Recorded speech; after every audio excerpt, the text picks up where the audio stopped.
Transitioning to the lowly profession of a summoner, he unexpectedly acquires a divine class occupational system.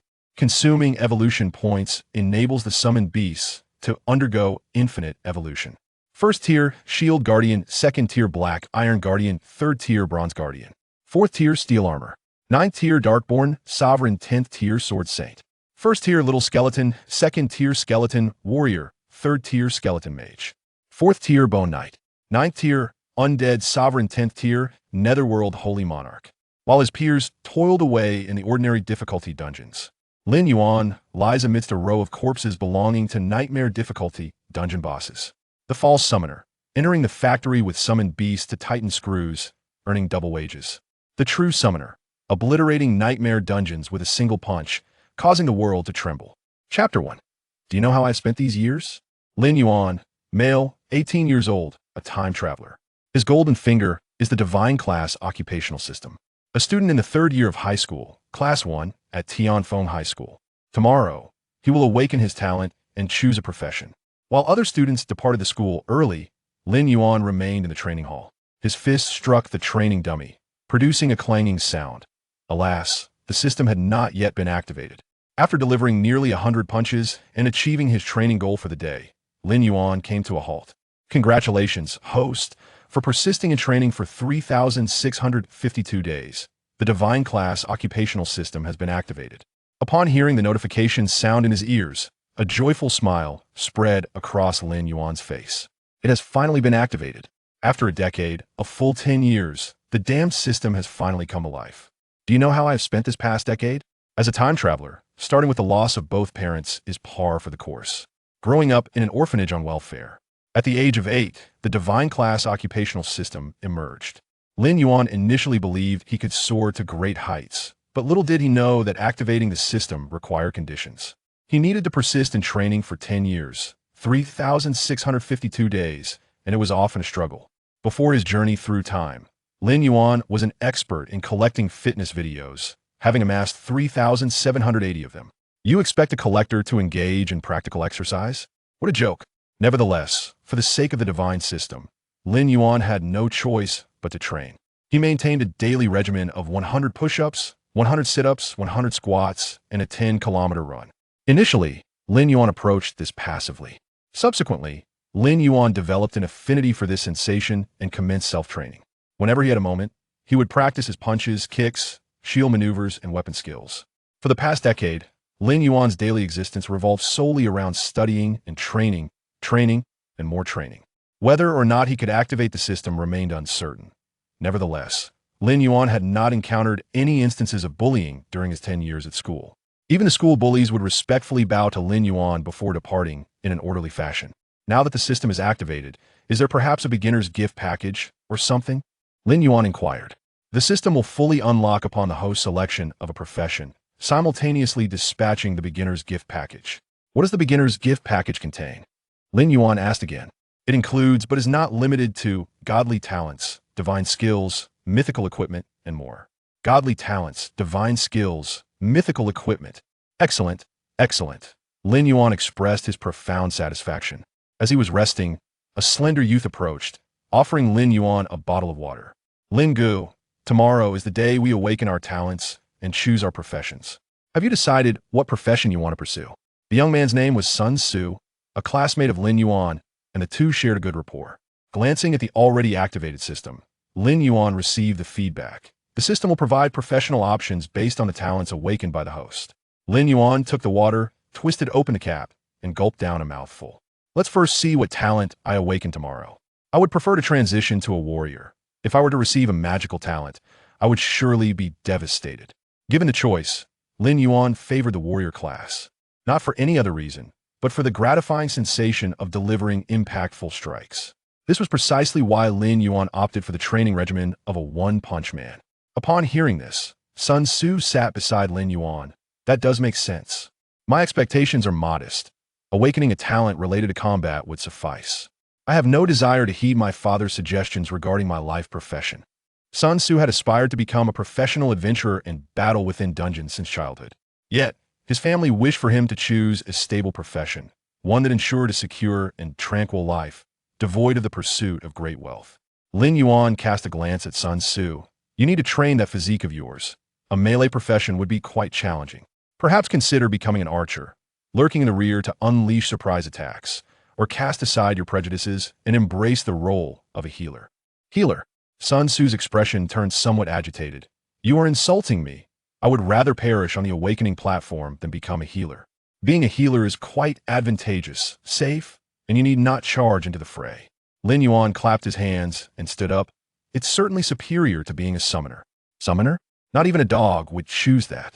The two refreshed themselves and exited the training hall, making their way to a buffet restaurant not far from the school.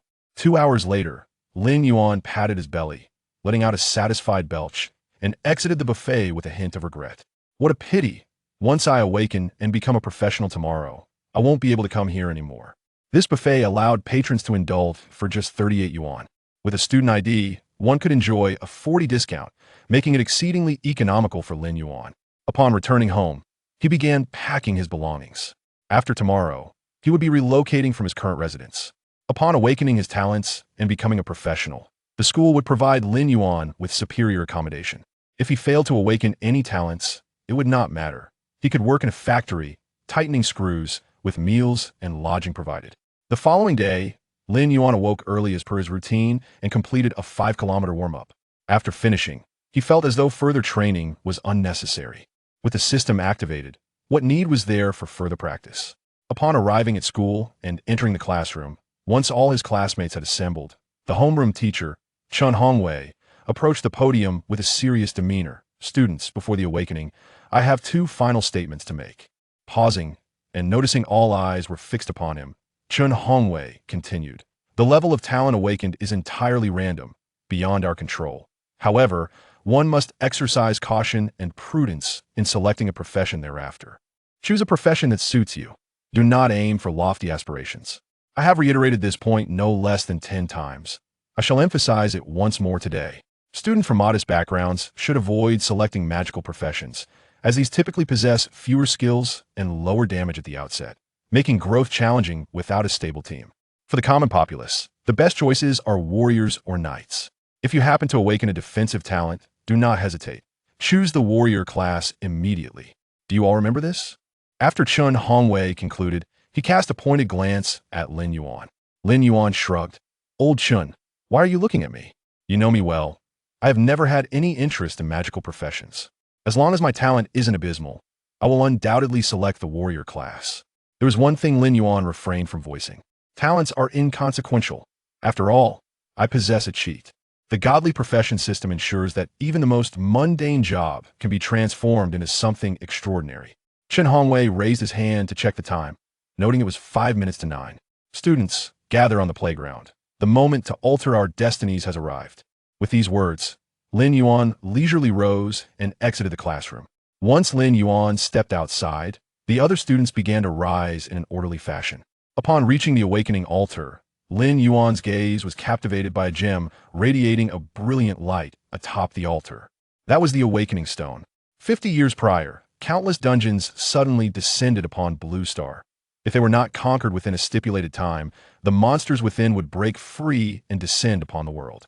Only by vanquishing the final boss within a dungeon could the crisis be averted, and one would also receive the dungeon placement crystal. Thus, the new beginner dungeons came into existence. Accompanying the dungeons was the emergence of the divine temples. The awakening stone is a creation of the divine temple. For humanity to awaken and become professionals, they must rely upon the awakening stone. Chapter 2. S-Class Talent. The awakening stone grants humanity a diverse array of talents, classified from low to high as F to SSS. With a talent, even the most modest F-class talent allows an individual to ascend to the ranks of noble professionals. Lacking a talent, however, one faces a disheartening fate of engaging in the most menial and arduous tasks. Powerful combat professionals possess the capability to effortlessly obliterate an entire city, while exceptional life professionals can easily sustain countless lives. Over the course of 50 years, professionals have become an indispensable component of human society. Gazing at the eager faces of his students, Chen Qingshan cleared his throat. I trust your homeroom teacher has already imparted considerable information, so I shall refrain from redundancy. Allow me to emphasize one point. Those who successfully awaken have been afforded the chance to alter their destinies. Yet they must brace themselves for the ferocious monsters lurking within the dungeons. As for those who do not awaken, do not despair. Your lives will remain relatively secure. And our institution has established numerous employment agreements with factories, ensuring job opportunities. Upon concluding his remarks, Chen Qingshan activated the awakening stone, initiating the awakening ceremony. Chen Hu. Awakening failed. Wang Xiren. Awakening failed. Jiang Kai. Awakening failed. As several students from Class 1 faced failure, a palpable tension descended upon the remaining classmates. Class 1, Luo Qingqing. Awakening successful. S-Class talent accumulated. Accumulated power, S-Class. Talent effect. Skills can be charged, and upon successful charging, damage is enhanced by 300%. To discover an S-Class damage talent was astonishing. Even as a versatile talent, it bore no influence on whether one chose a magical or physical path. Oh heavens! How splendid it would be if I awakened such a talent. Attending the professional university would be a mere matter of choice. The sudden emergence of an S-Class prodigy sent waves of excitement rippling through the students on the playground. Chen Qingshan's typically stern expression softened into a faint smile. An S-Class talent, especially one applicable to battle, is undoubtedly a valuable asset. Just as Chen Qingshan prepared to propose several career directions, Luo Qingqing declared, "I choose to be a swordsman." Her words rang with conviction as she transformed into the combat profession of swordsman.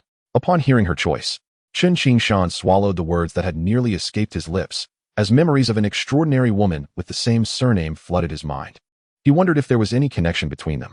The awakening continued, and aside from Luo Qingqing, the best talent among the others was merely C-Class. Those who had awakened successfully huddled together, seeking companions for the impending novice dungeon, while those who failed wore expressions of dejection, having lost their chance to elevate themselves. Soon, it was Sun Tzu and Lin Yuan's turn. As Sun Tzu's hand made contact with the awakening stone, it once again radiated a brilliant glow. Another S-Class talent. What a day this is, with two S-Class talents emerging. Chen Qingshan could hardly contain his smile. It seemed the educational budget would surely rise this year.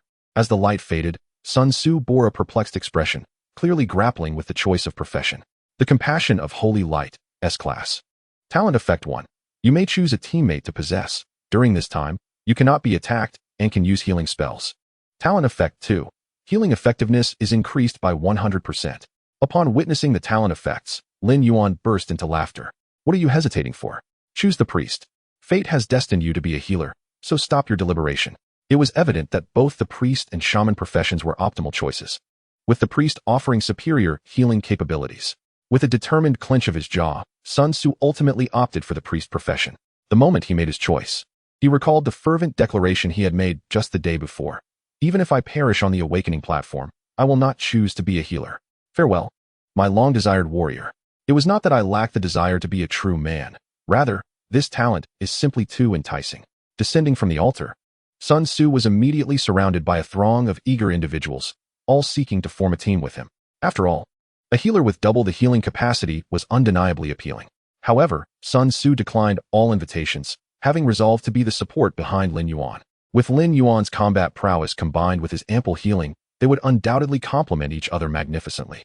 While everyone's attention was drawn to Sun Tzu, Lin Yuan approached the altar, reaching out to touch the awakening stone, which continued to shine brightly. Yet another S-Class talent.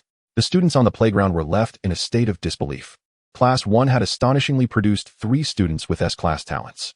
The homeroom teacher, Chun Hongwei, wore a grin that stretched from ear to ear, mirroring the elation of Principal Chen Qingshan. Summoning Synergy, S-Class. Talent Effect 1. Your summoned creatures may freely remain outside the summoning space. Talent Effect 2. Your summoning skills can be instantaneously cast. Is that all? Lin Yuan was left perplexed. Such a capability hardly seemed worthy of being classified as an S-Class talent. This sentiment echoed among the crowd. It was not unique to Lin Yuan.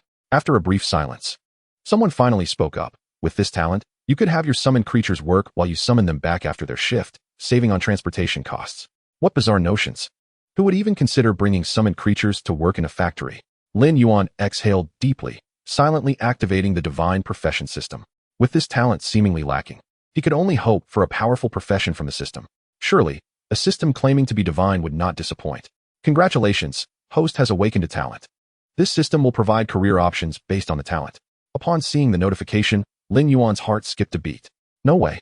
When he beheld the solitary profession presented before him, the weight in his chest finally settled.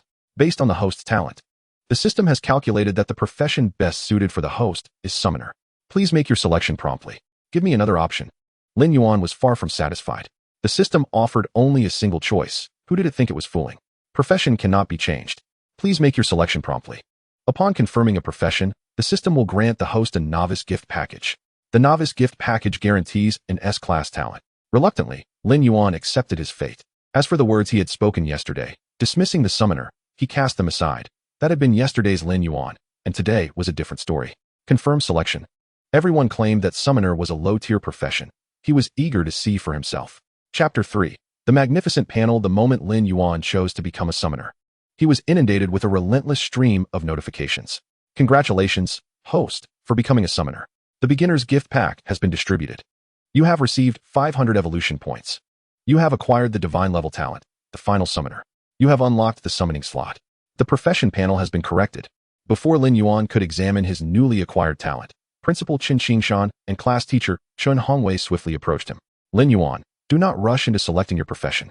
Heed my advice, do not choose summoner. There is little prospect in this path. If you choose it, your future may be irreparably damaged. Chun Hongwei understood that Lin Yuan came from a humble background and could scarcely afford the exorbitant equipment and skill books, let alone elevate the bloodline level of his summoned beasts. The resources required were astronomical. The teachers know you have trained for years with the aspiration of becoming a warrior. You can still opt to be a warrior, although lacking a talent may put you at a slight disadvantage compared to other professions. At least there remains a viable path forward. Qin Xingshan nodded in agreement, adding, Lin Yuan, your class teacher speaks wisely. I know several individuals who chose the summoner profession, and none have surpassed level 20. Many of them come from families of powerful professionals, yet they still cannot break past level 20. When a summoner reaches level 20, the promotion task must be completed alone. Without assistance, a summoner cannot complete this task merely relying on themselves and their two summoned beasts. Chun Hongwei continued, I understand your reluctance, but there is no alternative. You are a mature child. I trust you will come to your own conclusion. In response to the earnest counsel of his class teacher, Lin Yuan returned a radiant smile. Of course. I have already chosen summoner. In that moment, Lin Yuan's smile was heartfelt. Just moments ago, he had glimpsed his profession panel. Name, Lin Yuan. Level, 10500. Profession, summoner, third transition. Race, human. Health points, 1000. Mana points, 500. Attack power, 100. Spell power, 50. Defense, 100. Strength, 50. Physical attack, accuracy. Agility, 50. Attack speed, critical hit. Endurance, 50. Health points, defense. Intelligence, 50. Mana points, spell attack. Talent, final summoner, divine. Summoning synergy, S-class. Skills, none. Evolution points, 500. Anyone who beheld such an extraordinary attribute panel would undoubtedly share Lin Yuan's elation. All four core attributes stood at 50 points, with 10 points stemming from Lin Yuan himself, while the remaining 40 points were derived from the profession's modifications. Lin Yuan's panel was that of a third transition professional. In contrast, other students would see their attributes increase by 5 points upon leveling up, yielding a total of 25 points. Lin Yuan, however, advanced by 40 points in all attributes and additionally received 40 points of free attributes, culminating in a total of 200 points. This meant that leveling up once for Lin Yuan equated to 8 levels for his peers. Overjoyed, Lin Yuan was nonetheless puzzled as to why he was classified as a third transition. The current upper limit for professionals in this world is indeed the third transition. Thus, Lin Yuan comprehended the rationale. Witnessing Lin Yuan's radiant smile and hearing him affirm his choice of summoner, both Chun Hongwei and Qin Xingshan sighed in unison. It's done. This child is doomed. It would have been better if he had never awakened this S-class talent. The awakening process continued, and while no further S-class talents emerged, Lin Yuan did awaken 1 A-class and 2 B-class talents. With adequate training, he could still gain admission to a respectable professional university or guild. After all students had been tested, Qin Xingshan was quite pleased. He offered a few reassuring words to those who had failed their awakenings before departing with the other teachers. Without their presence, the students gathered in small groups, beginning to discuss team formations for the next day. One youth, surrounded by others, was named Su Jie, who had awakened the A-class talent Iron Wall, capable of reducing damage by 15. This was considered a commendable defensive talent. Su Gu, you've awakened the A-class talent Iron Wall. Tomorrow's novice dungeon is sure to be a success. Absolutely. With an A-class talent, the school should reward you with a C-class skill book. With that, not only will you clear the dungeon, but breaking the record is also within reach. Hearing the praise, Su Jie's face beamed with pride, yet he feigned humility, replying, I merely possess an A-class talent. There are 3 students with S-class talents. Compared to them, I am insignificant. Su Gu is being modest. In a dungeon, the most crucial role is undoubtedly the tank. No matter how high Luo Qingqing's damage, without a tank to draw fire, damage cannot be dealt. The same goes for Sun Tzu. Who does the healer rely on if not the tank? Su Jie cast a sidelong glance at Lin Yuan, hesitatingly adding, and there's still an S-class summoner. Summoner. The group erupted in laughter. That talent couldn't he possibly be S-class? What a joke. Having awakened a useless talent and chosen the underdog profession of summoner, who would want to team up with him? Previously, they had refrained from provoking Lin Yuan due to their lack of professional status and his formidable abilities, but now the tables had turned. With everyone now established as professionals, possessing their own panels, they no longer feared him. If Su Jie is so great, then you might as well call him father. Sun Tzu interjected, hands on his hips. Spewing insults, what superiority are you trying to flaunt? Your willingness to grovel is your affair, don't drag others down with you. Sun Tzu was concerned that Lin Yuan might lose his temper, prompting him to speak first. After all, they were all professionals now, no matter how strong Lin Yuan was. He could not withstand a group attack. It had become apparent how realistic these individuals were. Their demeanor had shifted dramatically upon becoming professionals. Sun Tzu's sudden remark rendered the area silent, for the speaker was none other than Sun Tzu, the S-class talent priest. Su Jie, reluctant to offend Sun Tzu, contemplated briefly before stating, classmates, we are merely speaking candidly. No offense was intended towards anyone. I apologize on their behalf. Afterward, Su Jie turned to Lin Yuan, saying, my apologies. Following that, he addressed the other classmates. We are all peers. Let us refrain from uttering hurtful words in the future. When faced with difficulties, we should help each other. If anyone's team is shorthanded tomorrow, I am willing to assist. Whether genuine or not, Su Jie made his statement. And Sun Tzu had no grounds to press further. The other students, hearing this, raised their thumbs in approval. Su Gu is magnanimous.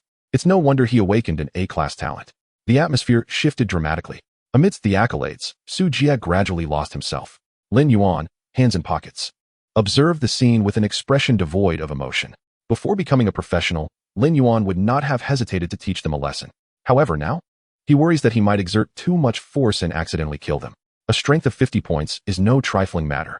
Among the individuals before him, the strongest possesses merely 8 points. A single punch from Lin Yuan could very well lead him to kneel and plead for their lives.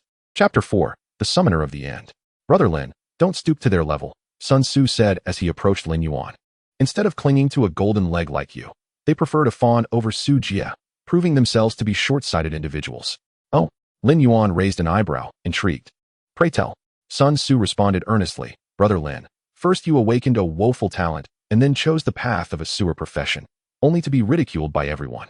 You are the quintessential protagonist template. The subsequent plot will undoubtedly see you obtaining a unique hidden class, summoning divine beast offspring, combating ruffians, establishing a harem, and ultimately ascending to the pinnacle of life. If they do not cling to your leg now, they will surely regret it later. Where did you come across such a third-rate melodrama? It's utterly absurd. Lin Yuan retorted, exasperated. Am I to portray a city dragon king? Should I even give you a crooked grin? With that, Lin Yuan's lips curled into a devilishly charming smile. In that moment, the dragon king had descended. Brother Lin, that is how you should smile. Sun Tzu chuckled, shaking his shoulders in laughter. Get lost. What a ridiculous sound. You sound like a villain. The two continued their banter as they made their way back to class. Along the way, Lin Yuan seized the opportunity to examine his newly acquired God-tier talent. The Summoner of the End, God-tier. Talent Effect 1. By consuming evolution points, one can enable summoned beasts to break through the shackles of their bloodline, achieving a flawless evolution with 100 certainty. Talent Effect 2. Your summoned beasts will undoubtedly awaken SSS-level talents. Talent Effect 3. The summoner will inherit the talents and skills of their summoned beasts. Incredible, utterly formidable. Lin Yuan felt exhilarated. Every 10 levels, a summoning slot would be added, meaning he could gain an additional SSS-level talent with every 10 levels. Who knows how far his summoned beasts could evolve?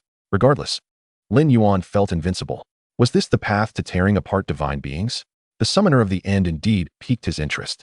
Upon returning to class, it wasn't too long before the homeroom teacher, Chun Hongwei, hurried back. The principal just held a meeting regarding class division. Students who awaken as professionals will be grouped together. Those who fail will be sent to work in factories. This stark contrast between ordinary individuals and professionals is akin to a chasm. Many students exhaled in relief, for they had awakened F-level talents. While such talents were nearly equivalent to having none, they at least enabled them to become professionals. Tomorrow, The school would commence a novice dungeon, lasting for half a month, and during this time, they were urged to level up diligently. To incentivize the students, Chen Hongwei shared the rewards mentioned in the principal's meeting. The first student to surpass level 10 would receive a B-level skill book and 500,000 cash. The second would earn a C-level skill book and 300,000 cash, while the third would gain a C-level skill book and 100,000 cash. Those ranked 4th to 10th would each receive a D-level skill book and 50,000 cash. Chen Hongwei's words were akin to a boulder dropped into a lake, sending ripples throughout the classroom. Wow, the school is truly generous this time. I remember last year's highest reward was merely a C-level skill book and 200,000 cash. That was last year. Only one student awakened an A-level talent. This year, however, there are 3 S-level talents. Alas, the top 3 spots seem unattainable. Perhaps the top 10 are still within reach, the students murmured amongst themselves. In their minds, the first place was undoubtedly destined for Luo Qingqing, with her tripled skill damage ensuring her team would clear the dungeon far more swiftly than others. Speed equates to efficiency, while others might clear the dungeon 3 times. Luo Qingqing could potentially do so 5 times. What chance did they have against her? The second and third places were uncertain, with both Sun Su and Su Jie being viable candidates, depending on their team configurations. Alternatively, if the two formed a team, they might even catch up to Luo Qingqing. 3 S-level talent professionals were present, yet Lin Yuan was notably absent from this list. However, this was to be expected, given that Lin Yuan had chosen a profession widely regarded as a sewer class. Magic-type professions inherently dealt low damage in the early stages, and the summoner was even worse off, lacking active damage skills altogether. Although summoned beasts were fearless in death, they required half an hour to be re-summoned after perishing. Without his summoned beasts, the summoner was weaker than a wild monster. While the other students engaged in animated discussions, Lin Yuan remained contemplative, pondering where he might acquire a summoner's skill book. The summoner class is exceedingly rare, and while skill books were somewhat more affordable, even the lowest tier F-level skill book for summoning a slime costs 5,000 yuan. Lin Yuan had managed to save only 6,000 yuan over the years through frugality. Lost in thought, he was unexpectedly called outside by the homeroom teacher. Lin Yuan, come with me. In the hallway, Chen Hongwei produced 2 skill books. According to school policy, students who awaken S-level talents are rewarded with a B-level skill book. However, the school lacks a B-level skill book for summoners. We currently only have these 2 skill books. The principal has decided to award both to you. The skills awarded to Luo Qingqing and Sun Su were a B-level skill called Chain, Slash and a B-level skill named Group Heal, respectively. When it came to Lin Yuan, Principal Chen Qingshan faced a dilemma, as there were no B-level summoner skills in the inventory. After scouring the school, he finally managed to find 2 summoner skill books. Without hesitation, Principal Chen Qingshan handed both skill books to Lin Yuan. The 2 books in Chen Hongwei's hands were 1 D-level and 1 C-level. Summon Shield Guardian, D-level. Learning requirements, level 0. Skill description, summons a Shield Guardian of the same level to assist in combat. The Guardian's bloodline level starts at Tier 1 and can be elevated to Tier 3. Summon Skeleton Warrior, C-level. Learning requirements, level 10. Skill description, summons a Skeleton Warrior of the same level to assist in combat. The Skeleton Warrior's initial bloodline is Tier 2 and can be elevated to Tier 4. Receiving the skill books, Lin Yuan waved at Chen Hongwei. Thanks, old Chen. What a stroke of luck. Just as Lin Yuan was fretting over where to find skill books, 2 had unexpectedly come his way. What a relief. Oh, there's one more thing. Chen Hongwei seemed hesitant. As a newly awakened professional with an S-level talent, you were supposed to move to the Villa District in the city. However, you know that your S-level talent offers no combat bonuses, and considering you chose to be a summoner, many teachers opposed your relocation to the Villa District. Ultimately, the principal devised a compromise. If you can clear the ordinary level Golden Tooth ruins, you will be permitted to move to the Villa District. The principal has done his utmost. So I hope you harbor no other thoughts. Old Chen, we've known each other for so many years. Do I seem like that sort of person? Lin Yuan replied. Growing up on welfare, he had long since seen through the warmth and coldness of human relationships. To be candid, given the circumstances, the principal had already shown considerable generosity by granting him the B-level skill book while casually tossing him a D-level Summon Shield Guardian. He had no choice but to accept it.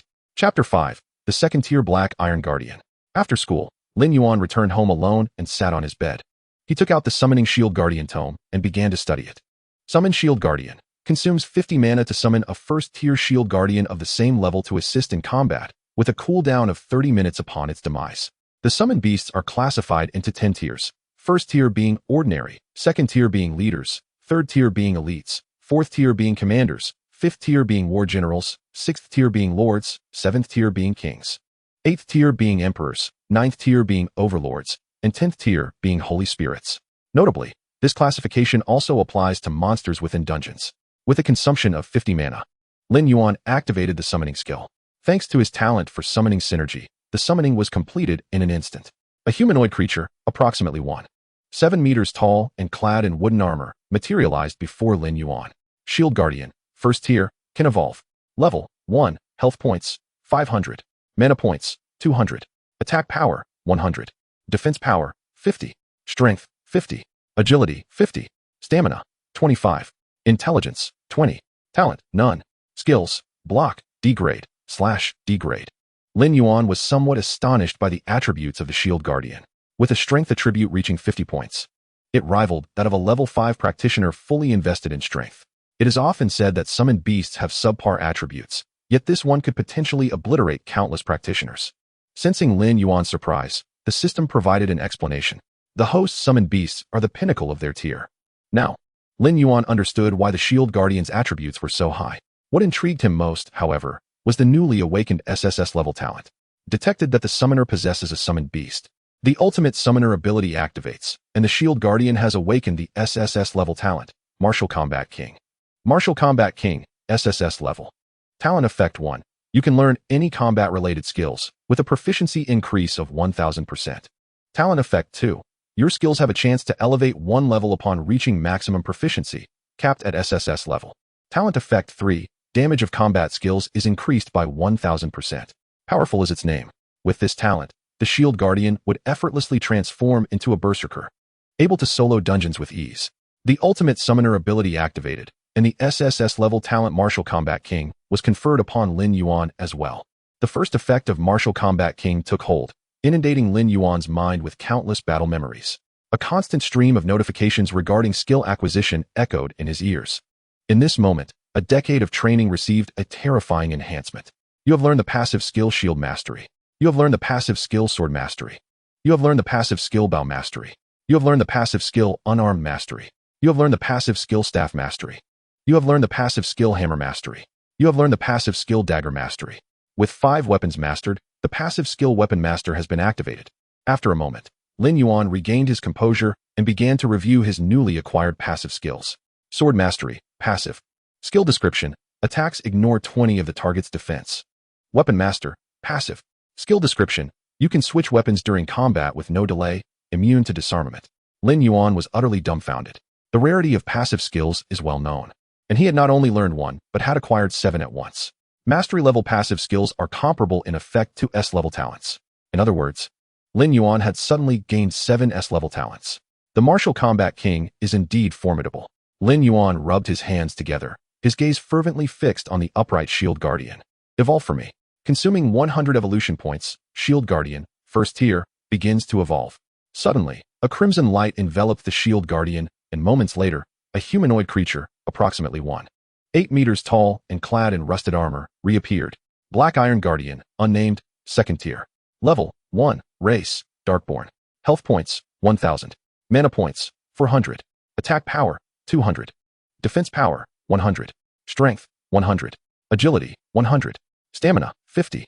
Intelligence, 40. Talent, Martial Combat King SSS. Skills, Shield Slam, C. Block, D/degrade. The 2nd tier Shield Guardian not only doubled its attributes, but also gained a C-grade skill. This was no mere summoned beast. It could easily be mistaken for a boss. A typical level 1 practitioner has around 100 health points and a mere dozen in attack power, with tanks being slightly stronger, maxing out around 200. A single normal attack from the Black Iron Guardian could obliterate a level 1 practitioner with 99 health points. If the 2nd tier bloodline is this potent, how formidable must the 3rd tier be? With 400 evolution points remaining, Lin Yuan decided to use them all. Evolving to the 3rd tier requires 500 evolution points. Insufficient points for evolution. 500 points are needed for evolution. How does one acquire these evolution points? Lin Yuan inquired of the system. Points can be obtained by clearing dungeons and defeating bosses. The higher the difficulty of the dungeon, the more evolution points are awarded. Rewards for the same dungeon can only be claimed once, excluding beginner difficulty. Understood. A glimmer of realization flashed in Lin Yuan's eyes. The limitation of receiving rewards from the same dungeon once encourages him to challenge higher difficulties. Dungeons are naturally categorized by difficulty, ranging from novice to normal, hard, adventurous, warrior, and nightmare. It is said that there are even higher difficulties, but as of now, Blue Star has never encountered dungeons of such caliber. In addition to difficulty, there are various types of dungeons: 5-person team dungeons, 25-person regional dungeons, and Fisher dungeons with no cap on the number of participants. Among these, 5-person team dungeons are the most numerous, while 25-person regional dungeons are exceedingly rare. Clearing a novice difficulty 5-person dungeon grants 50 evolution points, and each subsequent difficulty doubles the reward. This means that clearing a nightmare difficulty 5-person dungeon would yield 1,600 points. For the 25-person regional dungeons, the rewards are multiplied by 10, resulting in 16,000 points.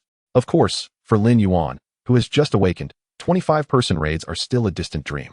He estimated that clearing the novice difficulty would yield 50 evolution points, and defeating a boss should grant a considerable amount as well, which should enable the Black Iron Guardian to evolve to the 3rd tier.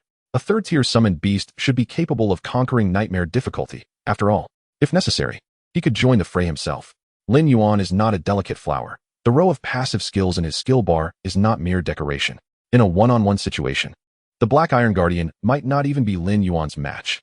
The Black Iron Guardian stood erect, resembling a drawn sword, and Lin Yuan sensed an air of lethal intent emanating from the Black Iron Shield Sentinel. Moreover, upon ascending to the 2nd tier, the Guardian's race transformed into that of the Abyssal. The image of a towering figure with majestic wings and a magical sword flickered through Lin Yuan's mind. Let us name you Ali. Lin Yuan scrutinized the Black Iron Guardian, envisioning Ali wielding the enchanted blade, unleashing destruction upon the world.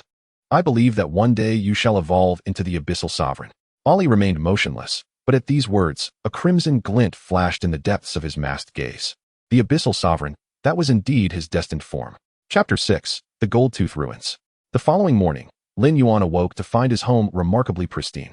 Goodness! Has a thief visited? He hastily rose and rummaged through his pockets, relieved to discover that his 6,000 currency was still intact. After completing his morning routine, Lin Yuan remained perplexed until he spotted Ali seated in a chair. Did you do this? He inquired tentatively, not expecting a response, considering that sentient summoned beasts were a rarity. To his surprise, Ali nodded and walked to the bathroom, drying the sink that Lin Yuan had soaked moments earlier. What on earth? A cleaning lady attribute. Quite convenient. No need to hire someone to clean the villa in the future. Upon arriving at the underground plaza of the school, a considerable number of classmates had already gathered. Luo Qingqing donned a set of brown leather armor, a short sword sheathed at her waist, accompanied by 4 female teammates, all endowed with C-class talents. Su Jia was clad in wooden armor, wielding a wooden shield in his left hand and a one-handed axe in his right, while his 4 companions were equipped with at least 2 pieces of gear each. At this stage, a novice equipment piece that boosts defense by 3 points costs 10,000 currency.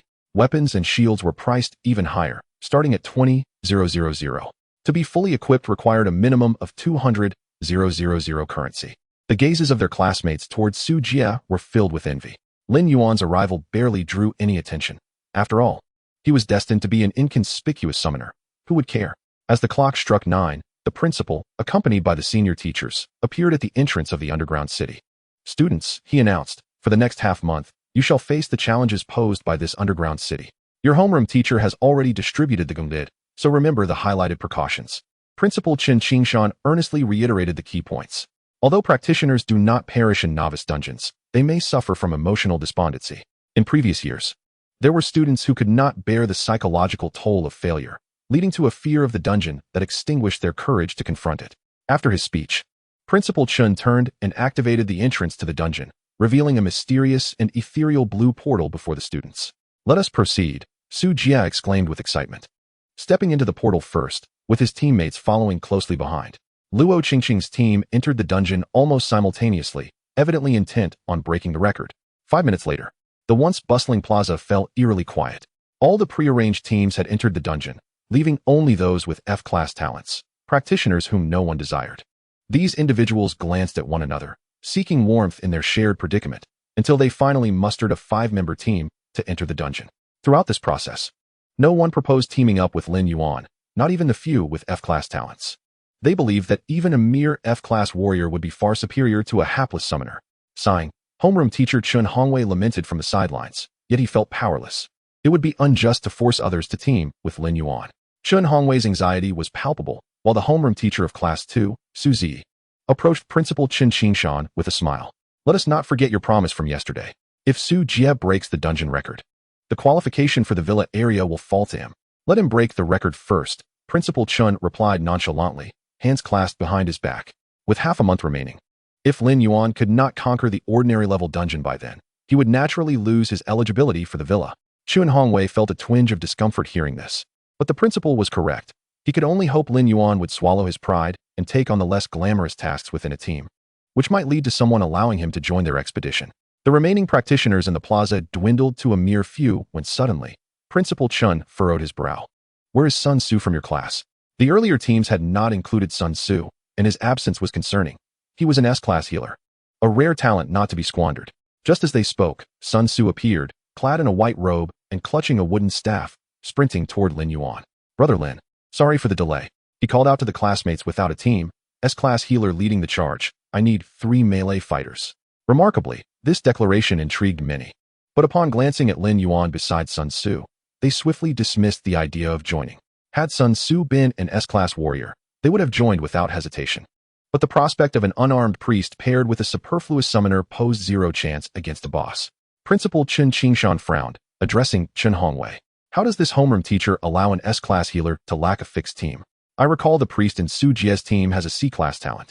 Why not play Sun Tzu with them? If they teamed up, breaking the record would be assured. Now, an S-class talent remains unpaired. It's laughable. There's no need to call for more. Just the two of us are sufficient, Lin Yuan interjected, interrupting Sun Tzu before he could shout again. Sun Tzu's eyes brightened. Brother Lin, what are the odds? 10 out of 10, Lin Yuan replied confidently. Then what are we waiting for? Let's go? Sun Tzu took the lead, entering the portal, and Lin Yuan followed with a smile. This action left the remaining students in the plaza exchanging glances. They are entering just like that? How audacious. A fragile priest and a useless summoner. Who would draw aggro? Relying on summoned beasts? I bet within half an hour, they would be back dead. Sun Tzu, too, was foolish. An S-class healer aligning with Lin Yuan, the garbage summoner. This could only end poorly. You have entered the Gold-Tooth Ruins, novice difficulty. As Lin Yuan entered the dungeon, he found himself amidst a desolate expanse shrouded in yellow sand. The Gold-Tooth Ruins, novice difficulty. The challenge level was set at level 5, with the primary monsters being goblins, culminating in a level 5 goblin overseer named Coppertooth as the final boss. As information about the dungeon flashed through his mind, Lin Yuan began to survey his surroundings. This place had once been a mine, now transformed into ruins, the cause of its collapse a mystery. Ollie, it's time to get to work. Lin Yuan raised his hand, and the black iron guardian, Ollie, materialized before him. His tall and straight figure resembled a javelin, exuding an aura of lethal intent that startled Sun Tzu. Brother Lin, is this your summoned beast? Though the attributes of Ollie remained hidden, Sun Tzu could sense that Ollie was formidable, certainly not to be compared with Su Jie. Chapter 7, Ollie's Combat Style. Ollie, forge ahead, Lin Yuan commanded, issuing the order to attack. Slaughter was the inherent nature of the dark lineage. Ollie's blood-red eyes, concealed beneath his mask, shimmered with anticipation as they turned the first corner, revealing 4 goblin scavengers within Lin Yuan's sight. Goblin Scavenger, level, LV1 health, 200, attack, 5, defense, 0 trash. This word simultaneously emerged in the hearts of both Lin Yuan and Ollie. Sun Tzu, standing nearby, felt a surge of anxiety. 4 monsters, this could be troublesome. Before he could finish his thought, Ollie had already closed the distance to the goblin scavenger. Brother Lin, is your summoned beast this brave? Sun Tzu exclaimed, activating his innate ability to merge with Ollie. What the hell? Sun Tzu nearly lost his voice. He found himself bewildered by Ollie's health bar, 1,000 points. This was utterly nonsensical. Which summoned beast possesses 1,000 health points at level 1? After the initial shock, Sun Tzu was overwhelmed with joy.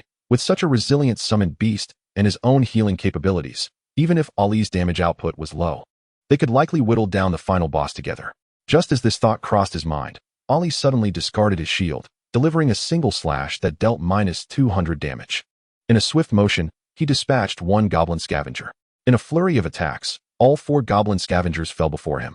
As for Ollie, the goblin strikes failed to penetrate his defenses, leaving him at full health. Kill Goblin Scavenger, LV1, X4, experience gained, 20, each goblin yielded 5 experience points. To level up to 2, 500 experience points were required, meaning they needed to eliminate 96 more foes. The goblin scavengers dropped nothing, and Lin Yuan continued onward. Ollie said nothing, picking up his shield and quietly following Lin Yuan.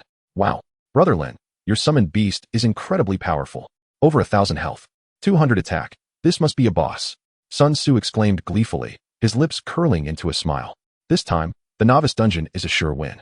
Of course. Lin Yuan replied, his hands tucked in his pockets as he strode ahead. My goal is not merely to clear it. Brother Lin, do you aim to break the record for completion? Sun Tzu's excitement surged. The record for clearing the Golden Tooth Ruin stood at 3 hours and 25 minutes. Given their current pace, it was indeed possible. Remove the uncertainty. It's a certainty, Lin Yuan asserted. After advancing a dozen meters, a horde of goblins appeared before Lin Yuan. In addition to 10 goblin scavengers, there was one wielding a pickaxe. Goblin Miner, level, LV2. Health, 500, attack, 15, defense, 0, skill, flee will escape if health drops below 20%. The level 2 creature had significantly enhanced health and attack, yet it remained trash. Ollie swiftly approached, discarding his shield, and with one strike took down a goblin. When only the Goblin Miner remained, Ollie activated his skill, Cleave. Cleave, degrade, skill description, consumes 20 mana to perform a cleave on the target, inflicting 120 attack damage, cooldown, 5 seconds. With a single strike, minus 2,400 damage was dealt, and the Goblin Miner perished on the spot. Sun Tzu was left dumbfounded. What did I just witness? 2,400 damage. If that hit me, I'd be dead 10 times over. Lin Yuan wore a satisfied smile. The SSS grade talent was indeed extraordinary, delivering a 10-fold increase in damage that resulted in 2,400 points of damage. Not only that, but after using the skill once, the proficiency of Cleave surged from LV1 to LV5, raising the damage from 120 to 125. With a few more uses, it would surely reach the maximum level of LV10. The true power of the Martial King talent lay not only in enhancing damage, but in the continuous evolution of skills, which was the core of this talent. Kill Goblin Scavenger, LV1, X10, experience gained. 50, Kill Goblin Miner, LV2, X1, experience gained. 20, the Goblin Scavengers dropped no loot, but the Goblin Miner did drop its pickaxe. Rusted Pickaxe, grade, common, equip level, LV1, attributes, attack, 5, mining speed, 1, durability. 20 such attributes would make even a dog shake its head in disapproval. Equipment is classified into 10 tiers, common, black iron, bronze, silver, gold, platinum, diamond, epic, legendary, and mythic. Common is the most basic, with the lowest attributes and no special traits. Nevertheless, it was still an item of equipment and couldn't simply be discarded. While it was useless for combat professions, it held some value for the life profession of mining. It would be kept for sale. Stowing the pickaxe, Lin Yuan pressed on. The Golden Tooth Ruin spanned a vast area, with monsters dispersed widely. After half an hour of searching, Lin Yuan had encountered over 50 goblin scavengers. The efficiency was dismal, leaving Lin Yuan somewhat dissatisfied. It took an average of 1 second to kill a monster, yet locating them had consumed half an hour. This approach was unsustainable. He needed a better method to lure monsters. After contemplating for a moment, Lin Yuan spotted another goblin miner. Upon seeing the miner's skill, a light bulb went off in his head. Ollie, do you see that goblin miner? Don't use your skills. Bring its health down to below 20%. Ollie strictly followed Lin Yuan's orders, landing a critical hit that dealt 400 damage. Ollie, stop! Lin Yuan shouted urgently. Ollie's strike had left the goblin miner dazed, and its health plummeted to 20%, triggering its fleeing skill. The goblin miner shrieked and bolted, crying for help. In its frantic escape, the goblin miner attracted the ire of several waves of monsters, with over 50 goblin scavengers charging towards Lin Yuan in a cloud of dust. If it were any other party of adventurers, they would have been terrified at this sight. Yet Lin Yuan felt it was insufficient. Surely, this was not enough to instill fear. If others were to witness this, they might think he couldn't handle it. Ollie, eliminate them. With the shield cast aside, Ollie brandished his one-handed sword and began his rampage. Minus 2,400. Minus 200. Minus 200.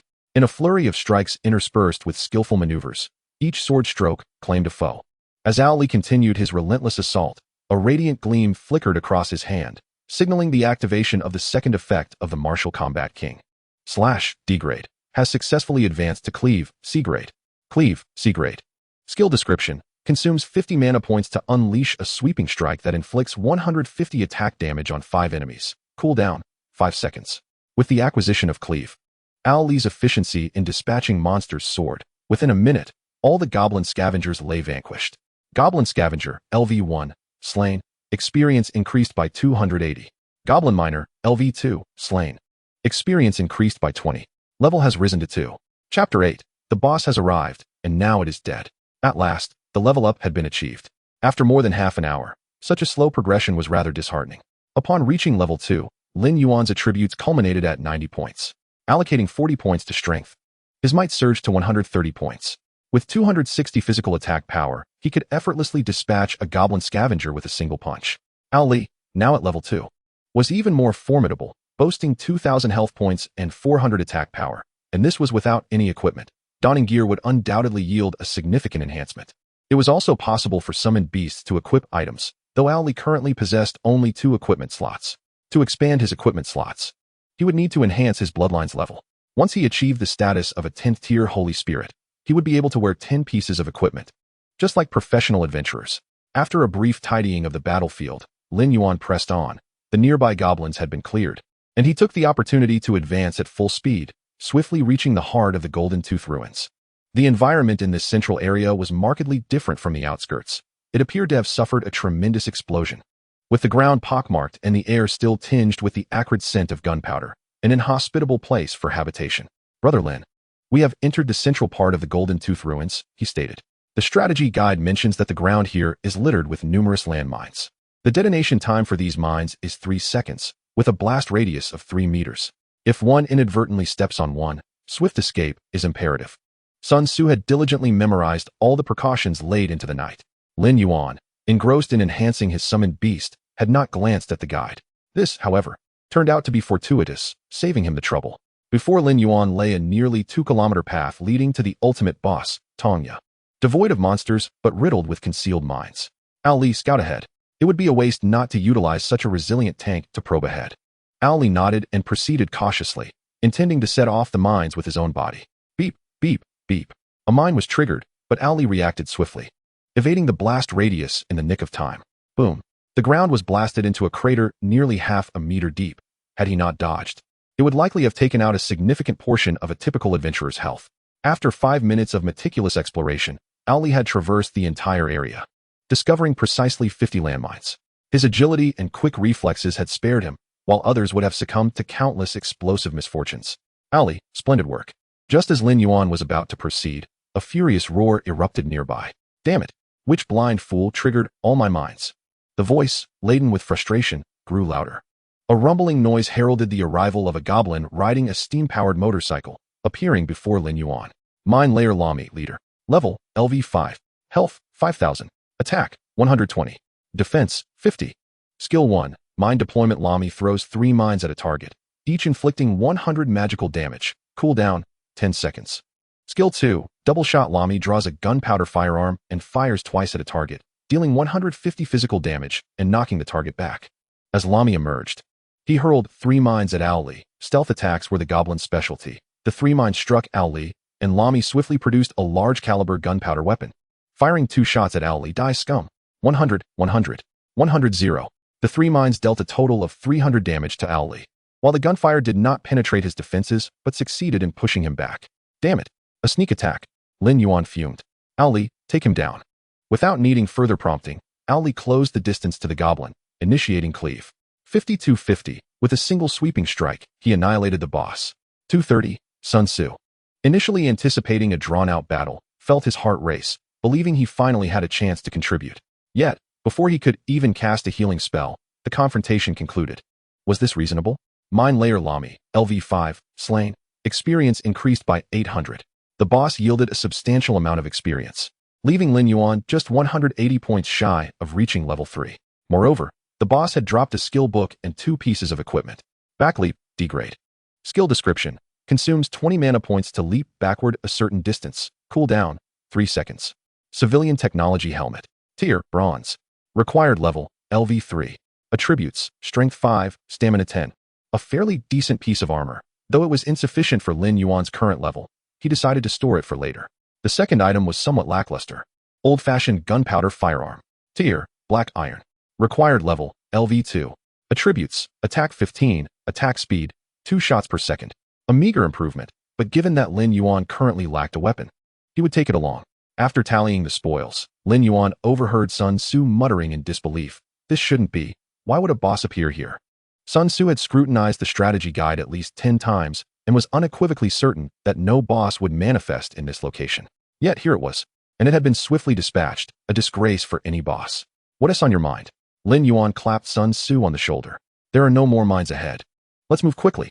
Upon hearing this, Sun Tzu's eyes lit up. I figured it out. I understand why a boss appeared here. It's because your summoned beast triggered all the landmines, which is why the boss manifested. Lin Yuan pondered for a moment. Indeed, it seemed plausible. The truth aligned closely with Sun Tzu's conjecture. Mine Layer Lami was a trigger-type boss that would only appear when a player activated all 50 nearby landmines. No previous party had ever taken such a risk. A single mine could deal 100 magical damage with a 3-meter blast radius. And a few missteps could lead to catastrophic injuries. After a few mishaps, the healer's mana would inevitably run dry. Before them lay the ultimate boss. And even with knowledge of how to trigger its appearance, no team was inclined to proceed. The crux of the matter was that this boss was particularly vile.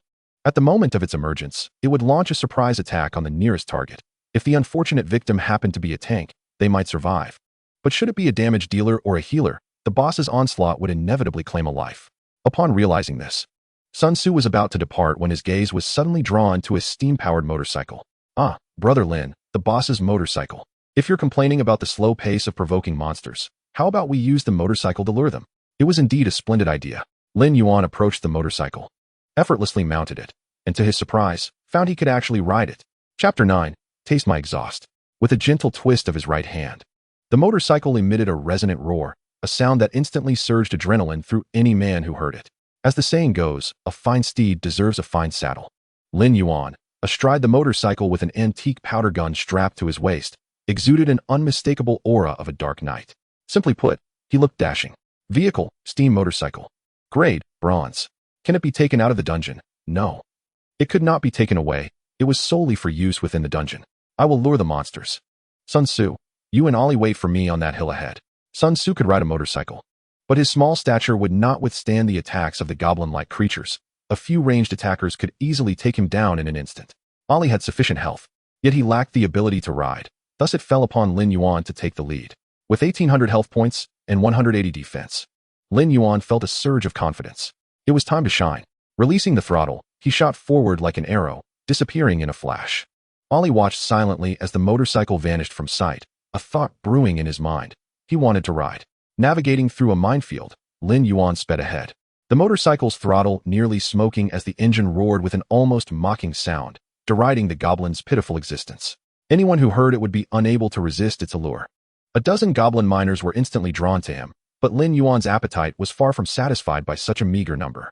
Continuing his reckless ride, he soared over a small hill, and his field of vision opened up dramatically. Before him lay a goblin encampment, teeming with over 30 goblins. Further ahead, at a distance of 500 meters, he spotted 6 identical encampments, each spaced apart by the same distance. In the center stood a high platform, the very lair of the final boss.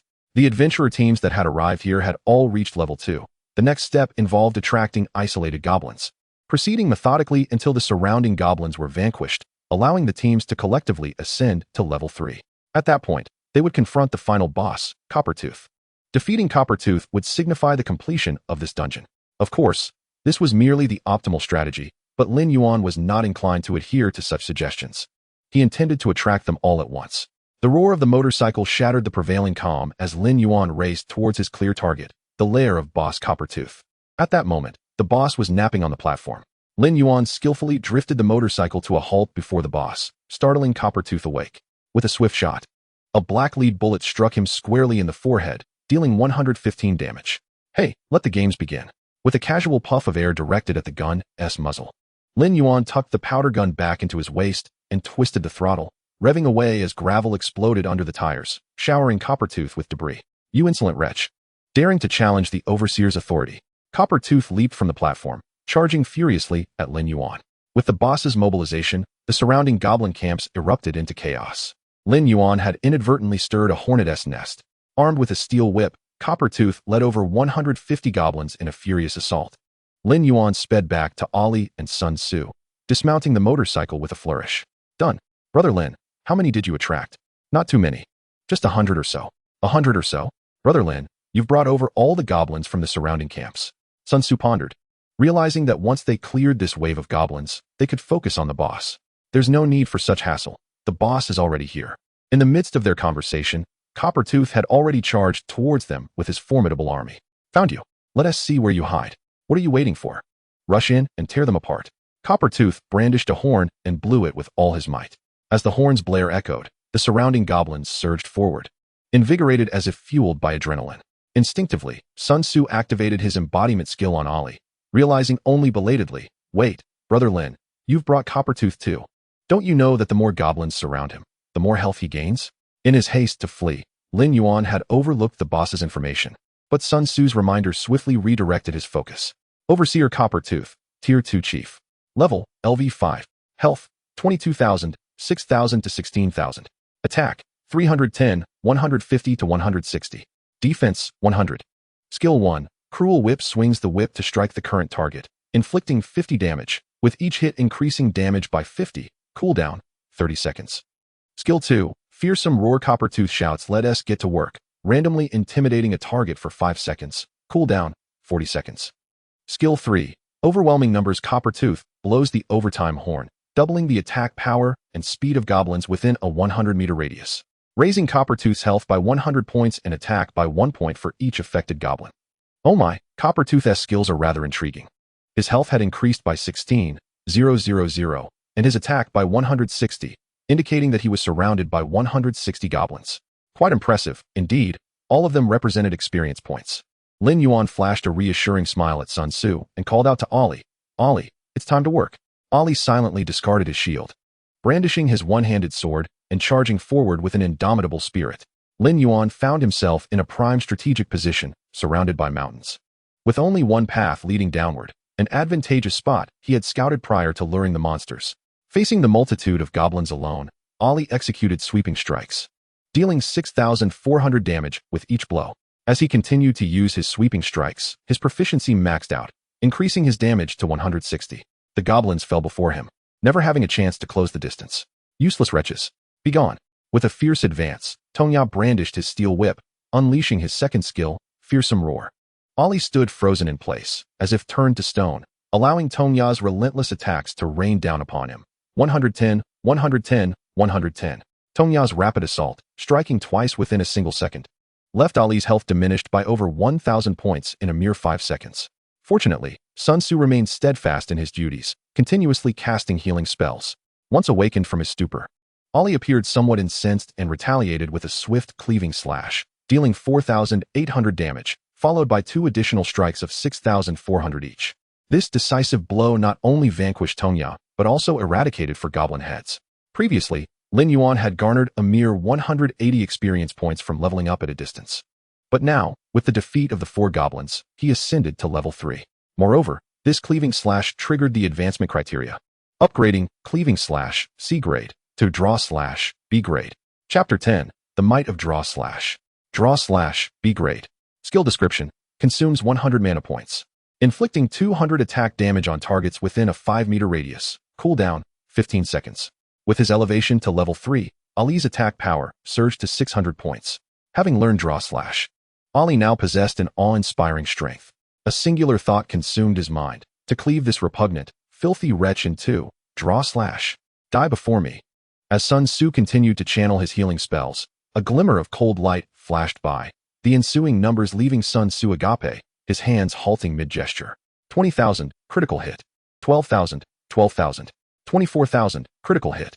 A single draw slash silenced the previously tumultuous realm, transforming the once arrogant Tongya into a lifeless husk, his body cleaved in twain. Ollie retrieved his shield and silently returned to Lin Yuan's side. Ollie, splendid work, Lin Yuan exclaimed, giving him a thumbs up, lavishly showering praise. After the battle concluded, Lin Yuan's interface was bombarded with kill notifications. Killed Overseer Tongya, LV5, gained 1,000 experience points. Killed Goblin Scavenger, LV1, gained 360 experience points. Killed Goblin Miner, LV2, gained 1,260 experience points. Killed Goblin Wanderer, LV3, gained 1,250 experience points. Level increased to 4,16903,000. With only 2 members in the party, Lin Yuan's contribution was paramount, naturally granting him the lion's share of experience. Not only had he reached level 4, but he was also on the cusp of level 5. Needing only half the experience required. The efficiency of this upgrade was akin to riding a rocket.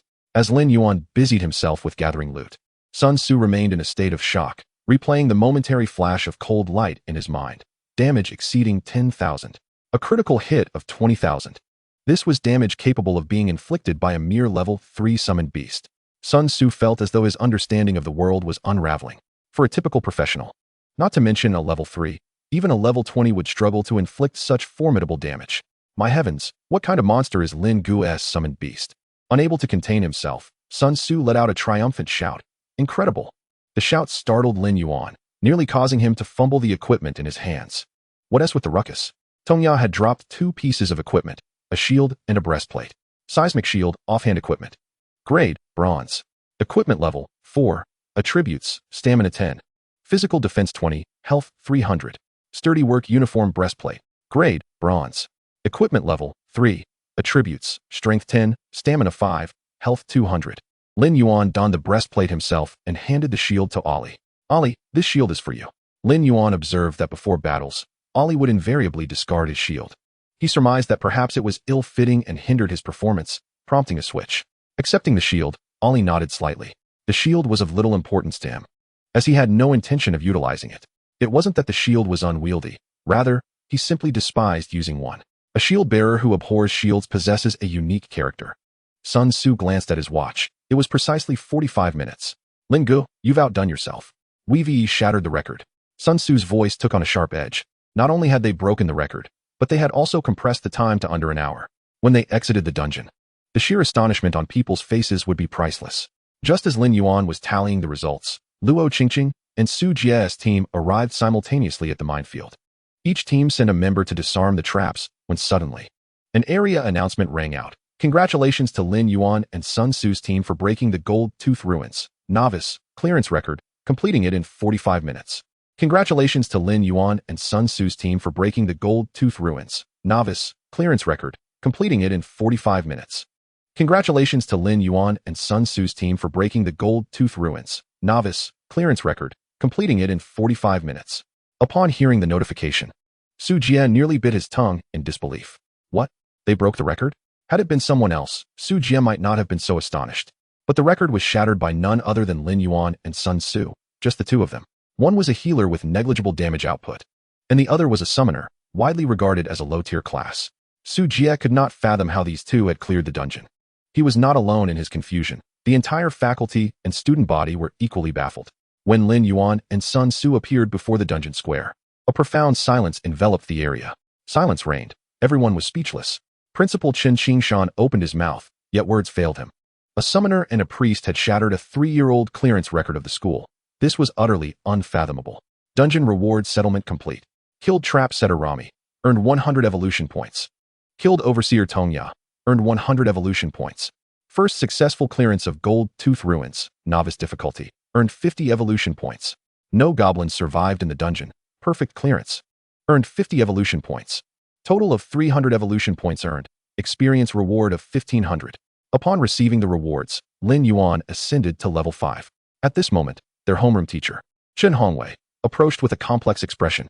Lin Yuan, Sun Tzu, congratulations on breaking the school's record. Here is your reward from the school. You may each select one book.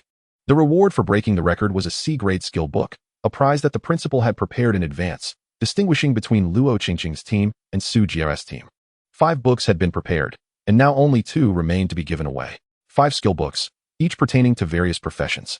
Sun Tzu glanced over them, finding nothing particularly noteworthy, before selecting a tome of rapid healing. Lin Yuan chose the charged skill, intended for Ollie.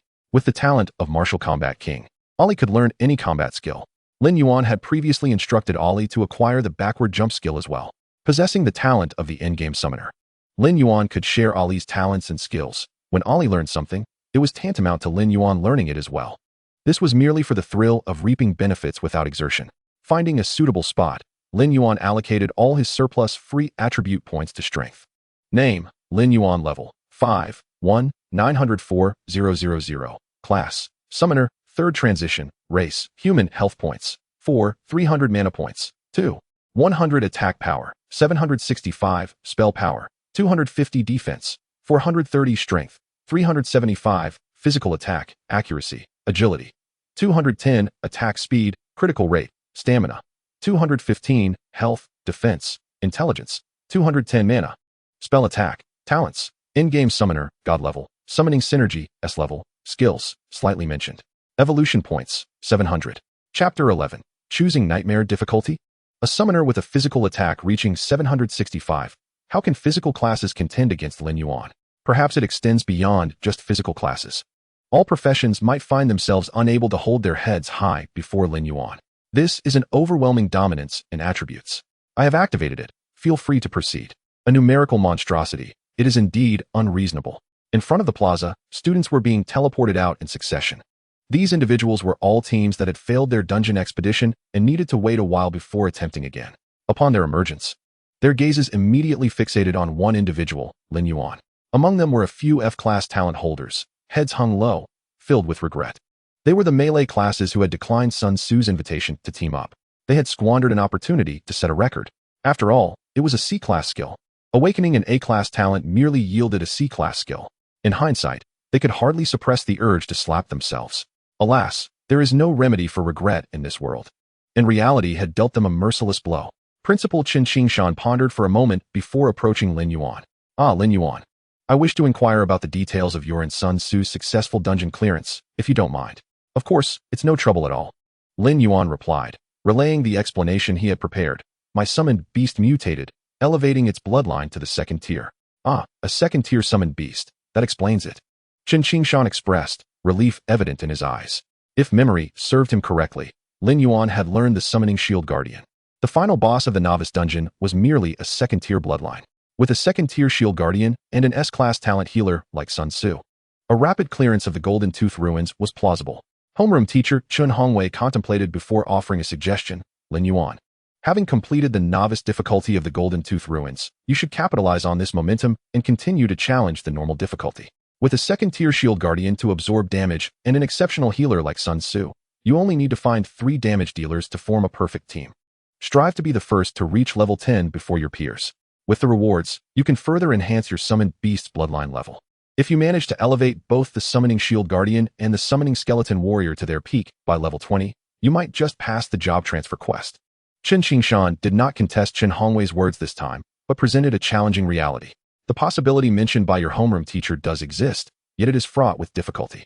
Elevating a summoned beast's bloodline is an arduous task. Transitioning from first tier to second tier requires resources amounting to at least 1 million. Moreover, success is not guaranteed. Failure could significantly diminish the summoned beast's potential. After 2 failures, a summoned beast's strength may dwindle to less than half its original capacity. I have witnessed the most tragic case of a summoner who, having invested tens of millions, faced 3 consecutive failures in beast advancement, ultimately leaving his summoned beast with attributes reduced to single digits, incapable of defeating even a level 1 creature. Overwhelmed by despair, the summoner took his own life. Clearing his throat, Qin Qingshan continued, Lin Yuan, consider yourself fortunate. Your summoned beast has mutated and ascended to the second tier. Seize this opportunity to level up swiftly. Otherwise, once your classmates catch up in levels and gear, the advantages of a second-tier summoned beast will dissipate. Lin Yuan comprehended the underlying message in Chun Hongwei's words, to assemble a few damage dealers and grind through the dungeon relentlessly, seizing the school's rewards first. As a homeroom teacher, Chun Hongwei indeed bore responsibility, providing the most optimal choice based on the current circumstances. At the very least, it offered a glimmer of hope. Had it been any other classmate, they would have been profoundly grateful. Yet Lin Yuan was acutely aware of his own situation. I possess an advantage. Why should I fear? Others may fail, but that is their concern, not mine. With a divine level talent, Ollie will soon ascend to the 3rd tier. And that tier is not even Ollie's limit. By level 20, Ollie will at least reach the 4th tier. Moreover, by then, Lin Yuan will have a second summoning slot, with 2 top-tier 4th-tier summoned beasts. I refuse to believe a mere job transfer quest could pose a challenge. If I cannot overcome it, then surely no one else in this world can. It would be wiser to eliminate the summoner profession altogether. With the homeroom teacher having spoken, Lin Yuan called out to Sun Tzu and proceeded towards the dungeon entrance. As he brushed past Chun Hongwei, Lin Yuan suddenly remarked, Old Chun, considering you have served as a homeroom teacher for so many years, would you be interested in becoming the vice principal? Chun Hongwei was taken aback by the question. The vice principal, who wouldn't he desire such a position? Yet, opportunities were essential. This year seemed promising, with 3 students in the class awakening S-class talents. If they performed well, he might secure the position of grade leader. However, vice principal was still too lofty an aspiration, unless a student could clear a warrior-level dungeon. Such a feat was utterly unrealistic, attainable only by those monstrous talents with SS-class abilities. Besides, the principal was right there. Wasn't this just a futile worry? He quickly urged Lin Yuan, hurry and focus on the dungeon. The normal dungeon is not the novice dungeon. Neglecting it could lead to failure. Understood, just watch. Lin Yuan waved dismissively at Chen Hongwei, vanishing into the dungeon entrance. Chen Hongwei, you've been here for 7 or 8 years, and you've produced quite a few remarkable talents. Chen Qingshan stood with his hands clasped behind his back, murmuring softly, this year, 3 individuals with S-rank talents have awakened. And conveniently, the position of grade director remains vacant. Before he could finish his words, a teacher responsible for guarding the entrance to the dungeon rushed over, his expression fraught with urgency. Principal, it's bad. Lin Yuan and Sun Su have chosen the nightmare difficulty. What did you say? The nightmare difficulty. Chen Qingshan's countenance instantly darkened. Was this not sheer folly? It rendered his earlier remarks utterly futile. Chen Hongwei, this is the kind of exemplary student you have nurtured. Chen Qingshan was infuriated. Had he not possessed remarkable composure, he would have unleashed a torrent of invective. The nightmare difficulty was a challenge that a mere 5th-level summoner ought not to attempt. One who breaks records would do well to remember their own limitations. The term nightmare aptly signifies the harrowing ordeal that practitioners dread to confront. Only the most elite teams of professionals might dare to tackle a dungeon of such perilous difficulty. Across the entirety of Xia country, and indeed the whole of Blue Star, few teams could claim absolute confidence in conquering a dungeon at nightmare difficulty. The most formidable aspect of this difficulty is that once one enters, retreat is not an option for half an hour. For a newly awakened summoner, paired with an equally fresh priest, merely enduring the trial would be an extraordinary feat. The consequence of failure is singular, death. To perish within a nightmare difficulty dungeon is to face true oblivion. Contemplating the first day of the dungeon's opening, when 2 S-rank talent students had met their demise, Chen Qingshan's expression darkened to the hue of ink. Suppressing his fury, Chen Qingshan instructed another teacher, quickly informed the enforcement team to come here. The death of 2 S-rank talent students is no trivial matter. Even the leaders of the Education Bureau will be alerted. Chen Hongwei, when the enforcement team arrives, you shall explain the situation to them. Chen Hongwei's face fell, internally lamenting. What a predicament. Indeed, this was a grave matter. Not only would he lose his position as grade director, but he might even jeopardize his job entirely. Lin Yuan, oh Lin Yuan, why must you be such a source of worry? Unbeknownst to Lin Yuan, his seemingly mundane action had stirred a considerable uproar within the school, for he had already entered the dungeon. You have entered the Golden Tooth Ruins, nightmare difficulty. This dungeon is exceedingly perilous. The ominous notification repeated relentlessly, affirming that the nightmare difficulty dungeon was unlike any ordinary challenge. Yet Lin Yuan remained unfazed, for Ollie was poised to ascend to the 3rd tier, consuming 500 evolution points. 2nd tier Black Iron Guardian is promoted to 3rd tier Bronze Guardian. Ollie, 3rd tier Bronze Guardian. Level LV5. Race, Darkborn. Health points, 10,000. Mana points, 4,000. Attack power, 2,000. Defense power, 1,000. Strength, 1,000. Agility, 1,000. Endurance, 500. Intelligence, 400. Talent, Martial Arts King, SSS. Skills, Shield Bash, C. Shield Block, C. Shield Mastery, Passive. Sword Mastery, Passive. Draw Slash, B. Charge, C. Backstep, D. Behold, such splendid attributes. The plethora of skills on display attests to Ali's might. With a 5th-level summoned beast boasting 10,000 health points and 2,000 attack power, Lin Yuan could not help but exclaim, who else compares? Wow, wow, wow, wow. It was unmistakably Sun Su, shouting in excitement. Upon entering the dungeon, Sun Su felt an unsettling sensation, a constant awareness of imminent peril, prompting him to possess Ali. He then beheld Ali's health bar. 1, 10, 100, 1,000, 10,000. Brother Lin, I must be mistaken. Is it truly 10,000 health points? Calm down, stop your shouting. Lin Yuan replied, hands tucked into his pockets, his gaze scanning the surroundings. The Golden Tooth Ruins at nightmare difficulty presented an environment starkly different from that of novice difficulty. The air was thick with the acrid scent of gunpowder, and the ground appeared as if it had endured relentless bombardment for half an hour.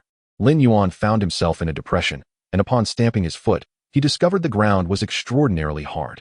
Beneath him lay a colossal iron mine. At the edge of the depression, a 1.5 meter tall, dark-skinned goblin was vigorously wielding an iron pickaxe against the ground. Clang, clang, clang. With every 2 strikes, a football-sized or would emerge. At this rate, within 5 minutes, the goblin would surely detect Lin Yuan and his companions. Goblin Laborer. Level, LV5. Health points, 3000. Attack power, 120. Defense power, 50.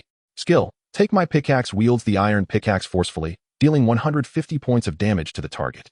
At nightmare difficulty, even a common creature possesses 3000 health points. It is no wonder that the completion rate for this difficulty is so abysmally low. Ollie. Lin Yuan's command signaled the onset of battle. In an instant, Ollie moved like a specter, executing charge, sea level. Skill description, rush to the target at tremendous speed, stunning them for 1 second, cooldown, 30 seconds. In the blink of an eye, Ollie traversed 30 meters and collided with the goblin laborer, following up with 2 swift strikes that reduced the goblin's health to a perilous low. 1, 970. 3, 940, critical hit. You have slain the goblin laborer, LV5. Experience points increased by 50. The experience points were rather meager, yet this was merely a trivial matter for Lin Yuan. For other teams entering, defeating the goblin laborer would not be achieved with such swiftness. With 3000 health points, it would typically require several seconds to vanquish. And one must also remain vigilant against attracting other monsters. To be frank, the yield from normal dungeons was more lucrative. Exiting the depression, Lin Yuan observed numerous goblin laborers scattered about, some even operating transport carts, responsible for conveying the extracted iron or to a designated location. Having witnessed Ali's swift dispatching of the goblin laborer, Sun Tzu's confidence surged. If ordinary attacks were so formidable, how powerful must the skills be? The dazzling blade that had slain Coppertooth was still vivid in Sun Tzu's memory. Spotting an empty transport cart nearby, he quickly urged, "Brother Lin, there's a vehicle. You could use it to lure monsters, perhaps orchestrate a wave attack." "Ah, bold of you to suggest a wave attack," Lin Yuan jested. "Hey, isn't it true that your summoned beast possesses an area attack skill? That one that can wipe out a whole bunch in one go?" Sun Tzu mimicked the pose for draw slash, asserting that such a powerful skill would surely warrant a wave attack. Lin Yuan pondered this. Although Ollie could dispatch a goblin laborer in 2 strikes, the distance between these creatures would prolong the battle if taken one by one. Lin Yuan took his seat in the transport vehicle, igniting the engine, which roared to life with a sound reminiscent of the steam revolution era. As the vehicle started, it emitted a series of staccato noises, producing a thick cloud of steam in its wake. Gripping the steering wheel firmly, Lin Yuan pressed the accelerator to the floor, and in an instant, the vehicle sped away, leaving no trace behind. The other transport vehicles moved at a leisurely pace, as their drivers were tasked with delivering or safely to the smelter. Any mishap would be far too great a burden for the dog-headed laborers to bear. Lin Yuan, however, harbored no such concerns. His sole objective was to lure the monsters. Drawing his gunpowder pistol, he aimed it at the nearest dog-headed worker and fired. Bang! 690. The gun fired once every 2 seconds, and Lin Yuan continued firing, even if it meant using the gun empty. All that mattered was drawing the attention of the dog-headed laborers. As Lin Yuan stirred the pot, all the dog-headed creatures on the ground charged towards him. Realizing they could not catch up, several of them climbed aboard transport vehicles, initiating a pursuit. 5 transport vehicles converged on him from different directions, the dog-headed laborers showing no signs of breaking, clearly intent on running him down. "Oh, you think you can intercept me? You are woefully unprepared." Turning the steering wheel sharply, he pushed the steam-powered vehicle to its limits, zipping through the gap between the 5 vehicles. If anyone were to witness this spectacle, they would surely question their own vision. Was this truly the nightmarish dungeon or merely a whimsical cart race? 2 minutes later, the transport vehicle came to a halt before Ollie, and Lin Yuan gracefully disembarked, bouncing to the ground with a flourish, finishing first. Chapter 13. Run them over. "Ollie, it's time to get to work." The sound of a shield crashing to the ground signaled that Ollie had entered combat mode. Huh, why did he throw away his shield? Lin Yuan pondered. It seemed rather illogical for a shield bearer to discard their shield in the heat of battle. As he contemplated, Ollie charged forward like an arrow released from a bow, instantly entering the throng of dog-headed creatures, drawing his blade.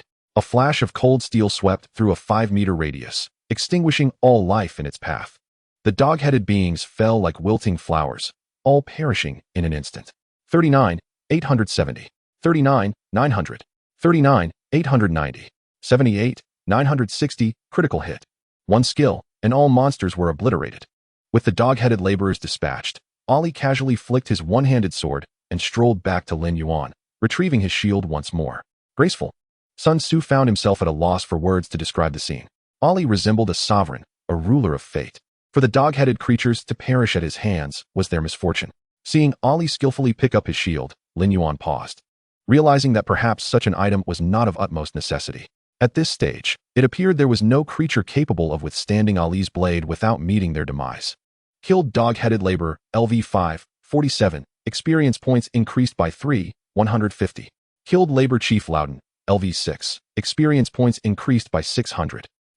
It seemed there was something unusual among the laborers. A small boss, no less. It mattered little. They were all destined for annihilation. The name Dog-Headed Laborer was telling enough of their impoverished state. They dropped nothing of value. However, that labor chief, Loudon, had dropped a piece of equipment, refined iron sword. Grade, silver. Requirements, strength 50. Attributes, attack power 80, strength 20. The nightmare difficulty truly was generous. A small boss dropping silver equipment. And of a type with no level restrictions at that. A warrior fully investing in strength could wield this weapon around level 5. A level 5 warrior wielding this equipment would boast an attack power exceeding 200 points. With such a weapon in hand, clearing the ordinary difficulty of the Gold Tooth Ruins would be a breeze. Handing the refined iron sword to Ali, he swung it a couple of times, indicating it was passable. With an attack power of 120, it barely constituted 1/10 of Ali's own might. Clearly, the magic sword in his possession had yet to awaken. Otherwise, Ali would not deign to acknowledge such a trinket. With the surrounding dog-headed laborers and the labor chief eliminated, it was time to venture into the next area. Lin Yuan pressed onward, heading in the direction where the transport vehicles delivered iron ore. After walking for several minutes, they arrived at the entrance of a cave with a diameter of 10 meters, where several transport vehicles laden with iron ore were parked. Sun Tzu, observing this, inquired with confusion, "Lin Gu, what do these dog-headed creatures need all this or for? Who knows? Perhaps they simply have an innate affinity for mining. Or maybe there's another force at play, enslaving these dog-headed beings to toil in the mines. It's conceivable that some insidious faction is scheming in the shadows. What sort of rational individual would venture into this desolate wasteland?" Ali began to move the stacked transport vehicles aside, revealing a dark, foreboding cave entrance. Lin Yuan crossed his arms and turned to Sun Tzu, asking, "Didn't you look at the strategy guide? Was there no mention of a cave?" Sun Tzu was at a loss for words. "I did consult the guide, but it was all for ordinary difficulty. I never dared to consider nightmare difficulty. Besides, thus far, no one has managed to clear the nightmare difficulty of the Gold Tooth Ruins. I have no way to consult a guide for that." Sun Tzu shrugged, indicating his ignorance. Well then, without a strategy to rely on, they could only proceed into the unknown. Uncertain of what lay within the cave, the most prudent choice was to move forward cautiously. However, no one knew how long the cave extended. Traversing it could prove laborious, and should they lose their way, they would be akin to headless flies. Thus, Lin Yuan opted to drive into the cave instead. "There's a set of tracks here, we can follow them down." The tracks were laid out, suggesting the presence of a train, which served either to transport soldiers or materials. The iron ore was evidently the material intended for transport. Lin Yuan emptied the iron ore from one of the transport vehicles, taking the driver's seat, while Ali settled in the back. Sun Tzu, witnessing this, quickly jumped onto Ali's back, exclaiming, "What if the vehicle tips over? You two might be tough enough to withstand it, but with my little arms and legs, I'd surely be doomed." For safety's sake, it was indeed wiser to cling to Ali. "Hold on tight, I'm about to accelerate." Lin Yuan started the transport vehicle, its engine roaring as it ventured deeper into the cave. After traveling nearly 100 meters without encountering a single monster, the cave proved spacious. Due to the presence of the tracks, the transport vehicle jolted along the way. "Lin Gu, there are indeed tracks here. Does this mean what you suggested is true? That some other force has enslaved these dog-headed creatures? My goodness, could humanoid monsters actually appear in a novice dungeon? That is absurd." What Sun Tzu referred to as humanoid beings were not the dog-headed creatures of lesser intellect, but rather humans. The steam-powered vehicles and railway tracks are unmistakably the handiwork of intelligent beings. To expect the dog-headed creatures, whose cranial capacity scarcely exceeds 2 tails, to invent steam-powered cars and trains is indeed a tall order. In the outside world, these steam vehicles and trains might signify little. However, within the confines of the dungeon, they symbolize the potential existence of sentient life. In this subterranean realm, the distinction between the wise and the unwise is stark. Mindless beings, akin to the dog-headed laborers, obediently follow the pull of their leader, while intelligent creatures would engage in strategic thought, potentially setting traps and employing tactics for confrontation. For instance, if the adversary possesses means to surveil the surface, they would undoubtedly be aware of Lin Yuan's arrival by now. Traps may well have already been laid, awaiting his unwitting approach. With this thought, Lin Yuan's gaze hardened with resolve as he pressed the accelerator, pushing the transport vehicle to its utmost limits. The once quiet mine echoed with the thunderous roar of the engine, and in less than 5 minutes, a blinding light appeared ahead, akin to the beam of a searchlight. Lin Gu, look ahead. There's a train. Stop! Sun Tzu exclaimed, his keen eyes discerning that what they saw was not merely a spotlight, but rather the bright headlights of a locomotive. Several dog-headed creatures were fervently stoking the engine, and upon spotting Lin Yuan and his companions, one, standing at a height of about 1.6 meters and donning a green safety helmet, screeched, "Quick, start the train. Run them down." Chapter 14, Technician Silver Fong. Hurry, crush them. The dog-headed creature appeared frantic, clearly taken aback by Lin Yuan's swift approach. The train had just ignited, its speed not yet fully realized. "You wish to run me down? I shall be the one to end you first," Lin Yuan scoffed, charging towards the train. From 30 meters away, Lin Yuan leapt from the driver's seat, jumping down from the vehicle. Ao Li, his companion, followed suit with a powerful spring from the back seat. As they landed, both activated their rear jumps, firmly touching down on the ground. The transport vehicle, propelled by inertia, crashed directly into the cabin of the train with a resounding boom. The transport vehicle exploded, sending the helmeted dog-headed creature soaring several meters away. "Fools! A bunch of imbeciles!" The dog-headed creature scrambled to its feet, adjusting its helmet while cursing vehemently. "Intruders! Activate security protocols. Eliminate the intruders." The entire security team mobilized, engaging the combat robots designated as Annihilator 4000. The dog-headed creature retrieved a black walkie-talkie from behind and muttered a series of commands. Having finished, it glared fiercely at Lin Yuan and his companions. "Damn intruders. Prepare to meet your end." It was then that Lin Yuan realized the creature in the safety helmet was, in fact, a boss. Security Technician Silver Fong, Tier 3 Elite. Level, LV8. Health, 80,000. Attack Power, 500. Defense, 400. Skill 1, Train Assault. After a 10-minute preparation, Silver Fong will execute a train assault, dealing 2,000 damage to the target. Skill 2, Security Command. Silver Fong rallies all security personnel for a brutal group assault. Skill 3, Mechanical Killer. After a 15-minute preparation, Silver Fong activates the Annihilator 4000, delivering devastating strikes to enemies. Skill 4, Safety Assurance. Silver Fong cannot be killed until the Annihilator 4000 is destroyed. Damn, what a monstrous boss. Sun Tzu's eyes widened in disbelief. This was a mechanism boss. If there were a ranking of boss foes, this one would surely claim the top spot. The most insidious aspect of a mechanism boss is that they cannot be dispatched through conventional means. Take Silver Fong, for example. Unless the Annihilator 4000 is neutralized, Silver Fong remains invulnerable. However, should Silver Fong activate the Annihilator 4000, the battle would undoubtedly escalate into a nightmarish ordeal. Lin Gu. This boss is not to be trifled with, Sun Tzu cautioned. Lin Yuan was well aware of the challenge that lay ahead. Fortunately, he had the foresight to drive the vehicle down decisively. Had he hesitated even a moment longer, he would have been met with the oncoming train. A collision with the train would inflict 2,000 damage. And how many level 10 adventurers, fully equipped, could withstand such an impact? Surviving the initial blow would merely be the first hurdle. The next challenge would involve the legions of security personnel summoned by Silver Fong. Even if one could endure their assault, the mightiest threat loomed, the Annihilator 4000, while simultaneously fending off Silver Fong's attacks. With an attack power of 500, even a glancing blow would be severely punishing. Thud, thud, thud. The sound of hurried footsteps echoed in Lin Yuan's ears as the security personnel arrived on the scene.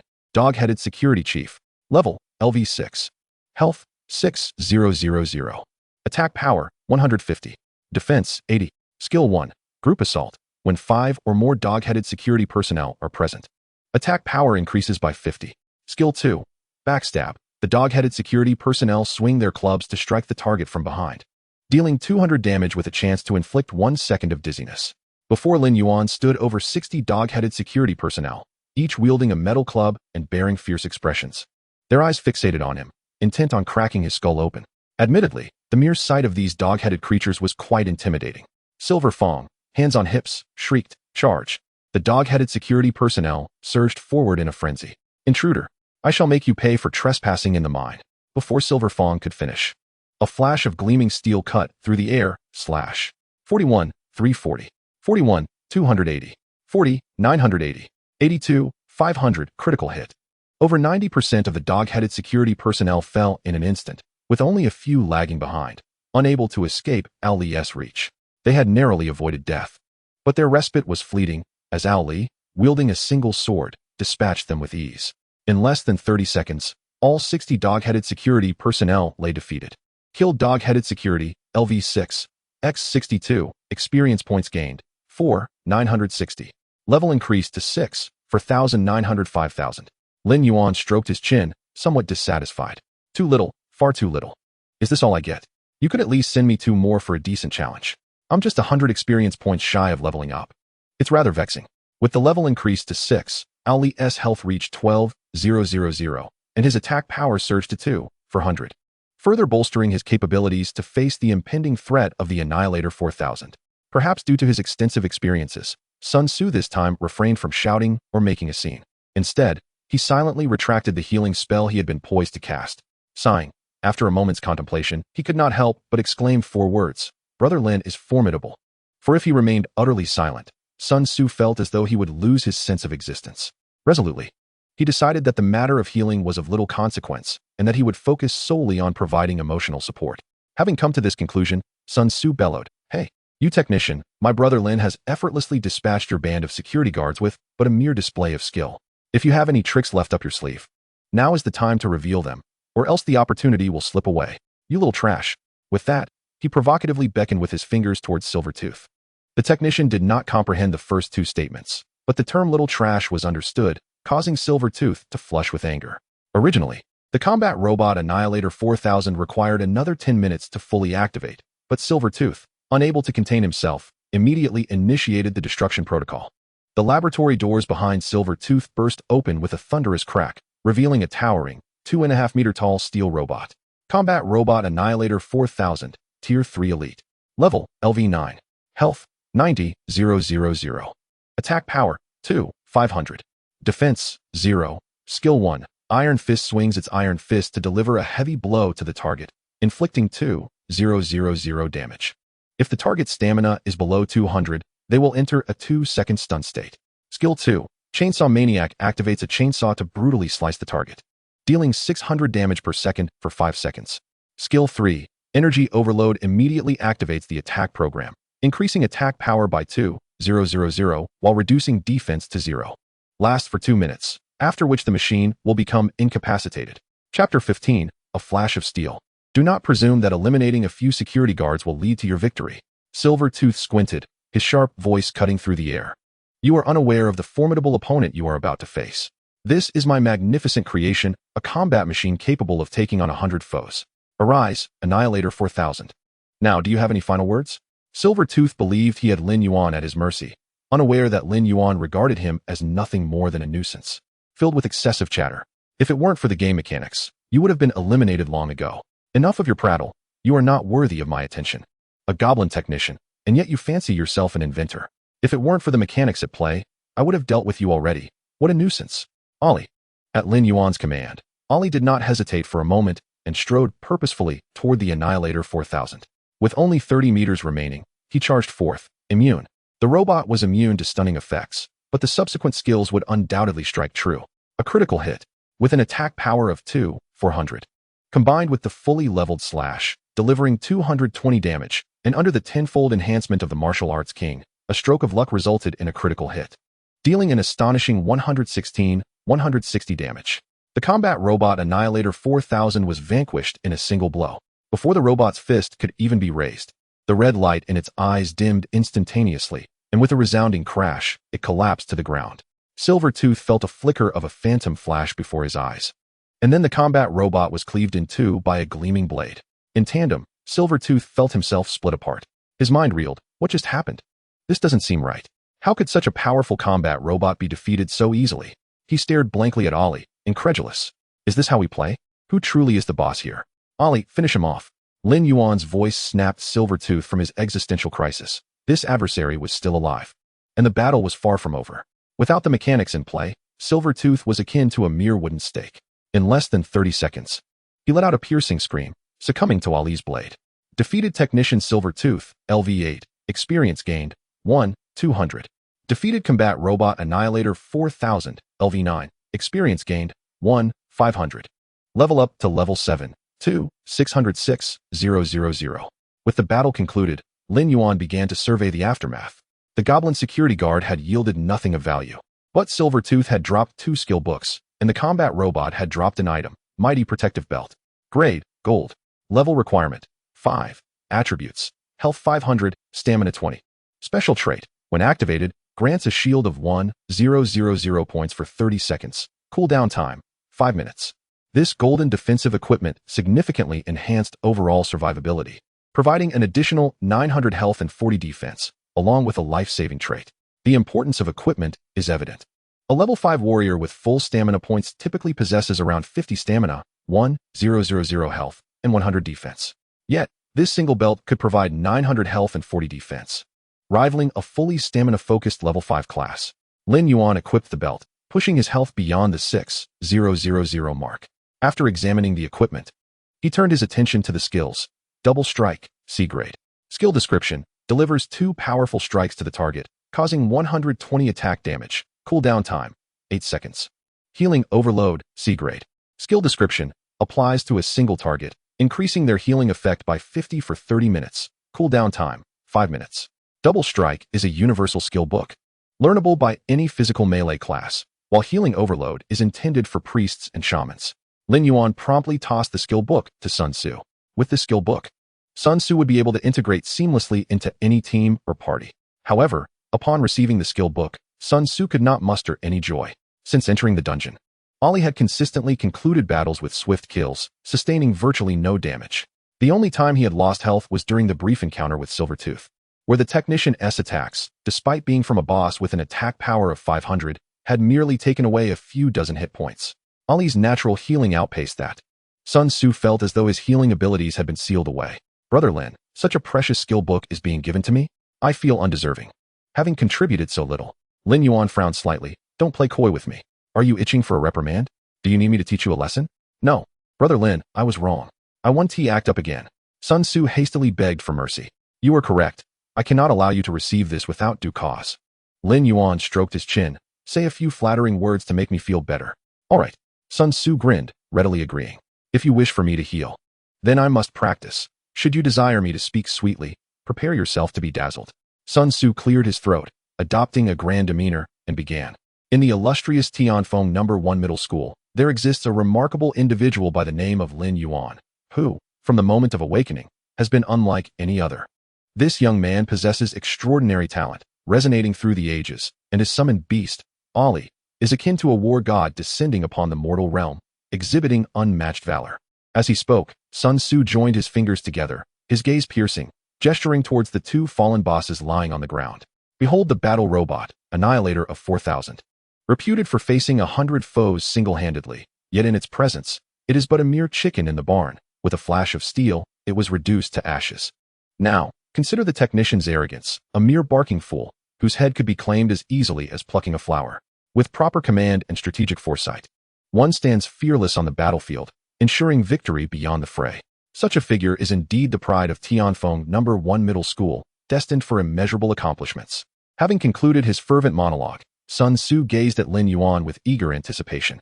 Truly, one must not underestimate this individual. He is indeed a talent of remarkable caliber. The fervor of his words ignited a fiery passion, elevating the emotional value to its zenith. Are you speaking of me? Lin Yuan's lips curled into a subtle smile. A challenge to suppress. Who else could it be but Brother Lin? Sun Tzu asserted with unyielding certainty. Who else is worthy? Ha ha ha.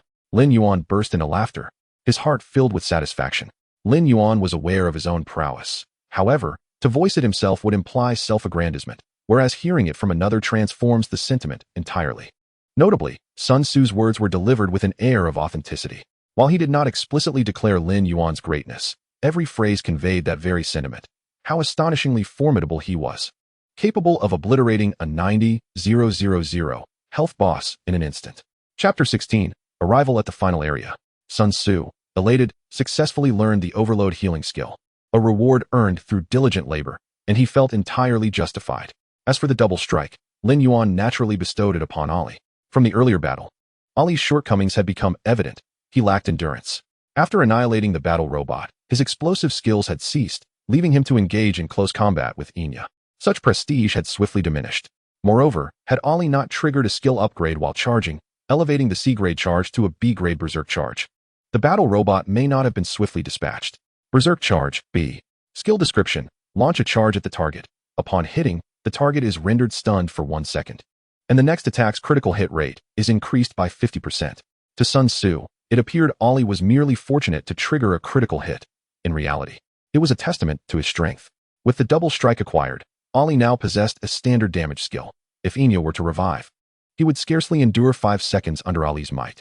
After collecting the spoils, a sudden sound of rocks colliding echoed behind them. The cave's entrance had been blocked by a massive boulder, followed by the laboratory doors swinging open. With the path back obstructed, Lin Yuan had no choice but to proceed forward. "Brother Lin, I fear we may have been exposed," Sun Tzu indicated towards the laboratory's large screen, which displayed a dog-headed figure clad in armor, observing Lin Yuan and the others. "No need to remind me. I am not blind," Lin Yuan replied casually, gazing at the screen. "Hey, you must be Gold Tooth, right? Stop hiding and come out to meet your death. I'm pressed for time." Upon hearing this, the dog-headed figure on the screen fell silent for 3 seconds. "Human, I concede you possess remarkable courage. However, this is where it ends. You shall face the most elite forces of the Gold Tooth clan. Should you wish to meet me, I reside in the depths of the cave, provided you can overcome." Before the dog-headed figure could finish his bravado, Lin Yuan shattered the display with a punch, thoroughly irked by pretentiousness. The arrogance of the Silver Tooth was a byproduct of the game's mechanics, something one could endure. However, the audacity of Gold Tooth, who had not even shown his face yet dared to boast from a distance, was utterly intolerable. "Ollie, let's go. Once we eliminate this pretender, we shall reside in a villa." At the mention of a villa, Sun Tzu's spirits soared. "Brother Lin, take me with you when we move into the villa district. Let us be neighbors." Lin Yuan cast a sidelong glance at Sun Tzu. "Can you cook?" "Absolutely." Sun Tzu thumped his chest. "My cooking is simply delightful. What shall we have for dinner?" Lin Yuan inquired. "Vinegar stir-fried pork, scallion stir-fried meat, smashed cucumber, and to top it off, a cold crab salad. What do you think?" "Splendid." The two joyfully finalized their dinner plans, entirely unconcerned that Gold Tooth could conjure any mischief. Failure was simply inconceivable. Since entering the underground city, over half an hour had elapsed, while other students remained embroiled in novice-level challenges. Su Jie's team had just cleared their second camp, fortuitously uncovering a piece of black iron equipment, a shield. "Brother Su, a black iron shield. Our luck is extraordinary. It increases health by 100 points and defense by 5. Our efficiency in monster slaying will surely soar." Equipped with the black iron shield, Su Jie felt confident. "Everyone, pick up the pace. Let us aim to clear this within 2 hours."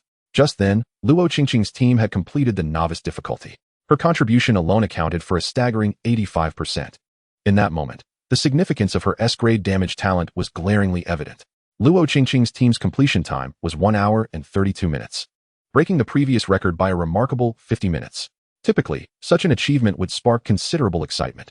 However, not a ripple was felt. For Lin Yuan had shattered the novice dungeon record, setting it at 45 minutes. Luo Qingqing's expression remained unchanged, for it was merely a record within a novice dungeon. Inevitably, someone would surpass it. What was there to be astonished about? Just the day before, she had casually inquired about summoners, driven purely by curiosity. Her father, a level 43 Wind Blade Knight, had awakened an S-grade talent. The disparity in their futures was destined to be monumental, with no intersection in sight. From her father, Luo Qingqing learned that no summoner had ever succeeded in the level 20 class transition quest. Upon discovering this, she relegated Lin Yuan's name to the recesses of her mind. Little did she anticipate that Lin Yuan would break the novice dungeon record. With a profound understanding of professions, Luo Qingqing suddenly considered the possibility of summoned beasts mutating. Perhaps he was simply a fortunate individual, but that would be the extent of it. Could his luck persist indefinitely? To become a formidable professional, relying solely on luck would not suffice. At her side, she bore a green short sword, a bronze piece dropped by the boss Coppertooth. With this equipment, she believed even the ordinary difficulty of the Gold Tooth ruins would not thwart them for long. "Teacher, we wish to challenge the ordinary difficulty." As soon as Luo Qingqing spoke, the teacher standing before the dungeon shook his head. "Please wait a moment. You may only continue after the enforcement team has completed their investigation." "Enforcement team?" A look of confusion flashed across Luo Qingqing's face. What does this have to do with the enforcement team? Lin Yuan and Sun Tzu had plunged into the nightmarish difficulty level, their fates hanging in the balance as the enforcement team arrived to investigate the situation. Nightmarish difficulty. Looking King's teammates gasped in disbelief, questioning their sanity. Hadn't the teacher warned them against ever daring to challenge such a formidable level? Even Looking King herself displayed a look of astonishment. Nightmarish difficulty. She shook her head, deeming their actions a grave miscalculation. Some individuals simply fail to grasp their limitations, mistakenly equating luck with personal prowess, thus endangering themselves and others. It was a pity for Sun Tzu, an S-rank gifted priest, to perish without value.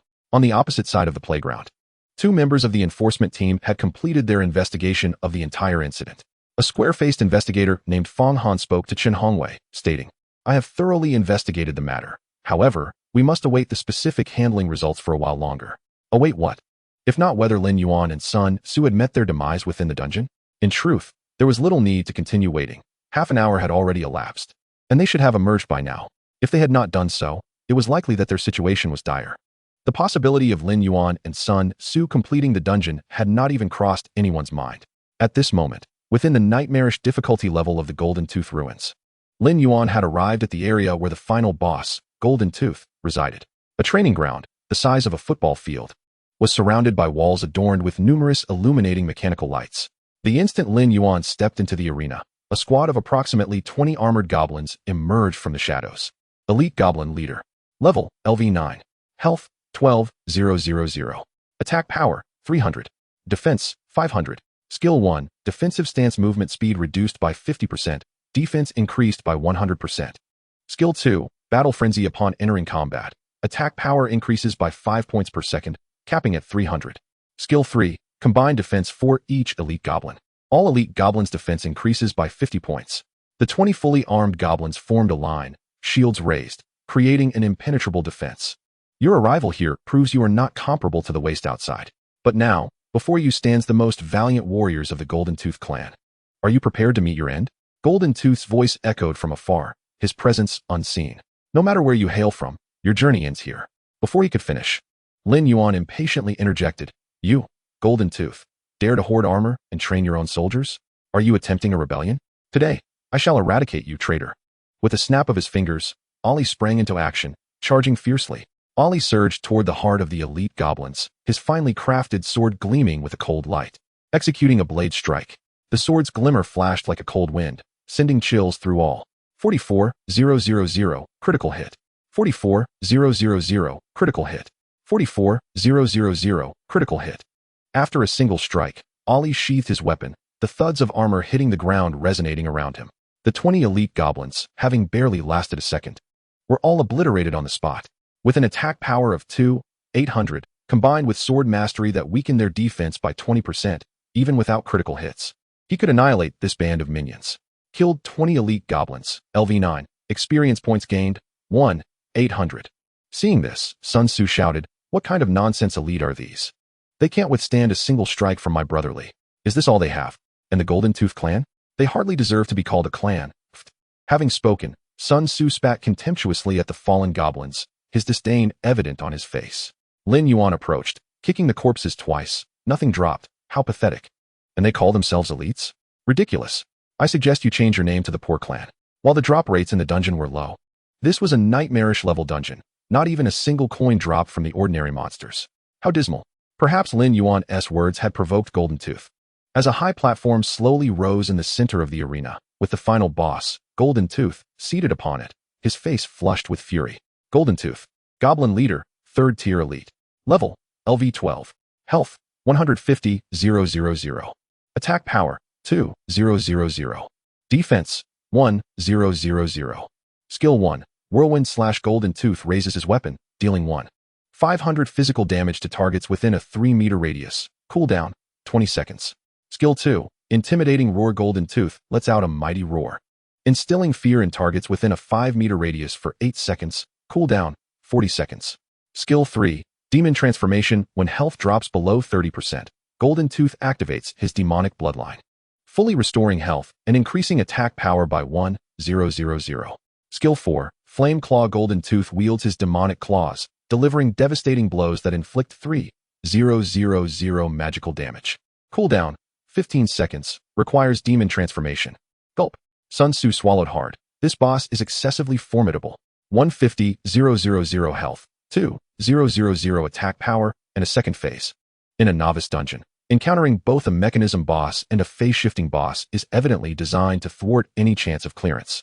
Apart from the initial minor boss being weak, the second and third are no pushovers. Silvertooth cannot be killed without triggering the mechanism, and Golden Tooth is even more formidable, with a second phase to boot. Imagine a team of professionals painstakingly reducing Golden Tooth's health to 30%, only for him to boastfully enter his second phase, transforming into a demon. Not only would he restore full health, but he would also gain an additional magical damage skill. Equipment that enhances spell resistance is exceedingly rare for those below level 10. And 3,000 magical damage would obliterate anyone in its path. Even though Ollie has 14,000 health, he could only endure about 5 skills. Brother Lin, do you have confidence? Sun Tzu whispered. Is that even a question? Lin Yuan replied calmly. Tonight, we'll add a couple more dishes and have a drink. The high platform halted its ascent, with Golden Tooth still seated, poised to deliver more taunts. But before he could utter a word, Ollie, with lightning speed, charged violently.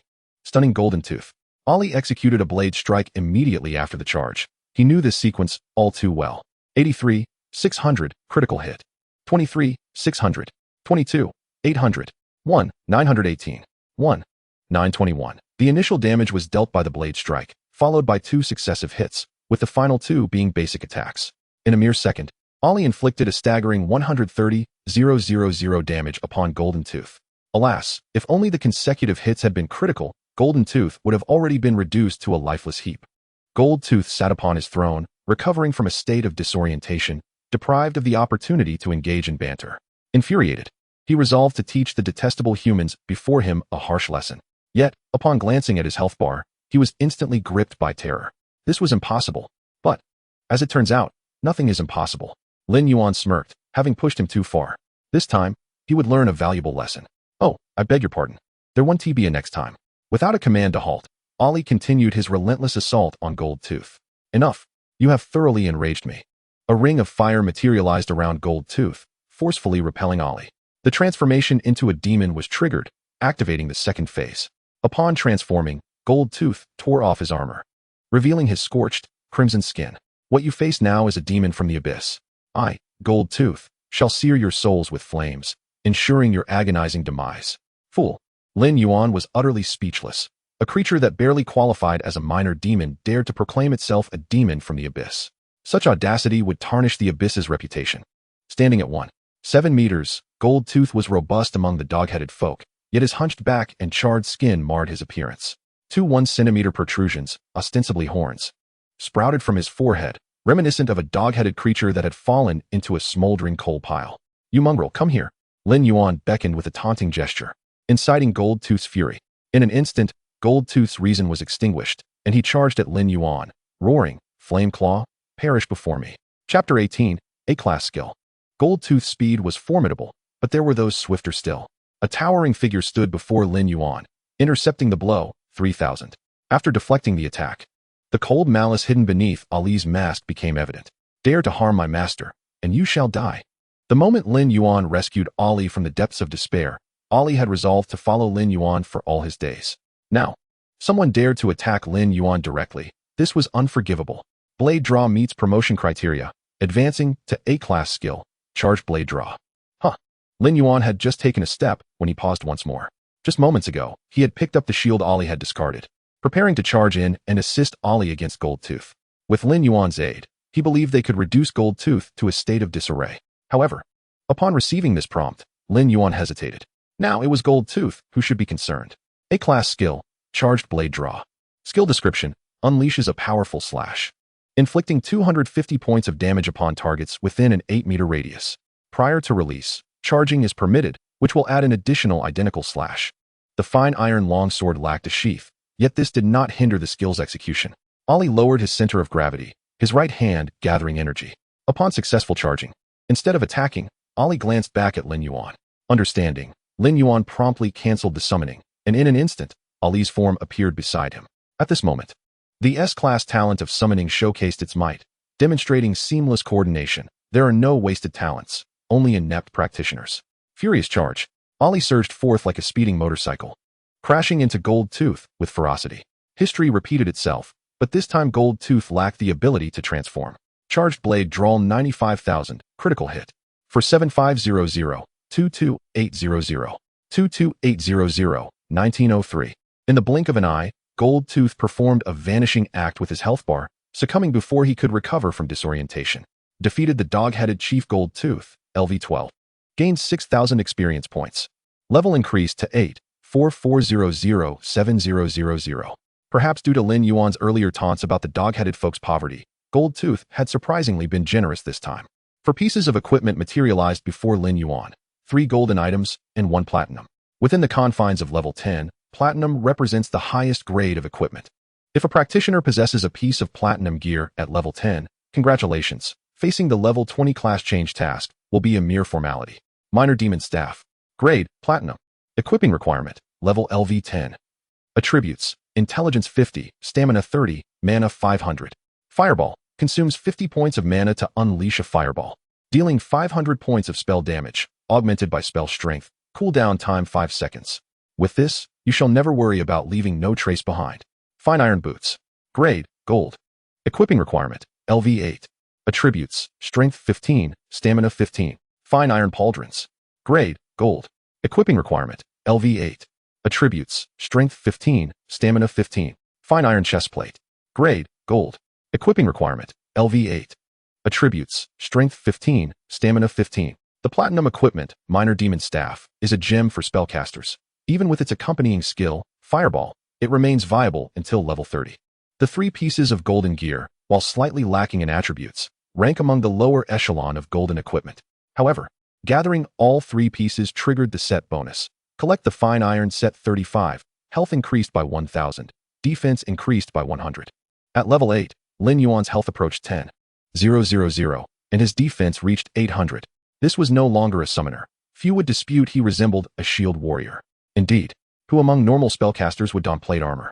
Only Lin Yuan, with his exceptional strength and stamina attributes, could endure such burden without succumbing to fatigue. Regarding Lin Yuan's actions in collecting the spoils, Sun Tzu had no objections whatsoever. After 2 excursions into the dungeon today, merely tagging along for experience was already worth it. Gazing at the level indicator on the panel, proudly displaying LV8, Sun Tzu's smile remained unwavering. Congratulations on clearing the nightmare difficulty of Gold Tooth's ruins. Time taken, 42 minutes. Do you wish to hide name announcements? No. Lin Yuan decisively selected no. Why would he wish to conceal his name? Was he playing the old trick of hiding his strength? Such tactics were outdated. If one does not showcase their prowess, there will always be jesters eager to draw attention to themselves, an incessant nuisance. Moreover, only he and Sun Tzu had entered the nightmare difficulty. Hiding names would be akin to burying one's head in the sand. There was no need for it. Congratulations to Lin Yuan and Sun Tzu's team for conquering the nightmare difficulty of Gold Tooth's ruins. Time taken, 42 minutes. Congratulations to Lin Yuan and Sun Tzu's team for conquering the nightmare difficulty of Gold Tooth's ruins. Time taken, 42 minutes. Congratulations to Lin Yuan and Sun Tzu's team for conquering the nightmare difficulty of Gold Tooth's ruins. Time taken, 42 minutes. At the moment the announcement echoed through the air, a radiant smile graced Sun Tzu's lips. Lin Go, if the others knew we had conquered the nightmare difficulty, they would likely be utterly dumbfounded. I can hardly wait to witness their astonished expressions. And as for old Chun, surely he must be appointed as the vice principal this time. That is undoubtedly a certainty. Lin Yuan stretched languidly, reflecting on old Chun, a rather large figure who indeed caused one great concern. 5 minutes earlier, Captain Tian Yi of the law enforcement team's 3rd Division had arrived at First High, there to announce the disciplinary action against Chen Hongwei. At this moment, nearly the entire faculty and student body had gathered in the square before the underground city. Chen Hongwei had failed to fulfill his duties as an educator, resulting in the deaths of 2 S-class gifted professionals in the Nightmare Difficulty Dungeon. He was now reassigned to serve at the 38th Insect Nest Fortress for a duration of 10 years. Principal Chen Qingshan faced repercussions as well, being removed from his position at First High. Upon the conclusion of the disciplinary announcement, both Chen Qingshan and Chen Hongwei sighed in unison. Chen Qingshan was fortunate. He was merely transferred from First High and would continue his career at another institution. Chen Hongwei, however, faced a grim fate, being sent to the front lines to combat the insect horde. The Insect Nest Fortress was an exceedingly perilous location, fraught with terrifying creatures at every turn and a staggeringly high mortality rate. Upon hearing of Chen Hongwei's impending deployment to the 38th Insect Nest Fortress, 2 of his close colleagues expressed their indignation. It's utterly unfair. Lin Yuan and Sun Tzu disregarded his advice and opted for nightmare difficulty. Why should Chen Hongwei bear the brunt of their recklessness? Indeed, before awakening their powers, Chen Hongwei had repeatedly cautioned his students against choosing nightmare difficulty. Yet they had ignored his warnings, shifting the burden onto him. Chapter 19. Choosing nightmare difficulty because it was the only option. Wang Meng, Li Feng, cease your complaints.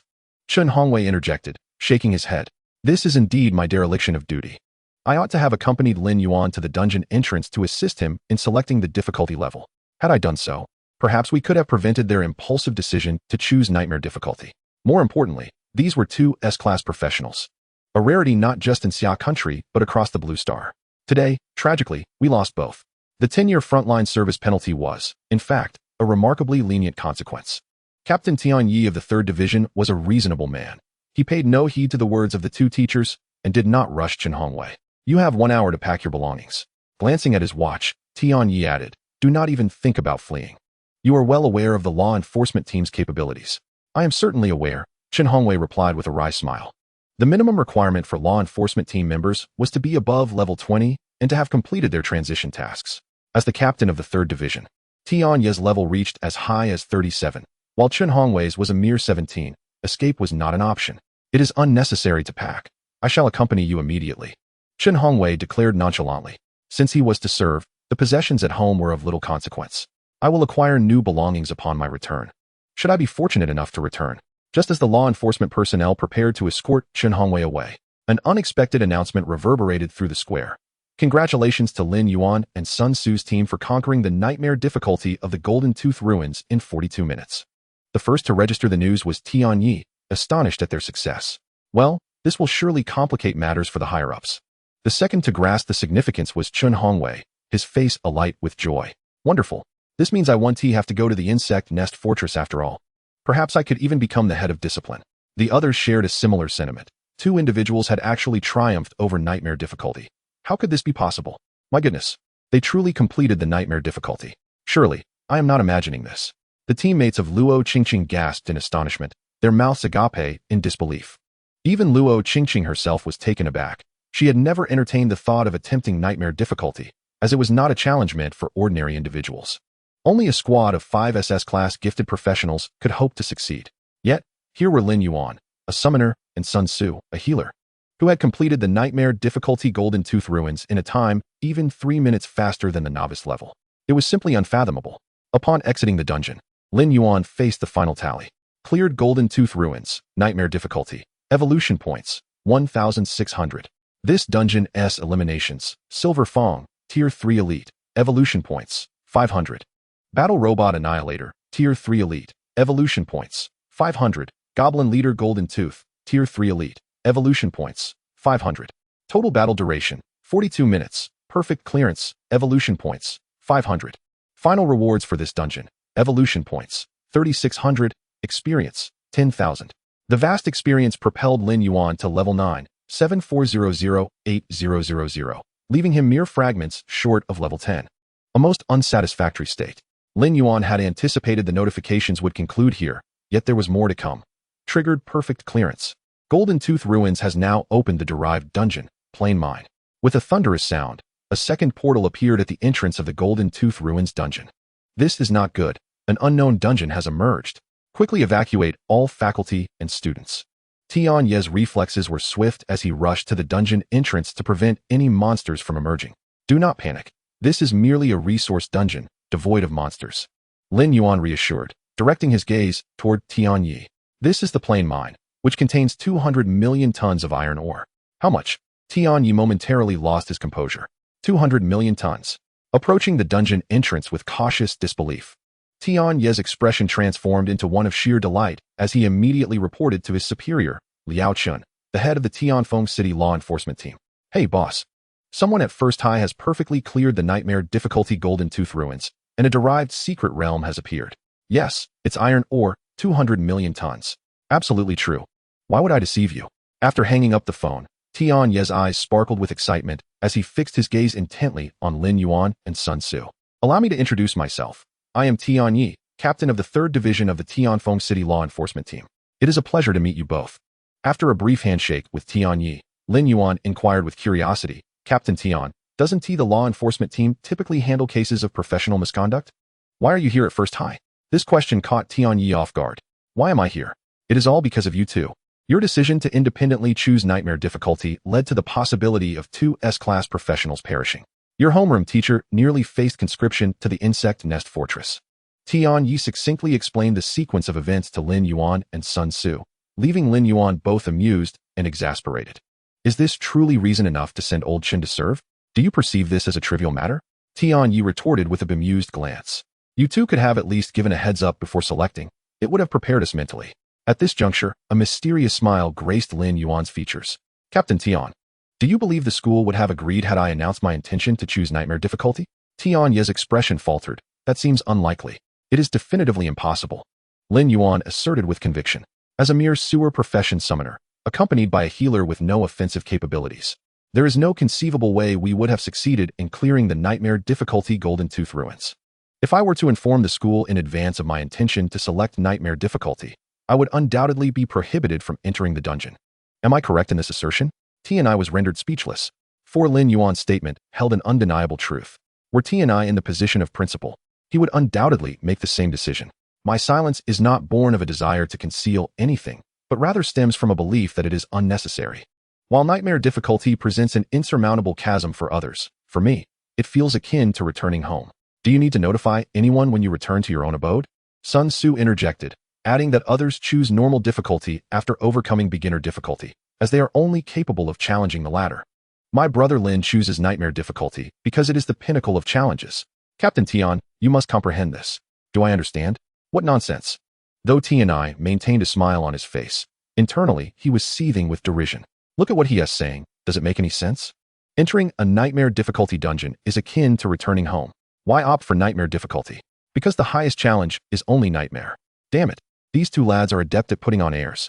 How did I not conceive such pretentious remarks back then? Chapter 20. Not a single coin less. Tian Yi retrieved his phone, pulling up the information of Lin Yuan and Sun Tzu. Their identities were impeccable.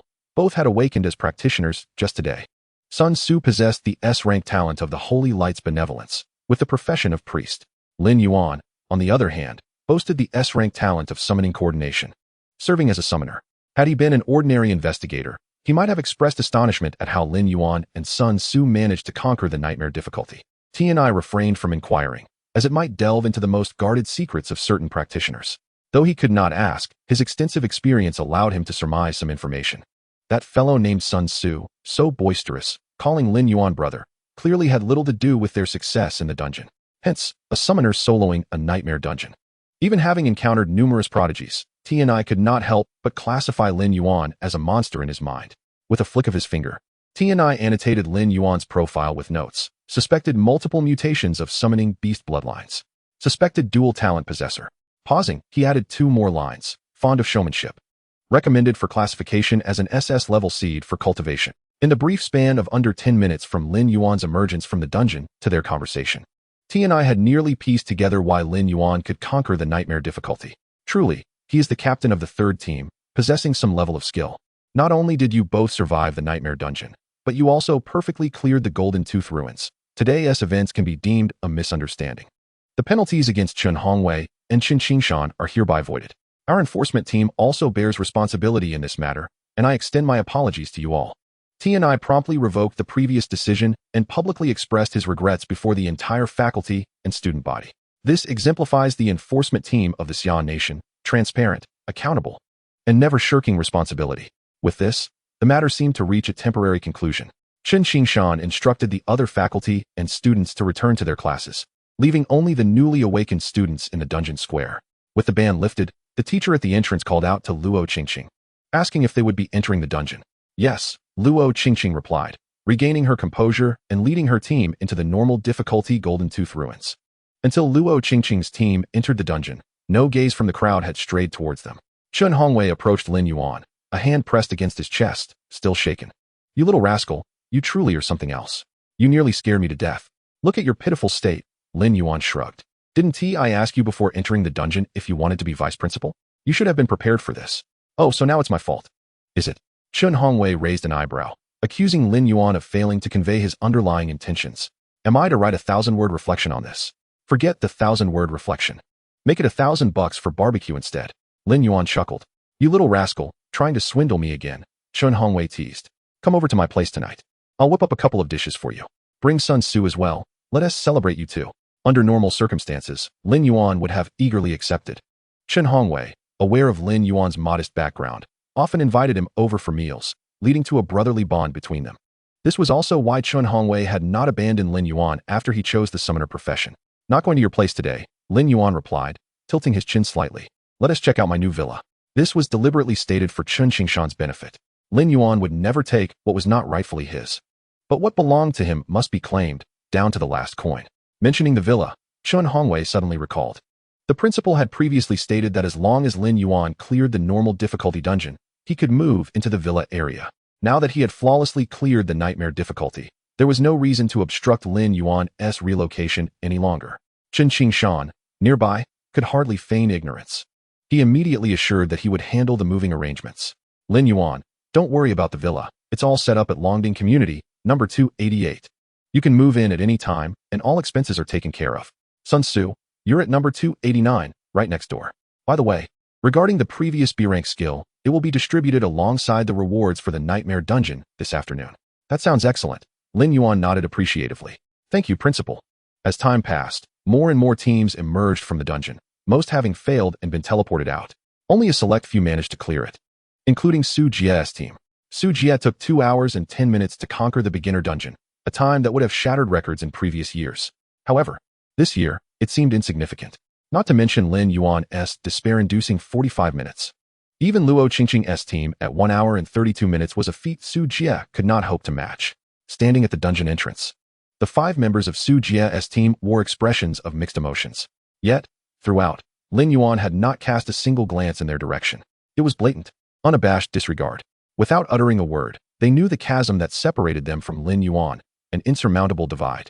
Reflecting on yesterday's mocking words, a wave of shame washed over them. A group of ants had dared to mock a sleeping lion, ridiculously presumptuous. Unable to endure any longer at the entrance, Su Jie opted to enter the normal difficulty dungeon. As more students emerged, Chun Hongwei found it increasingly difficult to continue his conversation with Lin Yuan. He needed to soothe the disappointed students and provide guidance for their reviews. Lin Yuan pondered for a moment, deciding to grind his level to 10. With only 600 experience points remaining, it felt increasingly awkward. For Lin Yuan, the difference between level 10 and level 9 was akin to heaven and earth. At level 10, one can unlock a second summoning slot, with ample evolution points ensuring a guaranteed acquisition of a Tier 3 elite, alongside the opportunity to attain an SSS level talent. Crucially, one can also equip a little demon staff, allowing for a taste of the arcane. Upon arriving at the entrance of the dungeon, Lin Yuan casually selected a warrior difficulty, only to be met with the message: you have perfectly cleared the nightmare difficulty of the Golden Tooth Ruins and cannot enter. Unable to proceed, Lin Yuan felt somewhat bewildered. Without access to the dungeon, where could he possibly level up? Tianyi, who had been lingering by Lin Yuan's side, observed his intention to enter the dungeon and explained. Once you have perfectly cleared a nightmare difficulty, you can no longer access that dungeon. Oh, I see, Lin Yuan replied, realizing that this had not been covered in class.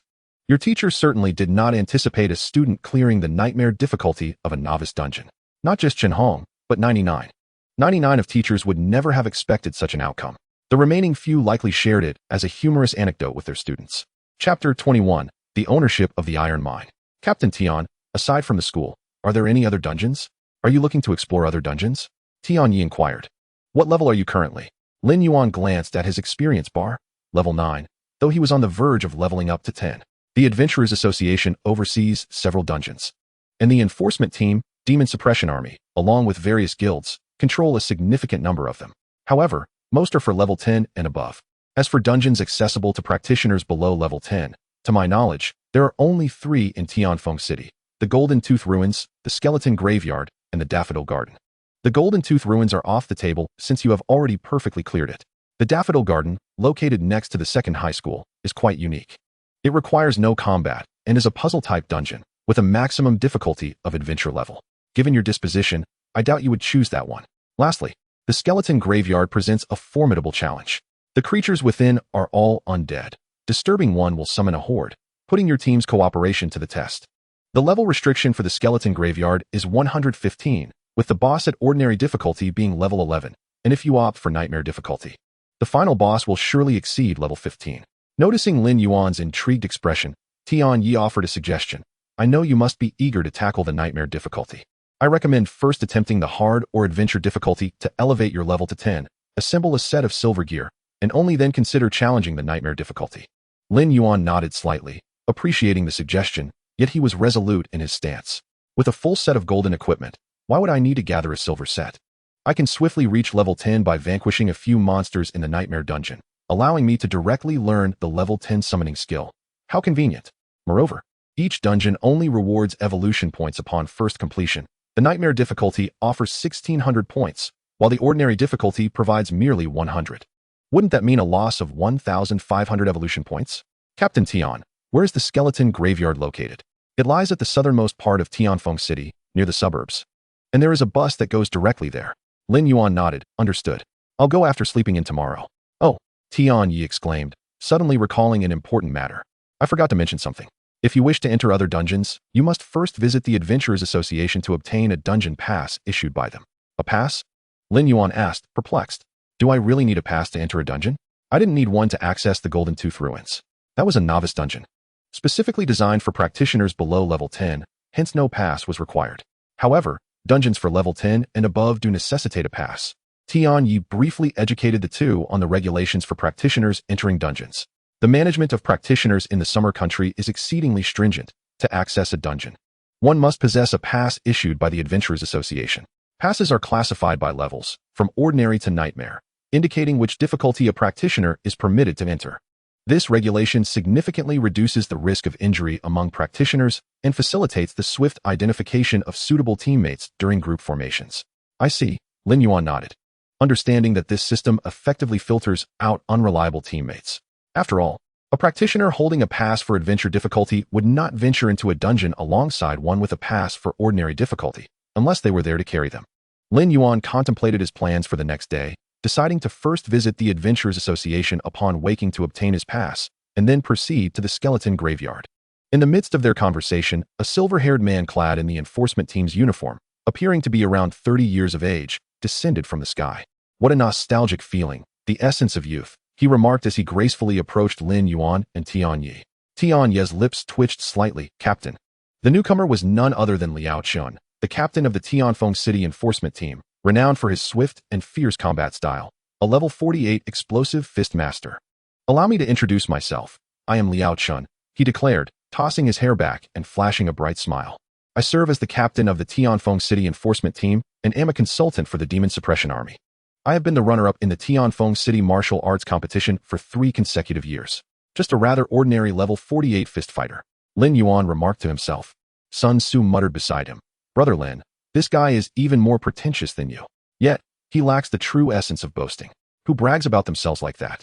Unbeknownst to him, the most insidious form of boasting is the kind that goes unnoticed. Imagine if someone loudly proclaimed his name at this moment, while others enumerated these assorted titles. Now that would be impressive. Tian Yi, eavesdropping on the exchange, struggled to suppress his laughter. Liao Chen initially appeared taken aback, but then his eyes sparkled with interest. This scrawny fellow has a point. I shall consider that for the next martial arts competition. Captain, the resource dungeon is over there. Let us get to business, Tian Yi prompted, redirecting Liao Chen's focus. He proceeded to assess the stability of the resource dungeon and confirmed there were no issues with its yield. Finally, he needed to determine the ownership of the dungeon. Typically, the rights to exploit resource-type dungeons belong to the faction that owns the dungeon. However, the Golden Tooth Ruins, being a novice dungeon, is owned collectively by Tianfeng City and does not belong to any particular faction. This situation posed a conundrum, as it implied that the enforcement team, Adventurers Association, and Demon Suppression Army all had the right to exploit it. Tian Yi, do you think our enforcement team can claim this plain iron mine for ourselves? Liao Chun whispered to Tian Yi, who looked at him as if he were crazy. Captain, you can't be serious about wanting to monopolize this. This is a 200 million ton iron mine. President Lin Yandong of the Adventurers Association and General Meng Zhan of the Demon Suppression Army would certainly join forces against us if they found out. Liao Chen sighed. True. Those two are troublesome. Very well. I shall report this matter to the deputy mayor and let him decide. Currently, the position of mayor in Tianfeng City was vacant, with all matters overseen by Deputy Mayor Xinzhong, a lifestyle profession barrier master at level 42. All the barriers in Tianfeng City were set up by him. With his presence, the city's safety had increased at least tenfold. Xinzhong was engrossed in official duties when he received Liao Chen's report. After a moment of contemplation, he devised a reasonable allocation plan. Recently, there were signs of instability from the Zerg Fortress, with the Demon Suppression Army claiming 50%, the Professional Association 30%, the Enforcement Team 10%, and the remaining 10% allocated to Lin Yuan. 10%. Isn't that a tad too little? Liao Chen muttered. That fellow Meng Zhan must be grinning from ear to ear. Shun Zhong's execution was remarkably swift. Within 10 minutes, a crimson certificate was delivered to Lin Yuan. As Lin Yuan perused the document, he noted that it merely contained 1/10. 1/10 is still a considerable amount, Liao Chen scoffed. Our enforcement team is entitled to no more than that. You should be grateful. Tian Yi patiently elucidated the rationale behind this distribution to Lin Yuan. The mines held a staggering 200 million tons of reserves, and both extraction and transportation required manpower and incurred costs. The reason the Demon Suppression Army received a larger share was due to their frontline battles against the Zerg. The iron, ore extracted, could be forged into weapons, each superior weapon potentially reducing casualties. The professional association needed the iron to craft sufficient equipment to enhance the strength of professionals, preparing for the imminent threat of a dungeon invasion. Although this derivative dungeon emerged due to Lin Yuan's presence, without the Demon Suppression Army and the professional association, one could surmise that Lin Yuan would never have had the opportunity to stand there today. Tian Yi spoke the truth. Lin Yuan's parents perished in the Zerg Fortress riot 15 years prior. Until yesterday, Lin Yuan had been reliant on social welfare. None of this was handed to him on a silver platter. Had he been born in another country, he might well have been abandoned in a desolate corner, left to fend for himself. Lin Yuan was not ungrateful. He did not intend to quibble over this meager amount of iron ore. Captain Tian, is it possible to convert this into cash? Lin Yuan raised the certificate in his hand. You mentioned that mining requires resources. I have neither manpower nor funds, so holding on to this serves little purpose. It would be wiser to sell it for something beneficial. Iron ore, after smelting and forging, could yield equipment no higher than level 25 silver grade. Lin Yuan was currently at level 9, predominantly equipped with golden gear, by the time he reached level 25. It would be an understatement to say he would disdain picking up silver gear from the ground. However, in this world, not everyone was as fortunate as Lin Yuan. Ordinary professionals still constituted the vast majority. Thus, Lin Yuan's 1/10 share of mining rights remained quite valuable. You wish to sell it? Tian Yi was momentarily taken aback. I suggest you sell it to the professional association. Sell it to the professional association? We, the Demon Suppression Army, will claim your share. A towering figure, clad in sunglasses and nearly 2 meters tall, strode over, flanked by dozens of armored warriors. Approaching Lin Yuan, the man removed his sunglasses, revealing a somewhat amiable smile. I am Meng Zhan, the commander of the 27th Legion of the Demon Suppression Army. I can exchange your share for an S-rank skill.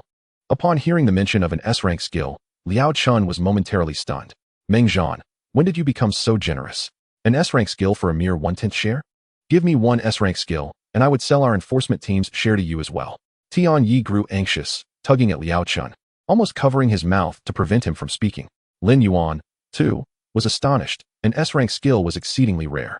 Liao Chen, at level 48, possessed only one S-rank skill, a powerful trump card capable of turning the tide in critical moments. Don't rush to agree just yet. Meng Zhan produced a skill book and placed it before Lin Yuan. Although it was an S-rank skill, it was exclusive to summoned beasts. Death Sword Chi, S-rank, exclusive to summoned beasts.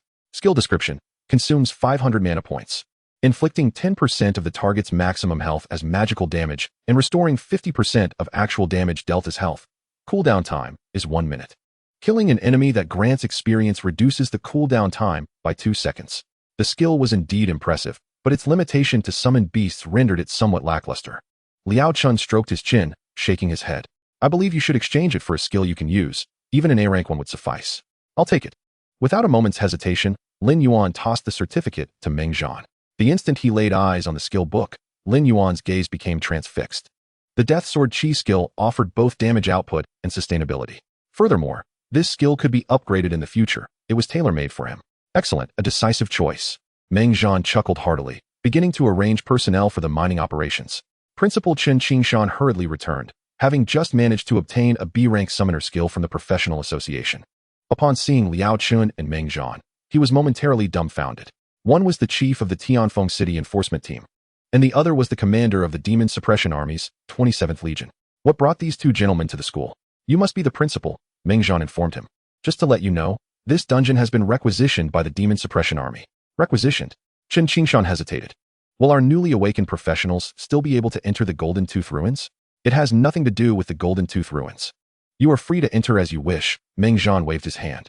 We are only responsible for mining the or within the plains. Oh, I see. Chen Qingshan appeared dazed, but acknowledged the information. Upon realizing that this dungeon contained a staggering 200 million tons of iron ore reserves, he was utterly taken aback. Gazing at the B-rank skill book in his hands, a radiant smile spread across Chun Qingshan's face. Lin Yuan, I must apologize for my forgetfulness. This B-rank skill book has been sitting in the school warehouse, and I only just found it. Since you have cleared the nightmare difficulty dungeon and brought glory to our school, we have decided to reward you with 1 million in cash. Initially, Chun Qingshan had intended to offer 500,000, but upon reflecting on Lin Yuan's perfect completion of the nightmare difficulty dungeon and the emergence of a resource-rich derivative dungeon, he realized this was insufficient. Thus, he promptly doubled the reward to 1 million. 1 million in cash was enough to purchase a piece of level 10 golden equipment. Lin Yuan accepted the skill book, Summon with Spirit, B rank. Learning level, level 20. Skill description, consumes 200 mana points to summon a wood spirit of the same level as the caster, with a bloodline level of 3. Capable of advancing to a maximum of 5. The wood spirit was likely a support-type summoned beast, which was quite valuable. Ollie excelled in close combat. And the second summoned beast was a skeleton warrior, also a melee combatant. Acquiring a supportive entity would undoubtedly enhance their overall strength. The efficiency of the demon suppression army was remarkable. In no time, they had transformed the area surrounding the dungeon into a military stronghold. Many students emerged from the dungeon. Bewildered. What on earth? Why is this place surrounded by the military? Principal Chun Qingshan, along with the teachers, patiently explained the situation, redirecting all the students' gazes back to Lin Yuan. The phrase Wang hardly encapsulates the sentiment. Chapter 23. The Nightmare Difficulty Pass Assessment. Brother Lin, look at them. Each one resembling a disgruntled wife, chuckled Sun Tzu. I bet they are regretting their choices now. His schadenfreude was palpable. Lin Yuan, however, paid no heed to the others and remarked, let us see what the Villa District has in store.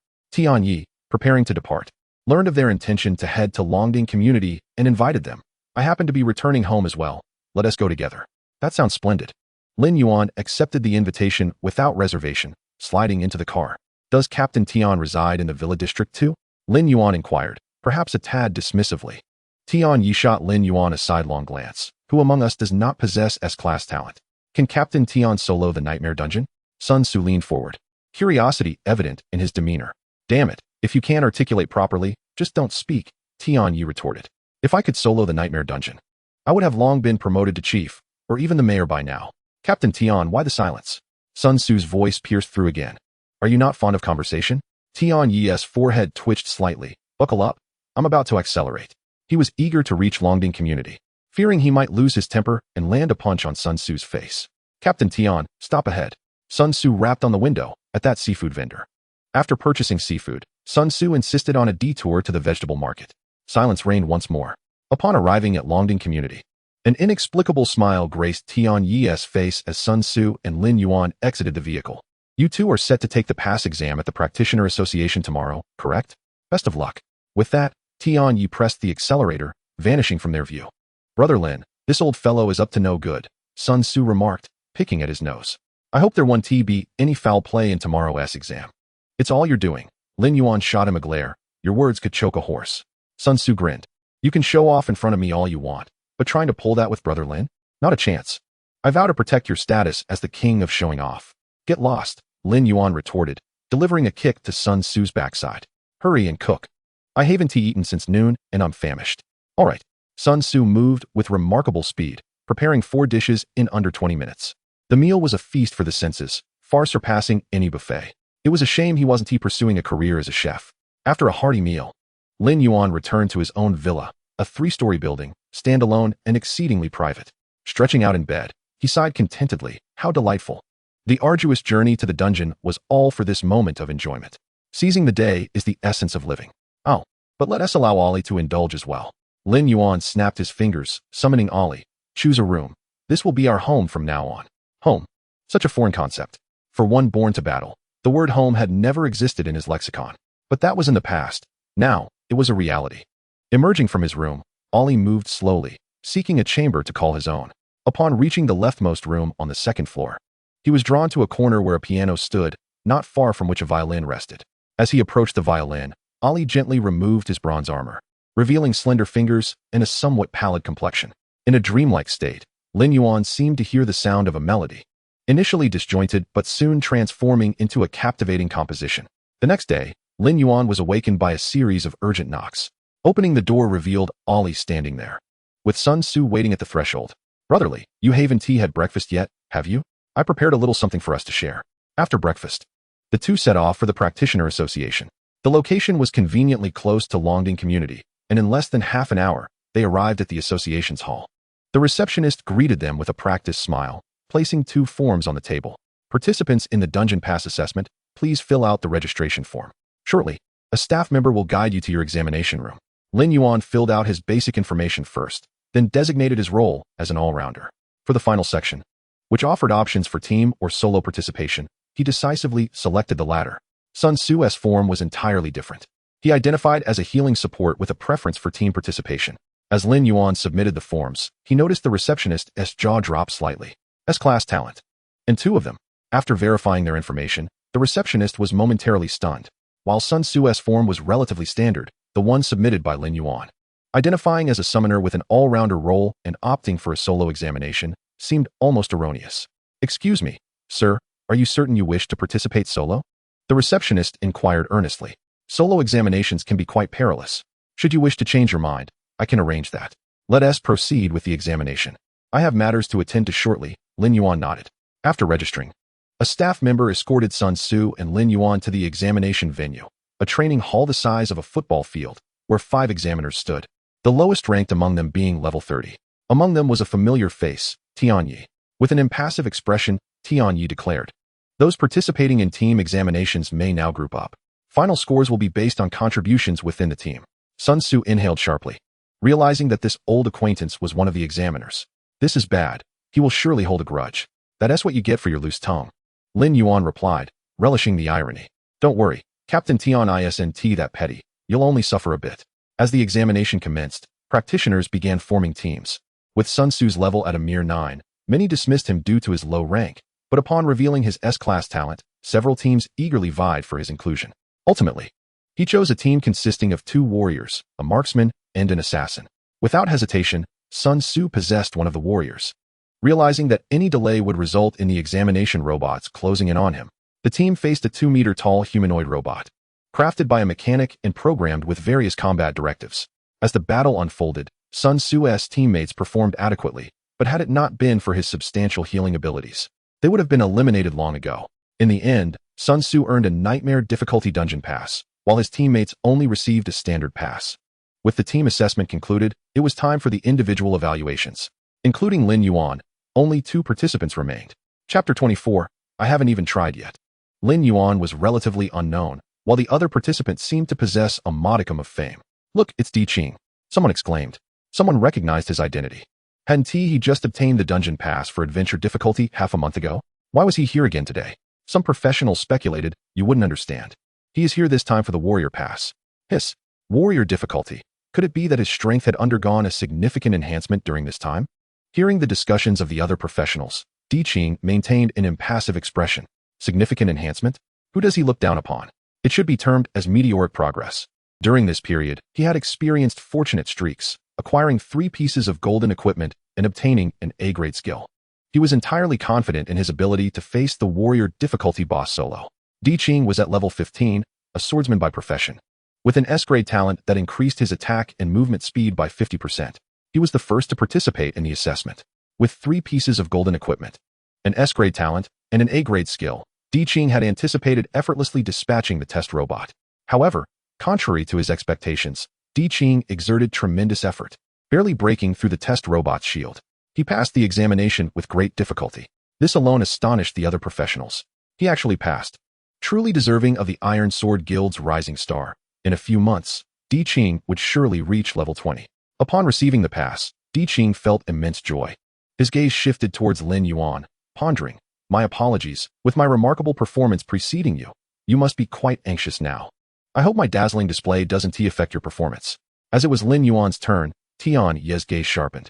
He was not here to settle personal scores as an examiner. He could easily deal with Sun Tzu later when he least expected it. Tianyi's true objective was Lin Yuan. He wished to ascertain the limits of Lin Yuan's capabilities. Lin Yuan, which difficulty do you choose to challenge? The examiner inquired, holding a form and directing the question at Lin Yuan. Nightmare. Lin Yuan replied without hesitation. At the mention of nightmare difficulty, everyone was taken aback. Did I hear that correctly? He actually dares to challenge the Nightmare Difficulty Test robot. The physical defense of the Nightmare Difficulty Test robot reached a staggering 1,000 points, and its shield exceeded 200,000. How could one possibly succeed? Di Qing was equally astonished by Lin Yuan's choice of Nightmare Difficulty. But upon noticing Lin Yuan's level and profession, he immediately shook his head in disappointment. A mere stunt for attention, perhaps influenced by his own remarkable performance. He felt incapable of passing the test, and thus opted for a reckless gamble to capture everyone's attention. It was truly lamentable that he was not focused on steadily leveling up in the dungeon, instead fixated on such superficial notions. Nevertheless, it mattered little. A summoner, the very lowest of the low, was destined for obscurity. As Lin Yuan approached the test robot, he snapped his fingers, and Ollie materialized beside him. A summoner. A summoner actually dares to challenge Nightmare Difficulty. Surely, I must be dreaming. In this day and age, who would still choose to be a summoner? Had their mind been compromised? Did they not realize their own limitations, thinking they could rival Di Qing? Lin Yuan's profession sparked discussions among the other professionals, with nearly all of them expressing skepticism. Sun Tzu, displeased, exclaimed, "What is wrong with you? Is this the year of the dog? Why are there so many who look down on others?"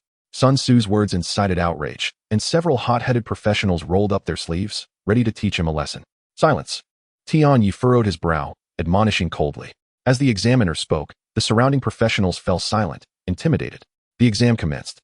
Just as the examiner's words faded, Ollie lunged forward, crashing into the test robot with a forceful impact, dealing 135,000 critical hit. 67, 500. 33, 200. 33, 200. 700. Click. The red light in the test robot's eyes flickered on momentarily before extinguishing. Silence, an oppressive silence enveloped the area. The surrounding professionals stared wide-eyed.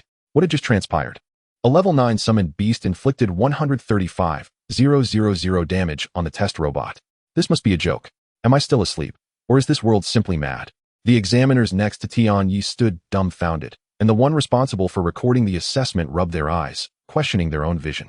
The examiner glanced at the test robot, then at Ollie, who was picking up the shield, before finally writing 2 words on the assessment result. Passed.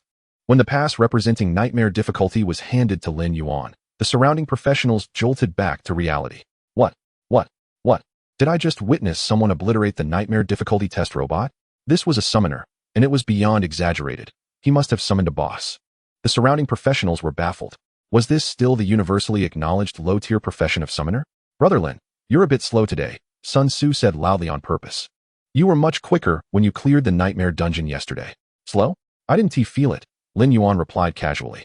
Wasn't it all a matter of instant elimination? You were 1 second slow, Sun Tzu responded earnestly. Doesn't matter, Lin Yuan shrugged. I didn't exert myself. Indeed, he hadn't.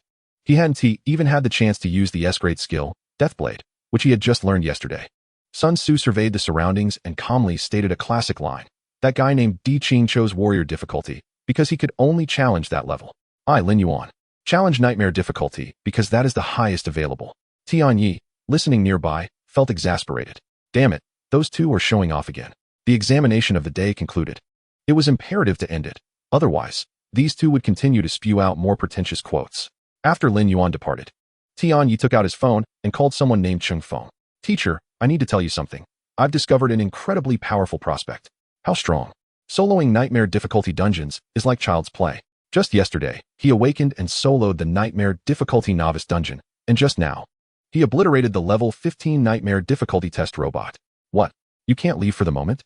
Come in a couple of days? Don't say I didn't warn you. This kid is heading to the skeleton graveyard shortly, and he is likely to secure the first clear of the nightmare difficulty there. While other universities are still oblivious to him, hurry over now. I'll be waiting at the entrance to the skeleton graveyard dungeon. Chapter 25. Soloing the skeleton graveyard. The person on the phone with Tianyi was a combat professor from Kyoto University, which had a minimum admission requirement of S-grade professionals. Kyoto University controlled numerous dungeons and possessed abundant resources. Any professional who could enroll there could swiftly reach level 20 and complete their class transition tasks. Tianyi, a graduate of Kyoto University, recognized Lin Yuan's exceptional potential and sought to persuade his instructor to expedite Lin Yuan's admission through a special recruitment procedure. The skeleton graveyard, situated at the southernmost edge of Tianfeng City, is considered a suburban locale. Despite its remote location, it attracts a considerable number of professionals. Presently, a level 12 warrior with C-grade defensive talent boasts a health of 2,000 and defense of 180, seeking a party for the challenging skeleton graveyard. A self-sufficient team is tackling the ordinary difficulty level, and a healer is needed to join. A level 15 shield warrior, possessing 3,800 health and 260 defense, is organizing runs for the adventure level and below in the skeleton graveyard, charging 50,000 per participant, with limited spots available. Silver scale breastplates are offered at 100,000 each. Swift purchases are encouraged. Within a 200-meter radius of the skeleton graveyard entrance, a variety of goods are on sale. Lin Yuan even spotted a stall displaying numerous hand-painted exorcism talismans, selling for 100 each, and surprisingly, they were in high demand. Brother Lin, the crowd here is overwhelming. Sun Tzu remarked in astonishment, noting that there were at least 1,000 professionals around. Not even close. Lin Yuan slightly shook his head. You haven't accounted for those entering the dungeon. Including them, the count would indeed double.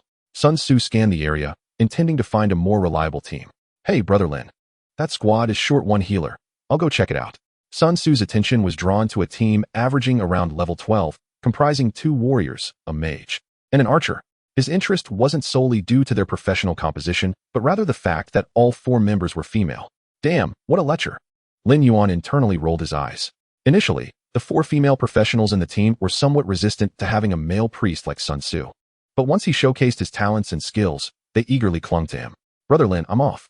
Sun Tzu winked at Lin Yuan, embodying the phrase loving beauty over friends. What the hell? Lin Yuan responded with an exasperated gesture. Upon reaching the dungeon entrance, Lin Yuan began to queue.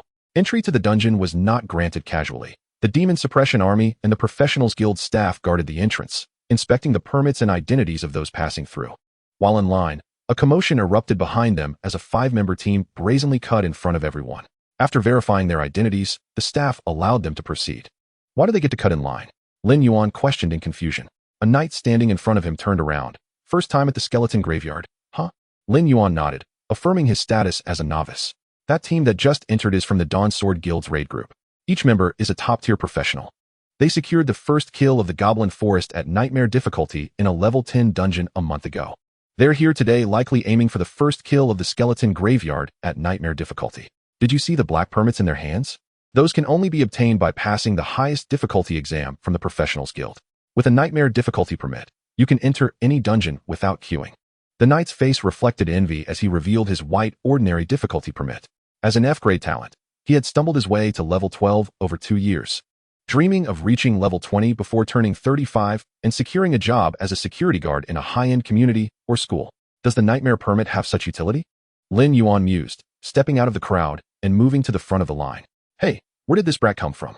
Get back in line. A 14-level warrior, standing at 1.8 meters tall and carrying a shield, attempted to block Lin Yuan's path.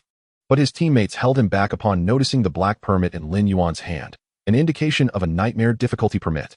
The warrior's shout drew considerable attention. The queued professionals craned their necks to see, astonished that someone so young possessed a Nightmare difficulty permit. I envy him. With a Nightmare permit, his teammates must be formidable. I, Brother Lin, have no teammates. Sun Tzu pointed out Lin Yuan's permit. Did you notice that emblem? It signifies a successful solo challenge. Upon hearing Sun Tzu's words, the professionals gasped in shock. No way, it truly is the emblem of the sword. Today is indeed an eye-opener. The Nightmare difficulty sword permit would surely provide fodder for boasting among friends. As Lin Yuan entered the dungeon, the surrounding professionals continued to discuss the remarkable event. Sun Tzu smiled subtly, pulling out his phone to upload a photo of Lin Yuan holding the permit, with only his side profile visible, to the professionals forum, captioned, "The strongest summoner in history, dare to dispute?" Soloing Nightmare dungeons is as easy as eating and drinking. His true identity is actually him. Mission accomplished. Skeleton Graveyard. Assault level, 115. Difficulty, Ordinary Nightmare. Monster type, Undead. You have entered the Nightmare difficulty Skeleton Graveyard. Skeleton Knight Mosa will launch an attack in 5 minutes. Please prepare to face the Undead army. If you fail to defeat Skeleton Knight Mosa within 1 hour, he will open a portal to the realm of the undead and depart. A defensive scenario? I relish this. Such dungeons, where one need not hunt for monsters, are a true relief. Waiting for the monsters to come to me and meet their demise is ideal. Ollie, let us begin.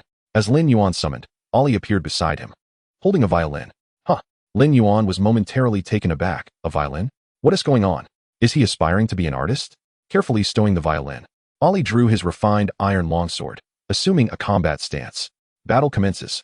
As the 5-minute countdown concluded, Lin Yuan heard a cacophony of footsteps as over 100 skeleton warriors surged forth. Skeleton warrior, ordinary. Level, LV 12. Health, 6000. Attack power, 300. Defense, 0. Skill, bone growth increases defense by 50 points. Skeleton warriors sit at the bottom of the food chain among undead creatures, yet to underestimate them would be a grave error. Chapter 26, The Second Summoned Beast. While the health and defense of the skeleton warriors are quite low, their attack power is considerably high. If surrounded by skeleton warriors, one might find themselves in dire straits. However, this is merely a concern for other professionals. Before Lin Yuan, these few skeleton warriors posed no threat whatsoever. The skeleton warriors moved sluggishly, and Ollie waited nearly a minute for them to approach. Berserk charge, blade slash, regular strike, double strike, 182500, critical hit, 91250, 3650, 3650, 43800, 43,800. In less than 30 seconds, all 100 skeleton warriors were vanquished. Kill skeleton warrior, LV 12, 100, experience gained 3000. Level increased to level 10, 24001000. With a flash of brilliance, Lin Yuan ascended to level 10. Equipping the small demon staff, Lin Yuan's health surged to 12,000. With a physical attack of 1500 points and a magical power of 450 points. Such opulent attributes overshadowed the vast majority of level 30 professionals. Most crucially, Lin Yuan's second summon slot was unlocked. He took out the Skeleton Warrior skill book to study, thus acquiring his second summoned creature. Skeleton Warrior, unnamed, second tier. Level, 10. Race, undead. Health, 20,000. Mana, 5,000. Attack power, 2,000. Defense, 1,000. Strength, 1,000. Agility, 500. Stamina, 1,000. Intelligence, 500. Talent, all for 1 SSS. Skill, Osteogenesis, D. Both strength and stamina growth were top tier, but was this skill not rather scant? Osteogenesis, how amusing. Lin Yuan's gaze fell upon the talent section. All for 1 SSS. Talent effect 1. While the summoned creature remains alive, you cannot be killed. Any fatal damage will be transferred to the nearby summoned creature. Talent effect 2. There is no limit to the number of summoned creatures, excluding bound summon slots. Talent effect 3. Summoning skills have a chance to summon higher tier life forms. Lin Yuan marveled at the potency of the talent, yet felt a tinge of regret. If a necromancer possessed this talent, they would instantly transform into a harbinger of undead calamity. But Lin Yuan could not. His summon slots were all bound. After attempting to summon repeatedly, he found only the skeleton warriors materializing, without the simultaneous appearance of multiple skeleton warriors. Casting a glance at the evolution points, he noted 3,600 remaining. Without hesitation, Lin Yuan promoted the skeleton warrior to the 3rd tier. Skeleton mage, unnamed, 3rd tier. Level, 10. Race, undead. Health, 40,000. Mana, 10,000. Attack power, 4,000. Defense, 2,000. Strength, 2,000. Agility, 1,000. Stamina, 2,000. Intelligence, 1,000. Talent, all for 1 SSS. Skill, Advanced Osteogenesis, B, Undead Summon, S. Upgrading from the 2nd to the 3rd tier, attributes doubled, and an additional S-tier skill, Undead Summon, was acquired. Undead Summon, S. Skill description, consumes 500 mana points to randomly summon 100 undead beings of 2 tiers lower than oneself to engage in battle.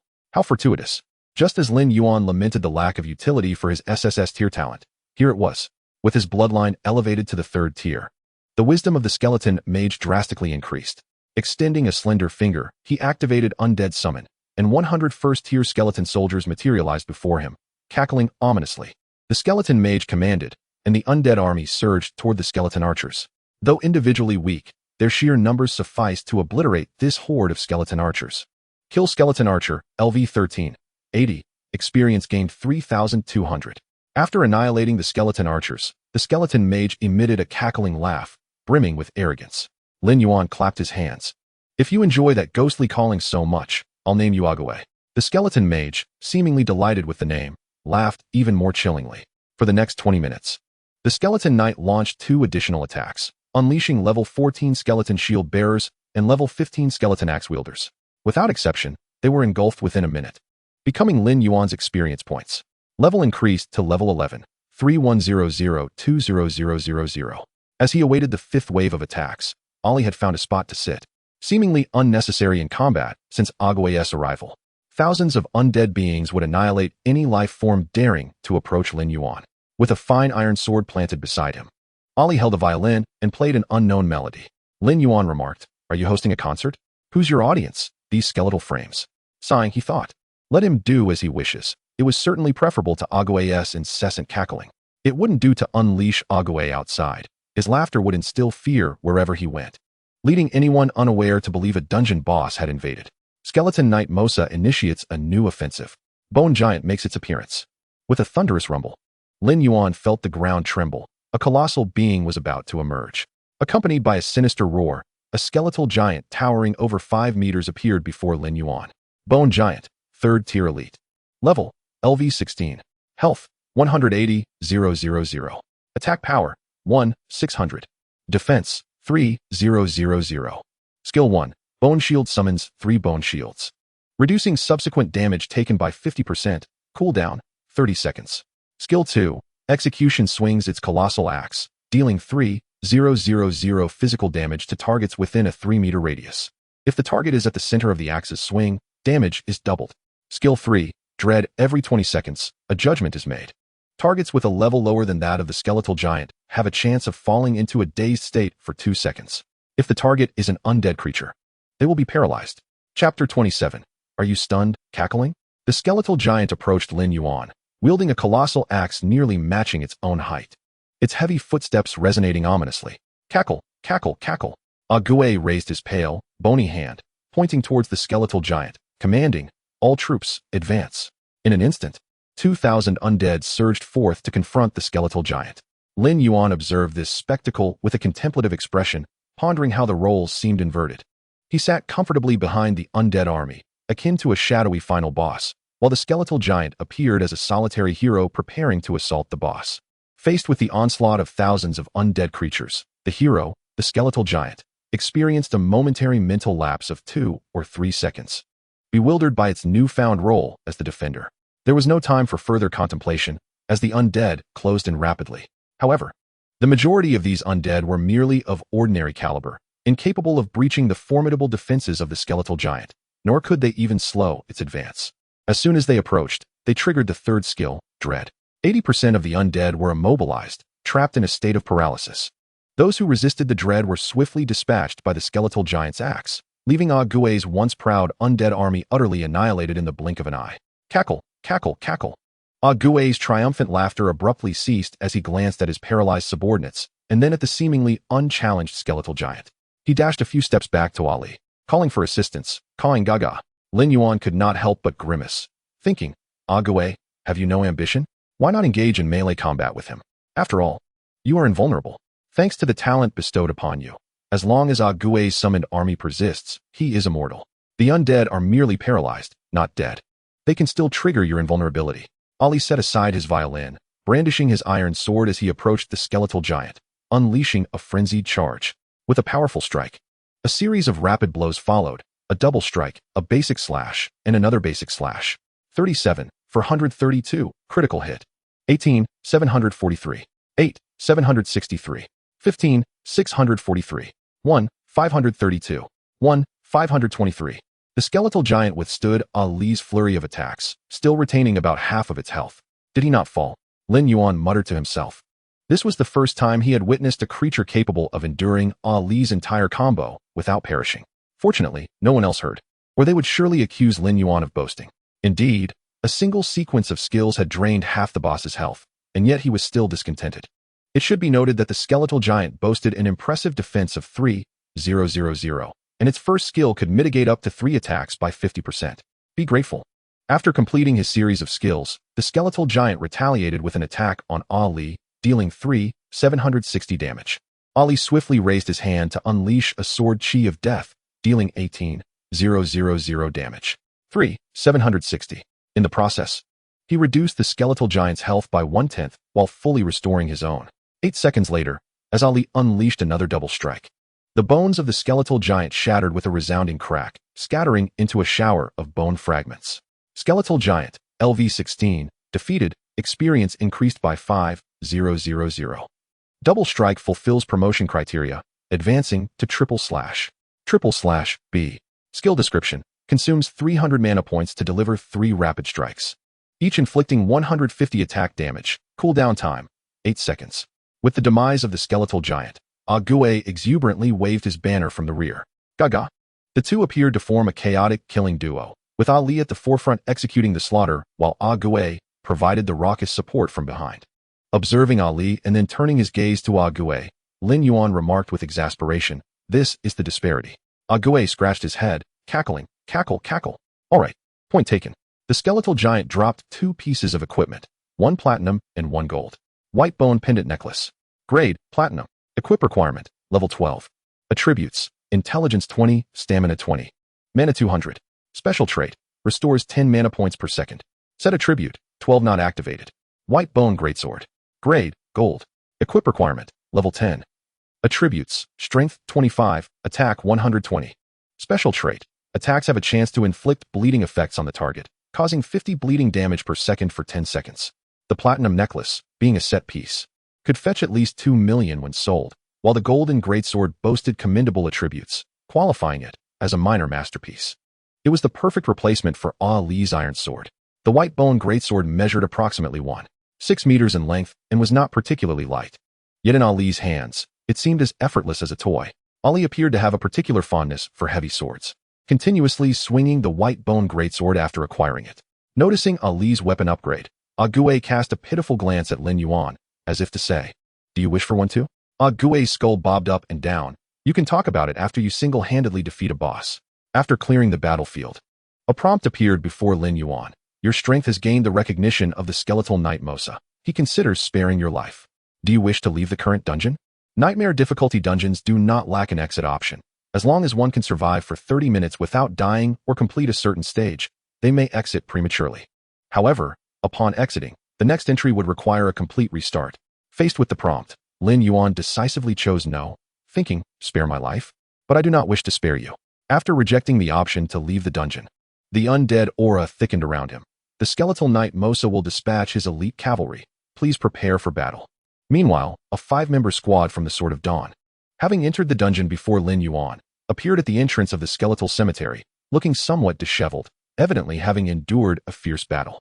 The team's healer, Li Fei, furrowed her brows, expressing her concern. "The attack power of the undead is excessively high. The burden on my healing is immense.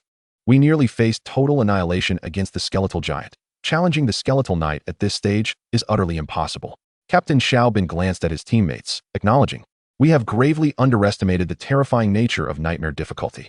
With 5 S-grade talent professionals, all clad in golden equipment, each possessing an A-grade skill, they already outclassed 95% of their peers at the same level. If even they could not conquer the nightmare difficulty of the skeletal cemetery, it was doubtful that any other team could succeed. Observing the surrounding professionals and his dejected teammates, Xiaobin rallied their spirits, stating, "This past month, we have wasted considerable time striving to conquer the nightmare difficulty of the skeletal cemetery. It is time we focus on leveling up. Do not forget, only by ascending to level 20 and completing the job transfer quest can one genuinely cross the threshold into the realm of true professionals." Chapter 28. Do not summon anymore. There is no room to stand. Within the nightmarish difficulty of the skeleton graveyard dungeon, Lin Yuan found himself surrounded by a throng of skeletal soldiers. "Ague, for heaven's sake, stop summoning. There's no space left to stand." The prior encounter with the skeletal giant had left Ague with a psychological scar. The reason for their inability to vanquish the colossal skeleton was simply due to insufficient numbers. 2,000 undead could not defeat the skeletal giant, but 20 million certainly could. With a mere spit from each person, it would be drowned. Thus, while awaiting the assault from the skeletal knights, Ague would unleash his necromantic summons whenever his mana replenished. In less than 10 minutes, the forces of the undead had swelled to over 10,000. Lin Yuan was engulfed by a dense mass of skeletal soldiers wielding bone blades, with a few skeletal knights weaving through the throng. It was exceedingly cramped. Apart from the area surrounding Ali, which remained somewhat spacious, there was hardly any room left elsewhere.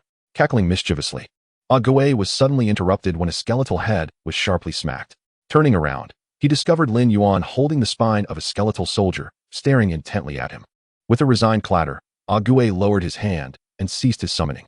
"The cavalry legion has arrived." The cavalry under the command of Skeletal Knight Mosa appeared, only to be awkwardly wedged into a corner, unable to maneuver. Skeletal Cavalry, second-tier boss. Level, LV-17. Health, 40,000. Attack power, 500. Defense, 200. Skill 1. Charges at the target, dealing 500 damage and stunning the target for 1 second. Cooldown 30 seconds. Stun effect only applies on the first hit. Skill 2. Sweep swings a lance, dealing 800 physical damage to targets within a 2-meter radius ahead. Cooldown 10 seconds. As soon as the 50 skeletal cavalrymen materialized, they were engulfed by the horde of undead. The charge skill proved utterly ineffective, while the sweep had some utility. The 50 skeletal cavalrymen collectively used their sweep to eliminate nearly 1,000 undead, only to be subsequently overwhelmed by the relentless tide of the undead. You have slain 50 skeletal cavalry, LV-17, gaining 10,000 experience points. Upon their demise, the skeletal cavalry dropped 2 items. Skeletal bridle mount. Grade, bronze. Mount level, LV-15. Health, 30,000. Attribute, increases movement speed by 60. Lin Yuan approached, and his eyes gleamed with excitement. What a splendid find. Mounts were truly rare treasures. These skeletal bridles would undoubtedly incite a frenzy among professionals if placed on the auction block. Even seasoned second-tier players would vie for them. Not for any other reason than to flaunt their prestige. Imagine the spectacle, while others traverse on foot. One could summon a skeletal warhorse and command the attention of the crowd instantly. What a thrilling sensation. Moreover, these were no ordinary steeds. They were skeletal mounts. A rarity indeed. If it weren't for Lin Yuan's insufficient level, he would have eagerly inspected the skeletal horse's appearance. Skeletal Knight Mosa will launch a new assault in 5 minutes. Please prepare yourself. How tedious. Can't they just attack all at once? I'm pressed for time. It was already noon, and he needed to hurry back for lunch. Would you like to initiate the general attack early? If activated, Skeletal Knight Mosa will mobilize ahead of schedule. This action is extremely dangerous. Please choose wisely. Ah, how astute. Lin Yuan felt a surge of satisfaction and promptly selected yes. As for the ominous warning, he merely chuckled. With nearly 20,000 undead at his side, he had the upper hand in numbers. As for strength, Ali's explosive power could dispatch anyone who dared approach. Caution was unnecessary. Skeletal Knight Mosa perceives your provocation. He will lead his cavalry in a full assault. Phantom heavy cavalry charges. As the countdown vanished, Lin Yuan felt a sudden dimness before the ground trembled beneath him. The sound of thundering hooves echoed. Cavalry was galloping forth. Phantom Legion, assemble. A somewhat hoarse voice resonated throughout the space, and the surrounding war fog slowly dissipated, expanding the area before him by more than tenfold. Hissing, a regiment of 300 heavy cavalrymen appeared in unison a kilometer away. Phantom Heavy Cavalry, second-tier boss. Level, LV-18. Health, 60,000. Attack power, 750. Defense, 300. Skill 1. Phantom Charge before the battle begins. Summons 2 identical phantoms to charge, dealing 700 damage to targets in a straight line ahead. Skill 2. Heavy Armor defense is increased by an additional 200 points, and spell resistance is raised by 20. Skill 3. Iron Cavalry movement speed is augmented by 30, and immunity to slowing effects is granted. Behind the 300 Phantom Heavy Cavalrymen, a towering figure, clad in armor and riding a skeletal war elephant, emerged.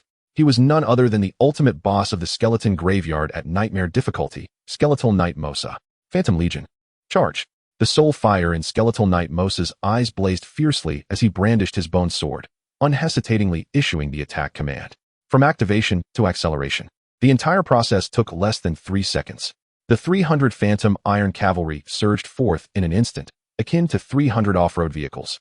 A force no ordinary person could withstand. Oh no, this might be too much. Lin Yuan's gaze sharpened as he released the restrictions on Ague, allowing him to summon freely. Ague, hold them back. With the war fog lifted, the surrounding space became exceedingly expansive. There was ample room for not just 10,000, but even 100,000 undead to be summoned. Simultaneously, Lin Yuan raised his hand to unleash his own necromantic summons. However, the undead he conjured were relatively uniform, primarily consisting of skeletal soldiers, with a few skeletal warriors and occasional skeletal archers. As the two engaged in their summoning, the Phantom Heavy Cavalry was already upon them. Phantom Charge. The 300 Phantom Heavy Cavalry initiated their charge, intent on obliterating everything before them. Did they think they could take me out in one fell swoop? Lin Yuan scoffed, dismissing their intent. Ague launched the entire army. Cackling wildly, Ague's skeletal frame trembled as he extended his bony hands, commanding, engage them. The 2,000-strong undead army surged forward like a tsunami, colliding with the phantom heavy cavalry. Individually, each phantom cavalryman might not have been overly formidable, but together, especially after initiating their phantom charge, they were an overwhelmingly powerful force. The 300 phantom heavy cavalry surged forth like a high-speed steamroller, crushing any adversaries that dared to obstruct their path. However, the legion of undead under Lin Yuan's command was simply overwhelming, an unending tide that could not be extinguished. As the charge concluded, a narrow passageway, 50 meters wide and 10 meters long, was barely carved out, claiming the lives of nearly 6,000 undead soldiers in the wake of this devastating assault. By my word, quite formidable indeed, Lin Yuan observed from the rear, his brow twitching in response. Chapter 29, The Rise of the Skeleton Knight. Lin Yuan silently wiped the sweat from his brow, relieved that his comrades were numerous enough to withstand the onslaught. Agaway had proven his worth. Without Agaway summoning these expendable minions, relying solely on Ali would have rendered them incapable of halting the cavalry's charge. Ali possessed formidable attack power. Yet the phantom heavy cavalry moved with such alacrity and dispersed positioning that should a single skill fail to annihilate them, the remaining cavalry would simultaneously unleash their phantom charge, placing Ali in peril. Brothers, advance. Eliminate them, Lin Yuan exclaimed, invigorated by the spirit of a general. Agaway's hands never ceased their motion, invoking the undead with relentless fervor. Undead summon. Undead summon. Waves of minions continued to materialize. Agaway's intelligence, at 500 points, allowed him to cast undead summon every 10 seconds, while Lin Yuan, with an intelligence of 480, could do so every 11 seconds. They alternately unleashed their skills, swelling the ranks of the undead army until they encircled the phantom heavy cavalry. Deprived of mobility, these cavalrymen became living targets. Even a 30% increase in movement speed proved futile, for they could not breach the undead army's encirclement unless they could once again execute a phantom charge. After 5 minutes, the 300 skeleton heavy cavalry were overwhelmed and brought to their demise by the relentless onslaught of Lin Yuan and Agay's summoned legion. Defeated skeleton heavy cavalry, LV 18, 300, experience gained, 75,000. Level increased to 12, experience, 769, 0033, 000. Level increased to 13, experience, 469, 0044, 000. Level increased to 14, experience, 690, 0005, 000.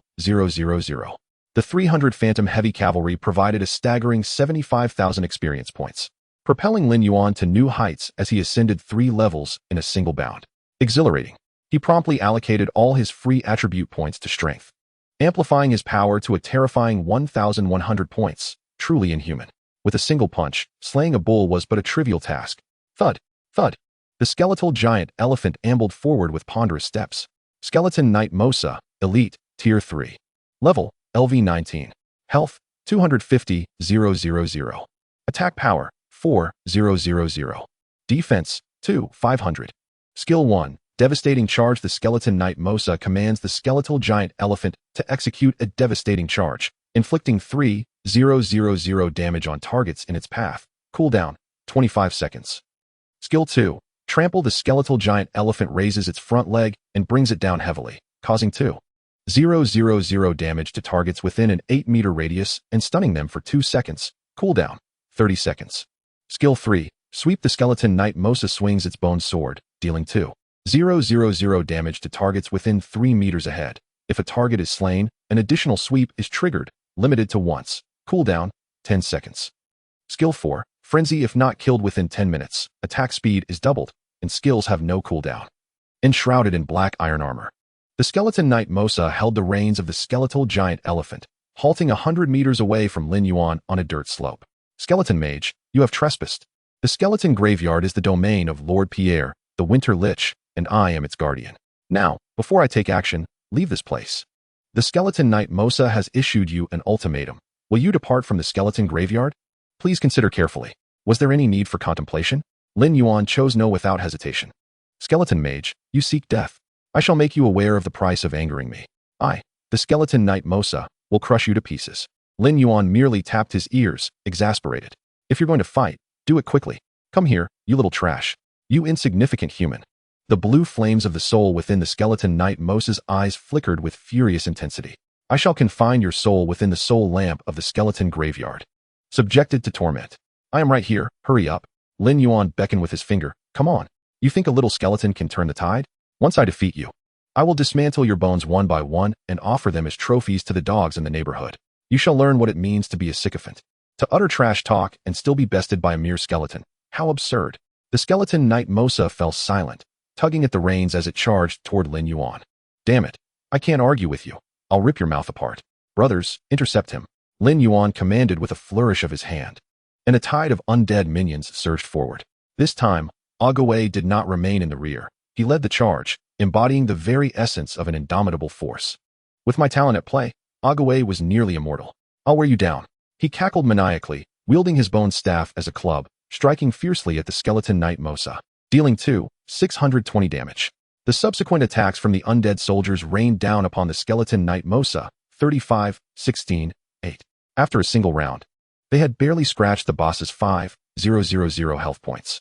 Looking at the skeleton knight Mosa, it executed a sweeping attack, toppling dozens of undead, and with a second sweep, only Agaway remained standing within a 3-meter radius. Your summoning spells are laughable. I am your insurmountable foe. Trample. The skeletal giant elephant raised its front leg high before bringing it crashing down. Boom. The undead within an 8-meter radius were reduced to a pile of shattered bones. One skill obliterated hundreds of undead, leaving Agaway isolated and stunned. 2,000. 1, 320. 1 for 100. Lin Yuan shook his head in dismay, while Agaway was a competent tank. Expecting him to slay the boss would require considerable effort. If it surpassed 10 minutes, and the skeleton knight entered a frenzy, things would become dire. Ollie, it's your turn. Clang. Ollie casually discarded his shield, shouldering the massive bone sword as he strode toward the skeleton knight. The legion of undead parted, creating a pathway for him.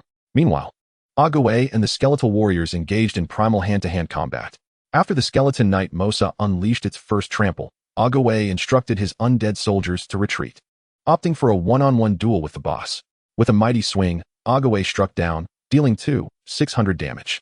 The skeletal knight, Mosa, swung his sword down, dealing 1350 damage. The two engaged in a spirited back and forth, thoroughly enjoying the clash. However, Agaway's health was significantly lower than that of the skeletal knight, and it wasn't long before his life points dwindled to the brink. The flames of his soul flickered ominously in Mosa's eyes as he let out a sinister laugh. Weakling skeletal mage, prepare to perish. With a sweeping strike, he dealt 2,000 damage. Not dead, Mosa was momentarily stunned. The skeletal mage before him still had 800 health points left. At that moment, a small skeleton, just a few meters away from Agaway, crumbled into a pile of bone shards. Chapter 30, Tier 4 Steel Armor. Mosa could never have fathomed that Agaway possessed an SSS-grade talent. As long as his summoned creatures remained unscathed, he himself was immortal. Roughly estimating, there were still over 8,000 undead beings surrounding him, indicating that Agaway could withstand 8,000 more attacks.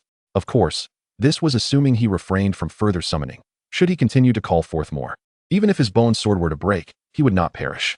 The skeletal knight had 210,000 health points remaining, a figure already reaching Ali's kill threshold. Furious charge. During his charge, Ali effortlessly dragged his bone greatsword, which carved a deep trench into the ground due to his high-speed movement. He prepared for a powerful draw slash. As the skeletal knight's weapon fell upon Agaway, he was suddenly engulfed by an overwhelming aura, ferocity, unstoppable, with no gleaming blade light, only the howling wind.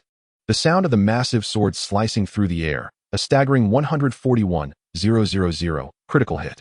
Again, 141,000 critical hit, with a substantial agility boost. Both of his charge draw attacks landed critical hits. One skill unleashed a terrifying damage total of 280,000. Not to mention, with the skeletal knight's health reduced to 210,000, even if he had been at full health, he would still owe 30,000 points. The flames of his soul in Mosa's eyes flickered violently, gradually dimming. This sensation was reminiscent of the despair and unwillingness he had felt before his first death. Hopelessness, resentment, yet utterly helpless. Last time, he had the divine calling of the underworld to resurrect him as a skeletal knight, but this time, fortune was not on his side. Boom. The skeletal knight fell, and the colossal skeleton crashed to the ground, shattering into fragments. Agaway, with his staff still poised in midair, was momentarily disoriented. Turning his skeletal head, he stared blankly at Ali, the blue flames of his soul trembling fiercely in his eyes. The great bone sword was gently lifted, and Ali cast a disinterested glance at Agaway. Little skeleton, do you have any objections? Gah. Agaway clenched his fist, his thumb raised high. Brotherly, you are incredible. No objections, I dare not have any. You have slain Skeletal Knight Mosa, LV19, gaining 12,000 experience points. Your action of slaying Skeletal Knight Mosa has attracted the attention of the Winter Lich Pierre, who is preparing to awaken the Frostblade Guardian deep within the skeletal graveyard. Due to premature awakening, the Frostblade Guardian has not fully integrated the power of the Bone Pearl. Its bloodline rank is Tier 4, level 20. You have 60 seconds to escape the skeletal graveyard. A blue portal slowly materialized a kilometer away. If he could reach it within 60 seconds, he would leave unscathed. As the portal appeared, blue snowflakes began to drift through the air of the graveyard, the temperature plummeting to freezing and continuing to drop. Dense blue patterns emerged across the ground, heralding the arrival of terrifying frost in 1 minute. 59, 58. The countdown to death began. Lin Yuan felt a chill enveloping him. Yet he remained motionless, exuding an air of calm composure. Why run? That was a Tier 4 commander-level boss. Such a being would undoubtedly drop a Diamond Tier item or an S-grade skill book. One rarely encountered such an opportunity. Lin Yuan chose to stay, not out of impulsiveness, but rather with absolute confidence. He calmly opted to settle the rewards for the nightmare difficulty of the skeletal graveyard. This dungeon has resulted in the slaying of one bone giant, Tier 3 Elite, earning 500 evolution points. Slaying one skeletal knight, Tier 3 Elite, grants another 500 evolution points. Successfully cleared the nightmare difficulty of the skeletal graveyard, awarding 600 evolution points. Completion time under 40 minutes grants an additional 1,000 evolution points. A total of 3,600 evolution points and 20,000 experience points have been obtained from this dungeon. Consuming 5,000 evolution points, evolve Ollie. The 5,000 points transformed into radiant specks of light, entering Ollie's body. He was enveloped in a brilliant glow, which faded to reveal Ollie clad in a suit of pure steel chainmail, standing before Lin Yuan once more. The chainmail, composed of countless interlocking metal rings, was both aesthetically pleasing and robust, draping over Ollie's form like a magnificent work of art. Ollie, Tier 4 steel armor. Level, LV13. Race, Darkborn. Health points, 52,000. Mana points, 2,800. Attack power, 10,400. Defense, 5,200. Strength, 5,200. Agility, 5,200. Stamina, 2,600. Intelligence, 2,080. Talent, Martial Arts King, SSS. Skills, Shield Bash, C. Shield Block, C. Shield Mastery, Passive, Sword Mastery, Passive, Charge Draw Slash, A. Furious Charge, B. Backleap, D. Death Sword Aura, S. Support, B. Shield Wall, A. Triple Slash, B. Ollie's physique was exceptionally refined, and every movement exuded an elegant aura. Especially after donning the chainmail, he resembled a noble knight, mysterious and powerful. Strong, exceedingly strong. Lin Yuan was eager to see whether the Tier 4 Frostblade Guardian was more formidable than Tier 4 Ollie. With 30 seconds remaining on the countdown, Lin Yuan hastily collected all the spoils dropped by Skeletal Knight Mosa, a platinum accessory, a skill book, and the reins of the colossal skeleton. Bone Ring. Grade, Platinum. Requirements. LV13 to equip. Attributes. Intelligence 25, Stamina 25, Mana 300. Special trait. Restores 15 mana points per second. Set bonus. 22 consuming 1,000 mana points grants a mana shield with 2,000 health points for 30 minutes. Cooldown time of 1 hour. Whirlwind. Skill description. Consumes 300 points of mana to unleash a crescent-shaped slash, inflicting 100 attack damage on targets within 2 meters ahead. Cooldown time is 30 seconds. If a target that yields experience points is slain, the remaining cooldown time of the skill is refreshed. Skeletal Giant Elephant Reins Mount. Quality, Platinum. Riding level, LV15. Health points, 80,000. Attribute, movement speed increased by 80. The skill Whirlwind is naturally designated for Ollie's learning. With the skill, as long as Ollie's mana does not run dry, the tactic of overwhelming numbers becomes laughable in his presence. Another set of platinum jewelry has also been released. Equipping both pieces has allowed Lin Yuan's health points to exceed 16,000, and with an additional 2,000 shield, his sense of security is instantly maximized. Should Lin Yuan obtain a shield, he could indeed withstand the Frostblade Knight without faltering. Chapter 31. The Terrifying Frostblade Knight. Should Lin Yuan now wield a shield, he could effortlessly partake as a shield warrior. Glancing at the skills within his skill bar reveals Shield Wall, Shield Block, shield slam, and aid. These are the core abilities of a shield warrior. The most crucial aspect is that Lin Yuan does not require healing. A mere invocation of undead summons grants him 100 lives. At this juncture, it could be said that death eludes Lin Yuan. Observing the throngs of undead before him, Lin Yuan fell into contemplation, sensing an unsettling shift towards the direction of a boss. A crack echoed, the sound of dislocated bones rousing Lin Yuan from his reverie. Turning to look, he beheld a Guei approaching, brandishing a chair constructed entirely from vertebrae, as if to showcase his handiwork. He placed the chair upon the ground and gestured with a flourish. "My master, please take a seat." Lin Yuan lifted his tone slightly, plopping down onto the chair, which proved surprisingly sturdy. Naturally, it was crafted from the spines of over a dozen second-tier skeletal warriors. How could it not be robust? To ensure Lin Yuan's comfort, a Guei removed his cloak to serve as a cushion. "Well done," Lin Yuan commended verbally. A Guei, filled with joy, began dancing exuberantly gaga. He simply yearned for improvement. Originally a low-level skeletal warrior, he had fortuitously awakened an SSS-level talent upon becoming Lin Yuan's summon, subsequently evolving perfectly from a second-tier skeletal warrior to a third-tier skeletal mage. Even grasping S-level necromancy, his transformation was nothing short of miraculous. He had believed that reaching the third-tier skeletal mage was the pinnacle of his existence. Yet Ollie had just executed a flawless evolution before his eyes, into a fourth-tier armored warrior. The third-tier Ollie had dispatched a Guei as if he were but a mere dog. Now, at fourth tier, a Guei found himself no different than an ant in Ollie's eyes, easily crushed underfoot. This could not stand. From the moment he became a skeletal mage, a Guei vowed that he would never again allow others to seize his bones. He must ascend step by step to the highest echelons. However, to reach that pinnacle, one individual was indispensable, his master, Lin Yuan. A Guei's thoughts were simple. As long as his master was pleased, the next evolution would surely be his turn. Thus, a Guei embarked on a path of loyalty. Lin Yuan reclined, and a Guei stepped forward to massage his shoulders, neither too light nor too heavy, perfectly measured. Comforting. Lin Yuan exhaled deeply. It would have been even better if he could sip something warm. In the rush of the day, he would have to remember to prepare for next time. Lin Yuan's actions seemed to provoke the Frostblade Knights buried beneath the cemetery, causing the ambient temperature to plummet to a chilling -40 degrees. With the breath he exhaled nearly freezing in the air. 3, 2, 1. The Frostblade Knight awakens. The portal closes. Invader, perish. 50 meters away, the ground suddenly caved in, and a lithe figure leaped forth. In the instant of its appearance, a thick blue beam shot towards Lin Yuan. 20,000.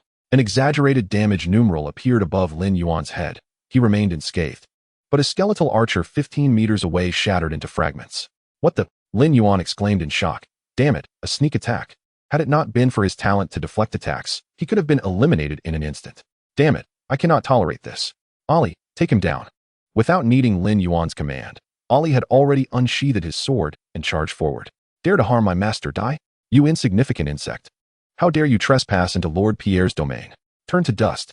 The Frostblade Knight executed a swift spin, summoning a pristine sword aura from thin air, which then lunged toward Ollie, inflicting 6,000 damage. Leia's, Frostblade Knight, 4th tier commander. Level, LV 20. Health points, 600,000. Mana points, 80,000. Attack power, 5,000. Defense power, 4,500. Skill 1. Ice Beam. Leia's unleashes a beam of ice, dealing 20,000 magic damage to a single target, with a cooldown of 15 seconds.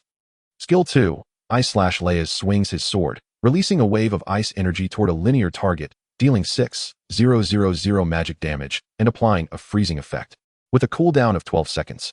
Skill 3. Ice Armor. Upon receiving damage, Leia's summons a protective ice armor with 100,000 health points. When shattered, it immobilizes targets within a 3-meter radius for 3 seconds, with a cooldown of 20 seconds. Skill 4. Shadow Dance. Leia's enters a state of shadow dance, increasing his evasion by 80 for 10 seconds, with a cooldown of 30 seconds. Skill 5. Bone Resurrection. Leia's harnesses the power of the Bone Orb, temporarily reviving 100,000 undead from the skeletal cemetery. Upon reviewing the boss information, Lin Yuan's expression shifted. This boss possesses considerable strength. The previously witnessed blue beam must have been the boss's first skill, short cooldown and absurd damage. The second skill, Ice Slash, is an area attack with a wide range and an accompanying freezing effect. Ollie, having been struck, now bore the effects of deceleration, barely managing to approach within 30 meters of the boss. Furious Charge, Power Slash. The great skeletal sword, accompanied by a piercing sound, descended forcefully upon the Frostblade Knight's head. The boss reacted with remarkable swiftness, activating its third skill, Ice Armor. Clang. 50,000. Evasion. The first strike shattered the boss's icy armor, inflicting a staggering 50,000 points of damage. As the frozen shell disintegrated, a chilling aura ensnared LRI, immobilizing him and causing the second attack to miss. Miss. Lin Yuan exclaimed in astonishment. It was the first time he had witnessed a boss evade LRI's skill attack. This indicated that the slight figure before him was markedly different from the previous boss, an acolyte. Who would have thought he would encounter a member of the acolyte clan a millennium later? The Frostblade Sentinel, Lias, swiftly sidestepped, his ice blue eyes reflecting an expression of disbelief. ALRI exerted himself, breaking free from the icy constraints, revealing the boss's former identity, a shadow dancer of the elven race. The slender Frostblade Sentinel before him had once been a renowned shadow dancer among the elves. Within the elven hierarchy, the minimum requirement to become a shadow dancer was level 60. Mastering assassination and stealth, they were experts in delivering lethal strikes. They excelled at beheading enemy commanders amidst throngs of foes. However, their prowess in direct combat was not to be underestimated. Once in shadow dance mode, they could confront an orc berserker head-on. The reason Lias had dodged ALRI's attack earlier was due to his fourth skill, Shadow Dance. The Acolyte clan was born for battle, and shadow dancers embraced challenges. A fierce clash was inevitable. Chapter 32. Soft Target. You chose the wrong opponent. ALRI wielded the massive bone sword and initiated the attack with a flurry of 3 consecutive slashes. Slashes, slashes, a sweeping strike. Miss, miss, miss. Every strike in this brief combo landed without effect. The Frostblade Sentinel in Shadow Dance mode was astonishingly formidable. As ALRI completed his skill sequence, the Sentinel remained impassive, merely raising a hand to unleash an icy ray, dealing 20,000 damage. He then followed up with the second skill, Ice Slash, intending to afflict ALRI with a slowing effect once more. The icy ray was a targeted skill, impossible to evade, yet ALRI could attempt to dodge the Ice Slash. He executed a backward leap, narrowly avoiding the incoming icy blade, and retaliated with a Death's Gift strike, inflicting 60,000 damage and healing for 26,000. The restorative effect of the S-tier skill allowed ALRI's health to surge back to full. Such was the might of an S-tier skill. Even though the Frostblade Sentinel was in Shadow Dance mode, he could not evade it. The battle raged on, with the Sentinel recognizing ALRI's explosive power and wary of direct confrontation. He resorted to using icy rays to whittle away at LRI's health. Knowing that should LRI unleash his rampaging charge, the Sentinel would have to activate his icy armor for survival and follow up with Ice Slash to apply the slow effect. After laboriously reducing ALRI's health by half, a single Death's Gift strike restored ALRI to full vitality. Nearly 2 minutes into the skirmish, ALRI remained at full health, while the Frostblade Sentinel had dwindled to 380,000 health points. In approximately 5 minutes, the Sentinel would meet his demise at LRI's hands. Lin Yuan observed intently from the sidelines, his lips twitching slightly, pondering the situation. ALRI appeared more akin to a boss of the dungeon than the Frostblade Sentinel. The Sentinel was forced to act with caution, monitoring LRI's actions. He dared not utilize the icy armor, while ALRI refrained from using rampaging charge. The third skill, Shadow Dance, was also reserved for the moment ALRI unleashed his skills. It seemed as though they were in a cautious expedition, and Lin Yuan found himself at a loss for words. In truth, Lin Yuan was not the only one feeling exasperated. The Frostblade Sentinel was equally frustrated. As a dignified 4th-tier commander and a hidden boss of the skeleton graveyard, he found himself trembling in the presence of a mere summoned beast, meticulously dodging skills. The Sentinel was evidently wise. He understood that should this continue, he would inevitably be worn down and perish. Thus, he devised a plan to break free from this predicament. Capture the master to defeat the beast. Your summoned beast is impressive, but I shall no longer engage with it. I will target you, the summoner. Once the summoner fell, the summoned beast would vanish as well. The battlefield gradually began to shift toward Lin Yuan, who keenly sensed the shift. This fellow isn't contemplating an attack on me, is he? A decapitation strategy? Do bosses truly possess such cunning? Unfortunately for him, he was up against me. Casting a glance at the 8,000 undead behind him, Lin Yuan chuckled softly, thinking, you wish to challenge me? You shall tire yourself out. Since he was eager to play, Lin Yuan decided to indulge him. Having been a spectator in ALRI's battle for some time, he felt a twinge of restlessness. The scene shifted back to the confrontation between ALRI and the Frostblade Sentinel. The cooldown for rampaging charge concluded, and ALRI leapt back to create distance before charging forward. The Frostblade Sentinel, having anticipated this move, activated his icy armor the moment ALRI created space. Ding! The armor shattered, and ALRI was frozen in place. Previously, at this juncture, the Frostblade Sentinel would have unleashed Ice Slash to impose a slowing effect upon ALRI, but this time he refrained, as he needed to conserve it for the summoner. The Sentinel turned his attention to Lin Yuan, unleashing an Icy Ray, inflicting 20,000 damage. One of the small skeletons behind Lin Yuan exploded on impact. At that moment, Lin Yuan tilted his head, a mysterious smile gracing his face. Was that all? Certainly not. The Frostblade Sentinel coldly proclaimed, I am aware you possess a damage transfer skill. How could I be unprepared? Ice Slash. The Frostblade Sentinel swung his short sword, unleashing a frigid blade of ice toward Lin Yuan, dealing 6,000 damage. The Ice Slash shattered Lin Yuan's shield, causing his health to plummet to 12,000. The Frostblade Sentinel was momentarily stunned. He had not anticipated Lin Yuan's health to be 18,000. There was no way someone fully invested in stamina could possess such vitality. What the Sentinel did not realize was that he was facing A. As the boss hesitated, Lin Yuan did not. He rose from his seat and charged at the boss with rampaging charge. During the charge, Lin Yuan swiftly retrieved the shield that ALRI had dropped. Equipping the shield, Lin Yuan emanated an aura of unwavering strength. Shield Mastery. Passive. Skill description. When equipped with a shield, defense increases by 30, block probability rises by 15, and threat value escalates by 100. Now equipped with the shield, Lin Yuan resembled a speeding vehicle, colliding forcefully with the boss. With his shield in hand, he executed an upward strike, the shield crashing heavily against the boss's chin. Shield Slam. 500 damage. Though the damage was modest, it rendered the boss momentarily dazed for 2 seconds. At that instant, ALRI had also broken free from his frozen state, rushing to ALRI's side to execute a 3-hit combo. 78, 700, 79, 800, 80, 230. In a state of dizziness and unable to evade, Ali unleashed an astonishing damage of 240,000 in an instant. The boss's health plummeted to 120,000. With the boss on the verge of awakening, Lin Yuan discarded his shield, his bony fingers splayed wide as he seized the boss by the head, executing a powerful cranium split that brought the boss close before once again immobilizing it for 2 seconds. Mastery of Fist and Foot. Passive. Skill description. When you are not equipped with a weapon, your next attack can immobilize the target for 2 seconds, with a 5-minute cooldown for the same target. Lin Yuan's decade of arduous training culminated in an exquisite sublimation the moment he earned the title of Martial Arts King. The cranium split was a remedy for defiance. As the boss attempted to struggle, Lin Yuan held it down with one hand, taunting, move, go ahead, keep moving. You think you're clever with your decapitation tactics? Kneel before me. When the immobilization period ended, the shield reappeared in Lin Yuan's hand, and he brought it crashing down onto the boss's head with a mighty blow, rendering the boss utterly dazed. What was happening? Wasn't this fellow a summoner?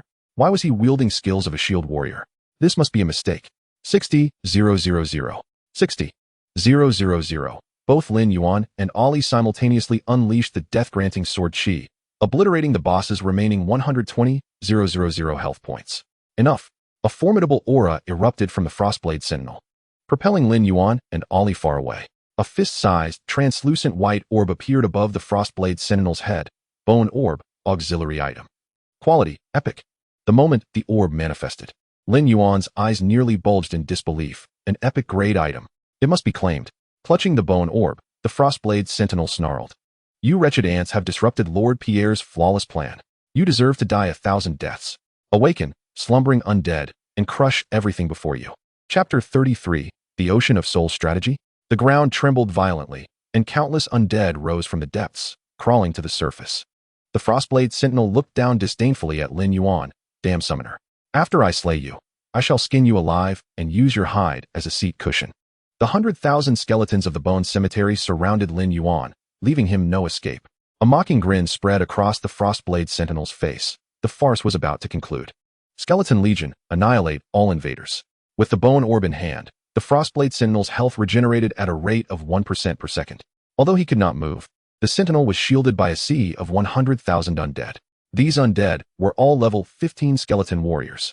With such fodder, the Frostblade Sentinel could easily restore his health to full. At that point, he would grant no further opportunities to his opponent. On Lin Yuan's side, The skeleton warriors surrounded him with predatory intent, their hollow eye sockets glowing with a chilling blue light. 1 or 2 were manageable, but 100,000 together was utterly terrifying. The faint-hearted would have long lost control of their bladders in fear. Lin Yuan flexed his wrist and resumed his seat. Ollie, it's your turn now. In a one-on-one encounter, Ollie would require considerable effort to defeat the Frostblade Sentinel, but in a multiple-opponent scenario, dispatching the Sentinel was rather straightforward. If he sought to employ the Ocean of Souls strategy, he had miscalculated. At the Frostblade Sentinel's command, the 100,000 undead surged toward Ollie like a tidal wave, his solitary figure appearing tragically isolated. As they clashed, Ollie could see the flicker of soul fire within the eye sockets of the skeleton warriors, the primal instinct for slaughter. Ah, slaughter! Who does not yearn for it? With the colossal white-bone sword raised, Ollie swung forward, sweeping. 85, 000. 86, for 100. 159, 800, critical hit. With a single skill, he transformed a 2-meter radius into a vacuum, the sweeping attack's damage being modest, yet formidable in that it reset its cooldown upon killing a target. Ollie became a relentless harvester, continuously reaping the lives of the undead before him. The 100,000 undead could not hinder Ollie's advance, not even for a second. Strolling leisurely to stand before the Frostblade Sentinel took him a mere 12 seconds, at which point the Sentinel resembled a lamb awaiting slaughter, utterly defenseless. Ollie raised his hand, unleashing a death-granting sword chi. 60, 000. Without glancing back, he swept the colossal white-boned sword to the left, refreshing the cooldown of the death-granting sword chi once more. With 4 consecutive sweeps, the death-granting sword chi had been utilized 4 times, having finally recovered to 230, 000 health points. It was wiped out in the blink of an eye. This is impossible. I am Lord Pierre's strongest subordinate. How could I lose? I am the mightiest sentinel. The Frostblade Sentinel knelt, eyes filled with vehement disbelief, dying in indignation. The strongest sentinel. Ollie regarded him with disdain. Even at his peak, he had fallen to Arthur. The Lionheart sword. How could a mere shadow dancer, who had not even mastered the Feast of Slaughter, be deemed the strongest? A frog at the bottom of a well. How laughable. As the boss fell, the bone orb slipped from his grasp, and the power it wielded dissipated, causing the surrounding undead to lose their vitality and revert to mere piles of bones. Killed Skeleton Soldier, LV 20, 3, 720, experience points 3, 720. Killed Frostblade Sentinel Laylas, LV 20. Evolution points 5, 000, experience points 20, 000. Level up to level 15, 1, 262, 060, 000. Lin Yuan rose, lamenting the lost experience points. However, it mattered not. The bone orb had dropped, an epic-grade item, capable of creating a top-tier profession. Let us see what it entails. Bone orb, auxiliary equipment. Grade, epic. Equipping requirement, undead life. Effect, absorbs the essence of undead life. Upon reaching 100% energy, the user can actively comprehend undead skills, current energy at 60%. What is this? This is hardly worthy of being called epic. The attributes are nonsensical, and the equipping requirement is absurd. Undead life? Lin Yuan could not equip it at all. Ugti, consider yourself fortunate. Tossing the bone orb to Agoy, Lin Yuan instructed, in the future, choose magic skills to comprehend. Don't bother with melee. Ollie already had enough melee skills. Lin Yuan contemplated acquiring more spells for a comprehensive development. Gaga, holding the bone orb, Ugti was enamored, nodding enthusiastically. Isn't it just magic? Just you wait and see. The equipment dropped by the Frost-Cold Sword Guard includes more than just the bone pearl. It also comprises a skill book and an item known as the Frost-Cold Cloak. Grade, Platinum. Requirements, level 15. Attributes, Strength 25, Agility 30, Evasion Rate 3. Special trait, increases movement speed by 8. Blizzard, S, exclusive to mages. Learning level, LV 30. Skill description, consumes 1200 mana points to summon a blizzard within a radius of 30 meters, lasting for 6 seconds and dealing 200,0200 magic damage per second. The blizzard has a chance to freeze targets in place, and inflicting damage on frozen targets increases by 100, with a cooldown of 20 seconds. It is guaranteed that a commanding level boss will drop either an S-level skill book or a diamond grade item. The skill book is quite valuable, worth at least 50 million on the auction house. However, it is not useful for Lin Yuan. He currently does not intend to sell it. He hopes to exchange it for a skill book that he can utilize. If that fails, he will consider selling it. Lin Yuan immediately donned the Frost-Cold Cloak, which enveloped him in a shroud of blue, imparting an aura of mystery. The smile on Lin Yuan's face revealed his satisfaction with the cloak. Attributes aside, the primary concern is style. Being handsome is a lifelong asset. Walking along the path, he is bound to attract numerous glances. Strong attributes may be fleeting, but charm endures. After confirming that nothing was overlooked, Lin Yuan chose to exit the dungeon. Successfully defeated the hidden boss in the skeleton graveyard, achieving perfect completion conditions. Would you like to hide your name when announcing in the area? No. Why conceal? The Xia Kingdom has always valued talent. Only by proving one's worth can one attract greater attention. What is wrong with the underdog profession of summoner? There have been instances where such roles have defied the odds. If the officials of the Xia Kingdom were truly incapable of recognizing talent, it would never have evolved into the foremost power in Blue Star. Outside the dungeon, Tian Yi was conversing with an elderly man nearing 50. Xiao Tian, how long has it been? Why haven't they emerged yet? The old man, Cheng Feng, a professor at Kyoto University and a level 55 street brawler, possessed considerable combat prowess even among the ranks of the university. He had previously agreed to assist the Demon Suppression Army in quelling the unrest at the No. 9 Bug Nest Fortress, and the commander of the 7th Army was pressing him for results. Chapter 34, Nightmare Conqueror. At this critical juncture, had it not been for Tian Ye's unwavering assurance that Lin Yuan was an exceptionally talented individual, Cheng Feng would not have come. Teacher, I understand your urgency, but please be patient.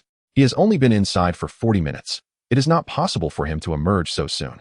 Moreover, the nightmare difficulty skeleton graveyard consists of 8 waves of attacks, and at this rate, he may not have even encountered the boss yet. As the two conversed, a man clad in a dark green robe approached with hurried steps. Master Cheng, it truly is you. I thought I had mistaken you for someone else. I am Chen Ming, the vice president of the Dawn Sword Guild. We met last year at the entrance of Kyoto University. Cheng Feng turned to regard the newcomer and replied with indifference. Cheng Feng's cool demeanor stemmed from his strength, with his prowess. He need not concern himself with anyone's opinions except those of the top guild leaders. Master Cheng, what brings you here? Chen Ming inquired earnestly. If there is anything we at the Dawn Sword Guild can assist with, please do not hesitate to ask. We will certainly give our utmost effort. Cheng Feng was reluctant to engage, but Tian Yi interjected. Teacher is here to scout for promising candidates for guaranteed admission to Kyoto University. The mention of guaranteed admission instantly brightened Chen Ming's eyes, as did the 5 young individuals standing behind him. These 5 were the newly formed expedition team that had recently entered the nightmare difficulty skeleton graveyard. The Dawn Sword Guild had made considerable efforts to assemble 5 S-level talents, aiming to cultivate them into an elite team capable of conquering the nightmare difficulty dungeons. Should they succeed in joining the Demon Suppression Army as an elite raiding squad, the Dawn Sword Guild would soar to new heights. Master Cheng, you have finally arrived regarding guaranteed admission to Kyoto University. Chen Ming quickly stepped aside, eager to present the 5 youths, each of whom possessed S-level talents and demonstrated exceptional teamwork and combat intuition. The team leader, Xiao Bin, endowed with an S-level melee talent and equipped with 1 A2B4C skills, donned a complete set of golden gear. Upon hearing the vice president introduce him, Xiao Bin stood tall and proud. Earlier, while navigating the nightmare difficulty skeleton graveyard, he had single-handedly held off the bone giant for 10 seconds due to a minor error by the shield warrior. Subsequently, under his precise command, the team had slain the bone giant in just 7 minutes. Regrettably, his teammates struggled to keep pace. Otherwise, they might have dared to challenge the skeleton knight, Moses. Cheng Feng was not surprised by the S-level talent. He had encountered numerous S-level professionals before. Such talent merely constituted the minimum requirement for admission to Kyoto University. To stand out, one must possess combat skills, luck, and reliable teammates. Master Cheng, their team recently achieved the first completion of the nightmare difficulty Goblin Forest dungeon. Chen Ming enthusiastically detailed the guild's new talents, hoping to impress Cheng Feng and secure a guaranteed admission slot. Even within Kyoto University, not everyone could attain such a coveted status. Although Cheng Feng held a professorship, he enjoyed the privileges akin to that of a dean, possessing the authority to grant admission to a small team of 5. If he could secure all 5 slots, the Dawn Sword Guild would save substantial resources to train another elite team, thereby pursuing dual avenues of advancement. Tian Yi nodded in agreement, acknowledging the team's impressive feat in the nightmare difficulty Goblin Forest, noting that the Dawn Sword Guild had indeed gained an edge over other guilds this year. However, he had not heard of any other guilds achieving success in the nightmare difficulty dungeons. Chen Ming chuckled. Captain Tian, you flatter us. Just a couple of years ago, the Dawn Sword Guild consistently ranked at the bottom in Tianfeng City. This year, the president resolved to enhance support for newcomers. 10 million.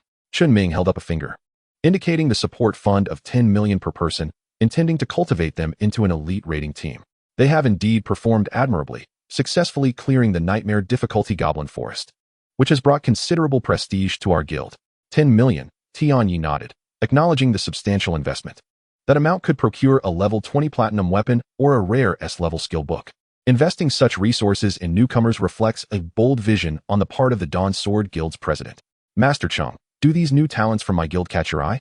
Chun Ming gazed eagerly at Chung Feng, hoping to hear a favorable word from him. Yet, Chung Feng merely cast a casual glance and remarked, not bad. The lukewarm assessment left Chun Ming's face tinged with disappointment. It was clear he had not impressed. Xiao Bin stood proudly, akin to a boastful rooster, yearning for the admiration of his peers. However, the mere not bad thrust him starkly back into reality. His countenance reflected disbelief, though he remained silent. His meaning was unmistakable. He felt underestimated by Chung Feng. How could this be? An S-rank talent, adorned in golden gear, with a skill set boasting 1A, 2B, 4C, and 7 offensive abilities. Reduced to a mere not bad? Absurd. Crossing his arms, Xiao Bin remained rooted to the spot, his gaze fixed on the entrance to the dungeon. Today, he would see who in the skeleton graveyard could possibly surpass him. These misfits? Ridiculous. Congratulations to Lin Yuan's team for clearing the Nightmare Difficulty Skeleton Graveyard in 43 minutes. Congratulations to Lin Yuan's team for clearing the Nightmare Difficulty Skeleton Graveyard in 43 minutes. Congratulations to Lin Yuan's team for clearing the Nightmare Difficulty Skeleton Graveyard in 43 minutes. The notifications rang out thrice in succession, and Lin Yuan's figure reappeared at the dungeon entrance. Perfectly cleared the Nightmare Difficulty Skeleton Graveyard. The derivative dungeon, the Bone Warhorse Training Grounds, has emerged. Congratulations on achieving 2 perfect clears of Nightmare Difficulty dungeons. You have earned the title of Nightmare Conqueror. Nightmare Conqueror Lin Yuan has entered the current area. Let us cheer for him. Silence enveloped the surroundings, a silence so profound that even the sound of breathing was imperceptible. Within a kilometer of the skeleton graveyard, over 2,000 professionals heard the regional voice broadcast. The name of Lin Yuan resonated, signifying something monumental. A single individual had soloed the Nightmare Difficulty Skeleton Graveyard. Soloed? What the heck? What the heck? What the heck? Did I just hear that someone soloed the Nightmare Difficulty Skeleton Graveyard? Who is this Lin Yuan? So astonishing. The knight who had previously ranked ahead of Lin Yuan exclaimed in excitement. He was the mysterious figure possessing the Nightmare Difficulty Sword Pass, just moments ago. Chapter 35. The Imposing Skeletal Giant. Xiao Bin, still with his arms crossed, was momentarily stunned. Perfectly cleared? The voice broadcast could not be mistaken. The error lay solely with him. The term clown flashed through Xiao Bin's mind, in stark contrast to Lin Yuan, who had soloed the Nightmare Skeleton Graveyard. His own team was merely not bad, perhaps even that was merely a courtesy. Vice President Chun Ming observed the disheartened crowd and sighed inwardly. To stand in the same era as such prodigious talents is truly disheartening. Let us proceed, the president awaits us. Your journey as professionals has only just begun. Do not lose heart. Some individuals are born as monsters. Do not compare yourselves with such anomalies. Truly extraordinary. In a corner 50 meters away from Lin Yuan, the knight was engulfed in envy. He had just formed a temporary team with several other unfortunate professionals to tackle the ordinary difficulty skeleton graveyard. However, their squad was too weak, and they barely lasted 20 minutes before retreating. While regrouping, he was caught off guard by the regional broadcast. Witnessing Lin Yuan reappear at the dungeon entrance, wasn't he that the young man who had stood behind him in line earlier? The holder of the sword marked Nightmare Pass. The very protagonist of the post on his phone screen, the strongest summoner in history, challenge me if you dare. The post's author was Sun Tzu. After posting, Sun Tzu had entered the dungeon, completely unaware that his casual post had gained immense traction in just half an hour, accumulating over 20,000 views. Over 10,000 professionals commented below, drawn by the allure of the sword marked Nightmare Pass. The strongest summoner in history? A mere gimmick. Surely, that pass isn't legitimate. Is there even a summoner above level 20? How embarrassing. Someone must be impersonating the Nightmare Difficulty Pass at the Tianshu City Professional Association. The original poster is a fool. Case closed. Over 99% of the comments accused the original poster of seeking attention. The knight refrained from commenting, for he recognized that the pass in the young man's possession was authentic. He quietly opened his phone, screenshotting the broadcast of Lin Yuan's Nightmare Difficulty clearance and the announcement of the Nightmare Conqueror, then uploaded them to the professional forum. After completing these tasks, he tucked away his phone and smiled at his temporary teammates, asking, "Are you all ready? Shall we go for another round?" Lin Yuan was a genius, akin to the blazing sun, radiating brilliance. As an ordinary professional, the knight believed that his perseverance would one day yield results. Beside Chung Feng, Tian Yi gasped in astonishment. How did this kid create such a stir? The Nightmare Conqueror is simply incredible. Turning to speak to Chung Feng, he found that the man had already vanished. At the moment the announcement of the Nightmare Conqueror echoed, Chung Feng had disappeared from sight. At the dungeon entrance, Lin Yuan was also momentarily taken aback by the regional announcement. Nightmare Conqueror, title, effect.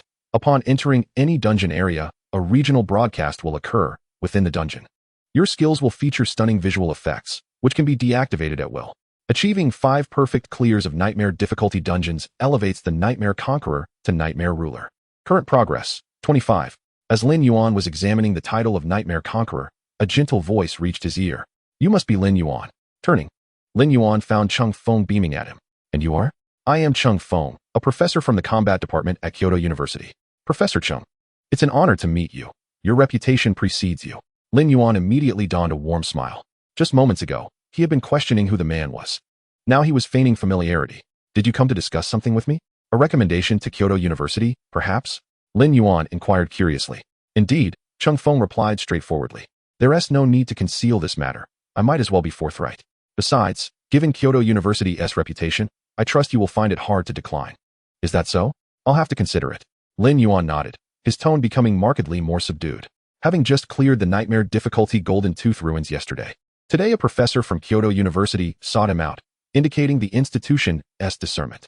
Yet, for the time being, Lin Yuan was not inclined to accept, though both were recommendations. The benefits varied drastically. Some students received scholarships worth 50 million a year, while others were merely awarded 20 million. Upon hearing Lin Yuan's hesitation, Chung Feng became anxious. What is there to consider? Kyoto University boasts the finest faculty and dungeon resources in the entirety of Xia country. If you agree to the guaranteed admission, I can offer you an SS level seed treatment, an annual sum of 60 million, accompanied by a personal mentor who is a second-tier professional, as well as 4 formidable teammates. Such a golden opportunity is exceedingly rare. Chung Feng's demeanor shifted dramatically, revealing a sense of urgency that starkly contrasted with his earlier composure in front of Chen Ming. The prospect of single-handedly conquering a nightmare-level dungeon was simply outrageous. Not only did he manage to complete it, but he did so flawlessly, earning the title of Nightmare Conqueror.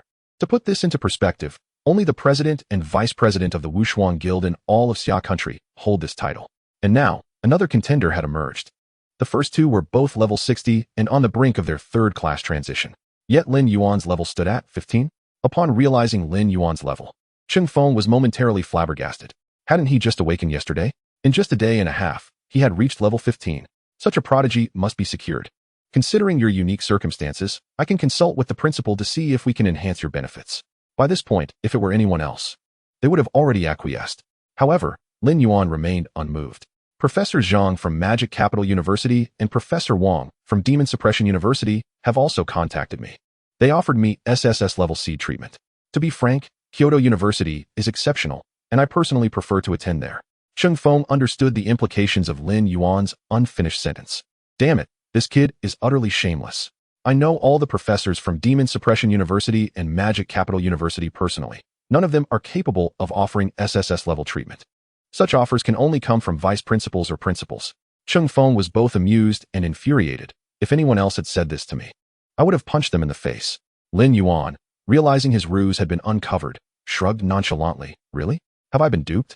Damn those scammers. Chapter 36. Flattery. Chung Feng took a deep breath to calm his nerves and gestured to Tian Yi, then turned to Lin Yuan. This is not the place for discussion. Let us find a more suitable venue. Tian Yi approached briskly, greeting Lin Yuan. Come, my vehicle is parked over there. Lin Yuan waved his hand dismissively. No need. I have my own means of transport. With that, he produced the reins of a skeletal giant elephant, which appeared out of thin air, a 3-meter-tall, 7-meter-long skeletal behemoth. Lin Yuan deftly leaped onto its back. So, where shall we go? Chung Feng and Tian Yi were left speechless. Ultimately, Lin Yuan dismounted from the skeletal giant elephant and climbed into Tian Yi's vehicle. The spectacle of the skeletal elephant was simply too eye-catching, and the potential for accidents was significant. Many professionals nearly caused a stampede just to catch a glimpse. Even after Lin Yuan had departed, discussions about his identity continued to swirl among the professionals, flooding the Tianfeng City Professional Forum with posts about him. Shocking. A summoner has single-handedly conquered the nightmare-level skeleton cemetery. Epic mount from the skeleton cemetery, with photographic evidence. Perfectly cleared the skeleton cemetery. The Bone Warhorse training ground is now open. The strongest summoner in history. Can he break the curse of not being able to change classes? Seated in the car, Lin Yuan perused the freshly minted posts on his phone. Chuckling at the title, the strongest summoner in history, dare to challenge? While the content did not explicitly name him, it was unmistakably about his solo ventures through the Golden Tooth Ruins and his successful completion of the Nightmare Level Passage exam. At the bottom of the post was a striking image of Lin Yuan, his profile revealed as he held a black passage permit at the entrance to the dungeon. Exuding an undeniable charm, Lin Yuan casually liked the post and commented, "So cool. Is this really the strongest summoner in history? It's truly well-deserved, love it." As he scrolled down to see who authored the post, he was struck by the name, Brother Lin's Thigh Pendant, Sun Tzu.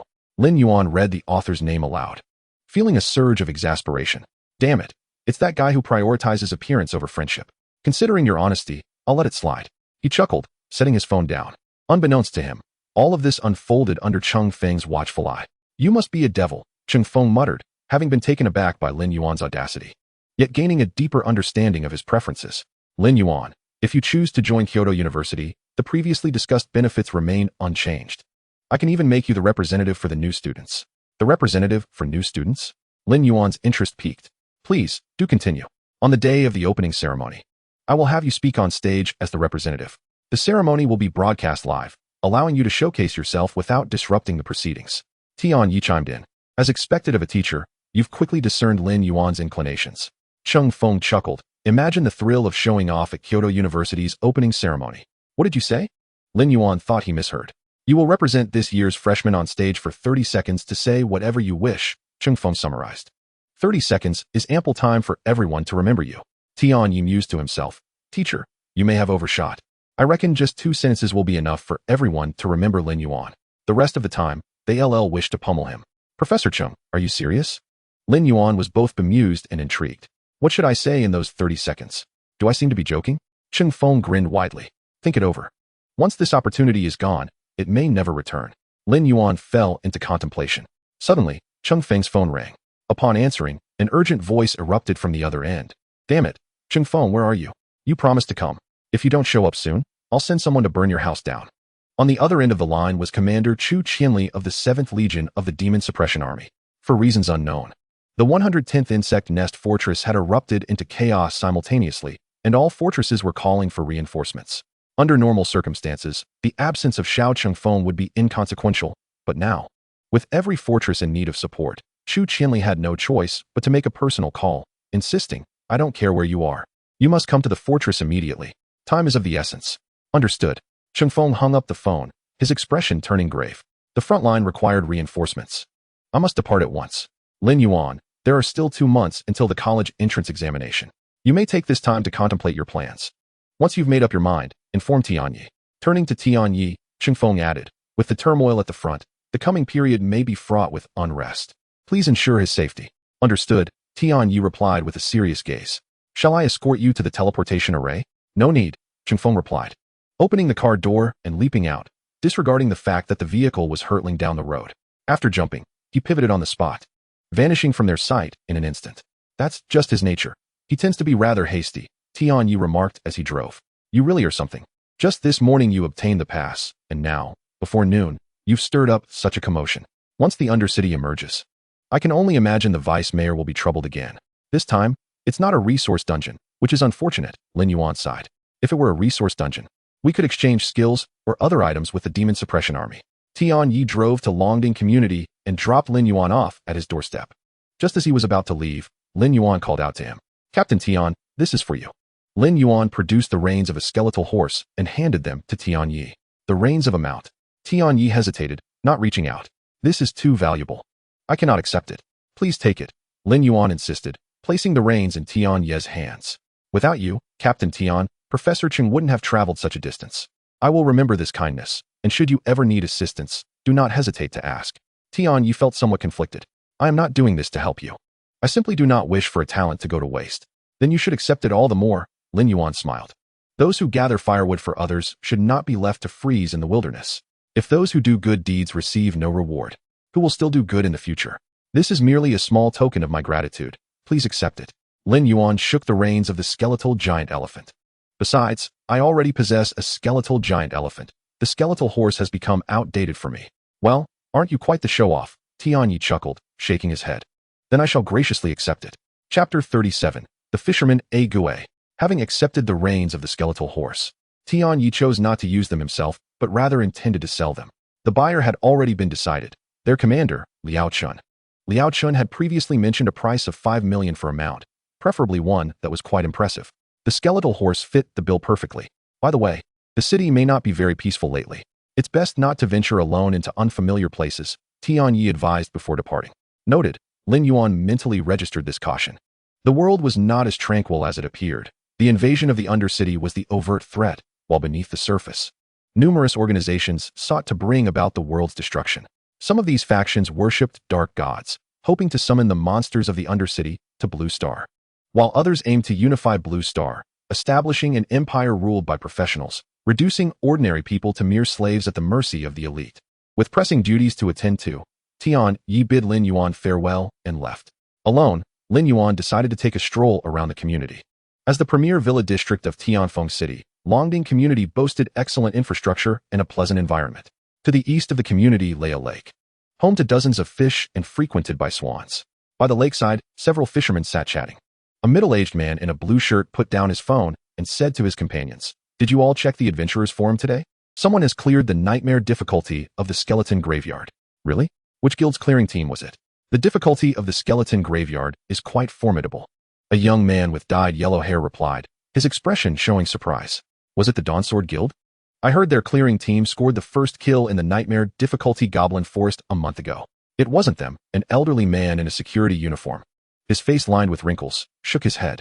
"At their level, they could barely withstand the first 5 waves of attacks. By the 6th wave, they would surely perish." "Which guild then?" the yellow-haired youth inquired. "It wasn't a guild. It was a solo player." The middle-aged man in blue paused, his expression revealing surprise. "And it was a single individual. A solo player cleared the nightmare difficulty skeleton graveyard." The young man exclaimed, elated. "Is this person an SSS level talent?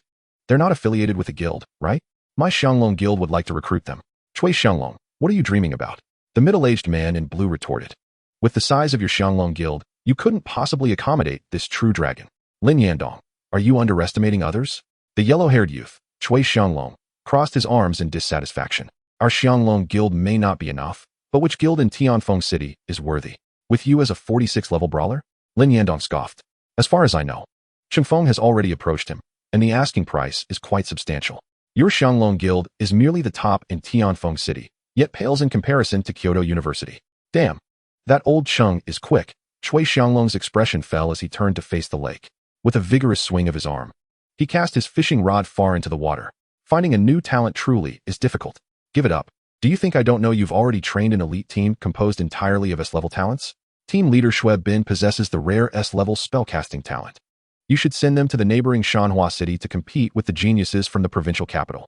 I heard they even secured the first kill in a 15-level nightmare difficulty dungeon." Lin Yandong revealed Cui Xianglong's hidden secret with a smile. "President Lin, your keen insight allows nothing to escape your notice." Cui Xianglong laughed heartily, a hint of pride in his demeanor. At that moment, Lin Yuan returned to the lakeside with a Li and a Gue. He had previously visited, and, upon seeing the abundance of fish and swans in the lake, returned to the villa to gather supplies. Setting aside charcoal and grilling tools, Lin Yuan pointed at the distant swans and fish. "Ali, go fetch me 2 plump geese. A Gue, you go catch a few fish." Ali silently approached the flock of swans and soon returned with 2 fat geese.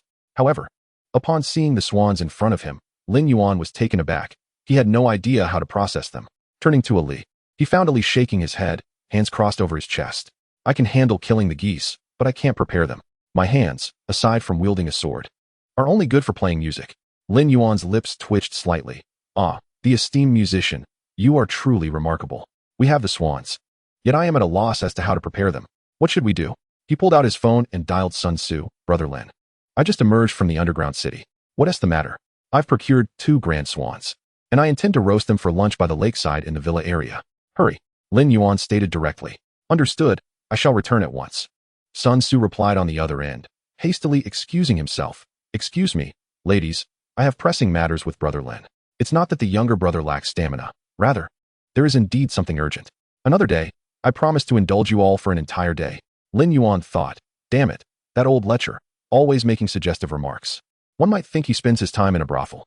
20 minutes later, Sun Tzu arrived at the lakeside with a plethora of seasonings.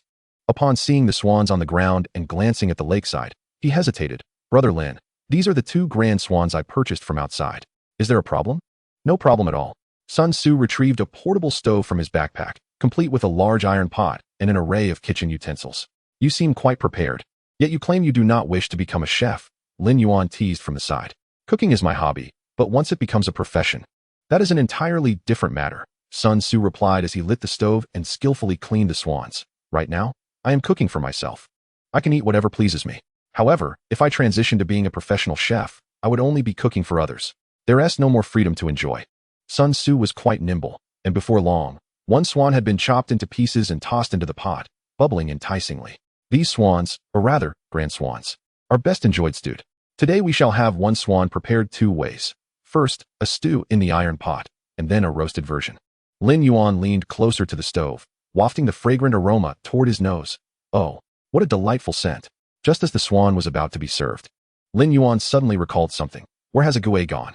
I sent him to catch fish. It's nearly 1 o'clock now. He should have returned from the market by now. Lin Yuan craned his neck, searching around, and spotted a Gue among a group of fishermen, sitting beside Lin Yandong, fishing rod in hand. You're fishing, yet you can't refrain from cackling with laughter? At this rate, you might as well not expect to catch anything. Chapter 38. The Unmatched Guild, Mu Tianxing. A Gue was completely focused on fishing, drawing the astonished gazes of the nearby fishermen. Whose summoned creature is this little skeleton? Cui Xianglong set his rod aside, abandoning his own fishing to eagerly observe a Gue. In this day and age, someone still chooses to be a summoner. That takes courage.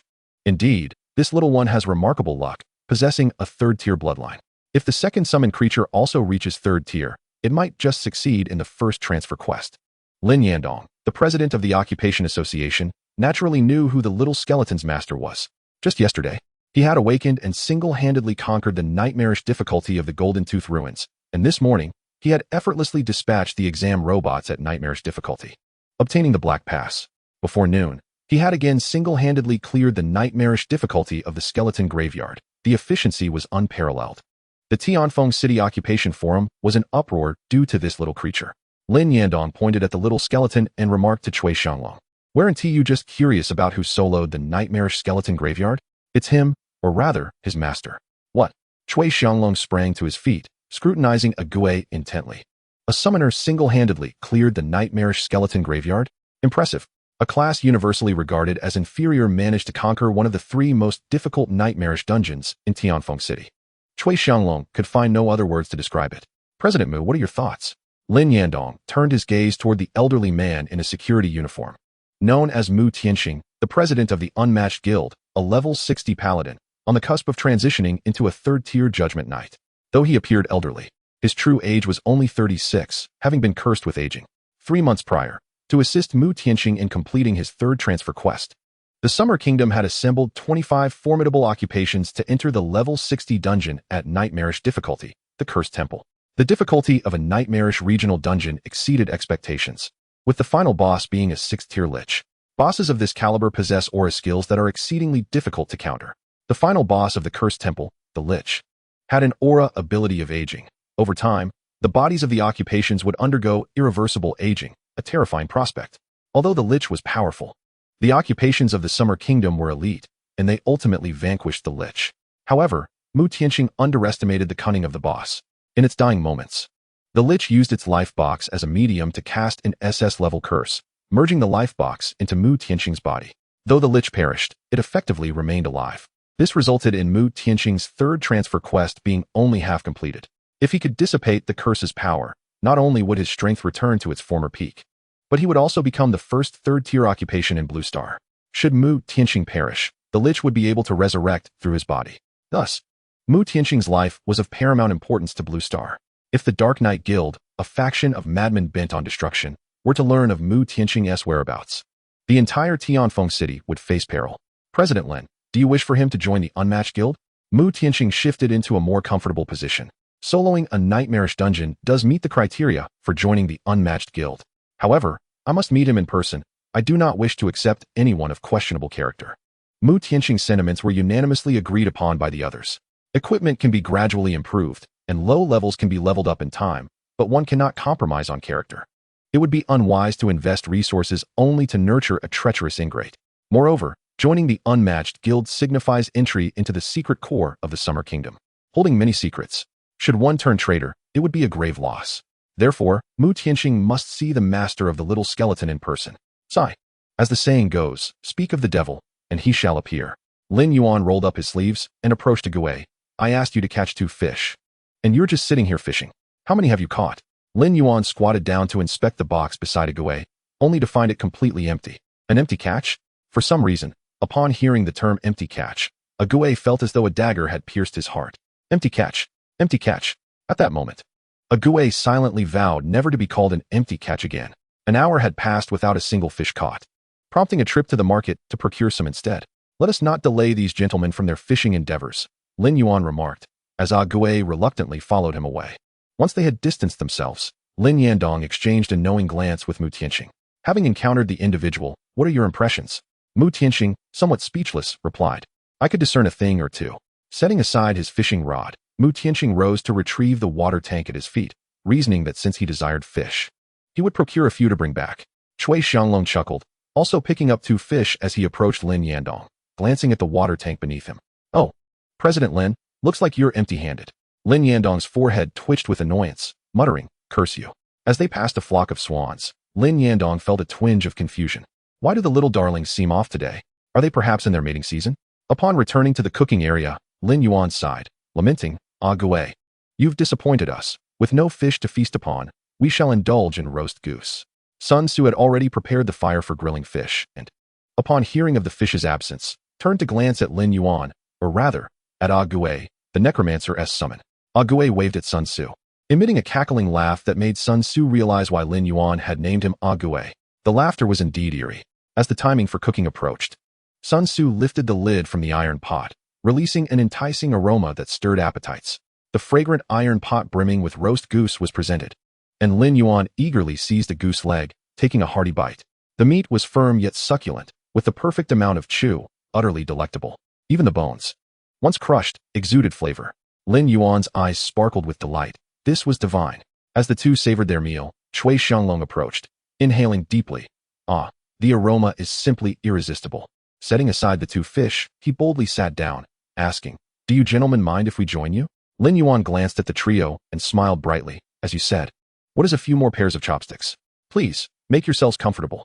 Mu Tianxing placed the fish down, remarking, earlier, I heard you mention grilling fish.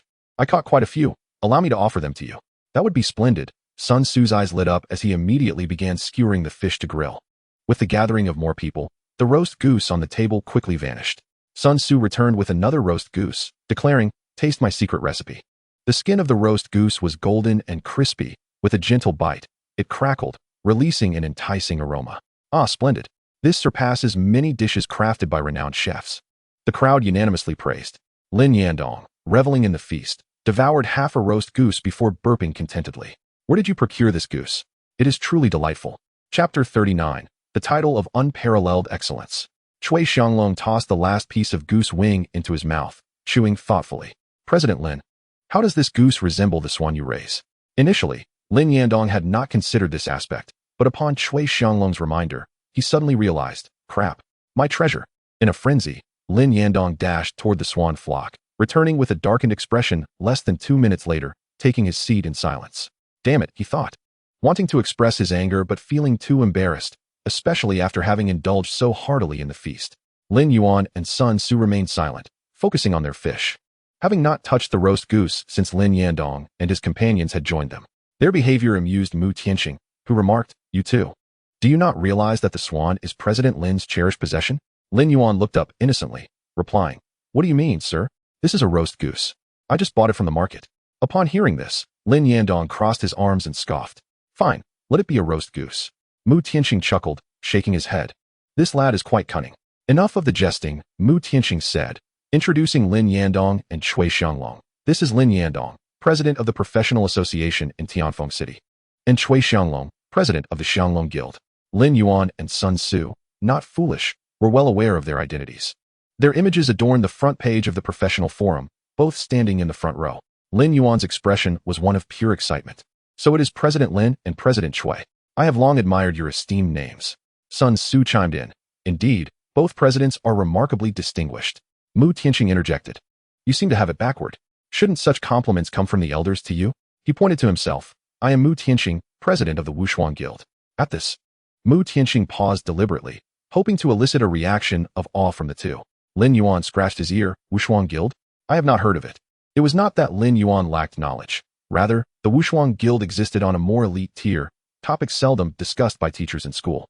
Thus, it was understandable that Lin Yuan was unfamiliar with it.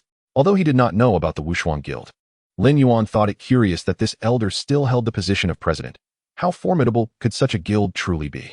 Sun Tzu regarded Mu Tianqing, clad in security attire and exuding an air of defiance, with skepticism. Elder, is your Wushuang Guild involved in security work? This nearly choked Mu Tianqing. What do you know? I am merely concealing my identity, he declared proudly. My safety is vital to Xia country and indeed the entire Blue Star. I cannot allow my presence here to be disclosed. Upon hearing Mu Tianqing's words, Lin Yuan chuckled inwardly, thinking, what a blowhard. Lin Yandong, crossing his arms, added, this gentleman is the president of the top guild in Xia country, the Wushuang Guild, a level 60 paladin, Mu Tianqing. He has taken on this appearance due to a curse of aging. He has come to Tianfeng City in search of a dungeon that can alleviate this curse. A level 60 paladin. What a significant figure. Lin Yuan and Sun Tzu stood, bowing respectfully to Mu Tianqing. Humph, Mu Tianqing huffed. Had it been before I was cursed, you two would not even have the privilege to see me. Casting a glance at Ali, who stood rigidly like a spear, a flicker of surprise crossed Mu Tianqing's eyes. A fourth-tier summoned beast. You, my friend, are quite the enigma. No wonder Chung Feng offered you SS-level treatment upon meeting. With a fourth-tier summoned beast, the level 20 job transition quest would be a mere formality. Perhaps this lad would become the first summoner to transition in human history, aligning perfectly with the Wushuang Guild's persona. After pondering, Mu Tianqing produced an electronic wristband inscribed with Wushuang and tossed it to Lin Yuan. This is your admission token to the Wushuang Guild. After the college entrance examination, as long as you possess this wristband, you will be rewarded with an S-level skill and a set of platinum equipment. Upon receiving the wristband, Lin Yuan inquired, why after the college entrance examination? Could it be that someone intends to snatch it away? Indeed, Cui Xianglong replied, envy glimmering in his eyes. Wushuang, Wushuang, signifying unparalleled excellence. Every member of the Wushuang Guild is a paragon of their generation. This college entrance examination serves as your crucible. Achieving the top rank will not only overshadow all practitioners of Blue Star, but also cement your illustrious title of Wushuang. With a sigh, Cui Xianglong reflected on his own era, one that unfolded alongside Mu Tianqing, where everyone lived under the formidable shadow of Mu Tianqing's renown. Today, Mu Tianqing had actually bestowed the Wushuang wristband upon Lin Yuan. Did Mu Tianqing truly believe that a mere fourth-tier summoned beast could surpass every practitioner in this cohort of Blue Star? Unparalleled excellence.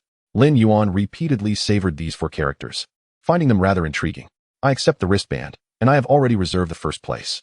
It was not for the sake of an S-level skill or a complete set of platinum equipment. He simply aspired to claim the title of unparalleled excellence. Oh, quite self-assured. Mu Tianqing smiled slightly, offering a friendly reminder. You can form only a single team. That suits me perfectly. Lin Yuan had no intention of seeking companions. Why would he need teammates, only to worry about their safety? Unless they possessed an ability akin to Sun Tzu's. Otherwise, they'd merely be a burden.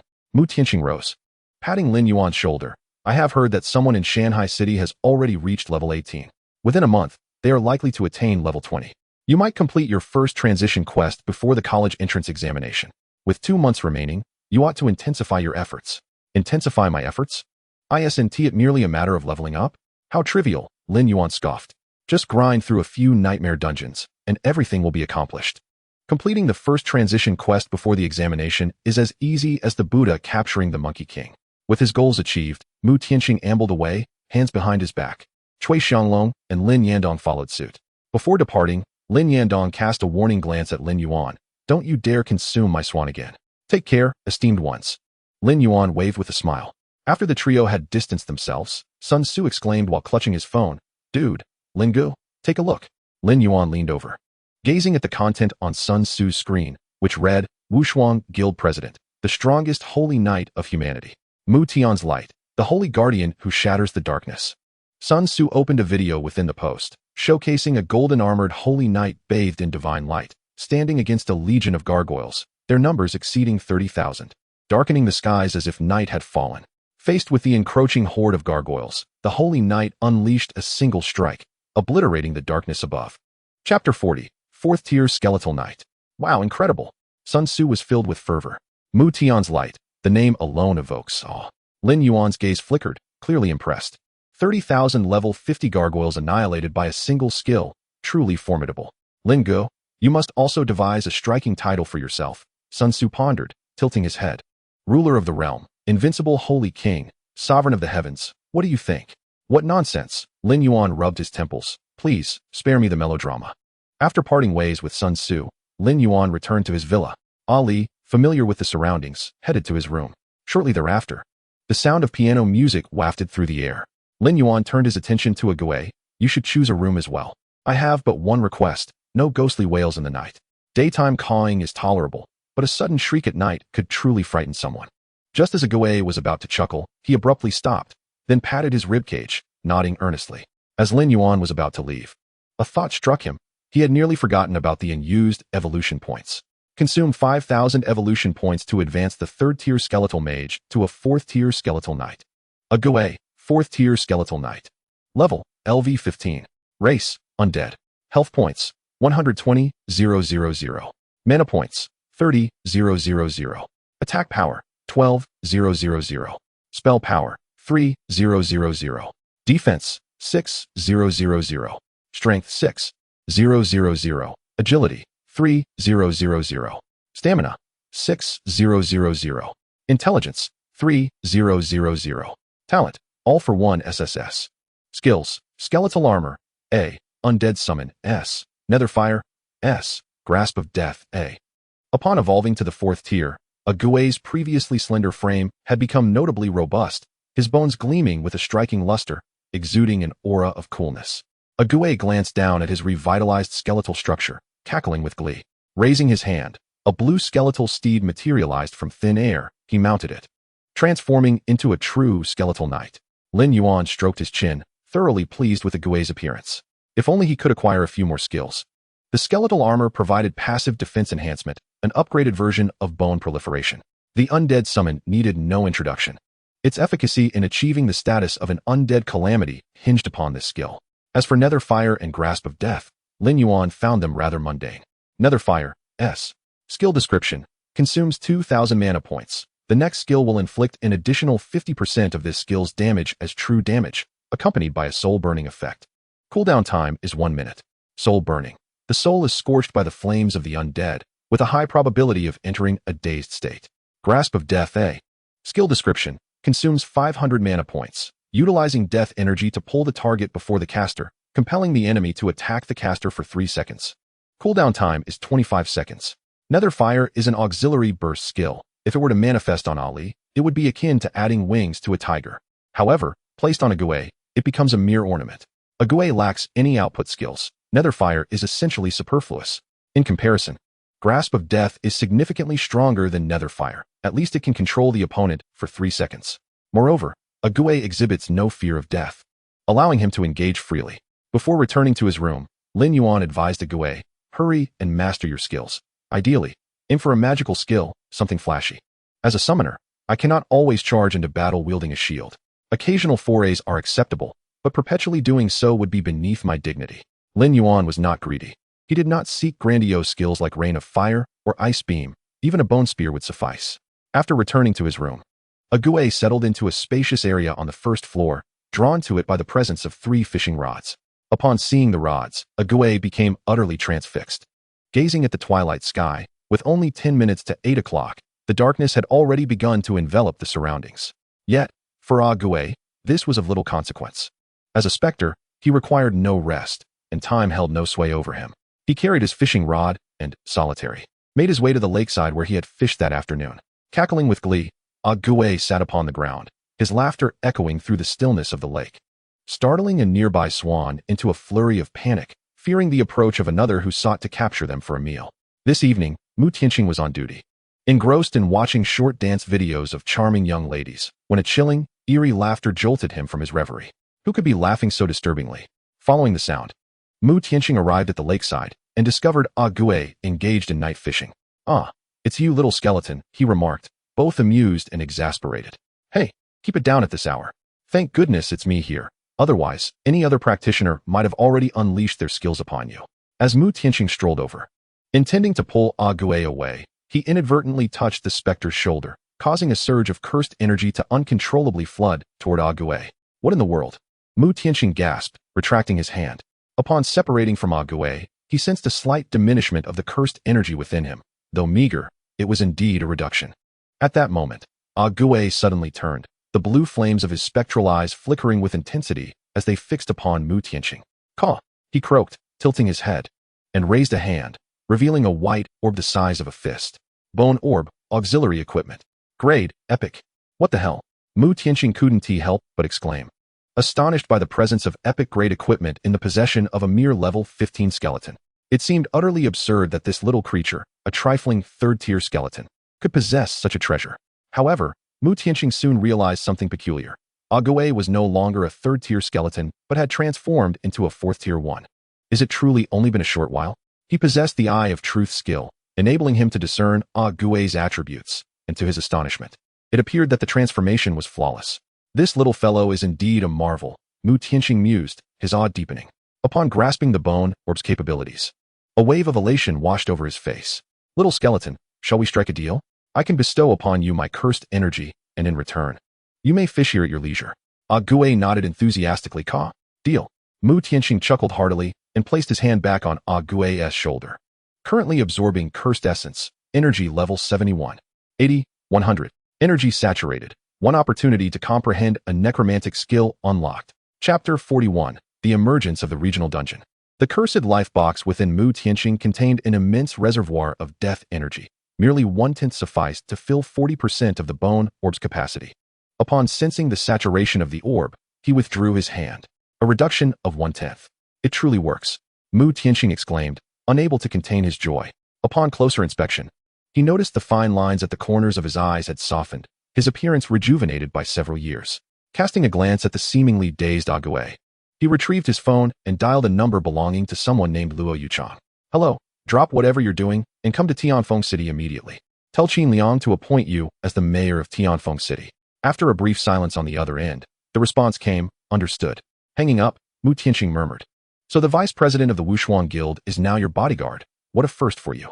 Ague remained still, and Mu Tianxing produced a soundproofing device from his backpack, setting it down beside him as he sat. Meanwhile, Ague was preoccupied with choosing a skill. Lin Yuan had instructed him in spells, which were undoubtedly impressive. After much contemplation, Ague finally settled upon his spell. Bone Throne S. Skill description: consumes 1,000 mana, condensing death energy to create a bone throne, dealing 1,000 to 2,000 magical damage within a radius of 55, with mana consumption maintaining the throne's duration, 100 mana per second. And for each second added to the duration, damage increases by 1, capping at 500, with a cooldown of 1 minute post-damage. Perfect. This skill not only serves as a spell but is equally splendid, capable of stacking damage when not in use, and most importantly, it allows for transportation of the master.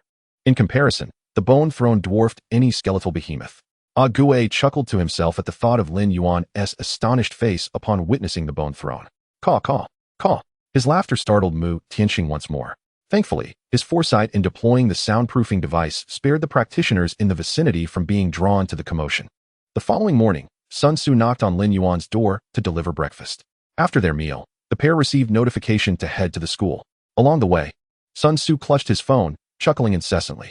"Lin Gu, have you seen the practitioner forum? Your profile picture has gone viral. The strongest summoner, indeed." Upon closer inspection, Lin Yuan noted a significant shift in the forum comments since yesterday. While over 90% had been filled with skepticism and insults, today, nearly half had transformed into supportive messages for Lin Yuan, asserting that if he could solo the nightmarish difficulty skeleton graveyard, he was undoubtedly capable of completing his first transition quest. Of course, detractors remained, contending that Lin Yuan had merely been fortunate with a mutated summon and would not progress far. After scrolling through the forum for a while, Sun Tzu opened their class group chat. "Lin Gu, the group says the school will be hiring a senior combat instructor to provide us with systematic guidance on positioning, skill execution, and teamwork. They plan to regroup us based on each practitioner's characteristics." "A senior combat instructor?" Lin Yuan pondered. "Does that entail a service fee?" "Absolutely. The appearance fee for a senior combat instructor is nothing to scoff at," Sun Tzu nodded. Upon hearing of the substantial fee, Lin Yuan promptly dialed the principal's number. "Principal Chun, it's Lin Yuan. I've heard the school is seeking a senior combat instructor for student guidance. I know I don't need instruction myself. I merely wish to recommend a candidate. A master-level combat instructor, who can charge based on the senior combat instructor's standard, considering my connections. Very well. I shall bring him over shortly. After hanging up, Sun Tzu's expression brimmed with excitement. Wow, Lin Gu, you actually know a master-level combat instructor? You truly are a hidden gem. I, too, have only just made your acquaintance. Lin Yuan chuckled. This instructor is also known to you.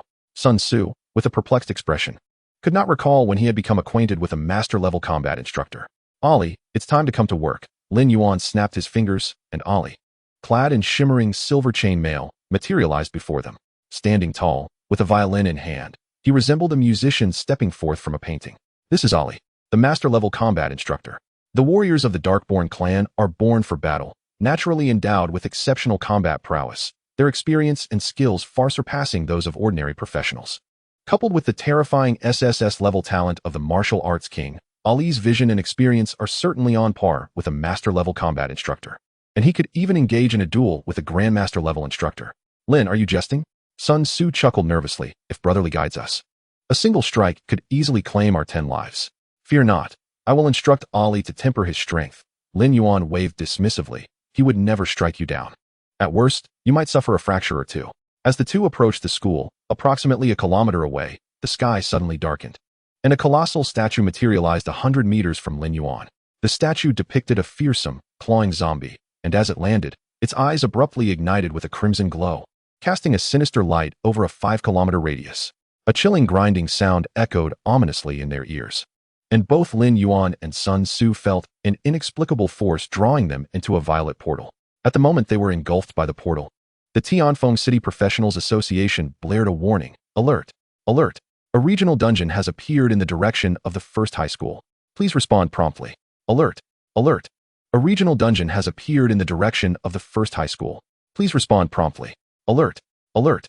A regional dungeon has appeared in the direction of the first high school. Please respond promptly. President Lin Yandong's expression shifted as he swiftly led the elite members of the Professionals Association to the scene. Simultaneously, the enforcement team and the leadership of the major guilds in Tianfeng City sprang into action. A regional-level dungeon. If the monsters within were to breach its confines, many lives could be lost. Upon arrival, Lin Yandong found Vice Mayor Xinzhong had already sealed off the area surrounding the dungeon with a barrier. President Lin, your timing is fortuitous. The raid level for this dungeon is set at level 1020, with a personnel cap of 25. It is of nightmare difficulty. Currently, 2 professionals have already been drawn into it. As Vice Mayor Xin emphasized the nightmare difficulty, his expression grew grave. There remain 2 hours before the dungeon's restrictions are lifted. Please organize a raid team to enter immediately. Casualties are not a concern. If we cannot clear this dungeon within the 2-hour time frame, the portal will release its monsters into the city, leading to untold casualties. Chapter 42, The Ruins of the Lushan Dynasty. Lin Yandong clearly recognized the gravity of the situation and promptly assembled 100 unclassed professionals at level 20 to the scene. Let us not waste words. This task is formidable. We have 2 hours remaining, and I demand that we clear the regional dungeon at all costs. Zhao Xiong, lead the charge. A man, standing at 7 meters tall with a resolute expression, stepped forward. Rest assured, President, even if it costs my life, I will not allow a single monster to escape. Zhao Xiong cracked his knuckles and bellowed to his comrades. Stay close and keep pace. Zhao Xiong and his band of 23 strode boldly into the portal, while Lin Yandong sighed, contemplating the nightmare-level regional dungeon. He pondered the fate of the 2 professionals who had been swept inside. Does anyone know the identities of those 2 professionals? At that moment, Liao Chun, holding his phone, exclaimed, I found them. Their identities have been confirmed. The image displayed on Liao Chen's phone unmistakably featured Lin Yuan and Sun Tzu. It's them, Lin Yandong exclaimed in astonishment. Vice Mayor Xinzhong inquired, do you and Captain Liao know them? Although you may not have met Lin Yuan, I am certain you have heard of his exploits. Just 2 days prior, he awakened and flawlessly cleared the Golden Tooth ruins, resulting in the emergence of the derivative dungeon, the Plain Mine. Yesterday morning, he acquired the Nightmare Dungeon Pass, and by noon, he had perfectly cleared the Nightmare difficulty, the Skeleton Graveyard. The most discussed thread on the Tianfeng City Professionals Forum is about him. The derivative dungeon, the Bone Warhorse Training Ground, is his creation. Upon concluding his introduction, Lin Yandong's expression turned serious. So this is Lin Yuan. This complicates matters. A nightmare-level regional dungeon is far from comparable to a standard nightmare dungeon. The strength of the monsters and bosses within is tenfold that of typical dungeons. While Lin Yuan may have soloed the nightmare-level Skeleton Graveyard, he will find the regional dungeon a considerable challenge. Both Lin Yandong and Liao Chen nodded. Indeed. Let us hope these two young ones can endure until the raid team reaches them. While those outside worried for Lin Yuan and Sun Tzu within the dungeon, the two were each transported to different locations. Lushan Dynasty Ruins Regional Level, Nightmare Difficulty. Raid Level, LV10, LV20. Monster Type, Zombie. Time remaining to breach boundaries, 1 hour 58 minutes. If the Corpse King Lushan is not defeated within the allotted time, he will breach the dungeon boundaries and enter the blue star. Current dungeon participants, 225. Lin Yuan's heart leaped with joy. He had been searching for a suitable dungeon. And here it was. The previous night, he had scoured for dungeons ranging from levels 15 to 20. But those available either lacked nightmare difficulty or had their first clear records already claimed. After much deliberation, he had been dissatisfied with his options. Yet, this morning, he found himself thrust into a nightmare-level regional dungeon. This was a stroke of fortune. Lin Yuan lifted his hand and snapped his fingers. Agaway. Agaway. Wearing a yellow straw hat and holding a black fishing rod, appeared before Lin Yuan. Lin Yuan's lips twitched slightly, realizing that Agaway had gone fishing early in the morning. Put the rod away. It's time to work. With a chuckle, Agaway stowed his fishing rod and began summoning the undead. Before long, 5,000 diverse undead beings surrounded Lin Yuan, with Agaway having advanced to the 4th tier. These undead were all at least tier 2, and thanks to his innate talent, Agaway had also summoned several tier 3 undead. After summoning 5,000 undead, Agaway ceased, and Lin Yuan wondered why he had stopped. At that moment, Agaway unleashed the Bone Throne, revealing a majestic seat entirely crafted from translucent white bones, which materialized behind Lin Yuan. Agaway bowed respectfully and announced, "My king, please take your seat." Lin Yuan, somewhat perplexed, wondered when Agaway had acquired such an extraordinary ability to conjure objects out of thin air. Upon inspecting Agaway's skill set, Lin Yuan understood the situation. He had actually comprehended a new skill. The Bone Throne was indeed intriguing. Leaning back, Lin Yuan settled onto the throne, and to his surprise, it was quite comfortable. However, he couldn't help but worry that Agaway might not inadvertently throw him into danger during battle. Once Lin Yuan was seated, Agaway gently raised his hand, causing the Bone Throne to hover gracefully in midair, while the skeletal steed beneath him trotted forward, guiding the throne through the air. This scene bore a striking resemblance to the image of a ghost king leading a procession of spirits. The undead army advanced, occasionally accompanied by music. Ali had decided that the march lacked grandeur and opted to embellish it with a melody. A violin played a tune reminiscent of divine illumination, casting an eerie atmosphere over the procession that felt even more sinister than the zombies dwelling within dungeons. After approximately 5 minutes of progression, they encountered their first wave of adversaries. Jungle Zombie, Elite Tier 3. Level, LV16. Health, 220,000. Attack Power, 5,000. Defense, 6,500. Skill 1. Bite. The jungle zombie bites the target, inflicting 3,000 damage and infecting the target with corpse poison. Cooldown of 12 seconds. Causing infected targets to lose 100 health per second for 15 seconds, stacking up to 3 times. Skill 2. Jungle Stride. Immune to slow effects while in jungle terrain. Moving out of the jungle reduces movement speed by 50. The 8 jungle zombies were about 50 meters away from Lin Yuan, moving sluggishly as they aimlessly roamed the jungle. As expected, this was indeed a nightmare-level regional dungeon, where even the minor foes were of elite caliber. Aside from possessing fewer skills, their health, attack, and defense were comparable to that of the Frostblade Sentinels. Seated upon the throne, Lin Yuan rested one hand on the armrest, tilting his head slightly to the right, and commanded, "Eliminate them." Upon hearing Lin Yuan's command, Agaway led the army into a charge, cackling with delight. No longer was he the feeble Tier 2 skeleton warrior. He had transformed into a formidable Tier 4 skeletal knight, clad in bone armor and commanding legions of the undead. Undead army, charge forth. Annihilate all foes before my king. The undead surged forward like a deluge, swiftly overwhelming the 8 jungle zombies. In less than a minute, Lin Yuan received a notification of his kills. Killed jungle zombies, LV16, X8, experience gained, 4,000. Truly, this regional dungeon was remarkable. The experience points from the monsters were several times greater than those found in ordinary dungeons.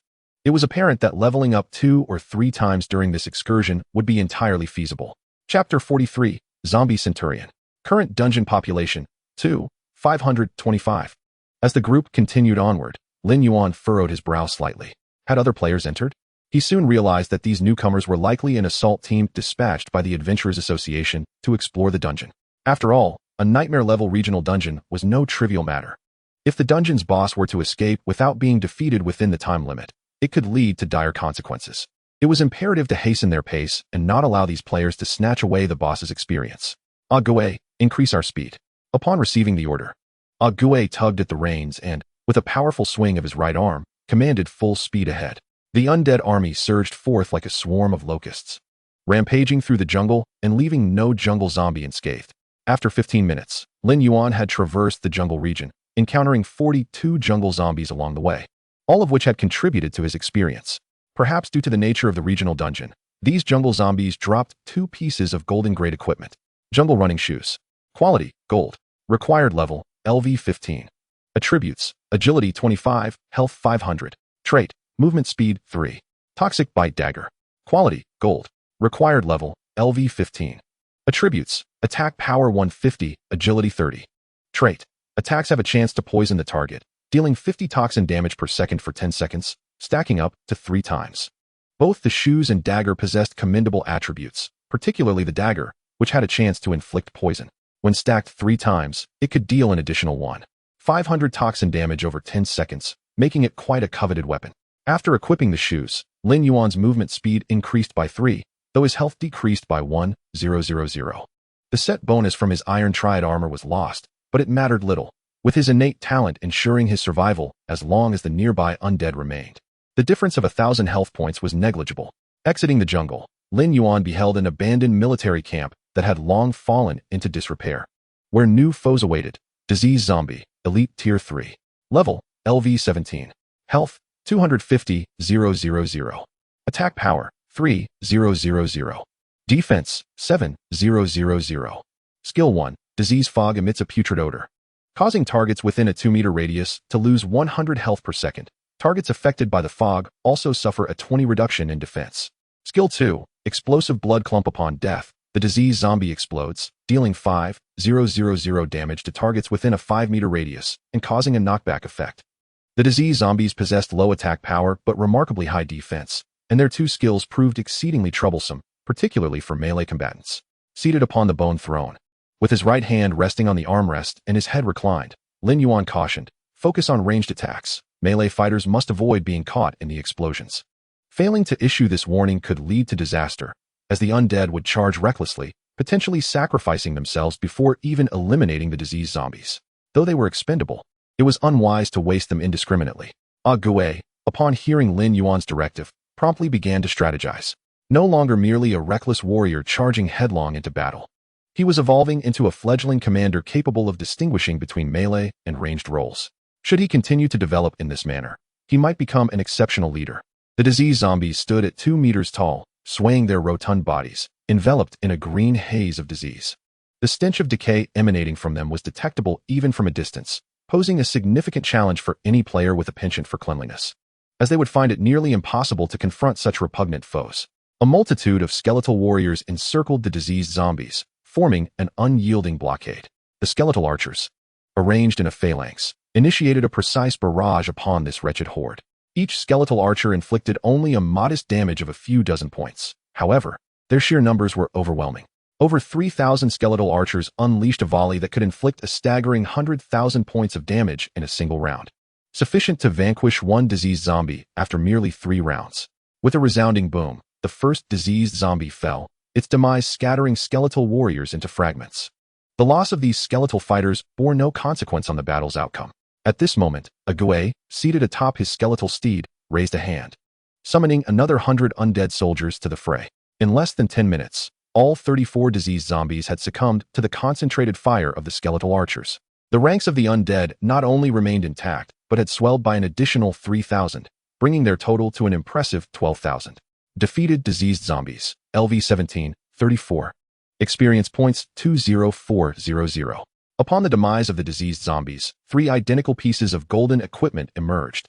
Dull alchemical stone trinket. Quality, gold. Required level, LV 15. Attributes, stamina 25. Health 1000. Special ability, restores 20 maximum health upon activation, cooldown of 10 minutes. This trinket, capable of actively restoring health, was an invaluable asset for frontline classes such as shield warriors and defensive paladins, potentially saving lives in critical moments. Even spellcasting classes could benefit, as this singular item would augment their health by 1,500 points, akin to a divine artifact for fragile mages. "Ollie, this one is for you," Lin Yuan said, tossing the alchemical stone to Ollie, who promptly equipped it. With this trinket, Ali's survivability saw a notable enhancement. As for Lin Yuan himself, whether or not he donned such a protective item was of little concern.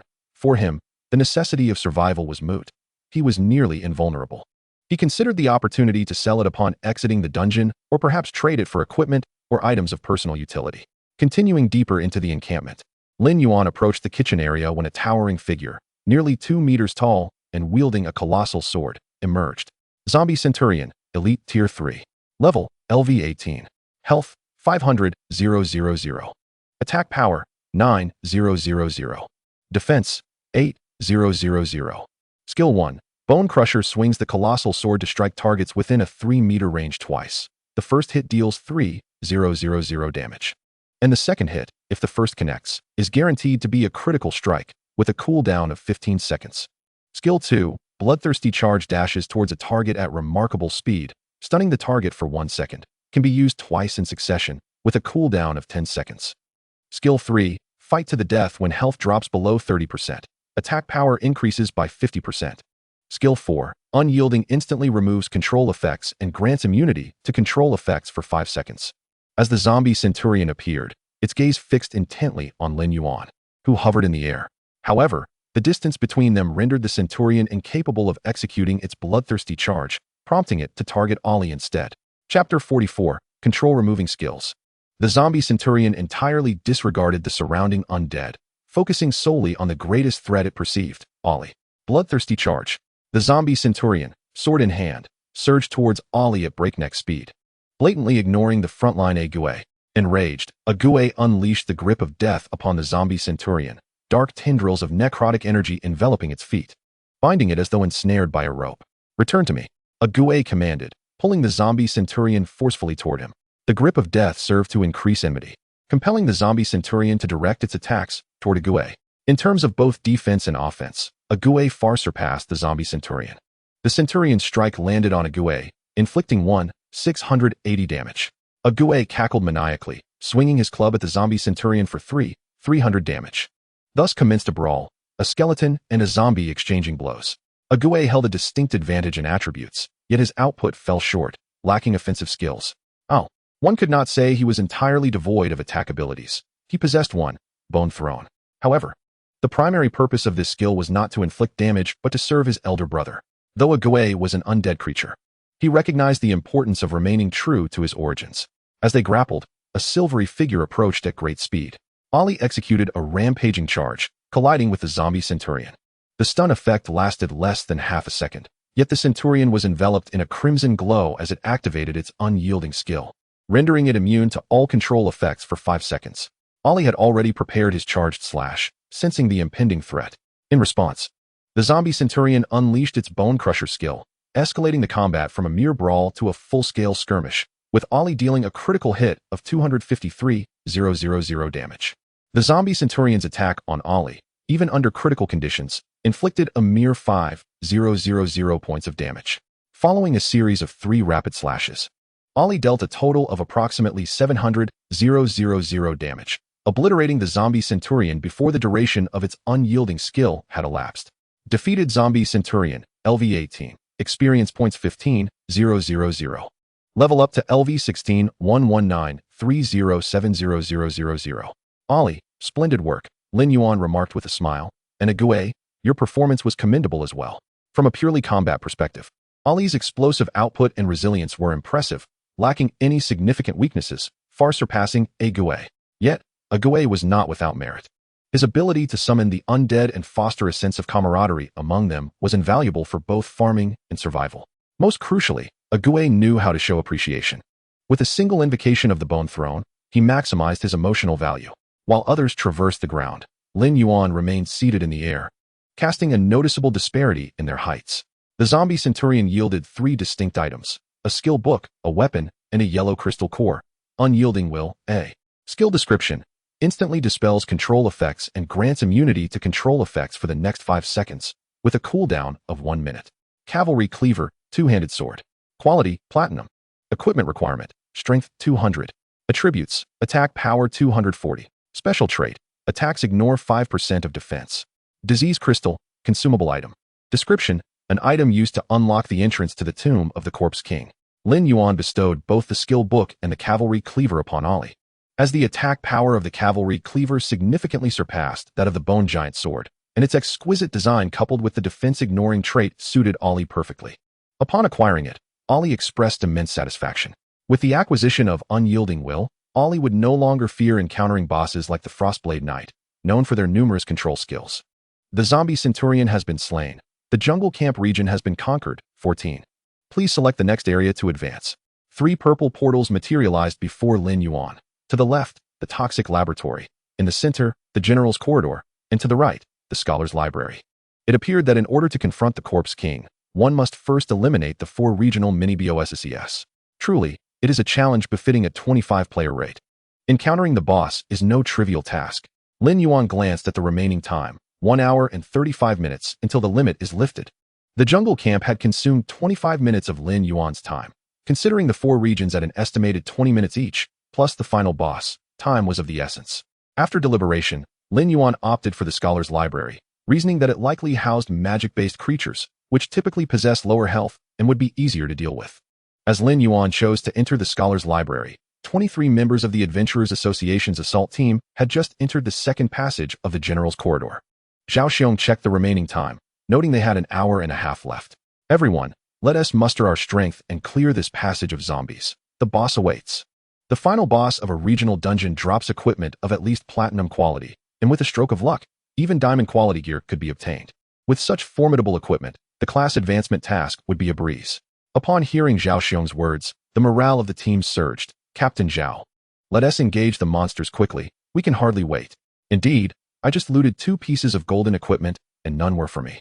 My great sword is eager for action. Zhao Xiong smiled broadly. All right then, I'll initiate the combat. He brandished his shield and charged towards the zombies in the passage. As all team members confidently advanced, an inconspicuous man wearing glasses in the group wore a smirk of derision, adjusting his spectacles and muttering to himself. Unaware of their impending doom, a pack of fools. Meanwhile, outside, Lin Yandong and Shun Zhong's expressions transitioned from initial seriousness to broad smiles. For they could see the progress of the assault team through the regional map inscribed on the statue. The yellow icon at the bottom had dimmed, indicating that this area had been cleared, while those outside could not discern the exact circumstances within the dungeon. Everyone believed that such rapid conquest of the first region was undoubtedly the result of the assault team's efforts. With 1 region conquered, they needed only to clear the other 3 to confront the final boss. Lin Yandong's expression was one of contentment, knowing the assault team must have exerted considerable effort to achieve such swift progress. The assault team under President Lin was indeed reliable when it mattered most. Xinzhong expressed his confidence in the assault team's combat prowess, remarking that if things continued this way, clearing the dungeon in an hour and a half would be well within reach. Chapter 45, Blossoms Amidst Bitter Shadows. Observing the other regions, Xinzhong suddenly pointed to the light at the top of the statue indicating a breakthrough into the second corridor, exclaiming, however, this Lin Yuan fellow is quite swift. Having advanced to the second passage in under half an hour, Lin Yandong nodded with a smile. This young man possesses extraordinary combat abilities. If he could join forces with the assault team, the pace of their conquest would undoubtedly accelerate. Unfortunately, the assault team had chosen the right region, meaning they would have to wait a while before they could regroup. I asked for nothing more than a safe clearance. Xinzhong sighed. Let us hope nothing goes awry. No sooner had he spoken than a powerful wave of dark energy surged from the distance, crashing against the barrier with a tremendous roar. Boom. The protective barrier, capable of withstanding 500,000 damage, shattered in an instant. Ice wall rise. Lin Yandong bellowed, summoning a formidable ice wall imbued with a chilling aura, shielding everyone from the residual force of the dark impact. Who dares to strike in the city? Crack, crack, crack. A shadowy figure materialized in the sky above the city, remarking, to withstand my black dragon wave shows some measure of strength. Allow me to introduce myself. I am Xiao Jun, from the Dark Knight Guild. The man named Xiao Jun wore a black robe and held a tome emblazoned with a purple skull.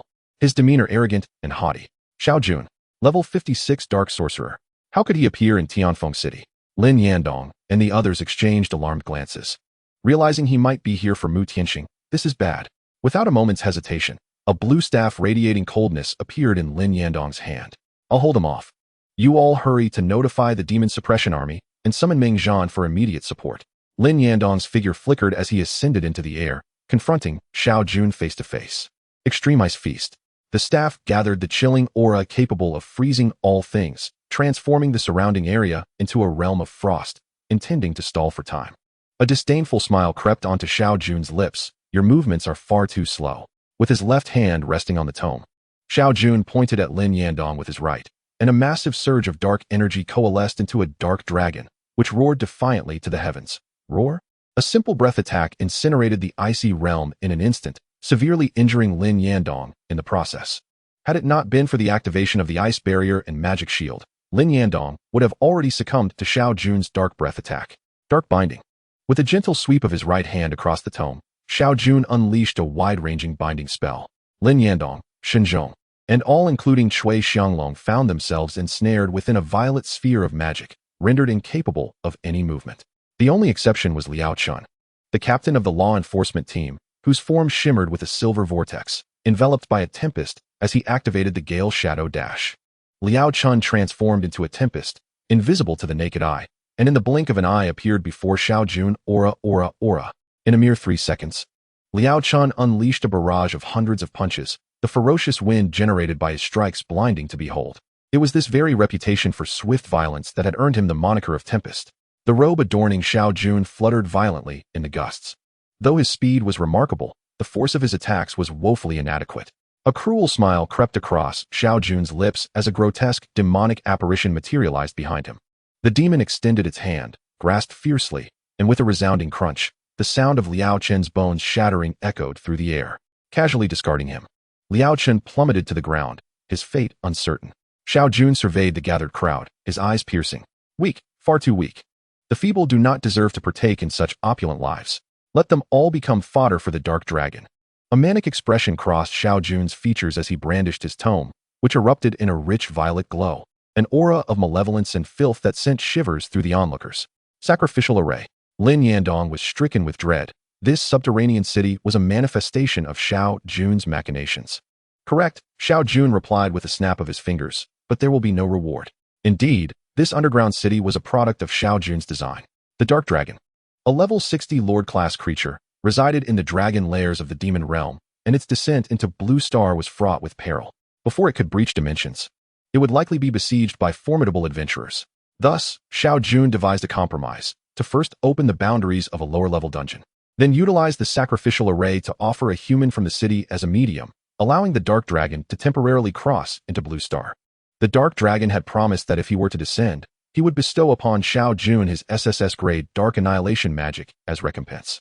Hence, the incident of the dungeon's emergence in Tianfeng City transpired. This endeavor bore no connection to Mu Tianxing, and even the higher-ups of the Dark Knight Guild remained oblivious. It was purely Xiao Jun's personal undertaking. Had the higher-ups known, they would have dispatched at least 2 level 60 elites, rather than allowing Xiao Jun to confront this alone. Open the gateway to the demon realm. Activate the sacrificial array. Xiao Jun had meticulously arranged the sacrificial array, awaiting the moment the dungeon's boundaries would shatter. Although the limits had yet to be breached, he remained unperturbed, having planted his agents within the assault team to ensure absolute success. The conquest of the current dungeon was inconceivable. As the sacrificial array's influence gradually expanded, a wave of despair blossomed in the hearts of all present. It was over. Should Xiao Jun succeed, Tianfeng City would likely become a mere memory. Was it painful? Was it despairing? This was the true visage of this world. Xiao Jun's tone was arrogant. The world should be governed by the strong. Suddenly, a chilling sword aura materialized from thin air, piercing and frigid, sending chills down spines. A white figure streaked through the dusky sky with incredible speed, like a meteor slicing through the night. Clad in a pristine white ensemble embroidered with pale blue cloud patterns, a woman appeared before the gathering. Blossoms bloom in the cold shadows. Her icy voice resonated, and Xiao Jun's countenance shifted dramatically. Black dragon armor, demon skin, magic shield. Transform into darkness. Without the slightest hesitation, Xiao Jun unleashed all his defensive skills in an instant. The brilliance of the sword light was dazzling as a white branch manifested in the firmament, swiftly piercing through Xiao Jun's form. The luminous blade cascaded like a waterfall. The branch adorned with white blossoms enveloping Xiao Jun entirely, resembling a snow lotus blooming in the wind, exquisite and breathtaking. With a resounding crash, the snow lotus shattered. a fleeting spectacle of beauty. As Xiao Jun fell, the dark bindings that had ensnared the others dissipated. The woman, light-footed, gently touched the ground and gracefully positioned herself before the statue, her back to the crowd. "Where is Lin Yuan?" she inquired in a voice that conveyed a hint of chill. Chapter 46. The Emotional Value of Sun Tzu. With the crisis averted, the crowd regained their composure. Lin Yandong approached, clutching his chest. "Lin Yuan has been drawn into the dungeon before us." Aware that this woman favored brevity, he succinctly conveyed the events to her. "The dungeon?" The woman's expression remained impassive, her thoughts inscrutable. "Who is the deputy mayor?" Shenzhong stepped forward. "That would be me." The woman tossed a badge signifying her authority to Shenzhong. From this moment on, Tianfeng City is under a state of level 1 combat readiness. All adventurers are to unconditionally obey the directives of the municipal hall. Any defiance will be treated as treason. Upon seeing the badge, the expressions of those present turned grave. Understood. It was evident that this woman was the newly appointed mayor of Tianfeng City, but she bore an even more astonishing title, vice president of the Wushuang Guild. Hua Kaikai. Shenzhong proceeded to issue the orders and then approached Luo Yushang. "Mayor Luo, we are fortunate you have arrived. Otherwise, the consequences would have been dire." Lin Yandong pondered further, subtly inquiring, "Are you here?" because Luo Yushang gave a barely perceptible nod, prompting Lin Yandong to fall silent. "How long have they been inside?" Luo Yushang asked. "Half an hour," Lin Yandong replied, pointing at the already conquered area. "The first zone fell to the assault team 5 minutes ago. Lin Yuan is currently in the upper zone, and he is not in immediate danger. Once the team conquers the other areas, we can reunite with Lin Yuan. He has managed to penetrate the second checkpoint alone, demonstrating commendable performance." Luo Yushang calculated in her mind. If they could breach the third checkpoint within 20 minutes, securing a position among the top 10 in this year's college entrance examination would be feasible. Slaying the boss would guarantee a place in the top 3. However, the thought of soloing the zone boss, the Corpse King, crossed her mind but was swiftly dismissed. That was a 25-person raid boss. Even she could not have accomplished it at level 20. Returning to the depths of the dungeon, the outside world experienced a flurry of events within 5 minutes. Yet Lin Yuan's progress remained uninterrupted. Upon entering the Scholar's Library, a wave of scorching heat engulfed him. Flame Walker, Tier 3 Elite. Level, LV 16. Health, 180,000. Attack Power, 8,000. Defense, 3,000. Skill 1. Burn inflicts 200 points of fire damage to targets within a 3-meter radius every second, reducing their healing effectiveness by 50%. Skill 2. Fireball. After a chant of 3 seconds, release a fireball that inflicts 4,000 magical damage on a single target. With a cooldown of 8 seconds. Lin Yuan's surmises were indeed astute. The monsters within the Scholar's Library are predominantly spellcasters, possessing high attack but low defense, a veritable fragile breed. The expendable skeleton warriors charged forth, while the skeletal archers unleashed a volley, swiftly obliterating a flaming corpse. Within a mere 5 minutes, all 35 flaming corpses lay vanquished upon the ground. Slay 35 flaming corpses, LV 16. Experience points, 17,500. By the heavens, Brother Lin. Just as Lin Yuan was gathering loot, a familiar voice echoed in his ear. "Sun Tzu, where are you?" Lin Yuan spun around, but found no one in sight. "Brother Lin, I'm here." Behind the foremost skeleton warrior, with a wave of his hand, the skeletons congregated before him, revealing Sun Tzu, who had possessed one of the skeleton warriors. "Come down. Why are you possessing a skeleton warrior?" Upon hearing this, Sun Tzu disengaged his possession.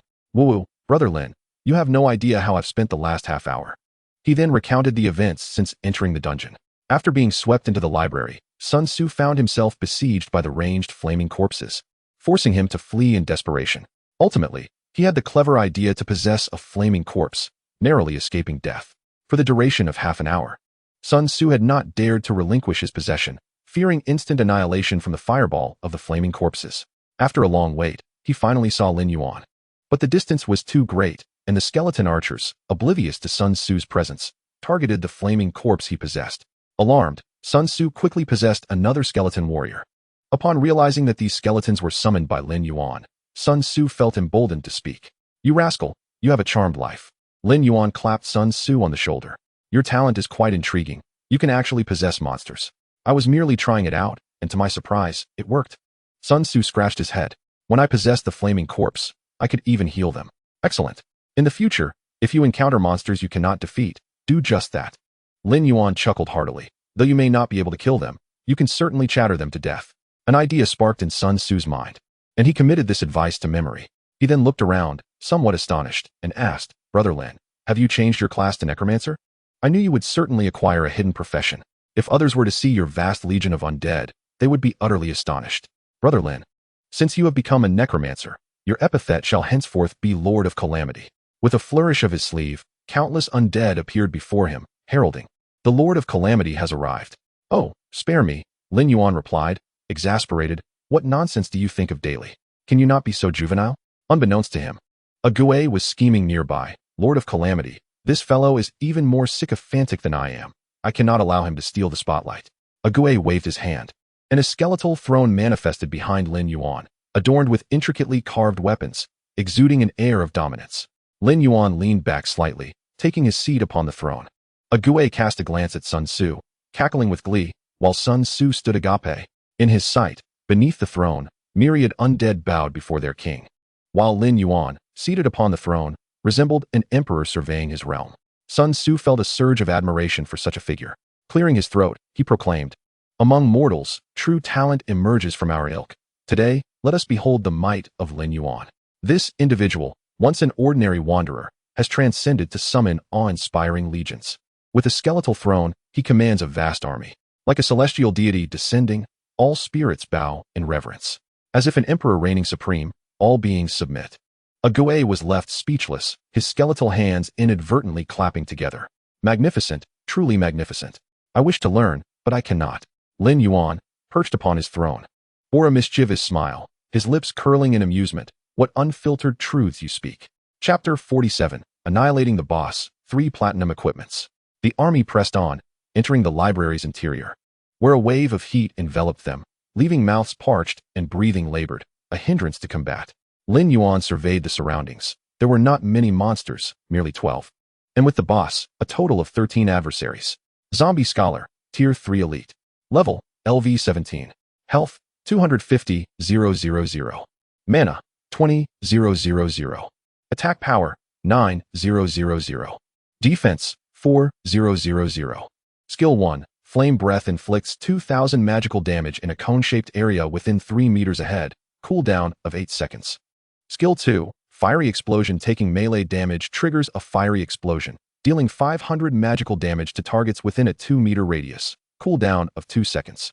Skill 3, Flame Shield casts a flame shield for protection, absorbing 10 damage per mana point, immune to control effects while the shield is active. The 12 zombie scholars were dispersed throughout the library's corners, each standing upon a 1 square meter stone slab inscribed with flame symbols, connecting to the central area of the library, where a fiery cage housed the boss. A distinguished guest has arrived. Why not welcome them promptly? Rasped a voice from within the cage. The 12 zombie scholars instantly entered combat mode, with one being activated every 30 seconds. This encounter required the adventurers to engage in a wheel of battle, a rigorous test of team coordination, where healers and spellcasters needed to manage mana, and melee fighters had to maneuver skillfully. The adventurers needed to summon their utmost focus to confront this challenge. However, for Lin Yuan, it was utterly unnecessary. All troops advance. A simple command sufficed to resolve the predicament that would have left other teams in disarray. The expendable skeleton warriors held the front line, enduring the fiery explosions without retreating, while the skeletal archers, like merciless machines, felled a zombie scholar with 2 rounds of fire. In under 2 minutes, all 12 zombie scholars lay defeated. Slayed zombie scholars, LV 17, 12, experience points, 12,000. With the suppression of the flame symbols lifted, the fiery cage lost its glow, and the boss descended into the fray. Zombie Scholar, Tier 3 Elite. Level, LV 18. Health, 300,000. Magical Power, 40,000. Attack Power, 10,000. Defense Power, 5,000.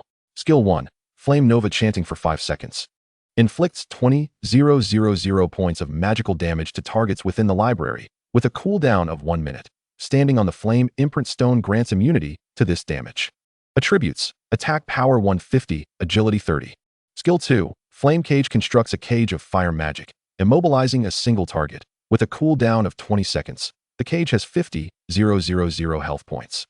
Skill 3, Advanced Flame Shield creates a shield of condensed flames, capable of absorbing 20 points of damage per point of magical power during the activation of the shield. Immunity to control effects is granted, but personal defense drops to 0. Skill 4, Incarnation of Flame after 10 minutes into the battle. Grants immunity to physical damage. Increases both health and magical power by tenfold, and cancels the chanting of Flame Nova with no cooldown. The zombie scholar is currently channeling Flame Nova. Immediate evasion is advised. Lin Yuan's gaze sharpened as he observed the boss preparing a formidable spell, launching into a grand attack without regard for combat etiquette. Lin Yuan smirked, a ghost. Deal with him. Should the zombie scholar unleash his skill, the battlefield would be inundated with the undead, resulting in a catastrophic 99 fatality rate.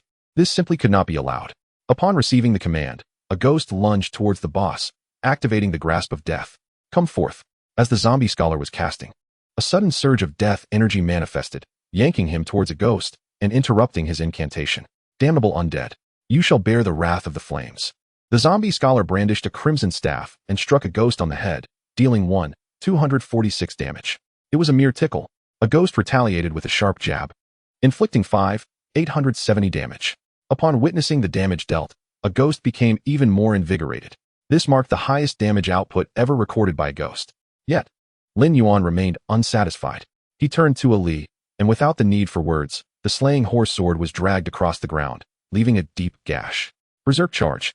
With a powerful draw, he executed the slash, initiating an explosive skill. The zombie scholar, ensnared in a state of complete control, could only watch as the sword light descended upon him, resulting in 392, 350 critical hit, and 324, 300 damage from the first strike, obliterating the boss's health to a mere single point. The passive effect of the advanced flame shield triggered, granting the zombie scholar immunity to control effects, but rendering his defense null. Thus, even without a critical hit, the second strike inflicted an impressive 320,000 damage, following up with a flurry of 3 consecutive slashes. 183, 400, 183, 580, 184, 630. With the zombie scholar's shield dwindling to below 100,000, the slaying horse sword was raised in a sweeping arc. 124, 600. The shield shattered, and within the horrified gaze of the zombie scholar, Ali maintained a calm demeanor, resembling an executioner. A final, lethal sword aura extinguished the boss's last remaining health point, dealing 30,000 damage. With the slaying horse sword sheathed behind him, Ali turned confidently, concealing his accomplishments. Defeated zombie scholar, LV18. Experience points, 20,000.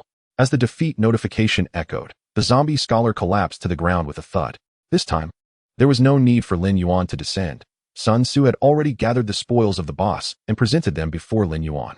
The zombie scholar had dropped 3 pieces of platinum equipment, while the zombie scholars yielded 4 pieces of golden equipment, along with the 2 pieces of golden equipment previously dropped by the flame zombie.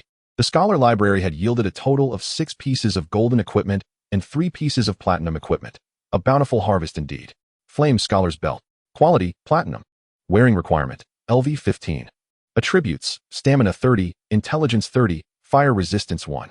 Feature, increases fire spell damage by 3%. Knowledge gloves. Quality, platinum. Wearing requirement, intelligence 150. Attributes, intelligence 50. Spell power 80. Feature, increases casting speed by 5%. Flame ring bracelet. Quality, platinum. Wearing requirement, LV15. Attributes, stamina 50, health points 800. Feature, generates a shield equal to 10% of maximum health while not in combat. Shield has a cooldown of 20 minutes after being broken. Upon donning the platinum equipment, Lin Yuan found that only his helmet, shoulder pads, trousers, chest armor, and boots remained of golden quality, while the rest were of platinum grade. Chapter 48. The Assault Team in Crisis. Lin Yuan handed over all the exchanged equipment to Sun Tzu. Here, these are for you. Thank you, Brother Lin. Sun Tzu beamed, graciously accepting the items. Among the 6 pieces of golden equipment dropped by the minions, 4 were identical accessories, while the other 2 were weapons. Dull magic stone accessory. Quality, golden. Equipment requirement, LV15. Attributes, intelligence 25, mana 500. Feature, restores 20% of maximum mana upon use. Cooldown of 5 minutes. Flame breath staff, 2-handed weapon. Quality, golden. Equipment requirement, LV15. Attributes, intelligence 25, spell power 50. Feature, increases fire spell casting speed by 5%. Flame spike dagger. Quality, golden. Equipment requirement, agility 120. Attributes, agility 30. Attack power 70. Feature, adds 30 points of fire damage to attacks. The accessories are excellent, being universally applicable for spellcasters and likely to fetch a handsome price. The two weapons are also commendable. While the Flame Breath Staff does not surpass the level 10 Demon Staff in attributes, it is still a level 15 golden item. Thus its value cannot be underestimated. The Flame Spike Dagger is a remarkable find as well. Lin Yuan still possesses the Venomous Bite. And if a rogue wields both daggers simultaneously, the combination of poison effects and fire damage would significantly enhance damage output. Lin Yuan kept one dull magic stone for himself, handed another to a ghost, and offered the remaining two, one for Sale and one for Sun Tzu. Brother Lin, Sun Tzu exclaimed, accepting the accessory with great excitement. Having drifted for half my life, I lament not encountering a wise lord. If you do not forsake me, get lost. Lin Yuan laughed and scolded, speak properly. Thank you for bestowing the golden equipment, Brother Lin. Sun Tzu grinned, giving a thumbs up. Brother Lin is so generous. Lin Yuan glanced at the remaining time. 1 hour and 18 minutes left until the restriction is lifted. In less than 20 minutes, Lin Yuan had thoroughly cleared the scholar library. If efficiency were rated, he would undoubtedly achieve a perfect score. Upon entering the scholar's library, please select the subsequent area. To the left, Venom Laboratory. In the center, General's Corridor. Lin Gu. Which one should we choose? Sun Tzu inquired. Aside from the two of us, the expedition team dispatched by the Adventurers Association should have entered as well. They must be in one of the areas. We will undoubtedly encounter them next. It matters not, Lin Yuan remarked as he stepped into the fiery cage where the boss had previously resided. Picking up a red crystal, this very crystal served as the key to activate the final boss. As long as they don't interfere, I have no qualms about allowing them to gain a bit of experience. With that, Lin Yuan entered the left teleportation portal, stating, it's all the same which one we choose. It merely alters the sequence of our progression, having no bearing on the outcome. Outside, as the right area darkened, Lin Yandong swung his fist vigorously, exclaiming, wonderful. We conquered the second area in just 17 minutes. At this rate, we have ample time. Upon hearing this, Shinzhong, having just set up the defensive barrier, relaxed his expression. Chairman Lin's expedition team is indeed remarkably reliable. Should they succeed, they shall be heralded as heroes of Tianfeng City. With her back turned to the crowd, Luo Yuchang's cold voice invigorated everyone. Upon successfully clearing the underground dungeon, each member of the expedition team will be rewarded with one piece of platinum equipment. The individual with the highest contribution will receive an additional piece of platinum equipment. As these words echoed, those adventurers who could not gain entry into the dungeon lamented, pounding their chests in despair, for they had narrowly missed the coveted platinum gear. At that moment, within the dungeon, in the second passage of the General's Corridor, the expedition team, heavily relied upon by the outside world, had just vanquished the last of the armored zombies within the passage. Phew! Zhao Xiong wiped the sweat from his brow. These zombies were quite formidable. Thankfully, they've been dealt with. Let us rest for 5 minutes, and then proceed to the boss's domain. The 23 members of the expedition team gathered, adjusting their states to prepare for the impending boss battle. Captain, the drop rate in this area dungeon is quite generous. We've already acquired 4 pieces of golden equipment before even encountering the boss. The final boss is bound to drop platinum gear. Zhao Xiong chuckled heartily. Indeed, I've read a strategy guide that states the boss in this area dungeon guarantees a platinum drop. With a stroke of luck, we might even find diamond-grade equipment. Diamond-grade? A teammate exclaimed in astonishment. If we managed to obtain a diamond piece, that would be a fortune. Who would disagree? The crowd buzzed excitedly, engaging in fervent discussion. On the periphery of the throng, a bespectacled man overheard their conversation, a sardonic smile playing on his lips. His name was Zhao Yang, a covert agent positioned within the expedition team by Xiao Jun. Before entering the dungeon, Xiao Jun had bestowed upon Zhao Yang a dark binding scroll, intending for him to seize an opportunity to incapacitate the expedition team, thwarting their success in navigating the dungeon. Since their entrance into the dungeon, Zhao Yang had been seeking an opportunity to utilize the scroll. However, even during their rest periods, vigilance was maintained by others, preventing him from executing his plan. At this moment, captivated by Zhao Xiong's mention of diamond gear, the team was concentrated in one area, an opportune moment that could not be squandered. Zhao Yang abruptly stood, tearing the scroll in his hands.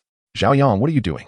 The expedition team, composed of elite members, included several alert individuals who noticed Zhao Yang's peculiar behavior and shouted out. Yet, it was too late. The scroll had already been activated, and dark energy coalesced into a purple orb, ensnaring all 22 expedition members. What is happening? Zhao Xiong's body froze, glaring at Zhao Yang. Zhao Yang, what are you doing? Release us. Release you? Dream on, Zhao Yang retorted, removing his glasses with a smirk. After all the effort I've expended and using the dark binding scroll bestowed by Lord Xiao Jun, how could I simply let you go? Dark Mage Xiao Jun. Zhao Xiong's expression shifted dramatically. You are one of the Dark Knights. Your deduction is astute. Zhao Yang replied with a smug grin, though sadly. No reward shall come your way. Why? Why are you doing this? Zhao Xiong asked in confusion. The Dark Knights are merely a band of lunatics bent on destruction. Why would you join them? Lunatics? What a joke, Zhao Yang scoffed. The strong govern the world, while the weak become mere vassals. What is wrong with that? He gestured to himself. Each of us possesses A-grade talent, deserving of the highest treatment. Yet, we are always the first to face danger during a crisis. Those weaklings contribute nothing yet bask in all the spoils. They do not deserve it. After venting his frustrations, Zhao Yang's smile returned. After today, everything will change. Tianfeng City shall cease to exist. Darkness will descend upon Blue Star. Chapter 49, The Toxic Alchemist, Gavin. Zhao Yang regarded the crowd with a calm gaze. Joining the Dark Knights empowers me. The strong possess everything. The weak are meant to be ruled by the strong. Zhao Xiong's face darkened, his anger reaching a boiling point. Among the team, a mage named Zheng Yu pointed an accusatory finger at Zhao Yang, cursing, "You're talking nonsense. Before you became an adventurer, weren't you reliant on others for protection? When you were low level and begging for assistance, did you not feel weak?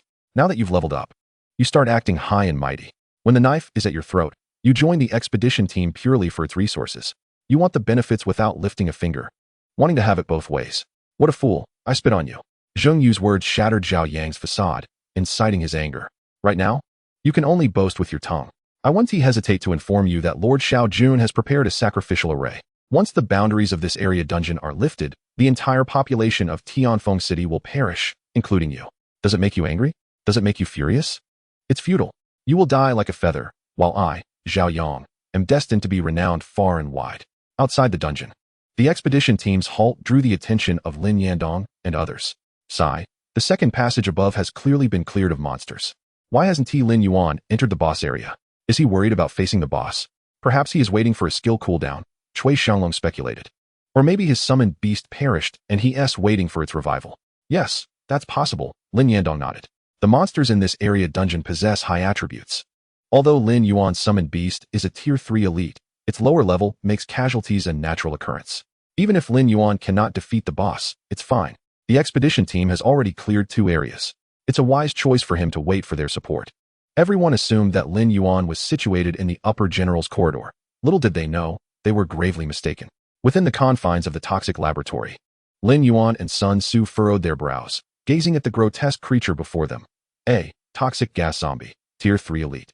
Level, LV17. Health, 320,000. Attack power, 8,000.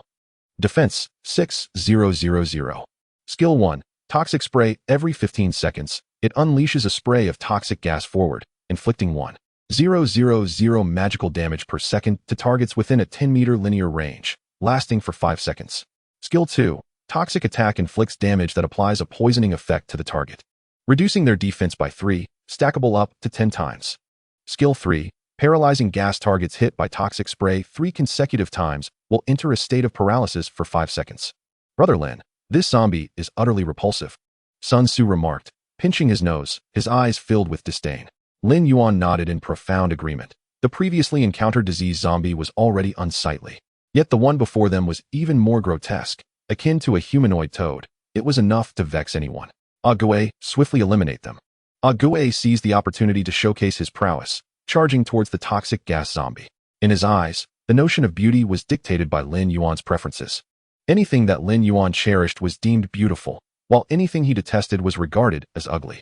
This verdant little zombie, undeniably a hideous creature, must be dealt with. Ague advanced boldly, but soon found himself ensnared by the toxic gas zombies. Over 6 of them unleashed their toxic spray simultaneously, paralyzing him in place. Had it been anyone else, they would have met their demise instantly. Yet, for Ague, death was a mere inconvenience. He feared not the end, nor would he succumb easily. To have them spraying poison up close is somewhat embarrassing. Brother Lin, your summoned beast is quite valiant, Sun Su commented, a hint of sarcasm in his tone. Indeed, Lin Yuan mused, recognizing Ague's boldness. Ague attracted the firepower, while the skeletal archers behind him diligently fired their arrows. Before long, the surrounding toxic gas zombies were vanquished. Toxic gas zombie, LV17, slain, experience gained, 20, 400. Level increased to 17, 183, 080, 000. The experience gained from the team dungeon was indeed substantial. Lin Yuan felt thoroughly satisfied with the pace of his leveling. Sun Tzu, equally delighted, had garnered a fair amount of experience while providing support, reaching level 13 in the process. Although the toxic gas zombies did not drop any equipment, they did yield 4 green gemstones. Level 2 toxic gem, green socket. Attributes: when embedded in weapons and accessories, it adds 20 points of poison damage. When embedded in armor, it increases poison resistance by 2 points. Wow, Brother Lin, a level 2 gem. Sun Tzu exclaimed in astonishment. What a pity it isn't an attribute gem. Had it been a level 2 strength or stamina gem, its value would have multiplied. Let us be content. It is already fortunate to have acquired a gem. Lin Yuan replied, stowing the gemstones away. Continuing deeper into the laboratory, Lin Yuan stepped into the inner chamber, which could scarcely accommodate a few hundred undead. He led 100 Tier 3 skeletal warriors and 200 Tier 2 skeletal archers into the heart of the laboratory. Upon entering, Lin Yuan noticed a large sign. 500 meters to the right, reached the center of the laboratory. Brother Lin, I sense a trap. There is undoubtedly a ruse to the right, Sun Tzu analyzed, pointing at the sign. No boss would so blatantly reveal the location of their lair. That is a valid point, Lin Yuan nodded. Ah Gue, go check right. If there are traps, we will know. Ah Gue, undeterred by the prospect of danger, tugged at the reins of his skeletal horse and resolutely made his way down the right passage. After 2 minutes, Ah Gue's cackling laughter echoed back, no problem ahead. Let us proceed. Lin Yuan stepped forward. Due to the narrowness of the laboratory corridor, the bone throne could not be deployed, forcing Lin Yuan to navigate on foot. Upon reaching the center of the laboratory, the grand door swung open with a whoosh. Adventurer, please enter, intoned a gaunt old man, whose visage resembled that of a desiccated corpse, with sunken cheeks and eyes deeply embedded in their sockets. Toxic Alchemist Gawain, Chief Alchemist of the Lin Mountain Dynasty. Level, LV20. Status, in the process of corpse transformation. Health, 1, 550, 000. Attack power, 0. Defense, 0. Skills, none. Esteemed adventurer, I beg your pardon for my rudeness. Gawain said wearily from his seat. Do not mention it. Lin Yuan waved dismissively, taking a seat opposite Gawain. When will you fully transform into a zombie? Sooner than you might imagine, Gawain replied with a bitter smile. Had you arrived just 15 minutes later, you would have witnessed a different version of me. Shall we take a stroll for 15 minutes before returning? Lin Yuan crossed his legs. Or do you possess a means to hasten the pace of your transformation? Upon hearing Lin Yuan's words, Gawain's mind momentarily went blank. You are indeed a most intriguing individual. And you are one who relishes in verbosity. Lin Yuan interjected brusquely. Speak plainly. If you have something to say, say it. Do not waste my time.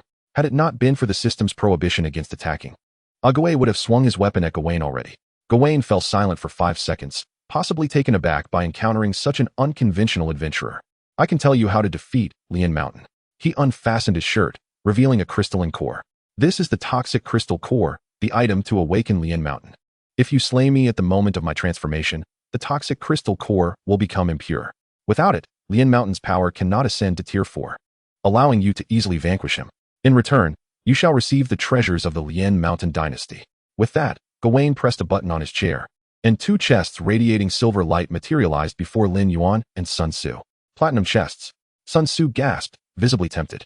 However, he understood that the decision lay in Lin Yuan's hands. Irrespective of Lin Yuan's choice, Sun Tzu would unconditionally support him. Lin Mountain is your emperor, is he not? Lin Yuan inquired, his gaze steady upon Gawain. Why do you wish to assist an outsider in confronting your emperor? The emperor? Gawain scoffed. A fool who aspires to eternal life. It is precisely because of him that this once great dynasty has decayed into what it is today, a putrid realm inhabited solely by zombies. Does such a nation even warrant existence? Gawain's eyes widened as he bellowed in anger. Adventurer, you must slay Lin Mountain. Gawain has issued a quest. Eliminate the supreme ruler of the dynasty, Lin Mountain, and put an end to the decaying realm. Completion rewards, 1 platinum chest, 30,000 experience points. Lin Yuan forcefully struck the armrest, exclaiming that Lu Shan's tyrannical and corrupt rule disregarded the lives of countless citizens for his own selfish desires. The path to death was already set. I'll assist with this. Accept quest. The moment Lin Yuan spoke, Sun Tzu unhesitatingly clicked to accept the quest. Esteemed adventurer, allow me to lend you my final strength. You must ensure to slay me the instant I undergo my transformation, he pleaded. Upon uttering his last words, his body uncontrollably began to change. The transformation into a zombie commenced. Shall we act now, Brother Lin? Sun Tzu's hands were tightly clenched, visibly anxious. What is the rush? This is merely the beginning. We should strike after he completes the transformation. Lin Yuan's gaze was fixed on the toxic crystal embedded in Galwan's chest, which emitted an eerie green glow that steadily intensified. At the moment the green light fully enveloped the toxic crystal, the transformation was complete. Zombie Alchemist. Level, LV20. Health, 550. 000. Attack power, 9, 500. Defense, 6000. Skill 1. Venom Spray. Every 20 seconds, sprays venom in a cone-shaped area ahead, dealing 3,000 magical damage and reducing defense by 30. Skill 2. Swamp Venom. Every 15 seconds, releases a spreading venom beneath the alchemist, inflicting 500 magical damage per second and having movement speed. Skill 3. Toxic Alchemy. Randomly selects a target to enter the alchemy workshop, if not destroyed within 10 seconds. The target suffers 10,000 magical damage, with a cooldown of 30 seconds and the workshop having 80,000 health. Skill 4. Alchemical Talent. Reduces skill cooldown by 2 seconds every minute. Each of the 4 skills held significant utility, especially the second skill, which was a veritable annihilation machine. At present, Lin Yuan found himself in an area of only about 200 square meters, meaning they had to defeat the boss within 5 minutes. Otherwise, the ground would be inundated with venom, leaving no safe footing. The third skill, Toxic Alchemy, also posed a challenge to the team's response. If the main tank and primary damage dealer were targeted, it could spell disaster. However, none of this fazed Lin Yuan, who was primarily concerned with whether the boss would drop any equipment upon defeat. Having accepted the quest, he only needed to slay Lushan to obtain the platinum chest, which was a guarantee. His true worry lay in whether the toxic crystal core would remain intact. If it were damaged, Lushan could not reach the 4th tier, and the coveted diamond equipment and S-tier skills would slip away. That simply would not do. He wanted the platinum chest, the equipment of the zombie alchemist, and the complete 4th tier Lushan. Lin Yuan reclined in his chair, crossing his legs, resting his head against his hand. Ollie. In previous battles, Ollie had never let Lin Yuan down, and this time would be no exception. The rapid pounding of footsteps signified Ollie initiating his berserk charge, the blade of his slaughter sword reflecting his indifferent visage as he prepared for a charged strike. 346, 570, critical hit. 168, 400. With a single swing, Ollie unleashed his deathblow sword chi. Without a backward glance, he departed. 55,000. The boss had barely registered the identity of his assailant before being cleaved beneath the blade. The speed was astonishing, leaving onlookers breathless. Wow. Sun Tzu couldn't suppress his exclamation. Brotherly is incredible. Even after witnessing it numerous times, Sun Tzu remained in awe, as if any boss, regardless of its might, was fated to meet its end at Ali's hands. Unleash Charge, B tier, triggers promotion conditions, advancing to Heroic Charge, A tier. Charged Slash, A tier, triggers promotion conditions, advancing to Flash, S tier. Heroic Charge, A. Skill description, consumes 500 mana points, rapidly moving towards the target while in a state of invulnerability, immune to all control skills. Stunning the target for 2 seconds upon impact, with the next skill guaranteed to be a critical hit. Cooldown time, 12 seconds. Flash S. Skill description, consumes 200 mana points, delivering a powerful slash in a 20-meter linear area, inflicting 300 attack damage. Upon hitting the target, an additional 1,000 mana points can be consumed to teleport behind the target for a follow-up slash. Cooldown time, 20 seconds. Seeing the notification, Lin Yuan was taken aback. His skills had leveled up. The B-tier Unleash Charge had advanced to A-tier Heroic Charge, while the A-tier Charge Slash had ascended to S-tier Flash. The invulnerability of Heroic Charge and the instantaneous movement of Flash allowed Ollie to effortlessly claim the heads of enemy commanders amidst a sea of foes. The crux of it was that not only were the skills highly damaging, but they also exuded flair. Satisfaction was clearly etched on Lin Yuan's face. Casting a glance at Ollie, who was now playing the violin, Lin Yuan mused. Wasn't it said that S-tier skills were rare? After only a few battles, Ollie had already upgraded his C-tier skills to S-tier. It was reasonable to assume that, given time, all of Ollie's damage skills would likely reach S-tier. The thought alone brought him joy. Chapter 51, Reunion with the Assault Team. Defeated Zombie Alchemist, LV20, experience points, 28,000. As Lin Yuan had anticipated, the boss dropped 2 pieces of platinum equipment. Alchemist Shorts, lower body. Quality, platinum. Requirement, stamina 300. Attributes, stamina 50, health 1200. Traits, restores 30 health per second. Increases healing effects by 20. Excellent poison resistant mask. Quality, platinum. Requirement, LV 15. Attributes, stamina 30, health 600. Traits: Poison Resistance 5, reduces poisoning probability by 30. Both pieces of equipment were coveted defensive gear for shield warriors and protection paladins. Lin Yuan had no qualms and equipped them immediately. With that, his gear was now complete. Glancing at his health, he noted, wow, 28,000. What a robust health pool. In contrast, the neighboring assault team leader, Zhao Xiong, a level 20 shield warrior with full stamina allocation, donned in golden gear, barely exceeded 10,000 health even with all buffs activated. The disparity was stark and undeniable. Picking up the green, toxic crystal from the ground, a portal leading to the general's hall appeared before Lin Yuan. Distance restriction lifted, 1 hour 8 minutes remaining. As Lin Yuan stepped into the portal, the cheers of the onlookers erupted. They had succeeded. Only one final area remained. Luo Yuchong nodded in agreement, acknowledging that the Adventurer Association of Tianfeng City was indeed impressive, managing to clear 3 areas in less than an hour. Together with Lin Yuan, they should be able to conquer the final boss. In the corridor of the general's hall, Lin Yuan and Sun Su were making their way towards the second passage. Brother Lin, do you think what the alchemist Gavin said is true or false? Sun Su inquired with curiosity. What does it matter if it's true or not? Lin Yuan shrugged. He's already dead anyway. Brother Lin, do you think he was a good person or a bad person? Sun Su asked again. Surely a good person. Lin Yuan replied without hesitation. He gave us tasks and dropped equipment for us. If he is not a good person, then who is? Sun Su pondered for a moment.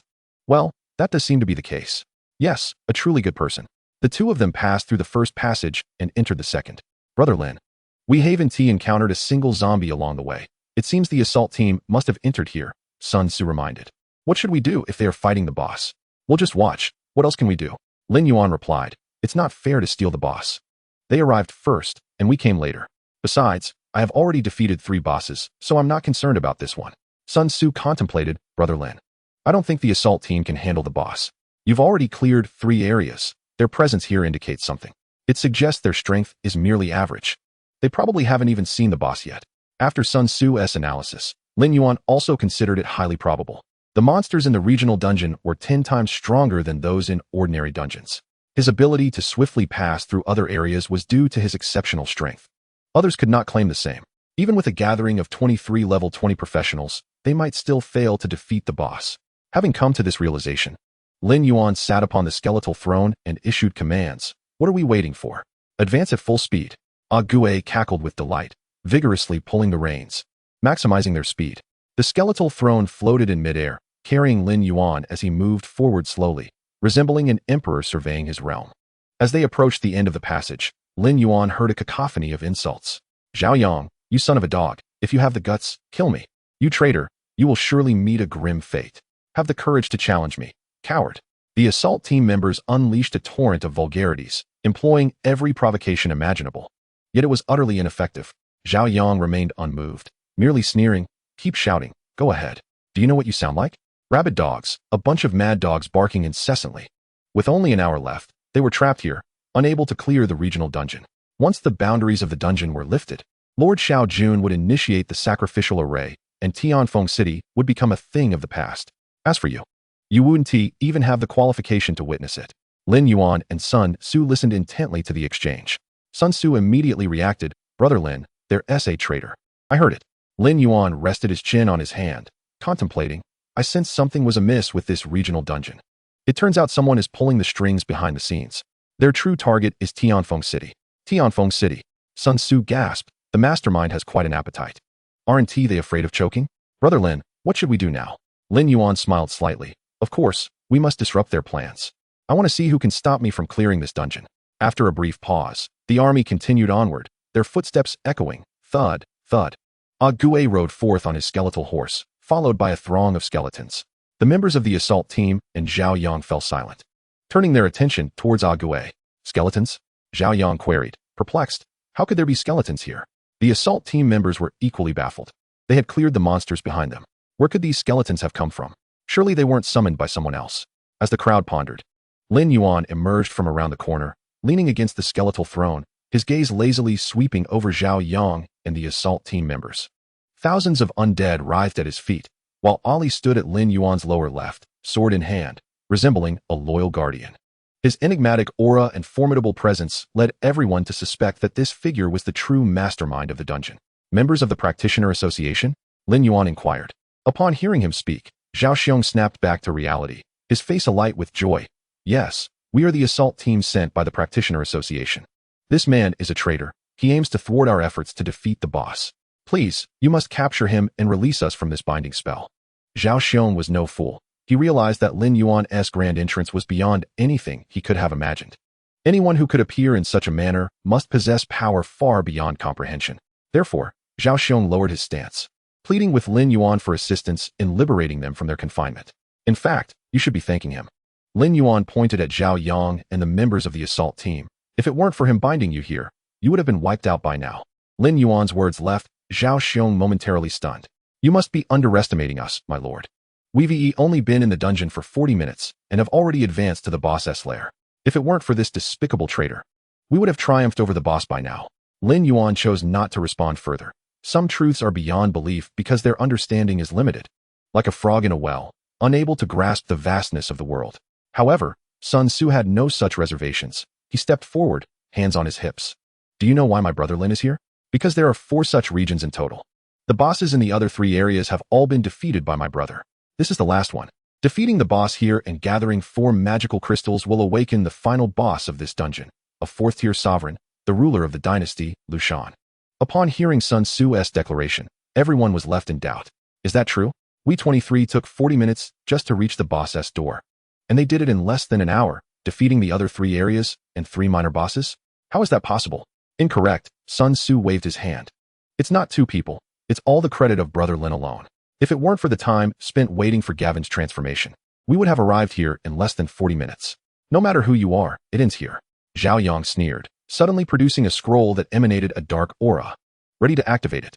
Ague raised his hand and cast a death grip. Zhao Yang was uncontrollably drawn before Ague. His hand clutching the scroll was forced to strike at Ague. Kik kik. Ague cackled, one hand gripping Zhao Yang's neck while the other snatched the scroll away. No. Zhao Yang's eyes widened with fury. Return the scroll to me. With a gentle flick, Ague sent Zhao Yang flying across the room, crashing against the wall. Before he could rise, several skeletal warriors advanced and pinned him down, rendering him utterly immobile. The scroll was presented to Lin Yuan, who examined it and noted. Dark Impact, Single-Use Magic Scroll. Usage Requirement, LV20. Description, unleashes a wave of dark energy, inflicting 50,000 points of magical damage on a single target, while imposing a damage amplification effect that reduces the target's magical defense by 50%. TSK, TSK, TSK. Lin Yuan toyed with the magic scroll. Tell me, why did you not utilize such a powerful item sooner? Instead, you opted to act all aloof and disdainful. How foolish. Zhao Yang, already filled with regret, nearly spat out a mouthful of blood upon hearing this. Such verbal cruelty was unparalleled. Lin Yuan unceremoniously placed the scroll into his backpack. A splendid scroll indeed. I shall take it. Now, enlighten me on how to lift their restraints. Humph, spare yourself the effort, Zhao Yang retorted defiantly. This is a magic scroll crafted by a level 56 dark mage. It cannot be undone until the duration of the magic expires. Is that so? Then we shall wait. Lin Yuan shrugged nonchalantly. This works out well. We need not split the experience points with these fellows. Ague, we shall take our leave. At the command. The troops stirred into action. Wait. Zhao Xiong shouted towards Lin Yuan. Are you planning to challenge the boss on your own? That is far too perilous. And what do you propose? Should I refrain while you venture forth? Lin Yuan leaned against the skeletal throne, tilting his head inquisitively. Zhao Xiong was momentarily rendered speechless by the question. You all should remain here in peace, Sun Tzu interjected, scratching his ear. Stop worrying unnecessarily. Zhao Xiong. Let him go. Zhao Yang, his head pressed against the ground, managed to speak. If he seeks death, why stop him? With these pathetic skeletons, the boss could wipe out a multitude with a single skill. I am eager to witness his demise. Lin Yuan had initially considered sparing Zhao Yang's life for the enforcement team, but since he was so eager for death, there was little that could be done. Lin Yuan waved his hand, and Ague instantly understood, lifting Zhao Yang and bringing him to the end of the corridor. With a click, the third door swung open, revealing the mini-boss of the General's Corridor. Zombie Guardian Commander, Tier 3 Elite. Level, LV20. Health, 700,000. Attack Power, 10,000. Defense, 8,000. Skill 1, Lateral Slash performs a horizontal slash within a 10-meter radius, inflicting 5,000 points of physical damage. Cooldown time, 8 seconds. Skill 2, Vertical Slash executes a downward strike within a 5-meter linear range, dealing 5,000 0.000 points of physical damage. Cooldown time, 10 seconds. Skill 3, Whirlwind/vigorously swings the weapon, delivering a powerful blow to an 8-meter area, causing 8,000 points of physical damage. Cooldown time, 15 seconds. Skill 4, Charged/locks onto a target to charge for 3 seconds, then leaps high to deliver a devastating strike to a 5-meter area around the target, inflicting 12,000 points of physical damage. Cooldown time, 30 seconds. Upon witnessing the boss's attributes, Zhao Xiong and the members of the assault team felt their pupils constrict. This boss was formidable, exceedingly so. All 4 skills were area of effect attacks with short cooldowns. Any damage-dealing class would be severely wounded with just a single hit. And the 4th skill, Charged Slash, was practically a team-wipe skill. No one in the assault team could survive its onslaught. Zhao Yang, observing the boss's attributes, laughed maniacally. Ha ha ha, you stand no chance against the boss. You will all perish. Even aware of his impending doom, Zhao Yang could not resist taunting the others. Perhaps this was his final stand. Fool, Lin Yuan dismissed the banter. For individuals like him, one must shatter their perceptions and then annihilate them physically. Ali. In a battle against weak foes, Ague thrived. But when confronted with a formidable opponent, it was Ali who was required. Ague positioned himself before the boss, gripping Zhao Yang's neck and turning him to face the adversary. Now, do not blink, or you may miss a truly spectacular scene. A silver figure flashed before the onlookers, a mere afterimage left by Ali's incredible speed. In a state of heroic charge, Ali was impervious to any control effects. With a resounding crash, he collided with the boss, rendering it momentarily stunned. In a flash, the tip of the blade of the horse slayer gleamed with a silvery light, effortlessly piercing through the boss's body, dealing 357,980 critical hit. Immediately after, Ali executed another flash, appearing like a specter behind the boss, the light shining once more, inflicting 359,880 critical hit. Chapter 53, Complete Form of Lethal Mountain. Defeated Zombie Guardian Commander, LV20, Experience Points, 28,000. Ali slowly sheathed the blade of the horse slayer and strode confidently towards the others. Each step resonated like a mighty drumbeat in the hearts of the onlookers. What just transpired? Zhao Xiong was left in a daze, having only seen 2 flashes of cold light darting across the boss before it simply fell dead. Just like that. Oh my heavens. The members of the assault team collectively gasped. Could it be that a boss with 700,000 health was slain in an instant? A level 20 boss, with 8,000 defense and 700,000 health, was obliterated by a level 17 summoned beast with a single skill. Surely, I am not dreaming. Wake me up if this is a mirage. The members of the assault team were profoundly shaken. Their gazes shifted to Zhao Yang, whose neck was still firmly grasped by Ague's hand, making breathing a laborious task for him. Ague laughed maniacally. Why have you stopped your cries? I was wrong. I beg you, spare me. I am willing to provide. Ague, feigning a slip, tightened his grip, and with a sharp crack, Zhao Yang's neck broke, his eyes wide with shock and confusion before falling silent. Current dungeon population, 2, for 125.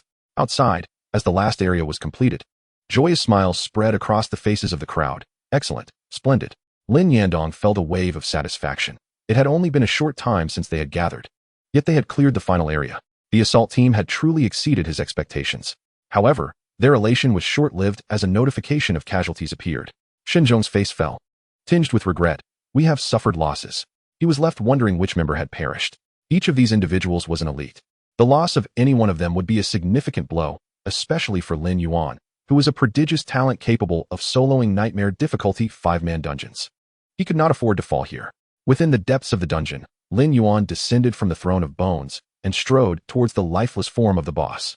The defeated adversary yielded 2 pieces of platinum gear and a gray magic crystal. Whetstone auxiliary equipment. Grade, platinum. Wearing requirement. Agility, 300.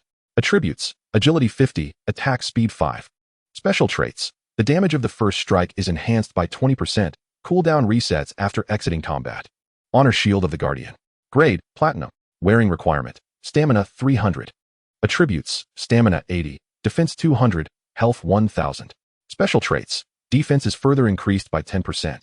The 2 pieces of equipment dropped by the Zombie Guardian Commander were quite remarkable, particularly the shield, a premium asset for the main tank. Zhao Xiong could hardly contain his drool.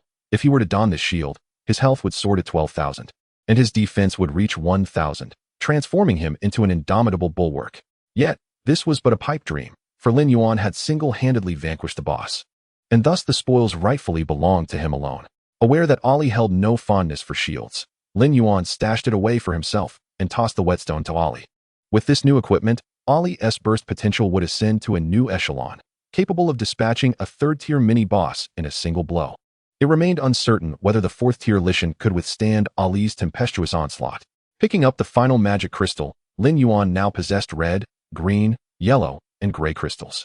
By placing the magic crystals into the recess in the wall behind the zombie guardian's corpse, he could awaken the final boss of this dungeon, the Emperor Ruler Lishan.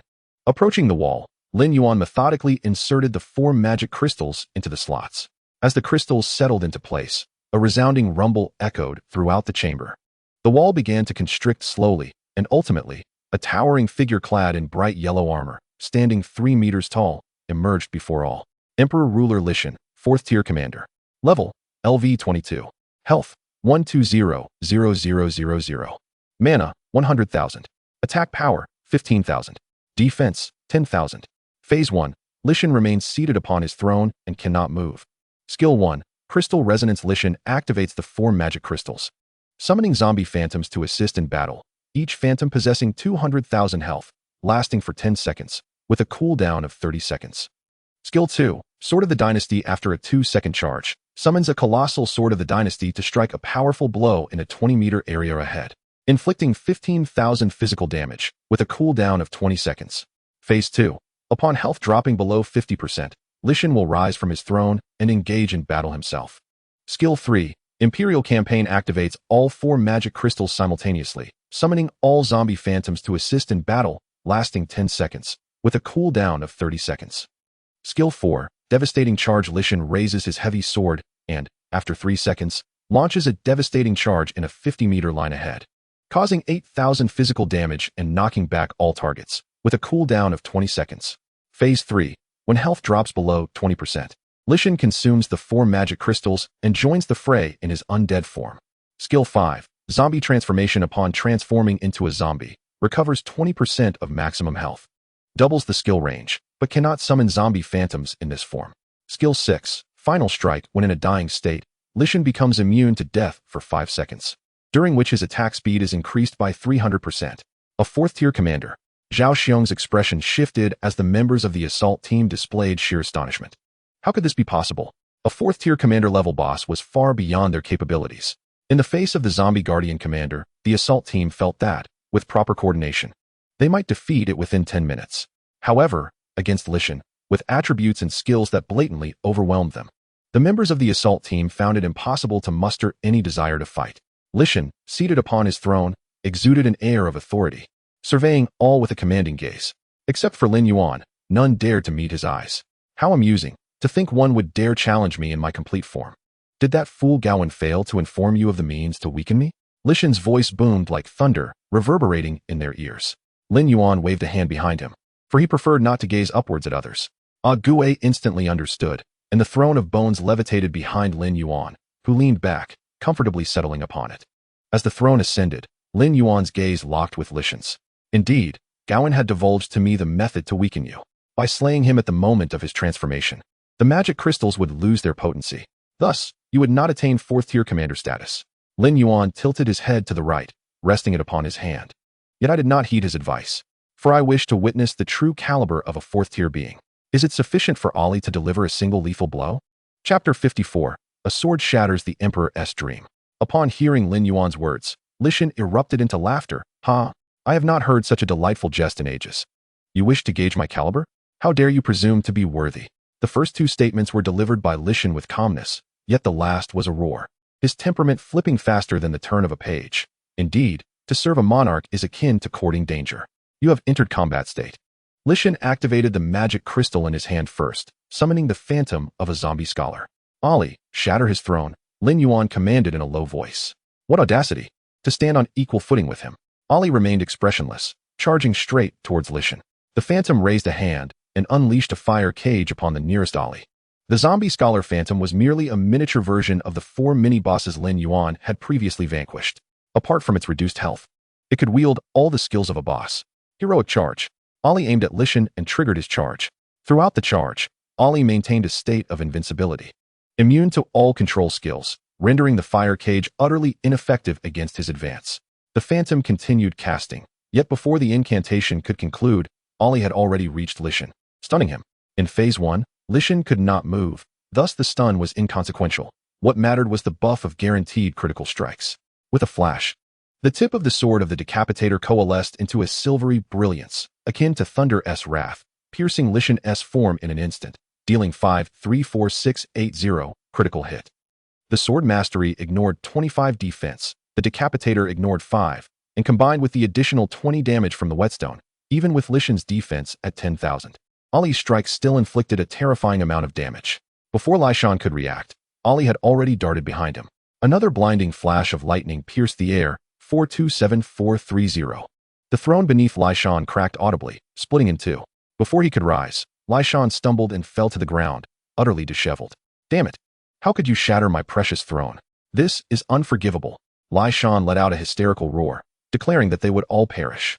He shoved 4 magical crystals into his mouth and directly transitioned from the second stage into the third. Once the transformation was complete, Lishan's body surged to an imposing height of 5 meters. Do you feel my might? This is the formidable power bestowed upon me by the demon god. Descend into hell. Lishan raised his colossal sword and launched a devastating charge at Ollie. Ollie leaped back, evading Lishan's sluggish onslaught, and in an instant, he spun around and slashed 7-6-5-3-0. Lishan gathered his strength, and the sword of the dynasty descended from the heavens, striking Ollie and inflicting 15,000 points of damage. Ollie, unfazed by his own injuries, unleashed a flurry of 3 strikes, the Death Blade's aura. 1-1-2-3-2-3, 1-0-9-8-7-0, 1-1-3-5-6-8, 1-2-0-0-0-0. 15,000, in the blink of an eye.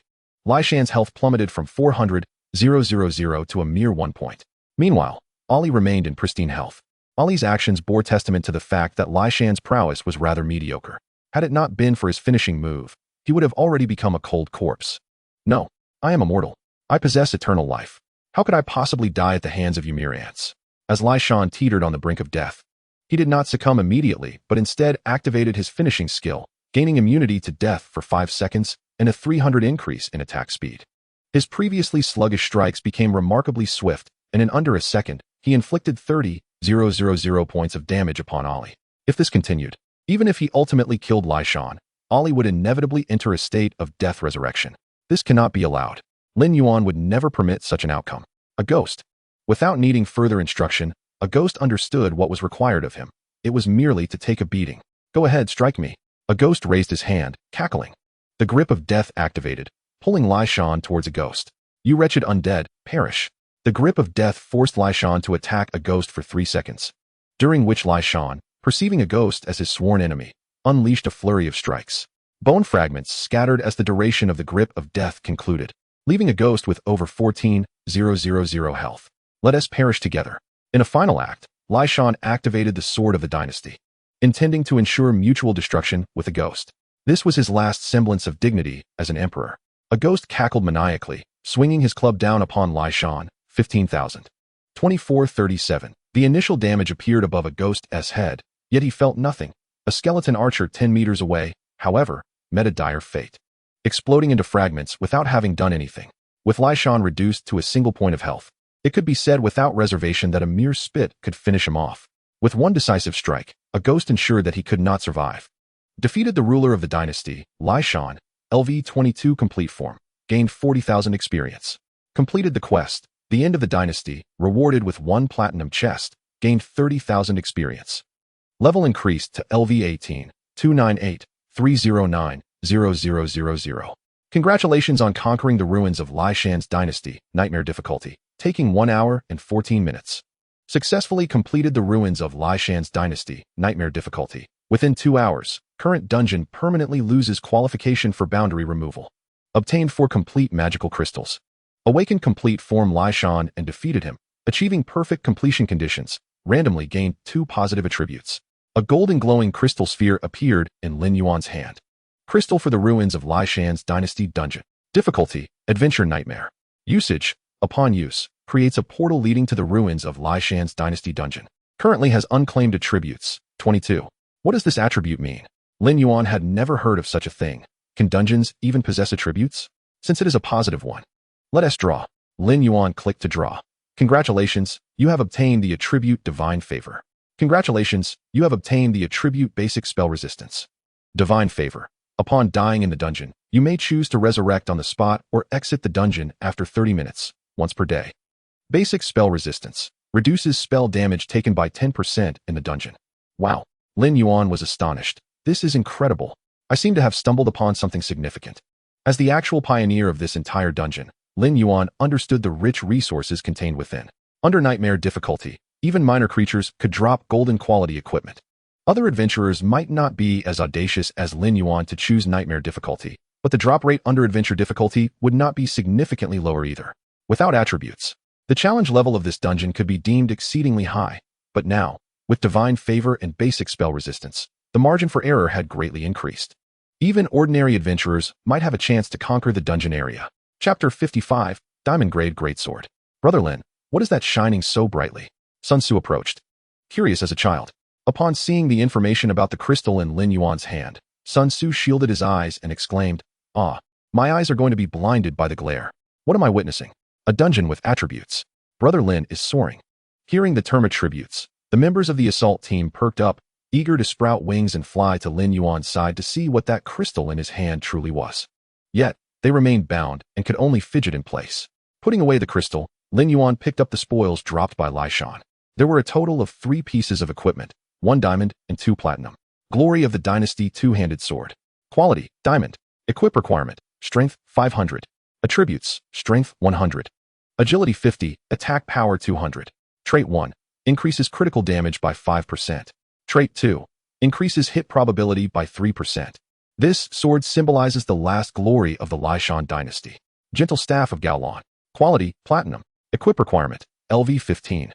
Attributes, intelligence 50, stamina 50, healing effect 150. Trait, restores 1% of maximum mana after critical healing spells. This staff has healed countless lives, yet ultimately succumbed to the passage of time. Sword Feather Chestplate. Quality, platinum. Wearing requirement, level 15. Attributes, agility 80, strength 50. Special trait, critical hit rate increased by 2%. The diamond two-handed sword was bestowed upon the most significant contributor, Ollie, while Lin Yuan donned the sword feather chestplate himself. At this moment, aside from his shoulders, accessories, and shoes, which were of golden quality, the remainder of his equipment was of platinum quality. Indeed, his gear was somewhat eclectic. Plate armor, leather armor, cloth armor, everything was represented. Lin Yuan, however, was indifferent to him. The type of armor mattered little as long as the attributes were high. It was all good armor. Sun Tzu, this is for you. Lin Yuan tossed the healing staff to Sun Tzu, who could not refuse, treating it as a parting gift. Lin Yuan had already reached level 18, while Sun Tzu was merely at level 14, and the disparity between them was becoming increasingly evident. As Lin Yuan frequented dungeons, their gap would only widen. Sun Tzu understood this well, gratefully accepting the staff. Thank you, Brother Lin, for the generous platinum staff. You're so magnanimous. You should find a regular team, Lin Yuan advised. You're lacking a bit as a middle school student. Try the Adventurers Association. Aim to reach level 20 before the college entrance examination to complete your class transition quest. Don't worry. Brother Lin. Sun Tzu patted his chest. I've already arranged to team up with those 4 young ladies during this period to grind dungeons. Aren't you afraid they'll drain you dry? Lin Yuan teased. Sun Tzu puffed out his chest. I was afraid before, but with the staff you gave me, my endurance has significantly improved. Not to mention 4, I wouldn't fear 10. Please, spare me the bravado. This dungeon has concluded. Individual contribution detected at 97. Would you like to conceal your name? Such questions are best not asked. Lin Yuan decisively chose no. Congratulations to Lin Yuan for successfully clearing the regional level dungeon. Ruins of the Lushan Dynasty, nightmare difficulty. Let us applaud him. Congratulations to Lin Yuan for successfully clearing the regional level dungeon. Ruins of the Lushan Dynasty, nightmare difficulty. Let us applaud him. Congratulations to Lin Yuan for successfully clearing the regional level dungeon. Ruins of the Lushan Dynasty, nightmare difficulty. Let us applaud him. As the dungeon was conquered, a blue portal materialized before the crowd. Stepping through, Lin Yuan reappeared near the school. Silence enveloped the surroundings. Whether it was Lin Yandong, Shen Zhong, or other high-ranking members of various guilds, even the so-called strongest swordsman, Luo Yuchong, all questioned whether they had misheard. The recent announcement had mentioned only Lin Yuan's name. Despite 25 individuals entering, only one name had emerged. This signified that Lin Yuan's contribution had surpassed 90%. It was akin to soloing the dungeon. No, it was even more challenging, as Lin Yuan had to divert his attention to ensure the safety of other adventurers. "Oh, President Lin, you're all here." Lin Yuan greeted Lin Yandong with a smile. "Have you eaten?" The crowd glanced at the time. It was 9:20. An hour and 15 minutes since the regional dungeon had appeared.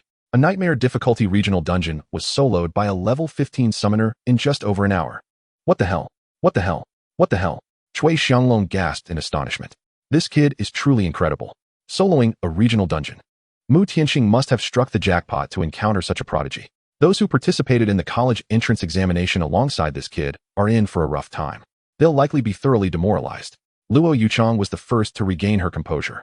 She approached Lin Yuan, introducing herself as Luo Yuchang, a level 60 swordsman and vice president of the Wushuang Guild, as well as the mayor of Tianfeng City. After a brief pause, she added, "President Mu sent me to protect you." Upon hearing that someone was there to safeguard him, Lin Yuan smiled slightly. Lin Yuan, an unremarkable summoner. With that, Lin Yuan activated the Nightmare Conqueror effect manually. Nightmare Conqueror Lin Yuan has entered the current area. Let us cheer for him. As the assault team remained inside the dungeon, the current dungeon did not dissipate. All adventurers within this area received the notification. The crowd. Luo Yuchang. Lin Yuan laughed heartily and tossed the dungeon placement crystal to Luo Yuchang. "A pleasure to meet you. This is my gift." Luo Yuchang accepted the crystal, her brow furrowed. Did he just tease her? However, upon reading the description of the crystal, her cherry lips parted uncontrollably. This, the Divine Favor Dungeon.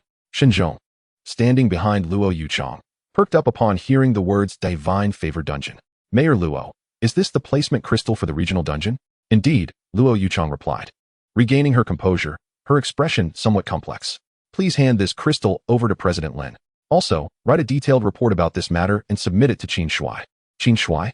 Shinzhong queried, unsure which Qin Shui was being referenced. Upon seeing the inscription on the placement crystal, he immediately understood to whom the report should be directed.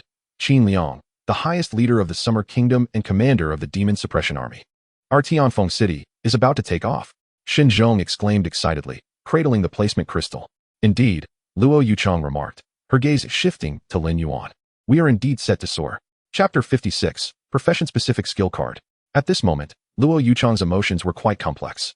Initially, she thought Lin Yuan was attempting to tease her. Yet he ended up gifting her an extraordinary present, one so grand it was almost overwhelming. That was the Divine Favor Dungeon. As long as adventurers are not greedy, casualties are absolutely avoidable. Regional dungeons below level 20 are already quite rare, and each one is not accessible to ordinary adventurers. The gap between ordinary adventurers and geniuses continues to widen. The Summer Kingdom is certainly not lacking in high-end combat power, but the number of mid-tier adventurers is severely insufficient. The emergence of the Divine Favor Dungeon addresses this issue. As long as ordinary adventurers work hard enough, they will eventually gather a full set of silver or even golden equipment, making the level 20 transition quest no longer a barrier for many adventurers. The news of the Divine Favor Dungeon appearing in Tianfeng City will undoubtedly cause a stir in the adventurer community. For the coming months, or even years, Tianfeng City will surely become a gathering place for adventurers below level 20. This young man is truly enigmatic, Luo Yuchang mused. Such a precious placement crystal has been handed to her. No, this favor cannot go unreturned. Luo Yuchang picked up her phone and dialed Mu Tianxing. "I've arrived. Coincidentally encountered the Dark Knight Xiao Jun, and I dealt with him. Lin Yuan is fine. However, the commotion he caused was quite significant. He has created a divine sanctuary dungeon, and I have already informed Commander Qin. He graciously provided me with the crystal for placement, presenting it as a token of our initial meeting. In my haste, I brought nothing with me, so I entrust you with the matter of reciprocation." Before Mu Tianxing could react, Luo Yuchang had already hung up the phone. Having resolved a rather vexing issue, a smile graced Luo Yuchang's lips, clearly indicating her buoyant mood. "Let us proceed," she remarked, moving to Lin Yuan's side, as President Mu awaited our arrival. Lin Yuan nodded, affirming, indeed. Prior to their departure, Luo Yuchang gave Shinzhong a brief instruction. "Shinzhong, I'm leaving this in your capable hands. I'll take Lin Yuan ahead. Rest assured, Mayor Luo. I will handle everything here," Shinzhong replied solemnly. Luo Yuchang retrieved a miniature airplane model from her backpack and tossed it into the air. It swiftly enlarged, ultimately transforming into an unmanned passenger aircraft. With practiced ease, Luo Yuchang stepped into the cabin. "This is the Soarer E-20, a diamond-tier vehicle I acquired from the Sky Fortress dungeon. Its speed is remarkable." "How impressive!" Lin Yuan exclaimed. "Does it come equipped with laser cannons?" "Alas, it does not. Luo Yuchang responded, shaking her head. It is a civilian passenger aircraft. Casting a curious glance at the aircraft, Lin Yuan redirected his focus. For he had yet to address an important matter. The rewards from the Nightmare Difficulty Dungeon had not been tallied. A 25-member raid undoubtedly yields greater rewards than that of a 5-member party. This dungeon defeated the Zombie Centurion, Elite Tier 3, Zombie Scholar, Elite Tier 3, Zombie Alchemist, Elite Tier 3, Zombie Guardian Commander, Elite Tier 3, Emperor Lushan, Commander Tier 4, earning 7,000 evolution points. Successfully completing the regional dungeon ruins of the Lushan Empire, Nightmare Difficulty, for the first time grants 16,000 evolution points. Achieving a perfect clear of the regional dungeon ruins of the Lushan Empire, Nightmare Difficulty, awards 20,000 evolution points. This dungeon yielded a total of 43,000 evolution points and 50,000 experience points. Lin Yuan mused to himself. As expected of a regional dungeon, the rewards are tenfold compared to a standard dungeon. Elevating a summoned beast from Tier 4 to Tier 5 requires 50,000 evolution points. After clearing 2 more 5-member dungeons, Ollie will ascend to Tier 5. A Tier 5 warrior-level summoned beast, who could possibly fail the class transition quest. Upon entering the Longding community, Lin Yuan spotted Mu Tianqing clad in security attire. "Oh, President Mu, you appear quite invigorated amidst such joyous occasions," he remarked, noting the noticeable youthfulness in his demeanor. Mu Tianqing rose from his reclined position. "Am I looking younger? You certainly have a way with words. By the way, did you really give us that precious placement crystal so casually?" "Of course," Lin Yuan replied, settling beside Mu Tianqing. "That item serves no purpose in my possession. Am I to collect dungeon entry fees myself?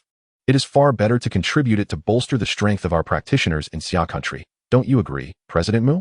Besides, you have arranged for Vice President Luo to protect me, so I ought to show my gratitude, wouldn't you say? A mere placement crystal pales in comparison to my safety. Moreover, it was not distributed to outsiders. It is solely for our unmatched guild members. I am not boasting. As long as I am alive, I can acquire as many dungeons with attributes as I desire." With that, Lin Yuan reclined back, enveloped in the lounge chair.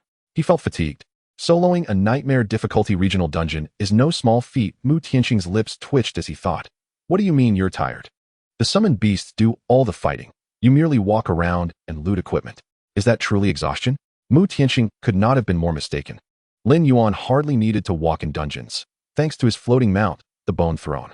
The emergence of the Bone Throne was a fortuitous result of Mu Tianqing's provision of death energy. Without it, Ague would not have mastered such a skill. Mu Tianqing glanced at Lin Yuan, who was curled up in the lounge chair, then shifted his gaze to Luo Yuchang, who offered a look of helplessness before finding a spot to sit. "Well then, it seems I must make a gesture. This young man claims to want nothing. Yet his words imply otherwise. The unmatched guild's reputation is at stake, and as president, I cannot remain unresponsive."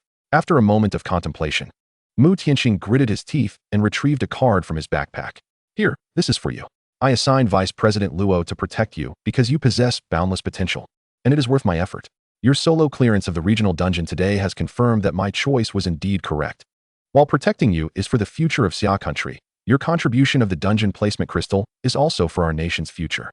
Furthermore, you represent the unmatched guild, and as president, I must reward you. This card was a serendipitous find. It has the potential to grant you an S-tier skill that aligns with your profession.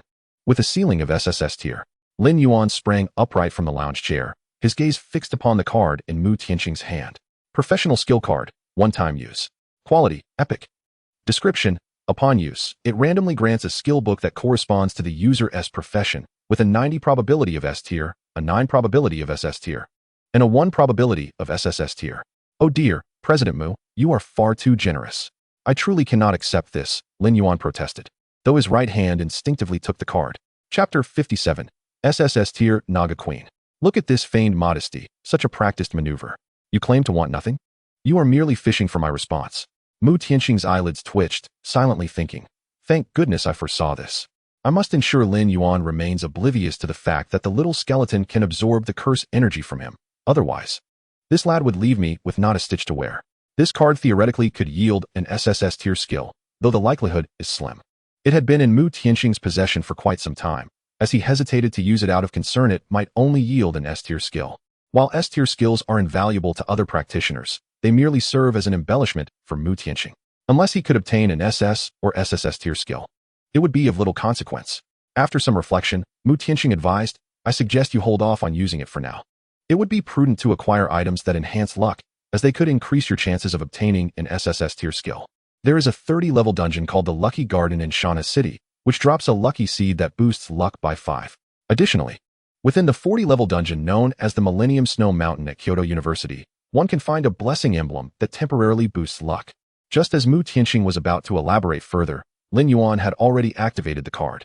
A beam of golden light descended from above, and the ears of the three present resonated with a tumultuous sound, akin to crashing waves, ceaseless and overwhelming. Summon Naga Queen, SSS. Learning level, LV 50. Skill description, consumes 50,000 mana points to summon the Queen of the Naga clan to join the battle. The Naga Queen possesses an initial bloodline of Tier 7, with the potential to ascend to Tier 9. By the heavens! Mu Tianxing's eyes widened in shock. Luo Yuchang's fair hand was delicately covering her cherry-red lips, astonished by the revelation of an SSS-grade skill. Even the well-versed Mu Tianxing and Luo Yuchang were taken aback by the news. Your luck is truly remarkable, Mu Tianxing murmured, shaking his head to compose himself. A 7th-tier summoned beast. It was a royal tier, one level above the 6th-tier lord.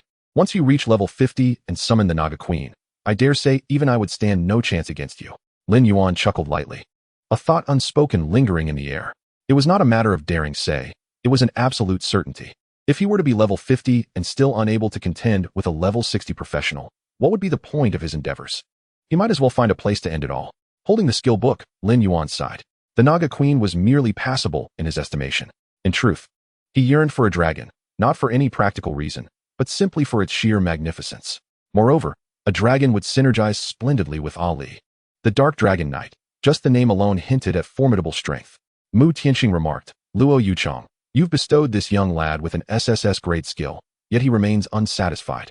He felt it imperative to give the boy a little reality check to prevent him from developing an arrogant disposition. Isn't the Blood Ring Arena set to open in 2 days? Mu Tianxing confirmed with Luo Yuchang. She nodded affirmatively. Indeed it is. What? Do you wish for him to participate? Mu Tianxing countered. Isn't the minimum level for the Blood Ring Arena 18? Luo Yuchang shot back. While it is true that the entry level for the Blood Ring Arena is 18, do not forget that the gatekeeping bosses are all above level 20, Luo Yuchang stated. Arms crossed. The arena is not akin to a dungeon. The bosses within are battle-hardened veterans. As a summoner, he might not even have the chance to summon his beast before being dispatched. If a summoner cannot even summon their beast before being struck down, they hardly qualify as a competent summoner. Wouldn't you agree, Lin Yuan? Mu Tianxing turned to Lin Yuan. What do you say? Are you interested in witnessing the Blood Ring Arena? The bosses there are significantly stronger than any you've encountered before. Lin Yuan's interest was piqued. Is there a nightmare difficulty? He inquired. I shall not partake without nightmare difficulty. You wish to challenge the nightmare difficulty. Mu Tianxing and Luo Yuchang exchanged glances. Very well. We hope you won't suffer too severe a setback. Lin Yuan chuckled. Setback? Not at all. I have but one request. The more bosses, the better. I wish to rake in as many evolution points as possible. After a delightful lunch, Lin Yuan indulged in a refreshing nap. At 1 o'clock in the afternoon, he was roused from his slumber by the persistent ring of his phone. It was Principal Chen Qingshan calling, inquiring about when the master-level combat instructor would arrive at the school. My apologies, Principal Chen. The master-level combat instructor encountered a slight issue this morning. I shall contact him to ensure his arrival. Rest assured, Principal, he is utterly reliable. After ending the call, Lin Yuan yawned and said, Ali, please make your way to the school and teach those novices a thing or two about combat. Be gentle. We wouldn't want to leave them maimed. Oh, and don't forget to discuss your remuneration with the principal. Ali nodded slightly, sheathing his dual swords as he exited the villa. The unfortunate high school students were blissfully unaware of the rigorous instructor they were about to face, while Ali took on the role of a part-time instructor. Ague was also busy, fishing by the lakeside with his rod in hand. Mu Tianxing was beside him, serving tea. Little skeleton, can you absorb the power of curses? Ague cackled, slapping his hefty skeletal armor. No problem at all. I already have my next skill in mind. I just need the energy. Power bank, come to me. Mu Tianxing's face lit up as he placed a hand on Ague's shoulder. Currently absorbing curse essence. Current energy, 12, 20, 50. Energy has reached 100. You may choose to comprehend a necromancy skill. Ague laughed maniacally, promptly confirming the skill he had previously considered. Only 50% remained. Mu Tianxing gazed at his hands, now significantly less wrinkled, unable to contain his joy. Just 2 more rounds, and he could completely rid himself of the curse's influence. Clenching his fists, a glimmer of determination shone in his eyes. The first human to achieve a 3rd job change. I must succeed. At 2 in the afternoon, Lin Yuan stepped out of the villa. Not far from the entrance, Luo Yuchang was seated in meditation, sword in hand. President Luo, do you know where I might buy or sell equipment fairly? Lin Yuan inquired. Having accumulated a fair amount of golden gear that was inferior to his current equipment and thus deemed unnecessary, I might as well sell it for some coin. Luo Yuchang opened her eyes. Are you looking to buy or sell? Primarily to sell, though if I encounter something suitable, I may consider purchasing. If you have a friend who is an appraiser, you could visit the black market. There you can find high-quality gear for a minimal cost. If not, then your best bet is to head to the trading area of the professional association, where you won't have to worry about purchasing defective items. Chapter 58. The Competition for Accessories. Leaving the Longding community, Lin Yuan and Luo Yuchang headed straight to the professional association. Upon arrival, the scene was bustling with a crowd. A testament to the sheer number of individuals present, most of them being professionals below level 20. They flocked there for the underground dungeon of the regional Lai Mountain dynasty. A 25-person raid boasting divine blessings. There was no fear of death, and the professionals were elated at the news, nearly beside themselves with joy. Despite the throngs of professionals, everyone maintained an admirable order as they queued. The members of the enforcement team were stationed at the entrance, with the captain, Liao Chun, sporting a bandaged head, seated opposite Lin Yandong. Previously, Liao Chun had been severely injured by Xiao Jun's demonic hand, but he had miraculously survived by activating his life-saving skill, the diamond body. Though he had escaped death, he had been left gravely wounded and unconscious. The healing staff at the professional association had just revived him, and he rushed to Lin Yandong to inquire about the latest developments. Xiao Jun was dispatched by Luo Yuchang with a single strike. A blossom of thought indeed lives up to its reputation.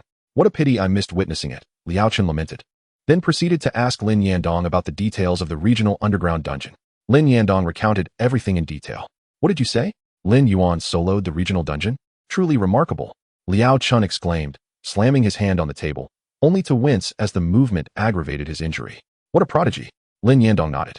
Indeed, he is quite the prodigy. But thanks to him, our Tianfeng city is poised for greatness. Under Liao Chen's puzzled gaze, Lin Yandong pointed towards the farthest corner of the first floor of the professional association, with the divine blessing attribute. The regional underground dungeon is now a treasure for professionals below level 20 in Tianfeng City. Previously, that corner had seen little interest. Now, it was brimming with eager participants. It is precisely due to the placement of the underground city portal of the Lushan Empire ruins that Lin Yuan stepped into the practitioner association. Upon arriving at the trading area on the second floor, a young girl clad in a crimson dress approached him with enthusiasm. Greetings, I am receptionist number 378. At your service. May I inquire whether you wish to sell or purchase equipment? I wish to sell equipment. Lin Yuan presented several pieces of golden gear he had acquired earlier, placing them on the counter. How much can these fetch? Please hold on a moment. The receptionist replied with a sweet smile. Allow me to appraise them. The girl retrieved a scanning device and assessed the items in front of her. Here you go, she said, handing Lin Yuan a list detailing the total, 26.5 million. Lin Yuan accepted the list, which clearly enumerated the price of each item. The most valuable among them were several accessories, particularly those capable of restoring health, each priced at 4 million.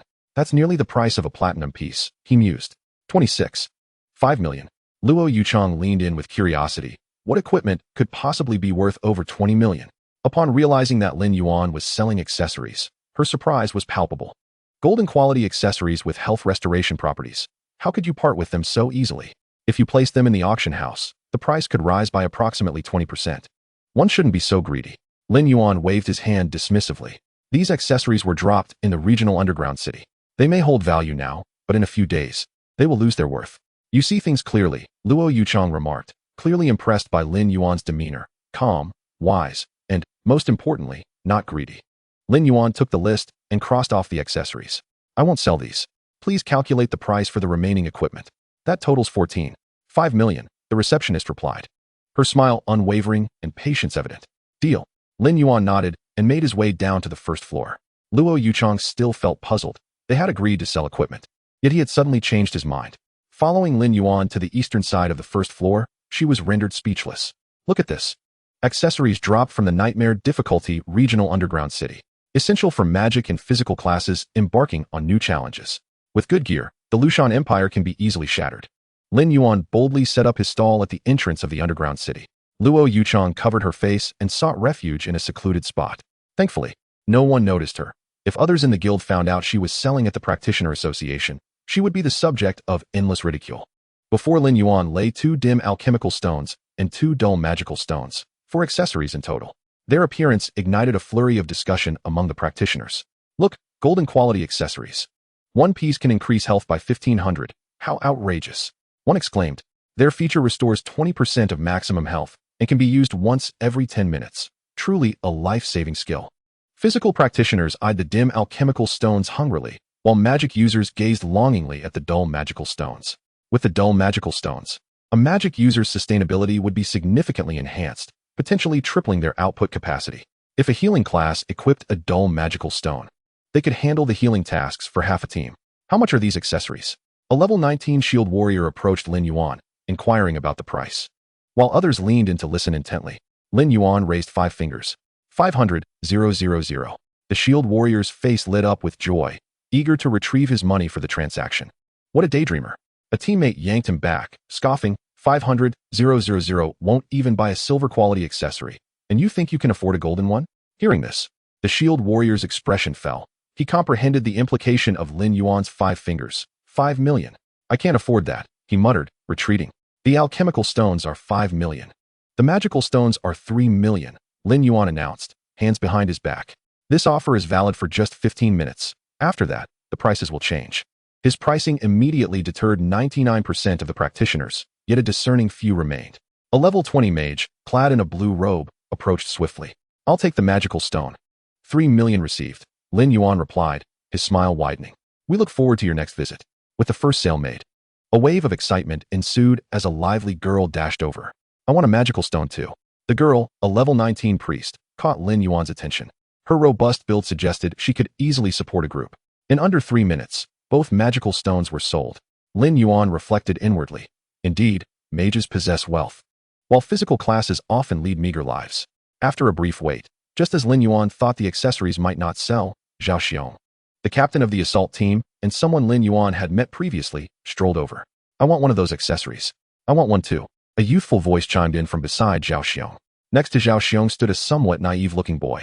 5 million, here you go. Upon receiving the transfer, Lin Yuan handed the accessory to the boy. You are the Lin Yuan who cleared the regional underground city with the assault team, right? My name is Lu Qingfeng, an 18-level warrior from Shanhua City. The record for clearing the nightmare difficulty is 1 hour and 15 minutes. I aim to reduce that to under an hour within 3 days. With me around, you will never attain the unparalleled title. Lin Yuan tapped his ear. Are you done? Don't waste my time. Lu Qingfeng cast a lingering glance at Lin Yuan before turning away, joining a group of similarly youthful practitioners as they entered the underground city.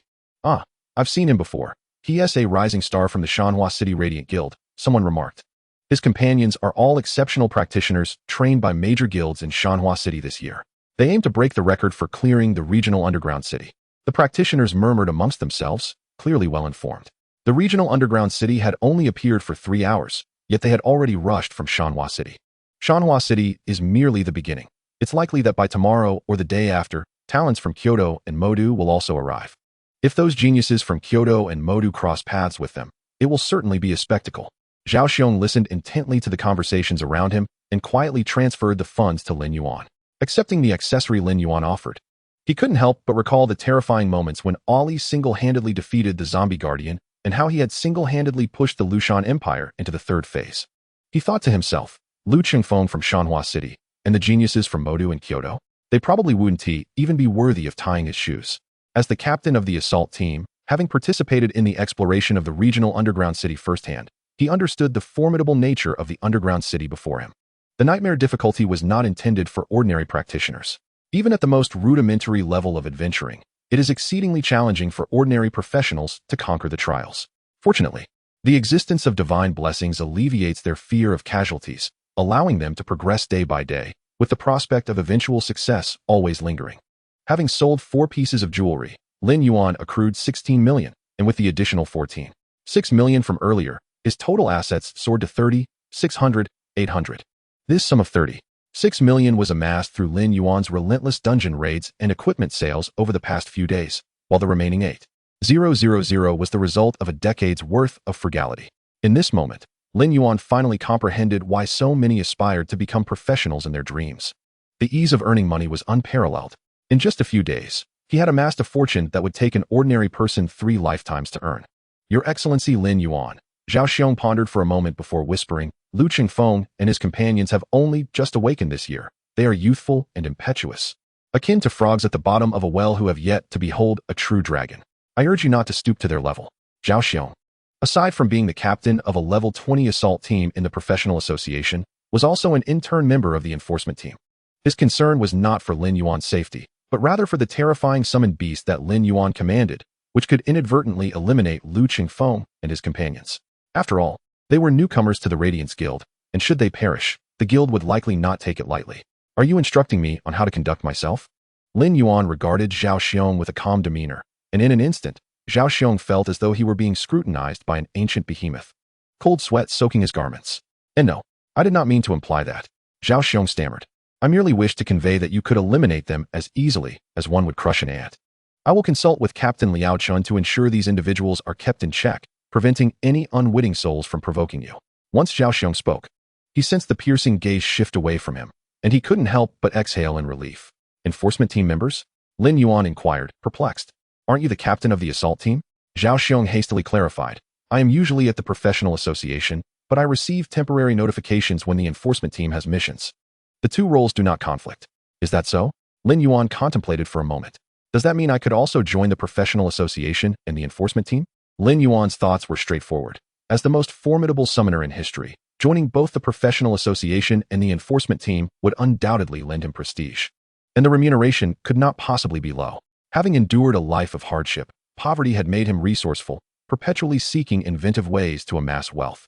Speaking of wealth, Lin Yuan was struck by a brilliant idea, the Gongvid of the Lirshan dynasty ruins. This particular dungeon was divided into a simple version and a challenging version. The complete form of Lirshan would likely induce tears from many young adventurers. Lin Yuan perceived this as a lucrative opportunity, stepping aside. He retrieved his phone and commenced uploading the Gongvid for the Lirshan dynasty ruins, titled Lirshan Dynasty Ruins Speedrun Complete Guide, free to view. He meticulously detailed the attributes and skills of the monsters, highlighted key points to note regarding the bosses, specified which bosses required maneuvering, and indicated when to unleash concentrated skills. Everything was comprehensive. At the conclusion of his post, Lin Yuan added, the final boss of Lirshan is divided into a simple version and a challenging version. At this juncture, Lin Yuan abruptly paused, then uploaded an attachment requiring a payment of 500 to access. Inside the attachment lay the Gongye for the simple version of Lirshan. In truth, awakening the simple version of Lirshan was quite straightforward. One merely needed to clear the first area within 30 minutes, and then choose to enter the toxic laboratory. At this point, Gaowen had yet to be infected by the zombie virus and would assist the professionals in battle. With Gaowen's help, the confrontations in the Scholar's Library and the General's Corridor would become significantly easier. Absent the toxic crystals, Lirshan would downgrade from Stage 4 to Stage 3, and only 2 stages would remain, with the transformation ability and the 5-second real man skill vanishing. With Gaowen's assistance, as long as the professionals were not too inept, defeating Lirshan would pose no significant challenge. Glancing at the Gonglit he had crafted, Lin Yuan nodded in satisfaction. Excellent. Who else could be as selfless as I am? Declaring the Gonglit for the dungeon as free? Clicking upload, a brand new post appeared on the professional forum, titled Lirshan Dynasty Ruins Speedrun Complete Guide, free to view. Luo Yushang, observing the entire process from the side, initially felt gratified, believing Lin Yuan's decision to publish the GER on the forum indicated a broadened perspective. He was indeed a remarkable individual. However, when Lin Yuan began to charge for the most critical aspects of the post, Luo Yushang found herself at a loss for how to assess him.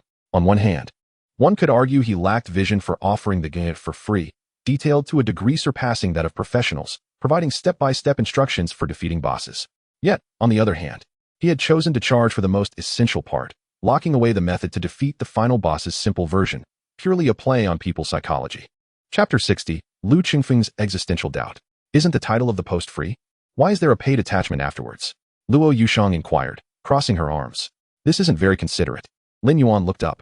You seem to be mistaken. Is my post not free for all professionals to view? Luo Yushang nodded. True, but there is a paid attachment. Oh, that is an attachment fee. It has nothing to do with the post itself. Lin Yuan shrugged, gesturing towards his phone. Within the post, I have already detailed the monster information, boss skills, and positioning techniques.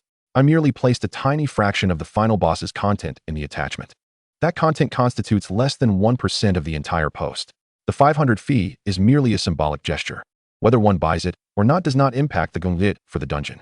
After speaking, Lin Yuan added silently in his heart, the lack of impact is only for myself. Luo Yushang couldn't help but chuckle at Lin Yuan's antics.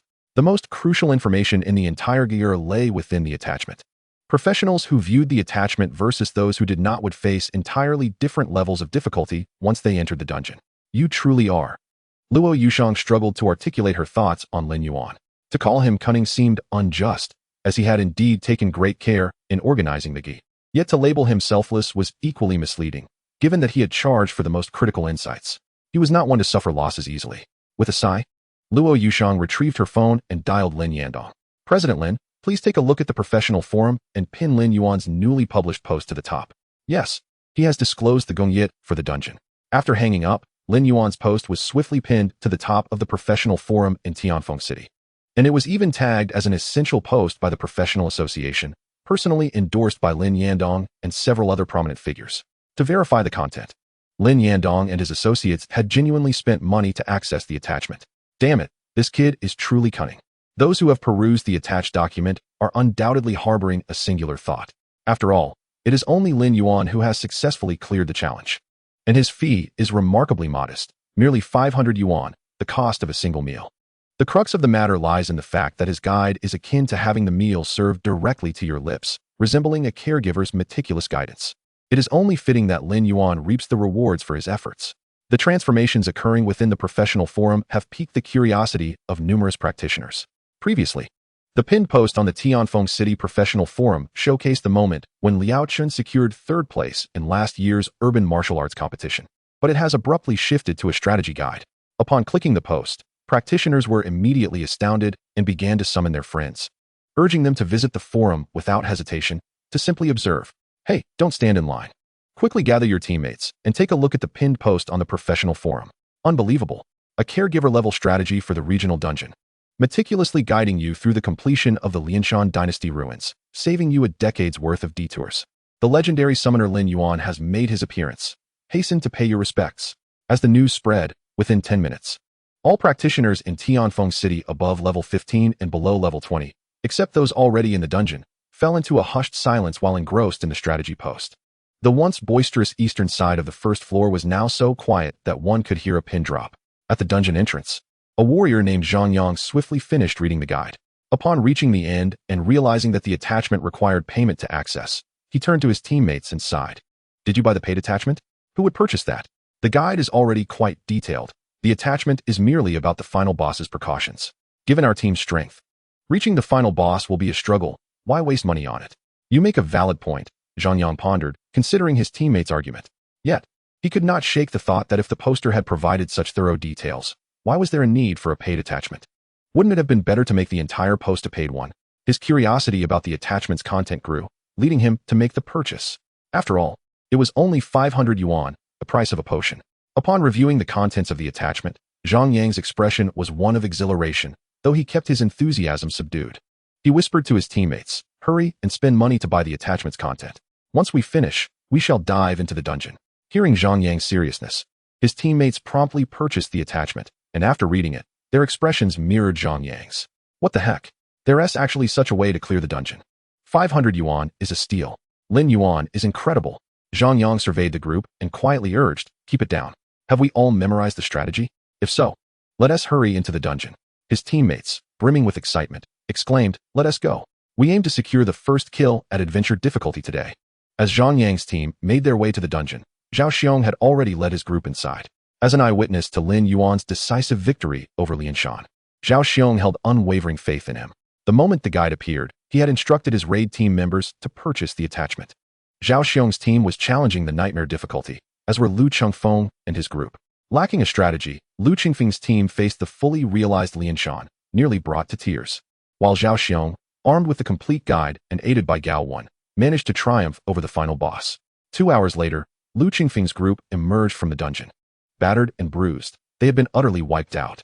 Had it not been for the divine protection, they would have met their demise. Captain, the final boss Lianshan is exceedingly difficult. Once it entered the second phase, the zombie phantoms were too relentless, appearing 4 at once. Our damage output was insufficient, and the healing couldn't keep up. I have no idea how the raid team managed to clear it before. Standing at the dungeon entrance, Lu Chengfeng scanned the surroundings, hoping to catch a glimpse of Lin Yuan. We were unprepared today. We shall return tomorrow. I underestimated the dungeon's difficulty. But no matter, I have adapted to the final boss Lin Yuan's attack patterns. With a few more attempts, we will surely succeed. After all, we are the elite of Shana City. There is no way we could lose to the practitioners of a second-rate city like Tianfeng. Before he could finish speaking, the notification of the dungeon's clearance echoed in everyone's ears. Congratulations to Zhao Xiong and Zheng Yu's 25 practitioners for clearing the Lianshan Dynasty ruins, nightmare difficulty, in 1 hour and 58 minutes. Congratulations to Zhang Yang and Li Qin's 25 practitioners for clearing the Lianshan Dynasty ruins, adventure difficulty, in 1 hour and 59 minutes. Congratulations. The alerts of successful completions flooded Lu Chengfeng's ears, leaving him utterly bewildered. What is happening? What just transpired? Chapter 61. Tianfeng City is taking off. Zhao Xiong and his team stood tall and proud, having followed Lin Yuan's strategy to eliminate the zombie centurion within 30 minutes. They then opted for the Venom Laboratory and indeed encountered Gao Wan, who had yet to be infected by the zombie virus. With Gao Wan's assistance, Zhao Xiong's team was able to clear the dungeon within 2 hours. Moreover, after defeating Lianshan, they completed Gao Wan's quest, each member receiving a piece of platinum equipment. This quest could only be completed once by each individual, and only the nightmare difficulty rewarded platinum gear. Adventure and warrior difficulties yielded golden gear. Casting a glance at the disheveled Lu Chengfeng, Zhao Xiong deliberately raised his voice. The strategies on the professional forum are simply divine. As long as one follows the steps outlined, anyone who isn't disabled can clear it. Just look at how many teams cleared it in an instant. Zheng Yu chimed in. Those unable to clear it should really consider getting their brains checked. Zheng Yu had been behind Zhao Xiong and overheard Lu Chengfeng's remarks towards Lin Yuan. Had Zhao Xiong not intervened, he would have retorted right then and there. What a pathetic attempt to assert oneself in front of the great Lin Yuan. A tadpole with a frog tattoo on its belly, flaunting for what? You wanted to show off, didn't you? Look where that got you, utterly wiped out. Zhang Yang squinted, realizing that ordinarily, such matters would not concern an ordinary practitioner like him.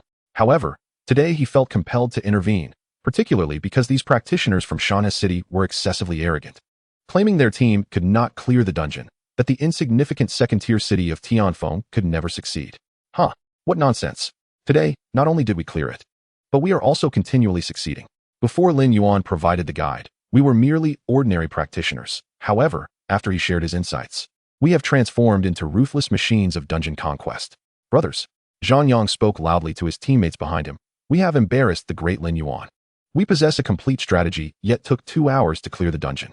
If the great Lin Yuan were to discover that we, knowing the strategy, still took 2 hours to complete it, he would undoubtedly be disappointed. At that moment, teams that had successfully cleared the dungeon began to emerge at the entrance, their expressions of joy starkly contrasting with Lu Chengfeng's bewilderment. Lu Chengfeng, looking utterly perplexed, thought to himself, What strategy? What strategy are you referring to? We are completely unaware. Opening the professional forum, Lu Chengfeng selected the location of Tianfeng City, only to be met with the message, sorry. You are not a registered professional in Tianfeng City and cannot access this forum. The professional forum for Tianfeng City had been set to prohibit external access by Lin Yandong. What a ridiculous forum, restricting access to outsiders. Lu Chengfeng exclaimed angrily, slamming his phone to the ground. Let's go? He led his team away. They could no longer bear to stay in such disgrace. They had arrived with such confidence, only to end in utter failure.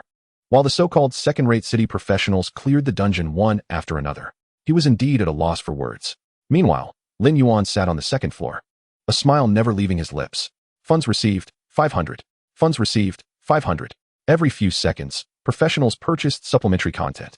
In just 2 short hours, 12,000 professionals had bought the content. As time passed, the number of professionals purchasing strategies began to dwindle. With only a few 100,000 professionals in total in Tianfeng City, and roughly 100,000 below level 20. Excluding those still engaged in the dungeon or the bug nest fortress, nearly all professionals in the city had spent money on supplementary content. The scale of Tianfeng City was still too limited. If Lin Yandong were to open up the professional forum, Lin Yuan's earnings would likely double. However, this was precisely Lin Yandong's brilliance. He aimed to elevate Tianfeng City's reputation through the current regional dungeon, attracting more professionals to join. Although Tianfeng City was a secondary city, Lin Yandong was confident that as long as Lin Yuan remained, it would eventually soar to greatness. The regional dungeon was the perfect example. To persuade Lin Yuan to join the Tianfeng City Professional Association, Lin Yandong personally invited him to the office for a meeting. In the president's office of the association, Lin Yuan lounged back in a chair, with Luo Yuchang seated beside him. Opposite them sat the serious-faced Lin Yandong and Liao Chun, whose head was wrapped in bandages. Lin Yandong was at a loss for words, while Lin Yuan had no such concerns. He spoke candidly, "President Lin, I am already aware of your intentions for summoning me here. To be honest, joining the Tianfeng City Professional Association is not out of the question." Lin Yuan then displayed a hesitant expression. "However, there are less than 2 months until my college entrance examination. I am merely an ordinary high school senior, and my academic workload is quite heavy. Even if I wished to join, I would be lacking in both time and energy." Hearing this, the 3 individuals present simultaneously rolled their eyes. An ordinary high school senior? Such humility, they thought. Have you ever encountered a high school senior with the title of Nightmare Conqueror? Which high school student can solo clear a regional-level nightmare dungeon? Heavy academic tasks? Now that is a blatant falsehood. They were well aware that Lin Yuan had sent his summoned beast, Ali, to serve as a tactical instructor at the first high school. Initially, they thought Lin Yuan was merely seeking easy money, but they discovered that his summoned beast truly possessed remarkable skills, effectively training this year's awakened students at the school. Ali not only taught but also took on the role of a boss, honing the students' positioning and cooperation skills. With the SSS grade talent of Martial Arts King, Ali accurately pointed out each student's weaknesses and areas for improvement, redistributing teams based on individual characteristics, which resulted in a 30% increase in dungeon clearing efficiency. The principal of the first high school, Chen Qingshan, was overjoyed, exclaiming that the money spent was indeed worthwhile. Luo Yuchong, sitting in her chair, gazed at Lin Yuan, who she was meeting for the first time. Her impression of him could be summed up in one word: inscrutable. One could never predict what thoughts Lin Yuan would conjure up in the next moment. Yet, she believed she had seen through his character, shameless. However, even knowing this, one would still unwittingly fall for his tricks. Perhaps this was a form of personal charisma. Lin Yandong was evidently the next to become an unsuspecting victim. As for students, they should prioritize their studies. I will not impose. Lin Yandong continued in agreement, but then shifted his tone, revealing his true thoughts. Joining the professional association would not hinder your studies. In fact, it would allow you to better apply what you learn in school. Before Lin Yandong could finish his well-prepared speech, Lin Yuan interrupted him. Let's get straight to the point, President Lin. How much will you pay me for a month? Chapter 62. The more part-time jobs, the better. Lin Yandong was momentarily taken aback by such directness. Is it that straightforward? I hadn't even finished my pleasantries, and it seems my deliberation was for naught. President Lin, let's skip the formalities. Lin Yuan leaned back against the sofa, adopting a more comfortable posture. My earnings fluctuate in the hundreds of thousands. Just get to the crux of the matter. Very well, then I shall be direct. 1 million a month. And you will merely hold a nominal title. You won't need to come to the association regularly. If another regional dungeon event occurs, the minimum fee will be 5 million each time. What do you think? Lin Yandong did not mince words, laying out his terms plainly. Lin Yuan stood up and extended his right hand towards Lin Yandong, sealing the deal. President Lin is indeed a person of great ambition. I trust that under your leadership, the Tianfeng City Professional Association will flourish and achieve new heights. Lin Yandong clasped Lin Yuan's hand, laughing heartily. No need to call me President Lin. That feels too formal. Just call me Brother Lin. If you call me little brother, I won't take offense. By the way, I still have quite a few geese, if you need any. Feel free to ask, and I will personally deliver them to your home. Just yesterday, Lin Yandong lamented the loss of 2 swans he had raised. But today he had completely changed his tune. As long as Lin Yuan needed anything, he would refer to the swans as geese. Swans could be raised again. But if Lin Yuan were to join a professional association in another city, Lin Yandong would suffer a great loss. Although the professional associations in Xia country were unified, the presidents of regional associations were secretly competing. The emergence of a super genius could significantly boost the overall growth of a region. Like Mu Tianqing, hailing from the northwest province of Heishui City, he once found himself obscured in anonymity before his rise to fame. At that time, Heishui City was a quiet place, with a pitifully small number of underground dungeons, and the count of professionals barely reached 10,000. However, with Mu Tianqing's emergence, underground dungeons began to sprout frequently in Heishui City, though each was swiftly conquered by his team. In just 5 years, the number of dungeons multiplied several times over, attracting over 100,000 professionals to Heishui City. Thus, the city leaped from being a second-tier locale to claiming a spot among the top 3 cities in the Northwest Province, all thanks to the fortune of a super genius. Now, Lin Yuan embodies the very essence of fortune capable of propelling Tianfeng City to new heights. As long as Lin Yuan remains in Tianfeng City, incidents akin to today's regional dungeon event will only become more frequent, teeming with challenges, yet brimming with opportunities. Therefore, Lin Yandong must do everything within his power to forge a strong relationship with Lin Yuan. Even if Lin Yuan eventually departs from Tianfeng City, he will surely not forget that this place was once his home. After lowering his hand, Lin Yandong remarked to Lin Yuan that less than 2 months remained until the college entrance examination. As long as you desire it, you may choose freely from the 3 prestigious institutions, Modu, Kyoto, or Jima University. He added, I've heard that Professor Qingfeng from Kyoto University has already approached you. Yet you did not accept. That is indeed wise. Given your rate of growth, by the time of the exam, you might have already completed your class advancement tasks. The treatment of an SS-level seed seems insufficient. Pausing for a moment, Lin Yandong suddenly conceived an idea. The treatment for an SSS-level student hardly matches your true worth. I have a suggestion that I wonder if you would be open to. Oh, what suggestion? Lin Yuan's interest was piqued as Lin Yandong elaborated. You could become a professor at Kyoto University.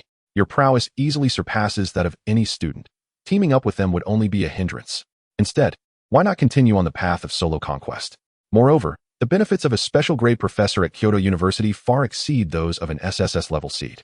When Professor Qingfeng visits next, you could propose this to him. Kyoto University's professor, Lin Yuan murmured, a look of intrigue crossing his face. This proposal is indeed quite appealing. With less than 2 months until the college entrance examination, Lin Yuan's abilities were evolving rapidly, and when the exam commenced, he would undoubtedly overshadow his peers with a staggering advantage. He envisioned a scene where the self-important geniuses, having completed their exams, awaited acceptance into Kyoto University, while he ascended directly to the position of a special grade professor, overseeing all admissions. Ah, who would have thought? This image is rather dramatic, he chuckled heartily. President Lin, your suggestion is truly excellent.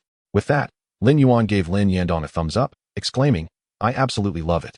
Lin Yandong also laughed heartily, noting that such a proposal might seem like a pipe dream for others, but for Lin Yuan, it was precisely fitting. Liao Chun, overhearing the conversation, felt a twinge of envy. Damn, that's Kyoto University we're talking about. Others would kill to be students there. And Lin Yuan simply skips that phase to become a teacher. He fantasized about being in Lin Yuan's position, thoroughly enjoying the prospect. Just then, Lin Yuan interrupted Liao Chen's daydream. Captain Liao, I previously eliminated a spy from the Dark Knight Guild in an underground dungeon. Shouldn't the enforcement team award me a good citizen medal? Even if not, a bonus of 1 or 200,000 would suffice. I've already exhausted my resources from the Professionals Association. It's time to turn to the enforcement team. Liao Chun snapped back to reality, his eyes wide. No way. You're already earning millions a month, and you're still chasing after such petty change? Look at it this way, Lin Yuan sighed. Captain Liao, you wouldn't understand the costs of living if you weren't in the trenches. Building my resources from scratch and raising 2 summoned beasts isn't easy. Every penny counts. Liao Chun rolled his eyes. Don't pretend to be poor in front of me. You just sold equipment for 30 million this morning. The top posts on the professionals forum have thousands paying to view your attachments. I wouldn't say much, but you definitely raked in at least 1 million. He continued. President Lin has already transferred this month's salary to you. Your assets must surely exceed 50 million by now. Lin Yuan paused, then sighed. Captain Liao, conquering a kingdom is easy, but maintaining it is hard. After living through hardship, without a few billion, one feels anxious. Liao Chun and Lin Yandong exchanged glances. And after a moment, Liao Chun finally grasped the situation. So you wish to join the enforcement team? What are the benefits? A monthly salary of 3 million, 6 insurances, and 3 funds, though there are dangers involved with missions. However, the more perilous the task, the greater the rewards, Liao Chun replied. Danger? Lin Yuan chuckled inwardly. That's hardly a concern. I could hardly die even if I wished to. He extended his hand to Liao Chun, stating, the specifics of the benefits matter little. My primary goal is to contribute to Tianfeng City. Chapter 63. The arena set to open after departing from the Professionals Association. Lin Yuan walked home with a spring in his step. Beside him, Luo Yushang inquired, why have you chosen to join the enforcement team? Given your aversion to trouble, you wouldn't typically opt for such a path. Ah, President Luo, you seem to misunderstand. Lin Yuan grinned. Do you think I am merely a prodigy? Luo Yushang, somewhat speechless, nodded. Indeed, of the exceptional kind. Lin Yuan explained. Consider it. A genius like myself would undoubtedly be a target for hostile nations or the lunatics of the Dark Knight Guild. While they may not be able to kill me, I can certainly eliminate them. In doing so, I can present their heads to the enforcement team and complete tasks for rewards. How advantageous. Furthermore, with the identity of an enforcement team member, who would dare to show off in front of me? Luo Yushang's lips twitched slightly. She comprehended that Lin Yuan's true motivation for joining the enforcement team lay in that last reason. By the way, President Luo, you mentioned the Blood Ring Arena. Where is it located? I searched on my phone, but couldn't find any information. Transitioning to serious matters, Luo Yushang's expression grew solemn. The location of the Blood Ring Arena varies with each occurrence. Last time, it was situated in the troll hunting grounds on the outskirts of Modu. This time, it is likely to emerge near the Ogre Ruins close to Shanghai City. The Ogre Ruins is a level 25 dungeon. So the participants in the Blood Arena alongside you will predominantly be professionals who have completed their first-class advancement. Many of them are renowned newcomers from various guilds. While they may not rival you in dungeon exploration, they are formidable in PvP. Will I be required to battle them? Lin Yuan queried. What if I inadvertently eliminate them all? I certainly do not wish to be labeled a ruthless killer. There is no need to engage in combat with them. Luo Yuchang shook her head in disbelief, stating that one only needs to contend with the gladiators within the Blood Ring Arena. Of course, if one desires to battle them. That is also permissible. Within the confines of the Blood Ring Arena, duels may occur, and the defeated party does not perish but instead retains a single point of health. 1 point of health? Might there be those who would take advantage of that and launch a sneak attack? Lin Yuan inquired. Luo Yuchang anticipated his question, replying. Many share your sentiment. However, regrettably, due to the rules, the defeated cannot sustain any harm until their health is fully restored. As they conversed, the two soon arrived at Longding Community. Passing by Hubei, Lin Yuan noticed Gue quietly fishing, while Mu Tianxing reclined nearby. Both were remarkably silent. Lin Yuan scratched his head, wondering why Gue was not making his usual raucous sounds today. Had he changed his ways? Never mind. Whatever he chooses to do is fine. Fishing is certainly preferable to remaining at home and making a racket. After Lin Yuan moved on, Mu Tianxing cautiously peeked over, saying, Now that Lin Yuan has left, little skeleton, let us continue. With a chuckle, Mu Tianxing placed his hand back on Gue's shoulder. Cursed energy detected, absorbing. Energy acquired, 21, 36, 95. Upon reaching 95% of the energy, Mu Tianxing withdrew his hand, leaving only 2% of the cursed energy unpurged. At this moment, Mu Tianxing fully restored to his 36-year-old appearance, exuding a composed demeanor and handsome features that would undoubtedly elicit countless gasps from young women outside. He clenched his fist with determination, having regained 90% of his strength. Luo Yuchang has appeared in Tianfeng City. The pack of dark knights must have surmised my presence here. Who shall be the ace this time? The Joker, the Iceman? Or will one of your dark knights take to the field personally? Mu Tianxing mused to himself. Regardless of who you send, ensure they remain here. After speaking, he flashed a grin at Gue, saying, Little skeleton, I shall deliver the remaining cursed energy to you in a couple of days. Gue pointed to the fishing rod in his hand, and Mu Tianxing laughed heartily. Rest assured, the diamond-grade fishing rod I promised you will arrive tomorrow. Gue cackled, gesturing an okay sign, affirming that his friend was reliable. He desired both the cursed energy and the fishing rod. Immersed in fishing, you have mastered beginner fishing. Cackling with joy, Gue danced, having grasped the basics of fishing. Was mastery as a fishing sage far off? The next day, before dawn, Ollie left the villa early, intending to conduct extra training for the students of No. 1 High School. As a newly appointed instructor, he was determined to excel, otherwise, it would reflect poorly on Lin Yuan. At the entrance of Longding Villa, Sun Shiyuan spotted Ollie from a distance and jogged over, calling brotherly. Ollie nodded in acknowledgement and, unusually opening up, remarked, Through yesterday's special training, I discovered that after you release your possession, there is a 5-second gap. If I were your enemy, I would seize that window to eliminate you. Sun Tzu thought to himself, Do you believe everyone is as abnormal as you? That 5-second gap was already the limit of his capabilities. However, he dared not voice this to Ollie, for fear of undergoing the latter's grueling training. With a respectful demeanor, Sun Tzu asked, Brotherly, how can I improve? It's quite simple, Ollie replied, his expression unyielding, just endure more hits. Sun Tzu's countenance fell as he trudged behind Ollie. Upon arriving at No. 1 High School, the students stood in neat rows on the playground. Throughout the previous day, Ollie had proven himself to be an exceptional yet ruthlessly strict instructor, and the students stood attentively, eager to receive his guidance. Ollie, expressionless, towered before them at nearly 2 meters tall, adorned in resplendent chain mail, exuding the unique battle spirit of the dark lineage that nearly suffocated the students. Good. No one is late. Today's lessons shall continue.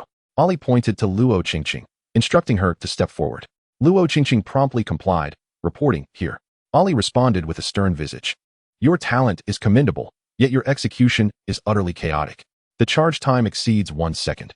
If you were to encounter a boss with superior reflexes, your attack would not connect. Now, charge an attack against me. Luo Qingqing raised her hand, unleashing a B-grade skill, Chain Slash.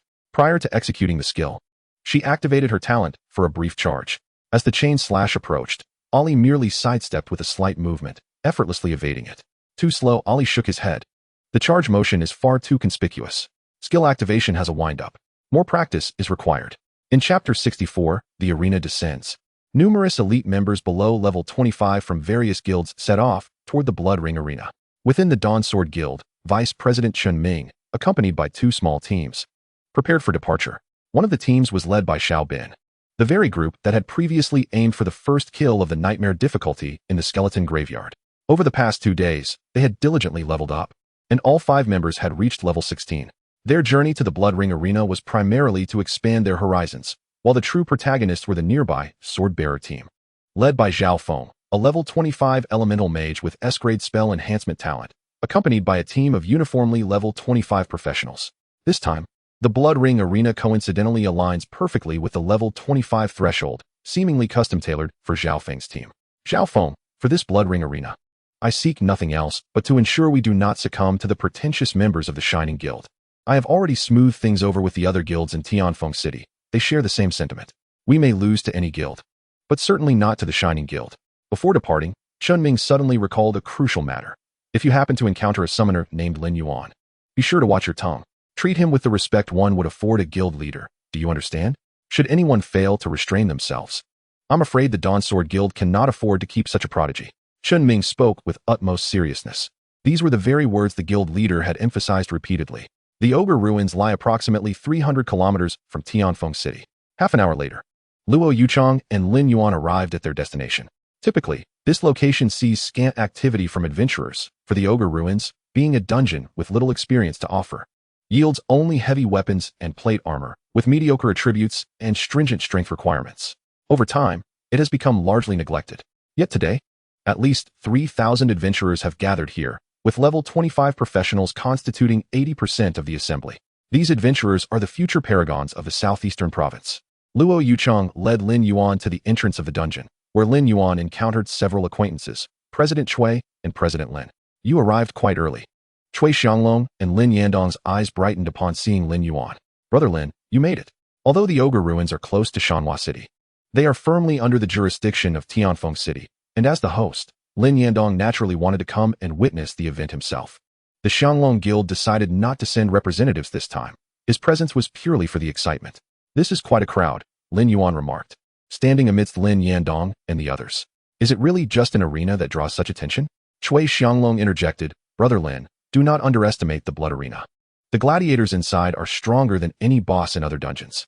To become a gladiator in the Blood Ring Arena, one must possess exceptional skills. Any challenger who defeats even one gladiator will be rewarded with a piece of golden gear.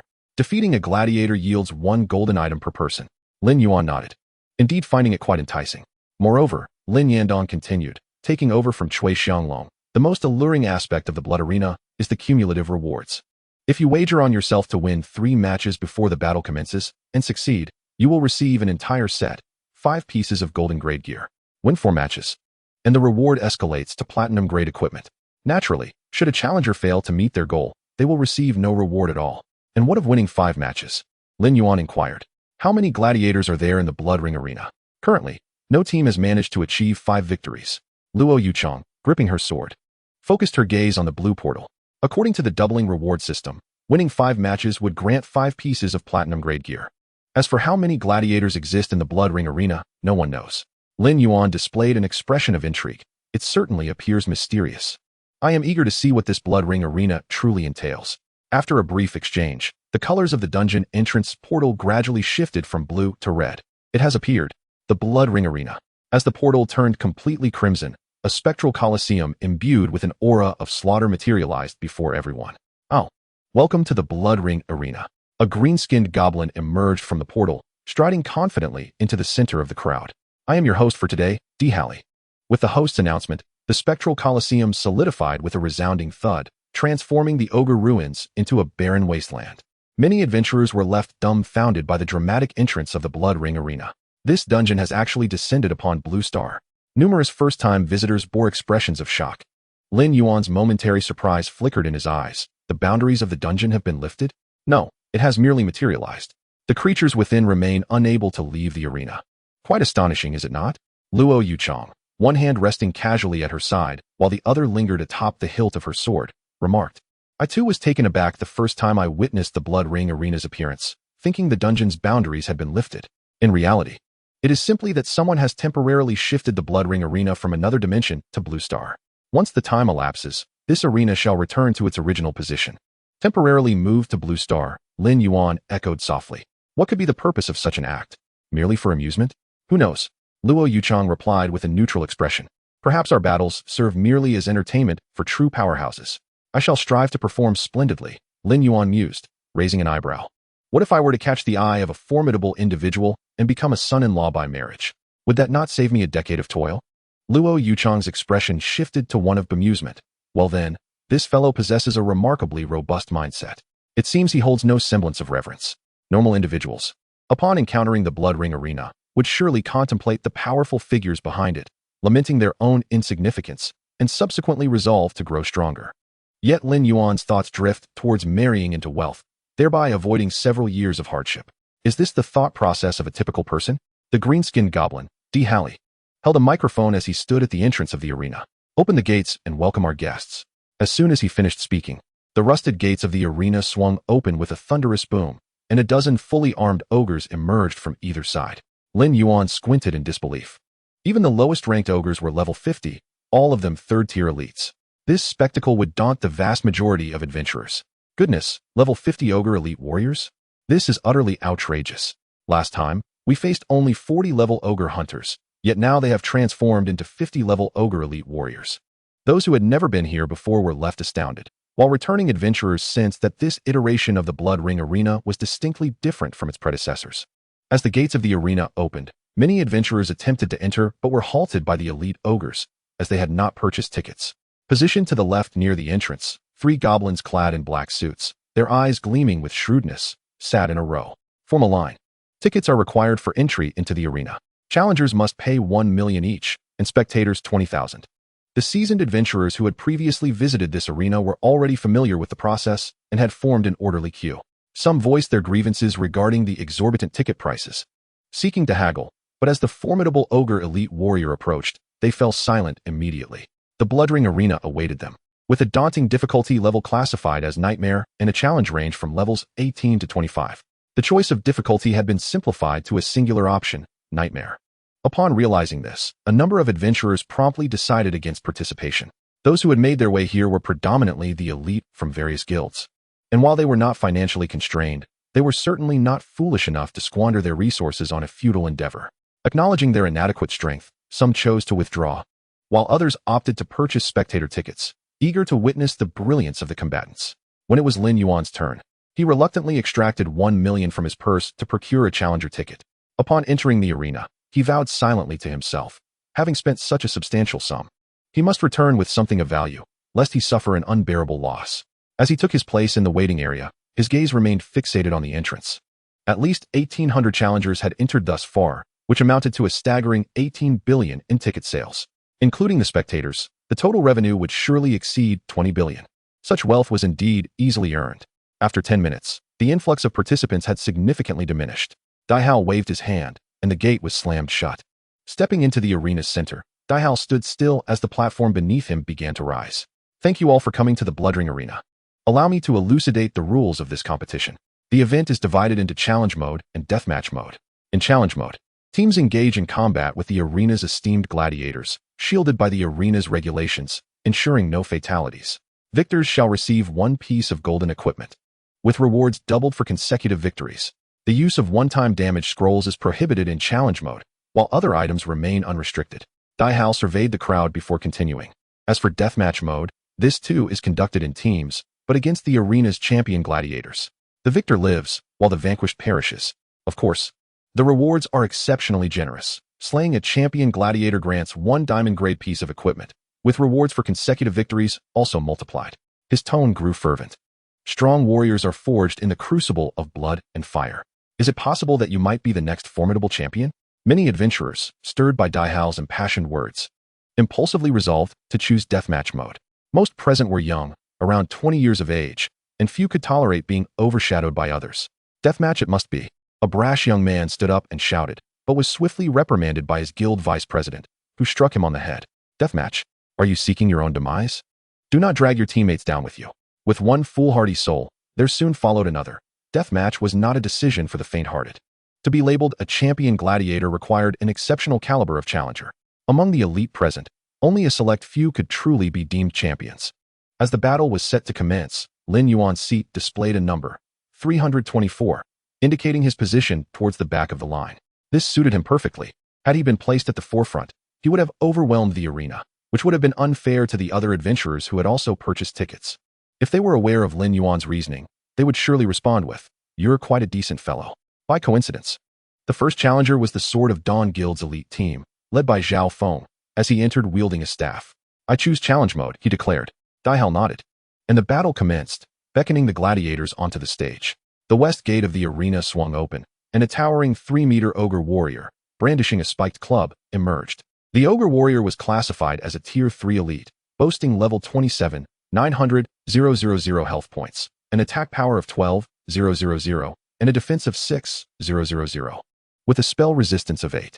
Its skills included a devastating ground smash that caused 5,000 damage and stunned targets for 2 seconds, a brutal charge that inflicted 2,000 damage and knocked opponents to the arena's edge, and a furious barrage of 3 consecutive strikes. Once the adventurers witnessed the ogre's attributes, a wave of astonishment rippled through the crowd. With 900,000 health and an attack power of 12,000, this creature surpassed even the bosses of Nightmare difficulty. What then could be the attributes of a champion gladiator? Chapter 66, The Rising Star of the Radiant Guild. In the spectators area, Cui Xianglong turned to Chen Ming and inquired, "How many consecutive victories are you aiming for this time?" Chen Ming held up 3 fingers, stating, 3 consecutive victories. A playful smile crossed Cui Xianglong's face. "You seem quite confident." Chen Ming scratched his head, revealing, Zhao Feng recently managed to learn an S-grade skill, Elemental Ignition, which adds a fiery paralysis effect to his attacks. This will be particularly effective against melee bosses like the Ogre Warrior. According to previous arena rules, the top 3 gladiators are all melee fighters, so achieving 3 consecutive victories should be feasible. As anticipated, the battle commenced, and Zhao Feng outmaneuvered the Ogre Warrior deftly. Within 3 minutes, a victory alert was announced. The second opponent was an Orc Berserker, known for its explosive power. Any ranged profession that dared to enter its attack range would be swiftly dispatched. However, Zhao Feng's Elemental Ignition countered the melee threat effectively, causing the Orc Warrior to tremble as if struck by a seizure. The second match concluded without suspense. The third match proved somewhat perilous, as the opponent was a Goblin Assassin who almost eliminated Zhao Feng with a surprise attack. Fortunately, the Shield Warrior in their team provided timely protection. After 3 intense battles, Zhao Feng stood panting, exhausted from the continuous high-stakes encounters. He contemplated continuing the challenge, but recalled the Vice President Chen Ming's advice. If he faced another melee opponent, he could take a risk, but against a ranged adversary, defeat was inevitable.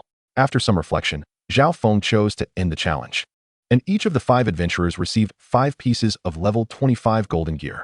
Lin Yuan observed the proceedings with detached amusement, his sole judgment of these individuals encapsulated in a single word: weak. Utterly feeble. What could have been effortlessly dispatched was instead convoluted beyond necessity. Without even having to look, Lin Yuan could foresee that the ensuing battles would largely unfold in a similarly tedious and monotonous manner. It would be more entertaining to scroll through short videos. Before Zhao Feng and his companions could exit the arena, a brash young man, exuding an air of arrogance, blocked their path, clearly indicating his disdain for the profession's cowardice in Tianfeng City. Satisfied with merely 5 pieces of golden gear, one might question whether they had ever encountered such equipment. The young man, lollipop in mouth, spoke without even glancing at Zhao Feng and his group.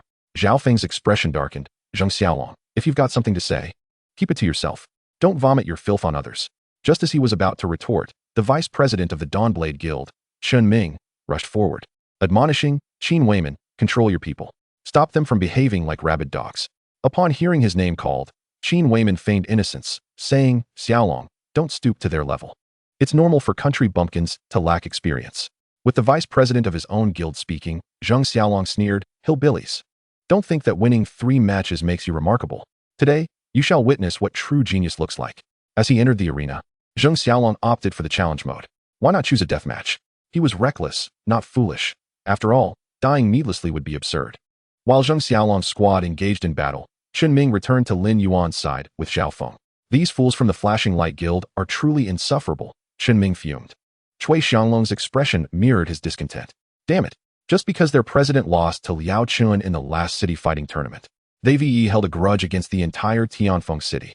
Lin Yuan clenched his fists. The Flashing Light Guild has indeed gone too far of late.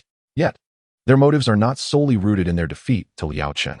Instead of minding their own business in Shanhua City, they have come to seize the first kills in our dungeons. Over the past month, they have already secured 2 first kills in nightmare-level dungeons.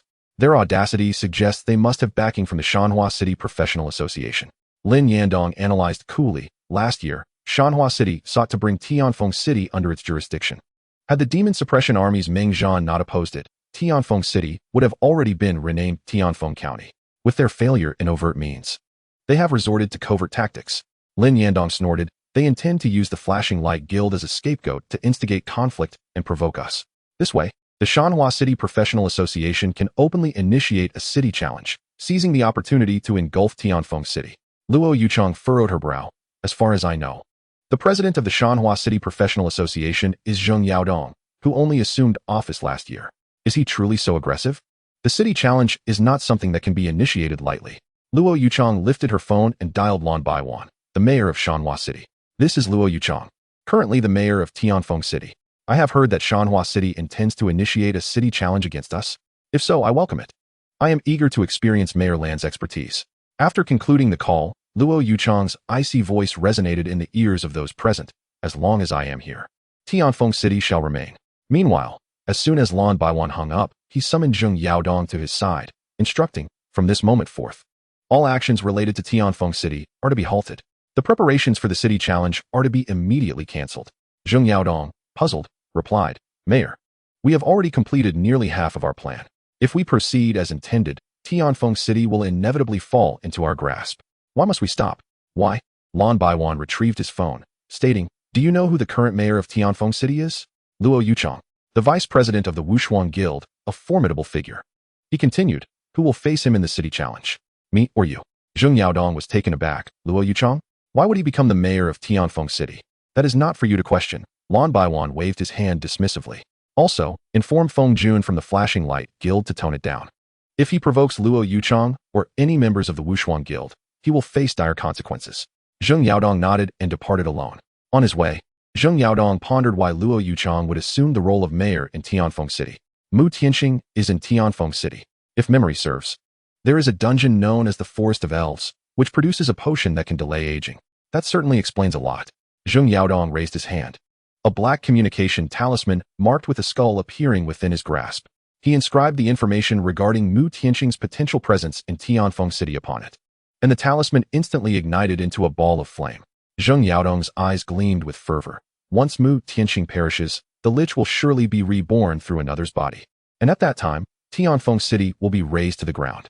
The long-sealed ancient relics will undoubtedly resurface in the Blue Star. Chapter 67, Deathmatch. The scene shifted to the center of the arena. Despite their pretentiousness, the members of the Flashing Light Guild were undeniably competent, dispatching the initial 3 challenges within 3 minutes. However, they encountered a formidable foe in the 4th round, a troll hunter capable of alternating between melee and ranged attacks, accompanied by a brown bear companion. The group exerted their utmost efforts, suffering 2 casualties before finally vanquishing the troll hunter. The Flashing Light Guild had proven themselves, remarkably achieving 4 consecutive victories. Each member received a piece of platinum equipment, a substantial reward. As they exited the arena, Zheng Xiaolong cast a glance at the Tianfeng City professionals, giving a thumbs up before abruptly flipping it to a gesture of defiance, provocatively staring at Zhao Feng and the others. His arrogance was intolerable. Zhao Feng and his companions fell silent, while Xiao Bin behind them clenched his teeth in frustration. Must we endure this? What else can we do? Chen Ming replied, equally disheartened. Why don't you go achieve a 4-win streak? Xiao Bin was left speechless by the retort. Indeed, Zheng Xiaolong's arrogance was bolstered by his 4 consecutive victories, surpassing 99% of the challengers present. Chen Ming sighed, acknowledging their inferiority and strength. Cui Xianglong crossed his arms, his gaze drifting towards Lin Yuan, who sat immersed in his videos, wearing headphones. It seemed as though all external happenings were of no concern to him. And indeed, why would they? He was already a champion. Watching a few bronze-tier players squabble held no allure. Cui Xianglong reached out and tapped Lin Yuan on the shoulder, prompting him to remove his headphones with a puzzled expression. Is something amiss? Cui Xianglong informed him. The Flashing Light Guild has achieved 4 consecutive victories, currently the highest in the competition. If no one surpasses them before the end, They will be the MVP of this tournament. MVP isn't worth much, Lin Yuan replied. What matters is that the MVP is a member of the Flashing Light Guild. In our territory of Tianfeng City, it is utterly disgraceful that MVP allowed the people from Shanhe City to take the lead. Is this all there is to it? Lin Yuan donned his headphones once more, reassuring himself that the sky would not fall. Among the subsequent challengers, numerous teams achieved a remarkable 3 consecutive victories. Yet none managed to secure a fourth. Now, let us welcome challenger number 324 to the arena. The host, Daihul, stifled a yawn, noting that fewer than 10 teams remained, eager to conclude the event and depart from this diminutive planet.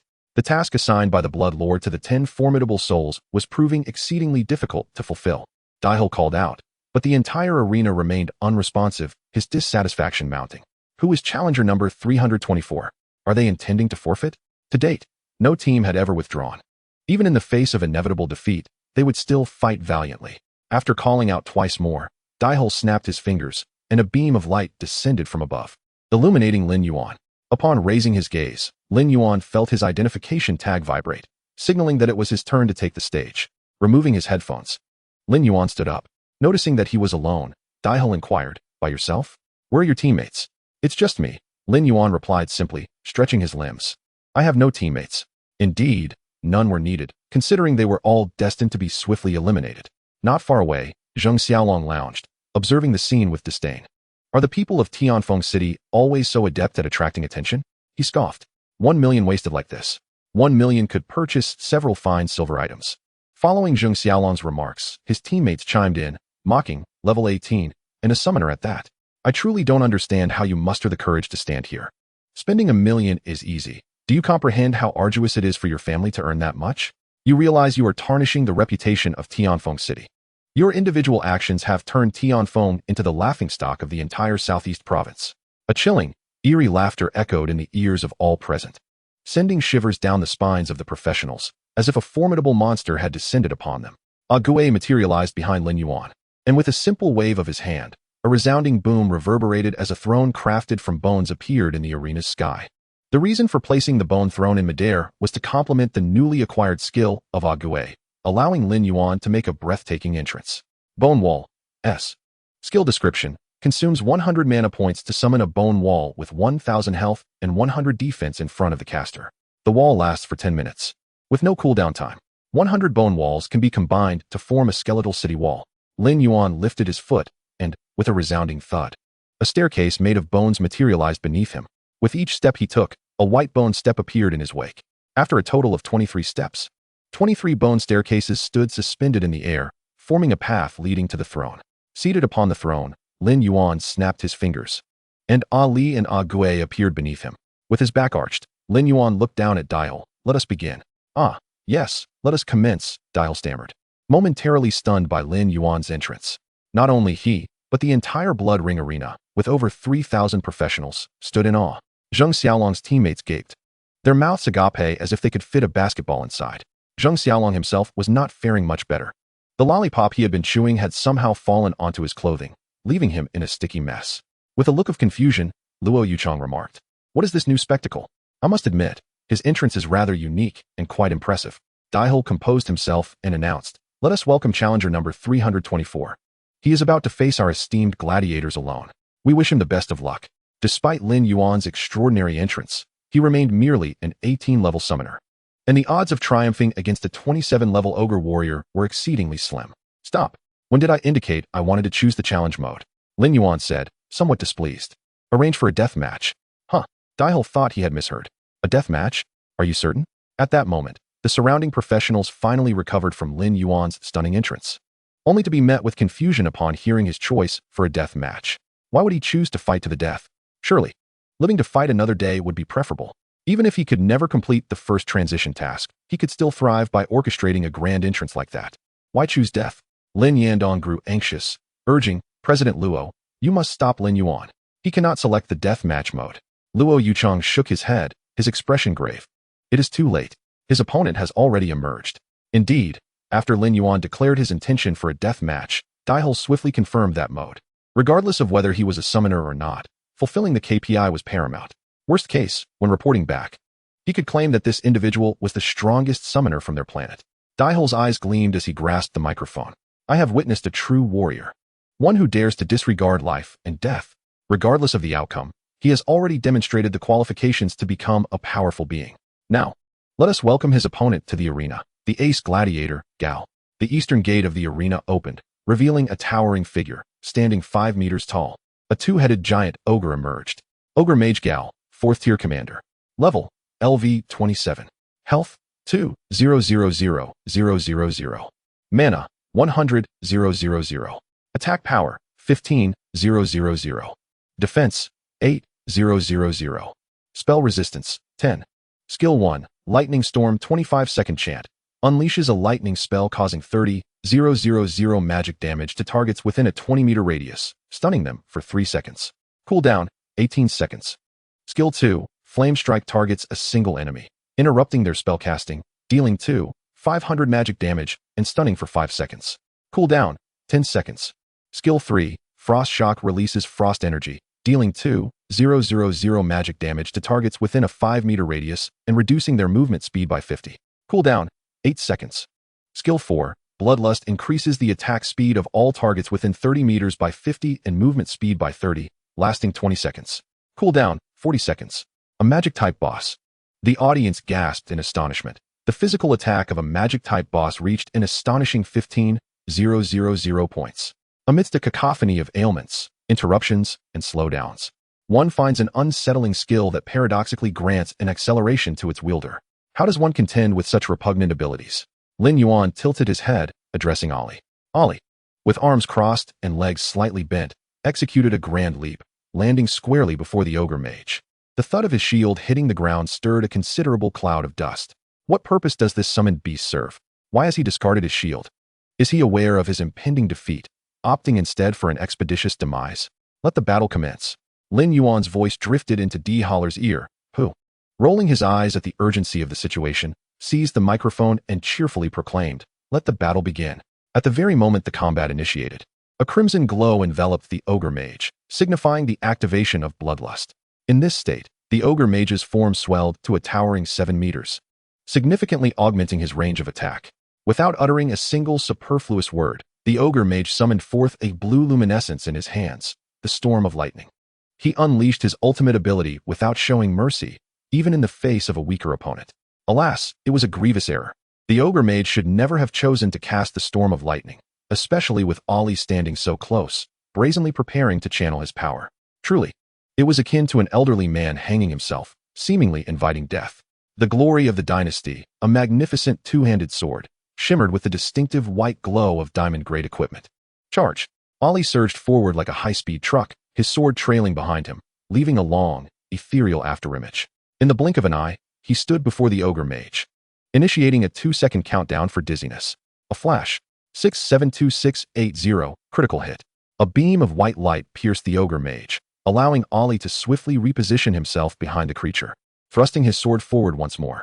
Another flash of white light ensued. 551340, critical hit. With rapid precision, Ollie executed a series of 3 consecutive slashes, a seamless combination. 232480, critical hit. 249870, critical hit. 124150, 95890. The tip of his sword radiated a deadly red light, the blade of death. 200,000. The arcane energy coalescing in the ogre mage's hands dissipated, along with the spark of life in his eyes.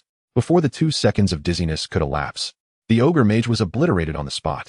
Ogre mage, LV 27, slain, experience gained, 27,000. Level increased to LV 191683, 0100000. After vanquishing the ogre mage, Ollie planted his sword into the ground, seemingly oblivious to his surroundings, as he produced a violin. A poignant farewell melody resonated throughout the arena, elegant, dismissive, and audacious. Inside the arena, Ollie was lost in his own musical reverie, while the onlookers, 3,000 professional players, remained in an astonishing silence. They were at a loss for how to respond, their silence echoing their disbelief. Zheng Xiaolong, reclining with legs crossed, gaped in shock, his eyes wide as saucers. The ogre mage is dead? The ogre mage is dead.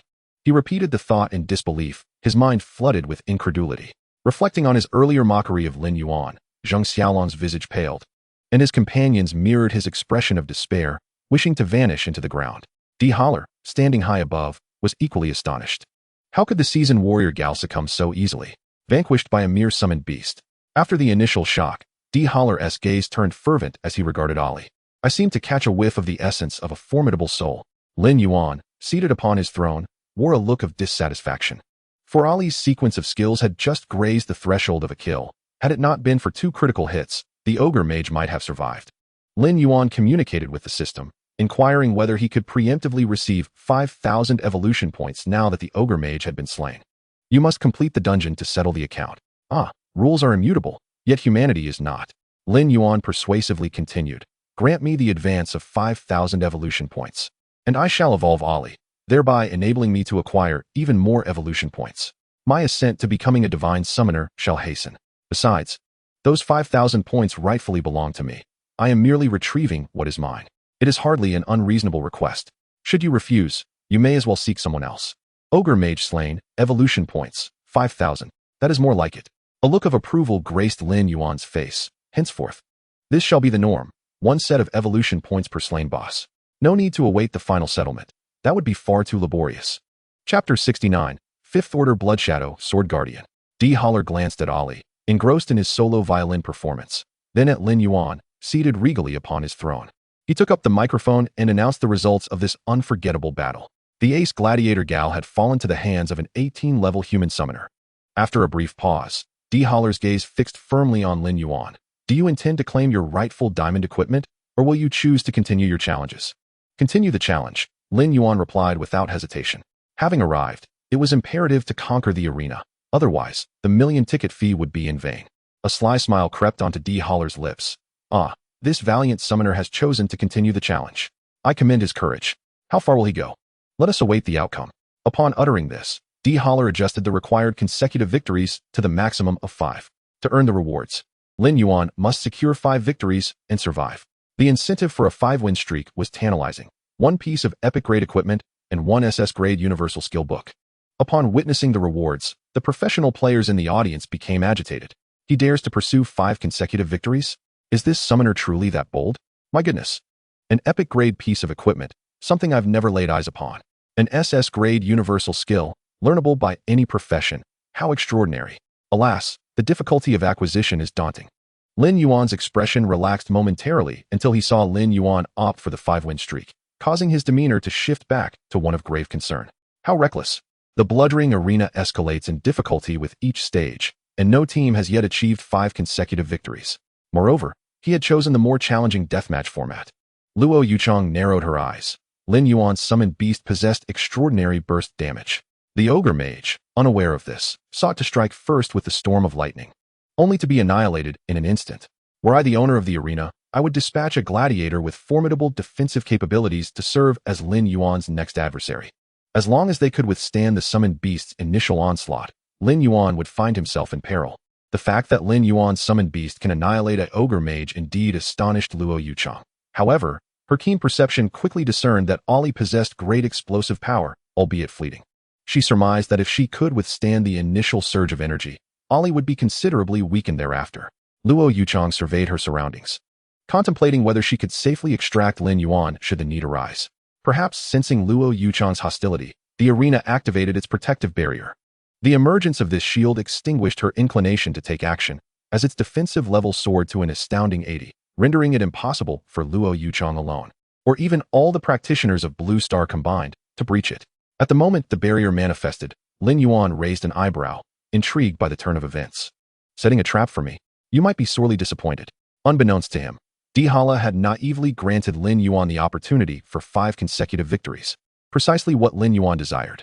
He was deliberating whether to allow Ollie to ascend to the 5th tier. However, he feared that if Ollie were to reach that level, the arena might prematurely terminate the battle to mitigate losses, resulting in a significantly diminished reward for him. That simply would not do. As fate would have it, D-Holler unwittingly presented him with the perfect opportunity, offering not only equipment and skill books, but also experience points. With 4 additional bosses, Lin Yuan had ample resources to elevate himself to level 20. What a generous benefactor. Since you have so graciously provided this opportunity, it would be remiss of me not to accept it. Consuming 50,000 evolution points, I shall evolve Ollie. 50,000 evolution points successfully utilized.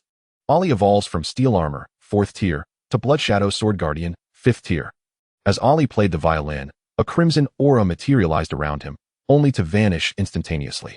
The commotion of the evolution was so pronounced that Lin Yuan swiftly transported Ollie to the summoning space. The blood-red aura enveloped Ollie, forming a blood cocoon. In a flash of silver light, Ollie emerged clad in blood-hued armor, the contours of which resembled flowing blood. The iron faceplate atop his head disappeared, replaced by towering, sharp horns, and his blood-red eyes reflected an air of indifference, as if nothing warranted his concern. Ollie, 5th tier Blood Shadow Sword Guardian. Level, LV19. Race, Darkborn. Health points, 152. 000. Mana points, 60, 800. Attack power, 30, 800. Defense power, 15, 200. Strength, 15, 300. Agility, 15, 250. Stamina, 7, 600. Intelligence, 6, 080. Talent, Martial Arts King, SSS. Equipment, Glory of the Dynasty, Diamond, Dull Alchemical Stone, Gold, Sharpening Stone, Platinum. Racial Special Skill, Darkborn Archmage, not activated. Skills, Shield Mastery, Passive, Sword Mastery, Passive, Shield Slam C.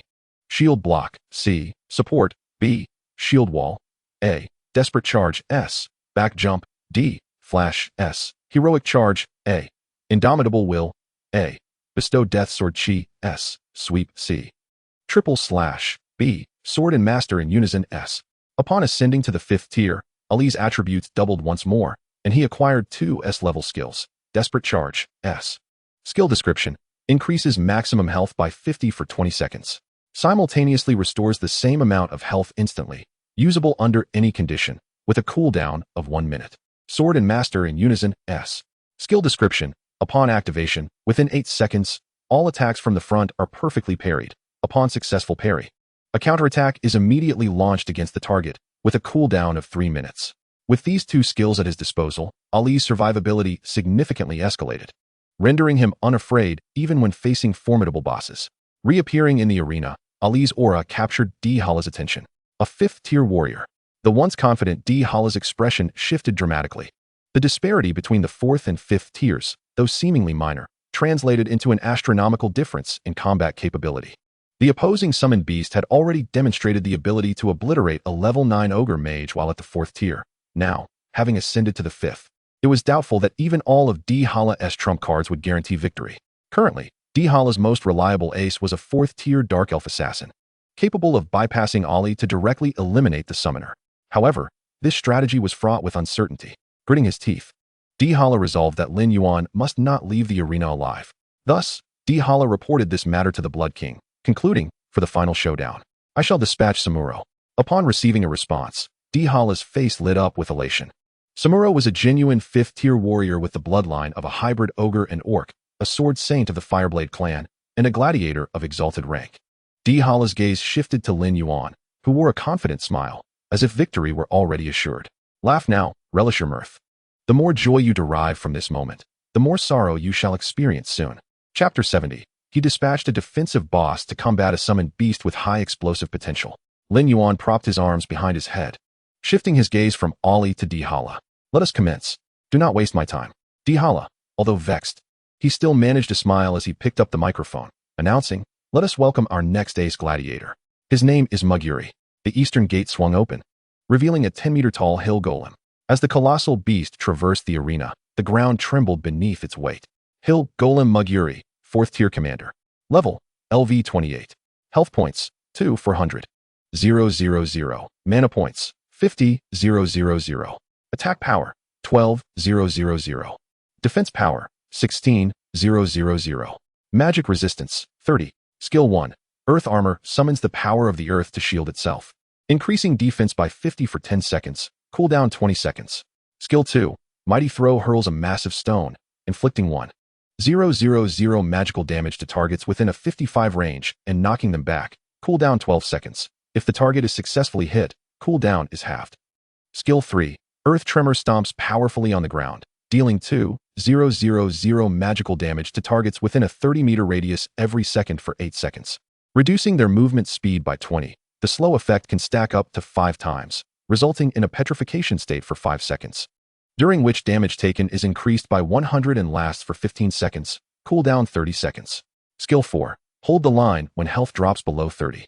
Automatically enters a defensive stance, reducing all damage taken by 80 for 8 seconds and recovering 5 health per second, once only. As the colossal figure of Hill Gorgon Mugri emerged, gasps of astonishment erupted from the audience of professionals. Luo Yuchong, arms crossed and expression grave, could only lament the inevitability of her fears manifesting. The very scenario she dreaded had come to pass. Indeed, the opposing side had dispatched a gladiator endowed with formidable defensive capabilities, plunging Lin Yuan's chances of victory into a dismal state, given his explosive potential was effectively countered. It was not that Luo Yuchang's perception was flawed. Rather, she remained oblivious to the fact that Ali had undergone evolution. The transformation had transpired within the confines of the summoning space, and aside from the nearby Daihaler, the audience remained unaware of Ali's advancement. They merely noted the deepening hue of Ali's armor, never contemplating the notion of evolution. If summoned beasts could evolve at will, summoners would not languish in obscurity. The battle commenced. Daihaler's gaze was fixed intently upon Ali, eager to ascertain whether this summoned creature could breach Mugri's defenses. Should Mugri successfully execute his petrification? Even against a 5th-tier adversary, a moment's lapse could spell disaster. Before the towering beast, Ali's form appeared somewhat diminutive. Ague surveyed the surroundings and sensed something amiss. What was lacking? The roar of the crowd. An arena devoid of cheers could hardly be called an arena. Raising his hand, he unleashed a torrent of necromantic summons, conjuring 2,000 specters to serve as temporary spectators. These phantoms clashed their weapons in fervent support of Ali. Cackles and shrieks echoed as the blood-ring arena was instantly transformed into a realm of death. Daihaler's expression shifted dramatically. Was this human not merely a summoner, but also a necromancer? What a delightful turn of events. The Blood King had long coveted dominion over the realm of the deceased. If he could present the soul of a necromancer to the Blood King, he would undoubtedly reap bountiful rewards. Daihaler gazed at Lin Yuan with glimmering envy. Undead.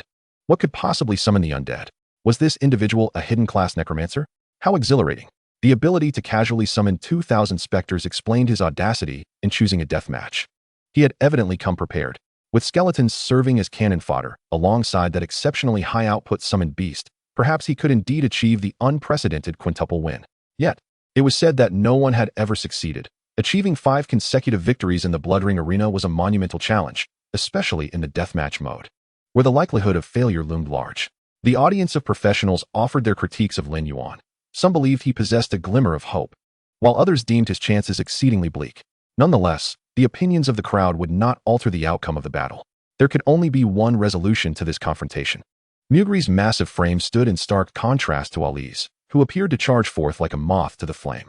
While Mugri held the advantage in size, Ali commanded absolute superiority in strength, leading to Mugri being rendered momentarily incapacitated.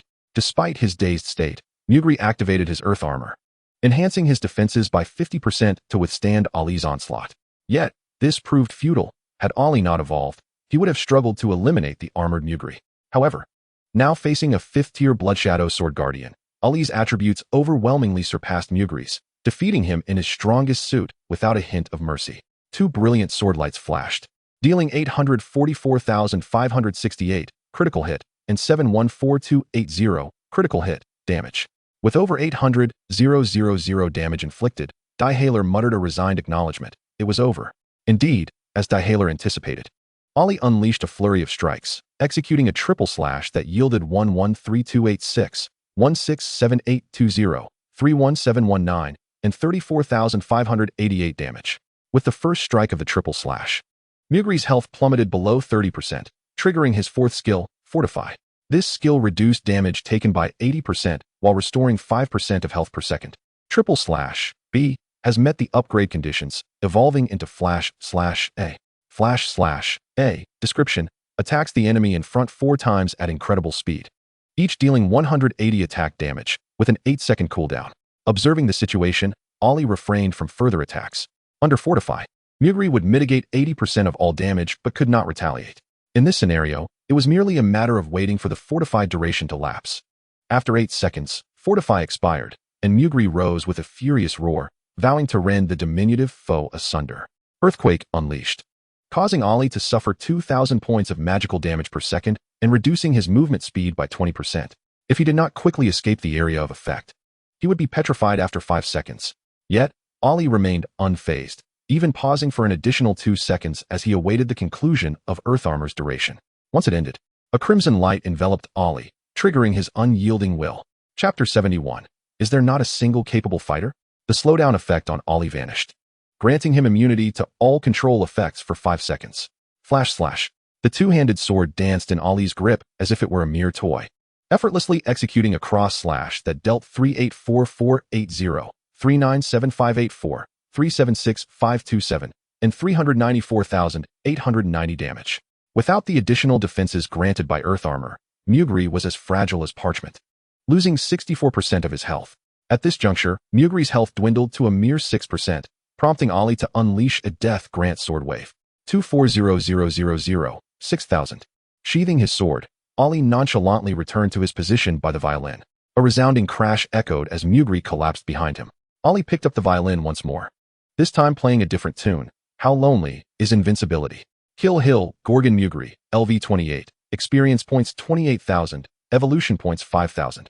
Cackling in delight, Ague applauded, while the assembled undead erupted in jubilant cheers, proclaiming, "Our brother Li is invincible. Is there not a single capable fighter?"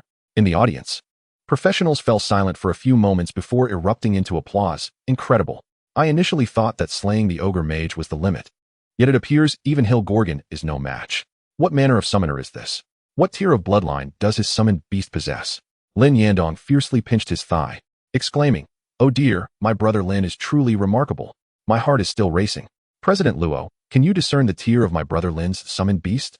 Luo Yuchang turned her gaze towards Ollie, her red lips slightly parted. Tier 5. A Tier 5 battle general. Only a battle general can boast such terrifying attributes, slaughtering a Tier 4 commander boss as easily as one would a chicken. Not only is it a Tier 5 battle general, but it is also of the highest caliber. With just a single summoned beast, Lin Yuan can already be deemed invincible among his peers. Luo Yuchang's assessment was conservative, let alone among his peers. Any practitioner below level 40 would be effortlessly defeated by Lin Yuan. Upon leveling up, Lin Yuan gains a total of 40 attributes, with an additional 40 points of free attributes, summing up to 200 attribute points, while an ordinary practitioner only acquires 5 attributes and 5 points of free attributes, totaling 25 points, a disparity of 8-fold. After the first class change at level 20, this doubles, granting 10 attributes and 10 points of free attributes, culminating in a total of 50 points. Before the second class change, an ordinary practitioner, in a bare state, has a total of 1,500 attributes. As for Lin Yuan, he can obtain at least 8,000 attribute points. This calculation assumes that Lin Yuan's panel does not improve. If his panel were to increase post-first class change, the attributes gained per level would also double, resulting in an exceedingly formidable figure. Observing Ollie, who was playing the violin, a shadow of darkness flickered in Daihaler's eyes. The damage inflicted by the opponent's summoned beast was alarmingly high. Even the defensively renowned Hill Gorlins could not escape the fate of being annihilated. Who shall be sent forth to combat this formidable foe?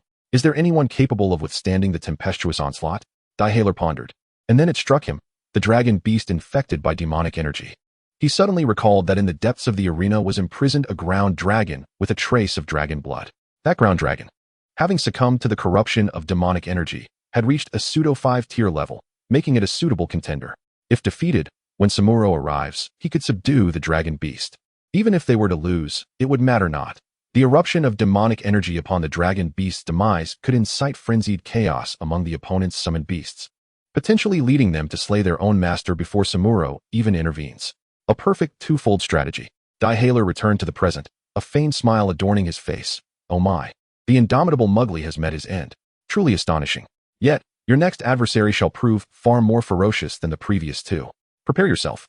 Lin Yuan, growing impatient, waved his hand dismissively. Enough with the trivialities, let us commence at once. Regardless of who the opponent is, the outcome remains singular, death. Daihaler's words were interrupted. Yet he did not exhibit anger. Instead, a sinister smile crept across his face. Then, may I present the next gladiator? Clang, clang, clang. The sound of iron chains snapping echoed in everyone's ears. Roar. Accompanied by a deep growl, a fierce beast burst through the eastern gate, charging directly into the arena. Flame Dragon Lizard Scarl, Tier 4 Commander. Level, LV29. Health, 2. 800,000. Attack Power, 26,000. Defense, 12,000. Magic Resistance, 30. Skill 1. Intimidating Roar instills fear in all targets within a 50-meter radius for 2 seconds. Cooldown, 25 seconds. Skill 2. Tail Sweep sweeps its tail, dealing 8,000 physical damage to all targets within a 30-meter range, with a knockback effect. Cooldown, 15 seconds. Skill 3. Claw Strike delivers 2 consecutive attacks to the current target, each reducing the target's defense by 10 for 15 seconds. Cooldown, 10 seconds. Skill 4. Flame Breath inhales deeply and unleashes a torrent of flames in a straight line across a 50-meter area, dealing 50,000 magic damage. Cooldown, 40 seconds. Skill 5. Berserk under the influence of demonic energy, attack speed and power are doubled, rendering it immune to any abnormal states. The flame dragon lizard was covered in dark red scales, exuding a scorching aura, its eyes gleaming with a malevolent red light, occasionally releasing white smoke from its nostrils. With a length of 20 meters, each step it took reverberated with a thunderous tremor. A dragon? Is this truly a dragon? The arena has summoned a dragon? Dragons are synonymous with power. A single dragon could effortlessly obliterate a city. The appearance of the flame dragon lizard left all surrounding practitioners in shock. The arena fell into a hushed silence, the only sound being the roar of the flame dragon lizard. A dragon? Lin Yuan was initially taken aback, but then scoffed dismissively. I expected a pure-blood dragon, yet it turns out to be a mixed-blood dragon beast. Though the name flame dragon lizard contains the word dragon, it is, in fact, far removed from the true dragons. It likely activated a trace of dragon blood within, granting it the ability to wield fire.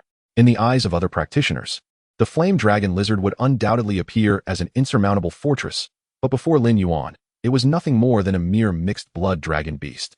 Even a true dragon would find itself submissively coiling at his feet. There was no need for Daihaler to announce the start. The moment the flame dragon lizard emerged, its crimson vertical pupils were fixated on Ollie. Chapter 72. The Darkborn Great Mage. Roar. The flame dragon lizard let out a fearsome roar, then inhaled deeply, drawing in air until its belly swelled. Once sufficiently charged, it unleashed a tumultuous inferno aimed directly at Ollie. Ollie prudently stowed away his violin, leaping backward to evade the oncoming flames. With his dual swords now in hand, Ollie faced the rampaging flame dragon lizard without a shred of fear, decisively launching into a charge. During his charge, Ollie was in a state of invincibility. The tail sweep of the flame dragon lizard struck him, but only inflicted 8,000 points of damage, failing to send him flying. At the moment of collision with the flame dragon lizard, a terrifying roar erupted from its maw, causing Ollie to inevitably succumb to fear.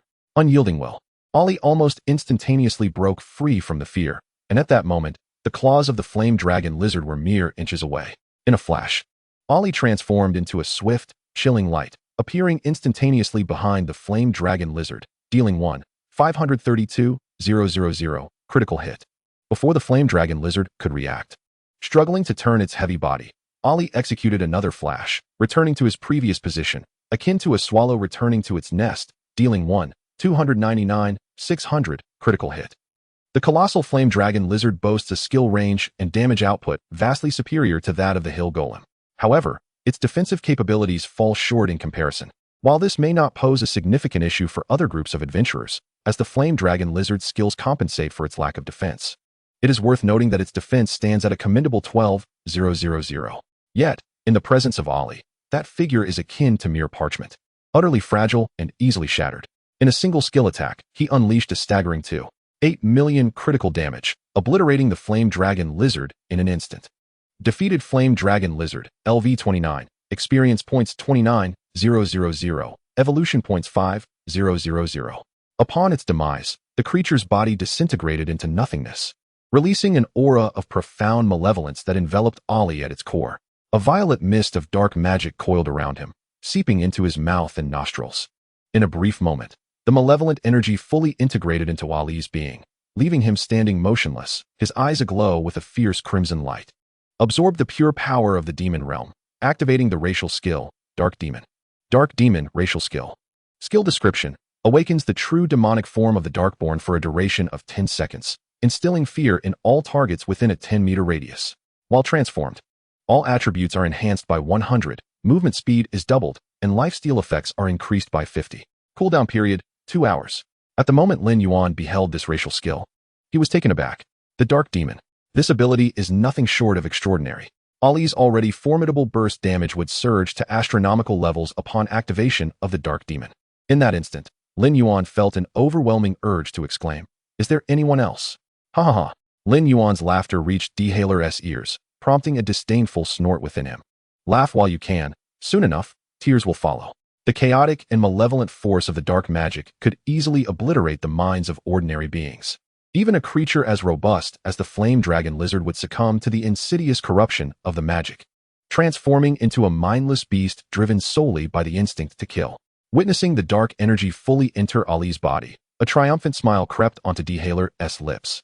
The corruption would take effect swiftly. Within a minute, your summoned creature would become a merciless killing machine. What a shame it is for such a valiant warrior to be reduced to the status of a mere summon. Had he joined the blood arena, he could have been a gladiator of honor. An honor level, indeed, surpassing that of elite warriors. The Blade Saint Samuro, a gladiator of honor, had faced over 1,000 battles without a single defeat. Reflecting on Samuro, Dehaler felt a stir of anticipation. Considering the time, he realized it was nearly upon them. Yet, whether he arrived or not seemed inconsequential. After all, Ali's summoned creature was on the verge of turning against him. Lin Yuan, observing Dehaler, demanded a stronger opponent to face him. Is there truly no one capable of fighting? This remark nearly infuriated Dehaler. Please wait, I will arrange for your next opponent. Dehaler feigned politeness, microphone in hand, awaiting the dark magic to erode Ali's consciousness. A minute passed, and Ali remained unmoved. Dehaler assumed he was resisting the dark energy, thus delaying the next battle. 2 minutes elapsed, and Dehaler grew perplexed. Why hadn't the dark magic yet corrupted the summoned creature's mind? This should not be the case. What are you waiting for? Lin Yuan's impatience surfaced. Do not waste my time. Begin the next fight. Dehaler, filled with doubt, questioned why the transformation had not yet occurred. That was dark magic. Even a slight touch would drive an ordinary person into a frenzy, forsaking all ties. Yet, Ali's summoned creature had absorbed so much and remained unaffected. Truly a mystery. Despite his confusion, Dehaler proceeded to arrange the next opponent for Lin Yuan. Please welcome the next elite gladiator to the arena. Upon uttering those words, Dehaler promptly sealed his lips. As the battle commenced, a figure materialized like a specter within the arena. Dark Elf Assassin Dori, Tier 4 Commander. Level, LV 30. Health, 1-800. 000. Mana, 50,000. Attack power, 23,000. Defense, 6,000. Skill 1. Invisibility conceals 1's form for 30 seconds. The first strike after breaking invisibility is guaranteed to be a critical hit. Cooldown, 1 minute. Skill 2. Backstab launches a vicious stab at the target's back with a dagger, inflicting 30,000 physical damage. Cooldown, 15 seconds. Skill 3. Shadow Step locks onto a target and instantly teleports behind them. Can be used while in invisibility. Cooldown, 30 seconds. Skill 4. Dance of Death activates upon slaying a target with backstab, randomly delivering 10 attacks to targets within a 10-meter radius. Cooldown, 5 minutes. This opponent was unlike any faced previously. A dark elf assassin, specifically trained as a lethal countermeasure against magic users in the arena. Your summoned creature is formidable, but I shall bypass it and strike directly at you, the summoner. As a level 19 summoner with all stamina allocated, Lin Yuan's maximum health barely exceeded 10,000. A single ordinary attack could easily spell his doom. The dark elf assassin, cloaked in invisibility, cautiously approached Lin Yuan. Although Ali sensed the presence of an enemy nearby, he could not pinpoint their exact location, for this adversary possessed the ability to become invisible. A smirk crept across Lin Yuan's lips. Unable to overcome my summoned creature, they sought to target me instead. Chapter 73. Do you think you can kill me? Realizing the enemy's intention to eliminate him, Lin Yuan chuckled. You wish to kill me? Look at the thousands of undead in the arena. With them around, dying will be no easy feat. Moreover, Ali was quite vigilant, seemingly aware that the target was Lin Yuan, frequently summoning undead creatures. Within mere seconds, the arena was teeming with over 10,000 undead beings. Amidst the army of the undead, the dark elf assassin remained unfazed. What use is sheer numbers when it comes to combat? The corpses of spellcasters slain by the dark elf assassin could already form a small mountain. A mere level 19 summoner would be as easy to slay as a dog. The dark elf assassin navigated stealthily through the throng of undead, reaching Lin Yuan's position. Gazing upward, Lin Yuan reclined upon his throne, a grin gracing his face, as if amused by the impending doom. How ignorant you are, to still smile when death approaches. Shadow Step. The dark elf assassin transformed into a wisp of darkness, instantly appearing behind Lin Yuan. Backstab. 57,000. Critical hit. The dagger plunged into Lin Yuan's body, inflicting a staggering damage of 57,000.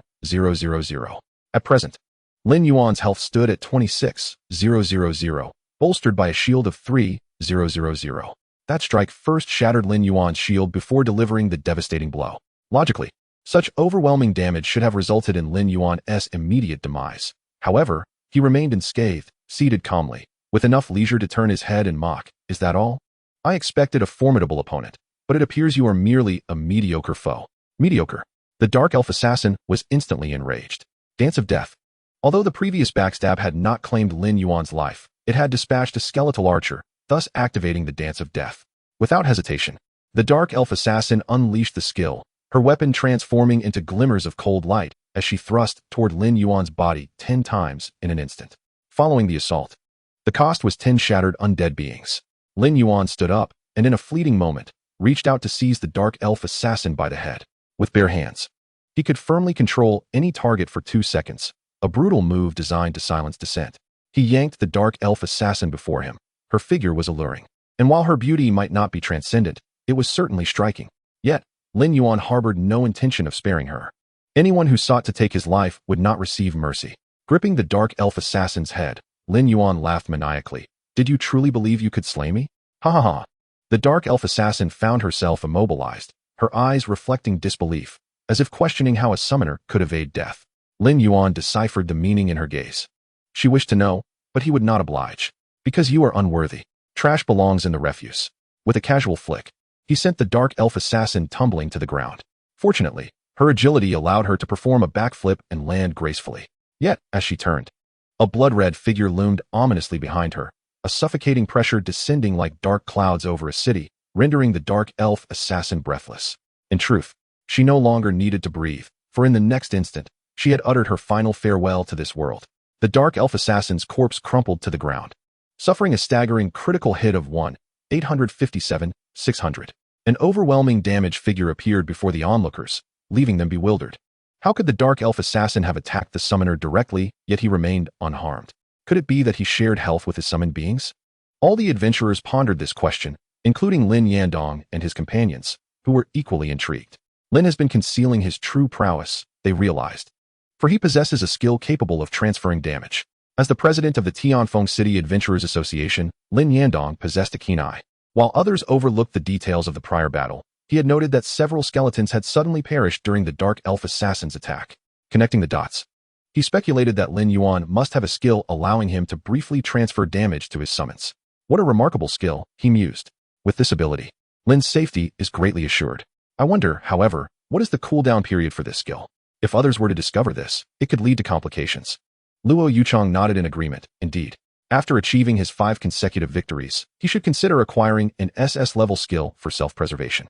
With a 5th-tier War General level summon, his output is assured. Only by ensuring his safety can he unleash his full potential. Chui Xianglong chimed in. President Luo is correct. Lin Yuan is now at level 19, and after his 5 victories, he should reach level 20. At that point, he can prepare for the level 20 class advancement quest. No one knows what challenges a summoner's advancement will entail. Thus, skills for survival remain crucial. Defeated the Dark Elf assassin, LV30. Experience gained, 30,000. Evolution points, 5,000. Level up to 20, 120, 302, 000. Unlocked 3rd summon slot. The experience from slaying a boss was indeed substantial. This was only the 4th encounter, and he had already reached level 20. A satisfied expression graced Lin Yuan's face. This journey had proven worthwhile, not only elevating him to level 20, but also granting him epic equipment and an SS-level skill. How delightful. However, he pondered, shouldn't the 3rd summon slot unlock only after class advancement? Godly summoning system automatically grants a summon slot every 10 levels. He understood the system's benevolence. In that case, he would indeed have a 3rd summon at his disposal. Just as Lin Yuan was about to retrieve the skill book, a golden portal suddenly materialized above the arena. Through the portal, he glimpsed a pair of starry eyes. Lord of Blood, Valana, level. Upon spotting Lin Yuan, the owner of those eyes displayed an expression of interest, raising a hand as if to cross dimensions and seize him. However, before the hand could reach the portal, it emitted a creaking sound, nearly shattering in an instant. The owner of the eyes sighed, and Lin Yuan breathed a sigh of relief. The Lord of Blood? The powerful figure behind the Blood Ring arena? A flurry of question marks filled Lin Yuan's mind. He appeared formidable. Why had he manifested? Was he here to collect a debt? Surely not. A figure of such stature should possess greater ambition. As Lin Yuan contemplated, a figure, ablaze with fury like a raging flame, erupted from the portal, descending like a meteor into the center of the arena. Flame Blade Sword Saint, Samuro, 5th Tier War General. Chapter 74. The Oppressive Presence of the Flame Blade Sword Saint. Flame Blade Sword Saint, Samuro, 5th Tier War General. Level, LV 32. Health, 5,000,000. Mana, 60,000. Attack Power, 35,000. Defense, 15,000. Magic Resistance, 10. Skill 1. Gale Step increases movement speed by 50 and grants invisibility. Upon breaking invisibility, inflicts an additional 50,000 physical damage. Duration, 15 seconds. Cooldown time, 20 seconds. Skill 2. Mirror Image creates 4 clones with attack power equal to 30 of the original, which attack the enemy. Clones cannot use skills and receive 300 extra damage. Cooldown time, 15 seconds. Skill 3. Triple Strike a series of 3 consecutive attacks, each inflicting 0.1 seconds of stun on the target, with a cooldown of 8 seconds. Skill 4. Blade Storm a rapid spinning of blades that devastates nearby foes, lasting for 5 seconds and dealing 15,000 points of physical damage per second. During the duration of Blade Storm, the user is immune to magic with a cooldown of 1 minute. Skill 5. Invincible Slash channeling the will of the Sword Sage, greatly enhancing one's attack speed, unleashing 18 consecutive slashes on targets within a 10-meter radius, with a 50 increase in critical hit rate, cooldown of 5 minutes. Samuro wields a battle blade inscribed with the runes of the Fireblade clan, his chest adorned with armor made from the toughest hide of the split-hoofed bull. Behind him, he carries a scarlet banner, his imposing figure resembling a spear, radiating a menacing aura. Samuro's gaze casually sweeps the surroundings, and those who meet his eyes feel as though a sharp blade has grazed their backs, leaving them uneasy. Ultimately, his gaze settles upon Ali. Darkborn? Samuro queries uncertainly. After a moment of contemplation, Samuro's blade droops in his hand, his voice chillingly cold. The illustrious Darkborn clan has been reduced to a mere summoning beast of humanity. Very well, let me bring this to an end. Thousands have perished by my hand, yet I have never encountered a member of the Darkborn clan. After today, a trophy from the Darkborn will adorn my collection. Ali raises his dual swords, grasping the weapon that had previously hung at his back. The Fireblade clan has truly fallen from grace, allowing even the offspring of ogres to attain the title of Sword Sage. Let me see how much of the Sword Sage's prowess you have acquired. How dare you boast in my presence? The Darkborn clan is not something you can belittle. Ali speaks methodically, entirely unfazed by Samuro's murderous glare. Hybrid, the term that Samuro despises most. Anyone who dares utter that word before him meets only one fate: death. A gruesome demise. Very well, you have successfully provoked me. I shall skewer you 1,000 times over, and neither you nor your summoner will escape unscathed. Samuro raises his blade, flames flickering at its tip, a testament to his profound fury. Yet, those who rise to the title of Sword Sage are no ordinary individuals. Despite his overwhelming rage, Samuro maintains clarity amidst the impending battle. Let it begin. Let it begin. 2 contrasting voices call out to Daihale, the former belonging to Samuro and the latter to Lin Yuan, whose eyes glimmer with excitement. Today is indeed a day of double fortune. By vanquishing this pretentious Samuro, not only will Ali ascend to the 5th tier, but also Ague will achieve the same. Daihale chuckles, raising the microphone. Ladies and gentlemen, allow me to grandly introduce the next gladiator to enter the arena. He hails from the Fireblade clan and is a distinguished sword sage.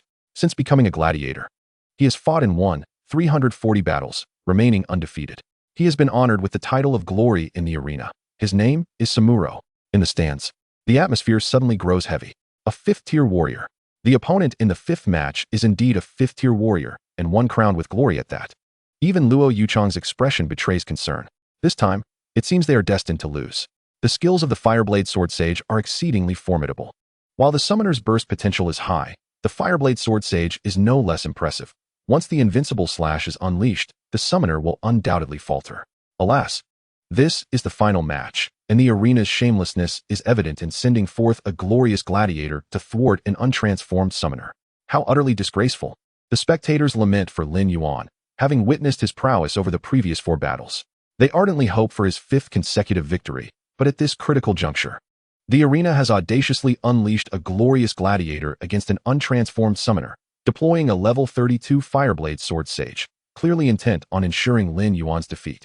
How despicable. As the audience expresses their disappointment, A chorus of condemnation erupts against the arena for its underhanded tactics. Shameful behavior. Despicable. The cacophony of insults fills the air. Daihale laughs heartily. I can feel your fervor. Surely, you are all eager to witness the spectacular battle of the Fireblade Sword Sage. With a declaration, he announces, "Let the battle commence." Daihale's words incite further outrage among the professionals. You fool. How dare you? The shouts of the audience have no effect on the continuation of the battle. The moment the fight begins, Samuro activates Gale's Step, vanishing without a trace. Lin Yuan furrows his brow in concern. Lacking any means of counter-invisibility, he finds himself at a disadvantage against an enemy capable of stealth. His fingers lightly drum against the armrest of his seat. If Samuro were more decisive and executed the invincible slash from behind Ali, the latter might only survive by resorting to his Darkborn demon form. However, given Samuro's arrogant nature, he is likely to show off before Ali. How foolish to flaunt one's skills in front of Ali. As Lin Yuan muses, Samuro, like a specter, appears behind Ali. Ali catches a hint of Wind's movement, and in the next instant, Samuro's blade descends with tremendous force upon Ali's back, dealing 328 damage. Ali swiftly counters with a horizontal sweep, but Samuro employs mirror image. Evading the attack, 5 identical Samuros manifest around Ali, making it nearly impossible to discern the true from the false in such a short span of time. Yet, Ali has no intention of distinguishing them. He jumps back, escaping the encirclement of the sword sages. In a flash, a silver streak slices through, piercing the bodies of the sword sages, dealing damage of 561, 600, 1, 684, 800, 1, 713, 457, 1, 679, 645, and 1, 658, 933. Found you. Chapter 75. Seal it, Darkborn Demon. Ali charges towards Samuro's true form, but Samuro, with immense combat experience, instantly unleashes Blade Storm, not only rendering himself immune to stun, but also inflicting significant damage on Ali, reducing his health to half. Samuro voluntarily cancels Blade Storm, his blade crackling with energy. This is the end. Invincible slash. With his sharp fangs bared, Samuro bellows triumphantly, I am the invincible sword sage. Invincible? How laughable. Ali raises his dual swords high, as if declaring a return to the world, proclaiming, I, the Darkborn Sovereign, have returned. Listen, you who have been extinguished, to the silence of death. An intangible aura surged forth, enveloping the surroundings, and Samuro was instantly engulfed in darkness, an overwhelming dread blossoming within his heart. As he gazed upward, a pair of grotesque, blood-red wings obscured the light from above. Their master hovered in the air, looking down with scornful disdain, his double-edged sword pointed menacingly at Samuro, branding him as worthless. Come, engage me in battle. Blood surged in Samuro's eyes, a feeling of fear that he had never known before gripped him. This was inconceivable. A sword saint never cowers. Clenching his clan's battle blade tightly, Samuro resolutely unleashed his invincible strike. Even if you are a demon god, you cannot escape the fate of being slain. Your ultimate destiny is to become a soul beneath my sword. In response to Samuro's tempestuous onslaught, Alatai raised his sword to parry, his presence unwavering. Surrounding Alatai was a dense circle of crimson blades, which served to shield him from all frontal assaults. Samuro's weapon whirled through the air, leaving behind afterimages. In less than a second, he executed 18 successive slashes. Clang, clang, clang. Each of those 18 strikes was effortlessly deflected by Alatai, who not only emerged unscathed but also inflicted a staggering 900,000 points of counter damage upon Samuro. With an original attack power of 30,000, Alatai's attributes doubled upon transforming into his darkened form, reaching an astounding 60,000, capable of dealing over 40,000 damage with a mere casual strike. This cannot be, Samuro exclaimed, incredulously realizing that his invincible strike had been thwarted. Yet, amidst his astonishment, he swiftly regained composure. The state of his opponent was peculiar. A direct confrontation would spell doom. Retreat, he thought, knowing that the moment his opponent's transformation concluded, it would be his demise. With a flicker of his mind, the surrounding mirrors sprang to life, positioning themselves to shield Alatai's retreat. With only 3 seconds remaining on the cooldown of his Gale Step, he merely needed to delay until it was available, and victory would surely be his. Hope is a beautiful thing, yet reality is often cruel. Alatai softly swung his sword, a flash of light streaking across the eyes of all present, executing a 2-stage attack. 3-0-12-0-0-0, critical hit. 9-0-65-0-0-0, critical hit. The former indicated the damage inflicted upon Samuro, while the latter signaled the damage dealt to the mirror image, which shattered like a fragile bubble with a soft pop. Samuro halted in his tracks, for Alatai now stood directly before him. Worthless. Why do you hesitate to fight? With only 2 seconds left on the cooldown of Gale's Step and Samuro's health reduced to 550,000, it was impossible for any other level 20 combatant, even a fully leveled 5-person team, to inflict 55,000 damage within 2 seconds. Yet here stood Alatai, transformed into his darkened form, even with just 1 second remaining. Samuro's survival was implausible. In the blink of an eye, Alatai unleashed 4 successive slashes. The sound of his great sword slicing through the air ringing painfully in Samuro's ears, simultaneously claiming his life. 813 for 192. 813, 679. 809, 763. 812 for 158. With those 4 strikes, Samuro was cleaved into 8 segments, leaving him indebted to Alatai for 2,700,000 health points. Upon Samuro's demise, Alatai raised his twin swords high, uttering not a word, yet conveying everything. Worthless, utterly feeble. Defeated the Flame Blade Sword Saint Samuro, LV 32, gained 45,000 experience points, 50,000 evolution points. Successfully completed the Blood Ring Arena, Nightmare difficulty, gained 1,600 evolution points. Selected dual mode and defeated the Glorious Gladiator, achieving perfect completion conditions, gained 10,000 evolution points. Acquired Blood Ring Arena Placement Crystal. Nightmare Ruler Progress, 45. Achieved perfect completion of Blood Ring Arena, Nightmare difficulty. Would you like to hide your name? Continuous notifications echoed in Lin Yuan's ears, a slight smile gracing his lips. No, congratulations, Lin Yuan, for achieving perfect completion of the Blood Arena, Nightmare difficulty. Let us celebrate his triumph.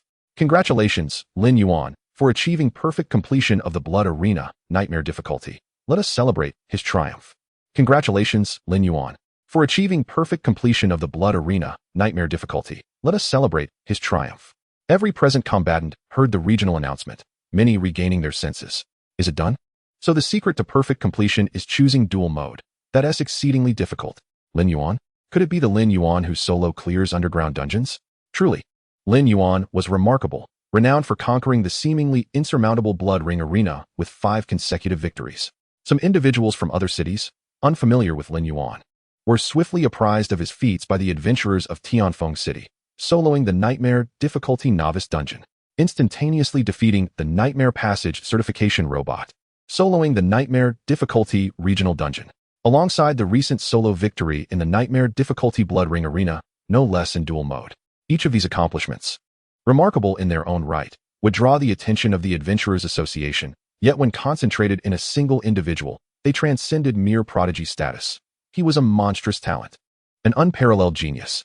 Should such a person mature, he would inevitably rise to the level of national-level adventurers like Mu Tianqing. The notion that one could single-handedly annihilate a nation is no jest. In his prime, Mu Tianqing could certainly achieve such a feat. Surrounding adventurers gazed upward at Lin Yuan. Seated upon the throne, Tianfeng City was poised for ascendance. Another extraordinary genius had emerged from the Xia Kingdom. Without a doubt, Lin Yuan would be the top scorer in this year's college entrance examination, the most powerful summoner in history. He would be the first to break the barrier preventing summoners from changing classes. Dai Haler stood motionless, his eyes vacant. As he realized that his connection with the Blood King had been severed, this arena was no longer his domain. With a thunderous roar, the Blood Ring Arena transformed into a stream of light, soaring into Lin Yuan's grasp. Blood Ring Arena Placement Crystal 12. Difficulty, Hard Nightmare.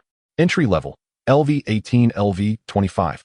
Note, when the Blood Ring Arena merges with the Order Arena, the Cosmic Arena will be accessible to all adventurers of Blue Star. Chapter 76, Epic Flame Blade Battle Flag. The Blood Ring Arena vanished, and the surrounding professionals exchanged glances before departing. Prior to leaving, they cast one last look at Lin Yuan, suspended in midair, anticipating that it would not be long before tales of his exploits spread throughout the southeastern province. Intriguingly, the usually arrogant members of the Radiant Guild had suddenly adopted a much more subdued demeanor, resembling wilted eggplants, as they were now acutely aware that Lin Yuan hailed from the Wushuang Guild.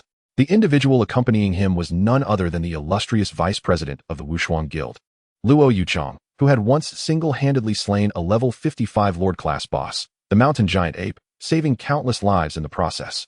Even if they possessed 100-fold courage, the Radiant Guild dared not display arrogance in her presence. Lin Yuan toyed with the placement crystal in his left hand, a contemplative glint flickering in his eyes. When the Blood Ring Arena merged with the Order Arena, the cosmic arena would open its gates to all practitioners from Blue Star. This signified that, apart from Blue Star, numerous practitioners existed within the cosmos. Upon reflection, it was hardly surprising. The emergence of practitioners from Blue Star had only been a mere century ago. A blink of an eye in the lifespan of ancient beings who might have merely dozed for 100 years. Stowing the placement crystal away, Lin Yuan's gaze shifted to the two other items in his possession. Bloodlust, SS. Skill description, consumes 20,000 mana, enhancing the movement speed, attack speed, and casting speed of all friendly units within a 100-meter radius by 50 for 25 seconds, with a cooldown of 5 minutes. Additional mana can be expended to extend the skill's coverage, with every 10,000 mana increasing the range by 100 meters. Fireblade Battle Flag, Auxiliary Equipment. Grade, Epic. Requirements, Agility 2000. Attributes, Strength 1000, Agility 1000. Trait 1, Attack Power increased 20. Trait 2, Critical Damage increased 20. The SS Grade Bloodlust is a universal skill book for all professions. However, its substantial mana cost is more suited for magic-oriented classes, as melee professions would not squander precious free attributes on intelligence. After some contemplation, Lin Yuan handed the skill book to a Gue, as Bloodlust was more of a supportive skill capable of amplifying all allied units, ensuring maximum benefits for a Gue. Moreover, when a Gue learned it, it would be akin to Lin Yuan acquiring it without any effort, essentially getting an SS-grade Bloodlust for free, a splendid bargain. A Gue eagerly accepted the skill book and promptly learned it without hesitation. Following his acquisition, a Gue activated it immediately, summoning a fiery red drum phantom that resonated with sounds of drumming. In a 100-meter radius, all practitioners and undead were enveloped in a layer of crimson light, invigorated as if they had received a surge of adrenaline, with movement speed, attack speed, and casting speed all enhanced by 50. Lin Yandong was astonished, raising his hand. My casting speed has increased by half. Luo Yuchong lightly tapped her foot, vanishing from her position and reappearing in the same spot, exclaiming, My speed has also surged by half. With a swift motion, Luo Yuchong unsheathed her sword, executing a flourish as her attack speed too heightened by 50%. Bloodlust. Lin Yuan had acquired an SS-grade amplification skill. Cui Xianglong gestured into the air. Goodness. If this were used during a boss fight, the exhilaration would be unmatched. If Liao Chun were to receive the Bloodlust boost, his punches would be so swift that they'd be indistinguishable from shadows. Lin Yandong pondered more deeply than the others. Look. The amplification range of this skill is remarkably broad, at least 100 meters. Imagine employing it during a Zerg siege. The effects would be astounding. Many present had visited the Zerg Nest Fortress and witnessed the chaos of a Zerg assault. The mere thought of thousands of practitioners simultaneously benefiting from Bloodlust was almost inconceivable. The so-called Zerg would swiftly be reduced to mere shredded flesh. Cui Xianglong's eyes gleamed with excitement. Wow, old Lin, this skill is akin to a Legion technique. Legion techniques, as the name implies, are broad-range amplification skills applicable to entire legions. Each practitioner possessing a Legion technique is akin to a national treasure. Currently, only 3 supportive professions in Xia country possess such techniques. However, the cumulative effects of their amplifications pale in comparison to Lin Yuan's Bloodlust. A 100-meter range is still too close. If it could extend to 800 meters, no, even 500 meters, there might be a chance to entirely cleanse the Zerg Nest Fortress in Tianfeng City. Lin Yuan descended from the throne, greeting each person in turn, Brother Lin. President Luo, President Cui. Apart from a slight nod from Luo Yuchong, the others welcomed him warmly. Lin Yandong jogged a couple of steps, exclaiming, Oh, little Lin. You have given me quite a scare. My heart has been racing ever since I decided to follow you. Lin Yuan smirked, Brother Lin. You need to work on your composure. Just look at President Luo, so calm and unruffled. You should learn from her. Indeed, Lin Yandong nodded. I should learn more from President Luo. After a moment's consideration, Lin Yandong took out his phone and promptly transferred 50 million to Lin Yuan. Little Lin, as per our previous agreement, I've sent you the 50 million. Do check if it has arrived. Oh, that's quite unnecessary, Lin Yuan replied, glancing at his balance. Didn't we agree that it only counts in the event of unforeseen circumstances? Today, I approached President Luo of my own volition, outside of our agreement. Lin Yandong waved his hand dismissively. Your flawless completion of the Blood Ring Arena has already brought prestige to Tianfeng City. You should have seen the faces of those from the Radiant Guild. They looked utterly disheartened, like bitter gourds. Practitioners from other regions are also thoroughly astonished. You must brace yourself. It won't be long before your name echoes throughout the entire southeastern province. Lin Yuan shrugged nonchalantly. I have no particular preparations to make. I only hope that no foolish individuals emerge seeking to assert their presence. I must clarify, I am not one to indulge brats. If they attempt to show off before me, they must be prepared for the consequences. Luo Yuchang crossed her arms. If any dare to act rashly, they need only to proceed. You have the Wushuang Guild backing you. If they cannot handle it, I shall intervene. Luo Yuchang spoke with a confidence that stemmed from the fact that, in all of Xia country, only a handful could instill fear in her. Ha! Lin Yuan laughed heartily. Whether assistance was offered mattered little. It was the attitude that counted. Luo Yuchang's stance pleased him greatly. Retrieving the placement crystal of the blood ring arena, Lin Yuan placed it in Luo Yuchang's hands. President Luo, I entrust this to you for management. Chapter 77. Even among geniuses, there are distinctions. Placement crystal.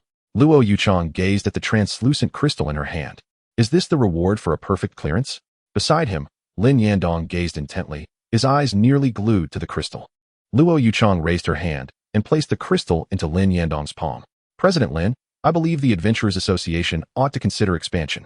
Indeed, it must expand, Lin Yandong replied, carefully securing the crystal. The current space was undeniably cramped. Brother Lin has managed to establish yet another underground city today. If we do not expand soon, there will be no room to accommodate it. I must first express my gratitude on behalf of the adventurers of Tianfeng City for Brother Lin's efforts. Once the Blood Ring Arena is established, the Adventurer Forum of Tianfeng City will surely erupt with excitement. Cui Xianglong patted Lin Yuan's shoulder, exclaiming, You truly are remarkable. While Mu Tianqing rose to prominence after his first transition, you, on the other hand, have awakened at the pinnacle of your abilities. And it seems to only grow more astonishing. I see you have already reached level 20. It's time to prepare for your job transition quest.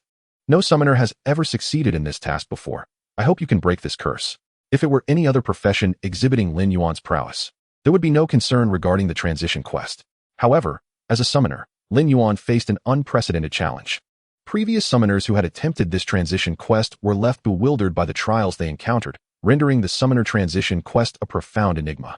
Despite Lin Yuan's impressive performance, Cui Xianglong remained apprehensive about whether Lin Yuan would succeed. Should Lin Yuan fail to transition, it would undoubtedly be a significant loss for the Xia Kingdom. President Cui, let us make a wager. Lin Yuan smiled. If I succeed in my transition, you shall treat me to a meal. The last time, that large goose was delightful. This time, do bring a few more. Absolutely, Cui Xianglong replied confidently. I can procure an entire flock of swans without issue. Ah, President Lin will surely be distraught. Lin Yuan jested. You finally admit it. Cui Xianglong laughed heartily, recalling how old Lin appeared both furious and helpless. Lin Yandong playfully punched Cui Xianglong in the chest. It's all your fault, you rascals. You noticed and didn't tell me. I labored to produce half a goose on my own. How can I possibly be angry? Brother Lin, I recently raised a flock of geese in Hubei, all prepared for you. Lin Yandong chuckled heartily. Lin Yuan smiled. Then I shan't hold back, dear brother. Oh, we are all family here. Why the formalities? Lin Yandong admonished playfully. The esteemed figures of Tianfeng City encircled Lin Yuan, engaging in conversation that reflected a camaraderie of equals, completely disregarding any notion of hierarchy. The surrounding adventurers exchanged glances, sensing no impropriety in the scene. In this world, strength dictated status. Those who were powerful were leaders, while the weak were invariably in the wrong. At the periphery stood Xiao Bin of the Dawn Sword Guild, observing Lin Yuan as he conversed amiably with the prominent figures, feeling as though he were in a different realm. Just days prior, Lin Yuan had been merely an awakening summoner, dismissed by all, while he himself was a prodigy painstakingly nurtured by the Dawn Sword Guild.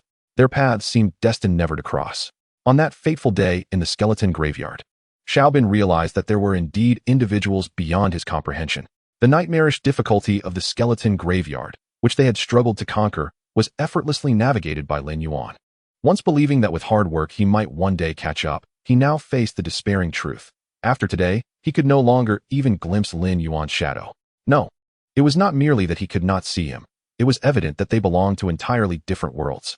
Lin Yuan shone like a brilliant moon in the night sky, while Xiao Bin felt as insignificant as a mere fish in the vast ocean. Vice President Chen Ming sensed Xiao Bin's emotional turmoil and firmly patted his shoulder. What are you dawdling for? You should be grateful to share the same city as Lin Yuan. Without him, you would never even glimpse the divine underground city at your current level. Chen Ming produced a model of an off-road vehicle from his backpack and tossed it to the ground, whereupon it instantly enlarged. Taking the driver's seat, he beckoned the others to join him. Are you familiar with the strategies for the ruins of the Lishan dynasty? Once you are, we shall return and tackle it together. Do not dwell on trivial matters. Upon hearing Chen Ming's words, Xiao Bin's spirits lifted. As they drove, Chen Ming's thoughts drifted back to his youth. He too had once experienced the same feelings as Xiaobin. Everyone is a genius in their own right, yet there exists an insurmountable chasm even among them. A divide that marks those who are deemed as prodigies. Before such geniuses, the term talent is merely the threshold for recognition. Upon returning to Tianfeng City, Lin Yuan made his way back to the Longding community. Passing by the lake, he spotted Mu Tianqing donning a straw hat, reclining in a lounge chair. His expression one of pure bliss. Approaching closer, Lin Yuan gasped in astonishment, "President Mu? Where did you receive this oil massage? You appear to have regained 20 years. Mu Tianqing opened his eyes, recognizing Lin Yuan, and sat up, exclaiming, "What a fuss! This is merely my natural appearance. Did you truly believe I was an old man? I am but 36 years of age. Luo Yuchang is a year younger than I, at 35. Beside them, Luo Yuchang's expression soured at the public revelation of her age. If you keep talking, no one will mistake you for mute," she said coldly, arms crossed. Mu Tianqing scratched his head, chuckling. "I forgot. One mustn't mention a woman's real age in front of her, especially if she's over 30. Mu Tianqing." Luo Yuchang's hand was already resting on the hilt of her sword, her gaze appraising him as she sought to inflict pain without causing fatal harm. "I regret my words." Mu Tianqing quickly pleaded for mercy. "Let us speak seriously," he continued, pausing to address Luo Yuchang. "The Dark Knight Guild has become aware of my presence in Tianfeng City. I suspect it will not be long before they come knocking." Luo Yuchang pondered. "You intend to use yourself as bait to ensnare them all?" "Precisely." Mu Tianqing confirmed with a nod. "I am quite confident, 100%. Luo Yuchang raised an eyebrow. "Have you managed to dispel your curse?" "Not yet," Mu Tianqing replied, shaking his head. "However, I can do so at any moment. Until they arrive, I cannot completely remove it. Once the curse is entirely lifted, I will become the first adventurer to complete a third transition. The Dark Knight Guild will undoubtedly shy away upon learning of my successful transition." Chapter 78. The Epic Heart of the Ancient Tree. "So, you plan to lift the curse just as the Dark Knight Guild arrives, executing a splendid counterattack?" Luo Yuchang nodded. "That is indeed a sound strategy." Lin Yuan stroked his chin. "But what if they send someone to probe our defenses first? If I were a member of the Dark Knight Guild, I certainly would not act recklessly. At the very least, I would send a few individuals to test whether it was a trap. It would certainly be advantageous to eliminate President Mu, but should that prove unfeasible, it matters not. At the very least, it would confirm the existence of a trap." Upon hearing this, Mu Tianqing found the reasoning sound and inquired of Lin Yuan. "What strategies do you propose?" "While I cannot claim to have a brilliant plan, I merely wish to share my personal perspective," Lin Yuan replied thoughtfully. "I have perused the records of the Dark Knight Guild, whose mission is to establish a realm where practitioners reign supreme. Their favored pastime involves sacrificing the lives of ordinary individuals to breach the boundaries of dungeons. They were responsible for the previous regional dungeon, and having succeeded once, they are bound to attempt it again." Mu Tianqing pressed his lips together, acknowledging, "You are correct. Their preferred method is to exploit the impending rupture of dungeon boundaries to draw attention, subsequently reaping the benefits amidst the chaos. This is inevitable." Lin Yuan nodded in agreement. "This approach simplifies matters immensely. Should they succeed, a multitude of monsters would emerge within the city, wreaking havoc and unwittingly tying up the resources of elite practitioners. And if they fail, it would merely result in the loss of a single dungeon. To draw out their trump card, mere information will not suffice," Lin Yuan observed, gazing at Mu Tianqing's somewhat handsome visage. "In your current state, the first thought that would cross their minds upon seeing you is to flee. We must employ some disguise. By the way, did you not come to Tianfeng City in search of the forest essence within the Elven Forest?" Lin Yuan continued. "In the coming days, you could instruct the Practitioner Association to issue a notice, offering a generous purchase of forest essence. Then, send individuals to Shanghai City to disseminate news of your presence there, allowing them to speculate about our intentions." Mu Tianqing clapped his thigh in delight. "What a splendid idea. Let them analyze my movements and condition on their own. Then, I shall inadvertently present myself as a decrepit figure, and they will surely believe my time is short. In their desperation to facilitate the Lich's resurrection through my body, they will undoubtedly wager everything. When their ace appears before me, only to discover that I have not only lifted the curse, but have also successfully changed classes, the spectacle will be nothing short of magnificent." "Ha ha." Mu Tianqing laughed heartily. "However, President Mu, shouldn't we settle the cost of lifting the curse?" Lin Yuan interjected abruptly. Mu Tianqing's expression turned bewildered. "What curse are you referring to?" "Do not feign ignorance," Lin Yuan smirked. "Shall I provide you with a hint?" "The bone pearl." Mu Tianqing's expression faltered slightly. "You are already aware of it." Lin Yuan nodded. "I just found out. I was puzzled as to how a Gui could comprehend skills so swiftly. In just a few days, he has already mastered 2 S-level skills. Is it because he is undead, thus accelerating his absorption of death energy? However, upon hearing you mention the curse's lifting, I recalled how you have been spending time exclusively with the Gui. I had assumed it was merely mutual appreciation between fishermen. But it turns out you were secretly conducting transactions behind my back. How could you not share such good fortune with me? If it were not for your inadvertent slip today, I would have missed out on several billion. After all, he is the first triple-class practitioner of humanity. Surely he possesses some remarkable items. Lin Yuan extended his hand. Come on, hand it over. Hey, I just gave you an SSS-level skill book last time. Can't that be used as offset? Mu Tianqing protested, his eyes widening. Enough. Lin Yuan waved his hand dismissively. What you provided me was a practitioner-exclusive skill card. The ability to unlock an SSS-level skill is my own merit. Do not embellish your contributions. But if I do not give you the skill card, you cannot unlock the SSS skill either, Mu Tianqing argued persuasively. Reluctant to part with it, are you? Lin Yuan stood up. Then you shall not see a Gui again. Mu Tianqing quickly rose to intercept Lin Yuan. Wait. I am merely contemplating what I can offer. He rummaged through his backpack, ultimately producing a glowing branch. Part of the ancient tree material. Grade, epic. Effect, can be used to forge weapons, when fused with a wood-type summoned beast. It will inherit the skills of the ancient tree race. This heart of the ancient tree was obtained from the 55-level Lord Corrupted War Ancient Tree. I had initially intended to use it for weapon forging, but I have heard you possess a wood elf skill book, so I shall give this to you. Lin Yuan accepted the heart of the ancient tree, feeling quite satisfied. Epic grade material, this is undeniably rare. Perfect for merging with the wood elf shortly. He joyfully stored the heart of the ancient tree and summoned a Gui. A Gui, during this period, whenever President Mu requires assistance, be readily available. Understood? A Gui glanced at Lin Yuan, then at Mu Tianqing, aware that the secret had been exposed. Ga. A Gui spread his hands, indicating that the information had not leaked from him. Mu Tianqing buried his face in his hands, lamenting his own loose tongue for mentioning the lifting of the curse in front of Lin Yuan. Lin Yuan chuckled as he made his way back to his villa, with Luo Yuchang following behind, wearing a smile. Once alone with a Gui and Mu Tianqing, a Gui raised his hand and gestured. What about the diamond-grade fishing rod you promised me last time? Mu Tianqing's lips twitched slightly as he retrieved the diamond-grade fishing rod from his backpack. You truly are Lin Yuan's summoned beast. A Gui patted his chest and emitted a series of cackles. Upon returning to the villa, Lin Yuan found that Ollie had already left. He had only taught half of his morning class before being summoned to the Blood Ring Arena by Lin Yuan, and he would need to continue teaching the students in the afternoon. Sitting on the sofa in the living room, Lin Yuan took out the Summon Wood Elf skill book. Summon Wood Elf, be great. Learning level, level 20. Skill description, consumes 200 mana points to summon a Wood Elf of the same level as oneself, with a bloodline level of 3, capable of being upgraded to 5.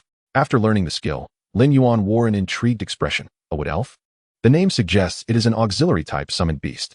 Ideally, it would be a magic-based one, allowing me to indulge in the role of a spellcaster. After binding the third summoning slot to the Wood Elf, Lin Yuan raised his hand to cast the summoning spell. In the instant the summoning spell was invoked, a female elf, standing 1 meter and 50 centimeters tall, appeared before Lin Yuan. Wood Elf, Tier 3 Elite. Level, LV20. Race, Elf. Health points, 40,000. Mana points, 40,000. Attack power, 8,000. Defense, 4,000. Strength, 4,000. Agility, 1,000. Stamina, 2,000. Intelligence, 4,000. Talent, Eternal Life, SSS. Equipment, none. Skills, Mighty Strike, B. Whiplash, B. Root, C.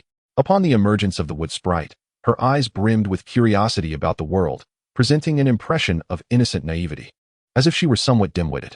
After reviewing her attributes, Lin Yuan could not help but ponder, shouldn't a wood sprite be a supportive entity?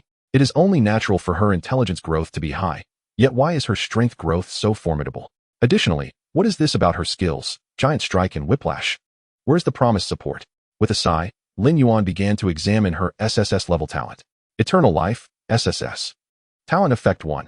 You will never feel fatigue and will always maintain an energetic state. Transformation skills have no cooldown time. Talent Effect 2. Your will is as steadfast as rock, granting immunity to mental control skills.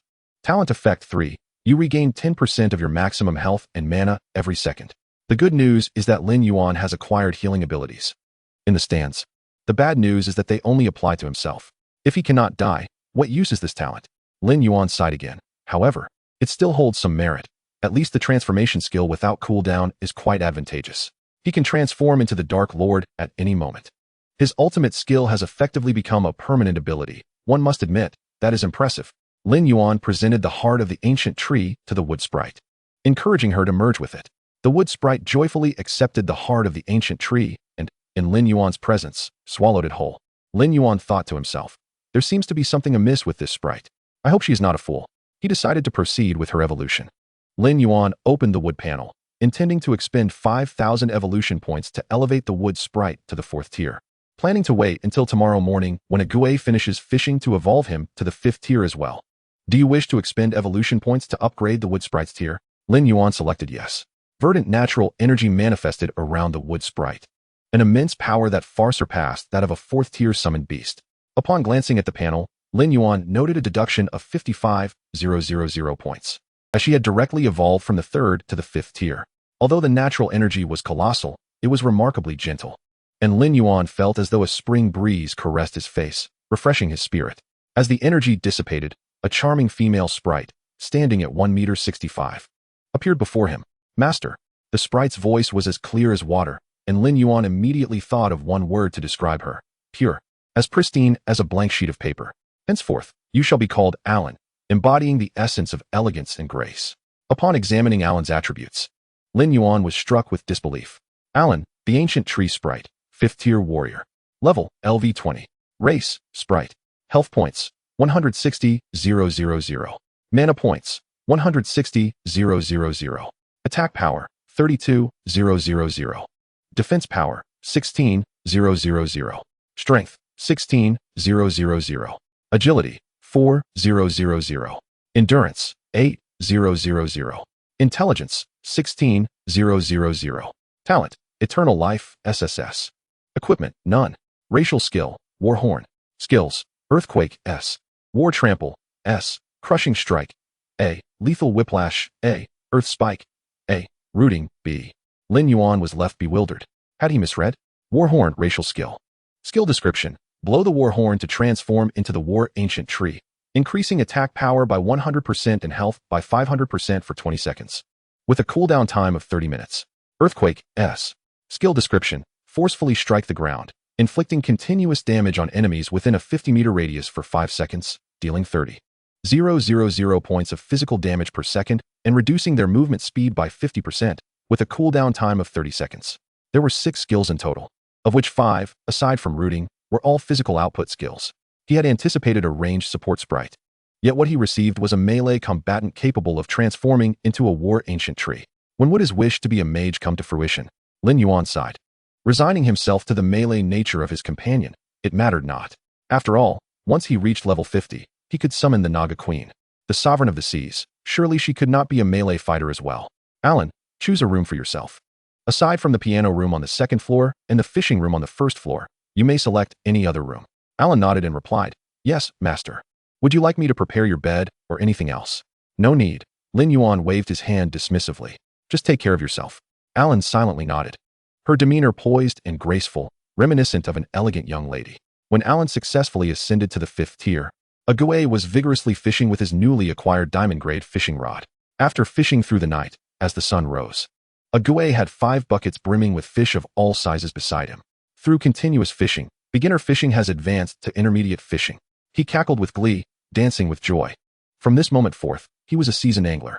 The term Air Force would never appear in his vocabulary. Summoning a host of undead, Ague instructed them to carry their spoils back to the villa. Upon returning to the villa, he encountered Lin Yuan just as he was waking. Lin Yuan was taken aback by the 5 large buckets of fish behind Ague and exclaimed, "Oh, quite the bountiful catch." Ague chuckled heartily, brandishing his diamond fishing rod. Just then, Alan descended the stairs, and upon seeing Ague, an icy aura radiated from her. Undead. As a being of nature, she inherently harbored animosity towards undead life. Raising her hand, she unleashed lethal whiplash. Tendrils as thick as tree trunks manifested and struck Ague, sending him flying far away and shattering the villa's front door. Alan, stop! Lin Yuan urgently called out, aware that Alan's arms were entirely enshrouded in wood. If he did not intervene immediately, she would transform into the War Ancient Tree, and the villa would be obliterated. Alan, Ague is one of us. Ague rose from the ground, his chest bearing numerous fractures. 5th tier? Turning to Lin Yuan, his eyes ignited with blue flames, he glared at him. How is this a 5th tier? Why is this violent spread a 5th tier? Chapter 80, The Violent Alan. Allow me to introduce, this is Alan. Lin Yuan chuckled awkwardly. There was a bit of an incident yesterday. You can advance next time. The fishing rod slipped from Ague's grasp, the sound echoing as it hit the ground. He felt as though he had missed an opportunity worth millions. So, she is the master's summoned beast. I thought she was some wild undead, Alan remarked, brushing her hair back, her tone exceedingly gentle, a stark contrast to her earlier readiness to transform into a war-ancient tree. Upon glimpsing the fish in the barrel, Alan's eyes sparkled with excitement. Master, you haven't had your meal yet, have you?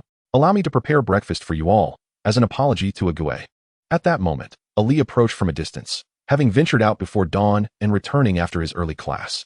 Upon noticing the shattered door, Ali's expression shifted, a flicker of coldness flashing in his eyes as his hand instinctively reached behind him to grasp his dual swords.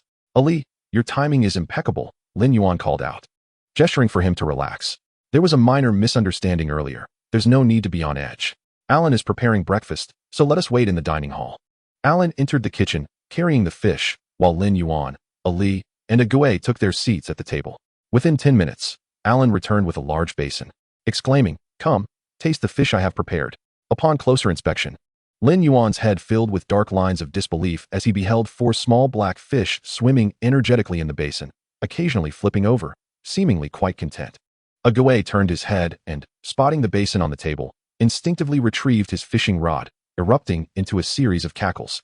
With a deft flick, he caught one of the small black fish, exclaiming, "I've got one." Haha. He shot a triumphant grin at Lin Yuan, as if to say, "Aren't I impressive?" Hearing their laughter, Alan's expression soured instantly as she slapped Ague on the head. "What are you laughing about? You can't play with food. Sit properly." Ague rubbed his head, astonished by the force of her strike. Goodness, that was quite the blow. How strong is she? He promptly fell silent, straightening his posture. Alan turned back, her demeanor softening once more. "Master, why aren't you eating? Fresh fish is delicious." Lin Yuan paused for a few seconds before replying. "I don't eat seafood. Fresh fish is delightful, but it cannot be eaten raw, can it? Is this what you typically consume?" he inquired of Alan. "Yes," she nodded. "Only fresh is tasty. Then please avoid eating it raw in the future," Lin Yuan suggested, rising to his feet. "Let me prepare a dish for you instead." Alan's eyes sparkled with admiration. "You can cook, master? How impressive." Lin Yuan chuckled lightly. "Just wait and see." 5 minutes later, he returned with a plate of scrambled eggs with tomatoes. To his surprise, it looked quite appetizing. As soon as he placed the plate down, Ali eagerly picked up his chopsticks, and Lin Yuan beamed with satisfaction, noticing even Ali couldn't resist digging in. It appeared he had a knack for cooking. However, as Ali began to pick out various bits of eggshell from the dish, he elegantly set down his chopsticks. Ague's mouth opened and closed soundlessly, prompting Lin Yuan to give him a sharp rap on the head. "Why are you laughing so loudly? Do you not understand the decorum of dining in silence?" Ague, bewildered, wondered if he had truly laughed that loudly. Ultimately, they did not enjoy breakfast at home. Ali had to go to school as an instructor. Ague planned to fish, and Lin Yuan took Alan to their usual breakfast spot. No sooner had they sat down when Lin Yuan's phone rang. Upon checking, he saw it was a mass message from the enforcement team. "Emergency notice. 3 jump bugs have infiltrated Tianfeng City. They must be located and exterminated within half an hour." Jump bugs? Lin Yuan envisioned a creature approximately half a meter long, resembling a small dog. Had the insect stronghold in Tianfeng City also erupted?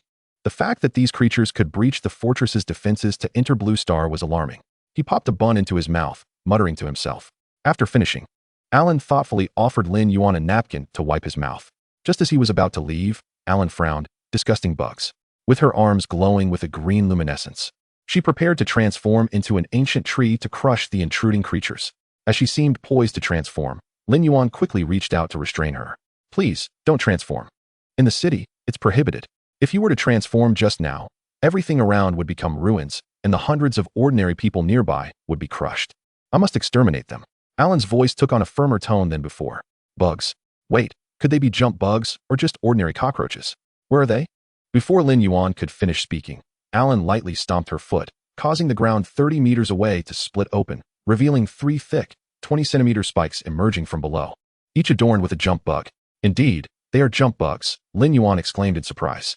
Alan's actions attracted considerable attention, prompting Lin Yuan to produce his identification and declare, "Enforcement team on duty. Bystanders, please keep your distance." Upon hearing that the enforcement team was present, the crowd dispersed in an instant. Lin Yuan called Tian Yi to inform him that the jump bugs had been located. 5 minutes later, Tian Yi arrived with 3 professionals. You found the jump bugs in less than 2 minutes since the alert was sent. Quite impressive. Fortune favored us, Lin Yuan remarked, gesturing to the jump bugs skewered like candied hawthorns. Is there trouble at the insect stronghold? Tian Yi sighed. You guessed correctly. Yesterday, a collapse occurred beneath the west wall of the insect stronghold, allowing them to launch an attack, resulting in numerous casualties among professionals. Fortunately, the demon-subduing army, with its ample weaponry, managed to repel the assault. However, a few burrowing insects managed to escape. We have already dispatched over 30, but 3 remain unfound. While Tian Yi conversed with Lin Yuan, other members of the enforcement team inspected the fissure for any overlooked insect eggs. Observing the jump bug's demise, they expressed astonishment at the efficacy of the spikes. Isn't Lin Yuan a summoner? How can he utilize spikes? Someone murmured. Yes. His 2 summoned companions include a swordsman wielding a great sword and a rather eerie skeleton mage. I've never heard of one that could use spikes. Tian Yi interjected. Let me introduce you. This is Alan. Lin Yuan openly acknowledged. She is an ancient tree spirit and my 3rd partner. Upon hearing the word partner, Alan's eyes brightened. Her hands clasped together in delight. Your 3rd partner? Tian Yi was momentarily taken aback. Have you completed your class transition? Not yet, Lin Yuan replied, glancing at his experience bar. I still need 140,000 experience. Once one's experience reaches its limit, they may proceed to the Temple of Job Transition at the Association of Professionals to receive their promotion quest. Upon successful completion, one will naturally ascend to level 21, with their professional template being adjusted accordingly.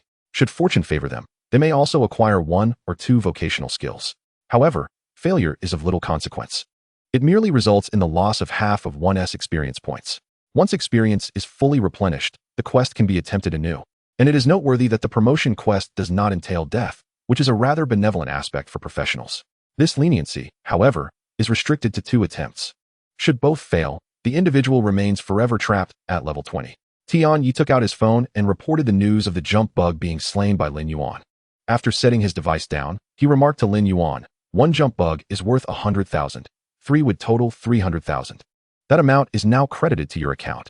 In a short while, Lin Yuan received a notification on his phone indicating a deposit of 300,000.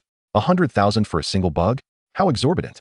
Lin Yuan exclaimed, as he regarded the 3 jump bugs before him, mere Tier 1 insects of level 15. The most rudimentary combat units within the insect race. In their world, values are quantified in millions. Killing 100 would yield 1 million, and slaying 10,000 would amass a staggering 10 billion. Lin Yuan felt as though he had stumbled upon a path to wealth. Noticing Lin Yuan's expression, Tian Yi cautioned, do not get ahead of yourself. These 3 jump bugs are valued so highly solely due to their emergence from the rift. Within the rift, they would scarcely fetch 100. While jump bugs may be the lowest tier of combatants, their prolific breeding capabilities pose a grave threat.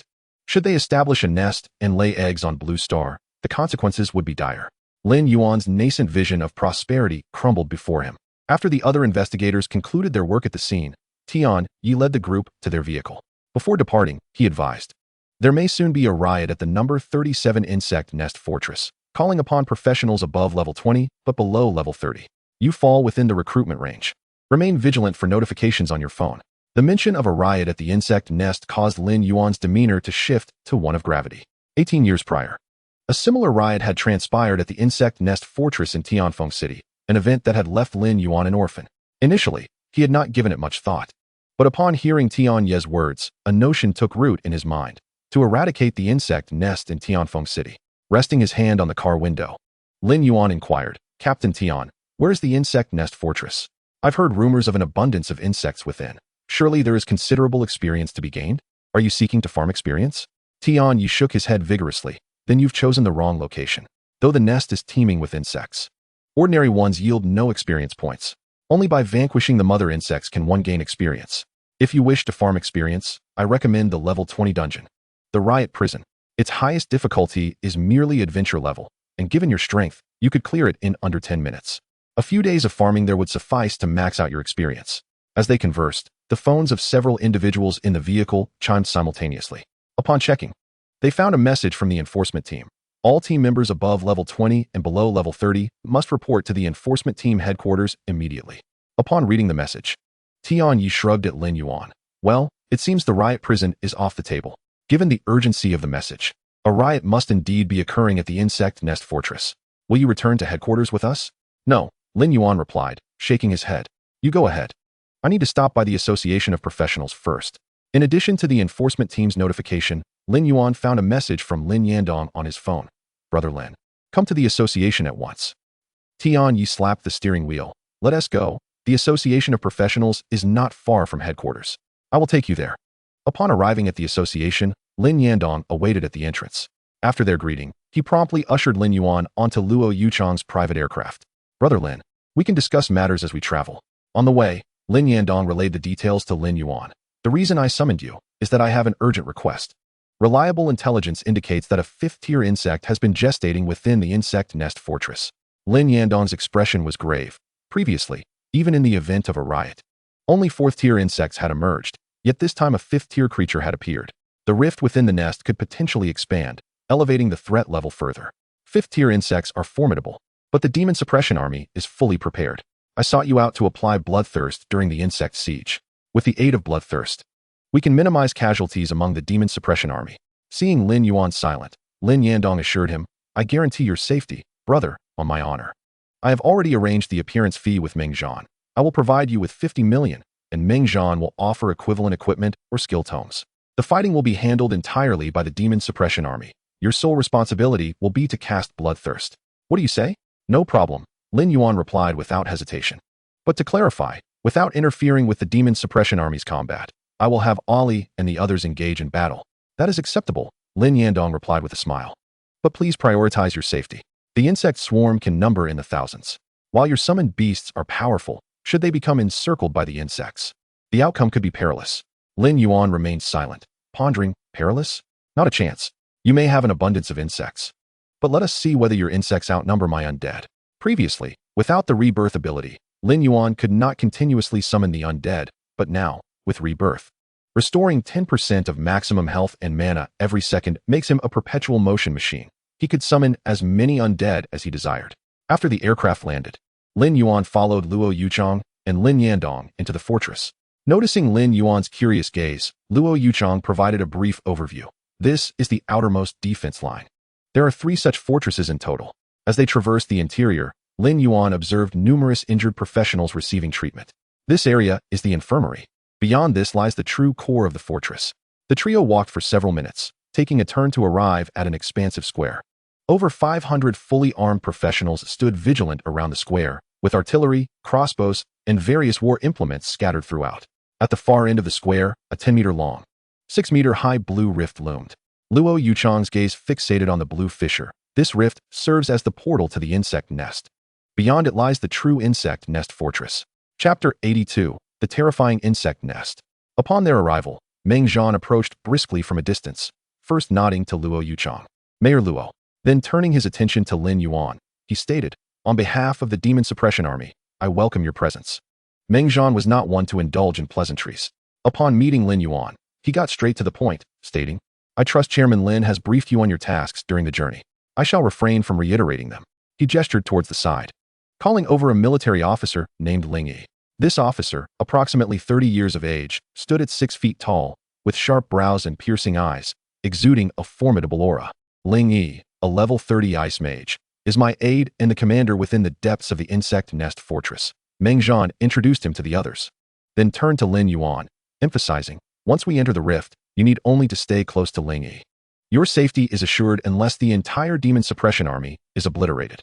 Safety had never been a concern for Lin Yuan. Upon realizing that Ling Yi was an ice mage, he paused momentarily, recalling that he possessed an S-rank skill book for Blizzard. This seemingly affluent individual, Ling Yi, might be an ideal buyer. With this thought, Lin Yuan produced the skill book and said, General Meng, I have a skill book that seems particularly suited for Vice Commander Ling Ling. He had initially shown little interest. He already possessed 4 A-rank skills, 1 S-rank, and numerous B-rank or lower skills, excelling in both output and control. However, upon hearing the mention of an S-rank skill, his attention was drawn to the book. S-rank skill, Blizzard. Ling Yi's eyes widened, realizing how perfectly this skill was tailored for him. The insect nest fortress had a concave structure. If Ling Yi learned Blizzard, he could unleash it from the center, significantly hindering the insect's advance. Meng Zhan, clearly aware of this, exhibited visible excitement. Excellent. I shall take this skill book. After a moment's thought, he retrieved 2 talismans from his spatial bag, 1 red and 1 blue, and handed them to Lin Yuan. These are special items I obtained from a diamond treasure chest. They should suit you well. Contract of the Overlord. One-time consumable. Usage requirement. LV 30. Effect. Grants a 50 chance to make a monster of level no higher than LV 10 your summoned beast. Upon contract establishment, the monster's level matches that of the summoner, consuming one summoning slot. Awakening contract. One-time consumable. Usage requirement. LV 40. Effect. Binds a skill book, allowing for the early acquisition of skills exceeding one's level by 10. The red talisman was the contract of the Overlord, while the blue one was the awakening contract. Upon examining their attributes, Lin Yuan nodded in satisfaction. General Meng was indeed correct. These two talismans were perfectly suited for him. The contract of the Overlord would enable Lin Yuan to select a favored boss as his summoned beast, with a pureblood dragon being an exceptional choice. If he encountered one, he could attempt to use the contract of the Overlord, disregarding the 50 probability of failure. He was confident he could make it clear to any unwilling creature what it meant to be in a dire situation.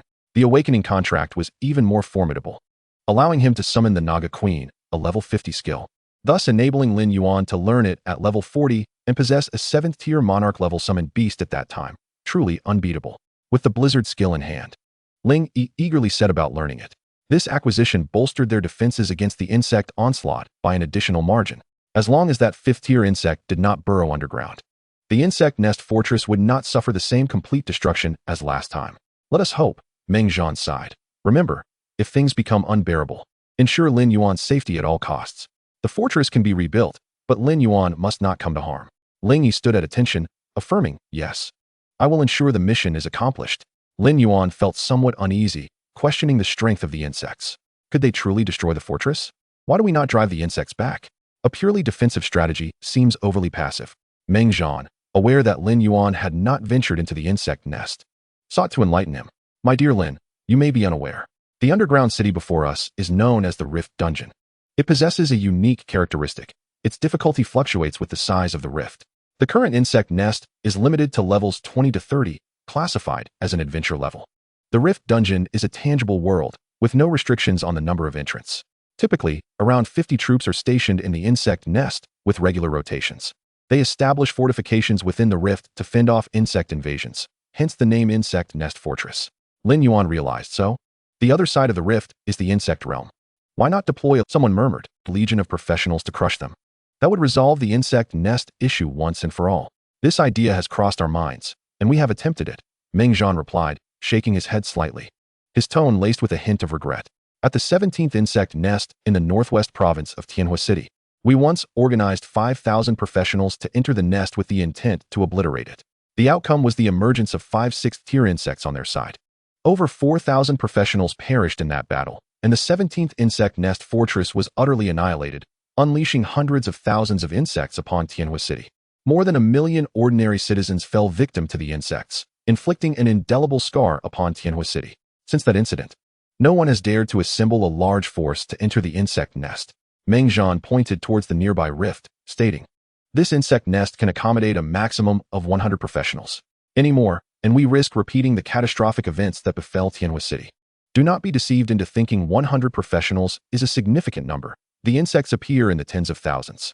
While these insects may be weak individually, their overwhelming numbers are a formidable challenge. At this juncture, Meng Zhan's expression grew serious. What I've described pertains to normal circumstances. Should an insect riot occur, their numbers will surge, and the difficulty of the insect nest will escalate to nightmare levels. Before he could finish, the colors of the rift shifted abruptly, transitioning from blue to purple. Insect nest number 37. Difficulty, nightmare. Challenge level, LV 20 to LV 30. Limited number, 100. Chapter 83. The thrill induced by bloodthirst. It has begun. Meng Zhan narrowed his eyes, recognizing that the 5th-tier insects had successfully gestated. Ling Yi, proceed to the fortress immediately and execute the combat plan we devised. Ling Yi saluted. Yes, all units, form ranks. Orderly, they entered the rift. The professionals dispatched from Tianfeng City had already arrived and, under the arrangement of the Demon Suppression Army, swiftly traversed the rift, entering the depths of the insect nest. Lin Yuan followed Ling Yi into the rift, where a notification echoed in their minds. You have entered insect nest number 37. You may leave after staying within the nest for 30 minutes. As they traversed the rift, Lin Yu glanced around and spotted 5 fully armed professionals stationed near the rift, vigilant in their duty to prevent any insects from crossing into Blue Star. Lieutenant Ling. Upon recognizing Ling Yi, the guard saluted. The insects are poised to launch an assault. You must remain steadfast here and ensure that not a single one escapes. Yesterday, the western wall of the fortress was breached by insects, allowing dozens of burrowing jumping bugs to escape. The enforcement team was mobilized day and night to hunt them down. Yes, ultimately exterminating all the jumping bugs. The western wall has been repaired, but as a precaution, Lin Yuan has dispatched additional personnel to thwart any further incursions. The squad leader, Li Ming, tightened his grip on his weapon, vowing that none would escape his watch. Lin Yuan nodded in agreement and led Lin Yuan to the top of the wall, where numerous professionals were already on high alert. All of them were at least level 30, and many had ventured into the insect nest fortress before. To the left of the wall, a 35-year-old professional named Ming, who wielded a green longbow and was casually smoking, leaned against the wall along with 4 teammates. Their gazes fixed on the distance. Hey, Lao Hu, they say there are 5th-tier insects this time. Do you think we might obtain a perfect essence of the 5th tier? Ming, still puffing on his cigarette, replied, a perfect 5th-tier essence? You certainly have an audacious imagination. A 5th-tier perfect essence could augment all attributes by 500 points. If sold, it would fetch at least several hundred million. But it's a rare item indeed. He lit another cigarette, adding, and even if it drops, what does it have to do with us? Do you have contributions to exchange for it? We should focus on guarding our own territory and aim for some 1st and 2nd-tier essences. With a bit of luck, if we manage to get a few 3rd-tier essences, we could trade them for a complete set of golden equipment. As Lin Yuan approached, he overheard Ming's remarks. Noticing the look of inquiry on Lin Yuan's face, Lin Yuan explained, in the insect nest, killing ordinary insects yields no experience points. Only the mother insects grant experience. However, these insects do drop items. With that, Lin Yuan produced a green crystal the size of a thumb. When an insect is slain, it has a chance to drop this essence. This is a 1st-tier agility crystal, which increases agility by 1 point. 10 of these can be combined to form a 1st-tier agility essence, which boosts agility by 5 points. Similarly, there are essences for strength, intelligence, and endurance. For different attribute essences can be synthesized into a perfect essence. A 1st-tier perfect essence grants 10 points to all attributes, 2nd-tier 50 points, 3rd-tier 100 points, 4th-tier 250 points, and 5th-tier 500 points. Lin Yuan took the agility crystal into his hand, inquiring about its drop rate. It's approximately 1 in 1,000. 1,000 insects will yield 1 such crystal. 1 in 1,000? That's quite high. Lin Yuan remarked as he tossed the crystal back to Lin Yuan. He recalled their earlier discussion about 5th-tier insects potentially dropping 5th-tier perfect crystals. Can perfect crystals drop directly? Lin Yuan stowed the crystal back into his backpack. Insects of tier 4 and above have a chance to drop attribute essences. It's not impossible for 5th-tier insects to drop perfect attribute essences. There is also the possibility that this 5th-tier insect is a mother insect, which guarantees a perfect essence drop. However, the odds of encountering a 5th-tier mother insect are minuscule. If one were to appear, everyone here would be doomed. Positioned at the center of the wall, Lin Yuan asked Lin Yuan, what is the range of your bloodlust skill? He aimed to adjust the defensive formation based on Lin Yuan's answer, ensuring that as many individuals as possible could benefit from the enhancement of bloodlust. Lin Yuan checked his mana, which was just over 10,000, insufficient to cast bloodlust. However, he noted that although he could not cast it himself, Ague could. With a mana pool of 40,000, Ague could cover a radius of 300 meters. 300 meters, Lin Yuan confirmed, extending 3 fingers. Lin Yuan, upon seeing Lin Yuan's gesture, deemed it adequate. A more compact formation would cover most of our people. 300 meters, Lin Yuan corrected, reiterating the coverage area of bloodlust. Lin Yuan paused, taken aback. How many meters did you just say? 300. Then we certainly don't need a formation. With a range of 300 meters, everyone in the fortress can benefit from bloodlust enhancement.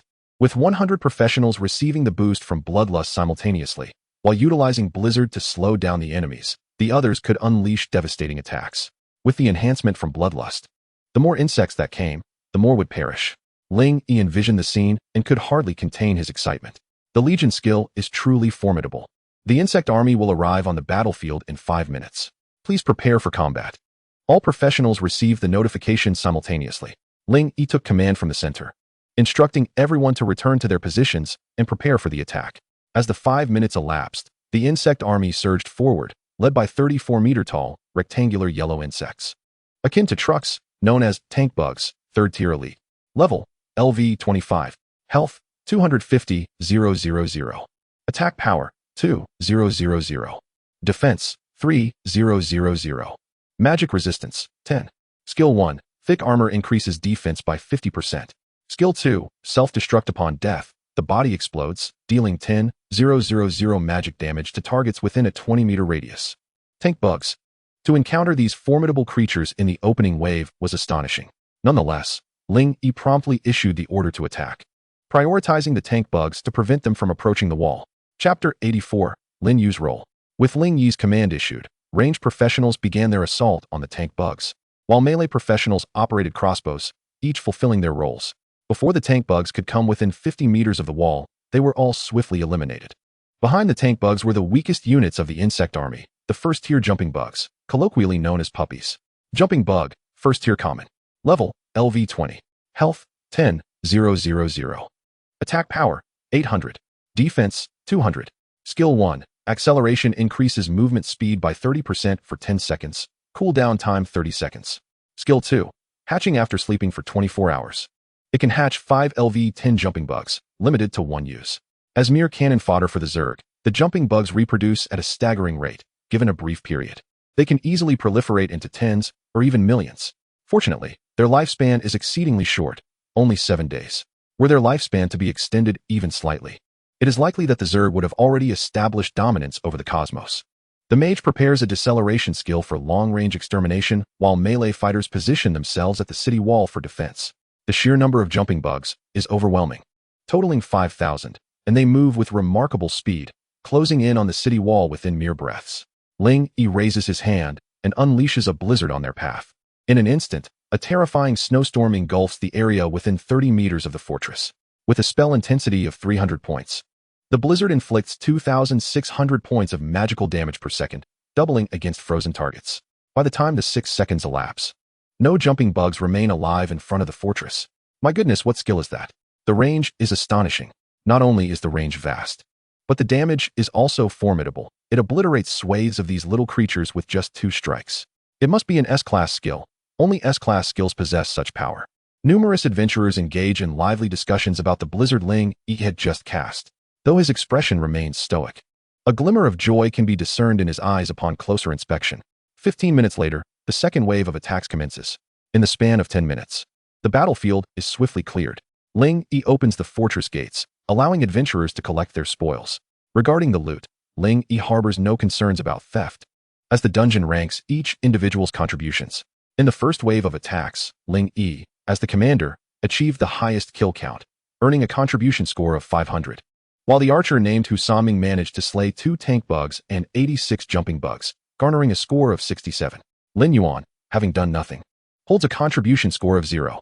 As others gather the spoils, Lin Yuan crosses his arms and inquires of Lin Yi, how many waves of attacks are there in total?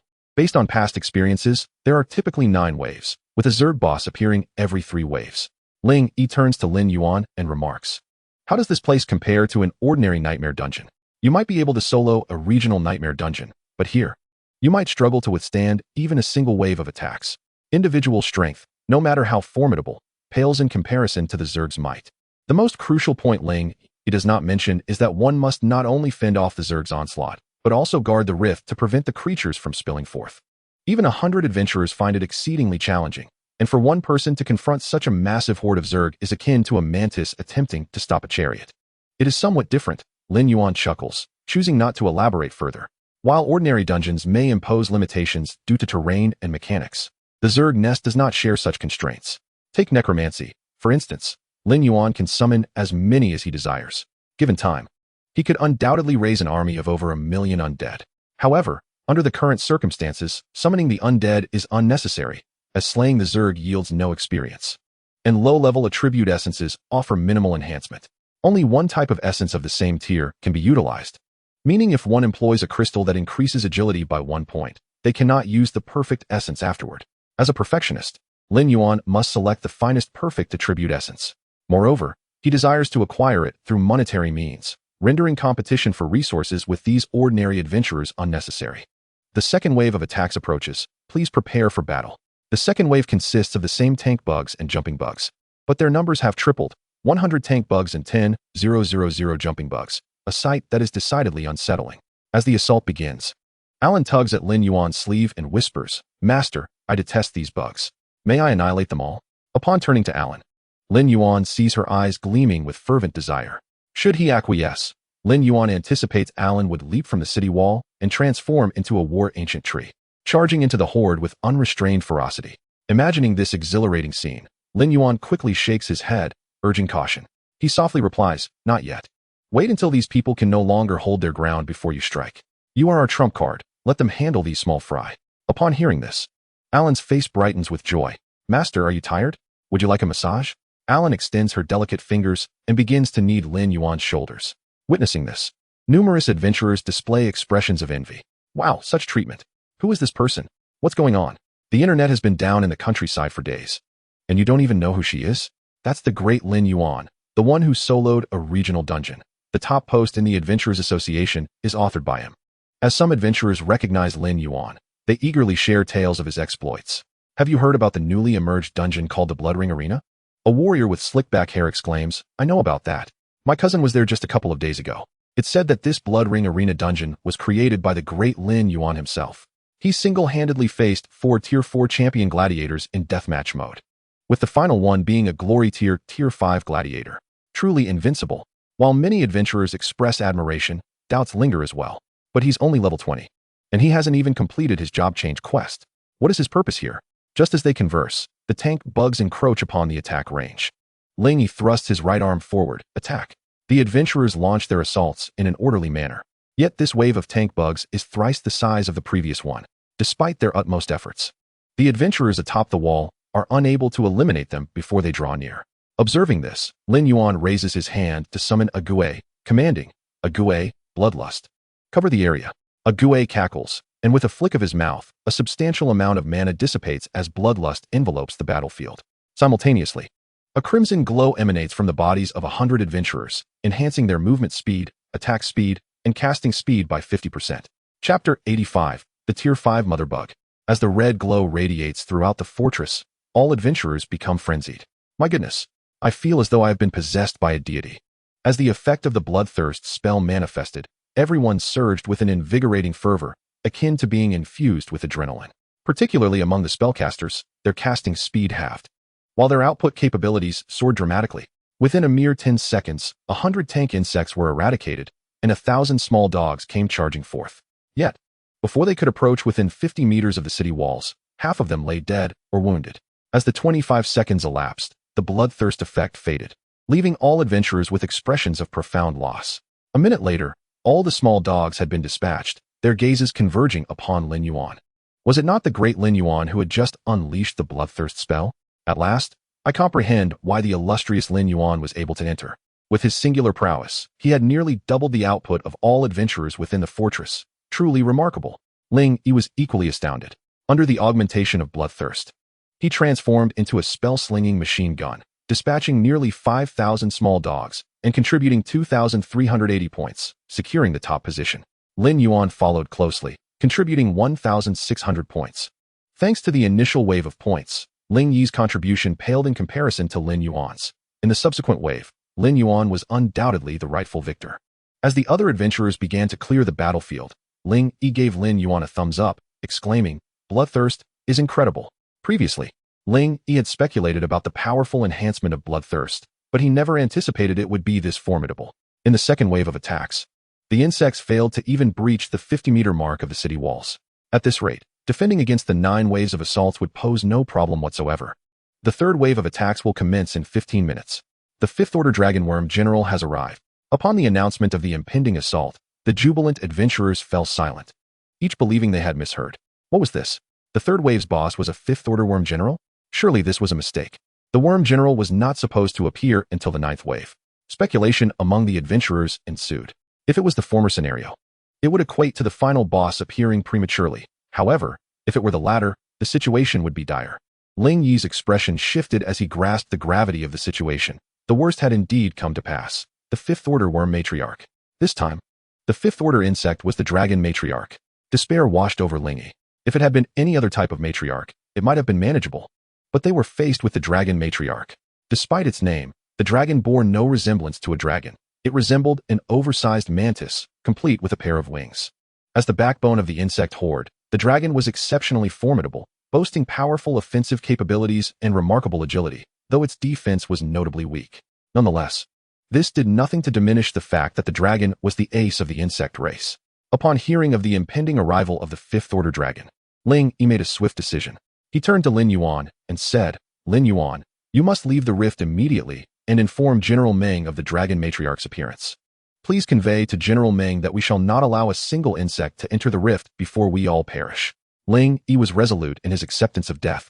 Yet he recalled General Meng's directive. All may perish, but Lin Yuan must survive. Thus, while there was still time before the battle commenced, Lin Yuan needed to cross through the rift. Since Lin Yuan stepped into the insect nest, it had been precisely half an hour, allowing him the opportunity to return through the rift.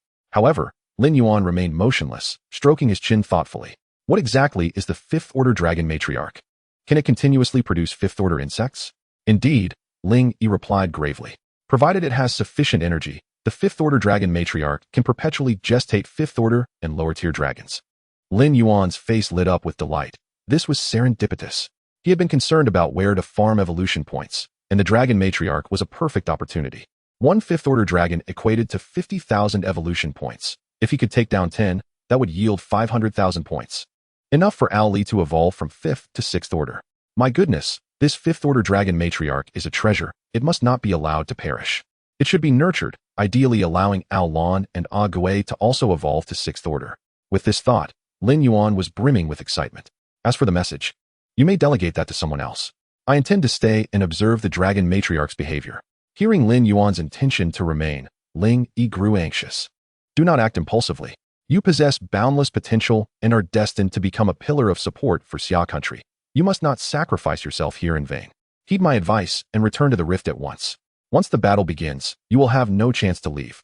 With that, Lin Yi approached the group of adventurers from the association who had come to provide support. With only 5 minutes remaining until the battle commenced, Lin Yi had no time to persuade Lin Yuan further. He needed to relay this news to the others. Everyone, Lin Yi's voice echoed to all present. I regret to inform you that we are facing a Fifth Order Dragon Matriarch. Those wishing to depart may do so through the rift. You have 3 minutes left. Lin Yi's message was succinct, allowing others the choice to leave. The demon-slaying army, stationed at the insect nest, remained steadfast, fully aware of their mission, to fight to the death. The adventurers from the association were slightly slower to react, yet none chose to flee. On the eastern city wall, Hu Sanming lit a cigarette, while simultaneously, 4 of his teammates exhaled white plumes of smoke. Hu Sanming chuckled. I never expected it would be you lot to see me off. Not a single woman in sight. What terrible luck. The youngest mage in the group retorted, shut it. You all have families, while I'm still single, what a loss. The group bantered and teased each other, entirely unfazed. Their carefree demeanor spread to the nearby adventurers, who were filled with bravado, eager to outdo one another in slaying insects. Hu Sanming, cigarette in mouth, glanced sideways at the others. Those last 2 waves were just appetizers. I didn't even exert my full strength. With the Fifth Order dragon approaching, why not have a competition to see who can deal the most damage? The victor claims superiority. Hu Sanming's challenge garnered enthusiasm from many adventurers. You think you're the only one holding back? I just acquired a B-grade skill that I haven't even used yet. Hu Isnt. I swapped in a golden grade 2-handed sword just yesterday, and it hasn't seen the light of day. Let us do it. Whoever loses has to call the winner, brother. Standing on the city wall, Lin Yuan crossed his arms, his gaze sweeping over the other adventurers. Puffed, wagering is so juvenile. Brothers. Chapter 86, Slaying the Insect Dragon. A single technique suffices. Battle commences. As the alert sounded, the third wave of the Zerg slowly emerged. On the ground, the familiar combination of tank bugs and small dogs reappeared, with 300 tank bugs sluggishly marching at the center of the formation, while 50,000 small dogs flanked them on either side. In the air, a Zerg dragon, nearly 8 meters in length, hovered in place. Zerg dragon, Tier 5 War General. Level LV 30. Health, 2, 600, 000. Attack power, 16, 000. Defense, 3, 000. Skill 1. Herd mentality. For each Zerg dragon nearby, attack power increases by 1%. Capped at 100%. Skill 2. Poison spike. Strike fires spikes from its tail, dealing 8,000 points of poison damage to nearby targets, with a cooldown of 15 seconds. Skill 3. Rapid flight. Removes slow effects and increases flight speed by 50% for 5 seconds, with a cooldown of 30 seconds. Skill 4. Wing charge. Dashes toward airborne targets, dealing 10,000 points of physical damage in a straight line, with a cooldown of 25 seconds. Even with prior mental preparation, the moment the Zerg dragon truly appeared, the The professionals within the fortress felt an overwhelming pressure. Rather than attacking the fortress immediately, the Zerg Dragon seemed to be waiting, anticipating the moment when the tank bugs and small dogs would exhaust the professionals' skills and stamina, ready to deliver a fatal blow at the last moment. This was not due to the Zerg Dragon's intelligence, but rather an instinct of a predator. The tank bugs, akin to terrorists, relentlessly advanced toward the city walls, aiming to collapse them through self-detonation. The small dogs lived up to their notorious reputation, charging forward like rabid beasts, attempting to draw fire away from the tank bugs. The professionals sensed an immediate increase in pressure, prompting Lin Yuan to shout, "All ranged attacks focus on the tank bugs." Upon issuing the command, Lin Yuan unleashed a blizzard, temporarily stalling the Zerg's advance. Lin Yuan observed keenly from the side. With the onset of the third wave, the Zerg no longer surged forward aimlessly like headless flies, but instead displayed coordination. In the previous two waves, tank bugs led the charge to attract fire, allowing the small dogs to follow once the tank bugs fell. However, this time was different. The small dogs surged ahead, providing cover for the tank bugs, resulting in many tank bugs advancing to within 50 meters of the city walls. If they pressed further, the aftermath of their self-detonation would inevitably affect the walls. The reason for this alarming situation was clearly the Zerg Dragon hovering above. The Zerg as a species operated vastly differently with and without command. With a snap of his fingers, Lin Yuan called out, "A ghost." A ghost's mana was fully replenished and immediately activated Bloodlust. As the enhancement effect of Bloodlust manifested on the battlefield, all professionals felt a surge of determination. "Bloodlust is here. Unleash your full firepower," Lin Yuan exclaimed. "Watch me shoot 5 times in a second." Ling Yi's expression shifted. He had not anticipated that Lin Yuan would remain. With a single icy arrow, he felled a tank bug, prompting Lin Yi to give Lin Yuan a thumbs up. "Well done." With Bloodlust activated, the professionals who had previously felt pressure instantly pushed the Zerg back beyond 50 meters. Observing this shift, the Zerg Dragon soared towards the fortress, intent on regaining the initiative. Buzzing, the Zerg Dragon flapped its wings rapidly, reaching the fortress in under 10 seconds. "Be cautious of incoming attacks," Ling Yi commanded calmly, his hands never ceasing their movements as icy arrows flew towards the Zerg Dragon. Frost glimmered on the Zerg Dragon, significantly slowing its speed. But before he could unleash another icy arrow, the frost abruptly vanished, and the Zerg Dragon's speed surged once more. Boom! The Zerg Dragon collided with a warrior, who, fortunately, reacted swiftly to activate a life-saving skill. Had he hesitated even slightly, he would have been slain. The Zerg Dragon, relying on its rapid flight, incessantly disrupted the professionals' attack rhythm from above, while the small dogs and tank bugs seized the opportunity to close in on the walls. Ling Yi sought an opening to control the Zerg Dragon with his skills, but its speed was too formidable. As soon as he cast, the Zerg Dragon had already vacated its original position. Just as Ling Yi felt cornered, Lin Yuan approached from behind, declaring, "You handle the tank bugs and small dogs. Leave the Zerg Dragon to me." Ling Yi turned, hesitating as he asked, "Can you truly hold it alone?" "Hold it?" "No," Lin Yuan replied with a smile, shaking his head. "Ali." At the moment Lin Yuan called out Ali's name, the question ceased to be whether he could hold the Zerg Dragon, but rather how many pieces it would be cleaved into. Ali, wielding a sword in one hand and carrying a blood-red battle flag, a piece of epic equipment known as the Fireblade battle flag, was undoubtedly Lin Yuan's most formidable spear. Ali fixed his gaze upon the Zerg Dragon, calculating its flight path, preparing to strike when it next lunged at the walls. A ghost scratched his head, wondering what Ali was waiting for. Was he biding time for the Zerg Dragon to approach? "What is there to wait for?" he exclaimed, unleashing a death grip. A thick aura of death materialized beneath the Zerg Dragon. "Come here." A ghost's cackling laughter echoed as the Zerg Dragon was pulled before him. "You think you can just fly around?" he taunted, readying to deliver punishment. A ghost struck the Zerg Dragon's head with his staff, dealing a staggering 14,600 damage. Faced with the fragile Zerg Dragon, a ghost shattered his own damage record, inflicting nearly 15,000 damage. Terrifying indeed. "Well done," Ling Yi exclaimed, elated. He had not expected Lin Yuan to actually control the Zerg Dragon, nor that the skeleton beside him would deliver such formidable damage, surpassing 14,000. "Everyone, focus fire on the Zerg Dragon." Before Ling Yi could finish his command, a dazzling flash of sword light sliced through the air, dealing 239,200 critical hit. Ling Yi's voice choked in his throat, and before he knew it, another flash of sword light appeared, executing a second attack. 198,700 critical hit. Kill Tier 5 Zerg Dragon, LV30. Gain Tier 5 Agility Essence X1. Evolution Points 50,000. Agility Essence, Tier 5. Description: increases agility by 500 points upon use. limited to one time. With the Zerg dragon slain, the once coordinated tank bugs and small dogs immediately descended into chaos. What are you all doing? Lin Yuan shouted at Ling Yi. Quickly organize the battle. Ling Yi regained his focus and immediately immersed himself back into the fray. Though his eyes still bore an expression of astonishment, his mind replaying the two brilliant sword lights from moments prior. Chapter 87. Transition from defensive mode to annihilation mode. 10 minutes later, the professionals eliminated the last of the minor creatures, and all eyes once again converged on Lin Yuan. Did anyone see that just now? The Zerg dragon was obliterated in an instant. I saw it. It was that cool guy in blood-red armor, delivering over 2 million damage with a single strike. Annihilating the Zerg dragon in 2 blows. Over 2 million damage with one sword? Is that for real? What would I gain from lying? Lieutenant Ling Yi witnessed it all clearly. Ling Yi indeed observed everything with clarity. He understood that he might never forget the scene he had just witnessed. The sword light descended like thunder, instantly reducing the Zerg dragon to mere fragments. At that moment, Ling Yi finally comprehended Lin Yuan's earlier inquiry about the mother body of the Zerg. It became evident that his goal was to slay the 5th-tier Zerg dragon mother. A single strike to obliterate the Zerg dragon rendered the possibility of killing the mother body not entirely implausible. Is your target the 5th-tier Zerg dragon mother?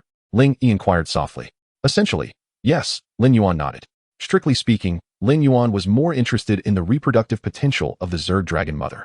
Although the recent Zerg dragon did not yield experience, it had dropped a 5th-tier agility essence, which was crucial for gaining evolution points. The significance of evolution points need not be elaborated upon. Whether Ollie could ascend to the 6th tier hinged upon the efficacy of the Zerg dragon mother's womb. 30 minutes until the 4th wave of attacks. Please prepare for battle. Time taken to eliminate the Zerg dragon. Less than 1 minute. Annihilation mode can now be initiated. Would you like to activate annihilation mode?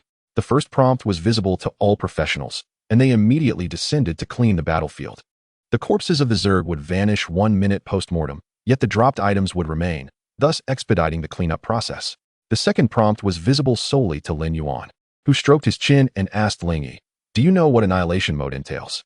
Ling Yi displayed a look of confusion. Annihilation mode? What is that? The nest has always been in defensive mode. Typically, attacks are launched once every 3 days, but during upheavals, 9 attacks can occur within a single day. Understood. Lin Yuan recognized that this question was futile. It was likely that since the inception of the Zerg nest, no one had ever defeated an invading boss within a minute. Annihilation mode, Lin Yuan softly repeated. Given its name, could it imply the extermination of all Zerg, permanently sealing off this rift dungeon? If that were the case, the city of Tianfeng would no longer need to fear the Zerg nest causing disturbances, and the demon suppression army could cease its constant vigilance against Zerg traversing the rift. Moreover, it might even lead to the establishment of a stable, colossal underground city. To choose or not to choose. If annihilation mode were not activated, Lin Yuan could certainly endure through 9 waves of assaults. At the conclusion of the siege, he would merely receive the rewards from the nightmarish dungeon, undeniably falling short of a perfect clear. However, if annihilation mode was selected, it was highly probable that subsequent waves of Zerg would emerge en masse, and the 5th-tier Zerg dragon mother might even lead a legion of dragons into battle. It would undoubtedly be a grueling fight, while Lin Yuan himself would be fine. He could not guarantee the safety of the professionals behind him. Ague. Lin Yuan raised his hand, and Ague immediately understood. A throne crafted from gathered bones materialized in midair. Lin Yuan ascended the bone staircase step by step towards the throne, seated upon it, and lightly tapped the bone armrest with his right hand, gazing down upon the others. I am prepared to activate annihilation mode. Those who wish to stay, remain still. Those who do not wish to stay may leave now. You have 10 seconds to consider. After 10 seconds elapsed, not a single individual chose to depart. It was absurd. Given Ali's earlier annihilation of the Zerg dragon, everyone was already convinced. Furthermore, Lin Yuan's grand entrance to the throne exuded an aura of undeniable authority. Now, with the Dark Lord declaring his intention to lead them through a dungeon run, these individuals were thrilled. How could they possibly leave? Husan Ming's cigarette but had burned down to a mere remnant. He extinguished it with a flick of his fingers, excitement etched across his face. Brothers, our time to rise has come.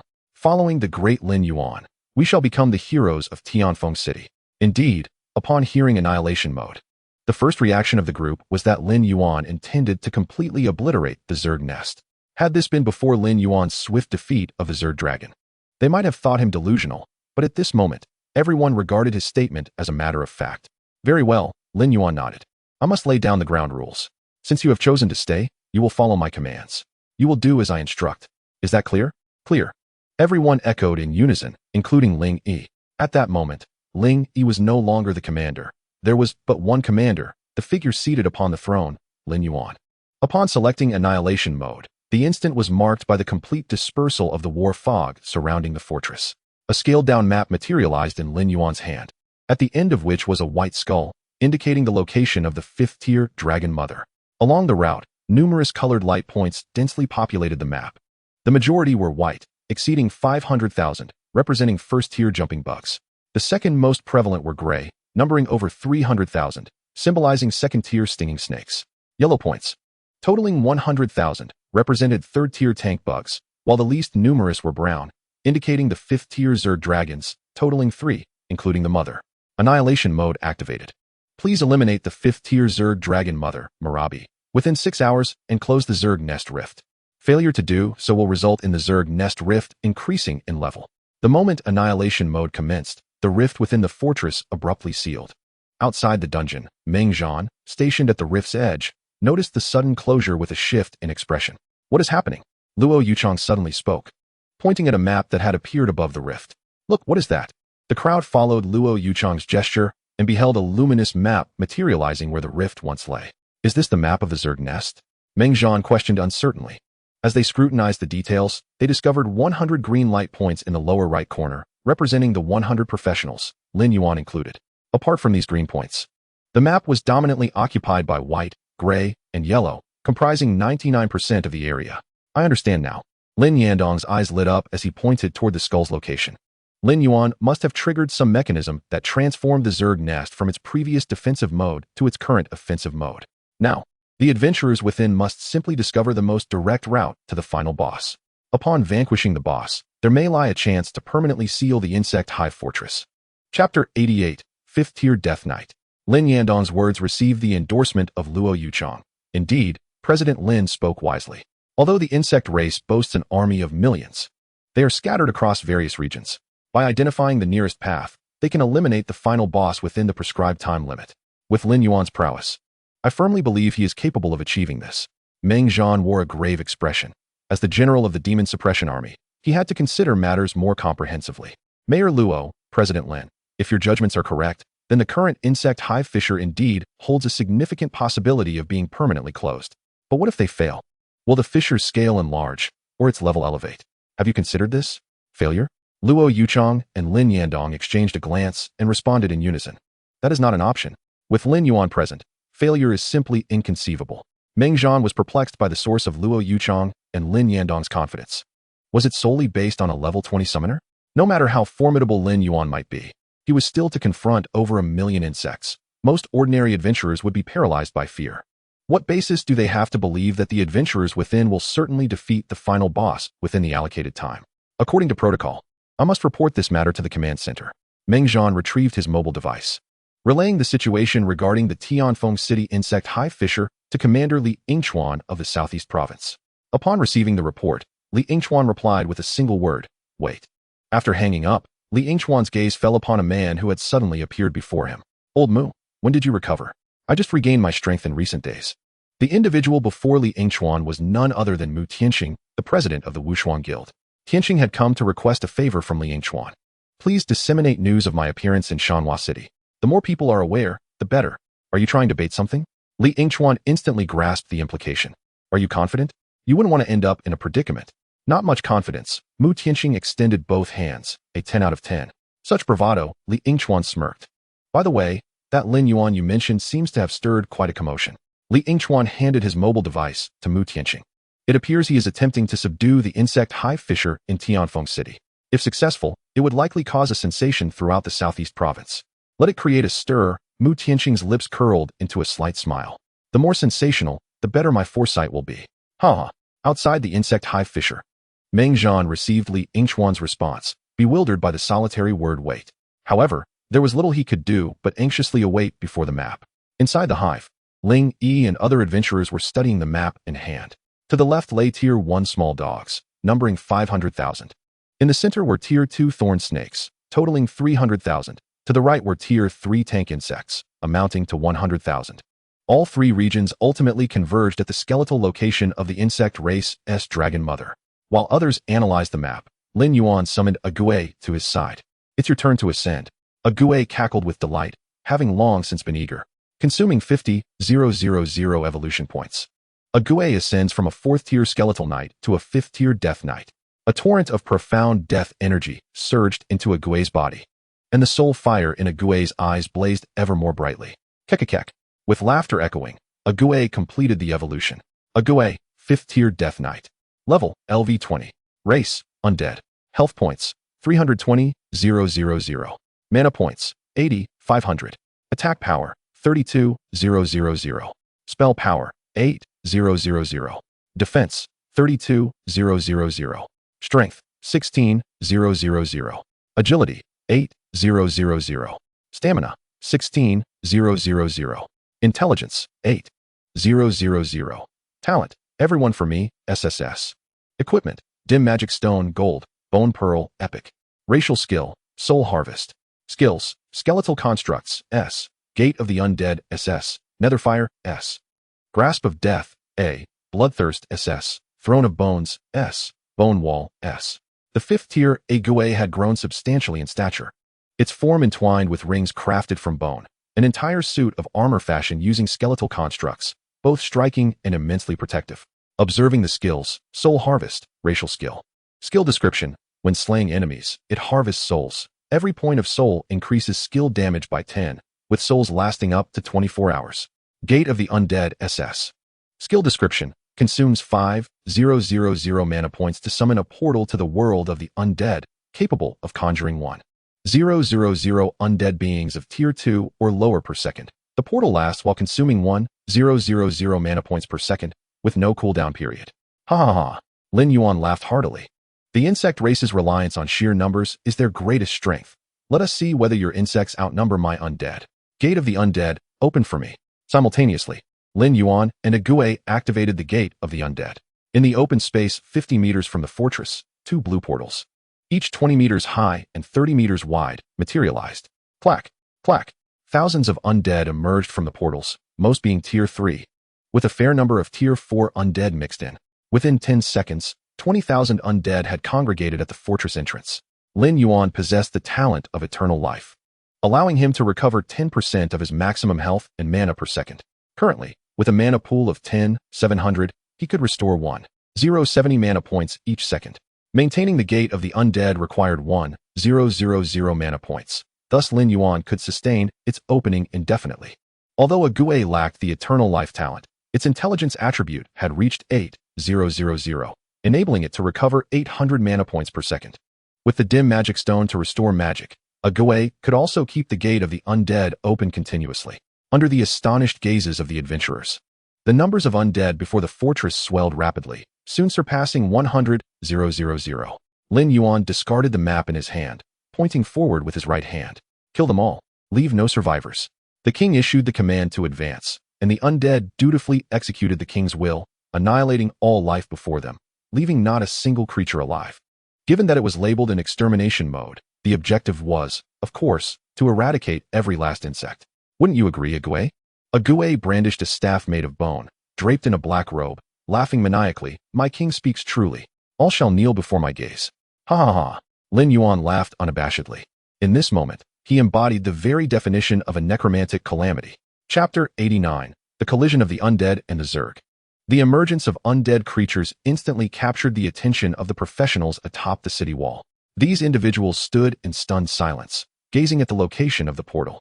With each passing second, an unceasing stream of undead materialized before the gateway, and without the slightest hesitation, they plunged into battle. Husanming's cigarette had burned perilously close to his lips, yet he appeared oblivious to the discomfort, inhaling deeply and exclaiming, "Good heavens. This is a scene I would expect to witness only at level 30. His teammates were equally astonished, murmuring, "I've heard that the great Lin Yuan is not merely an ordinary summoner, but a necromancer." While a necromancer summoning hundreds of undead is already remarkable, Lin Yuan has summoned tens of thousands since the beginning. Husanming's lips quivered in disbelief. Tens of thousands? Who does he look down upon? The numbers could easily triple, reaching over 100,000. Moreover, the portal continued to churn out undead, and if this persisted, we might witness the emergence of 1,000,000 undead. A few teammates exchanged glances, each reflecting a shared exhilaration. It appeared that the great Lin Yuan intended to leave no Zerg unscathed. In annihilation mode, it seemed the great Lin Yuan truly meant it literally. We are bound to prosper. This time, we shall surely acquire a complete set of golden equipment. The undead army formed a formidable tide, advancing inexorably from the southernmost part of the map. The moment they clashed, the battlefield transformed into a veritable meat grinder, with insects and undead falling in equal measure. In terms of numbers, the Zerg held the temporary advantage, yet in quality, the undead were undeniably formidable. The Zerg fought with reckless abandon, unafraid and undeterred. Injury only fueled their ferocity.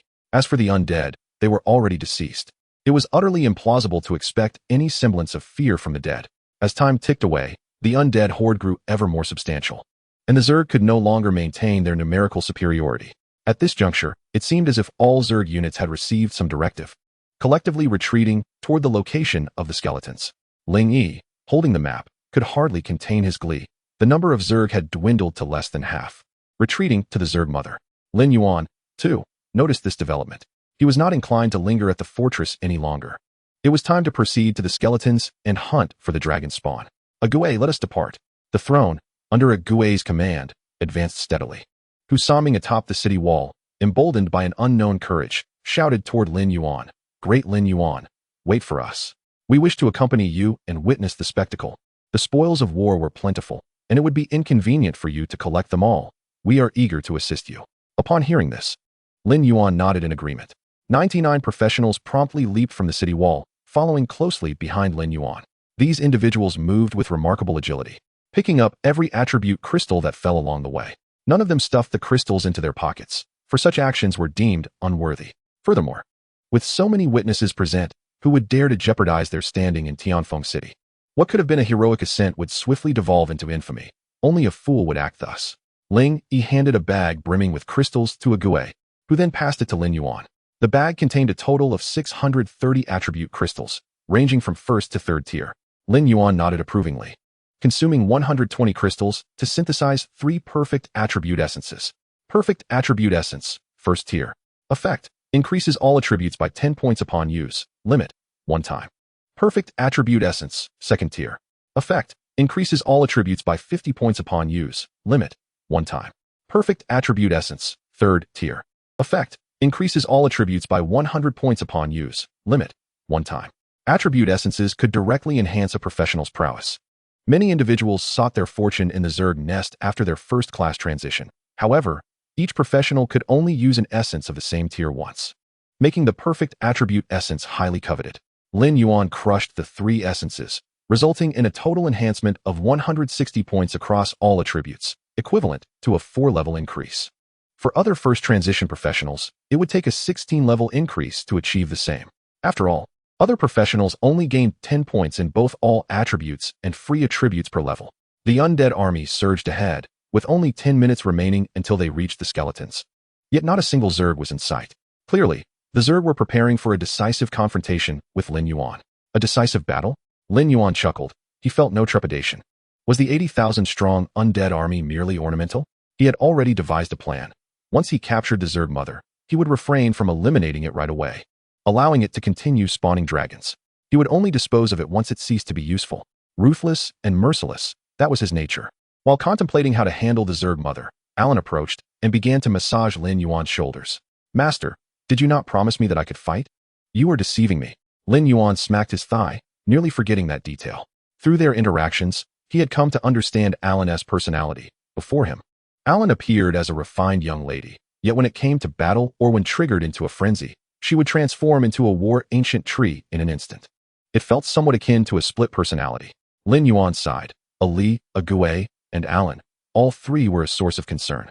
Ali, with her graceful demeanor, claimed to be a musician, performing on the corpses of those she had slain, a soul bard, perhaps. Ague, on the other hand, spent her days exclaiming ghostly cries, fishing through the night, and now indulged in cosplay. What was the point of a death knight dressing as a skeleton mage? Did she believe her enemies were fish to be caught? Lin Yuan imagined the scene, an unsuspecting foe, laboring to reach Ague, expecting a fragile skeleton mage only to be met with a formidable figure clad in bone armor, unyielding and indestructible. He could already envision Ague's triumphant laughter. How cunning. As for Alan, she was an even greater enigma. a seemingly delicate individual who could transform into a war-ancient tree at any moment, trampling foes beneath her might. Thank goodness she wasn't Tia Yandere, otherwise he would have to worry about midnight assaults. Lin Yuan patted Alan's hand, reassuring her, "It's almost time. You will be the main force in the upcoming battle. No restrictions. Unleash your full potential." Alan's lips curled into a smile, radiating joy. "Finally, I can fight. You are the best, master." Lin Yuan's eyes sparkled with anticipation. He too was eager to uncover the true extent of Alan's power after transforming into the ancient tree of war. Chapter 90. Alan, unleash your fury. Within the nest of the insects, the blackened specters spread like ink, swiftly engulfing 2/3 of the entire map. The insect race huddled in the skeletal positions, consolidating their forces to prepare for the decisive battle. Outside, General Meng scratched his head, his expression one of utter astonishment. What were these black orbs? And why were there so many? Their numbers were approaching 1,000,000. Luo Yuchang exchanged glances with Lin Yandong, realizing that these were the undead. During the Blood Ring arena, they had witnessed Lin Yuan summon the undead, albeit in smaller numbers, around 10,000. They speculated that Lin Yuan had likely attained the Necromancer class. However, today, Lin Yuan shattered all preconceptions with over 1,000,000 undead. Could anyone truly claim he was merely a necromancer? The total number of undead summoned by all necromancers across the Blue Star paled in comparison to Lin Yuan alone. General Meng, are you now completely at ease? Lin Yandong beamed with delight. With 1,000,000 undead at his command, not even a 5th-tier insect, let alone a 5th-tier mother, could withstand such force. The 37th insect nest fortress was on the brink of becoming a memory. Tianfeng City was poised to acquire a 100-person rift dungeon. Lin Yandong was thoroughly elated. Since the emergence of regional dungeons, the number of practitioners in Tianfeng City had noticeably surged. In less than a week, 15,000 new practitioners had registered. If Lin Yuan could transform the insect nest into a permanent dungeon, it would undoubtedly attract even more practitioners. The mere thought of this scenario made Lin Yandong's smile stretch from ear to ear. Luo Yuchang pondered for a moment, then took out her phone and added Lin Yuan to a guild chat named Yu. Mu Tianziguang. Get ready. Lin Yuan's commotion this time may be quite substantial. Mu Tianziguang. Prepare for what? The greater the commotion, the more it proves my discerning eye. Mu Tianziguang all. This new addition is incredibly impressive. Everyone should quickly build a rapport with him, lest we seek his assistance with the dungeon later on. Schweb Banching, a newcomer? It's been 2 years since we last accepted one. Is this one of those unparalleled prodigies capable of overshadowing his contemporaries? Li Weixian Schweb Banching. Are you implying that you're the unparalleled prodigy? You truly know how to flatter yourself. Li Weixian Mu Tianziguang. Speaking of which, boss, have you resolved your issues? Do you have the leisure to recruit? Mu Tianziguang. Just wait for the headlines next week. After uttering this statement, Mu Tianziguang fell silent. Luo Yuchang chuckled and shook her head, having initially thought this newcomer would require 2 to 3 years of growth to fully develop. How naive. This individual could not be measured by ordinary standards. In just a few months, Lin Yuan's combat prowess would rival theirs. Until then, she vowed to protect Lin Yuan's safety. With her hand resting on the hilt of her sword, she resolved that as long as she lived, she would not allow any harm to befall Lin Yuan. As noon approached, Lin Yuan had already been in the rift of the insect nest for over an hour. He hovered in midair, his view expansive, and he could faintly discern the outlines of the insect army. The remaining 500,000 insects were gathered together, remaining motionless until the Dragon Mother issued a command to attack. High-tier insects wield absolute control over their lower-tier counterparts. Even if it meant sacrificing themselves, they would do so without hesitation. This was the nature of the insect race. Hierarchy dictated everything. Upon reaching the position of the skeletons, Lin Yuan commanded his army to halt. Stop. 1,000,000 undead came to an immediate standstill, demonstrating what it meant to obey orders. The sight of the 1,000,000 undead frozen in place, their soul flames flickering in unison, instilled a sense of dread akin to being plunged into the depths of a sinister abyss. Other practitioners wiped the cold sweat from their brows, exclaiming in disbelief, "My goodness, this is terrifying." Thankfully, the 1,000,000 undead are on our side. Otherwise, we would surely be paralyzed with fear. Ling Yi stood 30 meters behind Lin Yuan, peering through the gaps, observing that many insects within the swarm were becoming restless. This was the innate fear the living held for the dead. At the center of the swarm lay a 30-meter-long Dragon Mother, the 5th-tier Dragon Mother. Insect race Dragon Mother, 5th-tier Battle General. Level LV 35. Health 5,000,000. Attack power 40,000. Defense 5,000. Skill 1. Race Mother for every insect dragon in proximity. Attack power increases by 10%, with a maximum of 300%. Skill 2. Damage transfer upon receiving a fatal blow. Damage can be transferred to other dragons. Skill 3. Rapid flight removes deceleration effects and increases flight speed by 50% for 5 seconds, with a cooldown of 30 seconds. Skill 4. Quick hatch consumes energy to nurture 5th-tier insect dragons. Energy can be obtained through feeding. Skill 5. Insect Frenzy activates the self-destruct gene within the insect race, causing all insects within range to triple in size, doubling their attack power, and increasing movement and attack speed by 50%. They will perish after 3 minutes. 2 10-meter-long 5th-tier dragons flanked the Dragon Mother. Before the appearance of the undead army, the Dragon Mother was in the process of hatching 5th-tier dragons. The moment Lin Yuan arrived, the Dragon Mother completed the hatching, letting out a mournful wail as 2 5th-tier dragons emerged, shaking off the viscous fluid that clung to them, standing guard beside the mother like loyal sentinels. 1, 2, 3, 4, 5. Lin Yuan counted on his fingers. Upon finishing, he was filled with elation, laughing heartily.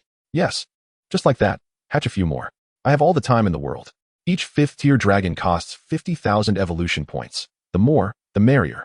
The Dragon Mother seemed to comprehend Lin Yuan's words, letting out a hissing cry. Hearing this, the 500,000 insects surged in size threefold, charging toward the undead army with reckless abandon. The sheer momentum of the 500,000 insects, bolstered by 4 5th-tier dragons, bore down upon the practitioners, nearly suffocating them under the weight of its ferocity. The insect frenzy was intriguing. Lin Yuan raised his hand and snapped his fingers. Awaken immediately ignited all of his magical energy, unleashing the bloodthirst spell. In an instant, a crimson glow enveloped all undead within a 700-meter radius. Kick. For the King's Vanguard, charge. With a deafening roar that echoed through the heavens, the undead collectively shouted, their ferocious spirit quelling the insect's chaotic momentum. Alan, do you see that Dragon Mother? Lin Yuan pointed towards the direction of the Dragon Matriarch, declaring, only that one must remain alive. The rest shall be exterminated without mercy. Since the moment they entered the chasm of the insect nest, Alan had anticipated this command from Lin Yuan. Under the astonished gazes of the other professionals, Alan leaped into the air, his body emanating a vivid emerald glow. Unleash your fury. The call to arms. Chapter 91. The terrifying Alan. In midair, Alan had already completed his transformation. Boom. A colossal war ancient tree, towering over 50 meters and measuring more than 30 meters in girth, materialized before all present. Upon transforming into the war ancient tree, Alan's violent genes were fully activated. He raised his right foot high, executing a war stomp. Within a 50-meter radius, insects and undead were crushed into oblivion. Repugnant insects, while undead, perish. Alan's maniacal laughter reverberated across the battlefield. Lin Yuan, with his hand on his forehead, sighed. I knew it would be like this. Awaken chuckled twice. Truly formidable. I cannot contend with that. From this moment on, Alan would be my big sister. Awaken raised his hand, issuing a command to change formations. They could no longer afford to remain static. Alan, in her fervor, was indiscriminate in her wrath. A single war stomp had obliterated nearly 10,000 undead. If the battle continued, those who survived the insect onslaught would likely fall to Alan's feet. Ollie extended his hand backward, preparing to slay 2 5th-tier dragons for sport, but Lin Yuan halted him. Do not engage just yet. Let Alan handle the battle. Ollie, upon hearing this, lowered his hand, contemplated for a moment, and instructed Awaken to erect a larger bone wall. He then produced a piano. Lin Yuan remarked. His elongated fingers danced across the piano keys with the grace of butterflies, mesmerizing the onlookers. The sudden strains of music echoed across the battlefield, drawing the attention of the other professionals. The group, led by Ling Yi, was utterly bewildered. What are they doing? While chaos reigned on one side, here they were, playing the piano nonchalantly, displaying utter disregard for the Dragon Matriarch. Boom. Another upheaval erupted on the battlefield as Alan leaped high, crashing down onto the ground with tremendous force. The earth quaked. Enemies within a 50-meter radius sustained continuous damage, inflicting 30,000 points of physical damage per second. With an attack power of 64,000, Alan could deal a staggering 94,000 damage each second for 5 seconds. With a powerful stomp, Alan sent shockwaves through the battlefield, causing a minor earthquake. After the skill concluded, the area within 50 meters transformed into a vacuum. The Dragon Matriarch regarded Alan with a frigid stare, releasing another hissing roar.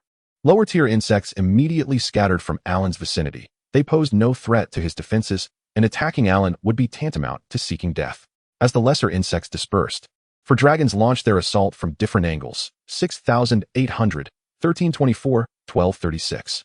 The dragon strikes against Alan were pitifully weak. Transformed into the war ancient tree, Alan boasted a health pool of 900, 000 and a defense of 16, 000. With the endless life talent, Alan regenerated 10% of his health and mana every second.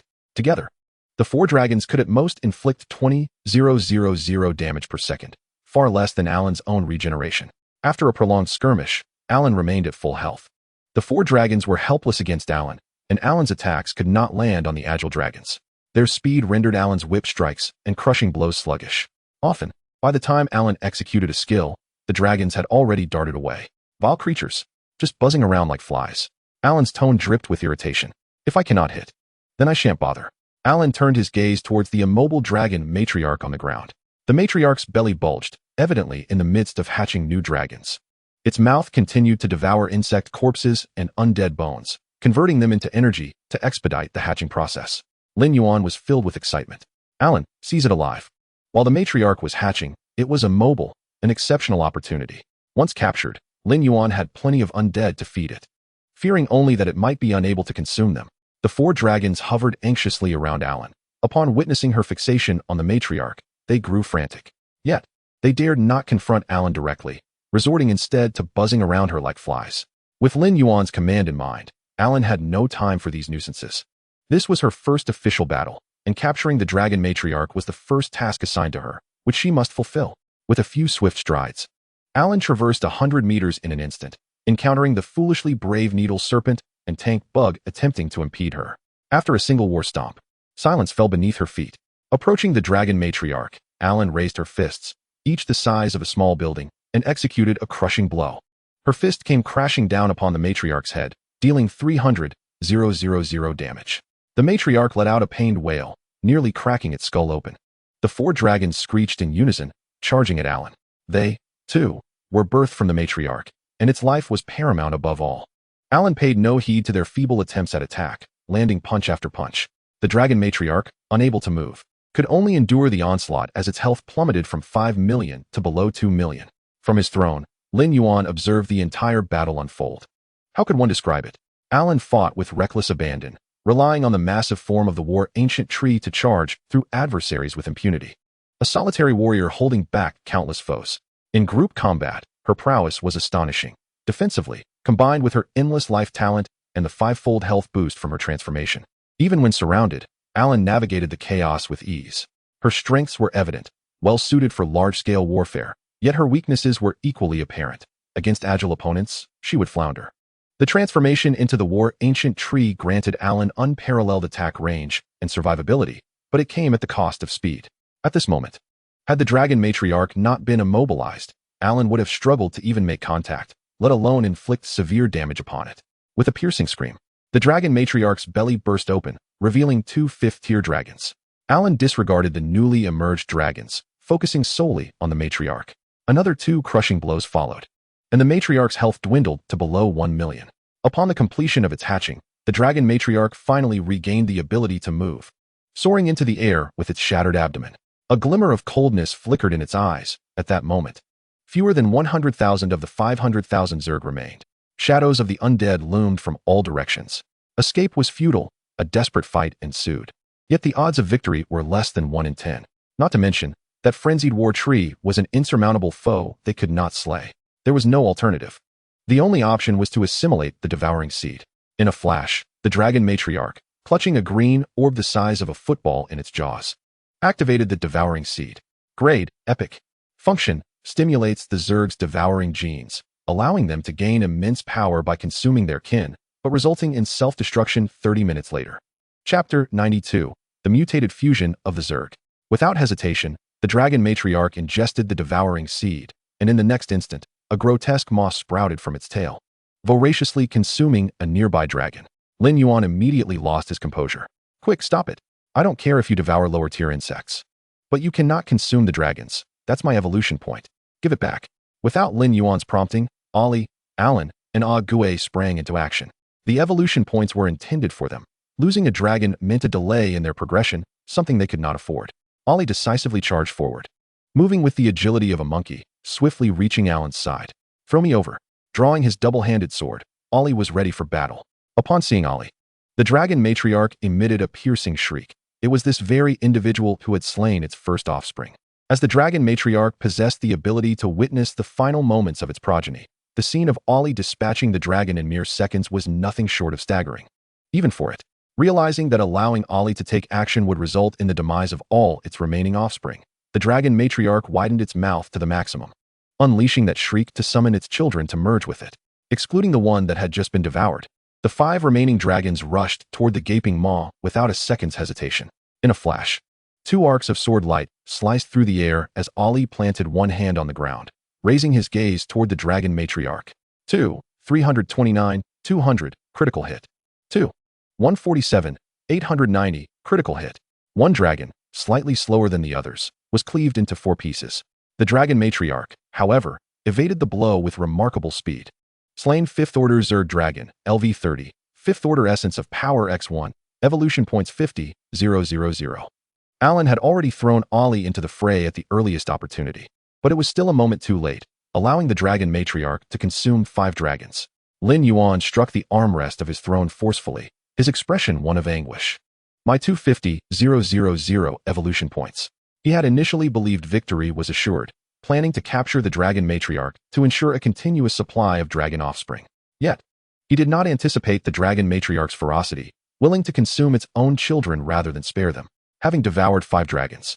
The dragon matriarch's energy had not yet reached the threshold for mutation. It swiftly traversed the battlefield, and every surviving Zerg rushed toward it. In a final act of sacrifice, they offered their lives, enabling the dragon matriarch to complete its transformation. Mutated Zerg Dragon Matriarch, 5th Order Warlord. Level, LV39. Health, 12,000,000. Attack power, 90,000. Defense, 20,000. Skill 1. Mutated Matriarch attack power increased by 150 after consuming 5 dragons. Skill 2. Wing Strike flaps its wings, delivering a devastating blow within a 10-meter radius. Inflicting 100,000 physical damage. Cooldown time, 8 seconds. Skill 3. Frenzied Flight immune to abnormal states, doubling flight speed for 10 seconds. Cooldown time, 30 seconds. Skill 4. Split when health drops below 30. It divides into 2 entities, each possessing 50 of the maximum health. Skill 5. Death Frenzy activates the self-destruct gene within the Zerg, tripling its size, doubling its attack power, and increasing movement and attack speed by 50, dying after 3 minutes. Upon completing its metamorphosis, the dragon matriarch's length reached 40 meters. In terms of size, it was on par with Alan, yet its health and attack power far exceeded his, especially its health, which stood at a staggering 12 million. Even if Ollie transformed into a dark fiend and unleashed his full might, he would be unable to eliminate the dragon matriarch in one blow. With a deafening roar, the dragon matriarch activated its self-destruct gene, triggering a death frenzy. At that moment, for the dragon matriarch, 3 minutes held no distinction from 30 minutes. It was destined to perish regardless. Its gaze fixated intently on Lin Yuan. The matriarch was compelled by a bloodline instinct that assured it, by slaying this feeble human, ultimate victory would belong to them. Thus, the dragon matriarch resolutely unleashed its death frenzy, its wings flapping rapidly as it almost teleported toward Lin Yuan. Before it stood Ollie, wielding a double-handed sword, having completed his transformation into a dark fiend, ready to proclaim, "Listen, extinction is upon you, silence." Alongside him was Alan, embodying the war tree, an indomitable force, declaring, "You cannot withstand my wrath," and Ague, who had forged the bone wall, cackling, "To touch our king, you must first step over our corpses." The 3 of them formed an unassailable barrier, each successive challenge more formidable than the last. At the rear of the undead army, Ling Yi and his companions watched the battlefield with trepidation. In their eyes, the mutated dragon matriarch was an unconquerable entity. Each soul silently prayed for Lin Yuan, hoping that his 3 summoned beasts could withstand the onslaught of the frenzied mutated dragon matriarch. Ling Yi opened his mouth. "Lin Yuan, it's too dangerous up front. You should retreat to the back." Indeed, great Lin Yuan, a gentleman does not stand beneath a perilous wall. Once 3 minutes had elapsed, the mutated dragon matriarch would self-destruct. No need to risk oneself. The professionals urged Lin Yuan to retreat to safety, confident that the 3 summoned beasts could hold the mutated dragon matriarch at bay for 3 minutes. On his throne, Lin Yuan tilted his head with a smile, his gaze calm as he regarded the struggling mutated dragon matriarch. Indeed, it was a desperate struggle. Ali, Alan, Ague, stand down. Lin Yuan rose from his throne. His right hand splayed wide, conjuring a 10-meter-long skeletal hand that materialized from thin air. This was a manifestation of his bone throne ability, which was not limited to merely shaping a throne. Lin Yuan could effortlessly transform it into a hand, which appeared naturally as a skeletal appendage. Once the skeletal hand was formed, he summoned the nether fire, instantly enveloping it in a layer of azure flames. Yet, that was not the end. Lin Yuan glanced at the panel displaying the number of souls harvested. Soul count, 921,870. The staggering figure of 921,000 souls indicated that he had previously vanquished that many insect foes. Each soul could augment his skill damage by 10 points. And without hesitation, Lin Yuan devoted the entirety of these souls to the skill he had just unleashed. In a heartbeat, the 921,000 souls surged into the skeletal hand, creating a terrifying tempest of souls in the air, a cacophony of anguished wails echoing ominously. Chapter 93. Have you ever seen fireworks? The anguished cries of the fallen insects pierced the very essence of the mutated dragon mother, driving it into a frenzied rage. Despite its erratic movements, it found itself unable to advance an inch. However, Al and his companions were equally at a loss against the mutated dragon, for its speed was akin to instantaneous teleportation, rendering their skills futile.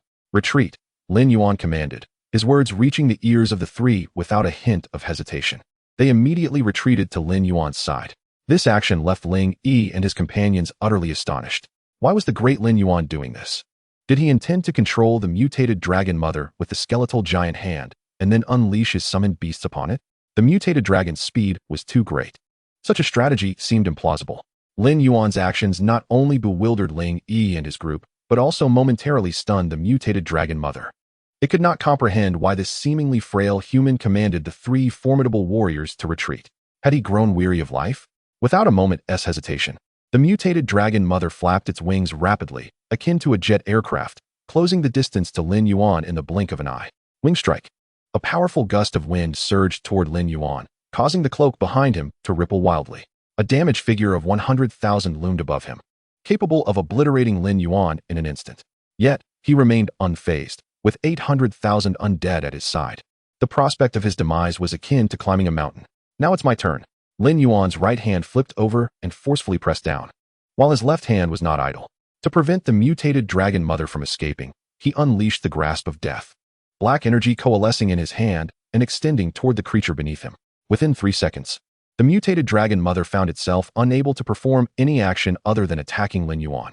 However, it would not wait the full 3 seconds. In the next moment, the skeletal giant hand descended from the heavens, crashing down onto the mutated dragon mother's head, forcefully shoving it away from Lin Yuan. After pushing it a considerable distance, Lin Yuan turned gently to Alana, who had returned to her sweet and demure demeanor, and asked, "Alana, have you ever seen fireworks?" Alana looked on in confusion as Lin Yuan clenched his fingers into a fist. With a thunderous explosion, the skeletal giant hand erupted in the sky, accompanied by the anguished wails of souls and the roars of the mutated dragon mother. The cacophony of bone-shattering blasts formed a symphony of carnage in progress. As the music ceased, the wailing souls ignited, transforming into a dense array of luminescence in the air, reminiscent of fireworks bursting in the night sky, utterly intoxicating. The body of the mutated dragon was obliterated, leaving delicate blue traces in the air that lingered long after the explosion. At just the right moment, Al produced a violin, freezing the scene in this instant. Lin Yuan, with one hand pressed to his forehead, laughed maniacally. "Ah-ha-ha!" Behind him, Al played elegantly on the violin while Alana danced gracefully, enchanting all who beheld them. Below, Ague and the legion of the undead knelt on one knee, paying homage to their king. In this moment, art had been realized. Killed mutated dragon mother, LV 39, experience points, 60,000, evolution points, 50,000. Successfully cleared nest 37, nightmare difficulty. Evolution points, 16,000. Detected annihilation mode, no insect life forms remaining. Achieving perfect clearance conditions, evolution points, 100,000. Received nest assault placement crystal, with 22 attributes available for selection. Nightmare ruler progress, 55. Resuming his seat, Lin Yuan now held a translucent crystal in his hand. Nest assault, number 37, dungeon placement crystal. Level restriction, LV 20, LV 30. Difficulty, adventure nightmare. Participant limit, 100. Lin Yuan's suspicions were confirmed. Achieving annihilation mode indeed yielded the nest placement crystal. With 2 attributes still unselected, Lin Yuan chose to draw immediately. Assistance. Choose one professional from the raid team to assist, once per day. Fleet of foot. Movement speed increased by 30% upon entering the dungeon. Lin Yuan paused momentarily, perplexed by the term assistance. Upon understanding the implications of this attribute, a strange expression crossed his face. Selecting one professional from the raid team to assist meant that Lin Yuan, being a member of the raid team, would have his combat power recorded based on this dungeon. If he chose himself, it would mean that the other 100 professionals need not lift a finger. They could merely observe as he cleared the dungeon. The thought of all professionals selecting him for assistance in the future brought a bemused smile to Lin Yuan's face. It seemed he was on the verge of becoming quite famous. Continuing to peruse the panel, Lin Yuan discovered that the title of Nightmare Conqueror had evolved into Nightmare Ruler. Nightmare Ruler. Title. Effect 1. Entering dungeons below Nightmare difficulty increases damage by 30%. Effect 2. Casting skills generates dazzling effects, can be toggled off. And entering dungeon areas will display regional announcements, can be toggled off. Effect 3. There is a chance for hell difficulty to appear when entering a dungeon. With the title upgrade, he now possessed a permanent buff that increased damage by 30%, exceedingly practical. The dazzling effects and regional announcements remained unchanged. But what thrilled Lin Yuan most was the chance for hell difficulty to manifest in dungeons. Higher difficulty implied more evolution points. And Lin Yuan felt that nightmare difficulty had become rather trivial, filled with weaklings. He wondered if hell difficulty would present a greater challenge. Closing the panel, Lin Yuan retrieved 2 items dropped by the mutated Dragon Mother. Perfect Attribute Essence, 5th Order. Effect, grants a total attribute increase of 500 upon use. Seed of Life Auxiliary Equipment. Grade, Epic. Usage Requirement, 150,000 health points. Attributes, 50,000 health points. Trait 1, increases maximum health by 20. Trait 2, 10 of maximum health, can be converted into attack power. The quintessence of perfect attributes from the 5th Order materia was something Lin Yuan was well aware of. However, he never anticipated that the mutated dragon materia would yield an epic grade equipment. This gear seemed tailor-made for Alan. With this equipment, Alan truly embodied the essence of a war tree. Moreover, the efficacy of this equipment would only amplify in the later stages, as Alan's health would continue to grow. At that point, a transformation would effortlessly enable him to surpass 1,000,000 in attack power, vanquishing gods and demons alike. Lin Yuan personally utilized the perfect attribute essence, enhancing all attributes by 500, which brought him great joy. The auxiliary equipment was bestowed upon Alan, who was elated beyond measure, envisioning that his performance in the next battle would far surpass that of today. Once the battlefield was cleared, Lin Yuan glanced at the final notification. Perfectly cleared bug nest number 37, Nightmare difficulty. Would you like to hide your name? Naturally, he chose not to. Congratulations to Lin Yuan's team for successfully and perfectly clearing bug nest number 37, Nightmare difficulty, in 1 hour and 12 minutes. Let us applaud him. Chapter 94, The Cursed Tyrant of the Insectoid Race. The regional broadcast resonated, awakening the other adventurers from their stupor. What was that just now? Did I just witness fireworks? With a loud bang, the mutated insect materia was obliterated. Indeed, fireworks. It had been ages since I beheld such exquisite spectacles. Ling Yi's gaze toward Lin Yuan was filled with complexity. He could not comprehend how a level 20 summoner could inflict 14 million damage. If one were to ask any adventurer randomly about a level 20 summoner, or even any level 20 class, the answer would undoubtedly be a look of disbelief. A level 20 adventurer dealing 14 million damage? Surely, that would be an international joke. Ling Yi wished to laugh, yet he found no humor in it. For this was no jest. A level 20 summoner had indeed dealt 14 million damage, witnessed by 99 adventurers in attendance, wielding power with the flick of a hand. He had initially thought Lin Yuan withdrew his summoned beasts to employ an army of the undead to stall the mutated dragon materia, but he was gravely mistaken. He was wrong beyond measure. Lin Yuan merely found the summoned beasts to be an inconvenience and dispatched the mutated dragon materia with a single skill. Ling Yi scratched his head, his understanding repeatedly shattered by Lin Yuan. Today had truly broadened his horizons. Outside the rift of the bug nest, Meng Zhan and Luo Yuchong had also heard the broadcast. Lin Yandong smacked his thigh, exclaiming that Lin had not disappointed. Another flawless clearance. This would grant Tianfeng City a stable dungeon. Approaching Meng Zhan, Lin Yandong patted his shoulder vigorously. General Meng, how about that? I told you so. With Lin around, there's no cause for concern. With the threat of the bug nest eliminated, your demon suppression army can breathe a little easier. A faint smile crept across Meng Zhan's lips. This young man was indeed remarkable. A perfect clearance. How had he accomplished it? Luo Yuchong stared blankly at the map above the rift. recognizing him as a person capable of creating miracles. It seemed no challenge could daunt him. Lin Yandong nodded in agreement with Luo Yuchang's sentiments. The group waited outside for over 10 minutes, yet the rift remained closed. While they understood the closure, how could those inside remain trapped indefinitely? What was happening? Why hadn't Lin Yuan and the others emerged yet? Lin Yandong's tone grew anxious. They could not afford any mishaps. Within the bug nest, a green portal appeared at the location marked by skeletons on the map. Through the portal, Lin Yuan encountered a pair of cold, emotionless eyes. Destroyer Kalaka, 7th Order Tyrant. Level: the Undead. Kalaka's piercing voice reached Lin Yuan's ears, and he could sense Kalaka's furious emotions. Indeed, Kalaka was exceedingly enraged. As the foremost general under the Corruptor Queen, he had conquered numerous worlds, providing the Queen with an unending supply of delectable resources. Yet today, he tasted the bitterness of defeat. Had his opponent been a monarch from the realm of the undead, it would have been acceptable, but to be bested by a mere level 20 summoner, who had not even advanced in class, left Kalaka seething. He wished to deliver a scathing retort to Lin Yuan. Human, consider yourself fortunate this time. You shall not experience such good fortune again. Remember, you have provoked the mightiest monarch under the Corruptor Queen, Destroyer Kalaka. After delivering his declaration, Kalaka glared at Lin Yuan, unleashing the full force of his monarchical presence. Even through the portal, everyone could feel the overwhelming pressure. Beneath a monarch, all were but ants. Fool. Lin Yuan lightly tapped the armrest, his expression one of disdain. Your mother must have thrown you away while birthing you, raising you on your placental sac. Look at your impotent, rage-filled countenance, claiming to be the strongest of monarchs. Yet you are merely a waste who can only issue threats. You say I am fortunate? A level 20 summoner, unadvanced, is more than capable of dealing with you. Yet you still have the audacity to boast. Lin Yuan's face was alight with scorn, his tone laced with mockery. Waste. You wretched human. Kalaka trembled with rage at Lin Yuan's words, his eyes nearly igniting with fury. Damn it. Yet he found himself powerless. For Lin Yuan had already perfectly cleared the bug nest before him. Aside from empty threats, he had no means to counter Lin Yuan, even as a monarch. Human. I shall remember you. Kalaka finally erupted in an enraged roar, completely sealing the portal.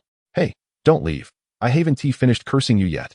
Lin Yuan remained seated, a faint smile gracing his lips, as if he had merely swatted away an annoying fly. What a pathetic monarch. I shall remember you as well. The next time we meet, I will crush you. With Kalaka's closure of the portal, this expedition into the bug nest came to a definitive conclusion. The blue portal opened, and all eyes turned to Lin Yuan, who, as the greatest contributor to this dungeon, was expected to lead the way.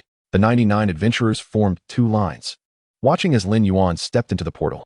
Before departing, Ling Yi curiously glanced at the contribution rankings. First place, Lin Yuan, contribution, 1,237,020. 1,200,000 points, a remarkable achievement that places him at the pinnacle. While the combined efforts of the other 99 professionals barely matched the slightest fraction of Lin Yuan's score. Ling Yi's lips twitched slightly. He lamented his own curiosity, questioning why he felt compelled to witness this. As Lin Yuan emerged from the teleportation portal, the first sight that greeted him was Lin Yandong's exuberant smile. Ha ha ha, brother Lin. You have finally made your appearance. The commotion you stirred up is truly remarkable. The news of your flawless completion of the 37th bug nest has already reached the ears of the two titans of the Southeast Province. The two titans Lin Yandong referred to were Commander Li Yingchuan of the Demon Suppression Army in the Southeast Province and Governor Xia Ming of the same region. Their astonishment was palpable upon receiving this news, for the bug nest was notoriously challenging among the myriad of dungeons. While there had been previous attempts to conquer the bug nest, none had succeeded in transforming it into a secure dungeon. They inquired whether Lin Yuan would be amenable to sharing his strategy for achieving a perfect clearance of the bug nest. The two dignitaries did not impose, but rather suggested that Luo Yuchang consult with Lin Yuan about the possibility of disseminating his flawless strategy. Upon receiving Governor Xiaming's message, Luo Yuchang conveyed their wishes to Lin Yuan, asking if he would be willing to share the perfect strategy for clearing the bug nest. Is it convenient? Of course. There's no inconvenience at all, Lin Yuan replied readily.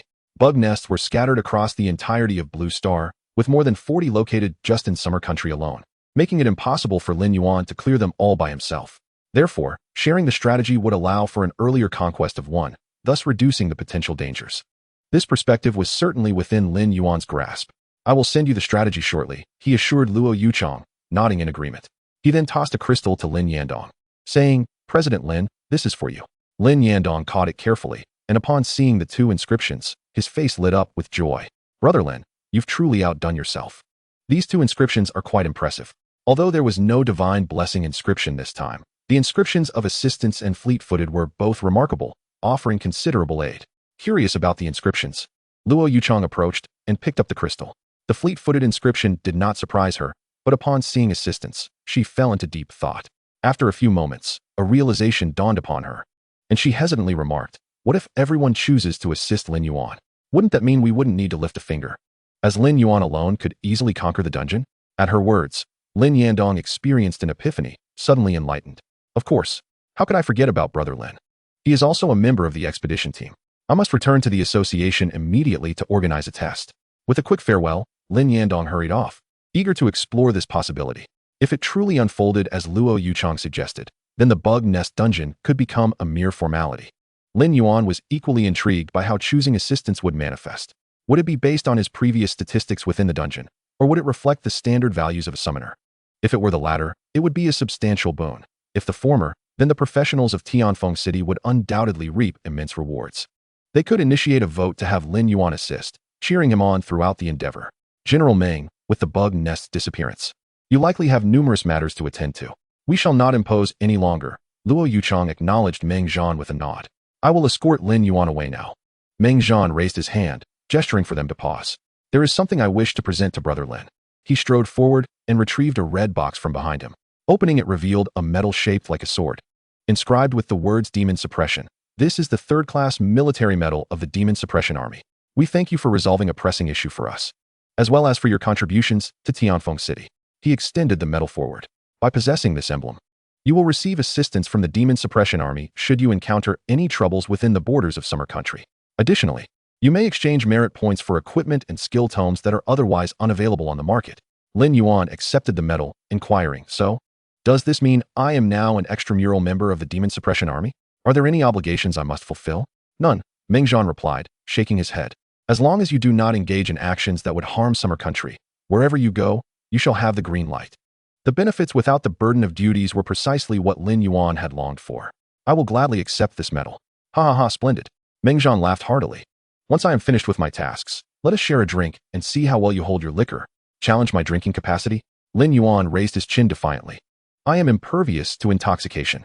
Upon departing from the bug nest stronghold, Lin Yuan returned directly to his villa. During this time, Luo Yuchang received a phone call.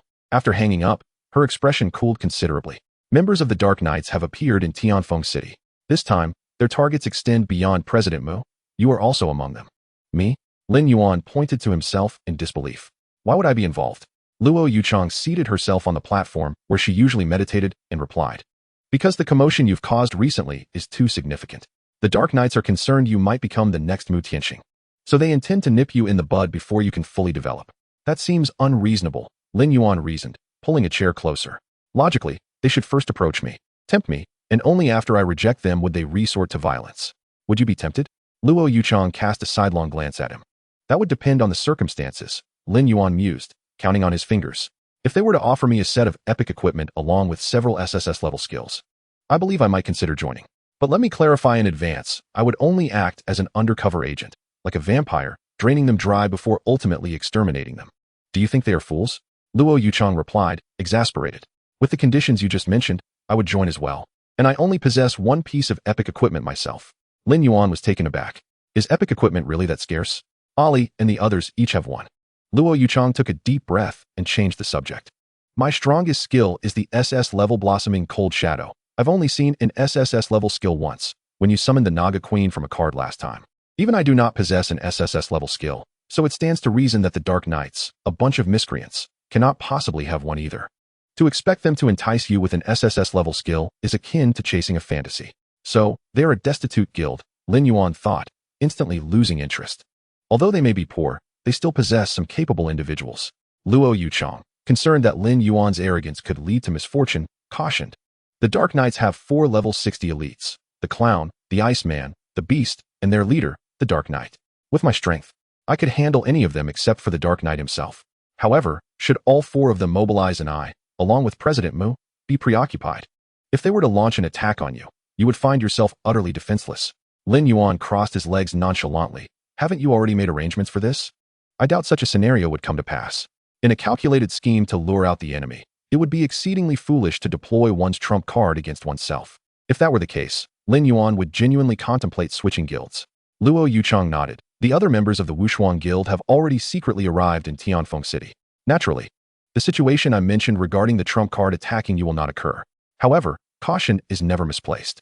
You should take this, she said, producing 2 green scrolls. These are random teleportation scrolls, with a teleportation range of approximately 100 kilometers. Use them in the face of insurmountable danger. Well thought out, Lin Yuan chuckled.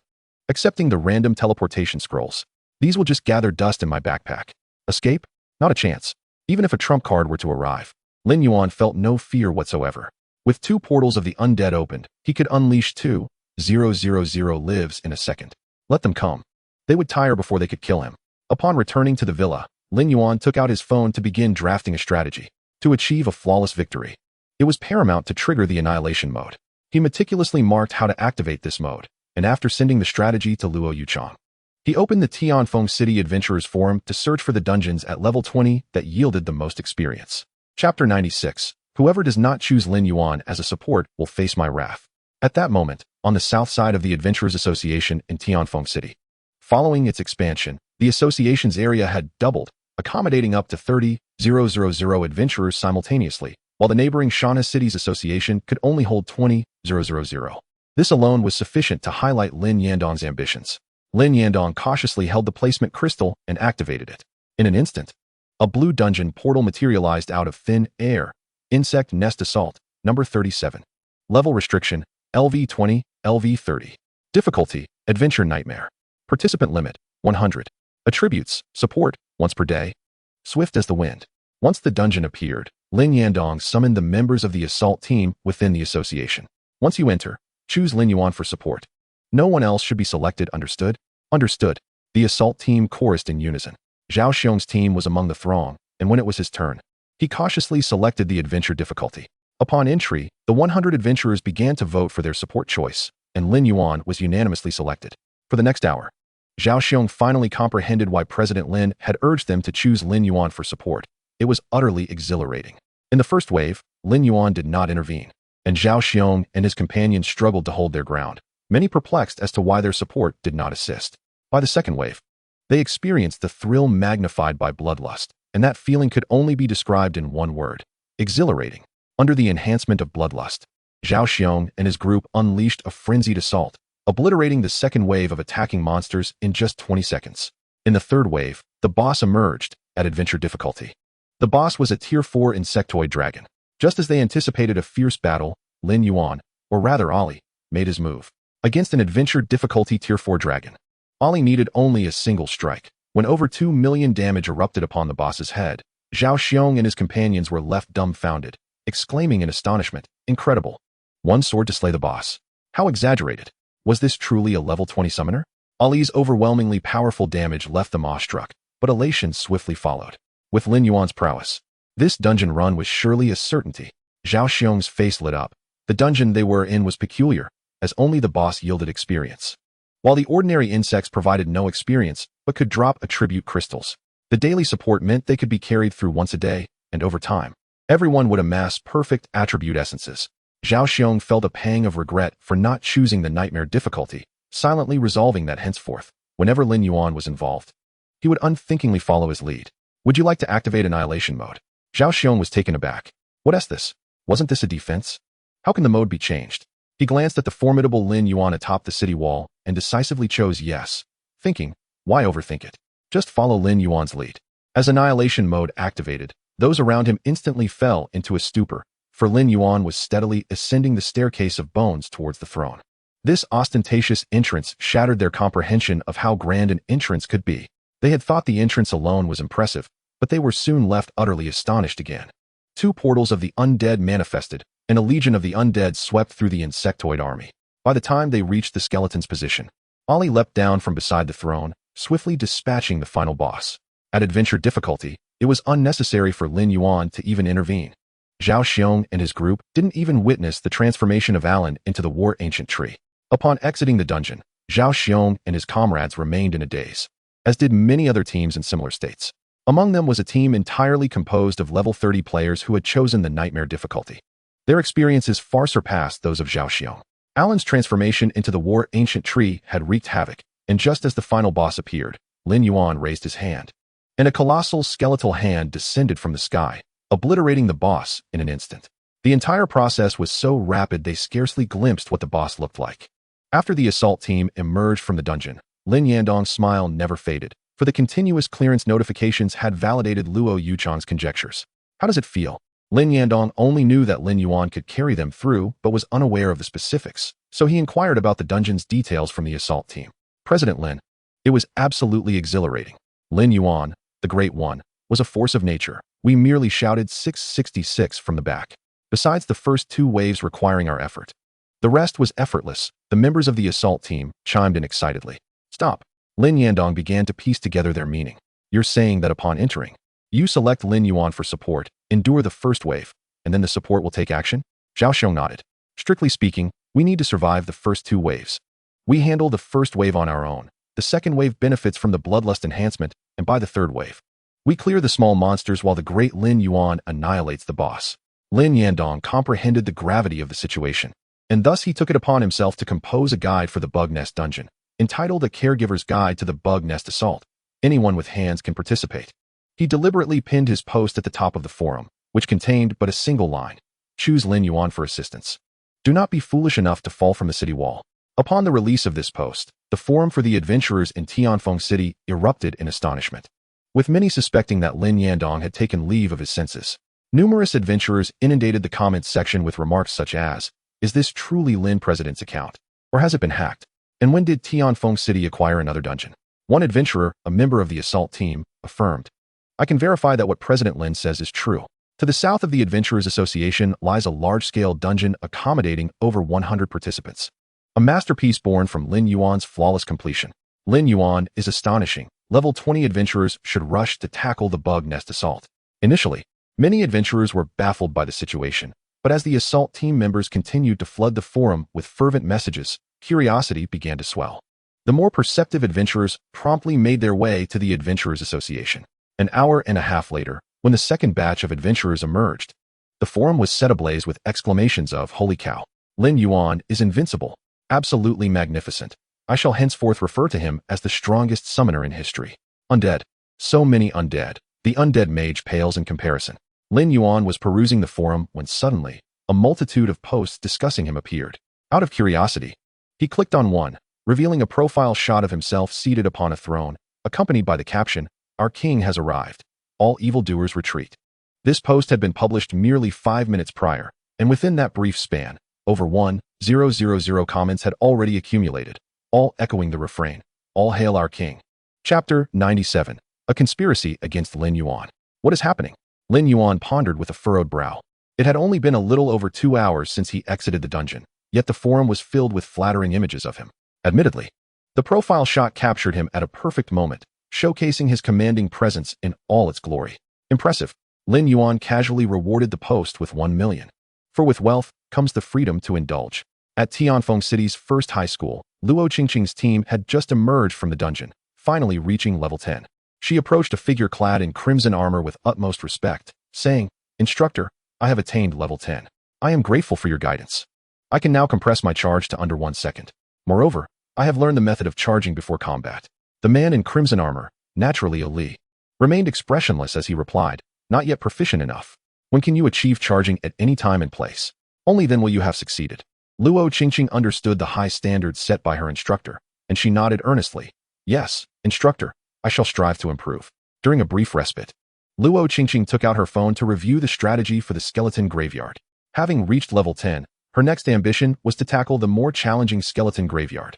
In the past few days, she had made ample preparations and secured her team, joining forces with Sun Tzu, whose previous melee fighter had reached level 16. Sun Tzu approached her, saying, Congratulations on reaching level 10. After training tomorrow, let us venture to the skeleton graveyard together. Luo Qingqing nodded in agreement. Just as she was about to close the forum, a post caught her attention, entitled Our King Has Arrived. All evildoers retreat.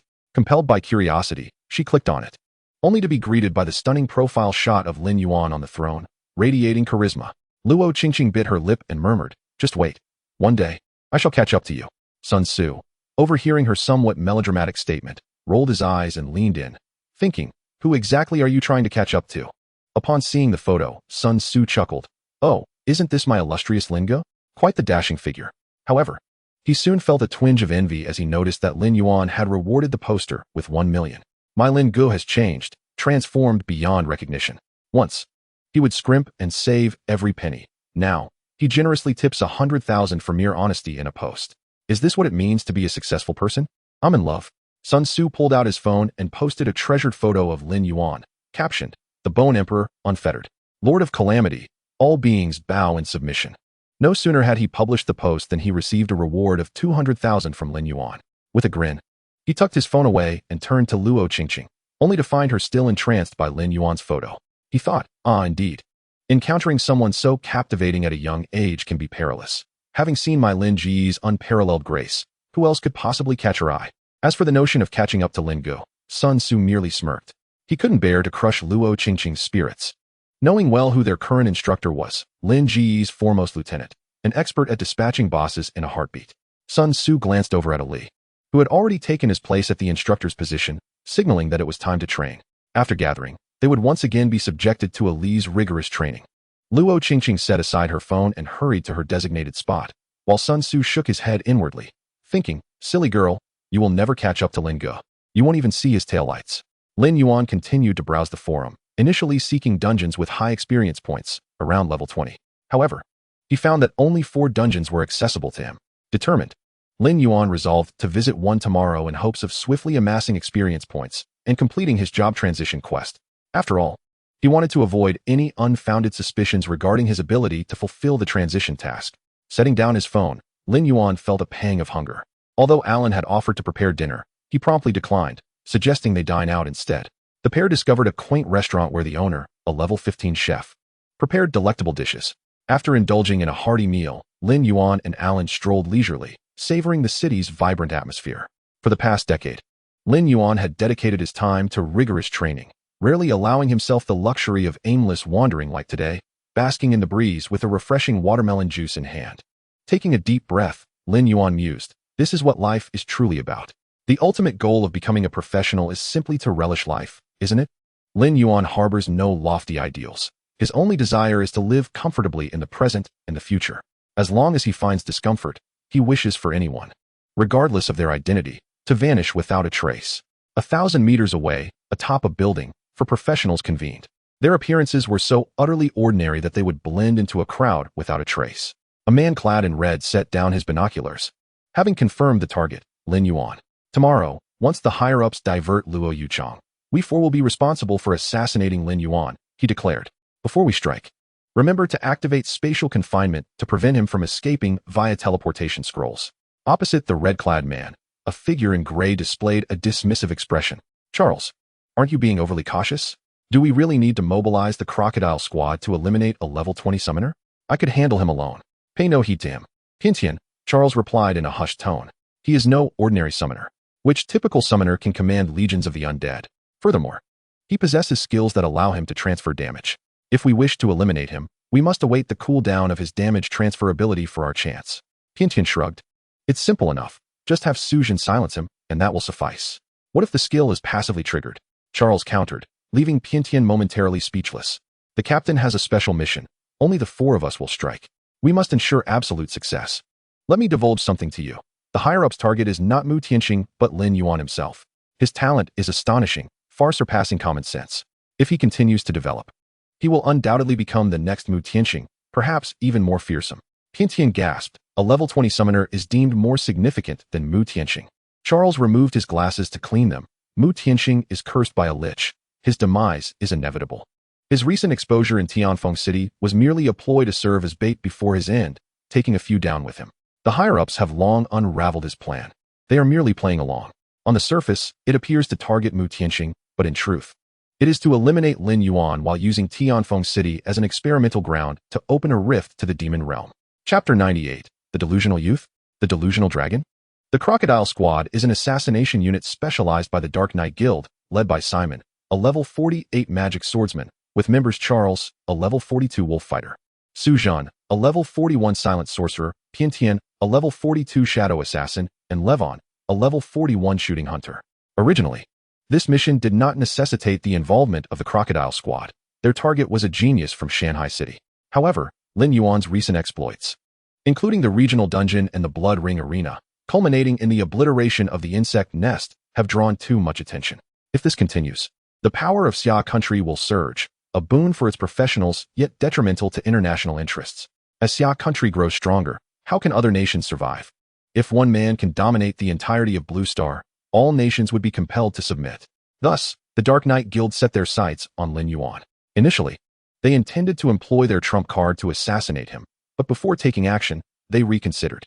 Should they proceed, both Mu Tianxing and Luo Yuchang would likely go berserk, and the members of the Wushuang Guild would follow suit. There was a genuine risk that Mu Tianxing might detonate himself in the three nations, leading to catastrophic repercussions from the Lich. With the trump card rendered inactive, the responsibility fell to the subordinates. Calculating by genius standards, Lin Yuan was undoubtedly among the top tier, making the Crocodile Squad a fitting choice.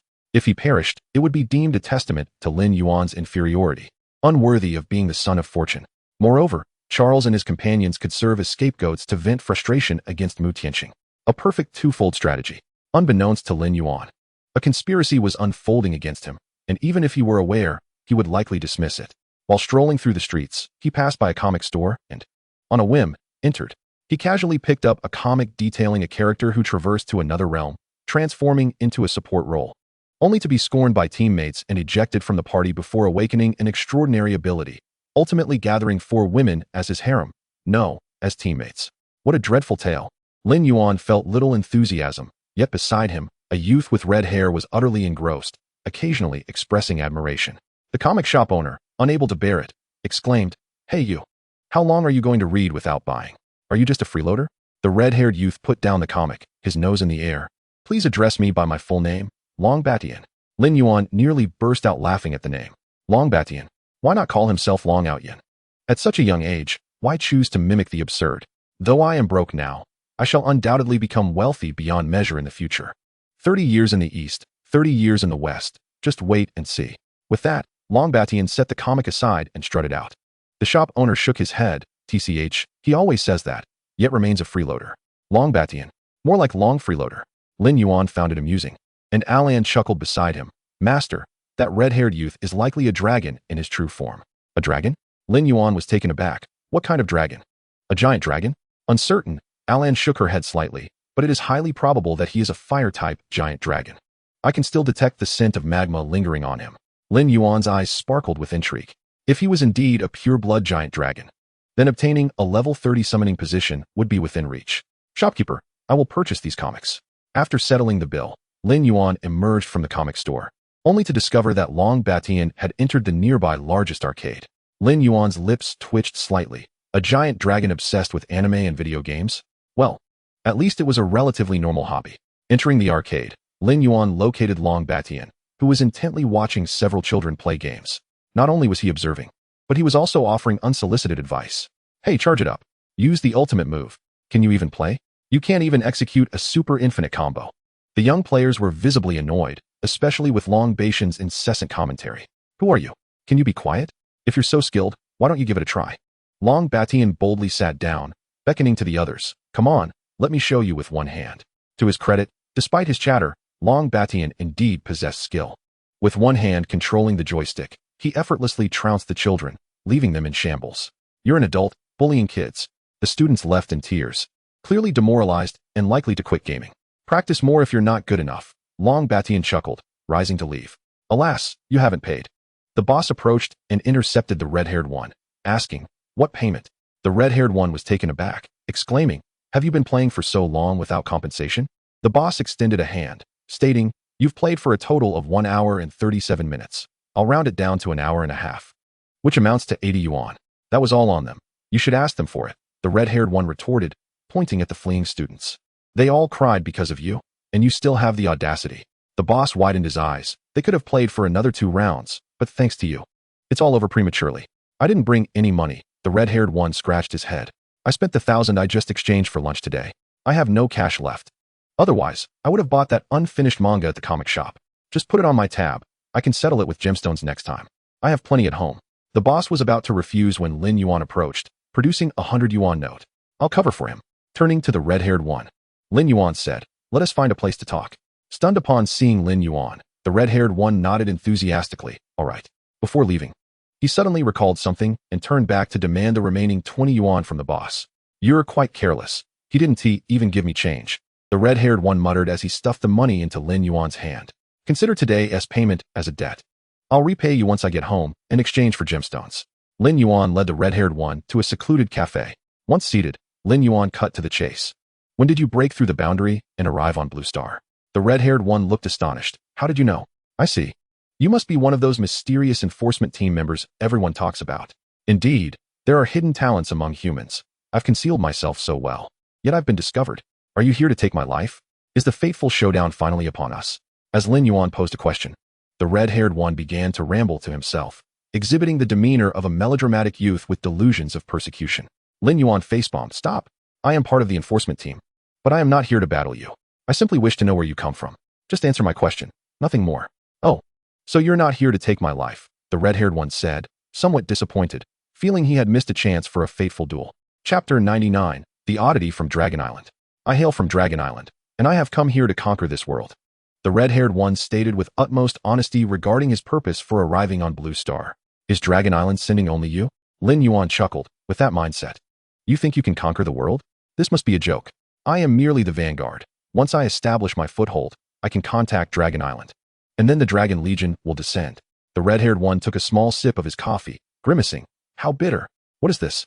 Boss, bring me a bottle of cola." Once the cola arrived, he gulped it down, burping. "Now this is delicious." Observing the red-haired one's blissful expression, Lin Yuan made a bold guess. "How long have you been on Blue Star?" "About a month," the red-haired one replied. "What have you been doing this past month?" Lin Yuan inquired further. Upon hearing this, the red-haired one perked up. "During the day, I indulge in gourmet food. In the afternoons, I read manga, and at night, I visit the arcade. I'm not bragging. You know heroic combat, right? I am invincible in Tianfeng City." Leaning back, Lin Yuan sighed in relief. His guess was correct. This fellow had been immersed in the world of anime for a month, completely disregarding the notion of world conquest. "What level are you? What tier of bloodline?" Lin Yuan asked, voicing his most pressing concern. The red-haired one glanced at Alan beside him, his nostrils flaring. "Level 53, 6th-tier red dragon. It's a given that I'll reach 7th tier upon maturity. Would you like to join me?" Lin Yuan pulled out the manga he had just purchased, saying, "If you join me, these are all yours. You could buy out the entire comic shop if you wanted." "Really?" the red-haired one exclaimed, excitement flooding him. But he quickly regained his composure, realizing that there's no such thing as a free lunch. "All right, what is your ulterior motive?" The red-haired one was no fool. He was astute enough to sense a trap in any seemingly free offer. Lin Yuan produced the contract of supremacy. "I am a summoner." "A summoner?" The red-haired one immediately became animated. His melodramatic spirit ignited. "Could it be that you are my master?" "I am Modus Flame, the 16th son of the Calamity Dragon, destined to become the Dragon God." Lin Yuan's lips twitched slightly. He suspected that this character wasn't sent to conquer the world, but rather cast out from it. A dragon afflicted with a melodramatic syndrome, constantly proclaiming his desire to become a dragon god in Dragon Island, must be quite a headache for everyone. Lin Yuan sighed and tucked away the contract of supremacy. "From now on, your name shall be Ian." "Ian, is this the beginning of our bond?" Ian's eyes lit up. Fate will surely remember this moment. Lin Yuan rubbed his temples, feeling a bit of a headache. "Where is the dungeon where you broke the limits?" Changing the subject, Lin Yuan continued the conversation, wary that Ian's melodramatic spirit might ignite further. That place is hard to find. Let me take you there." Ian pondered for a moment before offering. Lin Yuan followed Ian, traversing half of Tianfeng City until they arrived at the headquarters of the enforcement team. Ian skillfully opened a manhole cover, stating, "My home is right below." Without another word, Ian jumped down. Lin Yuan was left speechless. This guy was truly bold. Wandering around the enforcement team headquarters without being noticed, if they weren't keeping tabs on him, it meant the enforcement team was incompetent. Lin Yuan took out his phone and accessed the internal website of the enforcement team. Sure enough, on the page for suspicious individuals, Ian's profile was listed first. Appeared out of nowhere a month ago, suspected to be a dungeon-breaking monster, level unknown, enjoys anime and games, priority observation. Putting down his phone, Lin Yuan said to Alan, "Alan, wait for me here." He then jumped down after Ian. At first, the passage was quite narrow, but after descending 400 meters, it suddenly widened significantly. Spotting Ian, Lin Yuan performed a backflip and landed smoothly, estimating that he was now approximately 500 meters below the surface of Tianfeng City. Gazing at the expansive underground space before him, Lin Yuan was somewhat astonished. There was such a vast underground area beneath Tianfeng City. The space was indeed vast, comparable to 3 football fields, with Ian's so-called home located right in the center of this underground expanse, a dark cave adorned with numerous sparkling gemstones. So, are you amazed? Ian grinned proudly. Just wait, I'll bring out my treasured gems. Ian returned to the cave and rummaged for a moment before emerging with a black bag that clinked as he waved it around, filled with a considerable amount of items. Look, these are the gems I've cherished for many years. Lin Yuan leaned forward to take a glance, and to his astonishment, he discovered a plethora of attribute gemstones, each corresponding to different ranks, including several 6th-tier gems. Strength gem. Rank, 6th tier. Attribute, strength, 320. Intelligence gem. Rank, 6th tier. Attribute, intelligence, 320.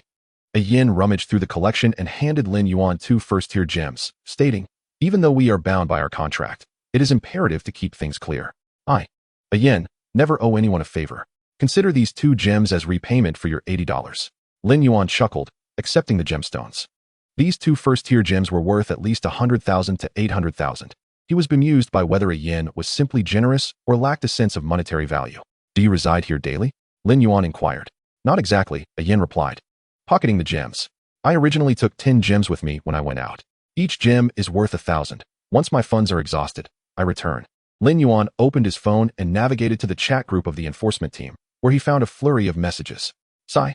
That red-haired one has returned to the sewers, likely off to retrieve more gems. I wonder which lucky soul will encounter him next. $1,000 for a 2nd-tier attribute gem is an absolute steal. By the way, where does this guy even come from? We've ventured into the sewers multiple times and found nothing. Lin Yuan sighed and switched to the suspect page, clicking on a Yan's profile to complete his information. Level 53, 6th-tier red dragon, hailing from Dragon Island, limit-breaking dungeon located 500 meters beneath the enforcement headquarters. Upon examination, this red dragon poses no threat and is currently under Lin Yuan's ownership. After uploading the information, Lin Yuan made a statement in the enforcement team group. From now on, this red dragon is under my protection. Following his declaration, the group fell silent for a considerable time. A minute later, the phone call from Captain Liao Chen came through. Hello, Captain. Yes, I'm right here. No problem. He has already agreed to it. How long? I need to be at least level 30. I currently lack a summoning slot. All right, I'll conduct a check. After hanging up, Lin Yuan turned to a yin and asked, are you the only one in the dungeon, or are there other dragons as well? Chapter 100, an external summoned beast. There are indeed some dragon beasts within the dungeon, a yin replied, shaking his head. They are always clamoring to come out, which is quite bothersome. If this brainless group were to emerge, this very city might cease to exist. Where would I go to watch anime or play games then? Therefore, I simply sealed the dungeon. No one, aside from me, shall dare to lift the seal. I knew it. Lin Yuan exclaimed with a knowing expression, simultaneously feeling fortunate that a yin was a somewhat eccentric youth. Oh no, a somewhat eccentric dragon. Had he been an evil dragon, Tianfeng City would have likely been obliterated long ago.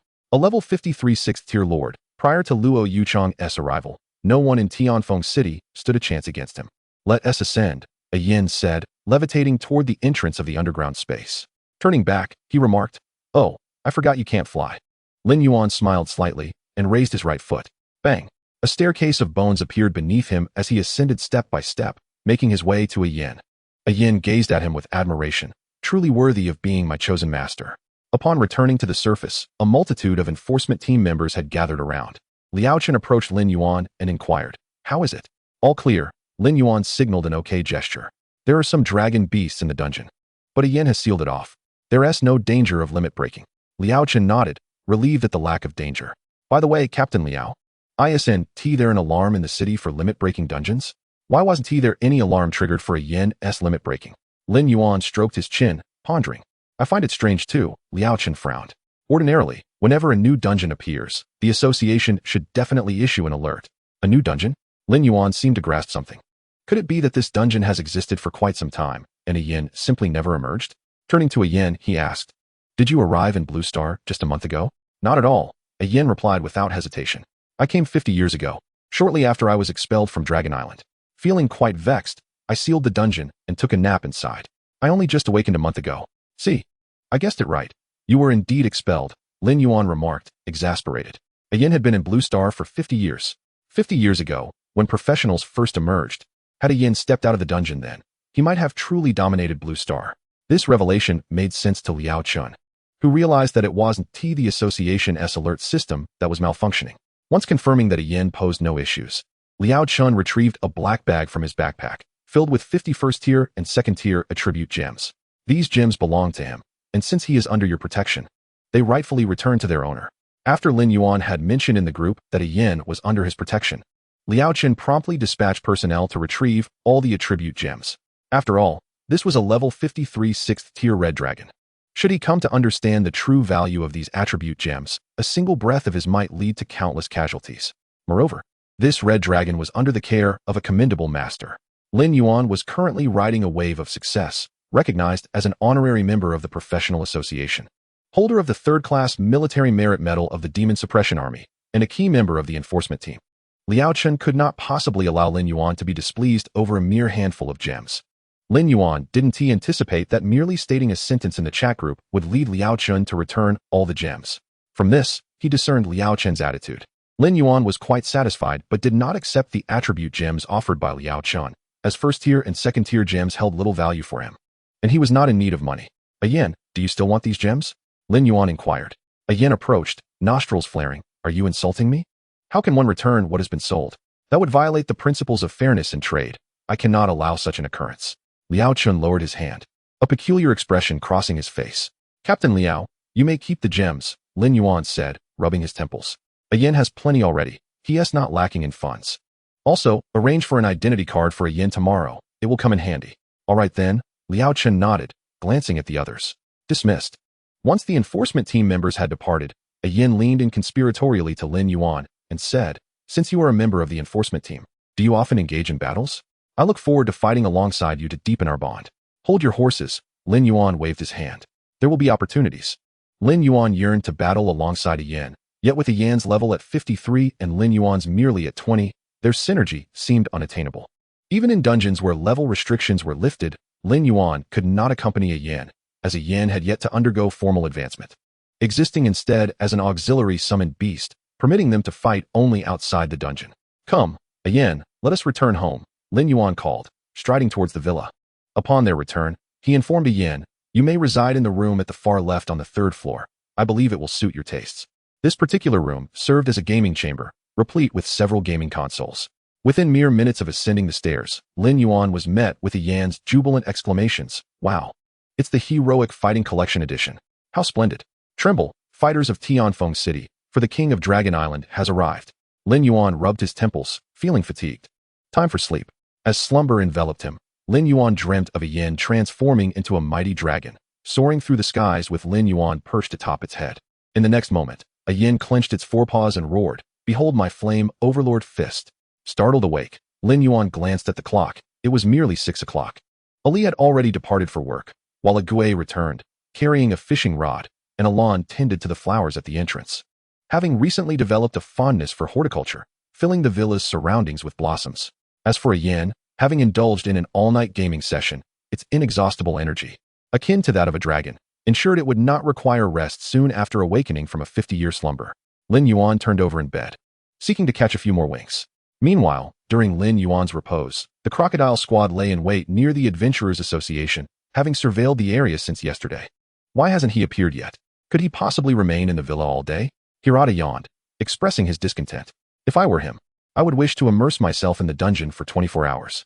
At 8:30, Lin Yuan rose, tidied himself, and accompanied Alon towards the Adventurers Association, determined to maximize his experience points and complete his job advancement quest. As Lin Yuan walked, he perused information on dungeons via his phone, the Riot Prison, the Butterfly Forest, and the Witch's Castle. He resolved to grind experience in the Riot Prison dungeon due to its compact size, averaging a run of 10 minutes, yielding approximately 8,000 to 10,000 experience points per run. With 140,000 experience points remaining until he reached his goal, he anticipated achieving it by nightfall. Targets incoming. Prepare for action, Charles whispered, alerting Su Zhan. Initiate silence first to prevent them from summoning any skills. Hirata utilized Shadow Step to position himself near Su Zhan, promptly activating a spatial scroll. I will take the offensive. Levon will provide cover. Let's make this swift. Understood. Just as the crocodile squad was poised to engage, 3 uninvited guests approached the Longding community. One was a man clad in a white suit with white gloves, his demeanor frosty. The second was a clown in a flamboyant costume, brandishing two throwing knives. Lastly, a towering figure, 3 meters tall and muscular, resembling a green giant. Their collective objective was clear, to confront Mu Tianqing, who was resting by the lakeside. Sensing their formidable presence, Mu Tianqing removed his hat, revealing his aged visage. The Dark Knight Guild truly regards me highly. 3 of their ace members have arrived. Rising from his seat, he remarked, Clown, Iceman, Beast. We are merely missing one Dark Knight. A family must be complete, lest we lose our way to hell. Ho ho ho. The clown exuberantly leaped about. Embodying the might of humanity's strongest paladin, even under a curse, his words remained impactful. Let me guess, where does your confidence stem from? Perhaps from the hidden Li Dangerous and Su Banqing? You might be disappointed, they are unlikely to arrive. Simultaneously, in other corners of Tianfeng City, Li Dangerous, Su Banqing, Qin Li, and Qin Jingang each found themselves confronted by a masked figure in dark attire. Li Dangerous licked his lips. You wretched lackey of the Dark Guild. Which ace do you serve? The figure remained silent, prompting Li Dangerous to unleash a torrent of rage. In an instant, his hands morphed into demonic claws, transforming him into a half-human, half-demon state, his claws capable of rending dragon hide, aimed at the cloaked figure. The figure produced a golden scepter, proclaiming, Holy chains. Countless golden chains erupted from the ground, swiftly ensnaring Li Dangerous. I seek no conflict with you. In 10 minutes, I shall depart. You may await my leave. With a furious roar, Li Dangerous summoned immense strength, breaking free from the chain's grasp. Wisdom Scepter. You are Archbishop Paul. The cloaked figure was taken aback by Li Dangerous' accurate identification, though he neither confirmed nor denied it. My task is merely to delay you for 10 minutes. Tianfeng City is populous. I wish to spare the innocent from harm. Upon hearing this, mockery flickered in Li Dangerous' eyes. How hypocritical. Reverting from his half-demon form, he cast a glance toward the Long Ding community. If you desire Mu Tianqing's life, do you not fear he might take a few with him as he perishes? The cloaked figure fell silent. A similar scene unfolded for the others present, with their assailants being top-tier warriors from other nations, preferring to remain anonymous. Their leader, the Dark Knight himself, stood before Luo Yuchang, who had her hand resting upon the hilt of her sword, regarding the man in black with icy resolve. Dark Knight Paimon. Paimon flicked his black cloak, casting shadows across the sky. It has been a long time, Luo Yuchang. As the Dark Knight made his appearance, the Crocodile Squad received their signal to strike. Engage. Hirata utilized Shadow Step to instantly appear behind Lin Yuan, shattering the spatial scroll. Lin Yuan, in the midst of his stride, was abruptly engulfed by a vortex of spatial energy. Observing this, Alon unhesitatingly leapt in after him. Luo Yuchang's expression shifted. Her sword already drawn. Are you seeking death? Blossoms bloom, cold shadows. In a fit of fury, Luo Yuchang unleashed her ultimate move, prompting Paimon's previously calm demeanor to vanish as the darkness behind him coalesced into an impenetrable armor, bracing against Luo Yuchang's tempestuous onslaught. Upon receiving the news, Mu Tianqing's countenance darkened, for he had not anticipated such brazen audacity from this group, who shamelessly concealed their identities to obstruct others from aiding Lin Yuan. Anger surged within him as he promptly retrieved a stone of interdimensional barrier, shattering it with a decisive grip. 3 shall suffice. I will crush the 3 of you first. As for that wretched rat, the Dark Knight, I shall eventually deal with him myself. Agoué, it is time to act. Mu Tianqing called out, placing his hand upon Agoué, who cackled joyfully. Energy absorption reached 100. Curse energy dispelled. Lich Tuhulan slain. 3rd job, transformation completed. Level elevated to 61. Career transformed into a Judgment Knight. 3rd transfer. Congratulations, you are the first to complete the 3rd transformation, rewarded with SSS level skill, Divine Light. Success in completing the 3rd transformation has lifted the level cap for Blue Star professionals to 80. As Mu Tianqing activated the interdimensional barrier, the trio of clowns remained dismissive, believing him to be merely posturing. However, the ensuing world announcement delivered a resounding slap to their faces. Not only had Mu Tianqing completely eradicated the curse's influence, but he had also accomplished the task, becoming the first human to attain a 3rd job transfer, a 61-level Judgment Knight. Upon entering the interdimensional space, Mu Tianqing transformed dramatically, adorned in resplendent golden armor, reminiscent of a celestial being. Lifting a 3-meter-long colossal hammer high, he proclaimed, You may target me, but you have crossed the line by endangering Lin Yuan. Divine Light. In an instant, an overwhelming radiance enveloped everything. For under the sacred light, all malevolence was laid bare. What in the world is this? The clown screamed as his entire body disintegrated, revealing a multitude of diminutive figures within, which too detonated under the searing brilliance. In less than 3 seconds, the Dark Knight's ace, the clown, met his demise. The remaining Iceman and Beast fared little better. The Iceman erected an absolute zero ice wall in a desperate bid to withstand the onslaught. But the divine light penetrated effortlessly, shattering the wall into a cascade of debris. 6 seconds later, the Iceman succumbed as well. As the effects of divine light waned after 10 seconds, the beast shrank from a towering 3-meter giant to a mere 1.2-meter gnome, kneeling on one knee, utterly charred. Witnessing Mu Tianqing approach, hammer in hand, the beast's pupils constricted in terror. "Do not kill me. I know, bang." Mu Tianqing's hammer struck down, obliterating the beast's head like a crushed watermelon, scattering remnants across the ground. Emerging from the interdimensional space, Mu Tianqing discovered only a handful of undead by the lakeside, tidying up fishing gear, while a Gui had vanished without a trace. Chapter 102, Crocodile Squad. Let me turn you into leather belts. In another realm of the interdimensional space, Lin Yuan had just arrived and immediately raised his hand to cast a summoning spell. A Li, a Gui, and a Lan appeared at his side. Upon glancing upwards, Lin Yuan realized he had been silenced. However, it mattered little. Though he was silenced, the other three were not. A Gui raised his hand, and the gate of the undead swung open, with a continuous flow of undead creatures pouring forth.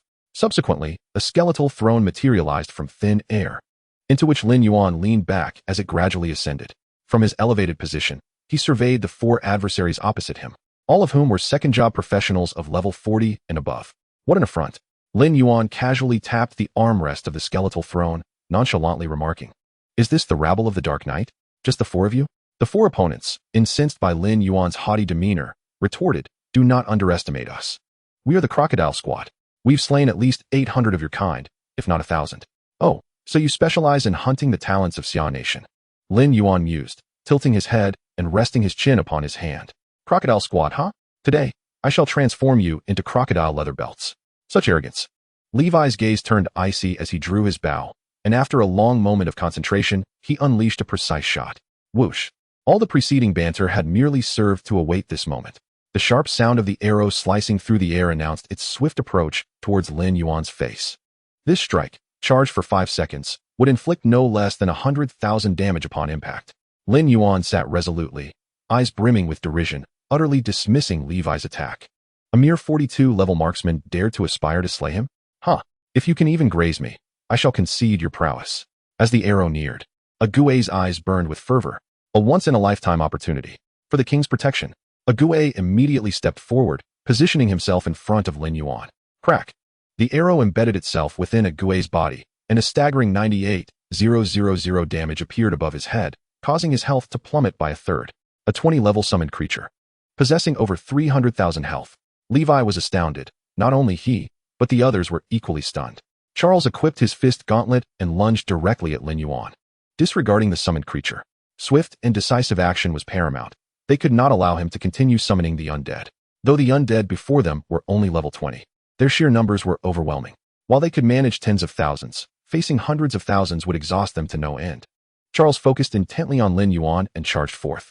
In the midst of his sprint, his body expanded, transforming into a towering 2.5-meter-tall gray werewolf. A woo. Upon shifting into his werewolf form, Charles's speed surged, enabling him to swiftly bypass hundreds of undead and close the 30-meter gap to Lin Yuan. His figure began to blur, blending into the shadows, ever poised to deliver a lethal strike. Charles swiped at the undead before him, his fangs bared, legs coiled, ready to leap towards Lin Yuan. Just then, a silver-white 2-handed sword crossed his path, wielded by a firm hand, undoubtedly Ali. Without hesitation, Ali activated his Darkborn demon form, unfurling his wings to obscure Charles's view of Lin Yuan. "Fool, come battle with me." A bloodthirsty glint flickered in Charles's eyes as he opened his mouth to unleash a primal roar. A woo. Enraged, his attack and movement speed surged by 50%. Witnessing this, a Gui erupted into a fit of cackling laughter. Bloodthirst. In an instant, Ali, Lan, and all the undead experienced a surge from the bloodthirst skill. Charge forth with valor. Ali's form surged forward like a racing car, crashing into Charles and rendering him momentarily dazed. Charles, quick to react, almost immediately shook off the disorientation. His dark claws glinted dangerously as he prepared to strike. The target was none other than Ali's heart, poised for a visceral extraction. Yet, the lethal claws struck nothing but air, for Ali had transformed into a streak of light, appearing behind Charles with a devastating blow of 392,000 critical hit. A staggering 390,000 000 damage manifested upon Charles's head, instantly depleting 99 of his health. This was inconceivable. A voice within Charles's mind frantically urged him to flee. Adorned in platinum armor, with a diamond-level chest plate, and possessing a health pool of 410,000 after transforming into a werewolf, his damage mitigation soared to an impressive 50. Even a level 50 boss could not eliminate him in a single strike. Yet, the 20-level summoned beast wielding a two-handed sword had severed 390,000 of his health in a single blow. Shock, confusion, and disbelief filled Charles's eyes. A brilliant flash of sword light swept through, inflicting 300 critical hit. Charles's gaze turned vacant. The skirmish had unfolded in mere moments, brief enough that Ping Tian had not even approached Lin Yuan. Ali furrowed his brow, yet again. The enemy had vanished. Had Ali's bloodline been restored to the 7th tier, he could have sensed the hidden Ping Tian through the currents of the wind. Alas, Ali was but at the 5th tier, leaving him with few options against a concealed foe. Neither Ali nor Ague had any recourse, save for Alan. Alan was enveloped in an emerald aura, the Horn of War. In the blink of an eye, Alan transformed from a delicate elven maiden into a towering behemoth. The ancient war tree. With a forceful step forward, Alan unleashed the war stomp. The thunderous crash reverberated through the air, dislodging the concealed Ping Tian. In the distance, Luan and Su Jin stumbled, nearly toppled by the shockwave. Ahahaha. Alan's fist came crashing down. Perish, you wretch. The shattering strike. 187, 590. A single blow obliterated Ping Tian's health bar, the unfortunate soul barely grazing Lin Yuan's garment before succumbing to Alan's might. After dispatching Ping Tian, Alan's verdant gaze fixated on Luan and Su Jin, both of whom, as a silent warlock and a marksman hunter respectively, were frail and defenseless, akin to Ping Tian. A single strike would spell disaster for them as well. Damn it! Luan cursed under his breath. What in the world are these fiends? The armored figure wielding a two-handed sword had obliterated Charles in mere moments, and now this terrifying tree-like entity had crushed Ping Tian. How could a mere level 20 summoner's beast possess such overwhelming strength? It defied all logic. As they beheld Alan raising his fist once more, their legs trembled. And without a moment's hesitation, they turned to flee. Yet, before them lay a confined space, no larger than 2 football fields, which Alan could traverse in mere strides. Run. But where could they escape? Alan's fist descended, annihilating countless undead. Ahahaha. Flee. Continue to flee. Chapter 103. The Borders of the Nation. It is time to expand. Soon, Luan and Su Jin reached the edge of the space. Su Jin's expression darkened. There's no escape. We fight to the end. I can control him for 5 seconds. You take this chance to snipe him. Su Jin raised his hand, applying several negative effects to Alan, significantly slowing his pace. Subsequently, Su Jin unleashed the silence chains, which would imprison Alan for 1 second for each negative effect. With 5 negative effects, Alan would be immobilized for 5 seconds. Luan drew back his longbow, unleashing a rapid barrage. With all enhancements activated, arrows flew in a relentless stream, averaging 5 arrows per second. Each arrow that struck Alan inflicted 20,000 damage. Yet his innate regenerative ability restored 110,000 health every second. After a prolonged assault, Alan remained unscathed. As the confinement period expired, despair enveloped the two. It's impossible. What manner of monster are you? Luan and Su Jin were utterly demoralized. Their team, the notorious Crocodile Squad, specialized in hunting prodigies. They had encountered many talents, but none with power rivaling Lin Yuan's. This was their first and final experience. Alan's fist was raised high, monster. You dare call me a monster? Unforgivable. Alan's fists rained down like a torrential storm upon Su Jin and Luan. Ahahaha. To dare strike at my master. All shall perish. 3 seconds later, the duo fell silent. 5 seconds later, they were nearly indistinguishable from one another. Alan, that's enough. Lin Yuan called for Alan to cease his onslaught. Continuing would likely reduce them to mere meatballs. Hearing Lin Yuan's voice, Alan immediately halted, shaking off the grime from his fists. Master, I have vanquished them all. Alan beamed with a shy smile, resembling a harmless older sister next door. Lin Yuan's lips twitched, giving Alan a thumbs up. Well done, Alan. Ali secured his two-handed sword upon his back, casting an admiring glance at Alan, while Ah Gue erupted in applause. Brother Li is invincible. Sister Lan is invincible. Lin Yuan had entered this alternate space for no more than a minute. Yet the famed Crocodile Squad had been reduced to lifeless husks. No, one remained. Their captain, Simon, was still alive. How do we exit this place? Lin Yuan approached the spatial boundary and struck it with a punch, but it remained unyielding. Space duration, 357. The alternate space before him was remarkably stable. With Lin Yuan's power, he could shatter it, But fortunately, he only needed to wait 3 more minutes to escape. With time to spare, Lin Yuan meticulously searched through the bodies of the crocodile squad. Aside from Charles's phone, which remained intact, the rest of their belongings had been reduced to fragments. Perhaps out of misplaced confidence, Charles's phone had no password, allowing Lin Yuan to easily peruse its contents. Oh, how unexpected that this plan was aimed at me. Lin Yuan perused the assassination plot that had yet to be deleted, all the while mocking the Dark Knight Guild for their cowardice. What pitiful tactics. They were all talk and no action. To think they would attempt to eliminate me without deploying their trump cards, they must be dreaming. If I were part of the Dark Knights, I would mobilize 4 trump cards to eliminate me without hesitation. No need for discussions of revenge. The priority would be to strike first. Closing the phone, Lin Yuan chuckled softly, realizing that he was the bait this time, not President Mu. However, it seemed President Mu's fishing plan had been successful. He just wondered which unfortunate souls had crossed paths with him. The first triple-class professional of humanity. Such a title sounds incredibly imposing. Just as Lin Yuan was drawn into the alternate dimension, news of Mu Tianqing's successful job change reverberated across the entirety of Blue Star. In the headquarters of the Demon Suppression Army, located in Kyoto, a man clad in a green military uniform, with a smile upon his face, removed his spectacles. His name was Qin Liang, the highest authority in Xia Nation and also the marshal of the Demon Suppression Army. Qin Liang gazed towards the direction of Tianfeng City, murmuring to himself, "This fellow truly managed to put on a show. The first of the triple-class professionals is bound to be rewarded with at least an SSS-level skill. This individual is going to flaunt it yet again. What a headache it is." After muttering to himself for a moment, Qin Liang suddenly commanded, "Send word to Xia Ming and Li Yingchuan in the southwest province. Assemble an army of 100,000 at the borders of Xia and Shan. It's high time for Xia Nation to expand its territory." When the order reached Li Yingchuan and Xia Ming, their responses were starkly different.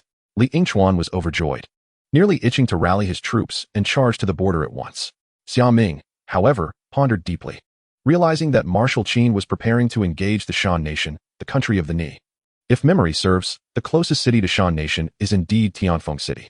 Was the territory gained intended to be annexed into Tianfeng City? Why overthink it? Li Yingchuan donned his cape and bellowed, "Sound the alarm. The time to expand our borders has arrived. Let us earn our merits." The Demon Suppression Army moved with remarkable efficiency, amassing 50,000 troops in mere moments, while the remaining 50,000 spread across various locations, all racing towards the border. The Mengzhan troops were among them, already stationed in Tianfeng City, and thus the first to arrive at the border. Such a grand mobilization by the Demon Suppression Army instantly attracted the attention of all nations, including several cloaked figures in Tianfeng City obstructing the Wushuang Guild. Among the 4 cloaked figures, 2 hailed from Shan Nation.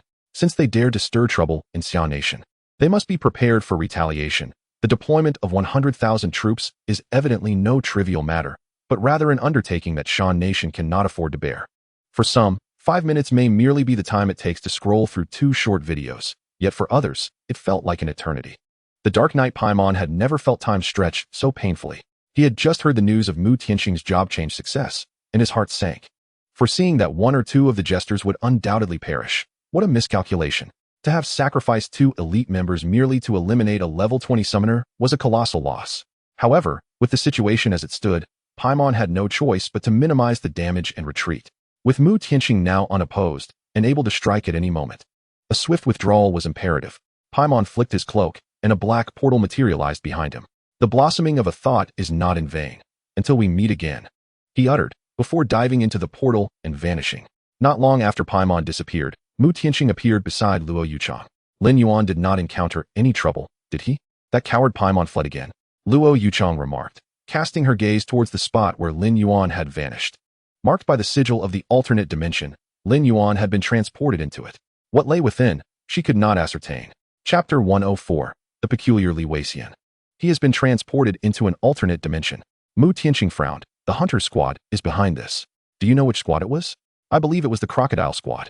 Luo Yuchang considered for a moment, uncertain. "The Crocodile Squad." Mu Tianqing's frown eased.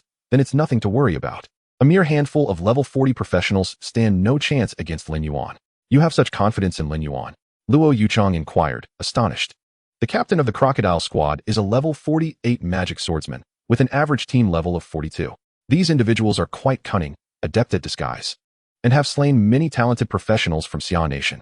Mu Tianqing laughed heartily. "If their average level were 52, I might be concerned for Lin Yuan. But a few level 42 wannabes? Lin Yuan will crush them effortlessly." Did you not watch the videos on the professional forum this morning? If you had, you would share my perspective. Videos? Luo Yuchang questioned, intrigued. Producing her phone, she opened a post designated by the Tianfeng City Professional Forum titled, The Descent of the Divine, nothing short of this. The post contained a single video. Upon opening it, she witnessed Lin Yuan ascending a staircase of bones towards a throne, followed by him suspended above the throne, gazing down imperiously as countless undead surged forth at his beckoning. With each inch the throne advanced, the insectoid army retreated. And amidst laughter, he slaughtered a mutated fifth-tier dragon queen. At the moment of exiting the portal, 99 professionals stood in 2 lines, paying their respects, while in the distance, nearly 1 million undead knelt on one knee, bidding farewell to their ruler. Such a brazen entrance, accompanied by an unreasonably overwhelming presence, arrogant, dominating, set to exhilarating music. The descent of the divine, nothing short of this. After watching the video, Luo Yuchang felt an exhilarating surge of adrenaline. This was truly Lin Yuan. Having interacted with him over the past few days, she perceived him as a rather amicable individual, albeit somewhat shameless. However, the Lin Yuan in the video exuded an unrivaled dominance, resembling a ruler with the power of life and death, utterly devoid of emotion. This completely overturned Luo Yuchang's previous impression of him. Is this truly Lin Yuan? She asked once more. If it were someone else, who could it possibly be? Mu Tianqing pointed to the poster. This archer named Hu Sanming is one of the fortunate few who cleared the insect nest alongside Lin Yuan. He's quite the sly one to have recorded it. While others had recorded battles and dungeons before, it was typically post-fight for strategy purposes. This was different. Even in the heat of battle, Hu Sanming continued filming. The truest essence of the entire insect nest extermination was laid bare. The video was posted at 6 this morning, and by 10 o'clock, it had already garnered over 200,000 views. Lin Yandong even forwarded the video to the association's headquarters, confident that Lin Yuan's name would soon grace the presence of those at headquarters. As 5 minutes elapsed, Lin Yuan emerged unscathed from the alternate dimension. With a rustle, the streets of the city became overrun by the undead. Thousands, perhaps tens of thousands, were present. See, I told you he would be fine. Mu Tianqing crossed his arms, smirking at Luo Yuchang. Now that Lin Yuan is unharmed, it's time to clean up the trash encroaching on our borders. Mu Tianqing clenched his right fist and raised it to the sky. Boom. A golden flash erupted, transforming into a gentle rainfall of shimmering light. An exquisite sight, indeed.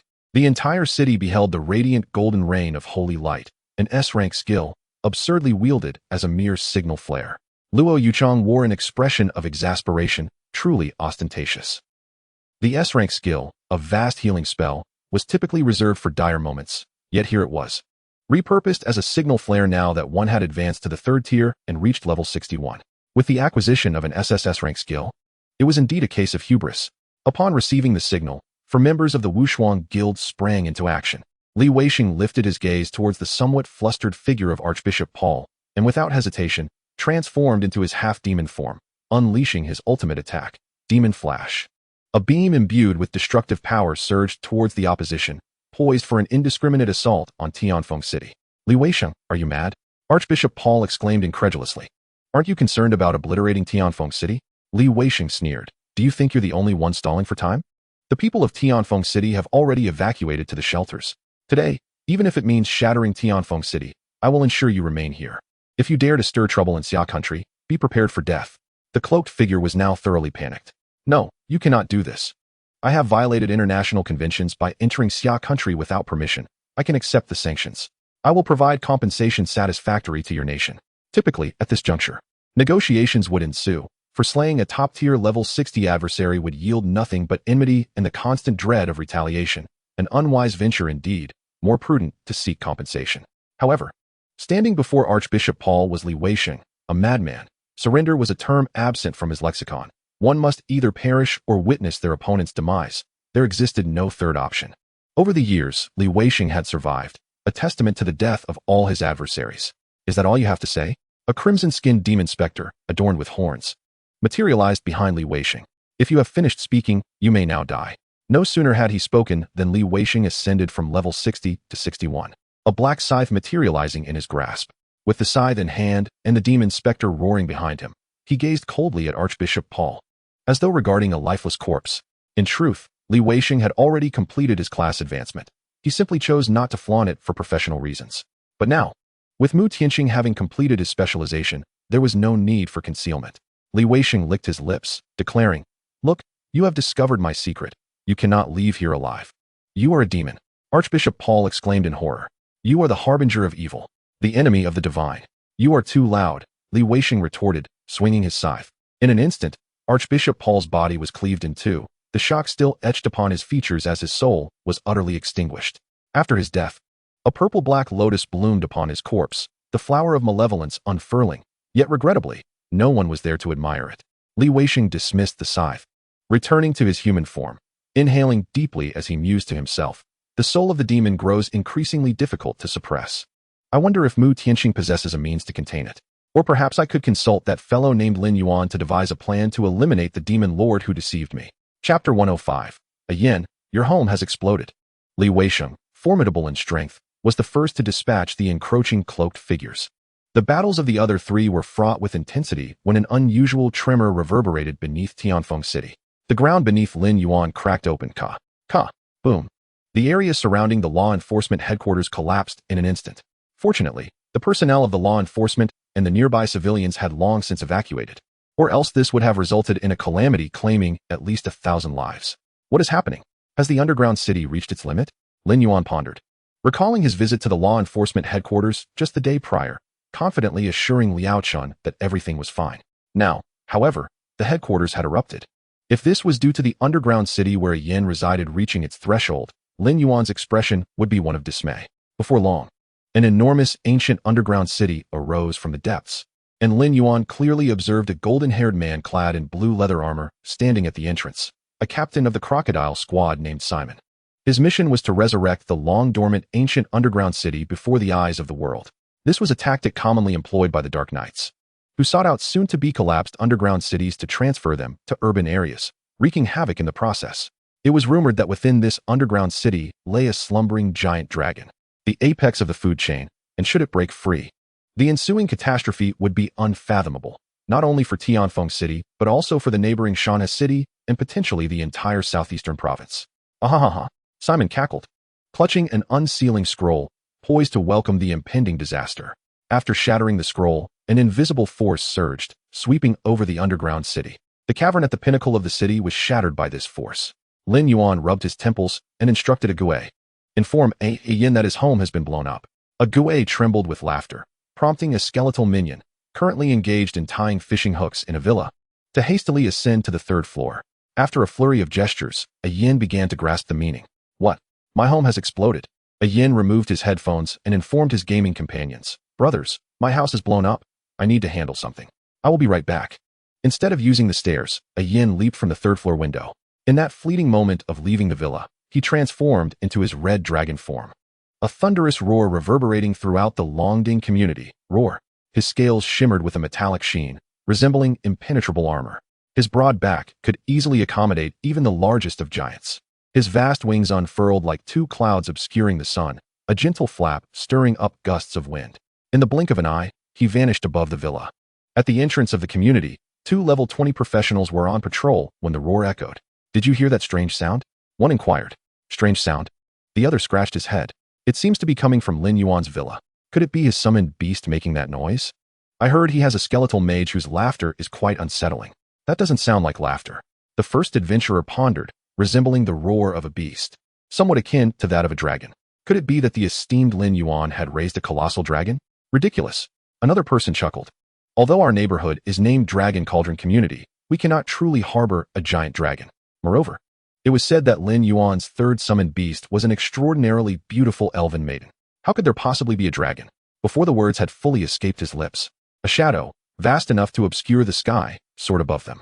The majesty emanating from this shadow rendered them both motionless. Moments later, as the shadow receded, they simultaneously wiped the sweat from their brows and exclaimed, "By the heavens, there truly is a dragon." The scene shifted to Lin Yuan, where the underground city was enveloped by an invisible barrier. Simon wore a smug expression as he gazed at the figures of Mu Tianxing and Luo Yuchong hovering in the sky. It is my honor to meet you both. The president and vice president of the Wushuang Guild. Allow me to introduce myself. I am Simon, the captain of the Crocodile Squad. A total of 894 geniuses from Xia Nation have perished at my hands. Oh, wait, that number should be increased by 1, for just moments ago. A level 20 summoner named Lin Yuan also met his demise at the hands of our team. What a fool. Mu Tianqing rolled his eyes, his gaze disdainful. Look over there. Following Mu Tianqing's gesture, Simon spotted Lin Yuan amidst the throng of undead. To ensure Simon could see clearly, Lin Yuan ascended gradually into the air, leaning back to sit upon a throne of bones. So, you are the captain of the crocodile squad. Your comrades have gone below to await your return, as the captain. Isn't it somewhat inconsiderate of you not to accompany them? Lin Yuan waved gently, causing 3 bone walls to rise from the ground, supporting for indistinguishable masses. This one here can transform into a werewolf. That lump belongs to a certain individual who can become invisible. And as for this one, Lin Yuan pointed at the last bone wall, they are silent and skilled in launching ambushes. It has become impossible to discern who is who. You seem to know them well. Why don't you enlighten me about their identities? Lin Yuan's head tilted back, a smirk gracing his lips, his expression radiating malevolence and disdain. One might think Lin Yuan was the ultimate villain intent on the destruction of Tianfeng City. Luo Yuchang gazed wide-eyed at Lin Yuan, captivated by his ominous aura, rebellious spirit, and unyielding pride. Despite being 28 levels lower than Simon, he completely disregarded his opponent. The shock Simon felt was unprecedented as he witnessed his former comrades, with whom he had once shared life and death, now lifeless before him. Apart from Charles, who could barely be recognized, the other 2 bodies were indistinguishable from meatballs. Without Lin Yuan's guidance, Simon would have been utterly lost in identifying them. The crucial point was that Lin Yuan had asked Simon to differentiate between the 2 mixed together. It was so muddled that one would need a ghost to tell them apart. Such a psychological strike was unparalleled. They're dead. Simon's eyes widened. You killed them. You are merely a level 20 summoner. How could you possibly be their match? Funny enough, Lin Yuan shrugged. I also find it improbable. Yet, they have indeed perished. Don't you think that's peculiar? I am but an unremarkable level 20 summoner, incapable of slaying those few. Does this not imply that they are worthless? And you, my friend, are the captain of the worthless. Chapter 106. Hell Difficulty, The Shadowed Abyss. You, Simon, are merely venting your frustrations with empty words. Mark my words. When the barrier of this underground city shatters, it shall be your demise. Simon's fingers danced, lingering on Lin Yuan, Mu Tianqing, and Luo Yuchang. You, and you, shall perish beneath the wrath of the dragon.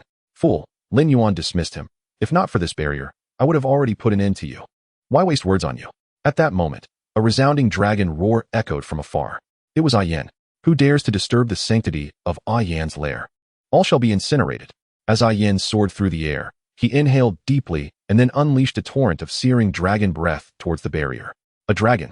As the thought flickered in Simon's mind, a wave of searing flames engulfed him, reducing him to ashes in an instant. Bewildered, Simon wondered why. Despite having triggered the barrier of the underground city, he had been vulnerable to the dragon's breath. Fool, Yan is the ultimate boss of this underground city. Without him lifting the seal, the dragon beasts within cannot emerge. Lin Yuan had answered his query, but alas, Simon could no longer hear. Following the dragon's breath, the barriers surrounding the underground city dissipated, yet the city remained suspended in the air. Yan stood atop the city, seething with rage. Lin Yuan approached Yan, reaching out to caress his hardened scales. It's all right, Yan. I can build you another lair beside the villa, larger and more comfortable than the last. It will even be equipped with electricity and internet, with all the entertainment amenities you could desire. Upon hearing this, Yan's anger subsided. I also want a comic wall. Not a problem, Lin Yuan declared, sealing their agreement, feeling that their bond had deepened. Yan lowered his head, resting it against Lin Yuan's hand. Indeed, combat was the finest method to strengthen their connection.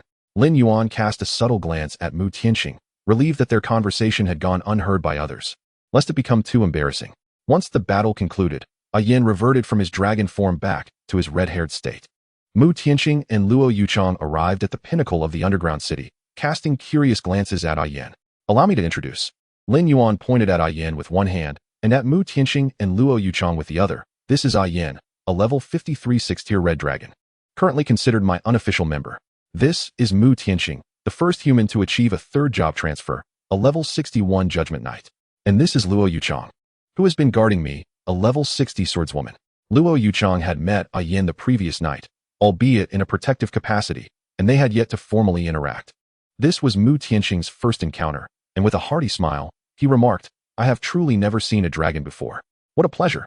Yan glanced at Mu Tianqing, declaring, remember my name, Yan, destined to become a dragon god. Upon hearing this, Mu Tianqing looked at Lin Yuan, who merely rubbed his temples, reluctant to speak. Just when the others assumed the matter had reached a conclusion, A key radiating an aura of malevolence materialized at the spot where Simon had fallen, fortuitously landing in Lin Yuan's hands. Upon seeing the key, Mu Tianqing's expression shifted dramatically. That damned fellow. Even in death, he remains troublesome. Lin Yuan. That is the key to the demon realm. To initiate it, a sacrifice of 10,000 lives is required. The key is in a state of activation, yet unbound. I seek others to activate this key. Upon hearing the term demon realm, a look of disdain flickers in a Yan's eyes, a filthy world. The desire to incinerate everything within the demon realm with flames ignites within him. There will be an opportunity. Lin Yuan patted a Yan on the shoulder, stating that they would together pierce through the demon realm when the time comes. That is a matter for the future. For now, Lin Yuan must first delve into the depths of the demon realm. Detection indicates a key to the demon realm. Hell difficulty dark cavern can be unlocked. Would you like to proceed? Upon acquiring the key, this prompt appeared before Lin Yuan, and he instantly smiled. President Mu, there's no need for trouble. A dungeon delivered right to our doorstep should not be turned away. Just when he was at a loss for where to grind for experience, here it was. The Dark Knight Guild members are rather agreeable. Next time, he would leave them with whole corpses. With that, Lin Yuan selected yes. And the key transformed into a pitch-black portal, engulfing him within. A black portal? Mu Tianqing expressed surprise. It was his first encounter with such a phenomenon. The nightmare difficulty is merely purple. Could it be that the dungeon behind this black portal exceeds even nightmare difficulty? This question left Luo Yuchang unable to respond, for she too was in the dark. Unbeknownst to them, someone did know. A Yan's expression suddenly shifted to one of excitement. Truly, my master dares to choose hell difficulty. What a pity I cannot fight alongside him. Otherwise, our bond would deepen. After this surge of exhilaration, a Yin recalled something alarming. Oh no, Mu Tianqing promptly inquired. What is it? My teammates are still waiting for me. I must hurry back online, or my DKP will be deducted. A Yin transformed back into his dragon form and hastened toward the villa. Mu Tianqing. Luo Yuchang. Mu Tianqing chuckled awkwardly. This dragon was rather amusing. Indeed, a peculiar being. Luo Yuchang shook her head. Lin Yuan's summoned beasts were all eccentric in their own right. As long as they possess strength, does it matter if they're odd? Mu Tianqing dismissed the notion. A shield warrior fond of music and a skeletal mage who enjoys fishing. What's not to like? You forgot one, Luo Yuchang reminded. The sprite that turns into a war ancient tree hammer at the slightest provocation. That is a gentle and adorable sprite, Mu Tianqing corrected. Who wouldn't want a sprite that is both beautiful and formidable? While the two conversed, Mu Tianqing's phone rang. It was Li Weixian calling. The 4 foreign professionals attempting to ambush them had been dealt with. Hanging up, Mu Tianqing turned his gaze toward the city, the crisis averted, and instructed the populace to resume their normal lives. Luo Yuchang pointed at the black portal. What about that?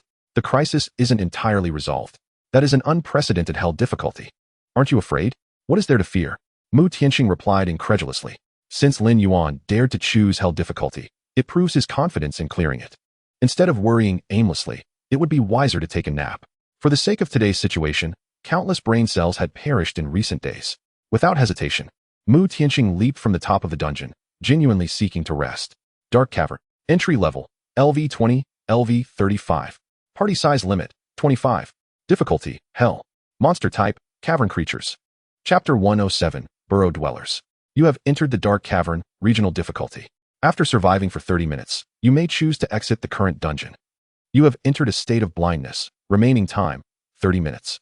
The moment he entered the dungeon, Lin Yuan felt an enveloping darkness. Initially, he thought it was a side effect of passing through the portal or a consequence of the Dark Cavern's environment. However, it was the adverse effect of the Hell difficulty dungeon, blindness, lasting for 30 minutes. For any other professional, this would likely inspire despair. To expect a blind individual to survive 30 minutes in a Hell difficulty dungeon is no jest. Without sight to perceive the monsters, one could perish without understanding how. Yet, despite his blindness, Lin Yuan remained composed. He raised his hand to summon his allies. A Li, a Gue, and a Lan appeared beside him. Although Lin Yuan was blind, his 3 formidable generals were not. Ali stood before Lin Yuan, his gaze alertly scanning their surroundings. In the darkness, some creatures emitted rustling sounds, indicating their close proximity. Ali drew his sword and executed a sweeping strike. Swish. The sound of blade meeting flesh echoed repeatedly. 317200, 316862. In an instant, over a dozen unknown creatures fell beneath Ali's blade. The sweeping skill had a limited range and a prolonged cooldown. Yet its greatest advantage was that killing enemies would refresh its cooldown. For the ensuing duration, Ali pressed forward, continuously using the sweeping strike. annihilating wave after wave of monsters in the darkness. Finally, with one last swing of his sword, he struck something substantial, signaling that the monsters had been eradicated. Defeated Burrow Dweller, LV25, 164, experience gained, 24,600. Sweeping Strike, C, meets promotion conditions, leveling up to Waltz/B. Waltz/B. Skill description, consumes 500 mana. Executes a slash against targets within a 3-meter radius, inflicting 150 damage, cooldown time, 20 seconds. If the target count exceeds 10, the skill cooldown is refreshed. Truly, this is hell difficulty. Lin Yuan stroked his chin. To withstand the assault of 164 LV-25 Burrow Dwellers while blind is no small feat. Even a full party of 25 might struggle. Ali single-handedly eliminated all the Burrow Dwellers, while Ague and Alon were not idle either. The gates of the undead swung open, and thousands of undead materialized around Lin Yuan. The previously pitch-black environment was illuminated by the soul flames in the undead's eyes, allowing a vague glimpse of the Burrow Dwellers slain by Ali. The Burrow Dwellers stood approximately 1.5 meters tall, resembling upright seals, devoid of eyes and adorned with ring-like patterns akin to those on the exterior of earthworms. They relied on these patterns to navigate the darkness. Alon assisted Lin Yuan to ascend the throne, and once seated, Lin Yuan extended his right hand. Bring this dungeon down. In hell difficulty. He was eager to see what lay different. At his command, the undead surged forth like a tidal wave, and under the illumination of the soul flames, the previously lightless dark cavern began to glimmer. Ague accompanied Lin Yuan, bearing the throne as they moved forward. The dungeon before Lin Yuan appeared to delve deep underground. He currently found himself on one of its lower levels. To depart from his present location, he must locate the mechanism that unlocks the next tier, currently enveloped in blindness. The task of searching for this mechanism fell upon his summoned beasts. Hundreds of undead scoured the edges, and after a diligent search, they finally discovered a protruding stone. Ali approached, pressing it with considerable force, and before them materialized a passageway, standing 2 meters tall and 3 meters wide. With a grand gesture, Ague commanded the undead to forge a path, while Lin Yuan leisurely followed, ascending to the next level. To be prudent, he retained 1,000 undead behind. Upon reaching the next tier, it bore no distinction from the previous one, remaining shrouded in darkness. The adversaries encountered were still the Burrowers. Burrower second-tier boss. Level, LV25. Health, 300. 000. Attack power, 0. Defense, 5. 000. Skill 1. Razor Teeth biting an enemy inflicts 500 points of true damage, bypassing defensive effects. Skill 2. Vulnerability envelopes the target, reducing their defense by 100% after 5 seconds. The Burrowers, being at the bottom of the food chain in the underground realm, surprisingly possessed an attack power of 0 and a lamentably frail defense. The only semblance of threat lay in their first skill, Razor Teeth, which could inflict 500 points of true damage, theoretically capable of slaying gods. Imagine if millions of Burrowers were to simultaneously bite a single target. The damage could ascend to billions. However, such a scenario remained solely within the realm of imagination. Even Ali, given sufficient time, could annihilate them all without breaking a sweat. This level contained 146 Burrowers, and under the relentless assault of Ali and the undead horde, they were all vanquished in less than 2 minutes. In truth, there was no need for Ali to intervene. The undead could have resolved the matter entirely.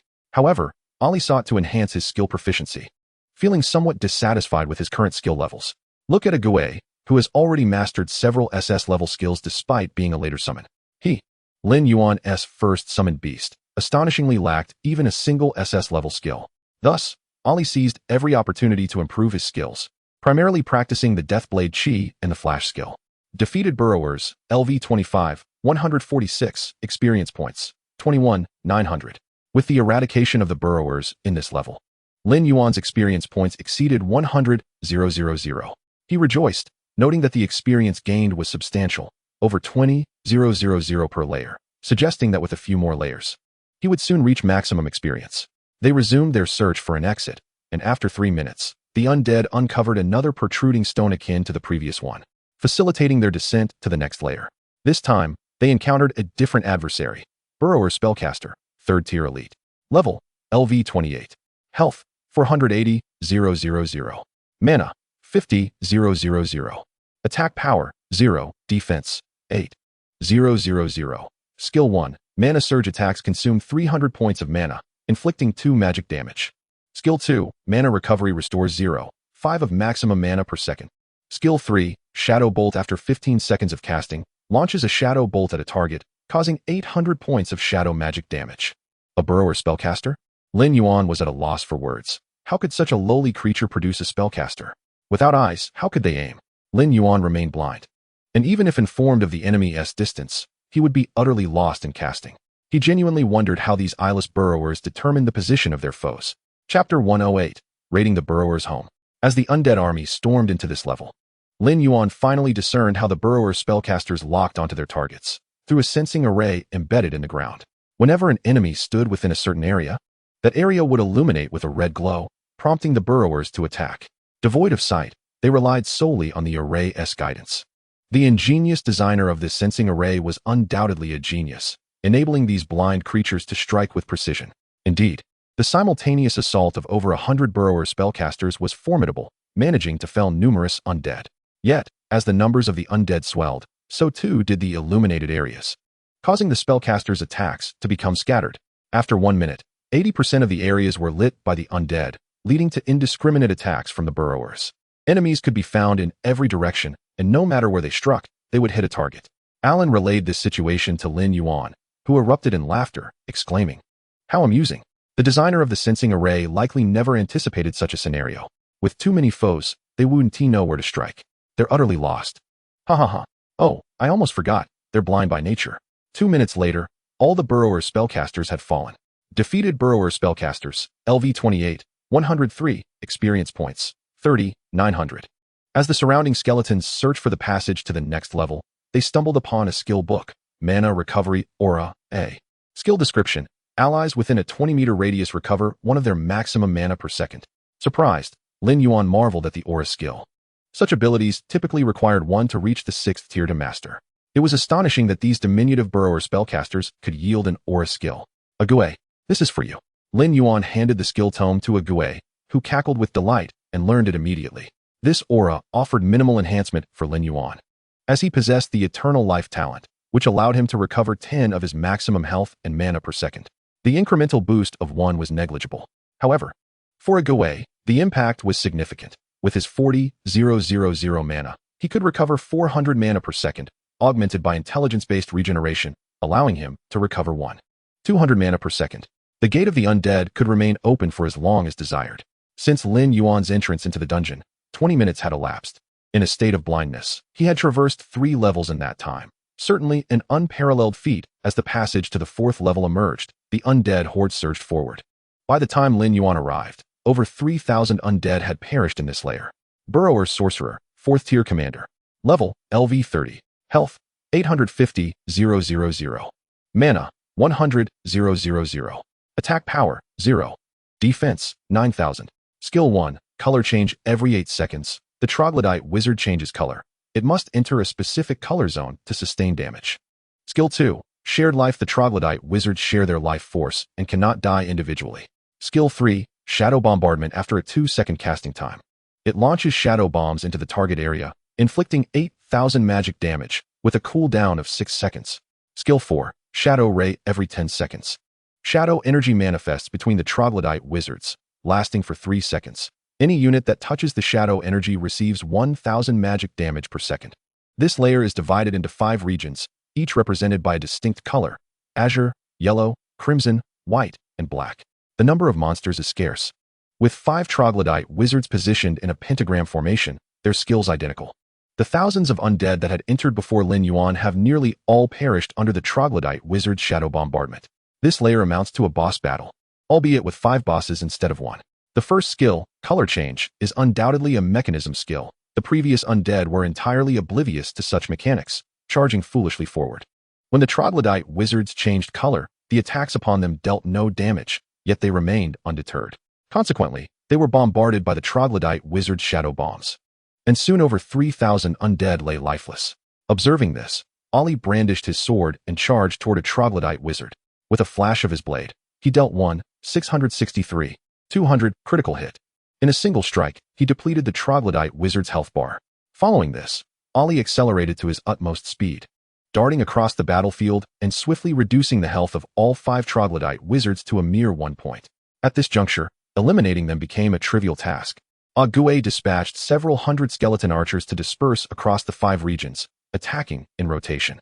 Ultimately, during one such assault, all 5 troglodyte wizards sustained damage simultaneously. Their health bars fully drained. Defeated troglodyte wizard, LV30, X5, experience points 50,000. Upon the demise of the troglodyte wizards, 2 diamond-grade items were dropped. Chameleon Metal, accessory. Grade, diamond. Requirements, LV30. Attributes. All attributes 150, stealth level 1. Feature 1, equipped level 10. Feature 2, active use activates a disguise effect, reducing the likelihood of detection by nearby entities. Shadow Staff, two-handed weapon. Grade, diamond. Requirements, intelligence 1000. Attributes, intelligence 200, spell power 300. Feature 1, spell hit 2. Feature 2, spell critical hit 2. Lin Yuan handed the chameleon metal to Ali and the shadow staff to Ague, realizing that these items bore no utility for him personally, as he did not engage in combat himself. Possessing such fine equipment would be in vain. Moreover, with Ague present, Lin Yuan was virtually invincible, making it more practical to allocate powerful gear to his summoned beasts first. Ali accepted without hesitation, equipping it and gaining a slight boost in attack. Ague waved his hand, declining the shadow staff. He desired the little demon staff that Lin Yuan possessed. "You want this?" Lin Yuan inquired, presenting the little demon staff to Ague. Ague cackled with delight, exclaiming, "Yes, yes, this is precisely what I need. This equipment can unleash fireballs, enhancing my disguise." Realizing Ague's intentions, Lin Yuan found himself exasperated, despite being a formidable tank. Ague insisted on masquerading as a fragile skeletal mage. It was bewildering why he would choose to forego a straightforward approach in favor of convoluted tactics. With the troglodyte wizards vanquished, the pentagram formation dimmed, plunging the layer back into profound darkness. Successfully remained in the dark abyss for 30 minutes. Do you wish to leave? Blindness effect lifted. Chapter 109, Fallen Treant. Once the 30 minutes elapsed, the blindness effect on Lin Yuan dissipated, allowing him to perceive his surroundings. Leave? Not yet. Lin Yuan decisively selected no. Having just plundered the troglodyte's lair, he had yet to delve deeper into the dark abyss. This underground city was a transient occurrence, and departing would result in significant loss. He pressed onward. This time, there was no need for the undead to search for mechanisms. The passage to the next layer lay at the center of the pentagram, where stairs leading downward awaited. These stairs had not existed prior, manifesting only after Lin Yuan opted to remain in the dungeon. Approaching the stairs, Lin Yuan descended from the throne. The staircase was narrow, accommodating only a single individual at a time.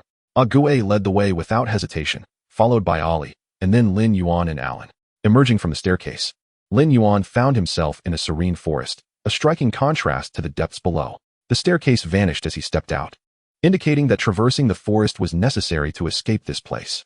Upon arrival, Alan's expression shifted dramatically. "I sensed the anguished cries of my kin. Many Treants have been corrupted." His voice was low and filled with evident fury. Sensing Alan's ire, Lin Yuan placed a reassuring hand on his arm. "This is the demon realm. It is not unusual for ancient trees to succumb to corruption. Can you locate the corrupted Treants?" Alan pointed toward the forest's depths, stating, "They are just ahead. The closer I get, the more I can feel their suffering. They seek release." "All of them?" Lin Yuan inquired softly. Alan nodded, sorrow evident in his eyes. Turning his gaze toward the forest, Lin Yuan commanded, "Ague, target the forest ahead and destroy every tree along the way." Ague cackled maniacally, raising his hand to unleash the gate of the undead. "Charge forth. Anyone who makes my sister unhappy must perish." The undead army howled as they surged toward the forest. But before reaching it, they were intercepted by Treants formed from the underbrush. Fallen Treant, Elite, Tier 3. Level, LV30. Health, 650,000. Attack power, 12,000. Defense, 16,000. Magic resistance, 20. Skill 1. Entangle releases vines to ensnare targets within a 5-meter radius, immobilizing them for 5 seconds, with an 8-second cooldown. Skill 2. Hard Shell increases defense by an additional 5,000. Skill 3. Heavy Strike swinging the branch to deliver a powerful blow to the current target, inflicting 3,000 points of damage and causing a 2-second stun, with a cooldown of 5 seconds. The Fallen Treant stands at a towering height of 5 meters, its entire physique resembling a thick trunk, with arms made of branches and eyebrows formed by leaves. Under normal circumstances, Treants are a vibrant green, radiating natural energy as the guardians of the forest. However, the Treants before us are anything but ordinary. They are tainted, exhibiting a purplish-brown hue. with the majority of their leafy eyebrows having withered away. Lacking any semblance of natural energy, they are instead imbued with a somber, corrupting force. Though the number of fallen treants is not substantial, totaling 50, they form an impenetrable line of defense. In a relentless cycle of ensnarement, the army of the undead finds it challenging to approach. The skeletal archers can target the fallen treants, but the damage they inflict is only a mere fraction, barely registering in the dozens. The defense of the fallen treants is astoundingly high. Although victory will ultimately belong to the undead, the journey will undoubtedly be protracted. Upon the throne, Lin Yuan rests his chin upon his right fist. Alan, it is time for you to take action. Dying at Alan's hands is far preferable to falling victim to the undead. At least it offers a form of redemption from a compatriot. Alan, upon hearing this, remains silent and strides forward purposefully. Observing Alan's advance, Ague promptly activates the bloodlust technique, instantly plunging all allied units within a radius of 700 meters into a frenzy. Do not misconstrue. The bloodlust technique is not for Alan's benefit, but rather a means to compel the undead to retreat. Ague is genuinely fearful. When Alan engages in battle, she shows no distinction between friend and foe. After a single confrontation, the casualties on their side far exceed those of their adversaries, leading Ague to suspect that Alan may be doing so intentionally. Before the skeletal forces can fully retreat, Alan roars and transforms into a war-ancient tree, delivering a thunderous punch. Boom. 463,200. A terrifying shockwave emanates from the epicenter of Alan's fist, dispersing outward. Not a single fallen treant perishes. Yet those undead who failed to retreat are utterly obliterated beneath the force of this punch. Ague, one hand pressed to her forehead, mutters, "I knew it." Well, as long as Sister Lon is happy. At the forefront of the forest, following Alan's strike, most of the fallen treants find themselves reduced to half health. With one foot raised high, Alan brings it crashing down, war tread. All fallen treants succumb to a state of stupor, and shortly thereafter, Alan unleashes earthquake, causing all fallen treants to collapse to the ground within 8 seconds. Perhaps due to a kinship with her adversaries, Alan's demeanor is not as frenzied as before. Once the battle concludes, Alan releases roots that anchor into the earth, seeking to absorb some natural energy from these fallen ancient treants. Alan, stop. Lin Yuan interjects immediately upon seeing her attempt. Do you wish to become like them? Lin Yuan's words strike like a heavy hammer, instantly dissuading Alan from her intention to absorb the earth's power. As Lin Yuan approaches the corpses of the corrupted treants, he discovers they have dropped several brown seeds. Seeds of corruption, single-use consumable. Description: when planted in the earth, they will grow into a first-tier fallen treant after 10 days, potentially evolving into a third-tier fallen treant guardian, which cannot move. Lin Yuan counts a total of 12 seeds, and Alan's expression brightens somewhat. These seeds are the essence of the treant's energy. Upon their demise, there is a certain probability that they transform into seeds. By replanting them in the soil, they will swiftly be reborn. Master, the seeds you hold are those dropped by the fallen treants, and must be purified before planting in the earth. Otherwise, the resulting corrupted treants will attack all who approach them. Here, I cannot absorb the earth's power and cannot purify these seeds. Only after we exit can I cleanse the corruption from them. At that time, Master can plant these seeds outside the villa. While the treants cannot move, they will remain vigilant 24 hours a day, making them excellent guardians. Lin Yuan nods in agreement. Indeed, that is a splendid idea. These fallen treants are merely the first wave. I believe there will undoubtedly be more formidable foes to come. It is likely that the area surrounding the villa will soon be teeming with treants, with every 10 steps a guard and every 5 steps a sentry. Requiring only water and sunlight, they can provide 24-hour security. Such employees are rare to find. Chapter 110, SS-Class Bone Storm. Placing the seeds into his backpack, Lin Yuan's gaze shifts deeper into the forest. The trees in this woodland are imposing, the shortest standing at 20 meters, while the tallest nearly reaches 100 meters. The forest is eerily silent. A gentle breeze passes through, yet the leaves remain motionless, creating a haunting atmosphere. One cannot shake the feeling that some terrifying beast lurks within the depths, biding its time to strike once Lin Yuan and his companions venture in. Does Lin Yuan feel fear? Clearly not. With a grand gesture, he commands, "Cut down this forest." The undead army promptly arms themselves, transforming into lumberjacks, rushing into the woodland. Not a single tree standing in their path escapes the clutches of the undead. Within mere minutes, half of the forest lies bare.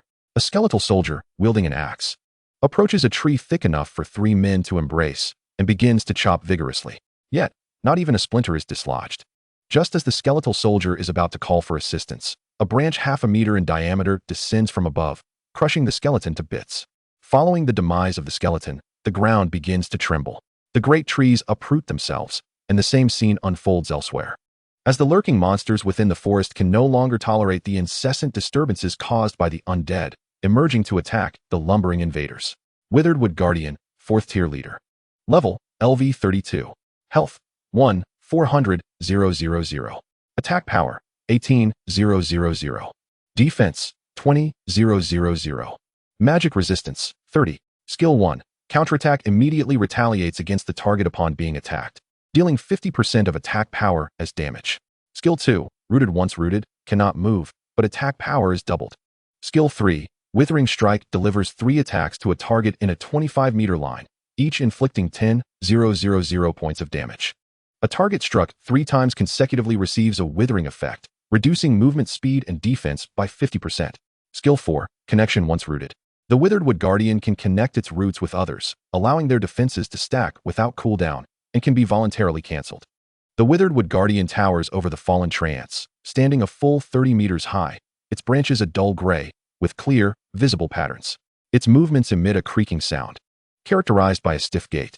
Like a bicycle that has long been neglected, deprived of lubrication, the number of the Withered Wood Guardians was scarce, totaling merely 36. Lin Yuan snapped his fingers, Ollie. In such a moment, it was imperative to deploy Ollie, taking advantage of the interval before they could establish a connection. To dismantle them one by one, Ollie moved with remarkable speed, his dual swords glinting with a chilling light. Due to the massive size of the Withered Wood Guardians, he could only strike one at a time. In a flash, 1, 680, 000, critical hit. The Guardians boasted formidable defenses, yet Ali's attacks outmatched them. With a critical strike, he dispatched one Withered Wood Guardian in a single blow. Subsequently, Ali's figure flickered continuously, unleashing his skills, and he felled 3 more Guardians in swift succession. The approaching Guardians momentarily halted. Then, in unison, they took root, forming a semi-encircled formation, akin to an impregnable fortress, effectively barricading Lin Yuan from advancing. Troublesome. Lin Yuan furrowed his brow. 32 Withered Wood Guardians had united, their collective defense soaring to 640, 000, rendering physical attacks futile. The situation had devolved into a stalemate. The Guardians, firmly rooted, could not reach Lin Yuan, while he found himself powerless against their defenses. His physical strikes were ineffectual, and his magical offensive capabilities were woefully limited. Leaving him at an impasse, Lin Yuan opened his skill panel, searching for a solution to his current predicament. He found numerous skills, yet a staggering 90% dealt physical damage.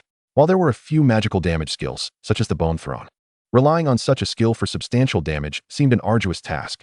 As he perused his skills, he emphasized to Ague, "You've absorbed so much cursed energy, yet you can't comprehend a high damage area attack skill?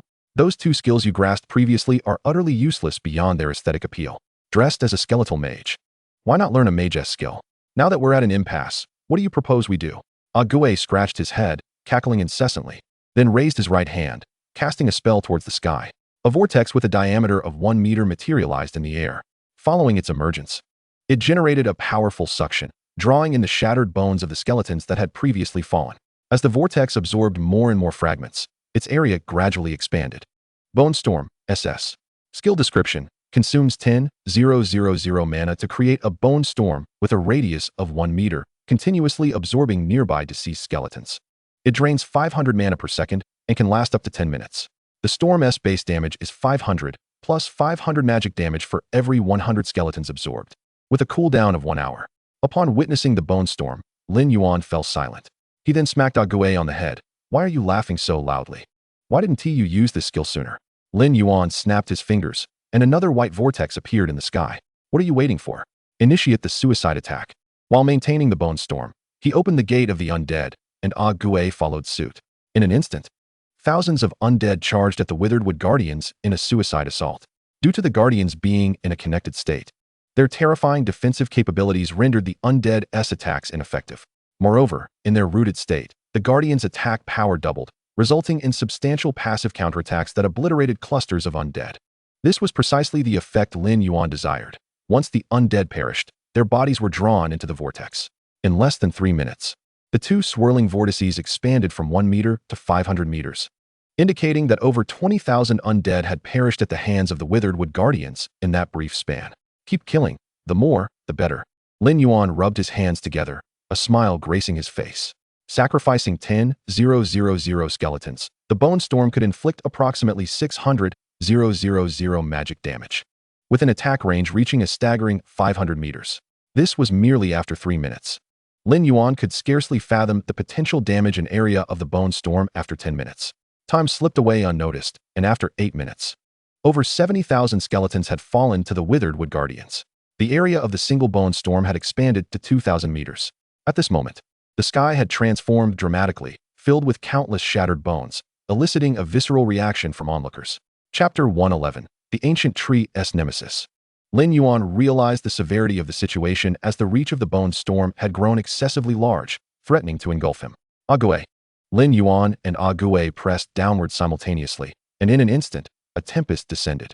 The wind was a chilling, bone-piercing gust from the underworld, and the rain was a deluge of skeletal remains, raining down from the heavens.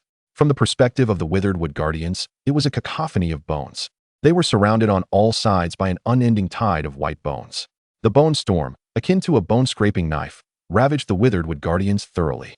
1-822-000. 1-776-000. The former damage was inflicted by Ague, while the latter was Lin Yuan's contribution. With the sacrifice of 70,000 skeletons, their combined skills dealt a staggering total of 3.5 million damage, resulting in the immediate demise of the withered wood guardians in their connected state. Kill withered wood guardian, LV 32-36, experience points 28,800. Experience points have reached the current level cap. Please proceed to the transfer temple to receive your quest. Lin Yuan opened his panel and discovered his experience bar was full, level 20, 213, 230, 200, 000. The excess experience was not wasted but rather accumulated. With sufficient experience amassed, it would allow for multiple level ups upon completing the transfer quest. Quite considerate. The 36 withered wood guardians dropped 20 corrupted seeds, which were larger and more robust than those previously dropped by the corrupted trance. With the guardians no longer obstructing their path, the undead transformed into frenzied lumberjacks. And it took little time for the entire forest to be stripped bare. Without the canopy of trees, a small lake approximately 30 meters in diameter appeared before Lin Yuan, at the center of which was a small island about 3 square meters in size. As Lin Yuan approached the lake, astonishment washed over his face. For embedded in the island was a colossal two-handed axe nearly as tall as a person. Ancient Tree's Nemesis two-handed axe. Quality, epic. Requirements, Strength 10, 000. Attributes, Strength 2, 500, Stamina 2, 500, Attack Power 3, 000. Trait 1, Fire Attribute Attack. Trait 2, inflicts an additional 200 damage to ancient tree life forms. Feature 3, weapons adapt to the physique of their wielder.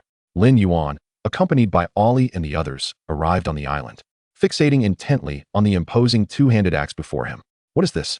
Lin Yuan stroked his chin, pondering how such an epic piece of equipment could be so casually discarded. Not even a boss around. The axe, known as the ancient tree's nemesis, boasted a yellow-brown tip, reminiscent of a glowing branding iron, and its peculiar form resembled a crab raising its claws. The blade radiated a searing aura. Droplets of water that fell upon it hissed and instantly transformed into vapor. The handle was pitch black, adorned at the base with 3 sharp barbs, exuding a fierce and commanding presence. Lin Yuan reached for the axe's handle, attempting to lift it, only to find himself embarrassed by his insufficient strength of less than 10,000 points. He turned his gaze to Ollie. What about you? With this axe, Ollie's attack power could be augmented by at least a third. It's too ugly. Ollie shook his head, and the axe lacks elegance. A sword is much more practical. Lin Yuan envisioned a scene of Ollie wielding the ancient tree's nemesis alongside a two-handed sword, and indeed, the gracefulness of swordplay was unparalleled, embodying the aesthetic of violence to perfection.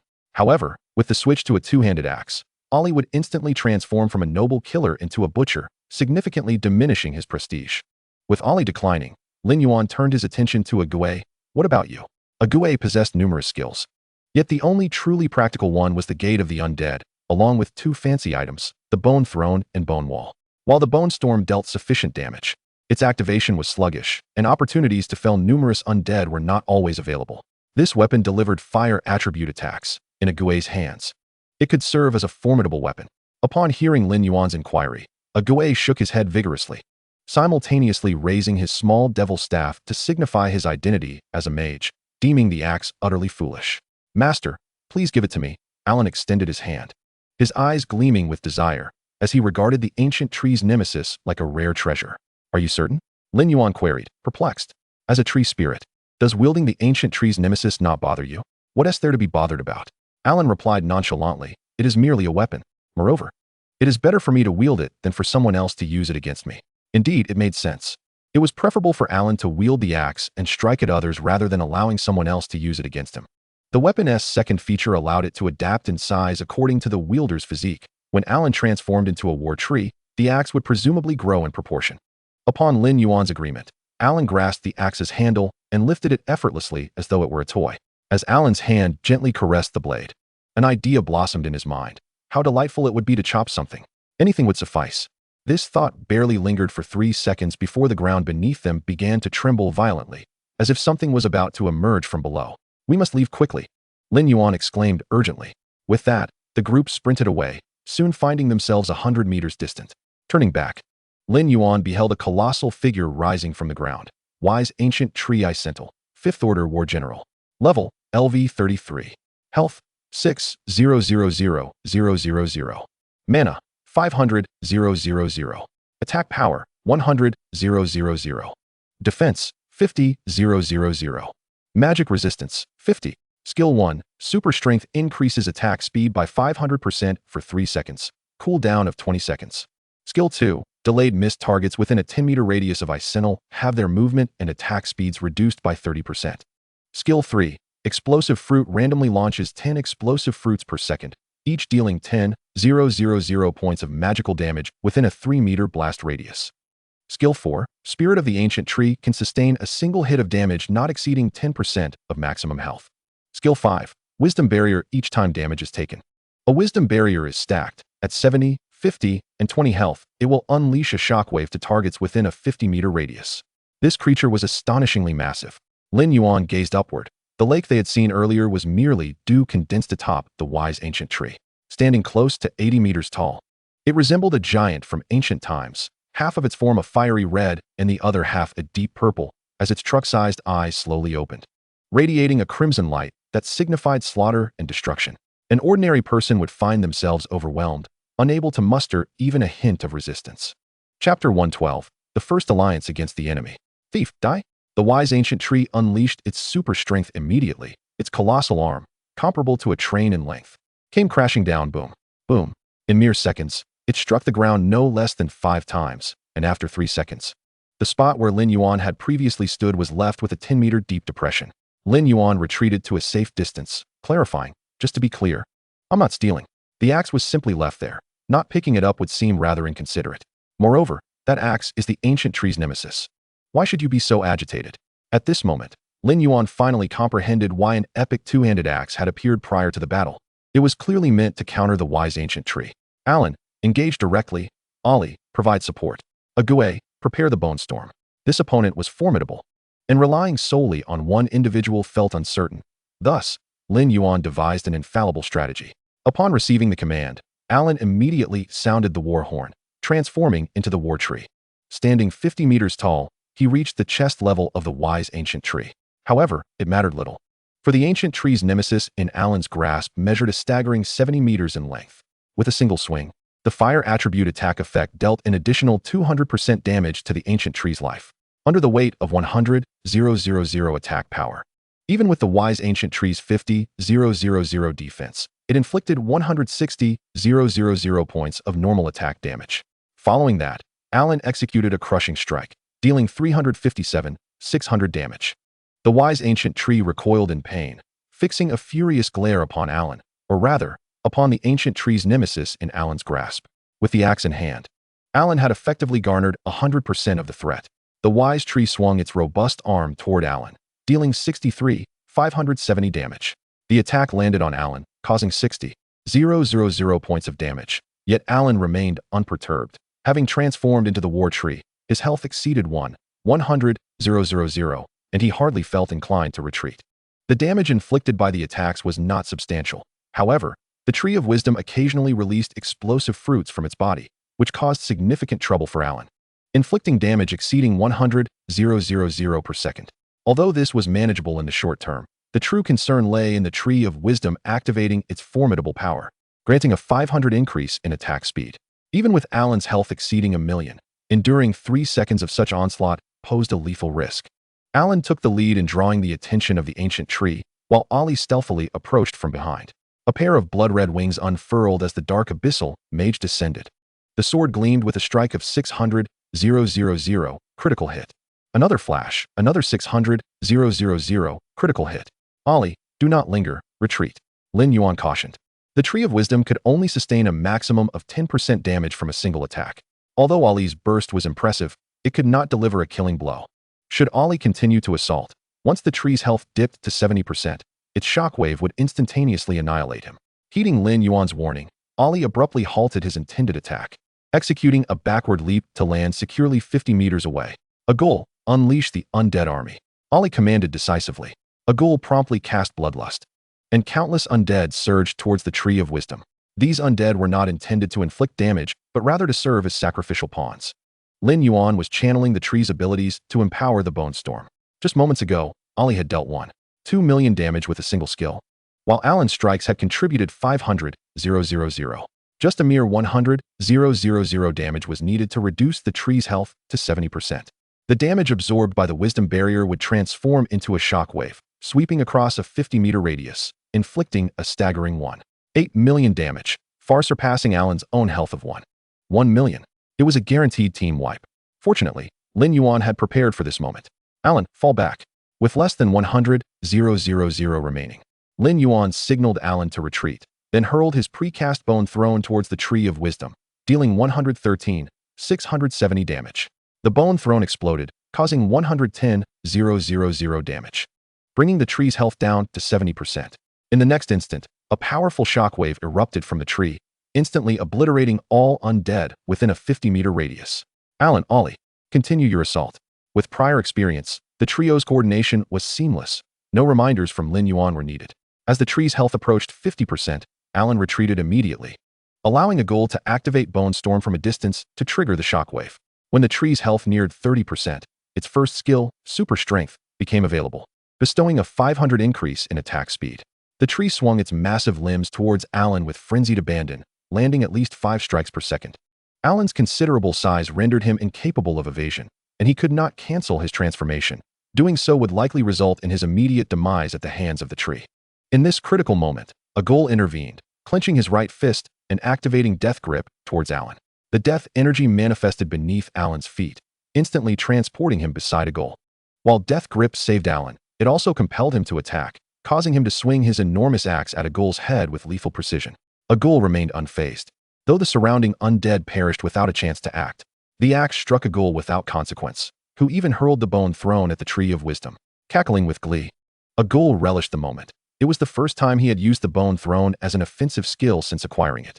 Following the third shockwave, although the Tree of Wisdom retained 1.8 million health, it resembled a lamb awaiting slaughter. Under the final strike of Ollie's death sentence, Sword Chi, the Tree of Wisdom collapsed. Kill. Tree of Wisdom I Synthal, LV 33. Experience. 100, 000. Evolution points. 50, 000. Death Sentence Sword Chi S has been upgraded to Death Sentence Sword Chi SS. After the demise of the Tree of Wisdom, its remains rapidly decayed and vanished, giving rise to a faint glow, revealing Spirit of Wisdom, 6th Tier Lord. Status: Near death. Thank you, brave ancient tree spirit. The voice of the Wisdom Spirit, slightly hoarse, echoed, and I am equally grateful to you, mysterious summoner. No need for thanks, Lin Yuan responded thoughtfully, dismissing the pleasantries. If you wish to express your gratitude, I would appreciate something tangible. The skill Wisdom Barrier is quite appealing. May I request that you teach it to Alan? Upon hearing this, Alan's eyes sparkled with excitement at the prospect. She possessed healing abilities and was unperturbed by health loss. It would be delightful to unleash a shockwave when the enemies finally managed to reduce her health to 70%. Simply exhilarating. The words of Lin Yuan nearly sent the already weakened Spirit of Wisdom into despair. Mysterious summoner, I beg your forgiveness, but I am unable to fulfill your request. I have been corrupted for too long and am on the brink of collapse. All I can offer you is the Seed of Wisdom. After uttering this, the Spirit of Wisdom dissipated with a soft pop, leaving a fiery red seed in Lin Yuan's hand. Seed of Wisdom. Grade, Epic.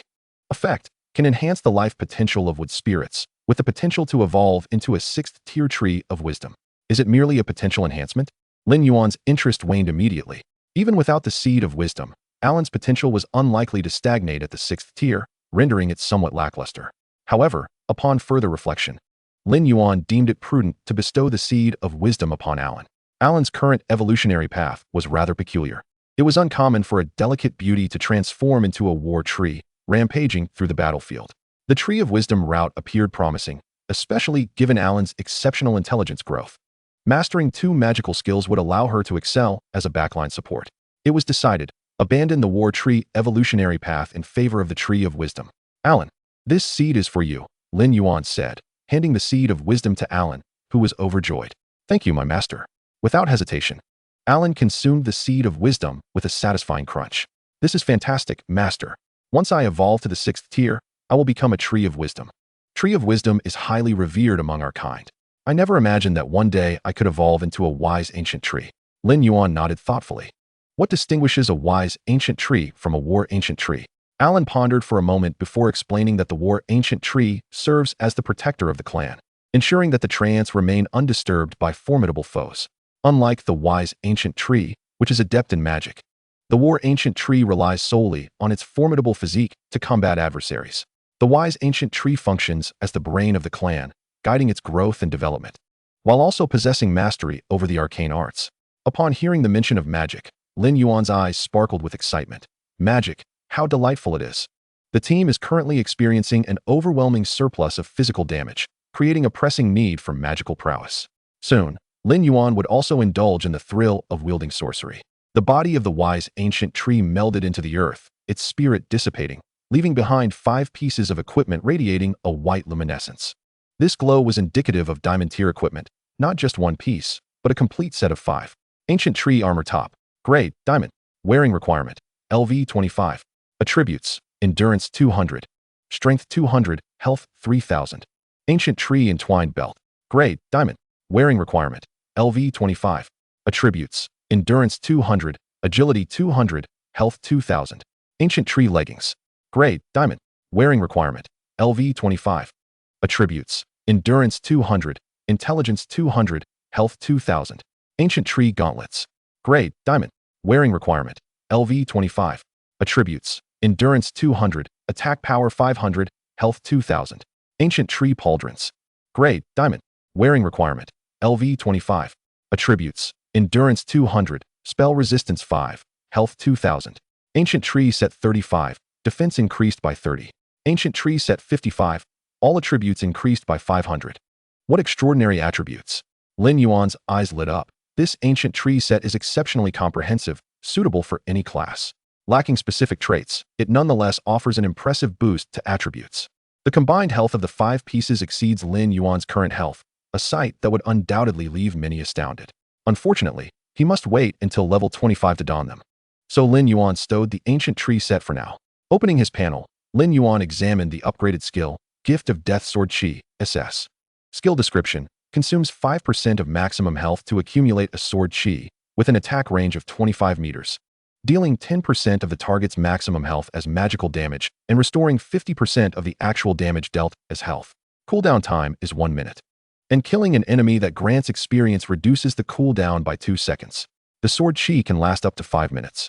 But health cannot be restored until the sword chi has attacked. Skill cannot benefit from any damage enhancements. Wow, Lin Yuan exclaimed. This skill is exceptionally powerful. He was thoroughly pleased with it and could hardly wait to test it. With a snap of his fingers, a 2-meter-long, 30-centimeter-wide blood-red sword chi materialized beside his right hand. Lin Yuan waved his finger, and the sword chi swayed in response, reminiscent of a sword mastery technique. Go! Lin Yuan pointed like a sword, and the blood-red sword chi struck a skeleton, sending it flying several meters away with a loud crack. While it looked impressive, the damage was somewhat lacking. The Gift of Death Sword Chi inflicts percentage-based damage and cannot benefit from the enhancements of the martial arts king. This skill is more effective against powerful foes. It is a divine technique for battling bosses, but feels like overkill against weaker minions. Successfully defeated the fallen wise ancient tree. Your actions have drawn the attention of the Dark Cavern ruler. Do you wish to leave the current dungeon? Lin Yuan fell into contemplation, sensing that if he chose yes, he would soon confront the final boss. If that were the case, how splendid. He promptly selected no, declaring, Dark Cavern Ruler. Let me see what you're made of. The Dark Cavern Ruler has sensed your provocation. The Harpy Legion is dispatched. Lin Yuan looked up. hearing the sound of wings slicing through the air in the distance, a cacophony that suggested a considerable number. Before long, everywhere Lin Yuan looked was filled with the silhouettes of harpies. Harpies, Tier 4 Commander. Level, LV 35. Health, 1, 500, 000. Mana, 20, 000.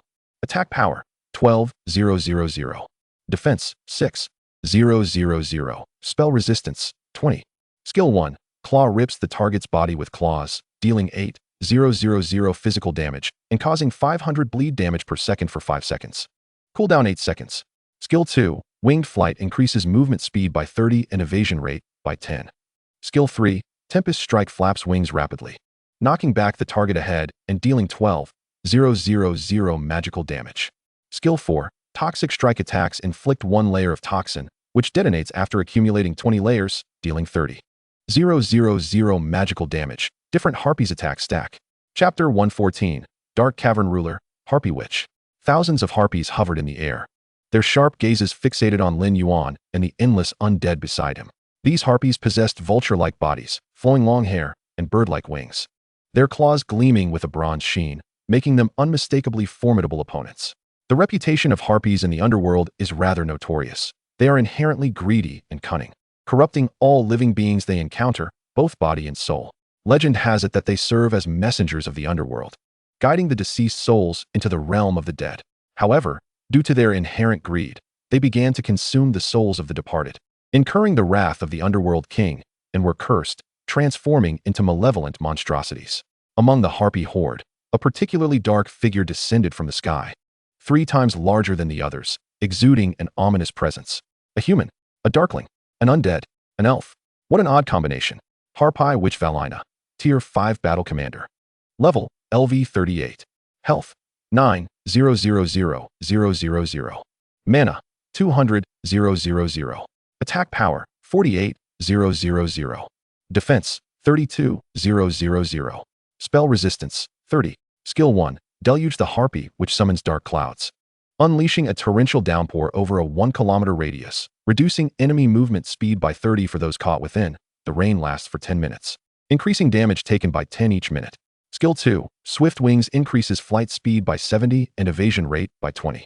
Skill 3. Venomous Feather shoots 20 poisonous feathers in a straight line over a distance of 30 meters, each feather inflicting 20, 000 points of damage and applying a stacking poison effect. Once the poison effect reaches 20 layers, it generates a lethal toxin that causes 80 of maximum health and magical damage. Cooldown time, 30 seconds. Skill 4. Dungeon Sovereign immune to any control skills. Skill 5. Dark Storm enemies within a 3-meter radius of the Harpy, which will be knocked back by the Dark Storm and suffer 50, 000 points of magical damage. Before Lin Yuan stood a grotesque creature, towering at 4 meters tall with a pallid complexion, the ruler of the Dark Dungeon, Harpy Witch Farina. Her emerald gaze fixated on Lin Yuan, brimming with insatiable greed. Who granted you the audacity to trespass into my domain, slaying my troglodyte laborers and my meticulously concocted tree spirits?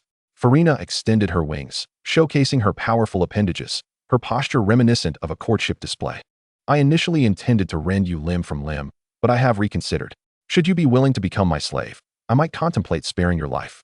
Of course, this is contingent upon your ability to satisfy me. Farina's gaze slid from Lin Yuan's face, gradually descending to his groin. The implications of her words were unmistakably blatant. If Lin Yuan remained oblivious to her intentions, he would be a fool. Spare my life. Lin Yuan chuckled, his laughter a brazen mockery. He did not even glance at Farina, who dared to covet him. Such arrogance. Have you been confined in the dark dungeon for too long to lose all sense of self-worth? You dare to think I would become your slave? You are unworthy. As he spoke, Lin Yuan snapped his fingers, and Ah Gue understood instantly, summoning a throne that materialized behind him. Leaning back, he settled upon the throne. Have you lost your understanding of your own stature? Very well, you have successfully incited my wrath. Farina flapped her wings, hovering in the air, her expression turning frigid. Is this horde of undead your reliance? I shall show you just how ludicrous your assumptions are. Harpy Legion, let these mortals witness your might. With a roar, the battle commenced. Thousands of harpies surged toward the ground, with Farina leading the charge. The Dark Storm skill was indeed insidious. It was invincible for breaking formations. Hundreds of thousands of undead were scattered like leaves in the wind, swept apart by the harpies under Farina's command. In less than 10 seconds, She had pierced through the entire undead army, confronting Lin Yuan directly. "Look, is this your reliance? Utterly feeble." "Ha ha ha." Farina cackled as she lunged toward Lin Yuan, intent on tearing the delicate human to shreds and relishing the despair on his face as he neared death, a sensation both exquisite and delightful. As she approached, Lin Yuan could even discern the subtle movement of her tongue across her lips. At that moment, Alan, wielding the ancient tree's nemesis, bellowed, "Get away from him, you filthy creature." The war horn sounded, and Alan transformed into an indomitable war tree. The 70-meter-long ancient tree's nemesis became a sweeping broom, effortlessly thwarting Farina's advance toward Lin Yuan. "Cursed wretch," Farina shrieked. "You can wield the ancient tree's nemesis?" To possess it required 10,000 points of strength, and this elf, merely level 20, not only possessed that strength, but could also metamorphose into a war tree. Truly bizarre. Seizing the opportunity while Farina was distracted by Alan, Ollie stealthily approached, positioning himself 10 meters away from her. In a flash, 723, 680, critical hit. Following that, without hesitation, Ollie unleashed a second attack, retreating to his original position, 717, 370, critical hit. Without pause, he executed a backward leap, blending back into the undead ranks. The next moment, a barrage of deadly venomous feathers struck the ground where Ollie had just been, shattering a dozen skeletons. Farina's expression darkened at her failed attack. With a piercing scream, she ascended once more into the sky. In that instant, she had tasted the flavor of death. Had it not been for the cooldown on the Dark Abyss demon, Ollie could have severed a third of her health.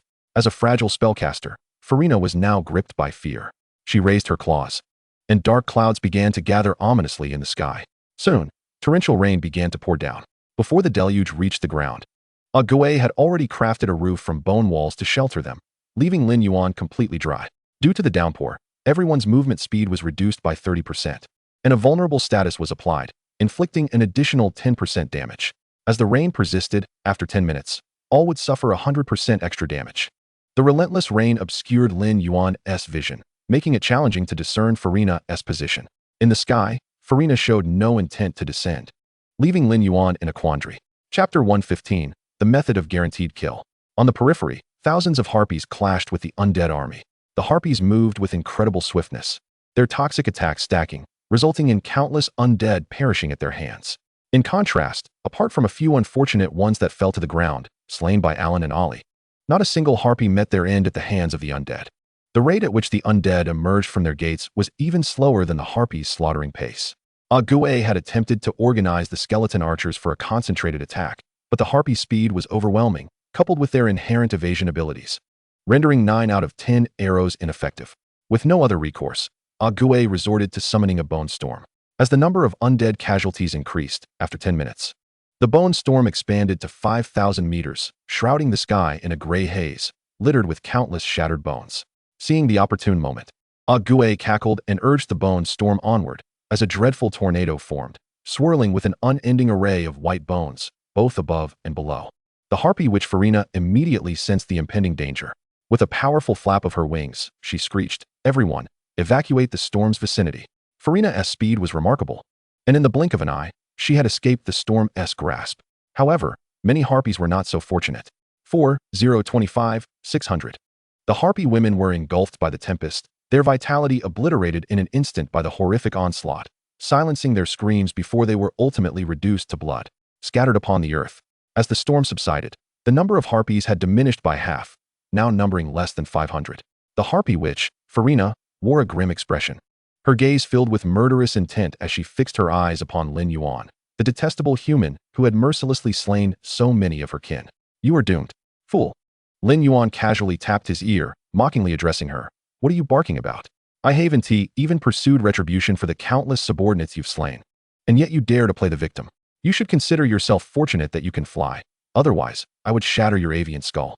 Lin Yuan regarded Farina with a calm demeanor, as though observing a lifeless corpse. He had ample time to prolong the encounter. He could alternate casting Bone Storm with Ague, for it was improbable that Farina could evade its effects every time, excluding her magical resistance. A single cast of Bone Storm could inflict up to 3 million damage. After several casts, her demise would be inevitable. Lin Yuan raised his hand to unleash Bone Storm. Yet he underestimated Farina's intellect. Having already suffered once, how could she not discern his intentions? Under her command, the remaining harpies ascended into the sky. 10 minutes later, Lin Yuan furrowed his brow and canceled Bone Storm. This was not as he had anticipated. Had Ague's previous Bone Storm frightened them? They were all airborne and did not descend. If they remained aloft, he would be at a loss as to how to deal with the harpy women. Deep in thought, Lin Yuan found himself at a standstill, unable to devise a satisfactory solution to the predicament before him. It was the first time he encountered such a cunning boss who could dodge skills. Farina observed Lin Yuan canceling Bone Storm, a gleam of triumph flashing in her eyes. Human, I have unraveled your ruse. You cannot employ such an attack again in the near future, can you? Now, it is my turn to strike. Conceitedly believing she had seen through Lin Yuan's strategy, Farina reveled in her perceived superiority. Lin Yuan's expression shifted as he played along with the charade. You saw through me. Truly, you are the ruler of the dark abyss. But even if you have disowned my ploy, what does it matter? With hundreds of thousands of undead at my side, can you truly slay me? Ridiculous. With a derisive laugh, Farina declared, with these pitiful bones, I shall show you what true power entails. With a piercing scream, she charged downward. Tear them apart. Farina's speed was astonishing, akin to a bolt of lightning. Wherever she traversed, the remnants of the undead lay shattered. The Dark Storm skill was exceedingly treacherous. Any entity that ventured within 3 meters of Farina would be besieged by the storm, incurring 50,000 magical damage per second.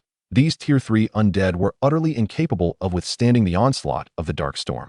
In a mere 5 seconds, thousands of undead perished at Farina's hands.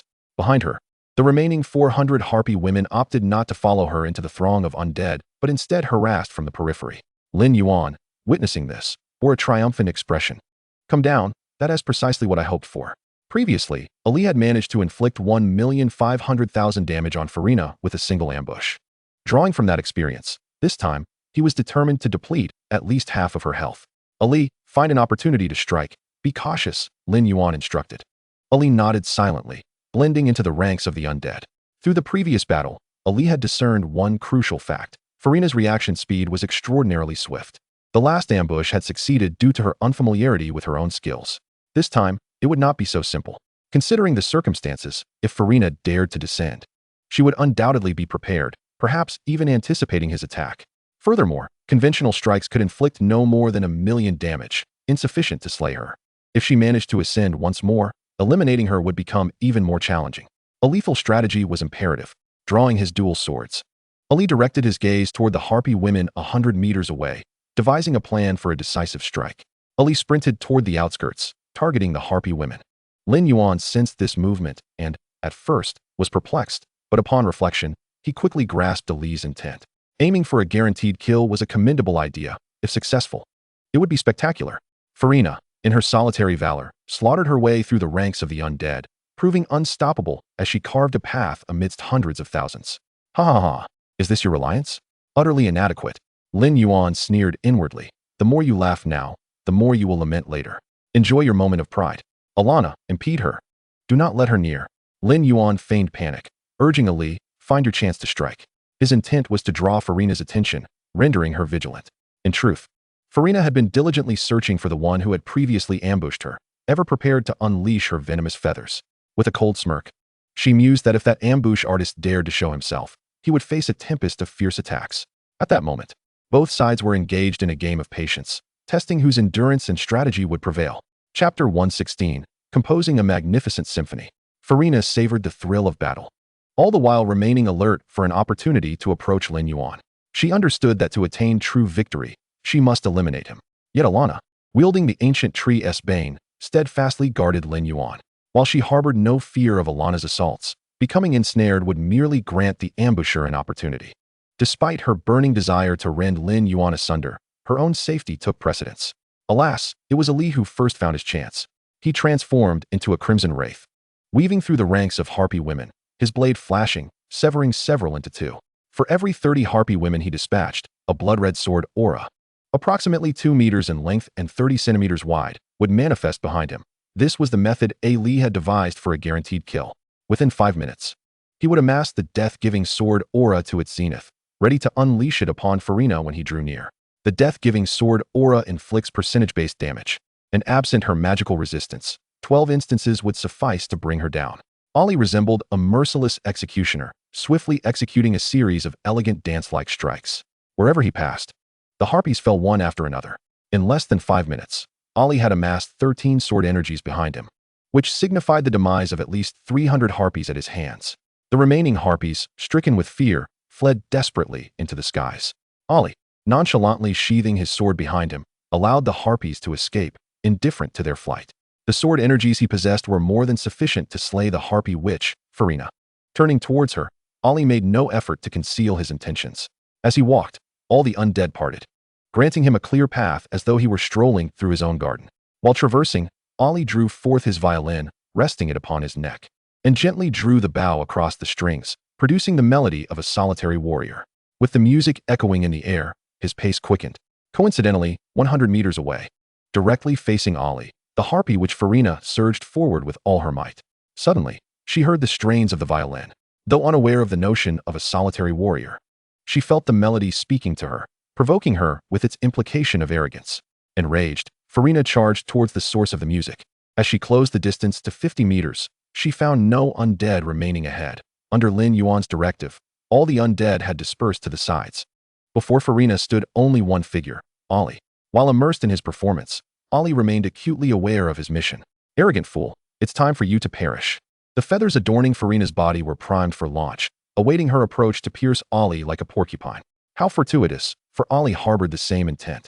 Both were resolute in their determination to eliminate each other. The gap closed, inching closer, 40 meters, 30 meters, until at 25 meters. The 13 sword energies behind Ollie surged forth like sharks sensing blood, simultaneously lunging towards Farina. In response, Farina unleashed her venomous feathers towards Ollie.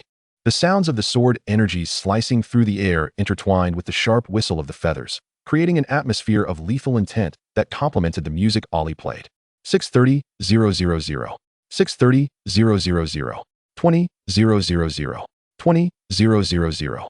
The toxic feathers struck Ollie, each inflicting 20, 000 damage. However, the sword energies that pierced Farina dealt a staggering 630, 000 damage, accompanied by a life force siphoning effect that instantly restored Ollie's health. Standing his ground, Ollie absorbed the full brunt of her assault, yet emerged unscathed. In stark contrast, Farina's fate was far more tragic. With 13 sword energies unleashed, the cumulative damage soared to 8 million. Previously, Ollie had already diminished Farina's health by 1 million, leaving her with a mere 5 million. As the sword energies pierced her heart, she succumbed instantly. With Farina's demise, the previously fleeing harpies fell silent. And within the entire underground city, apart from Lin Yuan's subordinates, not a single living being remained. Killed harpy, witch Farina, LV 38, experience points 150, 000, evolution points 50, 000. Successfully cleared the dark abyss, hell difficulty, experience points 50, 000, evolution points 32, 000. Killed harpies, LV 35, 1, 324, experience points 662, 000. Eliminated the ruler of the dark abyss, annihilated the harpy tribe, achieving perfect clearance conditions, experience points 100, 000, evolution points 80, 000, crystal 1 for dungeon placement. First perfect clearance of hell difficulty, awarded the title Hell Pioneer. Lin Yuan held the black dungeon placement crystal, examining the information inscribed upon it. Dark Abyss Placement Crystal, Entry 22. Difficulty, Hell. Challenge Level, LV 20, LV 35. Lin Yuan's hand moved, beginning to extract entries. Night Vision, ability to see in darkness. Fire Affliction, attacks inflict fire elemental damage. Night Vision and Fire Affliction, excellent entries indeed. Lin Yuan nodded, expressing his satisfaction. Night Vision would ensure that adventurers would not be blinded when facing burrowers, while Fire Affliction significantly increased damage by 30%. The emergence of this dungeon in Tianfeng City would undoubtedly cause a stir among the populace. Stowing away the placement crystal, Lin Yuan turned his attention to his newly acquired title, Hell Pioneer. Title. Effect. Upon entering a dungeon, may choose to exempt 1 negative status, damage increased by 10%. Perfect clearance of 5 Hell difficulty dungeons allows for title upgrade to Hell Trailblazer. Hell Pioneer, Lin Yuan mused. So, I am the first adventurer from Blue Star to conquer a Hell difficulty dungeon? The announcement to follow would surely alert every adventurer across Blue Star. Congratulations to Lin Yuan's team for successfully achieving a perfect clearance of the Dark Abyss, Hell difficulty, in 1 hour and 43 minutes. Let us applaud their accomplishment. The announcement echoed repeatedly, reaching every adventurer across Blue Star without Lin Yuan's consent. He shrugged. It seemed he had finally gained notoriety. Yet, he was unperturbed. The more famous he became, the more attention he would draw from Xia country. However, the commotion this time had been rather substantial, catching the attention of adventurers from other nations as well. At the Demon Suppression Army Command in Kyoto, Qin Liang presided over a special military meeting. Upon hearing the announcement of Lin Yuan's clearance, a peculiar smile crept across his face. See, just moments ago you claimed there was insufficient reason, now we have it. 2 level 60 foreign adventurers had plotted to assassinate the most elite genius of Xia country, and that was reason enough. Chapter 117, Epic Sword Feather Cloak. Indeed, more than enough. A robust man, nearly 2 meters tall with a full beard, slammed his hand on the table. I have always detested those who strike from the shadows. Thankfully, they did not succeed. Otherwise, the losses would have been immense. Commander Qin, allow me to be the vanguard in this endeavor. I will ensure we take down half of the foreign nation, one of the men offered. At this, Qin Liang remained unresponsive. But a gaunt old man seated to his far right objected, Ma Jiangwo, as a representative from the Northeast Province, what business do you have meddling in our Southwest affairs? Old Xiao, your words are misplaced, Ma Jiangwo replied earnestly. Lin Yuan represents not just the Southwest Province, but all of Xia country. At this juncture, we must not differentiate between us and them. We are all one family. The genius narrowly escaped an assassination attempt, and we remained unresponsive, leaving other nations to ponder our stance. If we do not retaliate decisively, they may perceive our Xia kingdom as weak and easily bullied. A man referred to as Elder Qiao scoffed, expressing skepticism at the flattering words spoken, suspecting ulterior motives aimed at usurping Lin Yuan's position. Let me clarify, Lin Yuan is a prized gem of our southwestern province. So you might as well abandon that notion. What do you in the northeastern province possess? If Lin Yuan were to join you, what could you possibly cultivate? With his intentions laid bare, Ma Jiangwo showed no trace of embarrassment and candidly declared that such a child of fortune requires no nurturing wherever he goes. The underground city will flourish. The poverty of the northeastern province stems from a lack of such fortunate individuals. Elder Qiao, your southwestern province already boasts established talents like Li Lai and Su Xian. Why not lend Lin Yuan to us? I can only respond with 2 words. Elder Qiao exhaled a puff of smoke from his pipe. No way. Ha ha ha. Elder Qiao, you truly are stingy. It's just one genius. What is so difficult about lending him? A bald man clad in a long gown, around 40 years of age, jested. Don't spout nonsense, Elder Qiao retorted, his brow furrowing. Lay on, you're quite generous. Why don't you lend out Jiang Chun? Hey, we're talking about Lin Yuan. How did Jiang Chun come into this? Lay on exclaimed, his eyes widening. Ha ha. Elder Qiao preferred silence, merely responding with a chuckle. As tensions escalated, Qin Shui cleared his throat. Ahem. Gentlemen, let us refrain from exchanging hurtful words. The battle with the Shan Kingdom will be managed by the southwestern province. I have already informed Mu Tianxing to lead the Wushuang Guild to the border, with him assuming the role of commander. Upon hearing that Mu Tianxing would be the commander, Ma Jiangwo immediately sat down, conceding the argument. He knew he could not contend with this esteemed figure. Both Elder Qiao and Lei On fell silent. With Mu Tianxing present, victory was assured. It was merely a matter of time. Qin Liang leaned forward, resting his hands on the table's edge, and addressed the others. Mu Tianxing has successfully completed his class transition task, raising the level cap for human practitioners to 80. Lin Yuan has also conquered the held difficulty dungeon, resetting its difficulty cap.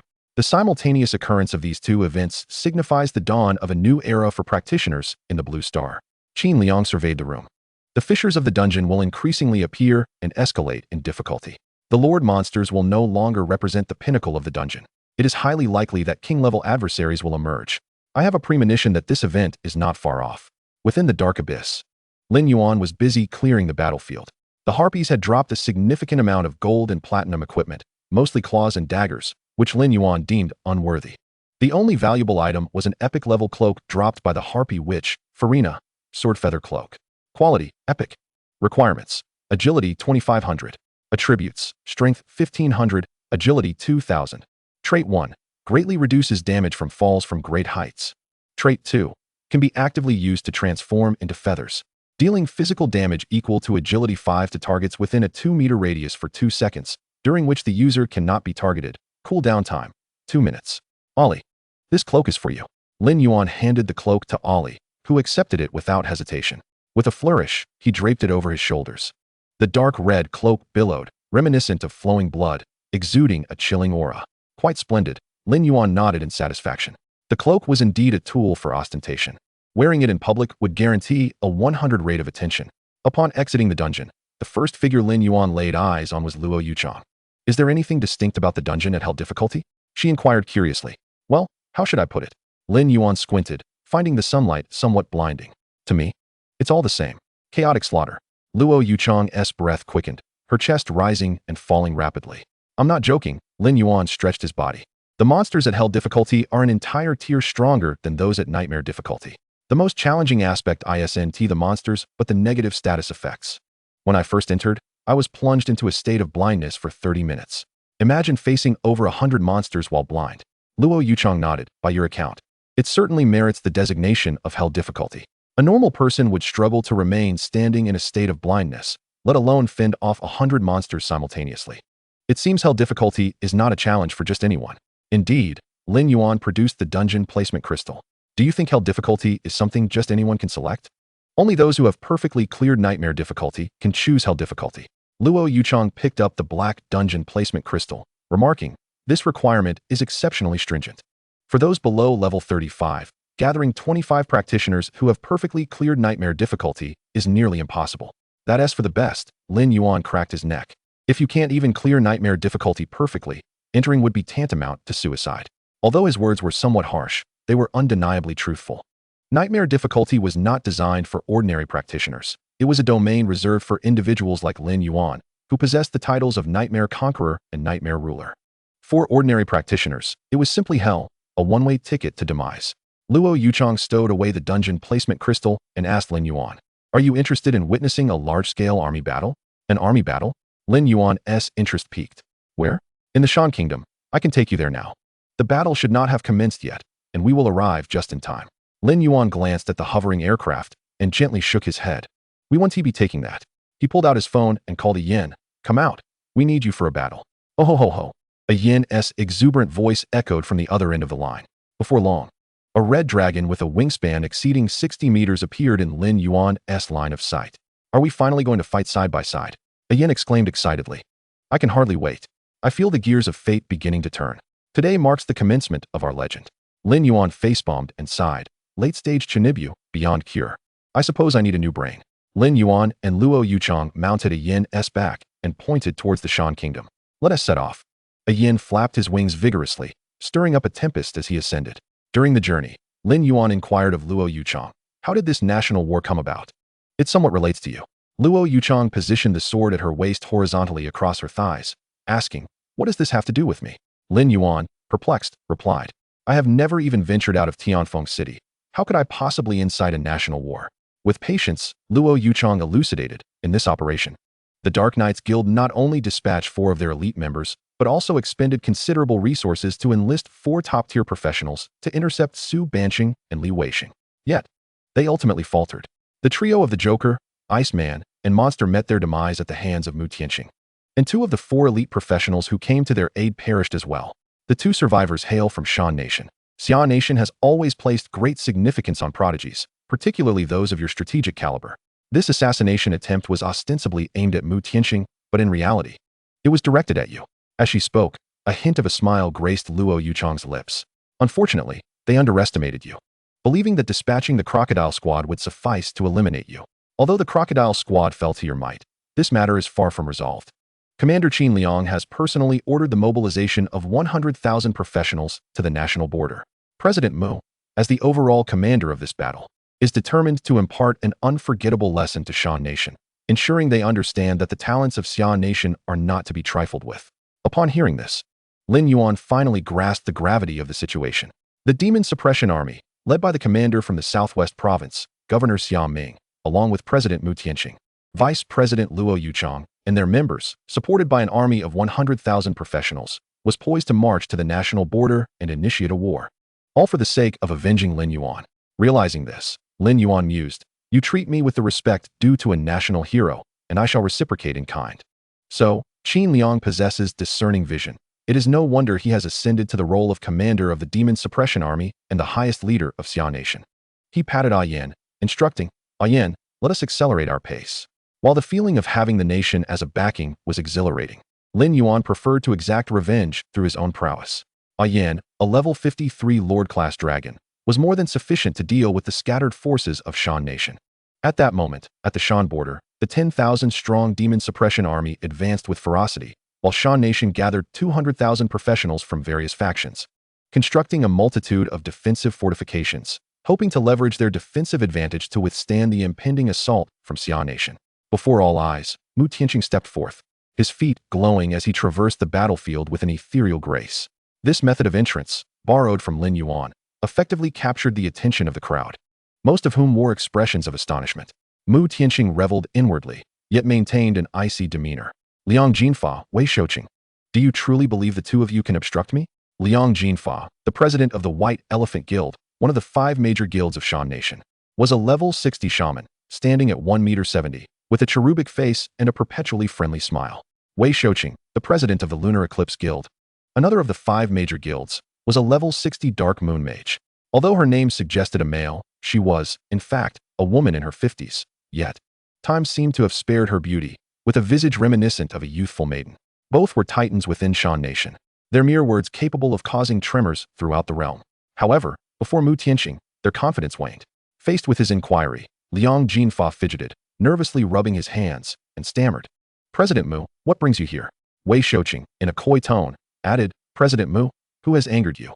Tell me, and I shall ensure they face the consequences. With a calm demeanor, Mu Tianqing replied, you both know well what actions you have taken. There is no need to feign ignorance before me. He raised 2 fingers, offering them a choice. Either relinquish 10,000 square kilometers of territory in the northeast, or I shall lead my forces to seize it. You have 30 seconds to contemplate. Upon hearing Mu Tianqing's ultimatum, the expressions on Liang Jinfa and Wei Shouqing's faces soured. Despite both being level 60, they were no match for Mu Tianqing. Before his 3rd advancement, Mu Tianqing had already been hailed as humanity's mightiest paladin, with few practitioners in the world capable of standing alongside him. Now, as the first human to complete the 3rd advancement quest, his power had undoubtedly grown even more formidable. Engaging him in battle was out of the question unless Mu Tianqing were to foolishly charge into their ranks alone, at which point the 200,000 professionals might unite to take him down, but such a scenario was improbable. Mu Tianqing was no fool, and he was certainly not alone. The formidable 10,000 professionals at the national border were not mere decorations. The 10,000 demon suppression army constituted a legitimate military force, unlike the hastily assembled ragtag bands of their adversaries. Relying on defensive structures and barriers, they might not even hold an advantage. In open combat, defeat was inevitable. Mu Tianqing's demand for the cession of 10,000 square kilometers of territory equated to 1/6 of Shan Nation's total area. Given that Shan Nation's territory was already limited, losing this expanse would necessitate a significant reshuffle of power within the nation, potentially squeezing the resources of the 5 major guilds. In a moment of conspiratorial whispering, Wei Shouqing and Liang Jinfa devised a plan.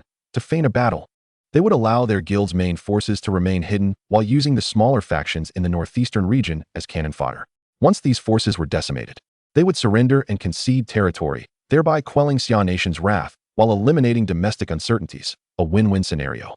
The only price would be the lives of these regional warlords, but the gains would far outweigh the losses.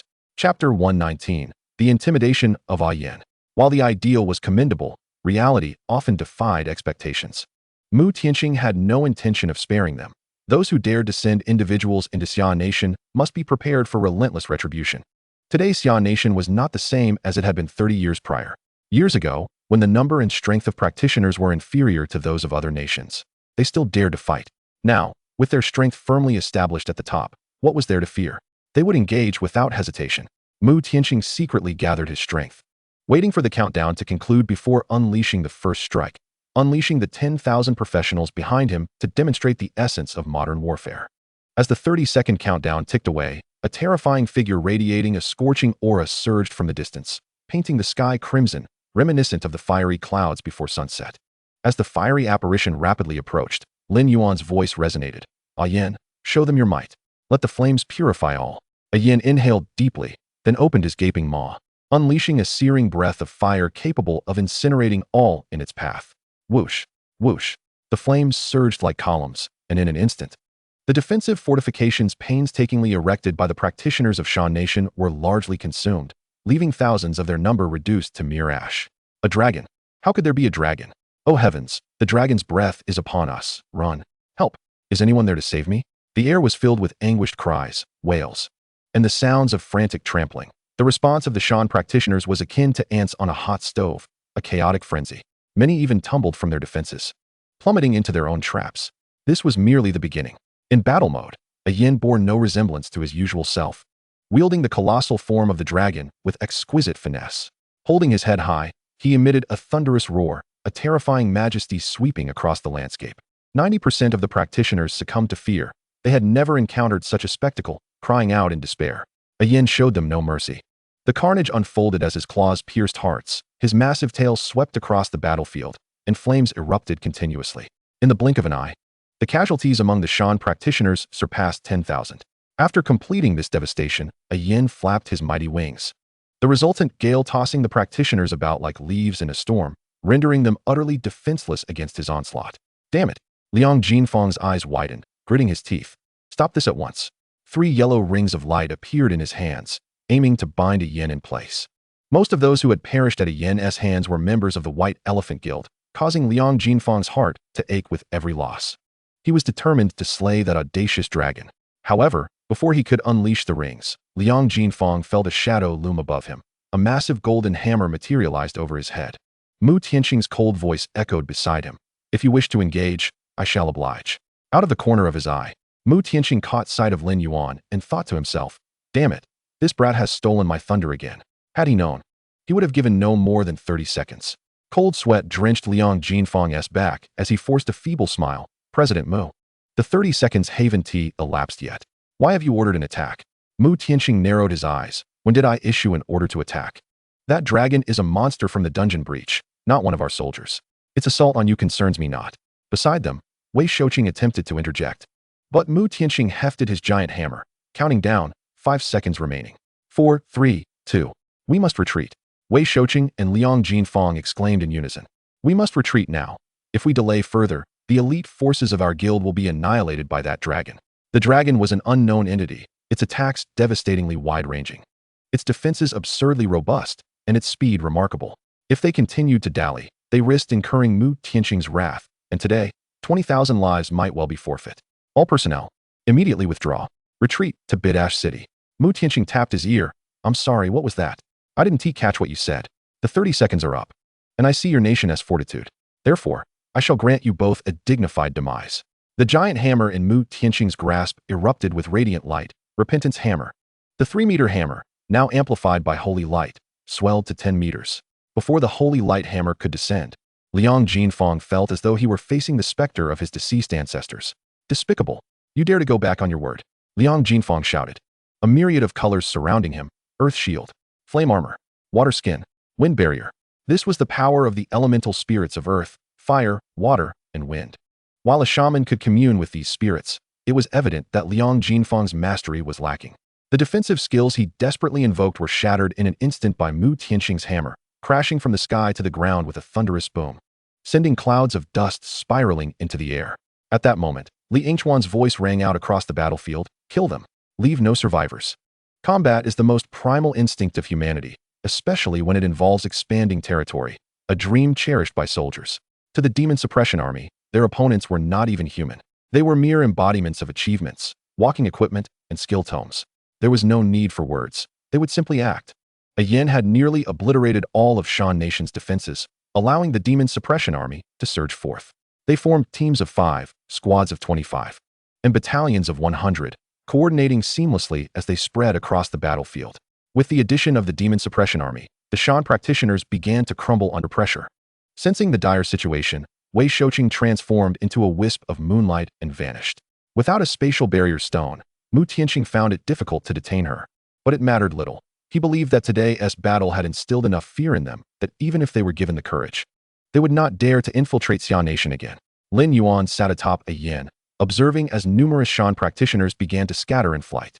Despite their lackluster combat prowess, they exhibited remarkable speed in retreat. Lin Yuan snapped his fingers, summoning a Gui beside him. A Gui, bloodlust. A Gui cackled maniacally, depleting all 80,000 points of mana in an instant. Suddenly, all allied practitioners within a 700-meter radius surged with newfound vigor, akin to being electrified. And many of the fleeing Shan practitioners were swiftly caught and dispatched. A yin flapped his wings, his already terrifying speed escalating to new heights. The air crackling with sonic booms as he traversed over 100 meters in the blink of an eye. Within less than an hour, 200,000 Shan practitioners lay dead or wounded, their plight utterly tragic. Chapter 120. The National War transforms into a newcomer's meet. The Shan practitioners faced a dismal fate, while the demon suppression army was invigorated, characterized by one sentiment. They had not yet fully exerted themselves. I haven't even begun to fight properly, and you're already down. It's quite unsatisfactory, Lin Yuan remarked, perched atop a yin, calling out to Mu Tianqing. Isn't the boundary defined by where we fight? Upon hearing this, Mu Tianqing quickly realized Lin Yuan was not inclined to relent. Glancing back at the fervent practitioners, he made a decisive choice. To hell with it. All personnel, continue forward. Target Bidash City. The commander issued his orders. And the professionals surged forth like tigers descending from the mountains, rapidly advancing towards Beta City. 2 hours later, an army of 100,000 stationed itself on the plains, 20 kilometers from the city. Lin Yuan sat astride a yin, his gaze incessantly scanning the vicinity of Beta City. Mu Tianqing approached Lin Yuan, smiling as he remarked, "Stop looking. They are prepared and will not grant a yin the opportunity to close in. Did you see those 10 colossal siege crossbows atop the city walls? Such formidable weapons are specifically designed to combat gigantic creatures like a yin. These were produced by the Xia nation previously, when the Dan nation faced a rampage of giant elephants. Xia, out of humanitarian goodwill, sold them 10 of these crossbows at a friendly price." Mu Tianqing paused, acknowledging that while the damage inflicted by the giant siege crossbows is immense, their drawback is equally pronounced. The loading of ammunition is incredibly slow, taking at least 10 minutes at best. Moreover, with nearly 500,000 professionals defending Beta City, a direct assault on our part would undoubtedly result in severe losses. It is simply not worth the risk. Understood. Lin Yuan nodded, grasping the intent behind Mu Tianqing's words. There was no need for further explanation. His anger had long dissipated. He had come here to convey a message. Some individuals are not to be trifled with. In unison, Lin Yuan and Agui raised their hands, summoning 2 portals of the undead. With a rhythmic sound, the undead surged forth from the gates. Within a minute, 120,000 undead formed a perfectly synchronized square formation and began their slow march towards Beta City. 10 minutes later, the first wave of undead approached the city. Undead. So many undead. Quick, attack. Do not let them get close. The professionals of Beta City hurled their skills frantically towards the city gates. The 120,000 undead did not last long and were completely annihilated. Without a moment's respite, a second wave followed, and then another, in a relentless cycle. After several waves, the professionals defending Beta City were utterly exhausted. The defenders on the city walls had rotated countless times, while they required mana to cast their skills. Did the summoned undead not need mana? This question was not only on the minds of the damn professionals, but Mu Tianqing was also taken aback. Do you possess infinite mana? You've summoned 2 million undead already. This scene shattered everyone's understanding. The once formidable demon suppression army stood dumbfounded. Li Yingchuan and Xia Ming ascended onto a yan's back, accompanied by Li Weixian and Su Banqing. It's not that I possess infinite mana. It's merely that my mana regenerates at an astonishing rate, Lin Yuan admitted candidly. With the endless life talent, Lin Yuan's mana never runs out. Thus, it would not be inaccurate to claim he has infinite mana. Surely you do not intend to breach Beta City with these undead? Li Yingchuan inquired. While the number of undead was substantial, their level was too low. A single area of effect skill could eliminate thousands. Even with numbers exceeding 1 million, they posed no real threat. It matters not. Lin Yuan waved his hand dismissively. I do not aim to breach Beta City with these undead. I merely wish to convey that as long as I desire, Beta City will be incessantly plagued by the undead, 24 hours a day, without pause. They may endure this for a day or 2, but after 10 or 8 days, they shall go mad. The others envisioned this scenario, and it was utterly terrifying. This fellow certainly has a wicked heart. He is not one to suffer losses easily, Li Weixian observed, his gaze towards Lin Yuan filled with admiration. He and Lin Yuan were evidently kindred spirits. Grievances must be resolved swiftly, for knowledge of an enemy's location in the morning necessitated their demise by nightfall. The key was that Lin Yuan possessed the strength to execute such plans. After a moment's contemplation, Li Weixian presented a gleaming golden scepter to Lin Yuan. I am Li Weixian. It is a pleasure to meet you, a token of goodwill. Noticing Lin Yuan's astonishment, Li Weixian smiled faintly. I am a member of the Wushuang Guild, and I have a favor to ask of you once you reach level 30. Of course. Upon learning that Li Weixian hailed from the Wushuang Guild, Lin Yuan readily accepted the scepter. Wisdom scepter, 2-handed weapon, quality, epic, equipment requirement, intelligence 6,000, attributes, intelligence 1,500, endurance 1,000, characteristic 1, skills inflict a holy light scorch effect, dealing 15% of skill damage as holy light scorch damage. Characteristic 2, spell penetration increased by 15%. Characteristic 3. Intelligence increased by 5%. Su Banqing, witnessing this exchange, displayed an expression of astonishment. Oh, is this not the wisdom scepter of Archbishop Paul? Epic gear, and you just gave it away? What is there to hesitate about? Li Weixian replied, arms crossed over his chest. One must exhibit sincerity when requesting favors. Lin Yuan weighed the wisdom scepter, turning to a Gue. Do you want it? A Gue cackled with excitement, eagerly seizing the wisdom scepter. Yes, absolutely. This weapon was simply magnificent. Lin Yuan chuckled, shaking his head, realizing that a Gue now had yet another point of interest. Who could have imagined that an undead could cast skills imbued with holy light scorch? The others would surely be left perplexed. Here, take this skill book, Su Banqing offered, determined not to fall behind after witnessing Li Weixian's gift of epic gear. Reluctantly, he presented Lin Yuan with an S-class skill. Shadow Slash. S. Skill description. Consumes 1500 mana points to summon a shadow that strikes the target 3 times, dealing 200% attack damage. The shadow's maximum attack range is 10 meters, with a cooldown of 25 seconds. Li Yingchuan and Xia Ming exchanged glances, each producing a red card and presenting it to Lin Yuan. Though they were not members of the Wushuang Guild, they were the foremost figures in the Southwest Province. Lin Yuan was their prized asset, and their initial meeting gifts could not be meager. Lucky card, consumable, description, allows one draw on the lucky roulette. Lin Yuan paused, bewildered. What is the meaning of this? Are we not in the midst of a national war? How has this turned into a gift exchange? The continuous offerings made him feel somewhat embarrassed. With a smile, Lin Yuan accepted the gifts extended by the others, expressing his gratitude for their generosity. In the future, if you need anything, feel free to reach out. The others had been waiting for these words, and upon receiving Lin Yuan's assurance, their spirits visibly lifted. Who does not have juniors or ments?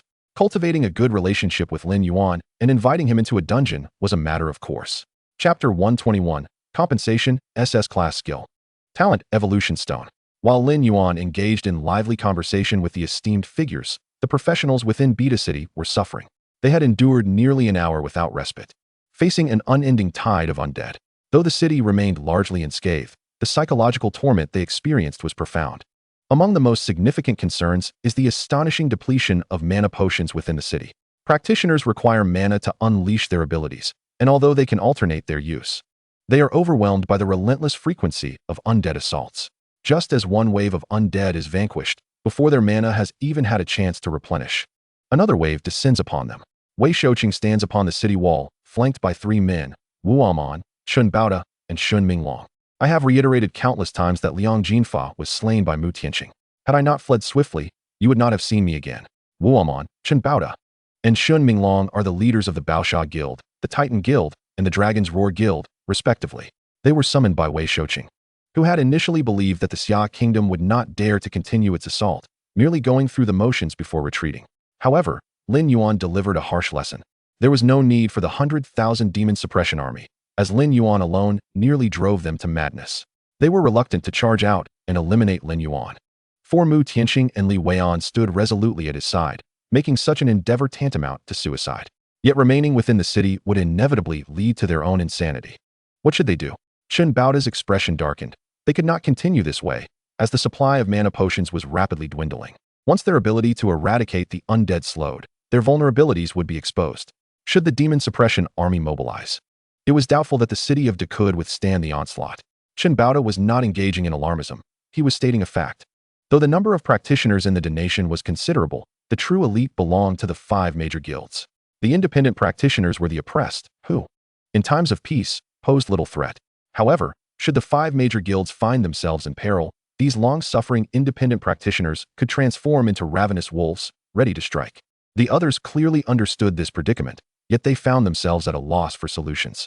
Chun Baoda turned his gaze toward Shun Minglong. Shun Minglong, did you not recently acquire an SS-level summoner skill? Keeping it to yourself serves no purpose. Give it to Lin Yuan, so he ceases summoning the undead. Upon hearing this, a glimmer of cold light flickered in Shun Minglong's eyes. The acquisition of an SS-level skill was highly confidential. How could Chun Baoda possibly know? There must be a traitor within the guild. However, faced with the imminent threat, now was not the time for such concerns. After a moment's hesitation, Shun Minglong produced a green skill book, an SS-level skill book. Would this be sufficient to compel him to relent? Chun Baoda then revealed a red gemstone. I also possess this. An SS-level skill book combined with this gemstone should suffice. The others gazed in astonishment at the items in Chun Baoda's hands. Talent Evolution Stone, single-use consumable. Quality, epic. Purpose, can evolve an S-level talent into an SS-level talent. Usage restriction, LV20. This talent evolution stone was a treasure Qin Baoda had obtained from a treasure chest, kept as a prized possession. Had it not been for the level restriction of 20, he would have used it long ago. Possessing an SS-level talent would enhance his strength at least threefold, even allowing him to rival Mu Tianxing, thus preventing situations like today from arising. Alas, there are no what-ifs. The talent evolution stone could only be used by those at level 20 who had not yet undergone class advancement. Though the Titan Guild had its share of S-level talents, Qin Baoda feared that any emergence of an SS-level talent within the guild would threaten his position. Thus, he preferred to let it languish in his possession rather than share it with his guildmates. Now, it seemed all would benefit Lin Yuan.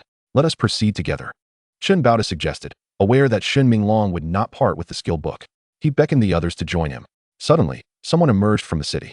On the back of a colossal dragon, Li Yingchuan spoke up, Wu Amon, Qin Baoda, Shen Minglong, Wei Shouqing. The four guild leaders have all arrived. Mu Tianxing raised an eyebrow and addressed Lin Yuan. They are here for you. For me? Lin Yuan chuckled. With you all here, what can they possibly do to me? No, it is not to kill you. Mu Tianxing shook his head slightly. They have come to offer you a gift. Lin Yuan raised an eyebrow, intrigued. Then I shall see their sincerity. I am not one to accept just any trinket. Before his words had fully left his lips, Qin Baoda and the others appeared a kilometer away from Lin Yuan. President Mu, stand down. We are willing to cede 10,000 square kilometers of territory to the Xia Kingdom. Mu Tianxing, hands clasped behind his back, replied, Oh, but now your words hold no weight. I have no authority here. The one who truly holds the power stands before us. He pushed Lin Yuan forward, asserting that if they wished for him to cease hostilities, it would be a simple matter of satisfying Lin Yuan. If he agreed, then it would be done. Qin Baoda's gaze fixated on Lin Yuan's youthful visage, contemplating whether, with all their cards laid out, they could still eliminate their foe. The thought flickered in his mind, only to be extinguished immediately as a pair of pristine wings appeared behind Mu Tianxing. His signature skill, Guardian Angel. This ability grants immunity to fatal damage for all allies within range for 5 seconds. During this duration, no attack could slay those under the protection of Guardian Angel. This is our sincerity. Qin Baoda felt a pang of anguish as he hurled the talent evolution stone. Observing this, Shen Minglong followed suit, casting forth the SS-level skill book. Mu Tianxing reached out, intercepting both the skill book and the talent evolution stone. While his expression remained calm upon seeing the two items, internally he was taken aback, thinking, what incredible luck this fellow has, even a talent evolution stone. This item was indeed a rare treasure, and Lin Yuan's publicly known talent was only S-level. Utilizing this stone would surely elevate it to SS level. His already formidable strength would become unfathomable. Now, take a look. Are you satisfied with these two items? Mu Tianxing presented the items before Lin Yuan, who beamed with delight. Summon Dwarven Gunslinger, SS. Learning level, LV30. Skill description, summons a Dwarven Gunslinger of equal level to fight alongside you. The Dwarven Gunslinger's bloodline can be enhanced from 6th tier to a maximum of 8th tier. Talent Evolution Stone, single-use consumable. Quality, epic. Purpose, can evolve an S-level talent into an SS-level talent. Usage restriction, LV20. I see your sincerity, Lin Yuan said with a smile as he accepted the two items. However, I must emphasize one thing. Chapter 122, The Line Crossers, No Mercy. Lin Yuan raised his chin slightly. If you wish to kill me, remember to bring more people next time. It's a misunderstanding, all a misunderstanding. Qin Baoda and the others waved their hands repeatedly, asserting that today's events were solely the actions of the two of them, and they had no prior knowledge of it. Had we been informed, we would undoubtedly have intervened. Rest assured, such events as today shall never recur. I give you my solemn word. Qin Baoda pounded his chest emphatically, yet Lin Yuan remained unconvinced. Had it not been for Lin Yuan's formidable prowess today, any other genius would have certainly met their demise. Why were the four esteemed level 60 figures, including Qin Baoda, treating Lin Yuan with such deference? It was none other than the two ever-open gates of the undead that instilled in them a profound sense of trepidation.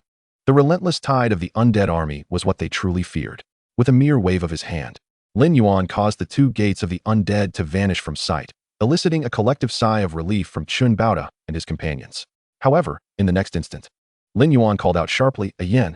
A yin inhaled deeply, preparing to unleash a torrent of searing dragon breath. Wei Shouqing and the others immediately tensed. Yet their anxiety was unwarranted. A yan's fiery breath was directed towards the ground, scorching a long, black line into the earth.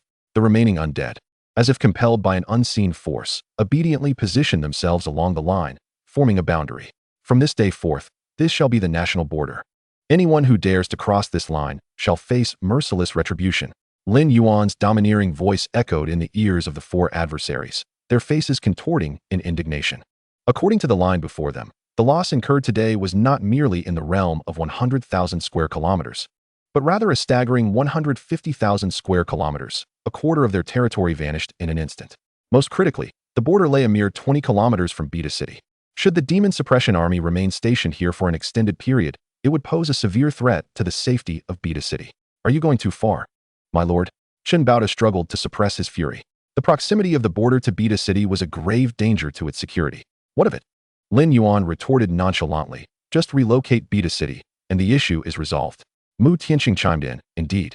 I too believe that Beta City is perilously close to the border of Xia Kingdom, posing a serious risk to national security. Their banter nearly drove Chen Baoda and his companions to the brink of exasperation. Noticing their silence, Lin Yuan raised his hand once more, summoning the gates of the undead anew. He flashed a smile at Chen Baoda and the others. No need to be anxious. I merely intend to summon some undead to fortify the border. A glance exchanged among Chen Baoda's group revealed their mutual resignation. What choice did they have? To refuse would render the previously bestowed talent evolution stones and SS-level skills utterly worthless. We shall withdraw Beta City, they declared in unison, eager to depart this place lest further complications arise. Not long after their departure, a thunderous roar reverberated through the city as the relocation commenced. When Beta City finally vanished from sight, the ranks of the Demon Suppression Army erupted in jubilant cheers. We have prevailed. Mu Tianqing smiled. You truly are remarkable. I initially anticipated that acquiring 3,000 square kilometers would be the utmost limit. Your presence has magnified our gains fivefold. Just wait. Your contributions will not go unnoticed. A second-level military merit medal is most certainly in your future. Mu Tianqing cast a glance at Xia Ming. What do you think? We've just expanded by 150,000 square kilometers. Are you not thrilled? Xia Ming rolled his eyes. Thrilled?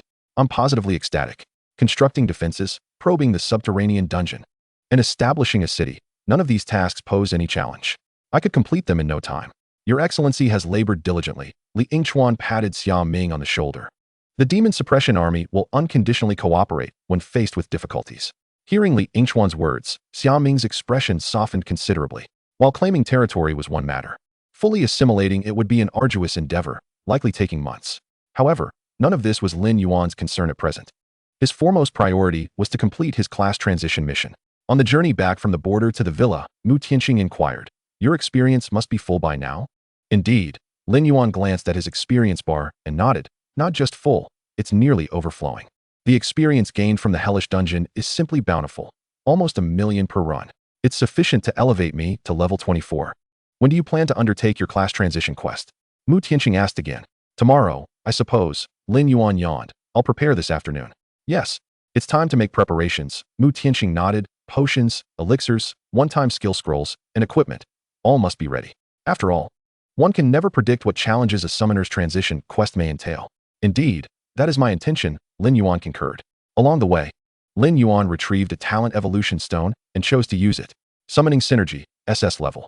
Talent Effect 1. Summoned beasts can freely enter and exit the summoning space. Talent Effect 2. Summoning skills require no mana and can be cast instantaneously. Talent Effect 3. Summoned beasts can summon each other, and attributes can be transferred, though motion is suspended during the transfer. Ah, splendid, Lin Yuan mused.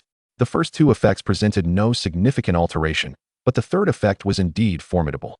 The power did not lie merely in the ability of summoned beasts to summon one another, but also in the transference of attributes. For instance, in battle, if a Gue transferred his attributes to a Li's attributes would double on the spot. Moreover, during the attribute transfer, Ali could activate his dark demon form, further doubling his attributes. Truly invincible. The only cost was that a Gue would be unable to move, which amounted to virtually no cost at all. Fortunately, a Gue remained unaware of Lin Yuan's underlying thoughts. Otherwise, he might have wept. In his fervent desire for progress, a Gue had racked his brain to ensure Lin Yuan shone in the presence of others, only to find himself merely a tool for augmenting Ali's attributes in Lin Yuan's eyes. Indeed, in this era, lacking a unique skill and relying solely on flattery would lead one nowhere. Upon returning to Tianfeng City, Lin Yuan proceeded directly to the trading area of the Adventurers Guild. Ascending to the second floor, he encountered the same amiable attendant from before. Esteemed Lin Yuan, how may I assist you today? You recognize me? Lin Yuan asked, astonished. Perhaps you have underestimated your influence in Tianfeng City. Mu Tianqing chuckled. It's rare to find anyone in Tianfeng City who doesn't know you now. That gentleman is quite correct, the attendant beamed. Lin Yuan has become a symbol of Tianfeng City. The Adventurers Forum hosts over 1,000 discussions about you daily. Chapter 123. Preparations before the class transition. As the attendant spoke, her eyes sparkled with excitement. Had she not been within the confines of the Adventurers Guild, she would have undoubtedly clamored for Lin Yuan's autograph. The occurrence of this situation is entirely influenced by the intense battle of Nest number 36. The term assistance is simply too alluring. Thanks to Lin Yuan, the practitioners who have ascended from level 20 to level 30 have witnessed the true nature of nightmarish difficulty. They experience the exhilarating sensation of effortless victory every day. This feeling is utterly magnificent. Consequently, almost every few minutes, posts extolling Lin Yuan's prowess emerge on the forum. Practitioners in Tianfeng City are nearly all equipped with perfect attribute crystals. The price of these attribute crystals has been significantly reduced, thanks to Lin Yuan's solitary efforts. Possessing strength, an overwhelming sense of security, and a striking resemblance to esteemed readers, such a man is the epitome of every woman's ideal. Faced with the admiring gaze of the clerk, Lin Yuan maintained a stoic expression, prioritizing the sale of his possessions. Lin Yuan presented a collection of superfluous gold and platinum equipment, totaling 34 items, which the clerk estimated to be worth 1 million. With today's additional 30 million, Lin Yuan's wealth now amounts to 200 million, a sum that would be considered a fortune for any practitioner. Bring out the epic equipment for level 20, Lin Yuan instructed the clerk. The clerk's smile faltered momentarily. I apologize, esteemed Lin Yuan, but the association currently possesses only one piece of epic-grade equipment. This piece was a level 45 one-handed axe. Oh, is there truly so little epic equipment? Lin Yuan expressed his disappointment. Then please show me the level 20 diamond equipment. Esteemed Lin Yuan, here is the catalog for level 20 diamond equipment. The clerk produced a tablet and presented it before Lin Yuan. There are a total of 4 pieces of diamond equipment below level 20 for your perusal. Only 4? Lin Yuan picked up the tablet to examine the equipment's attributes. Shattered ice short sword, one-handed weapon. Quality, diamond. Requirements, LV 15. Attributes, strength 50, agility 50, attack power 100. Trait 1, increases attack speed by 10. Trait 2, attacks reduce the target's movement speed and attack speed by 30. Lin Yuan paused momentarily. What utter rubbish. He continued to flip through the options, finding the remaining 2 weapons to be level 15 with attributes similar to the shattered ice short sword, providing no enhancement whatsoever. Just as he was about to give up, the last piece of equipment caught his attention, Knight's Sword Shield. Quality, diamond. Requirements, LV 20. Attributes, strength 100, attack power 200. Trait 1, this equipment can be treated as either a shield or a one-handed sword. Trait 2, when embedded within sword-type weapons, it increases the weapon's attack power by 50. The shield was of forearm length, 40 centimeters wide, and unlike other cumbersome shields, it could be strapped to the arm without hindering combat. Lin Yuan believed Ali would surely appreciate it. Glancing at the price, which was 25 million, he deemed it quite reasonable and decided to purchase it. I'll take this equipment. Lin Yuan indicated the knight's sword shield to the clerk. Mu Tianqing leaned in for a closer look, exclaiming, "Oh, what a peculiar piece of equipment. You have an eye for quality. If only this shield provided defensive capabilities, the price would be considerably higher." Upon acquiring the shield, Lin Yuan attempted to don it.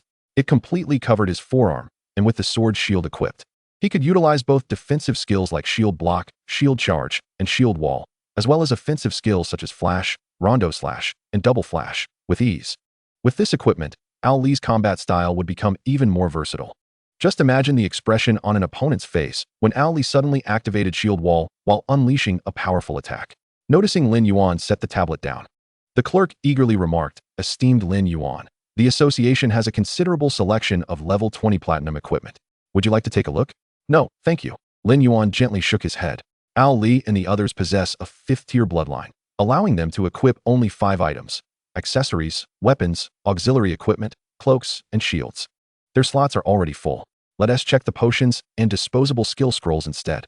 Do you have any disposable skill scrolls? Indeed. The clerk tapped the tablet, revealing a plethora of disposable skill scrolls. Fire resistance scroll, disposable. Effect, increases fire resistance by 2 points for all targets within a 30-meter radius for 30 minutes. Price, 20,000. Speed of the Gale scroll, disposable. Effect, increases movement speed by 5 for all targets within a 20-meter radius for 25 seconds. Price, 50,000. I'll take it. Flame Impact Scroll, disposable. Effect, unleashes a flame impact on the target, dealing 10,000 points of magical damage. Price, 150,000. Ice Spear Technique Scroll, disposable. Effect, unleashes the Ice Spear technique on the target, dealing 5,000 points of magical damage while reducing the target's movement speed by 20. Price, 200,000. Continuing to purchase. Lin Yuan swiftly swiped through the tablet, adding any scrolls that were not utterly worthless to his cart. In the end, he acquired nearly 200 scrolls, half of which were for buffs and the other half for damage. The association stock of disposable attack scrolls was completely depleted. After tallying the costs, it amounted to a staggering 8 million.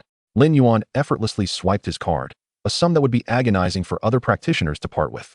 Spending nearly 20 million on disposable consumables might seem irrational, but for Lin Yuan, it was merely trivial. With the scrolls purchased, Lin Yuan turned his attention to the potion section, acquiring a vast array of potions: health potions, stamina potions, mana potions, and antidotes. Though they were not immediately necessary, one could never be too prepared. The total cost for the potions came to 7 million. In a mere 5 minutes, Lin Yuan had expended over 50 million, demonstrating an extravagant display of wealth. You seem thoroughly prepared, Mu Tianxing quipped from the side. Are you worried you might not complete your class transition task? Better to be safe than sorry. Lin Yuan shrugged. You never know when these might come in handy. Besides, they're quite affordable. He continued browsing the tablet, eventually clicking on the peculiar items section. To his surprise, there were many curious and unusual items. Guardian Robot. Alchemy item. Purpose. Creates a guardian robot with 1,000 health points that patrols a predetermined route for 30 minutes, covering a range of 50 meters. Ceramic Doll. Alchemy item. Function. To create a ceramic doll with a vitality of 2,000 points, which will respond to commands and perform corresponding actions for a duration of 10 minutes.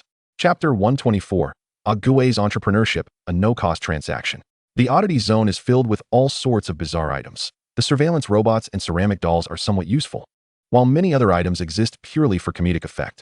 Ultimately, Lin Yuan spent 300,000 to purchase 10 surveillance robots and 5 ceramic dolls. With everything in place, he decided to return to the villa for a good rest before heading to the temple the next day to undertake the job transformation. Before leaving the Adventurers Association, Lin Yuan handed the knight's sword and shield to Ali. Ali equipped the knight's sword and shield, flexed his wrist, and drew the great sword hanging on his back with a clang. Ali fitted the sword shield onto the great sword, significantly widening the handguard without impeding combat, while also enhancing the sword's aesthetic appeal.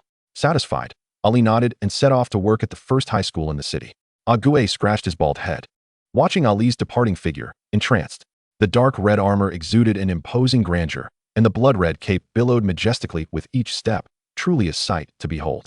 He longed for a similar outfit as Ali's. Ague pointed at Ali's cape and then at himself, cawing. You wish for a cape, do you? The cashier lady promptly opened the cape page.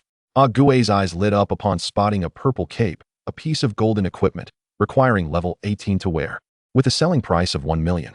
Its attributes were subpar, with the sole merit being its stylishness. Caw caw caw. Ague gleefully pointed at the cape, exclaiming, this one. However, upon glancing back, he saw Lin Yuan had already walked far away. What to do without any payment? Ague scratched his head. He possessed some valuable items, such as the epic auxiliary equipment, the bone pearl, and an epic weapon. But selling his treasures for a mere cape was out of the question. He had saved a few thousand from selling fish, but that paltry sum wouldn't even cover scraps of the cape. He needed to make money. Observing the adventurers on the first floor, Ague let out a cawing laugh and headed to the eastern side of the first floor, holding a sign that read, Bloodthirsty Technique 100 coins, Bone Construct 500 coins. He began his venture. Hey, what's with that skeleton? An adventurer exclaimed upon seeing Ague with a sign. Isn't that Lord Ague? Another adventurer recognized him instantly. There was no mistaking it.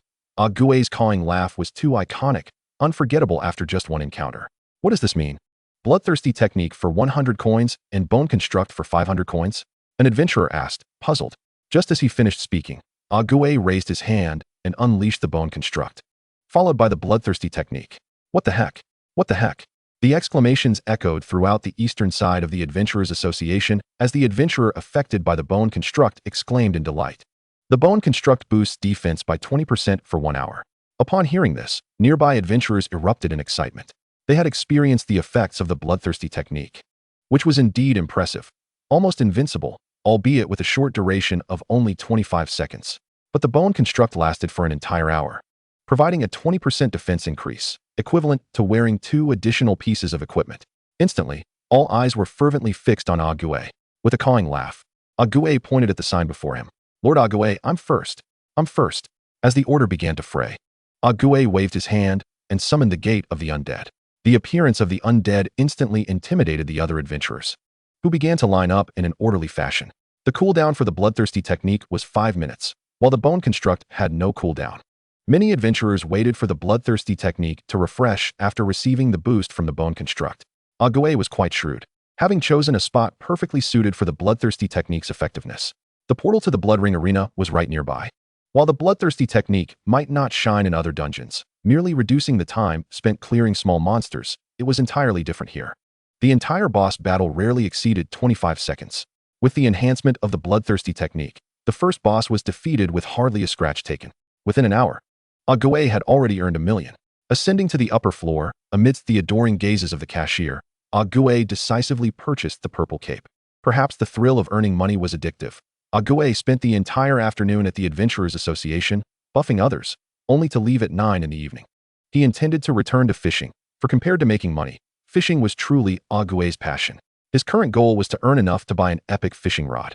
The next day, Lin Yuan woke up early, pushing open the door to find Alan watering the seeds. After returning to the villa yesterday, Alan had utilized his roots to draw upon natural forces, purifying the corrupted seeds. He had planted 50 seeds around the villa, and in a week or two, these seeds would absorb enough natural energy to grow into first-tier treants. In a few months, they would be formidable guardians. At the entrance, Luo Yuchang sat on the usual meditation platform. Upon seeing Lin Yuan emerge, she approached him. Are you heading to receive the mission now? Yes, Lin Yuan nodded. The sooner I go, the sooner I return. The longer I delay, the more people will think I can't complete the job transfer mission. It's quite bothersome. Luo Yuchang shook her head slightly. If even you are unable to complete the job transfer mission, then the summoner class is truly unfit for humans. The portal to the temple was located within the Adventurers Association. When Luo Yuchang and Lin Yuan arrived, they happened upon a throng of adventurers surging toward the eastern side. What is going on? Lin Yuan exclaimed in surprise, noticing the unusual number of adventurers in that area. You don't know? Luo Yuchang appeared equally astonished. Should I know? Lin Yuan sensed that this matter was likely related to him. Are they heading for the Dark Abyss? No, Luo Yuchang shook her head. You'll see once you get closer. Intrigued, Lin Yuan approached and discovered a surprising sight. Numerous undead were maintaining order as thousands of adventurers lined up in a long queue. At the end of the line stood Ague, collecting payments while bestowing bone constructs upon the adventurers, occasionally emitting his signature cawing laugh. Looks like he's running a business. Lin Yuan was taken aback. Following Ali, Ague had also begun earning money, albeit through distinct paths. Ali's employment was facilitated by Lin Yuan, while Ague had chosen to dive into the fray independently. Bloodthirsty art cost 100 yuan, while the skeleton construct was priced at 500 yuan. Lin Yuan murmured the words inscribed on the cardboard, casting another glance at the steady stream of professionals. Mentally calculating the earnings, indeed, it appeared quite lucrative. Chapter 125, The Cataclysmic Beginning of the Class Transition Quest. Let us proceed. Lin Yuan beckoned to Luo Yuchang, making his way towards the portal leading to the sanctum. He contemplated that Ague must be raking in at least several million daily, and since Ague had no immediate need for the funds, he would hold on to them for safekeeping until required. Poor Ague. On the second day of his entrepreneurial venture, had his hard-earned money eyed by the unscrupulous boss, Lin Yuan. The dream of acquiring an epic fishing rod seemed increasingly elusive. The portal to the sanctum was located on the 4th floor of the Professional Association, where President Lin Yandong awaited. Little brother Lin, how prepared are you? Lin Yuan glanced at the densely packed scrolls and potions in his backpack and replied, So, I suppose. We shall face whatever comes our way, having done my utmost. The rest depends on the difficulty of the quest. Then let us enter together, Lin Yandong said, leading Lin Yuan through the portal. Outside, there were few individuals, but inside, numerous professionals were gathered, clearly delineated by levels of 20 and 40. Do you see that left golden portal? That is where you can accept the level 20 class transition quest. Lin Yandong pointed at a mysteriously shimmering golden silhouette. I trust you are already familiar with the process of accepting class transition quests, so I shall refrain from reiterating. You may undertake the class transition quest twice. Failure means you shall remain at level 20 for eternity. In any case, good luck. He clapped Lin Yuan on the shoulder, adding, we shall await your good news here. Lin Yuan's arrival attracted considerable attention from the professionals. Look, isn't that the esteemed Lin Yuan standing next to President Lin? Goodness, it truly is. But didn't Lin Yuan just reach level 20? Did you not hear yesterday's announcement? Lin Yuan completed the hell difficulty of the Dark Abyss flawlessly. His experience points have long since maxed out. Hell difficulty? What is the story behind that? I was grinding experience yesterday, just hit max level, and was preparing for my second class transition. An older warrior with thinning hair expressed his astonishment. Pray tell, what is the nature of hell difficulty? A youthful 20-level mage replied, the bosses in hell difficulty guarantee diamond equipment drops, and with a stroke of luck, one might even acquire epic gear. The experience and drop rates are twice that of nightmare difficulty. Unfortunately, to enter hell difficulty, one must flawlessly complete nightmare difficulty. Across the entire Xia nation, the number of professionals who can achieve a perfect run in nightmare dungeons is exceedingly rare. For most, the prospect of entering hell difficulty is but a distant dream. The older warrior chuckled softly. Do not underestimate yourself. You have just reached level 20. There remains a long road ahead. We are fortunate to share this era with the esteemed Lin Yuan. As he soars, we common professionals might also reap the fruits of victory alongside him. His gaze followed Lin Yuan as he approached the golden silhouette. I have a feeling that Lin Yuan is destined to create another legend. Detected experience points meet class transition criteria. Would you like to accept the level 20 class quest? Yes. Upon making his selection, Lin Yuan vanished before the eyes of the crowd. Class transition quest. Survive until the third dawn. Lin Yuan opened his eyes, feeling as though his entire body were on the verge of disintegrating. Pain. Excruciating pain. The deep, marrow-penetrating agony elicited a muffled groan from him. Ugh. Oh. The lad has awakened. A somewhat playful voice chimed from nearby. Scarface, a bet's a bet. That half bottle of rum is mine now. The man known as Scarface bore a 30-centimeter-long scar that marred his entire face. When his mouth opened or when he expressed emotion, it appeared all the more grotesque. Skinny Monkey, you were fortunate this time. Scarface tossed the remaining half bottle of rum to Skinny Monkey. Thanks. Skinny Monkey received the rum, rattling his chains. Here, have a sip of rum. It might alleviate the pain. The rum was thrown into Lin Yuan's lap. His right hand was bound by chains of indeterminate material, leaving him with no choice but to grasp the bottle with his left hand. He bit down hard on the cap, managing to take a small sip. A warm current surged down his throat, spreading to his chest and into his stomach, and Lin Yuan felt his consciousness sharpen considerably. Where's this place? Lin Yuan's voice was slightly hoarse. This is hell, Scarface grunted, before turning back to Skinny Monkey. Look at this kid. He looks so scrawny and weak. He probably won't survive past the first match the day after tomorrow. The rum wasted on him. Hell, you say? Lin Yuan leaned against the wall, sipping the rum slowly. After finishing the bottle, he felt a significant alleviation of his bodily pain. Thank you. He raised the bottle in a gesture of gratitude towards Skinny Monkey. When I leave here, I will take you with me. His words seemed to unseal a floodgate, provoking laughter from everyone around. Ha ha ha, leave here? With you? Scarface pounded on the chains, as if he had heard the most ludicrous joke. Alex, did you hear what he said? He wants to leave here. Who does he think he is, the sword saint of the Lionheart? Scarface laughed until tears streamed down his face. How long have you been here? 5 years. 10. After his laughter subsided, Scarface's gaze turned menacing as he looked at Lin Yuan. Kid, don't you want to know where this is? This is the Lionheart Arena, the largest arena in the Lionheart Empire. Those who find themselves here are either the most ruthless villains or have committed heinous crimes that evoke public wrath. Leaving here is simple. Achieve 999 victories, and you may go. Scarface spoke without interruption, for his words rang true. The Sword of Lionheart, Arthur, had mentioned on multiple occasions in public forums that he would offer this group a chance at redemption. 999 victories would be enough to atone for their sins.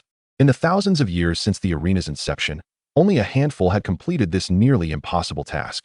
Lin Yuan, a frail human with combat prowess among the lowest tier, audaciously claimed he would leave and even take others with him. It was utterly absurd.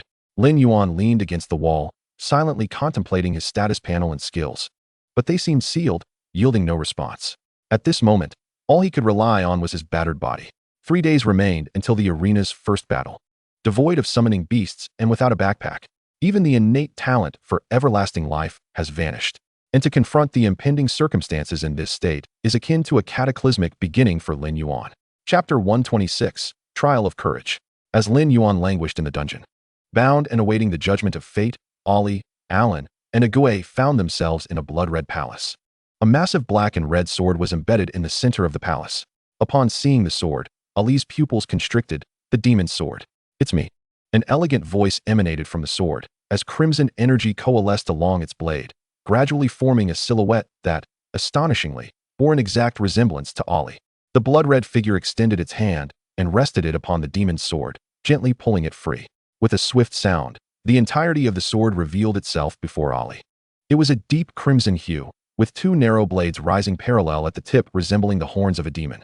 The blade was riddled with barbs and blood grooves, and an ominous crimson radiance pulsed along its length, signaling that this was no ordinary weapon. "Alex, you cannot escape," the blood-red figure declared, wielding the demon's sword with a smile gleaming in its eyes. "Look at you. It has been but a short time since we last met, and yet you have been reduced to someone else's summoned beast. Whatever happened to the once mighty Darkborn sovereign?" Ollie's gaze sharpened as he unsheathed the great sword from his back. "Alex is dead. My name is now Ollie. The demon's sword shall not attempt to control me again." In response, the demon's sword waved its hand dismissively. "Let us not escalate matters unnecessarily. Today's performance does not revolve around the two of us. Rather, it is about him." The sword demon raised the weapon high and made a graceful sweep, unveiling a blood-red curtain towering 5 meters high and 4 meters wide before everyone present. Upon discerning the content displayed on the curtain, Alan was immediately consumed by fury. "What have you done to our master?" he exclaimed, brandishing the ancient tree's adversary and transforming into a war tree, raising his axe to strike. However, just as the axe was about to descend upon the sword demon, an inexplicable force surged forth, preventing Alan from lowering it a single inch. "As an elf, you exhibit a surprising lack of composure. Truly, it is quite unbecoming." The sword demon chuckled lightly. "I told you, today's protagonist is not us, but him. Alex, do you not find the events your master is currently experiencing somewhat familiar?" "The Lionheart Arena." Ollie articulated each word deliberately. "Why is it the Lionheart Arena?" The Lionheart Arena was a haunting recollection for Ollie, having achieved 999 victories. He had anticipated freedom, only to have the Empire betray him, subjecting him to vile experiments aimed at merging him with the demon's sword to forge a weapon of war. After merging with the demon's sword, Ollie's power surged exponentially, leading him to slaughter everyone in the Empire's laboratory in a frenzy. He then led the Darkborn clan into a protracted conflict against the Empire that lasted for millennia. Ultimately, under the influence of the demon's sword, Ollie descended into madness, initially attacking the Empire's forces, but later indiscriminately killing all in sight, his hands stained with sin. Finally, the Empire's greatest champion, the Lionheart Holy Sword Arthur, intervened. In that battle, Ollie was defeated, the demon's sword shattered, entwining his soul in an endless abyss until Lin Yuan rescued him from that torment. Today, upon witnessing the Lionheart Arena once more, Ollie noted with dismay that the person undergoing the ordeal was none other than Lin Yuan. "Do not gaze at me so." The sword demon tilted its head, observing Ollie's murderous glare. "I lack the capacity to resurrect the Lionheart Arena. This is the Summoner S-class transition task, the Trial of Courage." "The Trial of Courage," Ollie exclaimed in astonishment. The legendary Trial of Courage had unexpectedly appeared as a class transition task for a level 20 summoner. As a former Darkborn sovereign, Ollie was well aware of what the trial represented. It was a fearsome test bestowed by the celestial deities upon those truly brave warriors. Success would grant divine favor, while failure would only herald death. Lin Yuan could never have fathomed that a seemingly straightforward class transition task could culminate in death. He was diligently adjusting his state of mind. He had been in this place for 2 hours, during which he had observed numerous soldiers clad in silver armor escorting combat-ready slaves into the arena. Surveying his surroundings, to his right sat a figure known as Thin Monkey, a dark elf skilled in assassination and disguise. He sat with eyes closed, his breathing barely perceptible. Upon closer inspection, one could hardly discern that he was alive. To Lin Yuan's left was a man known as Scarface, an orc with a notoriously volatile temper, who frequently swung the chains on his right hand with a clattering noise. 10 meters across from Lin Yuan sat a melancholic-looking man with striking features, named Alex, who Lin Yuan instantly recognized as Ollie.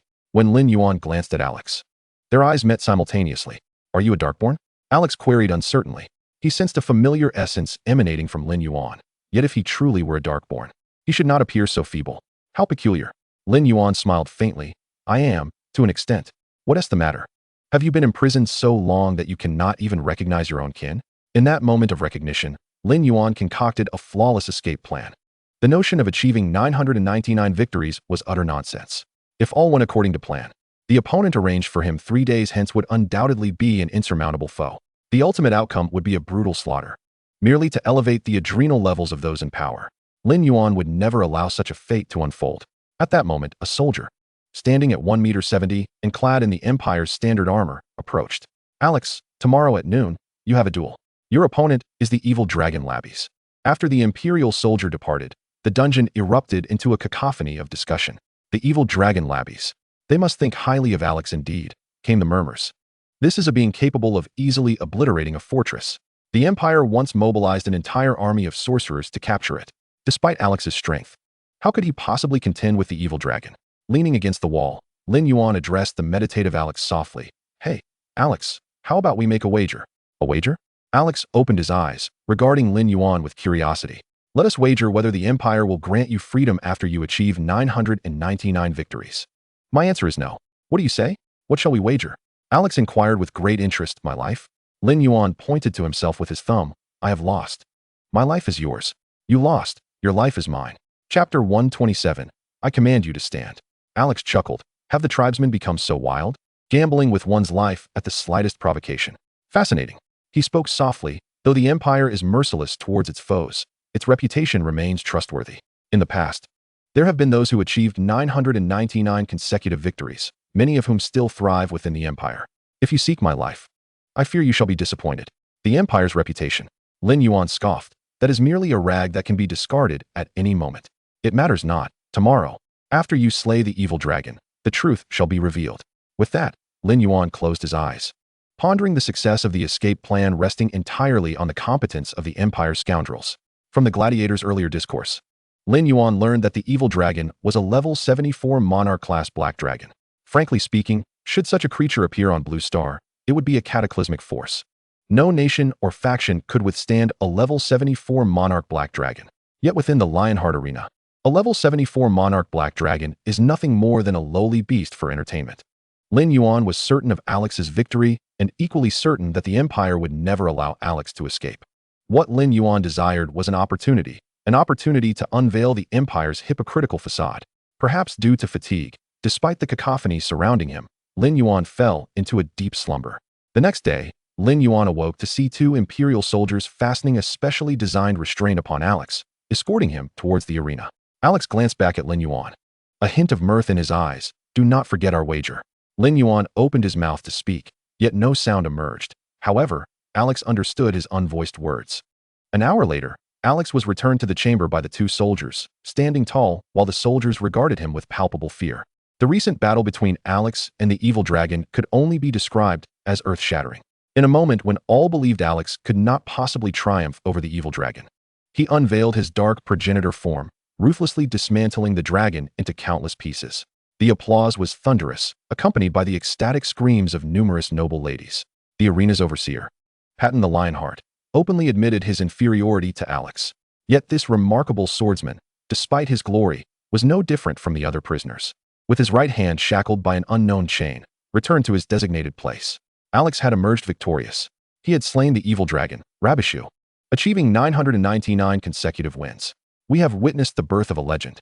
As fellow souls adrift in despair, if Alex could achieve 999 victories, perhaps they too could aspire to the same. Lin Yuan surveyed the crowd, noting their excitement. This was the power of freedom, the spark of liberty that had never extinguished, merely smoldering in some. The fervor of the crowd had been ignited, and now, it was Lin Yuan's turn to act. Half an hour later, a balding Imperial scientist accompanied by two soldiers entered the dungeon. The scientist, named Jisun, entered while holding a handkerchief to his nose, exclaiming, "What an abhorrent stench! Bring forth the one called Alex." Were it not for the fear that someone might intercept Alex, he would never condescend to such a filthy place. The dirty dungeon. The grotesque prisoners. Its only value lay in their ability to fight like beasts for entertainment. As the soldiers approached, they addressed Alex. "Alex, come with us." Upon seeing the soldiers, Lin Yuan thought to himself, "Here they come." Alex stepped out of the dungeon, standing before Jisun, who still held the handkerchief over his face, his tone laced with impatience. "You have achieved 999 victories. You may leave this filthy place. I am Jisun, your new master. Now kneel." Alex lifted his head, disbelief evident in his eyes as he recalled Lin Yuan's wager from the previous day. After achieving 999 victories, would the Empire grant him freedom? Lin Yuan had unequivocally stated no, but why was he so certain? Did the Empire's millennium-old reputation hold no significance? Noticing Alex's hesitation, Jisun's expression soured. "There are 123,000 of your kin. Do you wish for them to perish alongside you?" This statement struck Alex at his core. Gritting his teeth, he lowered one knee in submission. Jisun squinted, a gleam of triumph in his eyes. "Anyone who could exploit your vulnerabilities could bend you to their will." With both knees now on the ground, Jisun's voice turned cold, humiliating Alex. Only by utterly shattering his pride could he become a proper dog. As Alex wavered, Lin Yuan's roar echoed throughout the dungeon. Alex, stand up. I command you to stand. Your life is mine. I order you to rise. Startled by Lin Yuan's interruption, Alex straightened, standing tall, 50 centimeters above Jisun, creating a stark contrast akin to that of a giant and a dwarf. Jisun, like a mouse whose tail had been stepped on, barked, "Who is speaking?" Tear his mouth apart. The dungeon's inhabitants could only vaguely see Alex being led to a figure of significance. The conversation was inaudible. Yet Lin Yuan, through the shifting shadows, witnessed Alex half-kneeling, pondering what could compel such a proud individual to submit. It was undoubtedly the lives of his kin. Alex, he threatens you with the lives of your people. Do not be deceived. The dark progenitors shall never be enslaved. Lin Yuan tugged fiercely at the chain binding his right hand. Did you all see? What is the reward for achieving 999 victories? To threaten us with the lives of our kin, to command us like dogs. Tell me, is this the freedom you desire? This is certainly not the freedom I seek. If this chain cannot be unshackled, I would rather lose this hand. Lin Yuan seized a sharp shard of stone with his left hand, striking his right wrist until it severed. During this period, Lin Yuan maintained an expressionless demeanor, as if he were not the one who had just severed his own hand. Behold, I am liberated, he proclaimed, raising his right hand high, blood cascading down his cheeks. His eyes surveyed the surroundings, exuding an intimidating aura. Who among you desires to attain freedom like I have? Chapter 128, Carving Out a Future. It became evident that the boast of 999 consecutive victories was but a ludicrous falsehood. The Empire would never grant you true freedom. Rather than waiting for the charity of others, one must carve out a future through violence. Though Lin Yuan's complexion had turned pale from excessive blood loss, his gaze remained resolute and powerful. He rose and approached the dungeon door, where two Imperial soldiers coincidentally arrived. Upon witnessing Lin Yuan, who had brutally severed his own right hand with jagged stones, their expressions displayed astonishment. However, they swiftly drew their weapons, aiming them at Lin Yuan. Alex, being a man with attachments, could easily be manipulated by the Empire. Thus, despite his formidable strength, he was not regarded as a threat. Lin Yuan, however, stood apart. Even amidst the ruthless denizens of the dungeon, he was undeniably a madman. What sane individual would sever their own wrist without hesitation? Such a lunatic must be dealt with swiftly, lest he influence others and incite chaos. The two Imperial soldiers charged at Lin Yuan with their swords drawn. He tilted his head, neither flinching nor retreating. His body, already weak in combat, was no match for the two soldiers even with intact limbs, let alone with his right hand severed. Lin Yuan's lack of evasion was not due to an inability to react, but rather a conviction that it was unnecessary. Behind him, the sounds of wrists colliding with stones echoed as a towering dark elf, standing nearly 2 meters tall, swiftly darted past Lin Yuan. With effortless grace, he disarmed the soldiers and counterattacked, all within a span of 3 seconds. Turning around, the scarred one was seen atop another Imperial soldier, easily snapping the opponent's neck with his remaining left hand. Upon meeting Lin Yuan's gaze, he grinned. "Little one, I admire your courage." Lin Yuan bent down to retrieve the weapon that had fallen from the Imperial soldier, advancing towards Alex and Jisun. "You have lost. From this day forth, your life belongs to me." Turning his attention to Jisun, he added, "As for you, do you think yourself worthy of having Alex serve you?" With a swift stroke, Jisun's hand was severed. "Ah, how dare you? I am the chief overseer of the Empire's weapon trials. You will pay dearly for your foolish actions. You worthless rabble must perish, including 123,000 dark-skinned folk. You are far too loud." With another decisive slash, both of Jisun's arms were severed. Lin Yuan had no intention of sparing him. A series of rapid strikes reduced Jisun to a grotesque form. "Spare me. I see my errors now.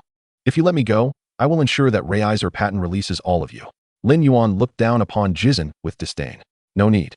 Freedom is not bestowed upon us. It is earned through the weapons in our hands." Turning to face the crowd, he declared, "Did you hear what he called us? Worthless rabble. They do not regard us as human. Only death can awaken them to reality. To achieve freedom, there is but one command: kill. Let us slaughter until the heavens tremble, carving out a future." With that, Lin Yuan thrust a blade into Jisun's heart, silencing him forever. "Kill, kill, kill." The slaves erupted with fervor, eager to break free. The morale was palpable, and Lin Yuan felt a deep satisfaction. He raised his left hand, signaling for silence. The Lionheart Arena had stood for millennia, yet they had never anticipated a day when warriors like us would rise to overthrow their dominion. While we have escaped captivity, lacking weapons and armor makes it exceedingly difficult to break free. We must first seize the armory and the infirmary. Before the Empire can react, we shall liberate all the slaves, including the beasts. Alex listened attentively, offering no objections. After Lin Yuan finished speaking, Alex let out a roar, transforming into a dark-skinned demon. He forcefully broke the special chains binding his wrists. "I will go to the armory alone," he stated softly. "We will head to the infirmary," replied the scarred one and the thin monkey, opting to tend to their wounds, as the blood from Lin Yuan's wrist continued to flow. It was imperative to address their injuries, otherwise, they might bleed out before they could escape. Before departing the dungeon, Lin Yuan earnestly cautioned, "Move swiftly, and do not grant them a chance to resist." No one responded, but the murderous intent emanating from their eyes revealed how long their anger had been suppressed. Any enemy who crossed their path would likely be torn to shreds in an instant. The two groups split their efforts, with Alex heading alone to the armory while Lin Yuan led the others to the infirmary. Perhaps the Lionheart Arena had grown too complacent. As Lin Yuan's group tended to each other's wounds, the Imperial soldiers on guard were engrossed in watching the gladiatorial combat. This particular match was quite the spectacle, featuring an elven shadow dancer against a Kuvii pirate. Both combatants were female, with the elven dancer barely draped in scant fabric, exposing ample skin as she dashed about, much to the delight of the spectators. Humiliated, the elf was determined to eliminate her foe swiftly, yet her opponent was no mere commoner. The Kuvii, endowed with extraordinary strength and rumored to be backed by a deity, were said to ascend to the Hall of Warriors upon death, becoming Valkyries. The Kuvii warrior before them was evidently among the elite, boasting incredible defense and immense power, making it difficult for the elf's weapons to even pierce her skin. As the two fought fiercely, the audience was captivated by their duel when suddenly, with a thunderous crash, the arena's grand doors were forcefully shattered from within. The fighters paused, startled, turning towards the entrance, where a figure emerged from the shadows. A 30-meter-long earth dragon appeared in view, and atop its back was a smiling Lin Yuan. Unlike before, Lin Yuan's right wrist now bore a gauntlet blade, enhancing his already wild demeanor. Alex wielded a magnificent golden greatsword, riding closely behind him a colossal blue dragon, measuring 50 meters in length. This very dragon had forcefully shattered the gates of the arena moments ago. The fury gleaming in the dragon's eyes indicated that this was merely the beginning. Its intent was to annihilate those who had toyed with it, as if it were a mere plaything. Behind the blue dragon, hundreds of gladiators, having witnessed Lin Yuan sever his own wrist, had made the same fateful choice. Each of them had affixed weapons to their right hands, some bearing swords, others daggers or spiked gauntlets, an array of weaponry thanks to the diverse armory at their disposal, which was essential for such a multitude. Chapter 129, The Endless Sword Domain. Half an hour earlier, after Lin Yuan had tended to his wounds to ensure they would not impede his combat effectiveness, he promptly led his comrades to the armory. There, he selected a fist blade, which he melded to his wrist through the process of forging. Lin Yuan's audacious act thoroughly captivated this unruly band, prompting them to imitate his actions. In no time, the air around the forge was filled with the savory scent of meat, and they proclaimed, "After we slay those outside, we shall feast and drink heartily." Lin Yuan raised his fist blade, rallying them with fervor. "From this moment forth, we are no longer slaves. We are free. We are the Shattered Hand Legion." In unison, they raised their weapons, chanting, "Shattered Hand Legion, Shattered Hand Legion, Shattered Hand Legion." Lin Yuan brandished his fist blade toward the cages imprisoning the beasts, declaring that the enemy of our enemy is our friend. "Now, we shall unite all our strength." Alex and his formidable companions charged forth, effortlessly dismantling the Imperial soldiers guarding the beasts. Standing before the prison door of the caged monsters, Lin Yuan addressed the towering blue dragon. "Do you desire freedom? Freedom?" The dragon half opened its eyes. "Is your so-called freedom merely to submit to you and assist you against the Imperial army? Then I would rather remain here. You need not submit to anyone." Lin Yuan replied, revealing his fist blade. "Before you stands a group of warriors fighting for freedom.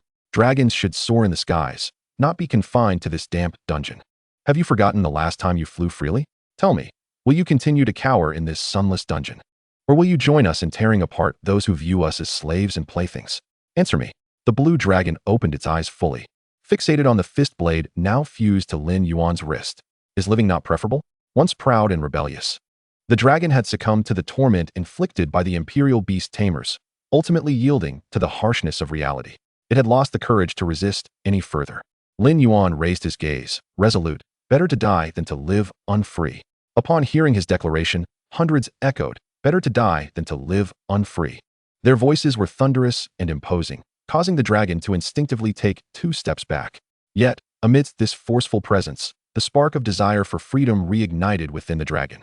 The ember of liberty had never truly extinguished, merely smoldered in the shadows. Lin Yuan's actions were akin to a volatile explosive, igniting the yearning for freedom in every heart present. The blue dragon lowered its noble head. I shall serve you, my lord. Alex, sever their chains. In Alex's hands was the golden sword, the sharpest weapon in the arena's armory. With his prowess and the sword's might, he was capable of slicing through the special chains that bound the blue dragon. The chains binding the beasts were all severed. Lin Yuan surveyed the scene, selecting a ground dragon to mount. Coincidentally, had today's events not transpired, his opponent for tomorrow would have been this very ground dragon. In that scenario, Lin Yuan would have undoubtedly met his demise within the dragon's jaws. However, upon resolutely severing his own wrist, the predetermined fate had become unpredictable. Seated upon the ground dragon, Lin Yuan thrust his fist blade forward. Comrades, the path to freedom lies ahead. We shall break free. Kill, kill, kill. The pent-up fury of countless years was ignited by Lin Yuan, a blaze potent enough to incinerate the entire Lionheart arena. When Lin Yuan and the Shattered Hand Legion boldly emerged before all, the arena fell silent. The Imperial soldiers responsible for guarding it were thrown into disarray, some unable to fathom how these once enslaved gladiators had escaped. But their right hands were bound by chains of eternal gold. How could they possibly have escaped? No. Look at their right hands. One soldier exclaimed incredulously. Following his lead, the other Imperial soldiers quickly realized the shocking truth. Each and every one of them had severed their own right hands. Gasps filled the air as they absorbed the magnitude of this madness. If it were just one or two, it could be dismissed, but over 700 gladiators had willingly sacrificed their own limbs, an unfathomable act. Could it be that someone had coerced them into doing this? Absolutely impossible. The Imperial soldiers gasped, horrified at the thought that such a voluntary act could exist. What kind of monster could compel so many unruly gladiators to willingly sever their hands? Lin Yuan patted the ground dragon, which halted and rose, surveying the arena. The nobles in the stands lost their former maniacal grins, their eyes betraying fear and panic. They were afraid. Lin Yuan smiled, raising his right hand with the fist blade pointed skyward. Without uttering a word, those behind him surged forward like a tidal wave toward the defensive line of Imperial soldiers. The gladiators, each exceptionally strong, though lacking experience in large-scale warfare, instinctively knew how to achieve maximum advantage with minimal harm. The beasts charged ahead, with the gladiators weaving through, creating a mesmerizing synergy. The Imperial soldiers' defenses crumbled upon contact, their ranks scattering in disarray. The previously engaged elven shadow dancers and Viking pirates exchanged glances. Shall we continue to fight? Yes, damn it. A Viking female pirate raised her weapon and joined Lin Yuan's ranks, her resolve unwavering. The shadow dancer shared the same sentiment, activating Shadow Step to instantaneously appear behind an Imperial soldier, plunging a sharp dagger into the soldier's neck. One strike, one kill. If I cannot sever the throats of the Vikings, I can still sever yours. The gladiators unleashed their might, inflicting heavy casualties upon the Imperial soldiers. At that moment, a shadow suddenly loomed in the sky, as the lion's head, forged from thunder, emerged amidst the heavens. It was the dominator of the arena making its move, Patton the Thunder Lion. As Lin Yuan stormed into the arena, Patton had already been concocting his lethal strike, eagerly awaiting this very instant. Lightning strike. Blessing of thunder. The thunder god descends. Endless thunder. All shall perish. In an instant, the world was consumed by Patton's roar. At that moment, he seemed to embody the legendary thunder god, enacting divine retribution, annihilating all who dared to resist. Countless bolts of blue lightning filled the sky above the arena. Patton intended to obliterate both the arena and its occupants. The expressions of the nobles shifted dramatically. They had initially believed Patton's appearance was to rescue them, only to find he aimed to exterminate them instead. Lin Yuan raised his gaze to the myriad of lightning. Alex, it's your turn now. Alex had long awaited this moment. Listen, to extinction, to silence. The domain of infinite swords, arise. Chapter 130, The Testament of Courage. Alex transformed into the Darkborn Archmage, his wings unfurling to shroud the sky. As the domain of infinite swords was unleashed, an eerie stillness enveloped the heavens. With a mere wave of his hand, countless sword energies surged from below, shattering the apocalyptic thunder into fragments until it completely dissipated. The lion's head in the sky displayed an expression of disbelief, unable to fathom that his meticulously devised ultimate attack had been so effortlessly dismantled. But disbelief was irrelevant, for as the sword energies dispersed the thunder, they surged towards his very essence. With a delicate gesture, Alex unified the sword energies, forming a colossal sword 100 meters long and 20 meters wide. With a sweeping slash, he cleaved the lion's head in two. Another vertical cut transformed it from 2 into 4. The ruler of the arena, an 80-level Thunder Archmage, met his demise. Descending to the ground, Alex tilted his head to regard Lin Yuan. Want to learn? I can teach you. There will be opportunities, though not now. Lin Yuan replied with a smile. I have a feeling you do not belong to this world. Alex stated confidently, but I believe we shall meet again one day. Alex gazed skyward, sensing something terrifying descending. Lin Yuan felt it too, as the slaughter of the gladiators gradually subsided. Not a single imperial citizen remained alive in the Lionheart arena. We have won. We are free. Long life. Many gladiators wept joyfully, embracing one another. Lin Yuan shook his head slightly. Indeed, you are free, even if for a fleeting moment. Turning to Alex, he inquired, now that you're free, aren't you happy? Alex smiled faintly. All of this is illusory. Does happiness truly matter? Compared to freedom, I find it far more gratifying to have met you. You are a miracle worker. Without you, I believe they would never have summoned the courage to sever their own right hands and escape the dungeon. I too would have been forced to become an experimental subject for the Empire due to the threat to my kin. Perhaps, Lin Yuan grinned, raising his right hand to display the blade of his fist to Alex. If it were real, I might not have the courage to sever my own right hand. Unbeknownst to Lin Yuan, if he were to perish here, it would be true death. He thought that dying here would amount to little more than a mission failure, thus embracing an attitude of fearlessness. After all, what was death but a temporary setback, a mere opportunity to start anew? With such a mindset, Lin Yuan's courage soared, teetering on the brink of death several times. Ironically, it was this fearless valor that inspired the gladiators to willingly follow him. Even Alex was captivated. With the Lionheart arena devoid of life, the trial of courage became irrelevant, especially since Lin Yuan had already demonstrated his bravery through action. A golden figure descended from the heavens, its visage obscured, unfit for mortal gaze. The moment this figure appeared, everything around Lin Yuan transformed into ephemeral illusions.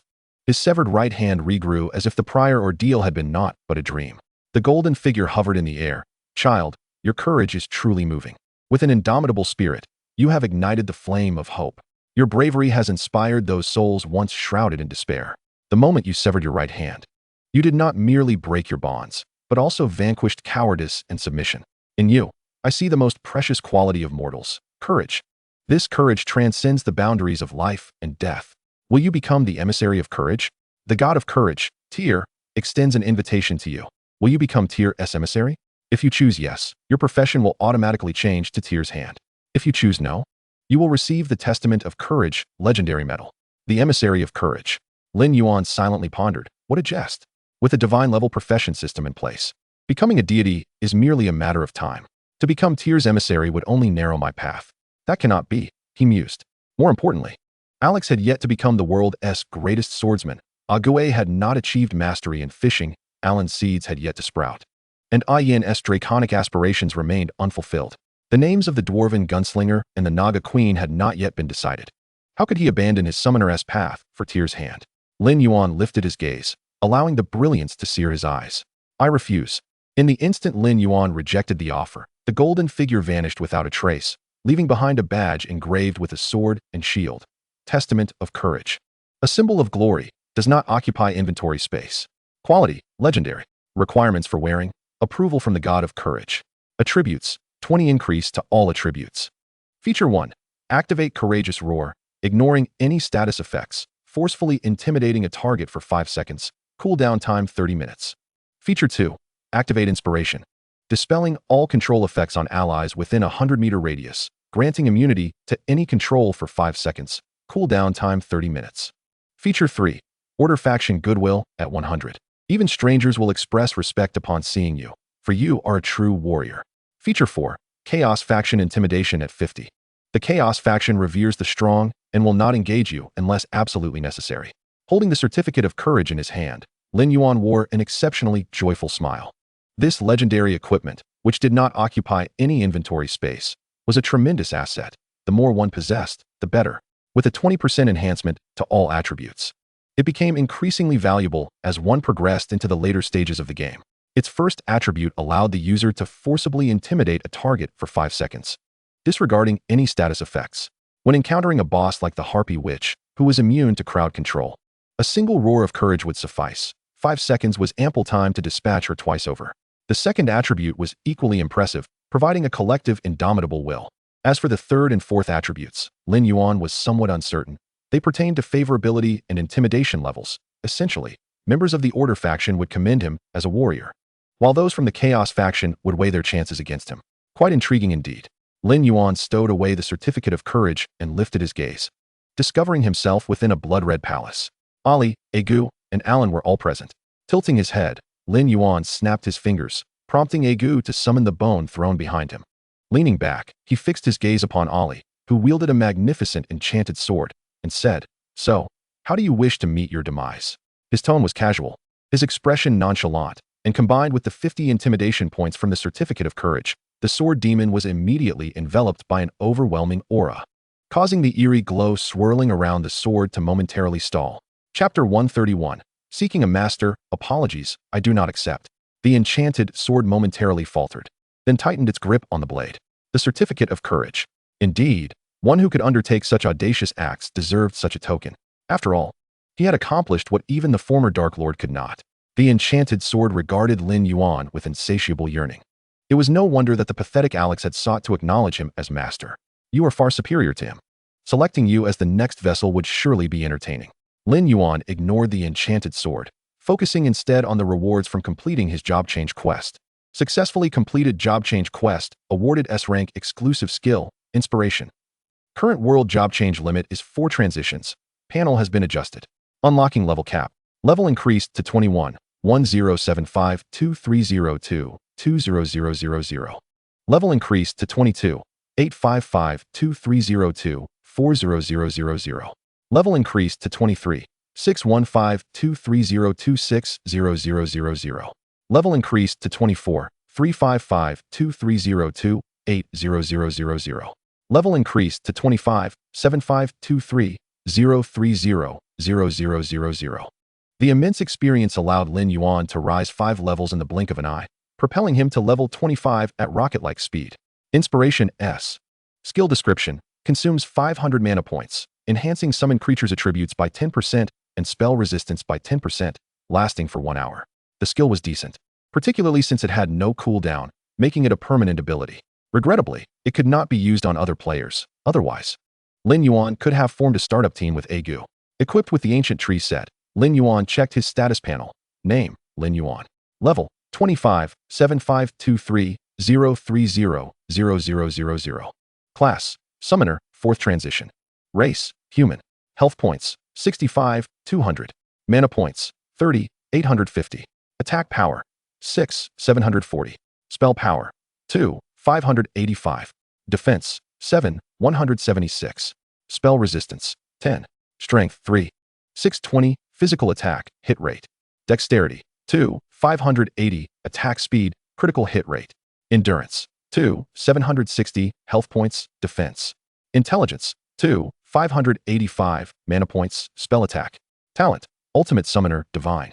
Summoning Synergy, SS rank. Equipment: Ancient Tree set 5, Diamond. Skills: Sleight.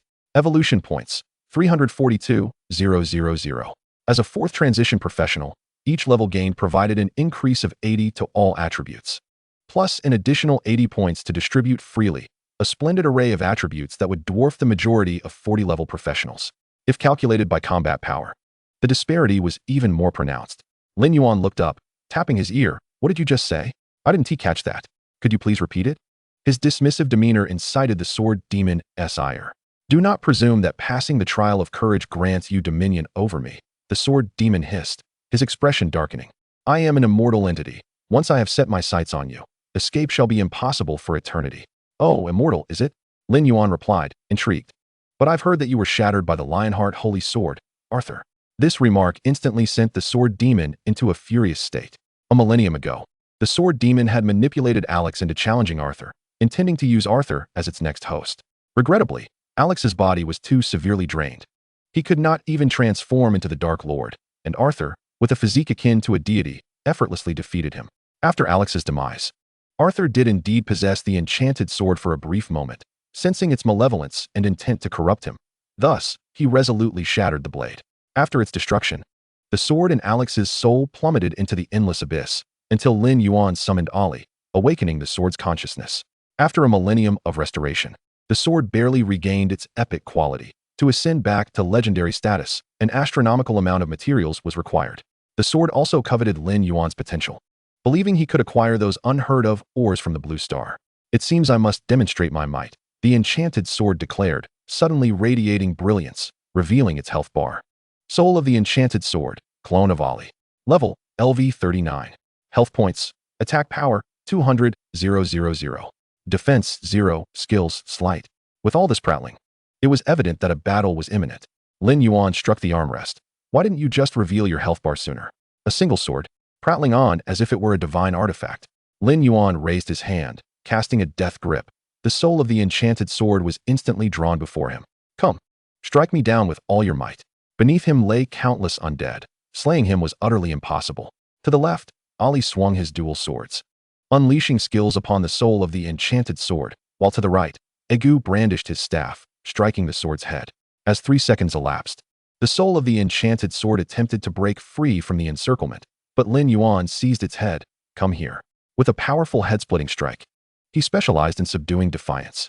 His first unarmed blow firmly controlled the target for 2 seconds. At that moment, Alan had transformed into the war ancient tree.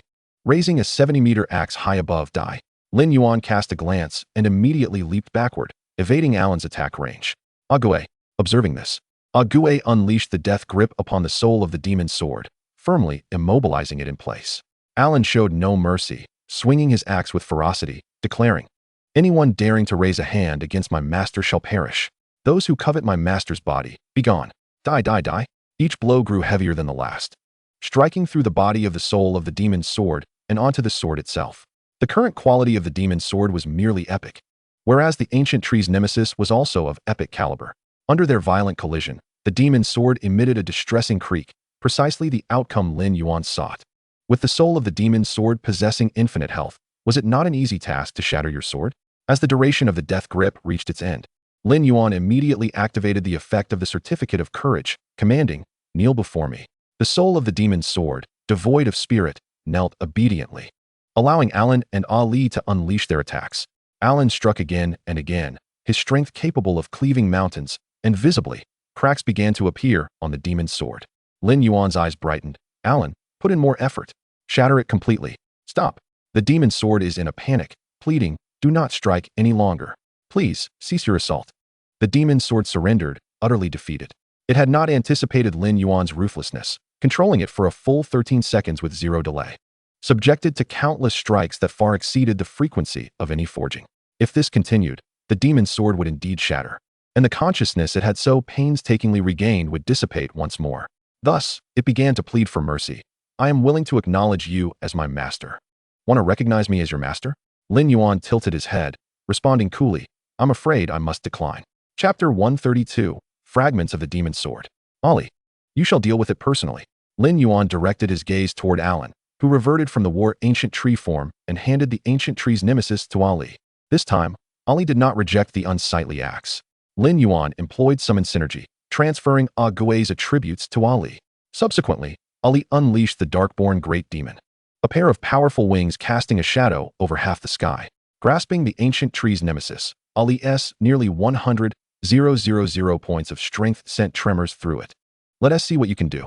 Like a meteor, Ali descended from the heavens, his massive axe striking down upon the demon's sword with tremendous force. Previously battered by Alan, it now faced the devastating impact from Ali, and the central crack finally splintered completely. Crack. The demon's sword broke in two. No. The soul of the demon's sword wailed, vanishing into nothingness, its consciousness once again extinguished. Beholding the severed demon's sword, Ali's eyes reflected a complex emotion. He exchanged the ancient tree's nemesis back to Alan, then bent down to pick up the broken sword, turning to present it before Lin Yuan. Darkborn Demon Sword, two-handed sword. Quality, epic, damaged state. Wielding requirement, Lord of the Darkborn. Attributes, attack 10,000, strength 5,000, agility 5,000. Trait 1. The demon sword can attack autonomously when released, allowing for skills to be used during this time. Trait 2. Lifesteal 50. Lin Yuan reached out to grasp the Darkborn Demon Sword, and a notification chimed. Detected you possess the Certificate of Courage, fulfilling the conditions to become the Lord of the Darkborn. Do you wish to choose to become the Lord of the Darkborn? The Lord of the Darkborn? Lin Yuan glanced at Ali. Ali, were you not the Lord of the Darkborn? I once was. Ali stood tall. But due to my erroneous choices, the Darkborn suffered grievously. I am unworthy to be the Lord of the Darkborn. With that, Ali knelt on one knee. I witnessed the valiant deeds of the Master during the trial of courage. With you as the Lord of the Darkborn clan will surely rise again. I implore you, Master, to save the Darkborn. Lin Yuan caressed the cracks on the Darkborn demon's sword, pondering, the Lord of the Darkborn, quite intriguing. I accept. From this day forth, I shall protect the Darkborn clan. At the moment of his choice, a blood-red battle flag inscribed with Darkborn runes materialized behind Lin Yuan, simultaneously appearing in the skies above the Lionheart Empire. This was the banner representing the Darkborn clan. As long as the flag stood, the Darkborn would not perish. In the palace of the Lionheart Empire, Arthur, having ascended to the 9th-tier sovereign, gazed at the flag above with a hint of amusement in his eyes. The Lord of the Darkborn, I hope you shall bring me some surprises. After all, I have been invincible for nearly 1,000 years. You have become the Lord of the Darkborn, legend level 100. Lord of the Darkborn, you can command the soldiers of the Darkborn clan. Upon becoming the Lord of the Darkborn, Lin Yuan attempted to wield the demon sword. Due to its fractured state, he often needed to multitask, merging the broken parts before launching an attack, making it rather cumbersome. Ali, you take it for now. I will return to consult with a master blacksmith. When the time comes, we shall repair this weapon. Ali quietly secured the demon's sword, fastening it at his waist. After scanning the area to ensure nothing was overlooked, Lin Yuan chose to conclude the session. Perfectly cleared the trial of courage, received 1 crystal of courage's realm, completed the summoner's job change quest, becoming the first human to successfully transition, rewarded with a summoner-exclusive dungeon. Due to your outstanding performance in the trial of courage, summoners can acquire task information in advance during job change quests. 2 egg-sized silver crystals appeared in Lin Yuan's hand. Courage's realm, dungeon placement crystal. Difficulty, ordinary nightmare. Challenge level, all levels. Reward, courage medal, 19.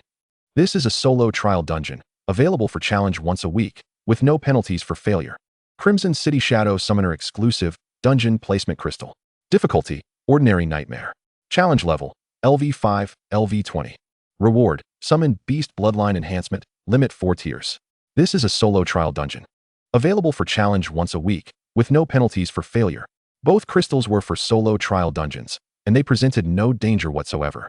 The courage medal rewarded from Courage's realm could be considered a diluted version of the Certificate of Courage. Even at level 9, the courage medal was merely epic-grade equipment, its attributes falling short of 1/10 of the Certificate of Courage. However, its advantage lay in not occupying equipment slots. The Crimson City Shadow Dungeon could be seen as a boon for all summoners, as it allowed for bloodline enhancement, albeit capped at 4 tiers, which was still a rare opportunity, considering Lin Yuan was an exceptional case. Not every summoner can attain a 5th-tier summoner by level 20. Had Lin Yuan failed to unlock the summoner-exclusive dungeon, it is likely that many summoners would only possess 1st or 2nd-tier summoned beasts at that level. It was Lin Yuan who forcibly elevated their potential to the 4th tier. It can be said that Lin Yuan single-handedly raised the ceiling for summoners. Congratulations to Lin Yuan for becoming the first human to transition into a 1st-tier summoner. Let us cheer for him. Congratulations to Lin Yuan for becoming the first human to transition into a 1st-tier summoner. Let us cheer for him. Congratulations to Lin Yuan for becoming the first human to transition into a 1st-tier summoner. Let us cheer for him. Upon returning to the transition temple, Lin Yuan surveyed the surroundings and noticed that everyone was gazing at him. They must have heard the announcement. Lin Yuan had completed his task. This was remarkably swift, having taken less than half an hour. TCH, they don't understand, Lin Yuan thought, as efficiency was his hallmark. Lin Yandong chuckled, congratulations, my dear brother Lin. From this day forth, you, a hidden dragon, shall soar to great heights. Luo Yuchong, observing the 2 silver crystals in Lin Yuan's hands, gasped, what are those? Upon hearing her inquiry, Lin Yandong's attention was immediately drawn to the crystals. Could it be? He wondered. Indeed, Lin Yuan confirmed, I managed to procure 2 single-player trial dungeons. You may arrange them as you see fit. He handed the crystals to Lin Yandong, who hastily accepted them. Upon understanding the nature of the dungeons before him, Lin Yandong was nearly ecstatic, exclaiming, Brother Lin, you truly are remarkable. If the news of the realm of courage spreads, who knows how many professionals will flock to Tianfeng City. And the shadow of Qicheng has completely transformed summoners from a lowly profession to a first-rate one. While other professions are still forming teams to conquer dungeons at level 5, summoners can already access exclusive dungeons. As long as they elevate their summoned beasts from 1st to 2nd tier, their combat power utterly overwhelms their contemporaries. Should they achieve the 3rd tier, soloing dungeons becomes a walk in the park, and at the 4th tier, clearing nightmare difficulty is a mere formality. Chapter 133, The Possibility of Repairing the Demon Sword. Lin Yuan descended the stairs with Lin Yandong, who, after consulting Lin Yuan, chose an optimal location to establish the shadow of Qiqing Dungeon. The moment the silver portal was erected, Lin Yandong felt immense satisfaction. Truly, he was the child of fortune, elevating an entire profession by himself. It was incredible. It was likely that the number of individuals choosing to transition into summoners would only increase. Luo Yuchong added, indeed. To possess 2 fourth-tier summoned beasts before reaching level 20 is almost unimaginable. They could easily dominate other professionals. It's only 4th tier. That level of domination seems excessive. Lin Yuan shrugged. At least 5th tier would be necessary for that. Are you suggesting that everyone is as monstrous as you? Luo Yuchong retorted, incredulous. Before the existence of summoner-exclusive dungeons, 2nd-tier summoned beasts were the mainstream, while 3rd-tier ones were exceedingly rare. Now, with the advent of exclusive dungeons, any summoner can methodically secure 2 4th-tier summoned beasts. Many bosses in nightmare difficulty dungeons are not even 4th-tier commanders. For a summoner to wield 2 4th-tier summoned beasts in a dungeon, wouldn't that be akin to a dimensional suppression for others? Lin Yuan pondered this and realized the truth. His own exceptional circumstances made 4th tier seem trivial, but for others, it was indeed a towering achievement, one that he had forcibly lowered. This is a good thing. Lin Yuan spread his hands. Soon, no one will label summoners as a lowly profession. A positive development indeed. Luo Yuchong concurred. Currently, summoner skill books remain quite affordable. I suspect they will become pricey soon enough. After all, an exceptional summoned beast can decisively influence the outcome of a battle. Luo Yuchong's gaze swept over Lin Yuan's companions. Gui was busy with a sign around his neck, engaging in a no-risk venture in the eastern area, while Ali, sporting sunglasses, emerged from the professional association and mounted a strikingly stylish, pure black motorcycle, the latest model of the Black Knight. Luo Yuchong was taken aback and turned to Lin Yuan. Did you purchase that? Huh. Lin Yuan, belatedly realizing, glanced outside but only caught a fleeting shadow of the motorcycle disappearing from view. When did Ali learn to ride a motorcycle? And that bike doesn't seem cheap. How could he afford it? Lin Yuan pulled out his phone, searched for the latest Black Knight motorcycle, and upon seeing the price of 1 million, he exclaimed, well, that's certainly not inexpensive. Suddenly, his phone rang. Lin Yuan checked the caller ID and saw it was the principal of his school. Lin Yuan, congratulations. Upon answering, he was met with a flurry of accolades. Lin Yuan succinctly inquired, is there something you need? Well, Principal Chun did not expect Lin Yuan to be so direct. There is indeed something I wish to discuss. Recently, you introduced a master-level instructor, and their excellence has significantly elevated the strength of our students at the school. Many professional guilds have inquired about the instructor's background, eager to enlist them for training their new talents. I cannot make a decision on this matter, so I seek your opinion. I have no objections, Lin Yuan replied, as long as Ali agrees. By the way, it would be too cumbersome to approach each guild individually. Have them gather their new talents for joint training. Being together can serve as mutual encouragement. As he was speaking, Lin Yuan reminded, by the way, Principal Chun, isn't it time to settle the training fees? Huh, training fees? Chen Qingshan seemed puzzled. We already paid, totaling 1 million for the joint training of students from the 1st, 2nd, and 3rd schools, all of which went to the instructor. Upon hearing the amount, Lin Yuan instantly understood how Ali could afford the motorcycle. Got it, he said, hanging up the phone with a sigh. Everyone has their own plans now. It seems they no longer bring home their earnings. The latest Black Knight model was indeed quite cool. Turning to Gui, clad in a purple cloak that enveloped him snugly, he resembled a mysteriously enigmatic skeletal mage. Who would have thought that beneath the cloak lay impenetrable skeletal armor? Consequently, Lin Yuan decided to buy Gui a new phone for receiving payments. Gui glanced at the phone with a broad smile, cackling joyously gaga. Lin Yuan was equally delighted, laughing heartily. After departing from the professional association, Lin Yuan inquired of Luo Yuchong, are there any master blacksmiths nearby? I have an epic tier weapon that requires repair. An epic tier weapon is broken, Luo Yuchong exclaimed in astonishment. How many epic tier pieces do you possess? Not many, Lin Yuan shrugged, 7 pieces. Ali, Gui, Alan, each has 2. Including the broken one, that makes 7. Luo Yuchong found herself at a loss for words. Her entire arsenal consisted solely of epic-level weapons, yet they paled in comparison to Lin Yuan's summoned beasts. A fleeting thought crossed her mind, contemplating that Lin Yuan's summoned creatures might not be so bad after all. Just as this notion took root, she promptly shook her head. According to the words of the master blacksmiths, there were only 2 in the entirety of the Xia Kingdom. One was named Xiao Lin, who previously served in the Demon Suppression Army of the southwestern provinces and was transferred to the headquarters last year, tasked with researching war weaponry. The other, Xue Ming, resided at the foot of the northwest snow-capped mountains. Both had been at level 60 for quite some time. Although their combat prowess was not particularly formidable, their networks were impressively extensive. It was likely that any professional seeking to forge weapons with them could assemble an entire army. Which of them excels in weapon crafting? Lin Yuan inquired. In terms of weaponry, Xue Ming is indeed superior. However, we need not consider the one from the snow-capped mountains, Luo Yuchang advised. His whereabouts are notoriously elusive. He may very well be holed up in some ice cavern, perfecting his forging techniques. Although old Xiao may not be adept at weapon crafting, his philosophy on equipment creation is remarkably advanced. You might reach out to him through Li Yingchuan. Old Xiao is particularly fond of mentoring the younger generation, and he is likely familiar with your exploits. If you approach him, he should not refuse. However, he is currently unable to leave the capital, so you will need to visit the capital in person. Understood, Lin Yuan nodded. Possessing a remarkably advanced philosophy was fortuitous, for he had recently devised an innovative plan to repair the Dark Abyss Demon Sword, though its feasibility remained uncertain. If it proved viable, the Dark Abyss Demon Sword could undoubtedly become a one-of-a-kind formidable weapon. With Ali's immense combat strength paired with the unique Dark Abyss Demon Sword, one individual could equal an entire legion. After establishing the Realm of Courage in Tianfeng City, Lin Yuan instantaneously ignited a frenzy on the professional forum. Lin Yuan has once again created a miracle. The trial dungeon will be a boon for all professionals. Chapter 134, When Hardness Meets Softness. The emergence of the trial dungeon propelled Lin Yuan into the limelight. It was a dungeon devoid of danger, accessible to all levels, with rewards in the form of medals that activated simply by being placed in one's inventory. Once intelligence of this reached spies from other nations, it garnered significant attention. In the capital of Sakura Nation, a man donning a demon mask convened an urgent meeting. The man, named Oda Tora, was the sovereign of Sakura Nation. Esteemed colleagues, I have summoned you for a matter of utmost importance. On the large screen behind him, a profile image of Lin Yuan seated upon a throne appeared. This individual is Lin Yuan. I trust you have all heard the recent world broadcast. Following the creation of the Held Difficulty Dungeon, he has unveiled the Solo Trial Dungeon and a Summoner-exclusive dungeon. Should we allow him to continue his ascent, he may very well become the next Mu Tianqing.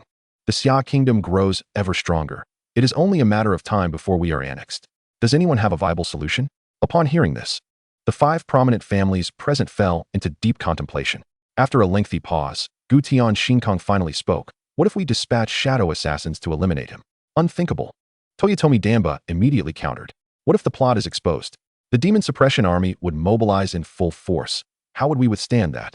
Esteemed colleagues, let us not forget the cautionary tale of the Shan Kingdom from yesterday. Another voice chimed in. The others considered this. Indeed, assassination was a rudimentary tactic, effective only when the target had yet to attain prominence or when desperation prevailed. Lin Yuan had already established himself, surrounded by formidable protectors day and night, and his own strength was considerable. Assassination was a last resort. Should it fail, the wrath of the Xia Kingdom would be unbearable. I have an idea, spoke the leftmost figure, Lu Shengju Bei, a smile gracing his lips. Throughout history, heroes have struggled at the hands of beautiful women. I have 2 daughters, Xueji and Xiuji. Next month, Lin Yuan is due to submit his application to Kyoto University. It would be advantageous to send Xueji and Xiuji as exchange students to the Xia Kingdom for their studies. Xueji is pure and ethereal, untouched by the mundane, while Xiuji is vivacious and exuberant. After prolonged contact, I cannot believe that Lin Yuan would remain indifferent. Toyotomi Damba clapped his hands, exclaiming, "This plan is brilliant. Both young ladies are extraordinarily beautiful and possess exceptional talents." Xueji received the Snow Woman inheritance during her second transition quest and is now level 43. Xiuji awakened only last year and is already level 31. Rumored to have acquired some mysterious familiar talents often recognize one another. With both young ladies involved, it is certain that Lin Yuan will be utterly captivated. Oda Tora nodded in agreement. The beauty stratagem is indeed promising. Xueji and Xiuji are immensely popular in Sakura Nation. Such beauties should ensnare Lin Yuan's heart, if he is as easily swayed as I suspect. Simultaneously, in the 3 island nations, the romantic capital, and the Free Federation, all eyes were on Lin Yuan, with a unanimous decision to employ the beauty stratagem. In no time, renowned female professionals from various nations flocked to the Xia Kingdom, leading one to believe that the Xia Kingdom was preparing for a global women's fighting tournament. Upon receiving this news, Mu Tianqing could only chuckle, while Luo Yuchang rolled her eyes beside him. What are you laughing about? Once Lin Yuan is ensnared, I doubt you'll still find humor in this. Impossible. Mu Tianqing waved his hand dismissively. Just look at the caliber of those who have arrived. Not a single one is over 30. They all perceive themselves as unparalleled geniuses, their arrogance practically oozing from their faces. When they collectively stand before Lin Yuan, what do you suppose he will say? Luo Yuchang crossed her arms, smirking. What will he say? To change the lineup, Mu Tianqing laughed heartily. Luo Yuchang found the jest lacking in humor. The intentions of these women were crystal clear. They were evidently employing a beauty stratagem. Are we simply to let them be? Why not? Mu Tianqing shrugged nonchalantly. When I rose to prominence, they attempted the same ploy. Did they succeed? That was shameless of you. Luo Yuchang huffed. You scoundrel. Thank you for the compliment. Mu Tianqing styled his hair with a flourish. Since you were so concerned, how about I assign you a task? You could employ a beauty stratagem to entice Lin Yuan. Men are often drawn to strong women with an icy demeanor. It would certainly grant a sense of conquest. With a clang, Mu Tianqing's expression shifted abruptly, and he quickly retorted, I have matters to attend to. I must take my leave. In a flash, the shadow of his sword vanished from sight. Luo Yuchang smirked. At least you managed to flee swiftly. Upon returning to the villa, Luo Yuchang found Lin Yuan seated at the entrance, tending to saplings, his mood evidently buoyant. Of course, Lin Yuan replied, seated on the grass, playfully coaxing the newly sprouted saplings. They resembled adorable, chibi versions of Groot, their charm utterly delightful. As Lin Yuan extended his hand, the sapling shyly dodged back and forth, and the more it evaded, the more Lin Yuan reveled in the game, thoroughly enjoying himself. Li Yingchuan had sent a reply, stating that old Qiao had been quite available lately. You may visit him at your convenience. Better late than never. Lin Yuan retracted his finger and declared, well then, let us take our leave. Rising to his feet, he brushed off his hands. Again, we're off. I'll take you to savor some Kyoto roast duck. At his call, a vivid crimson figure soared from a nearby 50-meter-high cavern, a structure hastily crafted by the Association-S builders under Lin Yandong's direction not long ago. The cavern was spacious and well-appointed, equipped with various gaming devices. Lin Yuan had also fulfilled his promise. The entire wall was adorned with comics, allowing a yin to remain happily cocooned indoors, embodying the essence of a contented homebody. A yin, watch out for the saplings. Alon shouted, hands on her hips, as she noticed a yin descending. Moments earlier, a flap of a yan's wings had sent the delicate saplings swaying, leaving them dazed and disoriented. Given a yan's considerable size, a single misstep could spell disaster for the fragile seedlings. As a yin prepared to land, he heard a land's voice and lifted himself higher, causing the saplings to sway wildly once more. When he finally settled to the ground, his eyes sparkled with delight, resembling a charming spectacle. A yin. How many times must I remind you not to transform near the villa? Alon admonished, hands firmly on her hips. Lanjia, I apologize. It won't happen again. A yin replied, bowing his head in contrition. Such was Alan's influence. Had it been anyone else, a yin might have retaliated with a fiery breath. Lin Yuan chuckled softly, bending his body slightly before leaping to a height of 30 meters above the ground. As a skeletal staircase materialized beneath him, he gracefully ascended to a yan's back. Luo Yuchang shook her head, her form flickering before disappearing, only to reappear atop a yin's back, sword in hand. Facing away from Lin Yuan. Chapter 135. The armed skills of Lin Yuan and a yin. How cool. Lin Yuan exclaimed. If only you could scatter petals while disappearing. It would be even more spectacular. Luo Yuchang turned back, stating, such theatrics offer no advantage in combat. They are flamboyant, yet impractical. But it looks so impressive. Lin Yuan shrugged. Combat is fleeting, but style is everlasting. He reached out to pat a yin's back. Flame God mode. A yin took to the skies, enveloped in a dazzling layer of fiery red skin. Even at several hundred meters above, his form was unmistakably brilliant. Residents of Tianfeng City could gaze upwards and behold a colossal flame dragon soaring through the sky. Many first-time visitors to Tianfeng City were taken aback. A dragon. Why hasn't the Adventurers Association reported this appearance of a forbidden creature? This dragon possesses the power to annihilate Tianfeng City. Why is no one addressing it? Oh. Newcomers to Tianfeng City. A local adventurer reassured the outsiders, patting them on the shoulder. That's the extraneous summoned beast of the great Lin Yuan, the flame dragon god. A yin. Extraneous summoned beast. The other adventurers were astonished. What kind of extraordinary being was this Lin Yuan to command the allegiance of such a dragon? On a yan's back, Lin Yuan smiled at Luo Yuchang. What do you think? This is the flame god mode that a yin and I developed together. It combines the flame skin, blazing breath, and flame flash spells, honed through numerous trials. Isn't it magnificent? Indeed, it is quite impressive, Luo Yuchang conceded, rubbing her temples. Watching Lin Yuan, who was thoroughly pleased, she mused. You call a yin childish, yet you are hardly different. After expending so much effort, you've merely created a dazzling fiery light bulb. What utility does that serve? On the battlefield, it's merely a taunting skill that attracts enemy fire. Flame God mode. More like a death wish. Childish. Lin Yuan was unaware of the label she had placed upon him. In truth, he didn't mind. The essence of life is to find joy. Furthermore, utilizing such a striking skill to vanquish foes would undoubtedly instill a far greater psychological impact than conventional techniques. The duo journeyed northward, passing through numerous cities. Yet, Lin Yuan had already reported their passage through the cities on the enforcement team's internal app, ensuring a smooth journey. As they neared Kyoto, Lin Yuan proceeded to file another report on the app. Just moments after submission, his phone rang. Upon checking, he saw it was a call from the enforcement team. Commander Wang Qing of the Kyoto enforcement team, Lin Yuan repeated. Luo Yuchong raised an eyebrow. You should answer. It's likely about a yen. Lin Yuan pressed the answer button, and a calm voice greeted him. Welcome to Kyoto. When you have the time, do visit the enforcement team headquarters. We have plenty of intriguing treasures. A smile crept across Lin Yuan's face. I will certainly take the opportunity. By the way, please don't forget to approve my recent report. I am about to enter the Kyoto region. There was a brief pause on the other end before Commander Wang Qing clicked to approve the report. Thank you, Lin Yuan replied before hanging up. A yen. Dragon God armor.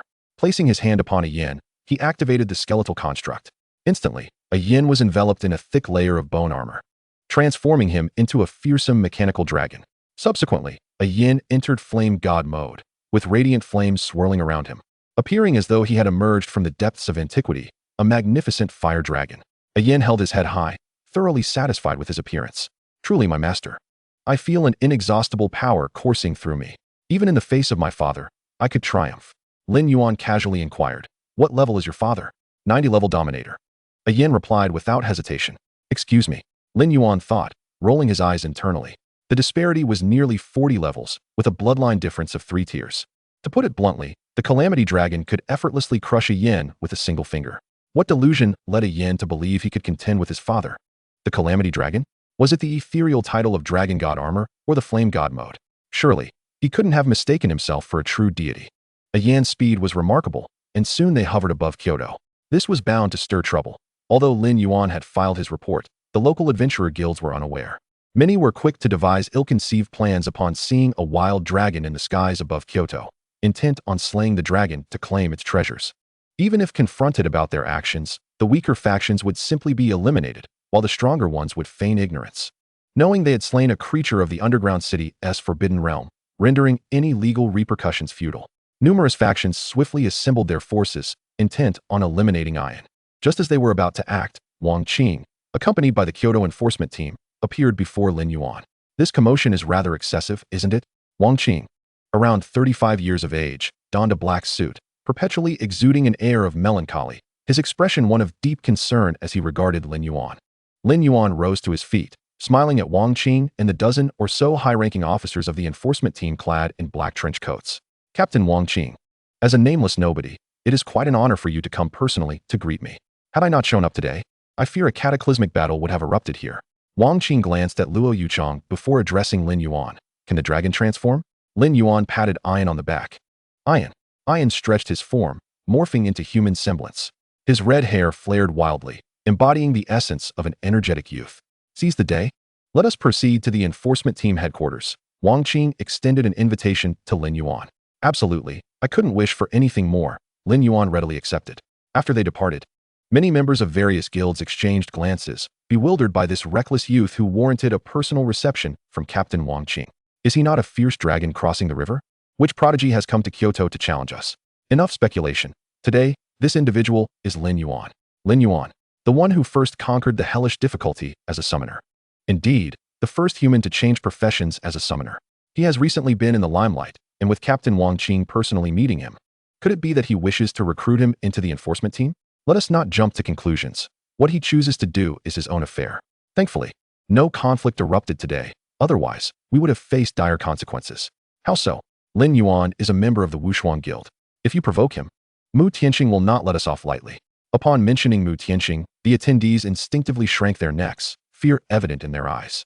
They exchanged glances, all displaying expressions of relief. Chapter 136.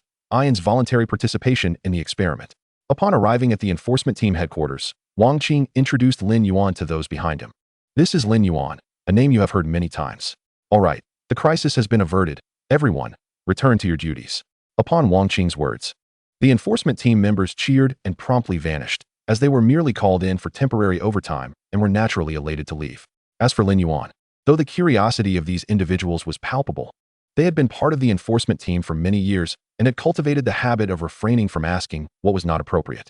Wang Qing led Lin Yuan and Luo Yuchang on a leisurely tour of the enforcement team headquarters, which boasted a staff of 30,000. With an additional 50,000 in peripheral roles, Wang Qing pointed to the hurried officers around them, remarking, "In Kyoto, incidents of professional deaths occur almost incessantly, feuds, limit-breaking monsters, treasure hunting, and more." As they passed through the dungeon area, Wang Qing elaborated, "The Kyoto enforcement team currently oversees a total of 389 dungeons, ranging from level 20 to level 60. You need not worry about finding a dungeon. What do you think? Are you interested in working here? If you join, I can grant you special investigator privileges with exceedingly generous benefits. Are there trial dungeons here?" Lin Yuan inquired curiously. Wang Qing's smile faltered, "No. Are there dungeons specifically for summoners?" Lin Yuan pressed further. Wang Qing's smile had vanished entirely, "No." Lin Yuan responded with a simple "oh," falling silent thereafter. Wang Qing's forehead twitched. "You little rascal, the two types of dungeons you just mentioned did not exist before you created them. I was merely inquiring." Lin Yuan shrugged innocently. Luo Yuchang stifled a chuckle, amused at Lin Yuan's knack for banter. While they were conversing, a commotion erupted nearby. "The dragon lizard has gone berserk. Someone, come help me subdue it." Nearby professionals, accustomed to such occurrences, abandoned their tasks to assist. They moved swiftly. But someone was even faster. A fiery red figure appeared before the dragon lizard, none other than Ian. Ian, exuberantly swinging his fists, declared, "Leave it to me. Address me as the savior, Lord Ian." He resembled a protagonist from an action-packed manga, pointing at the dragon lizard and exclaiming, "Hideous creature, if you have grievances, come at me." Lin Yuan rubbed his forehead, suddenly feeling fatigued. "Is there a place to lie down for a moment?" Wang Qing glanced at the exuberant Ian, then back at Lin Yuan, his gaze somewhat peculiar. "This dragon seems to revel in the abstract." Lin Yuan explained. "He has watched too many comics and anime. He is somewhat theatrical. An interesting dragon." The scene shifted back to Ian, who, since his arrival, had rendered the dragon lizard cowering on the ground, too intimidated to extend its neck. Though it bore the name dragon, it was merely a hybrid beast of the lowest tier.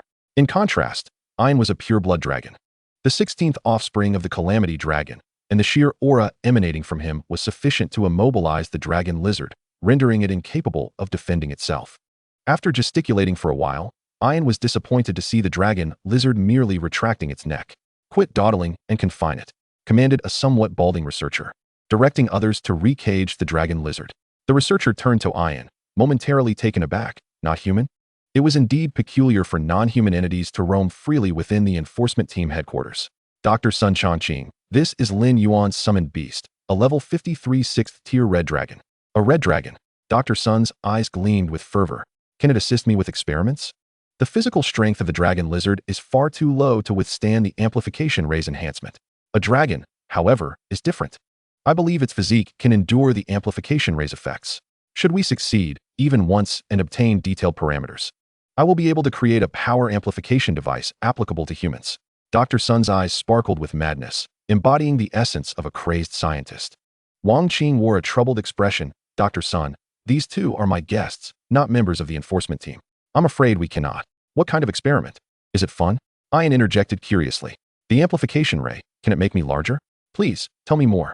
Before Wang Qing could respond, Ian enthusiastically engaged Dr. Sun in conversation. The two were animated, one speaking boldly while the other eagerly listened. After a few exchanges, Ian slapped his thigh. "I agree. Provided you give me a set of that power amplifier afterward." Lin Yuan scratched his head. "Ian, perhaps we should reconsider. This endeavor does carry risks." "There is absolutely no risk," Dr. Sun assured, thumping his chest. The dragon lizard's rampage was due to its insufficient physical strength. A pure-blooded giant dragon like Yin possesses unparalleled physical strength, and unquestionably, there would be no complications. Upon hearing this, Yin raised his nostrils arrogantly, exuding an air of undeniable superiority. Lin Yuan let out a sigh. Since the principal party had already consented, it would be unreasonable for him to object further. Everyone took their positions, readying for the experiment. Sun Changqing was indeed decisive and efficient, immediately setting the plan into motion. Once the machine had completed its charging cycle, Sun Changqing gestured an OK sign towards Yin, who nodded vigorously. Positioning himself at the center of the testing ground, Yin unleashed a resounding dragon roar, reverting to his colossal dragon form. The parameters had been challenged, and they were ready for launch. Although Sun Changqing heard his assistant's words, he refrained from initiating the launch until Yin had fully adjusted, then shouted, Launch. A radiant beam of 7 colors shot forth from the machine, piercing directly into Yan's body. His skin began to radiate heat, the flow of blood surging at an accelerated pace, effectively doubling his strength and increasing his size by 50%, with his wings unfurling to nearly 100 meters. This was already the stature of an adult dragon. Yan lifted his head high, excitement lacing his voice. Is this the amplification ray? How exhilarating! With a powerful swipe of his claw, he struck the earthen wall previously damaged by the dragon lizard, resulting in a thunderous crash as the wall crumbled to dust. Yan's display startled onlookers, who marveled at the sheer magnitude of his power. Good heavens! One swipe shattered the testing wall. What immense strength! Indeed, this was the might of a dragon. And the surrounding crowd erupted in admiration, showering praises upon Yan. Gradually, however, he became lost in the accolades. 5 minutes later, Yan reverted to his normal size, feeling a tinge of fatigue. Although the amplification ray had exponentially increased his power, it was not without its side effects. The energy expended was more than tenfold of his usual capacity, akin to having prematurely overdrawn his strength. Sun Changqing approached with a compact launching device, his expression tinged with complexity. The experiment had yielded results, yet it felt like a failure. Yan, this is for you, Sun Changqing said, placing the device into Yan's hands. You have earned it. Bloodline amplification device. Quality, epic. Usage requirement, none. Attributes. Active use activates 1's bloodline, increasing size 5-fold and strength by 1-fold, lasting up to 5 minutes, with a recharge time of 24 hours for subsequent use. Excellent, splendid. Yan clutched the device, his weariness dissipating entirely. While the bloodline amplification device had been successfully created, it proved inapplicable to humans. Sun Changqing appeared somewhat disheartened. If humans were to utilize it, their blood would likely evaporate instantaneously. Not only would the enhancement fail to manifest, but it would also lead to immediate demise. Sun Changqing looked at Wang Qing, lamenting the extensive resources expended to produce such a seemingly useless artifact. Dr. Sun, what are you saying? Wang Qing patted Sun Changqing on the shoulder. We have witnessed the power of this item firsthand. Even if ordinary individuals cannot wield it, it holds significant research value. Continuing our studies may one day lead us to create a suitable enhancement device for human practitioners. Who says this device is unusable by ordinary practitioners? Lin Yuan interjected, picking up the bloodline amplification device from Yan's grasp and weighing it thoughtfully. This device activates one's internal bloodline, yet it does not specify which bloodline. He retrieved a vial of blue potion from his backpack, crafted from the blood of a snow fox, a frost-resistance elixir, and drank it. Subsequently, he activated the bloodline amplification device, causing an instantaneous eruption of icy air centered around him, enveloped in swirling blue snowflakes, enhancing his movement speed by 30%. Glancing at the duration, he noted it was merely 1 minute and 30 seconds. Lin Yuan raised his hand, conjuring a snowball the size of his fist. This was the snow fox's skill, Icebound Sphere, which would slow a target upon impact. Dr. Sun, please record the parameter data, Wang Qing instructed, his eyes gleaming with excitement. Now, use the snowball to attack me. Be careful, Captain Wang, Lin Yuan warned, flicking his fingers to summon dozens, if not hundreds, of snowballs that rained down upon Wang Qing like a machine gun. Wang Qing activated his defensive skill, Indestructible, rendering him impervious to damage. However, the areas struck were adorned with frost, indicating that the snowballs had not been entirely ineffective. After 1 minute and 30 seconds, the snowflakes surrounding Lin Yuan dissipated, signaling the end of the transformation. Wang Qing, meanwhile, radiated an astonishing chill, resembling a living ice sculpture. Data recorded. We are done, Sun Changqing announced. Upon hearing these words, Wang Qing shuddered, and the ice fragments shattered. How did it fare? Is it unique to Lin Yuan, or can other practitioners also utilize it? Wang Qing inquired. All practitioners possess the capability, Sun Changqing affirmed. Afterward, he gazed intently at Lin Yuan. Which department are you from? How would you like to work with me? Your imaginative ideas are perfectly suited for scientific research. If it weren't for your suggestion, I would never have considered using monster blood to activate the enhancement device. I initially believed this device was solely for augmenting size and strength, not realizing that the dragon lizard's characteristics were the limiting factor. Different monster blood can generate various enhancement effects, truly eye-opening. Sun Changqing stared at Lin Yuan with rapt attention, anxious that he might decline, offering various advantageous conditions. Meanwhile, Wang Qing observed, slightly exasperated. Dr. Sun, this is Lin Yuan. While he is part of the enforcement team, he does not belong to the Kyoto enforcement team. He was the one who completed the hellish dungeon first clear just a few days ago. He is also the first to transition into a summoner class. The dragon you just tested was his summoned beast. Sun Chongqing's eyes widened further. He is the first human to transition into a summoner class. Realizing the improbability of swaying such a prodigious talent to his research, he asked, I heard you have a necromantic summoned beast. Could you lend it to me for a few days of study? I'm willing to pay. The enforcement team will cover the expenses. Agreed. Lin Yuan replied with a snap of his fingers, opening the necromancer's gate, revealing thousands of neatly arranged undead before their eyes. Is this sufficient? He asked, arms crossed. Absolutely. Absolutely. Sun Chongqing exclaimed, animatedly gesturing. Captain Wang, don't forget to transfer the funds to Lin Yuan. With these thousands of undead at my disposal, I may well develop a formidable weapon against the soul fire. As they departed the laboratory, Wang Qing pondered briefly before producing a black card. This is the identity card of a special operations consultant for the enforcement team. Holding this card permits temporary mobilization of enforcement team members from any region of Xia country. Currently, only 4 individuals possess this in the entirety of the Xia nation, and you are the 5th. As Wang Qing placed the card into Lin Yuan's hand, he smiled, stating that with your innate talent, you are destined to make a resounding name for yourself in Xia nation. The security concerns are mitigated by the protection offered by President Luo, so there should be no immediate issues. However, one may inevitably encounter minor troubles. For those insurmountable dilemmas, feel free to reach out to the enforcement team. Before arriving in Kyoto, Wang Qing had entertained the notion of recruiting Lin Yuan, but upon meeting him, he promptly abandoned that idea.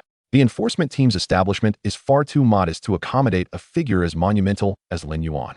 Therefore, Wang Qing conferred upon Lin Yuan the honorary title of Special Operations Consultant, a mere formality that allows Lin Yuan to assist voluntarily in cases where the team faces insurmountable challenges. As long as one is human, it is unlikely they would decline such an offer. Lin Yuan accepted graciously, smiling as he received the identity card, expressing his gratitude to Captain Wang. He assured him that whenever the enforcement team encounters difficulties, he would certainly lend a hand if able. The respect and favorable treatment extended to him were commendable. Lin Yuan had always preferred a gentle approach over coercion. If one were amicable, he would be accommodating, but should they resort to force, he would stand his ground, regardless of their identity. Fortunately, up until now, no audacious individuals had approached Lin Yuan seeking to assert their presence, and while he felt a sense of relief, he occasionally pondered, according to the tropes of novels, aren't the protagonists usually surrounded by antagonists of low intelligence? Since his awakening, he had yet to encounter even one. Had humanity grown wiser? Or was it possible that he simply was not the protagonist? After a brief tour of the enforcement team headquarters, Lin Yuan took his leave, with Wang Qing urging him to stay a moment longer. His primary purpose for visiting Kyoto was to consult old Xiao regarding the repair of a weapon. Time had already been wasted, and old Xiao must be growing impatient. When you have time to visit Tianfeng City, I will host you, he added, inviting Wang Qing to experience the local culture. Chapter 138, Electromagnetic Adsorption Device. Sounds good, Wang Qing replied with a hearty laugh, promising to visit Tianfeng City when time permitted. Bidding farewell to Wang Qing, Lin Yuan retrieved his phone and navigated to the location sent by Li Yingchuan, deeming it unnecessary to complicate matters further. Luo Yuchang glanced at the time and announced that their ride had arrived. Almost as soon as she spoke, a black, vintage Kyoto-registered car came to a halt before Lin Yuan. The driver, a captain from the Demon Suppression Army, greeted them warmly, saying, Mr. Lin, President Luo, please get in. Once inside the vehicle, Lin Yuan was astonished to discover that the car could float, utilizing magnetic levitation technology. Luo Yuchang explained that Kyoto harbors many underground cities dedicated to machinery and electronics, with numerous components for this vehicle sourced from such locales. If you are interested, I can take you to see them. Underground mechanical cities? Lin Yuan inquired, his interest piqued. Do they have battleships? I'm planning to create a mechanical summon. This nearly choked Luo Yuchang, exclaiming, a battleship. You truly dare to dream. The energy consumed by an aerial fortress is astronomical, and a battleship would likely require resources beyond what the entire Blue Star could provide. Why worry about it? Lin Yuan replied nonchalantly. I will definitely acquire a battleship one day. The Shadow Dancer, what's the point of dominating Blue Star? Shared the same sentiment. The starry sky represents a man's romance. A man's journey lies among the stars and the sea. After a brief drive, the vehicle abruptly stopped. We've arrived. The captain exited to open the door, and Lin Yuan stepped out to meet an elderly man, approximately 6 feet tall, clad in military attire. The old man stood straight, exuding vitality. Old Xiao. Lin Yuan greeted him warmly. Good, good. Xiao Lin appraised Lin Yuan with satisfaction, nodding approvingly. A fine young man. Don't just linger at the entrance, come inside. Once inside, tea had already been prepared. The journey went smoothly, I hope. Did you encounter any troubles? What fool dares to trouble you? Let me know, and I will personally deal with them. Within moments of sitting down, Lin Yuan was enveloped in genuine concern. He could sense that Xiao Lin's care emanated from a sincere place, a pure affection from an elder to a junior. This feeling was new to Lin Yuan. He raised his teacup, legs spread wide, and downed the tea in one gulp. I'm not trying to boast, but those who dare to cause me trouble one tea even need you to intervene. I would handle them on the spot. I've been wondering. Other prodigies face constant provocations and are offered treasures, yet I have encountered none. President Luo, didn't you say someone would come to challenge my title of unparalleled? Where are they? Could it be that this title is just for show? He added, laughing heartily. Xiao Lin chuckled robustly. This is the first time I've heard someone claim that the title of unparalleled is merely superficial. Only you would say such a thing, had it been anyone else. They would have had members from the unparalleled guild knocking at their door the very same day to find out if the title holds any merit. Luo Yuchong set her teacup down, resting her sword across her knees. The main reason is that you've grown too rapidly. You change daily. Those who wish to challenge you have yet to arrive, only to discover they can no longer see your shadow, especially after you flawlessly completed the held difficulty dungeon. The weaker ones are too intimidated to even consider challenging you, while the stronger ones must weigh their own qualifications. Now, to challenge you. The minimum requirement is to flawlessly complete the nightmare difficulty. Just think about it. How many professionals below level 40 can meet that standard?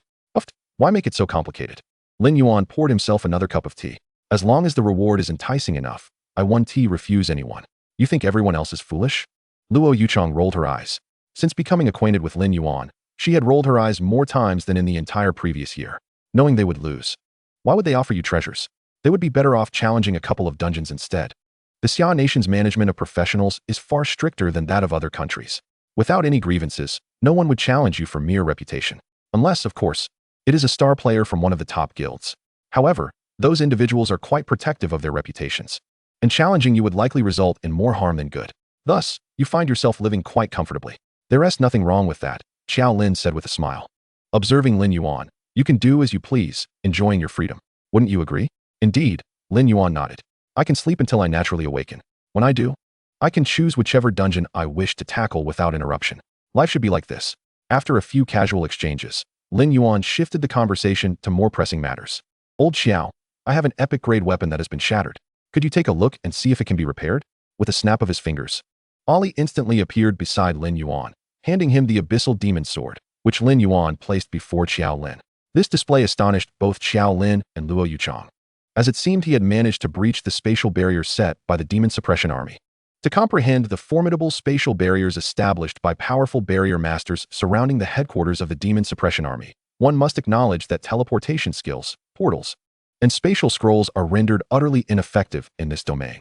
Yet, astonishingly, Lin Yuan's summoning skill appears to defy the effects of spatial isolation. Truly remarkable. What is the matter? Lin Yuan inquired, noticing the two gazing at him. Nothing, both replied in unison. Xiao Lin picked up the fractured Dark Abyss Demon sword from the table, a weapon whose attributes far surpassed any epic weapons he had previously encountered. As his fingers lightly caressed the blade, Xiao Lin shook his head. I cannot repair it.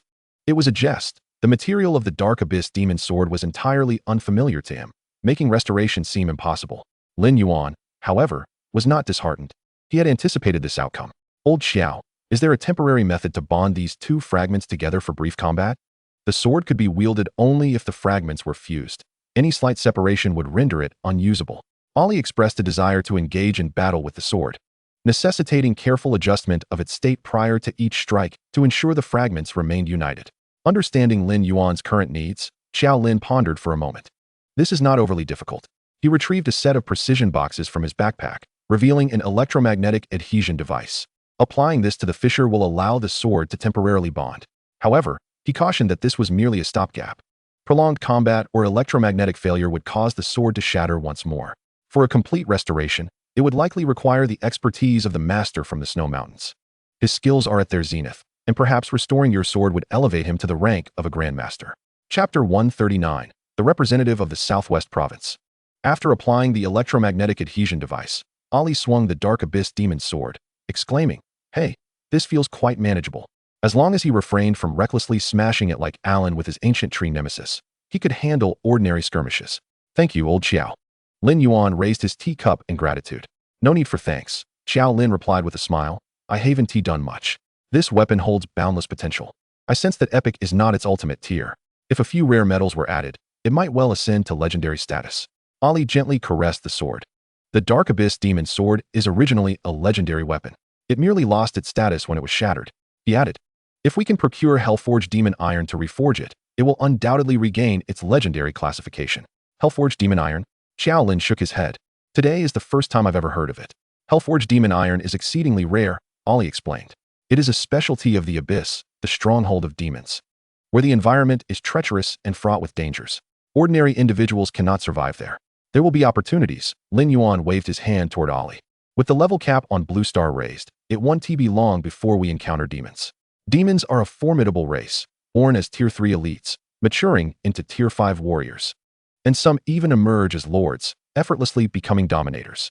Such a powerful race would regard the diminutive Blue Star as beneath their notice. Conquering it would yield little in terms of plunder. After attending to the matter at hand, Lin Yuan did not rush to depart, but lingered with Xiao Lin, as he mentioned having something for Lin Yuan. Moments later, an officer approached, bearing a box. Old Xiao, this is from Commander Qin. Xiao Lin accepted the box and opened it to reveal a medal, a second-class military merit badge, intended for Lin Yuan. You previously destroyed the insect nest fortress and provided a strategy to entirely close the nest. After thorough deliberation, it has been decided to award you this second-class military merit badge. The badge comes with 50,000 merit points, which can be used to procure items through the Demon Suppression Army app. With this badge, you gain the authority to mobilize troops below the general rank for combat. Holding the badge in his hand, Lin Yuan examined it closely. The front bore the landscapes of the Summer Kingdom, while the back displayed a sword and shield, inscribed with the number 2. It was beautifully crafted and grand in appearance. Thank you, Old Xiao, and thank you, Commander Qin. Lin Yuan smiled as he stowed the badge away. For what? This is all yours by right. Xiao Lin gestured for Lin Yuan to sit. Upon receiving your strategy, Commander Qin promptly organized the elite forces of the Demon Suppression Army to execute the plan. Unfettered by the consequences, they successfully conquered 3 strategically significant insect nests, greatly alleviating the pressure on the army. Your contributions have been invaluable. As they conversed, the lieutenant who had driven Lin Yuan earlier entered the room. Old Xiao, the martial arts competition for the 4 major provinces has been announced. It will take place at the Super Ability Fortress. The Super Ability Fortress, Xiao Lin mused. I recall it as a dungeon for levels 25 to 40. ISNT this aimed directly at us. Humph, Old Xiao scoffed. They are worried I might send out Li Lai and Su Xian. Such pettiness. Luo Yuchong interjected. Li Lai and Su Xian are indeed formidable, at level 52. And together they can even defeat a level 60 warlord boss. Last year, they certainly made quite an impression in the provincial competition. If they participate again this year, the outcome is likely to be the same. Ha ha ha. Xiao Lin laughed heartily. They claim the Southwest province is blessed. It's merely that we value talent here. Just look at how many welfare institutions and schools have been established in recent years. Those displaced children now have the opportunity to awaken. The more awakenings, the more talents we cultivate. Luo Yuchong nodded in agreement, clearly resonating with Xiao Lin's sentiments. Establishing welfare institutions and schools incurs considerable expense. There were suggestions to allocate these funds for training existing professionals, but Xiao Lin decisively opposed this. Those who have already become professionals can strive to grow stronger on their own. Those yet to mature depend on the state. We must provide these children with a safe and nurturing environment. Only then can the nation have a future. Xiao Lin lightly tapped the table. Are there any promising candidates among the level 40 professionals? The lieutenant, well prepared, promptly handed over the data. Currently, there are 76. 538 individuals who have reached level 40 and have yet to transition to their professions. Among them, 826 meet the combat criteria. The top 3 are Feng Xiao, Su Lin, and Kai Pingyu. Feng Xiao, a weapon warrior, possesses both explosive and sustained damage, an aggressive contender. Su Lin, a fire mage, features high burst damage but lacks sustainability, another strong attacker. Kai Pingyu, a monk, offers output, burst capability, damage absorption, and healing, a versatile competitor. Reviewing the profiles of these 3, Xiao Lin felt encouraged. Knowing they had all successfully soloed dungeons, albeit not on nightmare difficulty. However, they had managed to complete several nightmare-level dungeons. Uncertain of the task that lay ahead, it seemed prudent to assign Kai Pingyu to the mission. Before the thought could fully form, Luo Yuchong interjected. This underground city is for levels 25 to 40, correct? I recall Lin Yuan is precisely at level 25. Why not send him instead? With his prowess, he could easily dominate.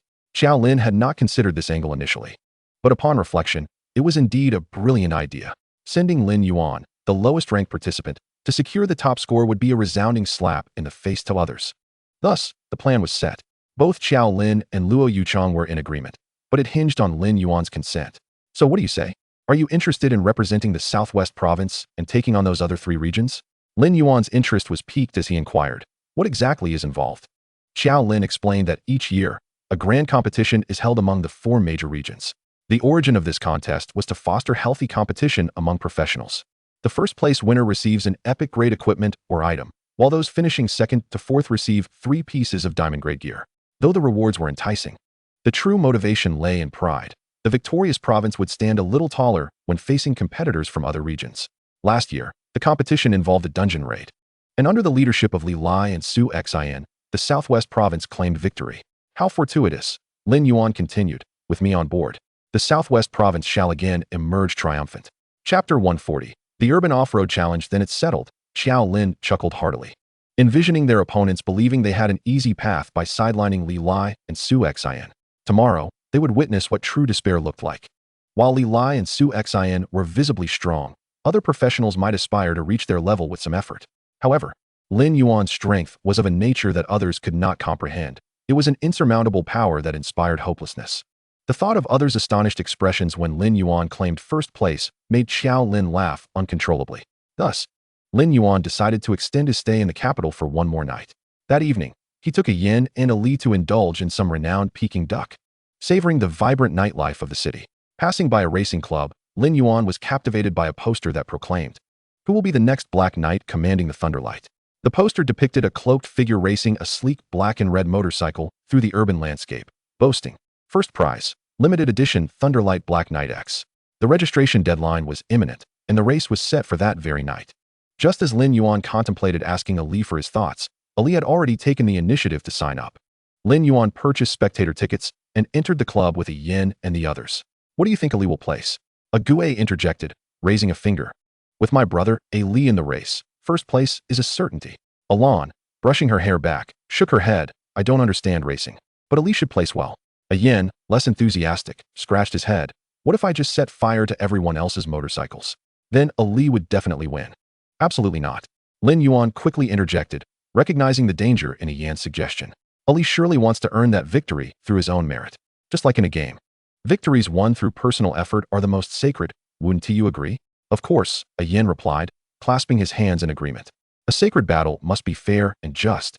The racing club was vast, with thousands of participants. Ali bore the number 8,136, and his striking presence garnered much attention, with several bold young women approaching him for his contact details, all of which he politely declined. His singular focus was to clinch first place and secure the coveted limited edition Thunderlight Black Knight X. While challenging, Ali believed he had a fair chance. He was already familiar with the race format. Competitors would start from various zones, converging at the final arena, covering a total distance of 200 kilometers. During this race, participants were allowed to attack one another, but only their number plates. Attacking a competitor's vehicle would result in disqualification. Each number plate could withstand 3 attacks before elimination, indicating the fierce competition that awaited them. Upon learning of this format, Lin Yuan remarked, "This is hardly an urban off-road race. It resembles a violent motorcycle brawl." The rules seemed tailor-made for Ali. Without the use of a magical sword, he could easily outclass his competitors. Should he choose to wield it, the others would stand no chance. As the race was about to commence, the club's executives gathered on the upper floor, facing several distinguished professionals seated before them. The club's owner, Shen Yin, a warrior who had failed his class advancement trials twice, was level 20, having found the path of a professional unfruitful. Shen Yin stumbled into entrepreneurship, leveraging the technology from dungeons to produce motorcycles and cars. Backed by the Dynasty Guild, his business flourished, though he was acutely aware that much of his profits went to the guild. Before Shen Yin sat a middle-aged man, the president of the Dynasty Guild, Gao Yang, a level 60 Swift Wind Ranger. Shen Yin hurried to Gao Yang, his smile somewhat restrained. "Why didn't you inform me of your arrival? I could have arranged a proper welcome." "Focus on your work." Gao Yang waved his hand dismissively. "I merely brought a junior to witness this event." Beside Gao Yang stood a young man, seemingly around 21, named Yang Wudi. His name was bold, but he had the merit to back it up. Having awakened merely 3 years prior, he had already reached level 40 as a rather unique gunslinger, representing the Southeast Province in the upcoming competition. Yang Wudi had 2 passions, combat and racing. With the battle set for the next day, he intended to relax with some racing beforehand. Given Gao Yang's connections to the racing industry, he brought Yang Wudi along to observe. Gao Yang approached the floor-to-ceiling windows, taking in the sights of the club. What do you say? Shall we participate? The limited edition Thunderlight Black Knight X is an exceptionally rare prize. With Gao Yang's invitation, Yang Wudi eagerly replied, I'll have that limited edition Thunderlight Black Knight here in no time. Upon concluding his remarks, Yang Wudi was guided by the staff into the arena. Atop the building, Gao Yang surveyed the surroundings, spotting numerous acquaintances. However, when his gaze fell upon Lin Yuan, he momentarily froze, the representative from the Southwest Province, accompanied by a Lord-class dragon. How intriguing. This afternoon, when Xiao Lin submitted Lin Yuan's name, others from the various districts were taken aback, assuming Xiao Lin had lost his senses. To send a level 25 participant to compete in the inter-district tournament seemed an act of self-sabotage. Yet, when Lin Yuan's detailed profile came to light, silence enveloped the crowd. Having awakened less than a month ago, he had flawlessly cleared every dungeon, recently achieving a perfect run in a hell difficulty dungeon and becoming the first summoner to change classes. This was undeniably the archetype of a protagonist. Initially, they believed Xiao Lin was in a downward spiral, only to discover he had concealed a significant advantage. The other districts deliberated and resolved to unite the following day to swiftly conquer the super ability fortress, thereby stifling Lin Yuan's potential. Reflecting on the three districts uniting to target a mere level 25 competitor, Gao Yang couldn't help but shake his head in amusement. Ladies and gentlemen, welcome to the 7th Urban Off-Road Challenge hosted by the Dynasty Club. The format and rules remain unchanged from previous years. Now, let us invite the contestants to take the stage. A host clad in a black tailcoat emerged above the club, a level 48 mechanic. He served not only as the MC, but also as the referee, for under his command, electronic eyes were strategically deployed throughout the venue, ensuring that no act of cheating could escape his scrutiny. Chapter 141, a special performance. All contestants, please check your identification badges. Once confirmed, the competition will commence. The host, standing atop a drone, scanned the contestants with a watchful eye. The race begins. At the moment the signal was given, participants from various regions surged forward in unison, their motorcycles launching like arrows released from a bow. In an instant, the roar of engines reverberated through the arena. Surrounded by the cacophony of motorcycle engines and the fervent cheers of the audience, Lin Yuan felt his blood coursing with increased vigor, and the secretion of dopamine in his brain surged. Indeed, battle is the most potent catalyst for igniting a man's deepest desires. At this moment, Ollie was engaged in combat, riding the latest Black Knight, marked as the primary target by others. Several competitors swiftly approached him, intent on executing a combined assault to eliminate him. However, just as they made their move, Ollie sharply twisted the throttle, lowering his center of gravity and vanishing from their sight like an armored pangolin. The inertia caused the other competitors to collide, resulting in a catastrophic explosion as their motorcycles were rendered inoperative, eliminating them from the race. A similar scene unfolded throughout the arena, where Yang Wudi had just dispatched a group of competitors who underestimated him, now racing towards the ultimate destination. Within a mere 10 minutes, the number of competitors plummeted from 10,000 to 2,000. At this moment, the race could be said to have genuinely commenced. Ollie led the charge, entering the latter segment of the course first, closely followed by Yang Wudi. The final segment was arc-shaped, requiring Ollie to traverse an additional 120 kilometers. Yang Wudi, with keen eyes, wielded a formidable black spear, thrusting it lightning fast towards Ollie's identification badge. Ollie retaliated by drawing his sword, executing a powerful horizontal sweep that sent Yang Wudi's spear flying. The sheer force nearly propelled Yang Wudi off balance, his hand numbing from the impact, his mind racing. This power was beyond human. Realizing he could not contend with Ollie, Yang Wudi redirected his focus toward the remaining competitors. Completing 200 kilometers was a strict requirement, yet securing first place relied on performance on the course. Armed with his spear, Yang Wudi navigated through the crowd, eliminating numerous contestants. With each elimination, he raised his spear in triumph, and the audience responded enthusiastically, chanting "Spear Master! Spear Master!" As the race neared its conclusion with less than 20 kilometers remaining, Ollie continued to maintain a significant lead, yet remained discreet, countering swiftly without revealing his strength. Before the audience could fully comprehend his prowess, he had already dispatched another competitor. Although formidable, his lack of showmanship drew criticism, prompting Lin Yuan from the stands to call out, "Ollie, use the demon sword and give them a performance." Upon hearing this, Ollie lifted his head and executed a breathtaking maneuver. He clamped his legs tightly, causing the motorcycle's front wheel to rise, freeing both hands from the handlebars. A brown violin materialized in his grasp, and amidst the electrifying competition, Ollie audaciously began to play. The stirring melody ignited the crowd's fervor, captivating the host's attention. The large screen promptly displayed Ollie playing the violin, prompting the host to exuberantly declare, "Look everyone, what is our current leader doing? He is preemptively celebrating."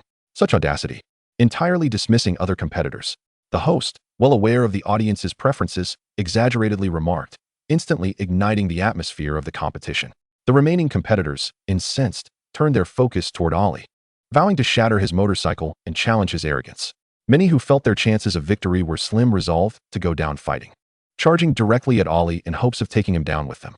Lost in his performance, Ollie remained oblivious to the oncoming threats. The first-place contender had stirred the ire of the masses, and he needed to tread carefully. Enraged competitors could be a terrifying force. Before the host could finish his sentence, a crimson glow suddenly emanated from Ollie's waist. Whoosh, whoosh, whoosh.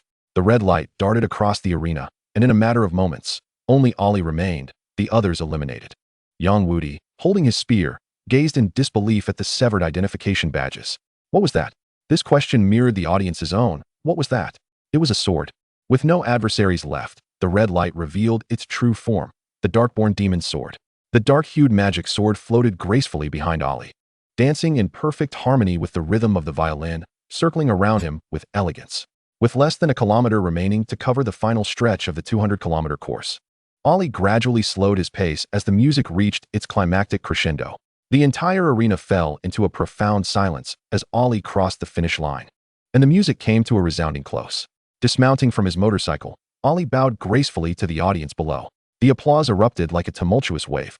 The host, brimming with excitement, exclaimed, "We have witnessed a knight who commands the very thunder. He has presented us with a magnificent and moving concert. Now, let us cheer for him with all our might." The mysterious virtuoso. The audience erupted in a chorus, chanting his name in unison, "Virtuoso, virtuoso."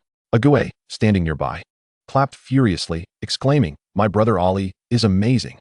Meanwhile, he pondered, "When will I have my moment to shine? What nickname should I adopt? The Bone King? The Emperor of Corpses?" I was right. Ollie is my lifelong rival. Unlike the others who were exhilarated, Ayen clenched his fists tightly, his expression grave. Following this performance, Ollie's popularity would undoubtedly soar, nearly rivaling that of the Dragon God candidates. It seemed that the path to becoming a Dragon God was always fraught with challenges. "I am ready. I shall prove that I am the most formidable summoned beast of Lin Yuan." Lin Yuan rubbed his temples, perplexed by Ayan's sudden fervor. He even wondered if Ayan were to become his summoned beast, would he awaken an SSS-level talent that embodied the spirit of a middle schooler? Would that drag him down into the realm of absurdity as well? Damn it. Ollie declined post-competition interviews, and, after receiving his prize, a limited edition Thunder Black Knight X, quietly returned to Lin Yuan's side. "Well done, Ollie." Lin Yuan winked at him, jesting, "With your charm, you could easily host a livestream. You might even attract a legion of admirers." Chapter 142, Hell Difficulty. You are fortunate. Yang Wudi returned to Gao Yang's side, despondent. Through the recent competition, he had come to understand the meaning of "there are greater forces beyond our own." "Do not be discouraged. That was an epic weapon," Gao Yang consoled. "If you possessed an epic weapon, you might not necessarily find yourself at a disadvantage. Tomorrow's tournament offers an epic weapon as a prize for the first place among the 4 major provinces. Seize the opportunity." Gao Yang knew how to motivate someone like Yang Wudi. He needed to ignite his competitive spirit.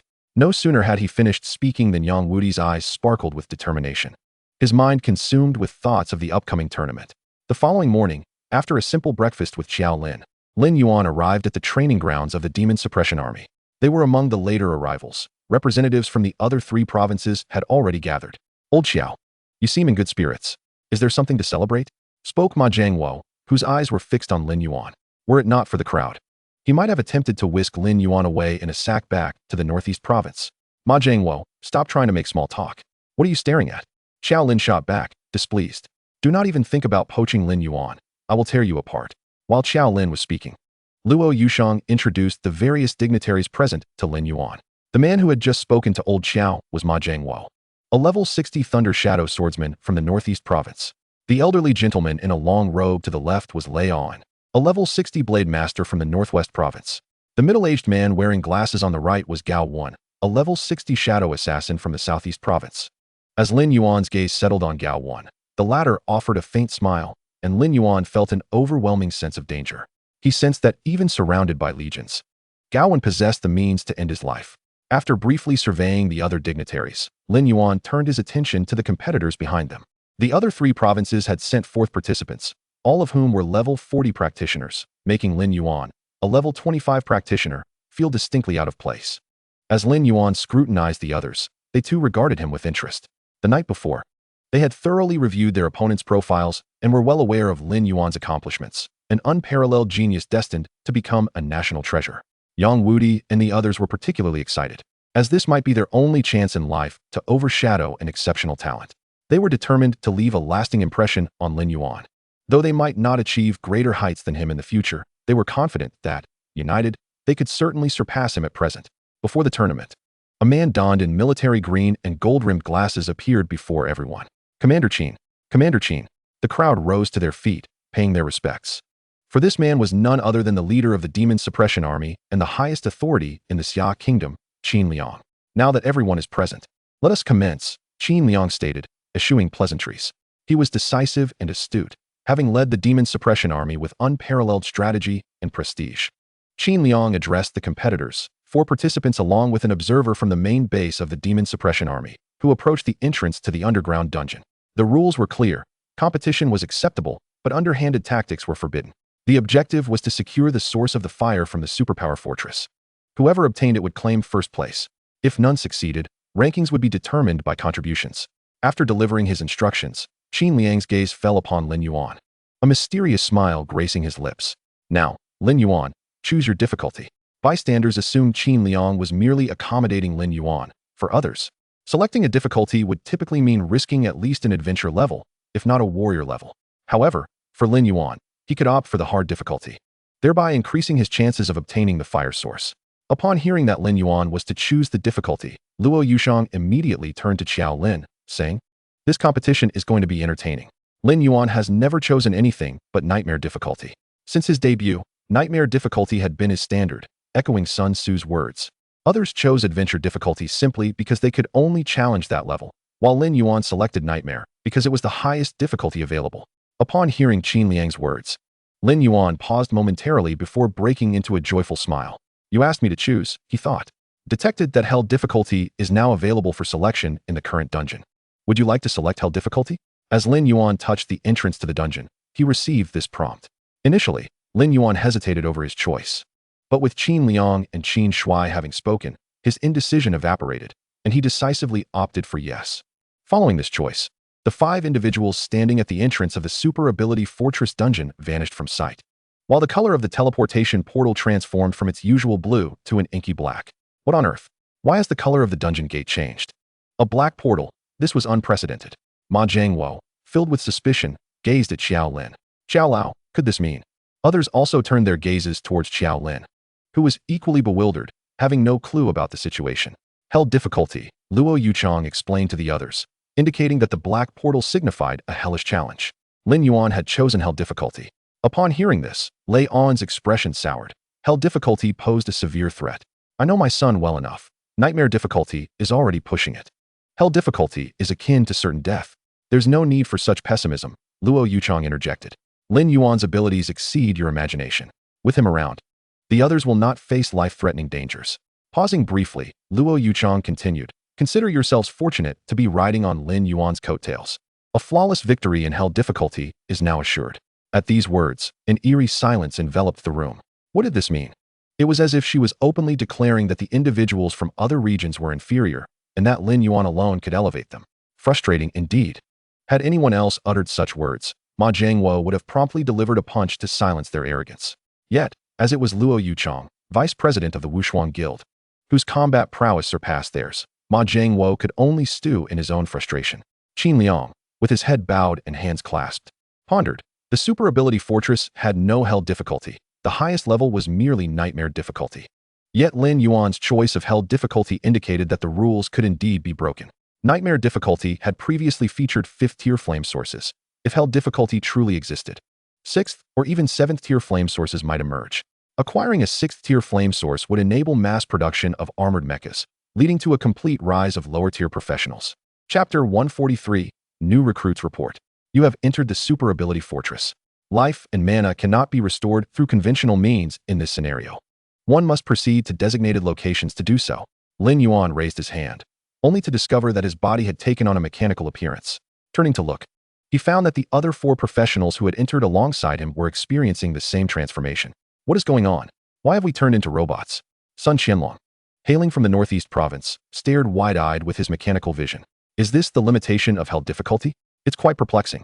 While the others were surprised by Lin Yuan's audacity in choosing hell difficulty, they accepted it with a calm demeanor. They were all prodigious professionals from various provinces, and despite their inner trepidation, they could not show weakness outwardly. Yang Wudi clenched his fists and waved them a few times. It doesn't affect combat. Our life values have merely transformed into shield values, while mana has turned into energy. Lin Yuan scanned the surroundings and spotted the exit. The exit is over here. Upon hearing his voice, the others instinctively chose to follow behind Lin Yuan.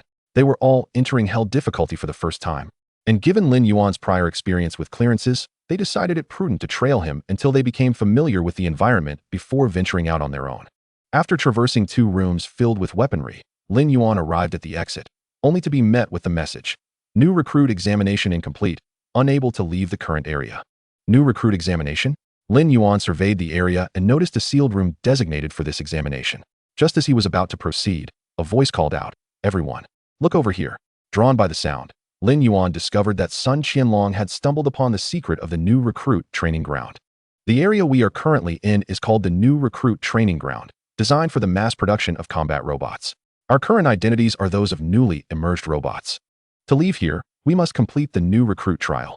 Sun Qianlong held up a data card resembling a manual, which contained all the information about the training ground. Given our current abilities, passing the new recruit trial may prove somewhat challenging. However, there are 8 types of S-grade skills available for us to choose from. Each person can select 2 to learn, and fully mastering these S-grade skills will greatly reduce the difficulty of the new recruit trial. Pointing to the 2 rooms where weapons had been displayed earlier, Sun Qianlong urged, "The S-grade skills are in the rooms we just passed. Let's hurry there." Upon hearing this exciting news, the others eagerly followed Sun Qianlong, while Lin Yuan, contemplating the time it would take to learn the S-grade skills, decided against joining them. He thought that with the time spent learning, they might as well clear the dungeon. Therefore, Lin Yuan made his way directly to the new recruit examination room. Upon entering, a radar-like machine activated, scanning Lin Yuan's entire body. Combat power meets standards. Would you like to initiate the combat examination? Initiate, he confirmed. Following his affirmation, a light gate approximately the height of a person appeared behind the radar. Please enter the trial arena. Ensure the core remains intact for 10 minutes. The hollow mechanical voice reached Lin Yuan's ears, and out of curiosity, he inquired, "What happens if the core is shattered?" "Reforged," came the response. Robots could be reforged. But for Lin Yuan, a shattered core would mean certain death. Nevertheless, he felt no concern, for all of his skills were at his disposal. Entering the trial arena, he faced a 25-meter-tall beast-like combat robot resembling a black panther, its sharp fangs gleaming ominously. As Lin Yuan stepped inside, the robot's eyes glowed red, entering combat mode. Mechanical Black Panther, 4th tier leader. Level, LV41. Shield value, 7,000,000. Energy, 80,000. Attack power, 50,000. Defense, 22,000. Spell resistance, 20. Skill 1, Ferocious Bite inflicts 80,000 points of physical damage and incapacitates the target, reducing attack and movement speed by 50%. Cooldown, 10 seconds. Skill 2, Energy Overload increases movement speed by 80% for 8 seconds. Cooldown, 30 seconds. Skill 3, Rending Claw inflicts 50,000 points of damage with steel claws, causing a bleeding effect that reduces shield value by 1% per second for 5 seconds. Cooldown, 12 seconds. Skill 4, Iron Whip strike enemies within a 5-meter radius with the tail, inflicting 20,000 damage and knocking the target back. Can be used consecutively twice, with a cooldown of 15 seconds. Gazing upon the mechanical Black Panther before him, Lin Yuan could not help but exclaim, truly deserving of the hellish difficulty. Leaving the rookie training camp is indeed a formidable challenge. Raising his hand, he snapped his fingers, summoning a Li, a Gui, and a Lan to his side. Perhaps constrained by the rules of the dungeon, the 3 transformed into mechanical forms upon entry. A Li, with a stoic expression, silently drew the Dark Abyss sword, fixating his gaze on the mechanical Black Panther, seemingly contemplating where to strike for a fatal blow. A Gui, caressing his mechanical head, cackled incessantly, the echo in his laughter lending him an even more villainous air. Perhaps it was a Gui's eerie laughter that caught the attention of the mechanical Black Panther. whose crimson electronic eyes turned towards him, pouncing like a famished tiger. In that instant, Ali transformed into a streak of cold light, striking swiftly. 718. 680, critical hit. At level 25, and wielding the magic sword, coupled with the morale boost provided by Lin Yuan, Ali's attack power soared to 80,000, effortlessly dealing a staggering 3.7 million damage in a single critical strike. The mechanical Black Panther was still 10 meters away from Ague when another flash of cold light erupted. 626, 540, critical hit. The brilliance in the mechanical Black Panther's eyes faded, its form reduced to a heap of scrap metal. Kill Mechanical Black Panther, LV41, experience points 140,000, evolution points 5,000. Rookie Trial Assessment. Perfect, earn the Super Ability Medal. You may exit the current area. After the Mechanical Black Panther's demise, no coins dropped. But the perfect score granted Lin Yuan a Super Ability Medal. Super Ability Medal Identity Representation, restricted to Super Ability Fortress usage. Purpose: you may connect to the energy host for charging at any time.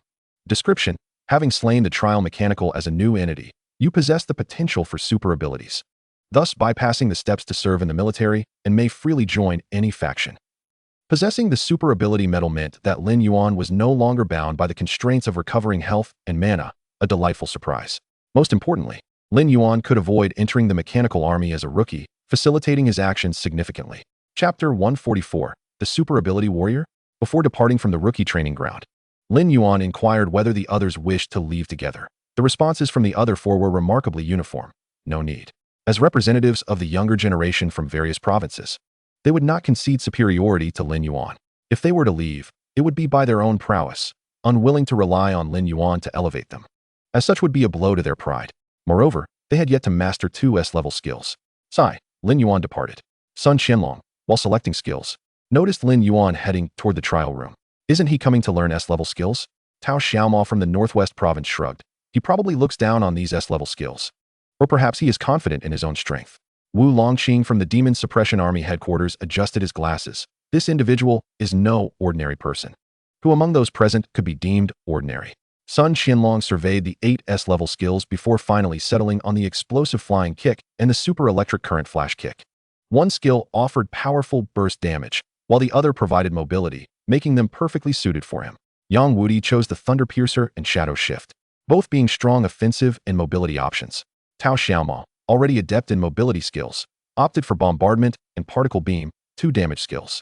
Wu Longqing pondered for a while before selecting Bombardment and Electromagnetic Interference, as the mechanical-type monsters they would face in this dungeon would render the latter particularly effective, showcasing an SS-level power. After selecting their skills, 2 objects resembling USB drives appeared before each of them. These were skill loading modules.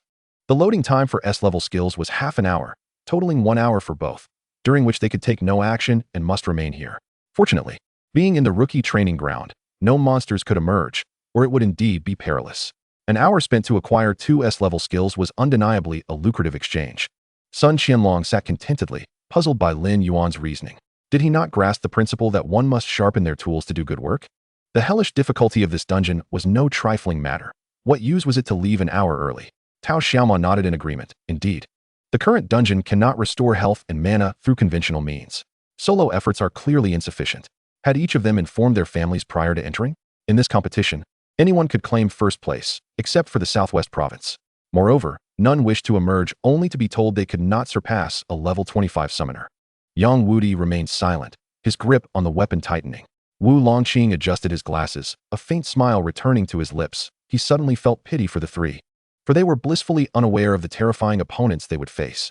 Nevertheless, Wu Longqing was merely the record keeper for this dungeon, tasked with documentation rather than participation in the competition. Returning to Lin Yuan, after exiting the rookie training ground, he followed the main road until he arrived at a place known as the Origin Center, the birthplace of robots. When robots are manufactured, they are loaded with various modules. Combat robots are destined for military service, auxiliary robots are sent to research facilities, and domestic robots are packaged and dispatched to other regions awaiting activation. Each robot has its predetermined fate, sealed the moment of its creation. Lin Yuan bore the insignia of a combat robot, and upon entering the Origin Center, 2 armed robots approached him.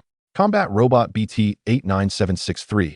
According to mechanical law, you are required to serve in the Super Ability Legion for 3 years. Are you addressing me? Lin Yuan produced the Super Ability Medal, Does this exempt me from service? The robots scanned the metal in Lin Yuan's hand, and after a brief moment, they saluted him. Esteemed super ability warrior, you are hereby exempt from military service. You may proceed through the left VIP passage to the surface. With that, the two robots returned to their positions, displaying a surprising courtesy. Lin Yuan was taken aback. Even robots have a hierarchy? He proceeded to the left VIP passage, presenting his super ability medal, and was promptly assigned a compartment. Referred to as the VIP passage, it is, in fact, merely an elevator connecting the depths of the earth to the surface. Yet, one should not underestimate this elevator. Had Lin Yuan chosen not to take it, he would have been compelled to traverse the desolate underground wilderness to reach the surface, a journey that would consume no less than half a day. Along the way, he would encounter numerous radiation zones and acidic sludge monsters. To clear them all would require even more time. While waiting, Lin Yuan pondered. Had he not revealed the superpower medal and declined military service earlier, would those two robots have taken action? If they had, it would have undoubtedly led to the destruction of this place. Such an event would likely alarm the entire superpower fortress, forcing a direct confrontation. In another underground city, he might have taken that route, as he had done in the dark caverns, where the undead army paved the way, and any trouble was swiftly resolved by Ollie and Alan. However, the underground city before him was heavily mechanized. It is well known that mechanical monsters possess far greater lethality than their counterparts. Should there be nuclear weapons or long-range annihilation cannons involved, the situation would become precarious.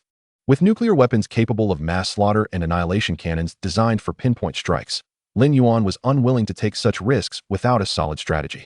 He desired to ascend to the surface and ascertain the true state of the superpower fortress. Armed with the superpower medal, he could navigate freely. Once he comprehended the dynamics of the fortress, he intended to infiltrate a faction, ideally one of the antagonists, thus allowing him to launch an attack with legitimacy. As the elevator began its ascent, 10 minutes later, Lin Yuan reached the surface. The moment he stepped out, his interface flickered incessantly.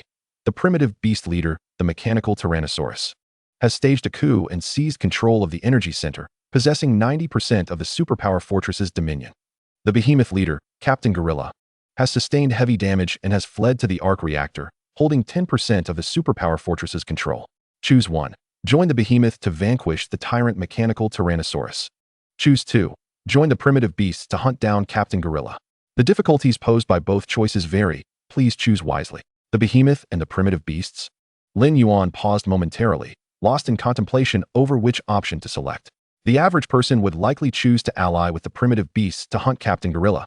Yet anyone with a modicum of sense would opt to join the behemoth, for Captain Gorilla clearly fit the mold of a protagonist, frequently encountering extraordinary adventures in dire situations. It was conceivable that Captain Gorilla might uncover prehistoric relics at the arc reactor, recover from his injuries, and then overpower the mechanical Tyrannosaurus. This was not mere wishful thinking on Lin Yuan's part. Such plotlines were common in animated series. After a prolonged period of contemplation, Lin Yuan ultimately resolved to select neither option. I renounce my allegiance to both the primitive beasts and the behemoth. At the moment he made his decision, the interface momentarily froze, seemingly taken aback by his choice to forego both factions. After a brief pause, it presented a new prompt. Detection of superpower medal ownership indicates potential to become a superpower warrior. Will you establish your own superpower faction? Such an avenue was indeed possible. Lin Yuan felt a surge of excitement and selected to create a faction. Initially, he had intended to join a pre-existing faction, but the mechanical Tyrannosaurus's coup had left only the primitive beasts and the behemoth as viable factions, thwarting any plans to capitalize on the chaos. However, fortune favored the bold. Possessing the superpower medal granted him the ability to create his own faction, aptly named Ascendants. Upon finalizing the name of his faction, a beam of green light descended from the heavens, enveloping Lin Yuan. Prominently displayed above him were the words, Leader of the Ascendants. His identity transformed. He became the leader of the Ascendants. Now, Lin Yuan could finally take action against the other two factions. The mechanical Tyrannosaurus, incensed by your decision, has resolved to dispatch a mechanical army to eliminate you. Eliminate me? Lin Yuan chuckled, raising his hand to unleash the gate of the undead. A Gue mirrored his gesture, and two gray portals materialized before them, unleashing a torrent of undead into the superpower fortress. Within a minute, Lin Yuan effortlessly summoned an army of 100,000 mechanical undead. The term eliminate was one he held in disdain. Seated upon his throne, Lin Yuan lightly tapped the armrest, reflecting that, as the embodiment of justice, it was the primitive beasts who ought to be the targets of elimination. Extending his hand, he activated the electronic map, The red areas indicated the primitive beasts occupying 90% of the superpower fortress, while the blue areas represented the behemoth controlling 10%, with the yellow representing the ascendants occupying less than 0.1. Ascendant Legion, advance and eradicate all enemies in sight. With this command, the undead surged forth like a relentless swarm of locusts, sweeping across the city. Simultaneously, the first wave of mechanical soldiers dispatched by the mechanical Tyrannosaurus arrived, totaling 800 units, each at level 40. Mechanical Alloy Warrior, 4th Tier Commander. Level, LV 40. Shield value, 2, 500, 000. Energy value, 100, 000. Attack power, 30, 000. Defense, 18, 000. Magic resistance, 15. Skill 1, laser/executes a slashing attack on the target, inflicting 50, 000 points of magical damage with a cooldown of 10 seconds. Skill 2, energy shield automatically generates an energy shield every 20 seconds to absorb damage, capable of withstanding 80, 000 points of damage. Skill 3, overload increases movement and attack speed by 80, with a cooldown of 40 seconds. Skill 4, grenade launcher fires a grenade at a 30-meter radius, dealing 80, 000 points of magical damage and inflicting a fire vulnerability effect on targets within the area, increasing fire damage taken by 30, with a cooldown of 25 seconds. The Mechanical Alloy Warrior stands approximately 22 meters tall, adorned with a round shield atop its head, reminiscent of the Marine infantry from StarCraft.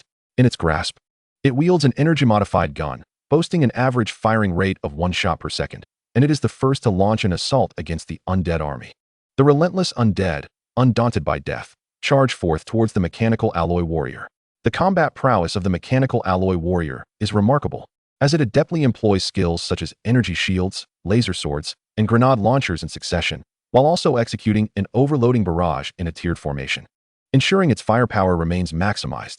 However, with a mere 5,000 Mechanical Alloy Warriors at its disposal, Lin Yuan's undead forces, no matter how numerous, would prove futile against them. Unfortunately, the quantity of Mechanical Alloy Warriors is insufficient, and soon they begin to suffer casualties. From the Mechanical Alloy Warriors, Lin Yuan perceives the shadow of the Starship Troopers. 800 Mechanical Alloy Warriors must contend with an inexhaustible horde of undead, a scene tinged with a tragic sense of heroism. Nevertheless, Lin Yuan is not one to show mercy. He declares that no enemy shall be spared, not even a single insect. Without the intervention of his 3 generals, it takes a full 5 minutes to annihilate the group of Mechanical Alloy Warriors, yielding kill count. Mechanical Alloy Warrior, LV 40, 600, experience points, 480, 000. Level up to 26, 395, 230, 320, 000. Level up to 27, 552, 303, 400, 00. The immense experience points allow Lin Yuan to ascend 2 levels. And this is merely the first wave. Should more waves come, reaching level 30 would be a breeze. Following the conclusion of the first offensive, Lin Yuan resolves not to linger idly. He intends to take the initiative, unleashing hundreds of thousands of undead forces. Within 10 minutes, the territory under Lin Yuan's control on the electronic map has surged to 20%, rapidly expanding. Lin Yuan is currently engaged in what is termed the energy struggle. Whichever faction attains 100% will claim dominion over the super energy fortress, subsequently unlocking the long-dormant Arc of Legends, gaining ancient heritage. Initially, only the primitive beasts and the behemoth were eligible to partake in this struggle, and Lin Yuan was expected to ally with one of the factions to secure victory. However, Lin Yuan declined this expectation. Moreover, possessing the super energy metal, he is able to establish a faction, thus entering the energy struggle, complicating matters as the conflict evolves into a 3-way melee. The mechanical Tyrannosaurus is preoccupied with battling Captain Gorilla, believing that dispatching 800 mechanical warriors would suffice to vanquish Lin Yuan, only to find themselves unwittingly providing him with experience. Seizing the opportunity, Lin Yuan charges forward, capturing vast swathes of territory belonging to the primitive beasts, nearing the very heart of the mechanical Tyrannosaurus's stronghold. The stronghold of the primitive beasts lies at the center of the super energy fortress, housing hundreds of elite mechanical beasts. Commanded by a colossal steel scorpion measuring 20 meters in length and 7 meters in height, the steel scorpion reports the ongoing assault on the stronghold to the mechanical Tyrannosaurus, who, understanding the gravity of the situation, promptly orders the station's scorpion warriors and wolf spider warriors to repel Lin Yuan's advance. The exterior of the primitive beast stronghold is enveloped in an energy shield, as the undead army besieges it, relentlessly assaulting the shield. The shield begins to tremble under the incessant onslaught, and should this persist, it is certain to shatter within 2 minutes. At this juncture, a series of crimson lasers erupt from within the shield, accompanied by 2 wide-ranging air cannons, instantly vaporizing thousands of undead. More amusement is at hand. A colossal robot, equipped with 8 spider legs, comes into Lin Yuan's line of sight, alongside a 20-meter-long silver scorpion. Scorpion Warrior. Wolf Spider Warrior. Chapter 146. Warriors, please perish. Scorpion Warrior. 5th Order Battle General. Level, LV42. Shield value, 15,000,000. Energy value, 500,000. Attack power, 100,000. Defense power, 50,000. Magic resistance, 30. Skill 1. Ground piercing burrows into the earth to launch a forward thrust, inflicting 150,000 magic damage to targets within a 30-meter radius, and causing a 2-second stun effect, with a cooldown of 16 seconds. Skill 2. Metal Shell reduces any damage taken by 50%. Skill 3. Paralyzing Poison Stinger rapidly strikes the target with its tail, dealing 50,000 magic damage and inducing a paralysis state for 8 seconds, with a cooldown of 12 seconds. Skill 4. Earthquake strikes the ground forcefully, causing violent tremors that deal 20,000 magic damage per second for 10 seconds, during which it reduces the movement speed of all targets within range by 50%, with a cooldown of 45 seconds. Skill 5. Air Cannon charges for 3 seconds, then fires an air cannon at targets within a 50-meter range, dealing 100,000 magic damage. Wolf Spider Warrior. 5th Order Battle General. Level, LV42. Shield value, 13,000,000. Energy value, 800,000. Attack power, 120,000. Defense power, 40,000. Magic resistance, 25. Skill 1. Self-destruct spider releases 50 mechanical self-destructing spiders, each capable of inflicting 1,000 magic damage, with a cooldown of 5 seconds.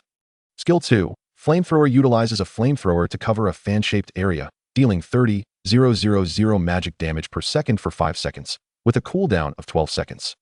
Skill 3. Webbind releases webs to ensnare a target, immobilizing them for 30 seconds during which they cannot take any action, with a cooldown of 20 seconds. Skill 4. Scorching Ray. Every 15 seconds, the spider appendages launch 3 scorching rays at targets within a 30-meter range, each ray inflicting 80,000 magic damage. Skill 5. Self-destruct module activates automatically when health drops below 15%, with no cooldown. Entertainment has arrived. The Wolf Spider Warrior raises a hand, shooting a strand of web into the air and suspending itself, reveling in the amusement. The Scorpion Warrior leaps from the high wall, eager to confront a formidable opponent.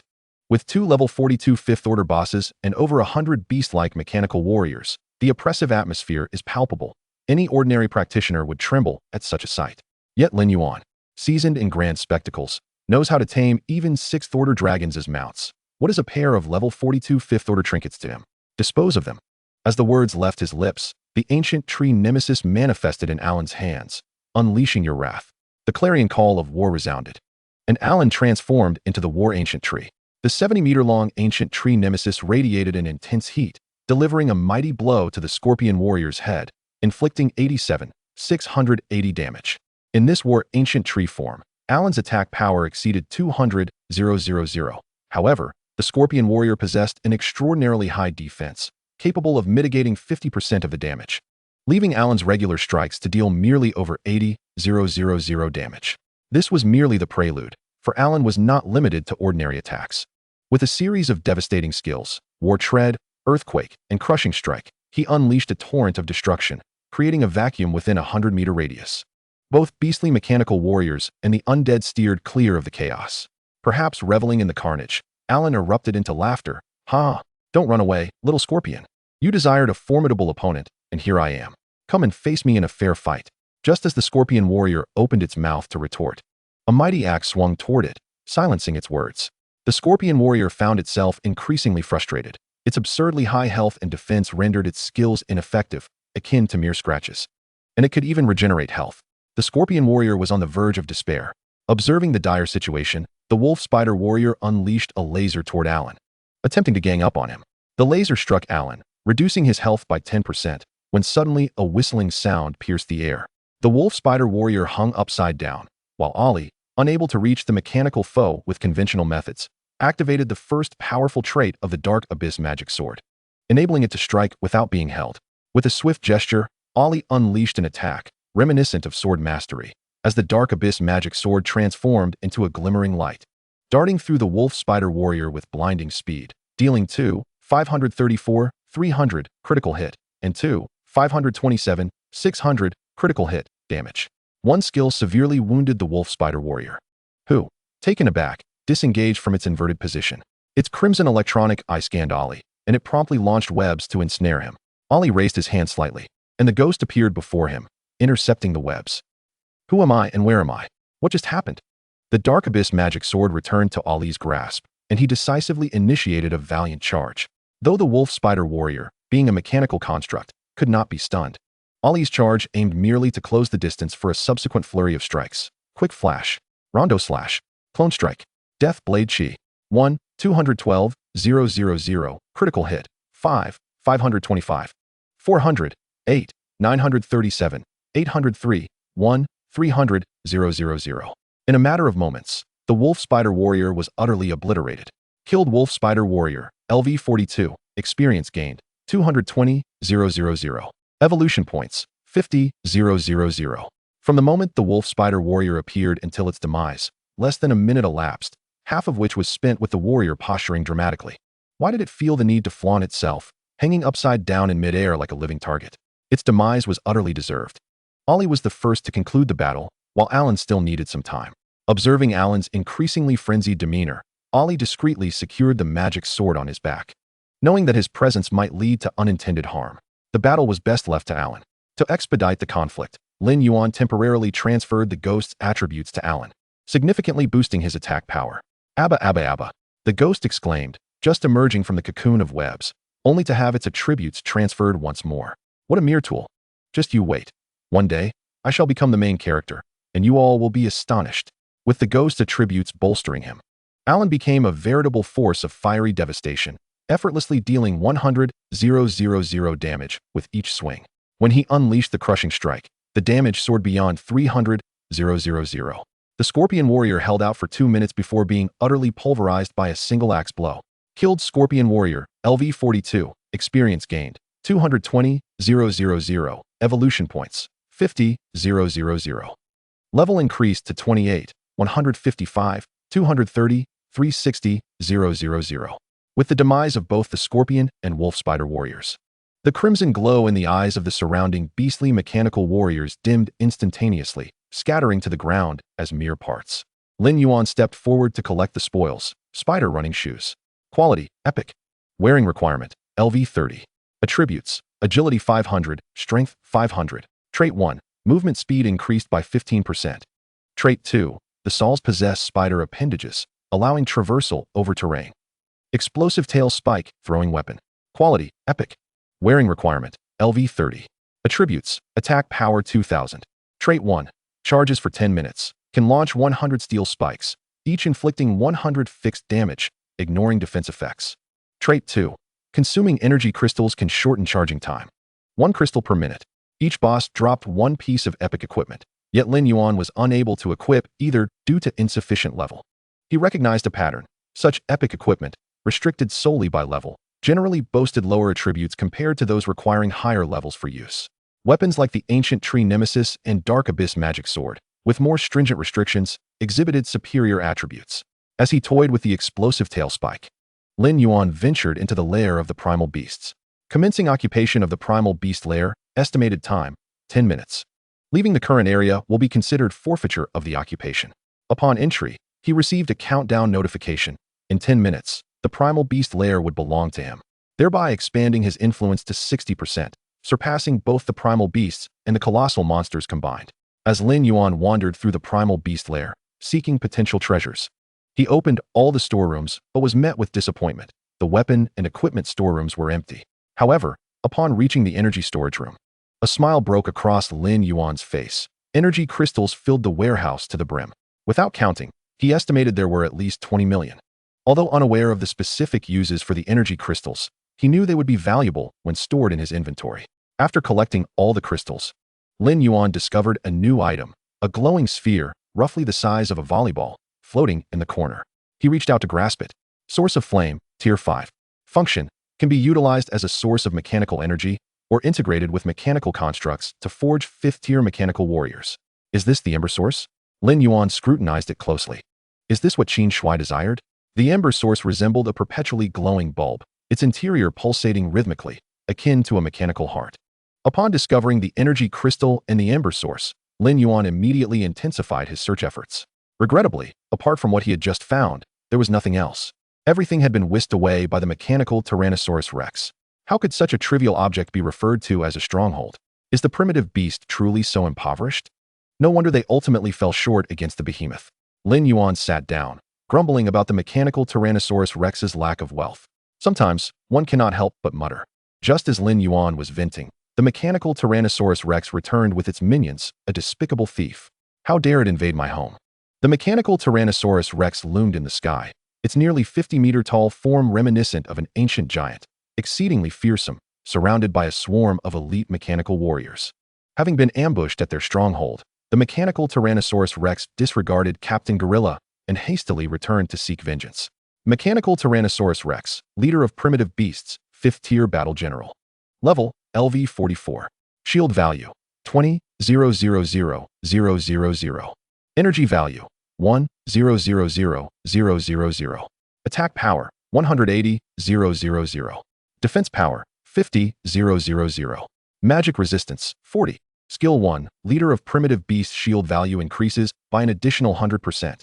Skill 2, explosive cannon fires bombardment artillery over a 100-meter area, inflicting 200,000 points of magical damage. Cooldown time, 8 seconds. Skill 3, lightning assault instantly accelerates to the target, delivering a heavy strike that inflicts 250,000 points of physical damage and knocks the target back. Cooldown time, 10 seconds. Skill 4, devastation laser charges for 3 seconds to unleash a laser sweep over a fan-shaped area, causing 100,000 points of magical damage. Skill 5, defensive crystal upon the first drop of life to 10%, transforms into a crystal form, becoming invincible for 3 seconds, subsequently increasing defense by 500,000 and magic resistance by 100%, recovering 1% of shield and energy values per minute. Upon seeing the mechanical Tyrannosaurus Rex, Lin Yuan's eyes gleamed with excitement. For it was not alone. Trailing behind were 1,000 elite mechanical warriors, a veritable bounty of experience that must not be allowed to escape. Accursed thief, perish. The mechanical Tyrannosaurus Rex, true to its villainous nature, wasted no time and unleashed the explosive cannon to clear the area. Ollie flickered and vanished, while Alan transformed into a war-ancient tree, wielding an axe, prepared to confront the mechanical Tyrannosaurus Rex head-on. Only Ague remained by Lin Yuan's side, cackling with delight. The mechanical Tyrannosaurus Rex boasted a life value of 20 million, making it the most formidable boss Lin Yuan had encountered thus far. Crucially, the Tyrannosaurus Rex's first skill further elevated its life value limit. A 100% increase meant it possessed a staggering 40 million life points, an undeniably terrifying figure. Even with Ollie unleashing his full power in Archdemon mode, he could not dispatch the mechanical Tyrannosaurus Rex in an instant. When facing such a blood-drenched boss, Ollie was well-versed. All he needed was to accumulate enough Death Grant Sword Chi. Thus, Alan focused on drawing the mechanical Tyrannosaurus Rex's ire head-on. While Ollie deftly maneuvered among the elite mechanical warriors, a merciless harvesting machine, swiftly gathering Death Grant Sword Chi.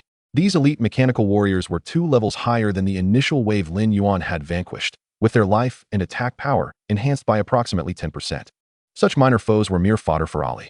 Lin Yuan transferred Ague's attributes to Ollie, significantly boosting Ollie's killing efficiency. Cursed Tree Creature. Taste the power of the primitive beasts. The mechanical Tyrannosaurus Rex executed a lightning assault, staggering Alan, then unleashed an indiscriminate bombardment with its explosive cannon. Relying on its superior life value over Alan, recklessly exchanging blows, Alan's life value plummeted, were it not for his unyielding resilience. He might have perished under the relentless onslaught of the mechanical Tyrannosaurus Rex. Sensing the dire situation, Lin Yuan bestowed Ague's attributes upon Alan, greatly enhancing his life and defense, barely allowing him to withstand the Tyrannosaurus Rex's overwhelming firepower. Chapter 148, The Hidden Weapon.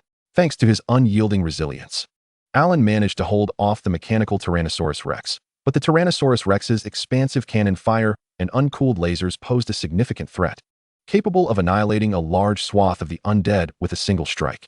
Lin Yuan had already been bombarded by the cannon fire twice. Under the oppressive firepower of the mechanical Tyrannosaurus Rex, the numbers of the undead dwindled sharply. Fortunately, Ollie had not forgotten his mission. Within 5 minutes, he had claimed nearly 400 heads, accumulating 14 death grant sword chi, still insufficient. The mechanical Tyrannosaurus Rex's magic resistance was exceedingly high. To take it down in one go would require at least 30 sword chi. Without hesitation, Ollie activated his archdemon form, further amplifying his attack power. The round dance slash was now capable of annihilating elite mechanical warriors. Ollie hurled the archdemon magic sword, which spun across the battlefield like a scythe.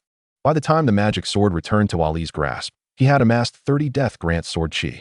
The death grant sword chi persisted for a maximum of 5 minutes.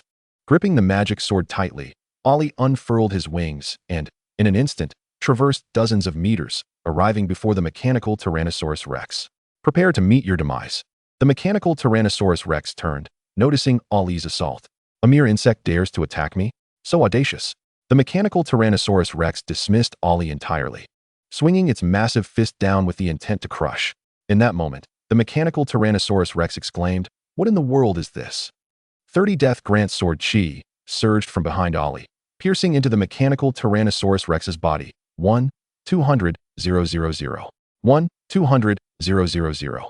A single death grant sword chi could inflict 1.2 million damage. 30 of them simultaneously stripped away 36 million of the mechanical Tyrannosaurus Rex's life value. Taking advantage of the remaining duration of Archdemon mode, Ollie executed a swift strike. 1-864-520. Immune. 2 beams of cold light flashed. The mechanical Tyrannosaurus Rex's body stiffened, a holy radiance illuminating its form, signifying invincibility. No, this damned creature has forced me to this extent. Once I recover, I shall personally crush you. The mechanical Tyrannosaurus Rex's health has dwindled to below 2 million, having fallen by 10%. This triggers its 5th skill, the Defense Crystal, enveloping it in a purple gem that enhances its defense by 500,000 and grants it a 100% magic resistance. With such formidable defense, the attacks from others barely make a dent, calculating a 1% recovery of its shield and energy values per minute in an hour and a half. The mechanical Tyrannosaurus Rex will emerge victorious, reborn anew. Without the elite mechanical warriors to amass the death sword chi for Al, Lin Yuan realizes that defeating the mechanical Tyrannosaurus Rex will be quite the challenge. Al raises his hand and fires the Dark Fiend Demon Sword, only to hear a resounding clang as it bounces back off the purple crystal, nearly dislodging the electromagnetic attachment on the sword. How resilient! Lin Yuan furrows his brow. This turtle shell is indeed difficult to contend with. With a defense of 500,000 and magic immunity, and without any true damage on his side, how can he proceed? Speaking of true damage, Lin Yuan's eyes suddenly brighten as he seems to have found a solution. He snaps his fingers, annihilating the group of mechanical warriors. Upon hearing the command, Al and Alan immediately direct their attention to the struggling elite mechanical warriors. Within 2 minutes, all 1,000 elite mechanical warriors are eradicated. Kill elite mechanical warriors, LV42, 1,000, experience gained, 800,000. Level up to 29, 595, 230, 380, 000. Level up to 30, 215, 230, 500, 000. Unlock summoning slots. 1. The experience gained from slaying foes above his level is exceedingly generous, with each elite mechanical warrior yielding 800 experience points, totaling 80,000 for 1,000. Lin Yuan's level skyrockets from 28 to 30 in an instant. Upon reaching level 30, Lin Yuan equips the spider running shoes and the explosive tail spike. While the spider running shoes are secondary, Lin Yuan primarily seeks to utilize the explosive tail spike, which measures a mere 20 centimeters in length and about 3 centimeters in diameter, easily grasped and maneuvered by a single hand. Lin Yuan raises the explosive tail spike, aiming it at the mechanical Tyrannosaurus Rex, provoking its disdain. "You pitiful insect, cease your futile efforts," it scoffs. "Kneel and beg for mercy, and perhaps I may grant you a swift death. Otherwise, I shall flay you alive and cast your remains into a vat of acid, transforming you into the lowest form of slime." Wow. Lin Yuan feigns terror, covering his mouth with one hand. "I'm so scared." In an instant, his expression shifts to one of indifference. "You think you can reduce me to slime? You are sorely mistaken. If it weren't for that turtle shell of yours, your head would be serving as my cushion right now. Your body would be sold off as scrap." Pathetic. How dare you challenge me? Lin Yuan presses the activation button. And in a flash, a blizzard of cold light erupts as steel needles shoot forth from the explosive tail spike. Each needle inflicts a fixed damage of 100 points. Ignoring defensive effects, and upon striking the mechanical Tyrannosaurus Rex, it inflicts a total of 10,000 points of damage. Is this your attack? The mechanical Tyrannosaurus Rex bellows in laughter. Are you merely tickling me? Or do you think this will be the end of me? Ha! Lin Yuan chuckles as well, exuding confidence. The damage from the explosive tail spike is assured. He rummages through his backpack, extracting all the energy crystals, stacking them into a veritable mountain. 20 million energy crystals. Enough to guarantee a fatal blow. After each shot, the explosive tail spike requires 10 minutes to recharge, but just 10 energy crystals can expedite the process. Thus, Lin Yuan begins his performance. Initially, he holds the energy crystals to charge, and the steel needles from the explosive tail spike fly forth as if they were free. Whoosh, whoosh, whoosh. Each needle may deal minimal damage, but together they accumulate significantly. Roughly estimating, Lin Yuan has nearly 20 million energy crystals at his feet, all of which he now employs, resulting in 200,000 damage. At first, the mechanical Tyrannosaurus Rex maintains its composure, occasionally hurling taunts. But as half of the energy crystals are consumed, it begins to panic. Leader of the Ascendants, please, cease this at once.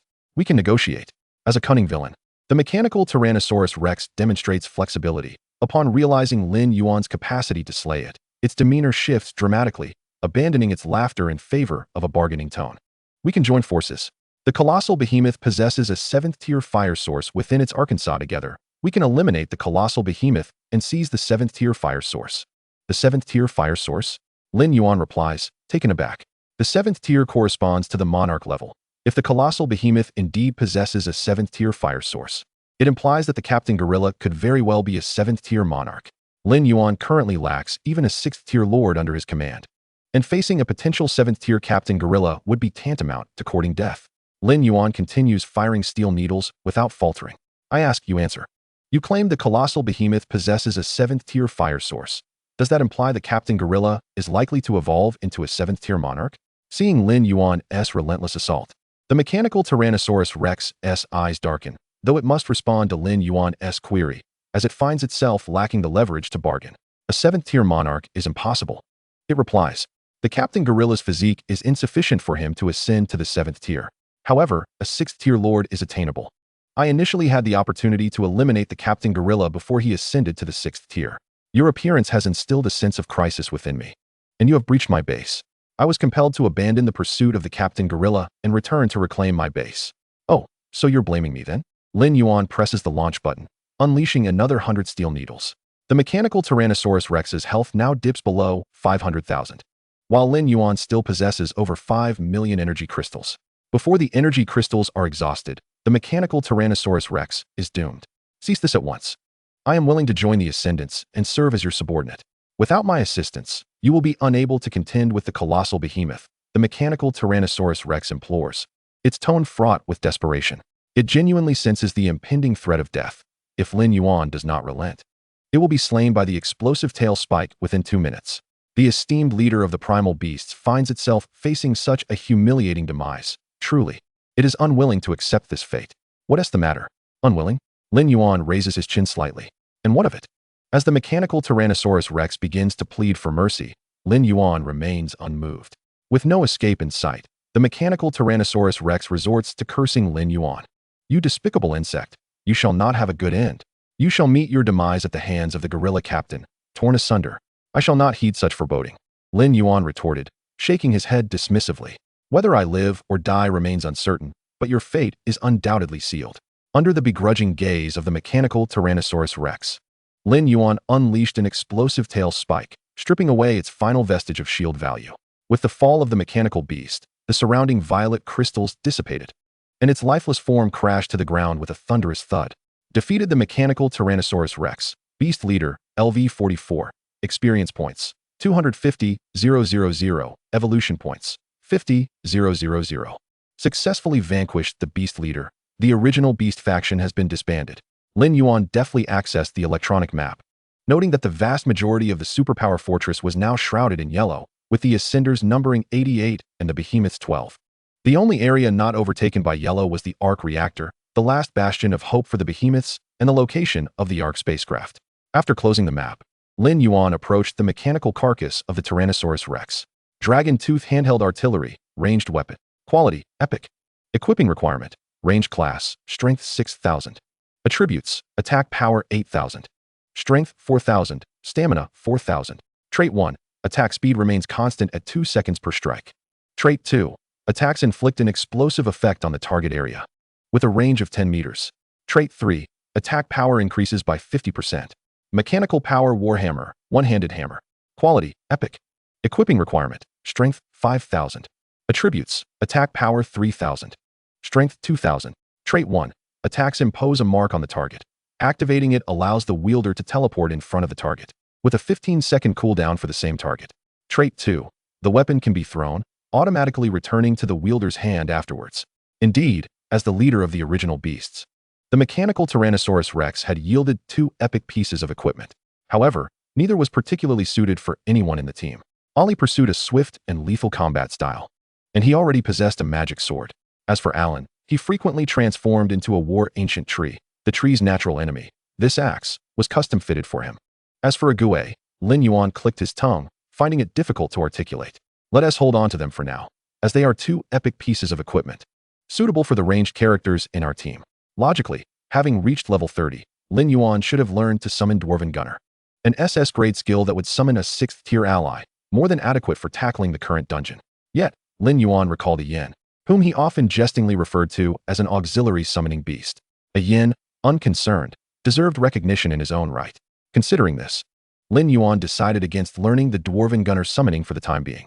However, this was merely a temporary measure. Should the Guerrilla Captain ascend to the 6th tier, Lin Yuan would have no choice but to apologize to a yin. An hour had elapsed since Lin Yuan entered the dungeon. In the underground area of the new recruit training camp, the other 4 prodigious professionals had completed the copying of 2 S-grade skills. Together, they participated in the new recruit trial, exerting themselves to withstand the mechanical monstrosities for a full 10 minutes. With the original beasts eradicated by Lin Yuan, the newly spawned robots were spared from military conscription, allowing the group to freely ascend to the surface. As they stepped out of the elevator, several notifications appeared before them. Ascender Leader has annihilated the original Beast Legion and occupied the Energy Center, holding 88 control over the Superpower Fortress. Guerrilla Captain of the Behemoths occupies the Arc Reactor, holding 12 control over the Superpower Fortress. Choice 1. Join the Ascenders and completely eradicate the Behemoths. Choice 2. Join the Behemoths and resist the onslaught of the Ascender Legion. The difficulty of both choices varies. Please choose wisely. A factional war? Sun Qianlong fell into contemplation. The Ascenders possessed overwhelming might. Joining them would merely be gilding the lily. Moreover, the Behemoths, holding 12 control, could stand against the Ascenders, indicating that their elite forces were likely on par with the Ascenders. The Behemoths lacked only in lower-tier combatants. A spark of wisdom flickered in Sun Qianlong's eyes. Our inclusion will surely alter the balance. To maximize their interests, aligning with the Behemoths was the clear choice. The other 3, hearing Sun Qianlong's analysis, found merit in his reasoning. Shall we then choose to join the Behemoths? Tao Xiaomao inquired, casting glances at Wu Longqing and Yang Wudi. Yang Wudi remained silent, while Wu Longqing adjusted his glasses. I believe we should not rush into a decision. Our indecision will not hinder our actions. Let us gather more information before making a choice. Captain Wu is correct, Yang Wudi stated, gripping his black firearm with a stern expression.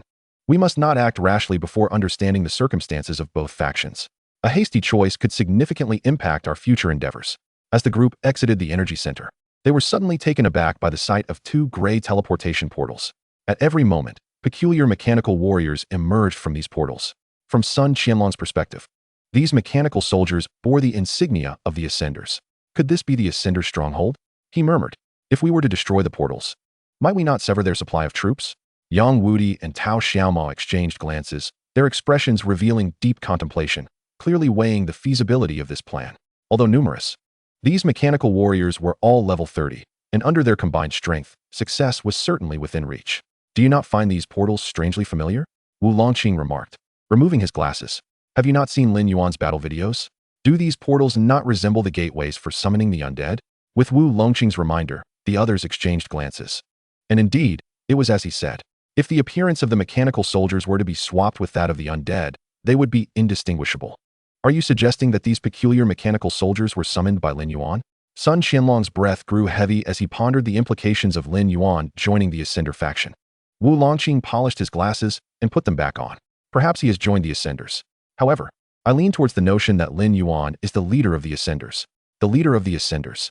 Sun Qianlong exclaimed in disbelief. That cannot be. What cannot be? Wu Longqing turned to face Sun Qianlong earnestly. Have you carefully scrutinized the notifications on the panel? The Ascender leader's annihilation of the original Beast Legion implies that the original beasts previously occupied the energy center. The records of the Superpower Fortress dungeon only document the original beasts and the behemoths as formidable factions.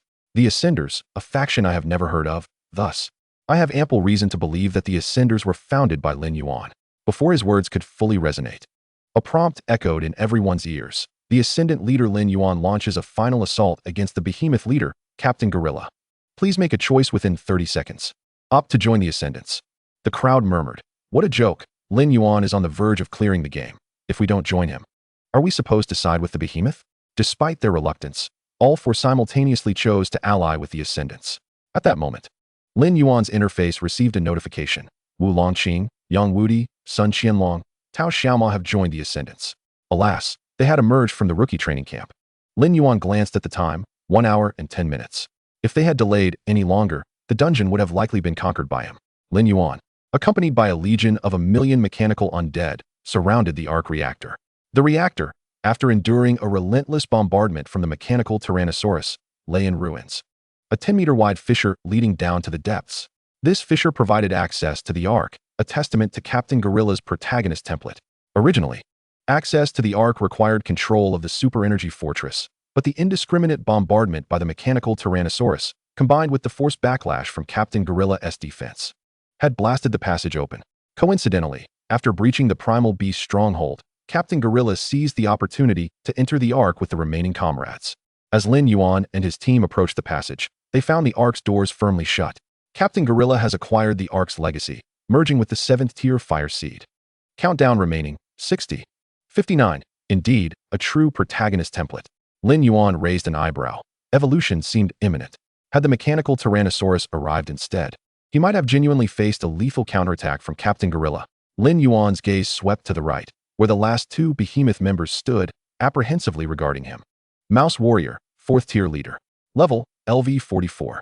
Shield value, 8,000,000. Energy value, 200,000. Attack power, 60,000.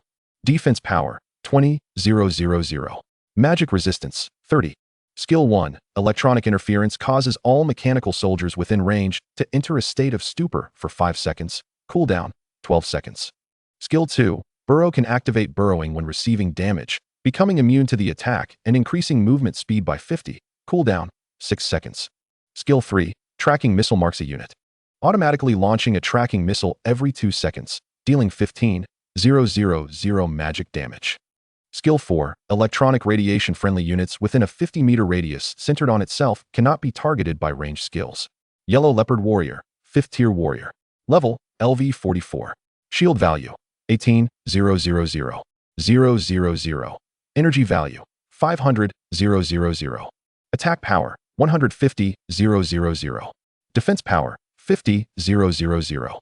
Magic resistance, 30. Skill 1. Dread Wave emits a sonic blast in a fan-shaped area in front, dealing 150,000 magic damage and paralyzing the target for 3 seconds. Cooldown, 15 seconds. Skill 2. Raptor Claw ignores 50 of the target's defense and launches 3 consecutive attacks. Cooldown, 5 seconds. Skill 3. Overload increases movement speed and attack speed by 80 for 8 seconds. Cooldown, 20 seconds. Skill 4. Missile Bombardment fires missiles at targets within a 50-meter range, dealing 80,000 magic damage. Cooldown, 8 seconds. Skill 5. Supersonic Slash utilizes a lightsaber to deliver a powerful slash to targets within a 30-meter line, dealing 200,000 physical damage. Cooldown, 18 seconds. Is it just the 2 of you left in the behemoth? Lin Yuan reclined on his throne, propping his arm and gazing at the 2 remaining behemoth members. Feeling quite disdainful, the Mouse Warrior's attributes were lacking, and its skills were merely supportive, making it an easy target for Ali. As for the Yellow Leopard Warrior, it was indeed stronger than the Scorpion Warrior and the Wolf Spider Warrior, but its strength was limited.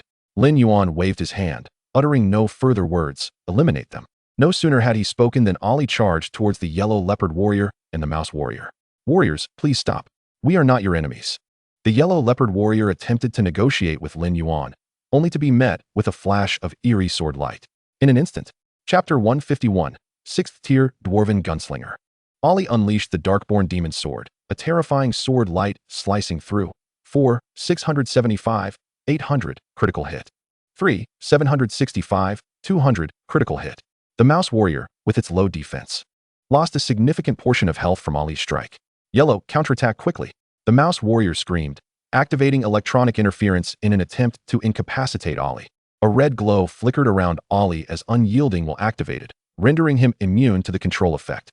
Seeing this, the yellow leopard warrior opened its mouth and immediately unleashed a dread wave.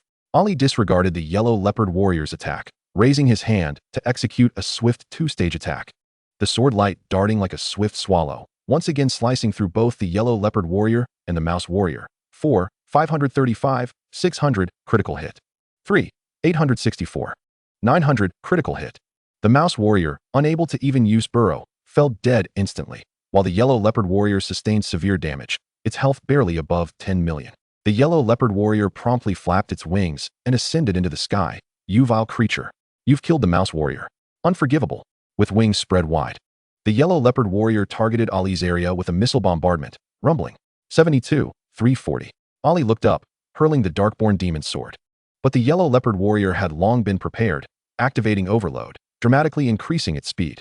In the midst of evasion, the yellow leopard warrior brandished a lightsaber, striking the Darkborn Demon Sword with force. Clang. The electromagnetic attachment was shattered by the lightsaber, and the Darkborn Demon Sword broke into two, plummeting to the ground. Ollie, quick on his feet, caught the Darkborn Demon Sword, which could not be used for the time being, and hung it at his waist. The yellow leopard warrior, observing the situation, did not rush to attack but hovered in the air, maintaining a safe distance while continuously bombarding with missiles.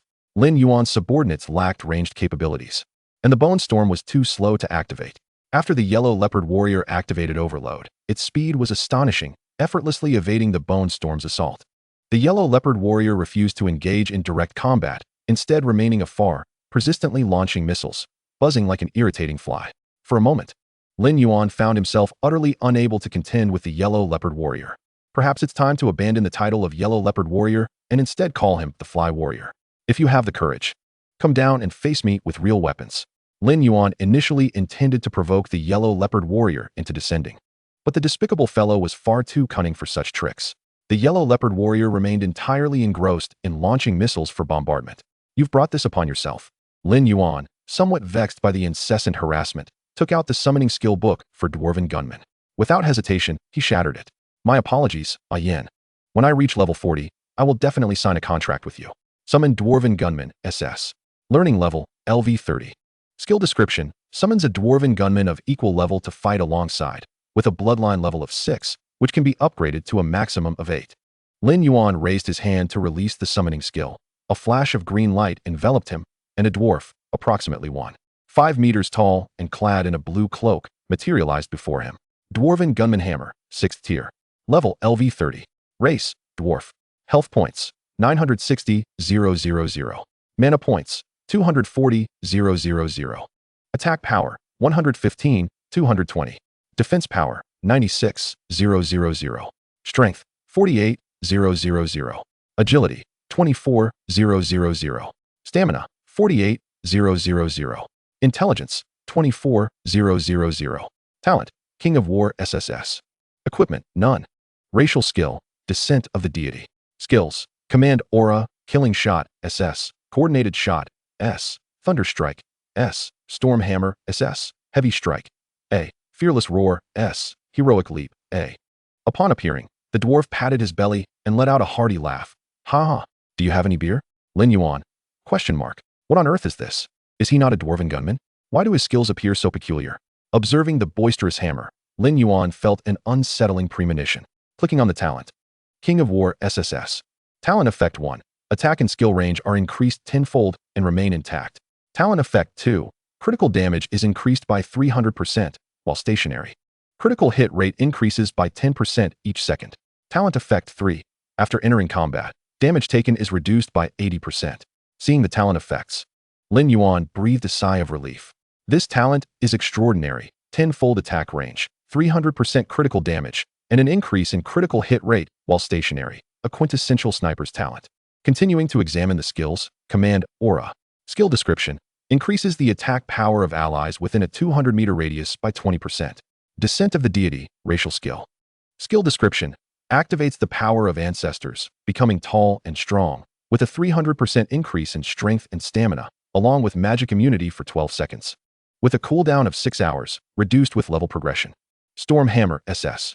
Skill description. Consumes 5,000 mana points to hurl the weapon violently at a single target, dealing 800 attack damage and stunning the target for 5 seconds, with a cooldown of 10 seconds. Killing Shot, SS.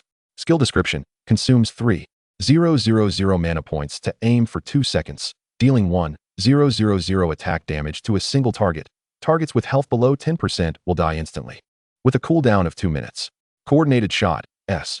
Skill description. Consumes 1,000 mana points for a swift shot at a single target, dealing 200 attack damage plus 50 damage from the previous attack, with a cooldown of 10 seconds.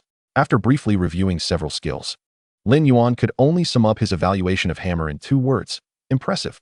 Truly worthy of a 6th-tier lord. Undoubtedly formidable. The aura effect is also incredibly potent, increasing attack power by 20%. Simple, brutal, and utterly unreasonable. With the aura's enhancement, Lin Yuan's combat strength surged dramatically. After some contemplation, Lin Yuan handed the handheld cannon and the mechanical warhammer to Hammer. Here, these 2 pieces of equipment are for you. Oh, Hammer is quite fond of these. Hammer exclaimed joyfully as he accepted them. If only there were some beer as well. Well, without a doubt, we have a drunkard here. However, given the issues Lin Yuan had previously encountered with summoned beasts, having a drunkard seems rather normal. Lin Yuan rummaged through his backpack, retrieving a few bottles of alcohol. Take these for now. Once we leave the dungeon, you can drink to your heart's content. These few bottles had been acquired during his last visit to the guild, capable of enhancing fire and frost resistance, and he had bought 3 of them, since he had no use for them in his class transition quest. They had merely gathered dust in his backpack, making them perfect for Hammer. Upon receiving the bottles, Hammer eagerly twisted off the caps and downed 3 in quick succession. Truly delicious. Meanwhile, above, the yellow leopard warrior continued to bombard Lin Yuan with missiles. With a drink in hand, Hammer felt absolutely invincible. Chapter 152, The Ascension of Ali. While Hammer reveled in the taste of the fine wine, the yellow leopard warrior unleashed a missile bombardment upon Lin Yuan, booming with thunderous detonations. As the dust settled, Hammer glared angrily at the sky. A momentary lapse had resulted in one of his precious bottles of wine being shattered, infuriating the wine-loving Hammer. You've shattered my drink. You shall learn the consequences of inciting Hammer's wrath. Hammer raised his cannon, aiming at the yellow leopard warrior, and fired 3 rounds in quick succession. 3 projectiles shot forth from the handheld cannon, racing toward the yellow leopard warrior. One was a killing shot, another a coordinated shot, and the last a standard attack. As the most elite gunman among the dwarves, Hammer adeptly timed his weapon's attack frequency to maximize damage output. The yellow leopard warrior activated overload, attempting to evade the incoming artillery with speed, but it was futile. The first effect of the King of War talent ensures that all attacks are guaranteed to hit, rendering escape impossible. 3, 246, 700, critical hit. 2, 164, 780, critical hit. 3, 257, 80, critical hit. Hammer's shots flowed seamlessly, unleashing a catastrophic burst of damage totaling 5.6 million.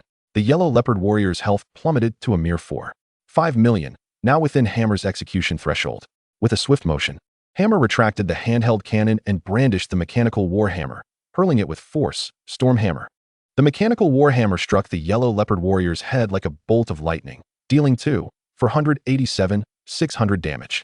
With a resounding strike, the hammer obliterated the yellow leopard warrior, reducing its formidable health of 2.4 million to naught. The sheer magnitude of the force sent the yellow leopard warrior plummeting from the skies.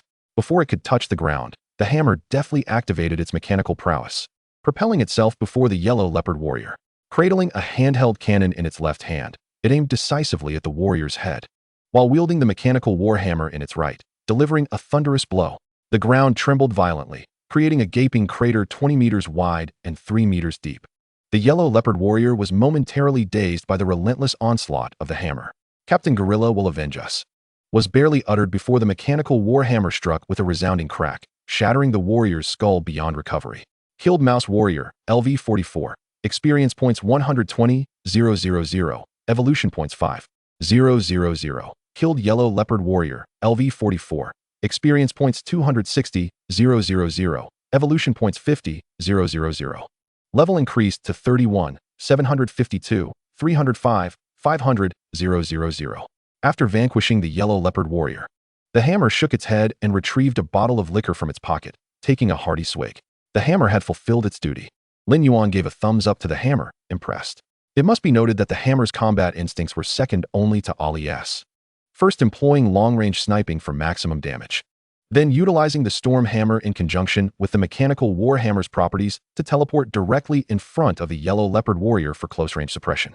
Despite being a dwarven gunslinger, the hammer's melee capabilities far surpassed its shooting prowess, delivering a barrage of strikes that left the Yellow Leopard Warrior utterly defenseless. Lin Yuan surveyed the surroundings, noting that Ali, Egue, Elon, and the hammer stood in a formidable formation. Aside from Egue, the other three were all valiant warriors of the charge. Lin Yuan sighed, having initially hoped to summon a long-range sniper, only to conjure a king of the hills instead. Feeling weary, upon opening the panel, Lin Yuan saw that the evolution points had surged to 552, 000, sufficient to elevate a summoned beast to 6th tier. Without hesitation, he decided that Ali, being the longest-serving and most formidable companion, should be the first to evolve. Consuming 500, 000 evolution points, Ali began its ascension. Consuming 500, 000 evolution points, Blood Shadow Sword Guardian, 5th tier, evolves into Blood Shadow Lord, 6th tier. A rich crimson glow enveloped Ali like a thick cocoon, and after 10 seconds, the light erupted, splitting the cocoon in two. Ali emerged adorned in dark crimson armor, with blood-like luminescence coursing over it, reminiscent of a general freshly returned from the battlefield. His blood still wet. The horns on his forehead had noticeably lengthened, resembling the fabled great demon. The Darkborn demon sword hung at his waist. Enveloped in a surge of sanguine energy, emanating an aura of formidable power, a capability bestowed only upon achieving Lord status, an aura skill. Ali, 6th tier Blood Shadow Lord. Level, LV31. Race, Darkborn. Health, 568, 000. Mana, 203, 200. Attack power, 125, 200. Defense, 59, 200. Strength, 57, 600. Agility, 52, 600. Stamina, 28, 400. Intelligence, 20, 320. Talent, Martial Arts King, SSS. Equipment, Darkborn Demon Sword, Epic. Fireblade Battle Banner, Epic. Sword Feather Cloak, Epic. Knight S Shield, Diamond. Chameleon Metal, Diamond. Skills, Sword Aura, Shield Mastery, Passive. Sword Mastery, Passive. Shield Slam, C. Shield Block, C. Aid, B. Shield Wall, A. Backstep, D. Flash, S. Heroic Charge, A. Deathly Sword Aura, SS. Chain Flash, A. Whirlwind Slash, B. Phantom Slash, S. Sword is with the wielder, S. Burn the Boats, S. Unbreakable Wall, SS. Sword Aura. Skill Description. Grants allies within a 50-meter radius an additional 5 true damage on attacks. Unbreakable Wall, SS. Skill Description. Consumes 8, 000 mana. Conjures a defensive barrier that completely negates attacks from the front for 3 seconds, with a cooldown of 2 minutes. Ali gently swung the Darkborn Demon Sword, and Lin Yuan's panel began to flood with notifications. Detected Flash, S. Meets upgrade conditions, evolving into Soul Rend Slash, SS. Detected Chain Flash, A. Meets upgrade conditions, evolving into Chaotic Blade, S. Detected Heroic Charge, A. Meets upgrade conditions, evolving into Fearless Charge, S. Detected Whirlwind Slash, B. Meets upgrade conditions, evolving into Void Slash, A. Lin Yuan was taken aback. What a delightful surprise. Originally, Ali's damage output was already astronomical, and now all his attack skills had been upgraded, surely raising his damage to even greater heights. After glancing at the skill descriptions, Lin Yuan's face lit up with joy. Soul Rend Slash, SS. Skill Description. Consumes 10, 000 mana. Condenses sword energy to execute a sweeping strike on targets within a 30-meter range, dealing 500 attack damage. Targets affected enter a 3-second Soul Rend state, during which damage is accumulated, and upon the state's conclusion, they suffer an additional 50 damage with an 18-second cooldown. Chaotic Blade S. Skill Description. Consumes 2, 000 mana. Launches 8 chaotic sword strikes on targets within a 3-meter radius, each dealing 200 attack damage, with a 12-second cooldown. Fearless Charge, S. Skill description: consumes 500 mana. Charges forward while in a fearless state, ignoring all control effects, causing targets along the path to be knocked back. A fearless mark is left at the point of charge, granting allied units traversing the mark a 50 increase in movement speed with a 10-second cooldown. Void/Et. Skill description: consumes 3,000 mana. Delivers a slashing attack in a cone-shaped area within a 5-meter range, inflicting 200 attack damage and providing 30 armor penetration with a 30-second cooldown. Killing one target refreshes the skill cooldown. Upon witnessing the skill effects, Lin Yuan nodded in satisfaction. Excellent. With these new skills, Ollie had transformed into a veritable combat machine. Lin Yuan stroked his chin thoughtfully, pondering. Although all 4 summoned beasts were melee fighters, each one was increasingly formidable. Ollie, without a doubt, possessed offensive capabilities with Deathly Sword Aura and Soul Rend Slash, while defensively supported by Unbreakable Wall and Sword is with the wielder, making him a versatile warrior. If there was a drawback, it would be his relatively low health. Yet, considering Ollie's terrifying damage output, such a flaw seemed trivial. Gue's damage output is rather lackluster. Yet he possesses an indomitable resilience. Once the gate of the undead opens, it is tantamount to possessing infinite health. He wields a handful of magical skills, though they are hardly significant, rendering his combat prowess rather disappointing. His true strength lies in manipulating the morale of others, serving primarily as a utility for attributes. As for Alan, Lin Yuan initially intended to cultivate her as a support character, but through a twist of fate, she transformed into a ferocious war tree, cleaving through foes with relentless vigor. The combination of the everlasting talent and the war tree's infinite metamorphosis has somehow turned Alan into the front line, drawing aggro for the party. Then there is Hammer, whose situation is even more amusing. With merely 2 ranged skills, he dares to call himself a dwarven gunslinger. What a farce. The skills he boasts, Divine Descent, Storm Hammer, Thunder Strike, and Heavy Blow, are reminiscent of the King of the Hills masquerading as a gunslinger. Had he wielded an axe instead of a bottle, he would have been a perfect replica of Muradin Bronzebeard. Lin Yuan glanced down at himself. The talent of the endgame summoner allows him to share the abilities and skills of his summoned beasts. If he wished, he could first transform into an abyssal demon, then into the war tree, and finally unleash Divine Descent. The amplification of this sequence is beyond Lin Yuan's imagination, especially considering he possesses the everlasting talent, enabling the transformation to last indefinitely. He could remain in this form for as long as he desired. In this light, Lin Yuan resembles a formidable demon lord. Just envision it. After the heroes finally vanquish Lin Yuan's summoned beasts and approach him, they find him seated upon a throne, a subtle smile gracing his lips as he activates his transformation skill, becoming the world-ending boss. With a mere wave of his hand, he obliterates the brave souls who dared to challenge him. The very thought sends a thrill through one's veins. Regaining his composure, Lin Yuan turned his gaze towards the arc, noting that only 10 seconds remained on the countdown. With a gentle wave of his hand, he commanded, "Shatter the Arkansas." The Captain Gorilla had yet to fully merge with the source of the fire. Now was the optimal moment to eliminate him. Upon hearing the command, Ollie activated his fearless charge, swiftly dashing towards the Arkansas. As he charged, silver patterns appeared beneath his feet. This was the mark of fearlessness. For others traversing the mark, their speed would be greatly enhanced. Although the fearless charge no longer increased critical damage, it was far more suitable for Ollie, as it significantly boosted his movement speed. As long as he kept moving, he could continue charging indefinitely, becoming completely immune to any control skills. With a short cooldown, he could maintain a state of fearlessness throughout the battle. Ollie reached the arc, raising his sword for a downward strike. Boom! The arc's outer shell quivered violently, creating a deep indentation. The arc before him was a long-standing relic of a mechanical civilization, and dismantling it in the short term proved exceedingly challenging.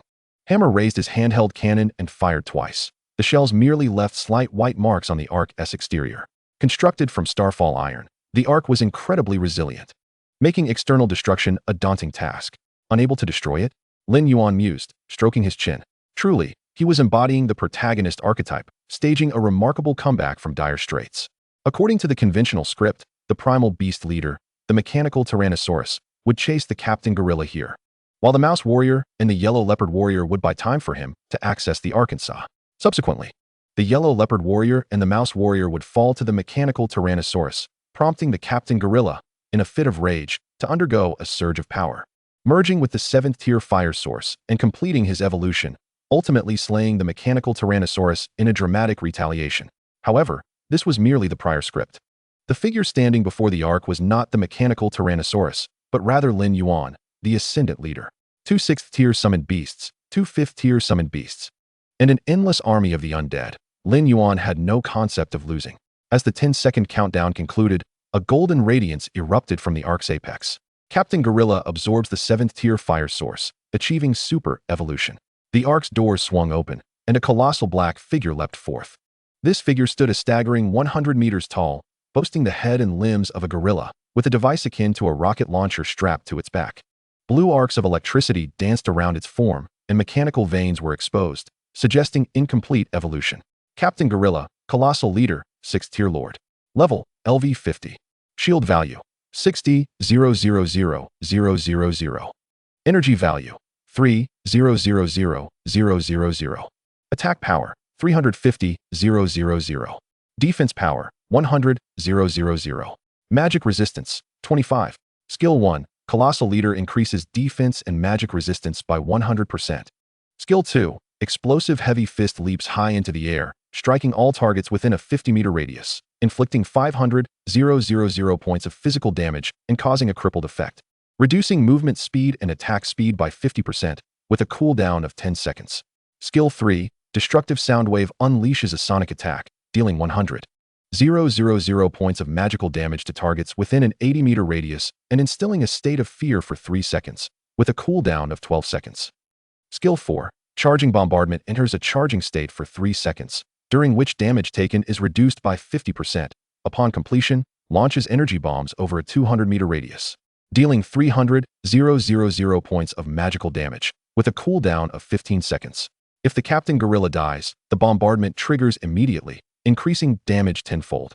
Skill 5. Biological Legion activates the power of the fire source, periodically generating biomechanical warriors on the surface, who possess 1% of the Captain Gorilla's attributes. Skill 6. Static Electric Aura upon entering combat, randomly inflicts electrical shocks on targets within range every second, dealing 50,000 points of magical damage. Chapter 154. What does it mean for a deity to descend? The energy of the 7th-tier fire source is exceedingly volatile, granting the Captain Gorilla a form of evolution. Were it not for the defects in its body, the Captain Gorilla could have even ascended to the 7th tier. The Captain Gorilla flexed its massive frame, its truck-sized eyes fixed upon Lin Yuan, thick arms pounding heavily on the ground. Ascendant Leader, you have annihilated the primal beasts? The Captain Gorilla did not immediately attack. Instead, it shook its head, searching for the remaining traces of the Colossal. Finding no living beings, it instead stumbled upon the shattered remains of the Mouse Warrior and the Yellow Leopard Warrior. You have slain the Yellow Leopard Warrior and the Mouse Warrior. The Captain Gorilla's voice brimmed with fury as it questioned, the Colossal does not make enemies of anyone. Why have you done this? Why? Lin Yuan raised a hand slightly, elevating his throne. Leaning back, he retorted, it's simply that your Colossal is utterly inept, unable to even handle a mere primal beast, reduced to a pitiful state. Lin Yuan's hand gently tapped against the armrest of the throne. Your worthless subordinates have perished. Now it is your turn. Eliminate him. Lin Yuan had always preferred decisive action, eschewing hesitation. After all, wasn't it merely a 6th-tier gorilla? I possess 2 6th-tier combatants. I fear you not. With a mere command from Lin Yuan, Ali charged forth, wielding the Darkborn Demon sword against the gorilla captain. Iron Hammer, with fervor, propelled himself off the ground, executing a valiant leap akin to a cannonball aimed at the gorilla captain, while Alan transformed into the War Ancient Tree, swinging his colossal axe to shake the very earth beneath them, drawing attention to himself. As for Agwai, he raised his hand to unleash a bone storm, tearing off his cloak to drape it over the bones, fervently waving it as he shouted, the behemoth fears no challenge. The gorilla captain pounded his chest, initiating a charged bombardment. With his already formidable defense and magical resistance, coupled with a 50 damage reduction during the charging phase, the damage inflicted by Ali, Iron Hammer, and Alan was exceedingly limited. Observing this, Lin Yuan retreated decisively. 3 seconds later, he raised his hand, summoning Ali, Iron Hammer, and Alan to his side.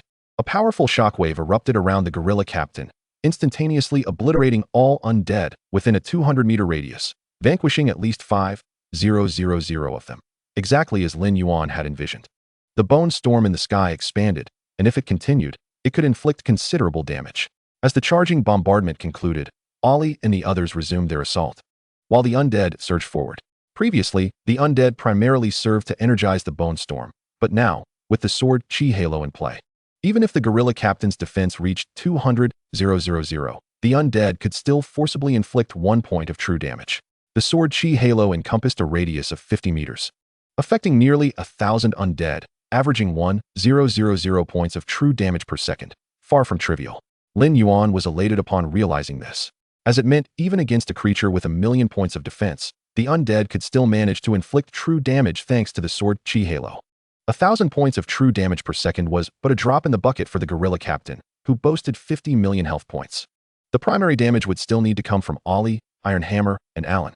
At level 31, Alan possessed over 1.3 million health points, and with the enhancement from the Seed of Life, his attack power soared to a staggering 240,000, capable of dealing over 30,000 damage with a standard strike and exceeding 200,000 with his crushing strike. Haha, repugnant gorilla, do not evade. Let us engage in battle. Alan easily succumbed to a frenzied state during combat, and now was no exception. His mind was entirely consumed by the fight, and no one but Lin Yuan could compel him to cease. Perhaps it was Alan's reckless behavior that incited the gorilla captain's ire, for he fixed a fierce gaze upon Alan, opening his massive maw in a roar, "Be obliterated." The destructive soundwave activated, plunging Alan and his companions into a state of terror. Ollie swiftly broke free, but Alan and Iron Hammer lacked skills to dispel the control, remaining stationary in a daze.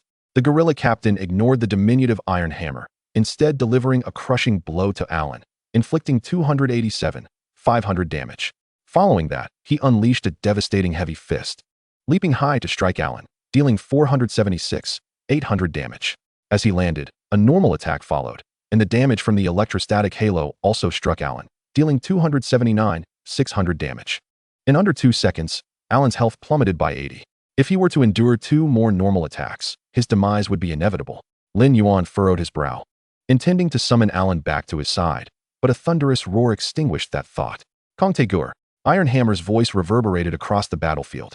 With that proclamation, Iron Hammer activated the Divine Descent, instantly transforming from a 1.5-meter-tall dwarf into a 4-meter-tall giant. Upon activation, his size increased. His strength and endurance surged by 300, and he gained magical immunity. Iron Hammer, originally possessing 960,000 health points, now boasted 2.8 million. With the War King talent enhancing his resilience, he enjoyed an 80 damage reduction. He hurled the mechanical power Warhammer with great force, dealing 1,087,390 damage. Boom. The immense force staggered the gorilla captain back several meters. Iron Hammer raised his hand to reclaim the Warhammer, then leapt fiercely into the air, delivering a thunder strike. The gorilla captain stumbled, collapsing to the ground and kicking up a cloud of dust. As the saying goes, strike while the iron is hot. Iron Hammer aimed the dragon tooth handheld cannon at the gorilla captain's head and unleashed a barrage of shots. Coordinated fire. 1, 420, 500. 863, 790. The onslaught concluded, stripping the gorilla captain of 5 million health points. At that moment, bolstered by his tenacity talent's remarkable recovery ability, Alan rejoined the fray. The ancient tree of war executing frenzied strikes upon the gorilla captain's head. The gorilla captain roared in fury, rising from the ground, his gaze burning with rage as he glared at Iron Hammer and Alan. Giant Legion, attack. The gorilla captain activated his 5th skill, Biological Legion, and in an instant, thousands of mechanical creatures were birthed around him. Finally, the moment Lin Yuan had awaited had arrived. Ollie, commence your performance. Previously, Ollie had merely been using minor skills to whittle down the enemy, refraining from activating his ultimate ability, waiting for this precise moment. With a wave of Lin Yuan's hand, Iron Hammer appeared at his side, and thereafter, Lin Yuan temporarily transferred Iron Hammer's attributes to Ollie. With Iron Hammer's Divine Descent activated, Ollie's health surged past 2.8 million, and his attack power reached 300,000. With this enhancement, Ollie's health exceeded 3.5 million, and his attack power soared to a terrifying 500,000. Chapter 155, Soul Rend. If not for the Darkborn Archmage being on cooldown, Ollie's attack power could have been further amplified. Grasping his sword with one hand, Ollie leapt high into the air, executing the Soul Rend. A grayish sword light flashed, and the gorilla captain was grievously wounded, suffering 16,437,000 damage. The Soul Rend, undeniably an SS tier skill, unleashed a staggering 16 million points of damage with a single strike. Yet, this was merely the beginning. Upon striking its target, the Soul Rend ensnares the foe in a state of fragmentation for 3 seconds, during which all damage inflicted is accumulated. When this state concludes, the target suffers an additional 50% damage. Some may question the efficacy of a mere 3 seconds, suggesting it only allows for the casting of 2 skills, which seems rather mediocre. However, this assessment does not pertain to Ollie. In those 3 seconds, Ollie could conjure a tempest of slaughter. He hurled the Abyssal Demon Sword, executing the Void Slash not once, but in a relentless succession. Each time a foe fell to the Void Slash, the cooldown was reset. Currently, the captain of the guerrillas was surrounded by tens of thousands of mechanical warriors, and the Abyssal Demon Sword spun at high speed, summoning a crimson whirlwind. Sensing the dire predicament, the captain promptly initiated a charged bombardment, mitigating 50% of incoming damage, totaling 139,000 points. Even after this reduction, Ollie's assault still dealt a remarkable 1,000,000 damage. Following the barrage, the captain's health dwindled to 28 million, with the Soul Rend's duration reduced to just 2 seconds. Ollie summoned the full might of the Abyssal Demon Sword, transforming it into a streak of red lightning that danced around the captain's form. As Ollie's mana diminished, he unleashed 12 Void Slashes in under 2 seconds, leaving the captain with a mere 11 million health. As the Soul Rend state concluded, the captain's health plummeted to 763,800. This exemplifies the terrifying potential of the SS tier skill, Soul Rend. Within that brief interval, Ollie inflicted over 18 million damage, and upon the Soul Rend's expiration, the captain endured an additional 7 million damage, reducing his health to a precarious 3 million. The captain's charged bombardment concluded, and Ollie sheathed the Abyssal Demon Sword, turning to depart.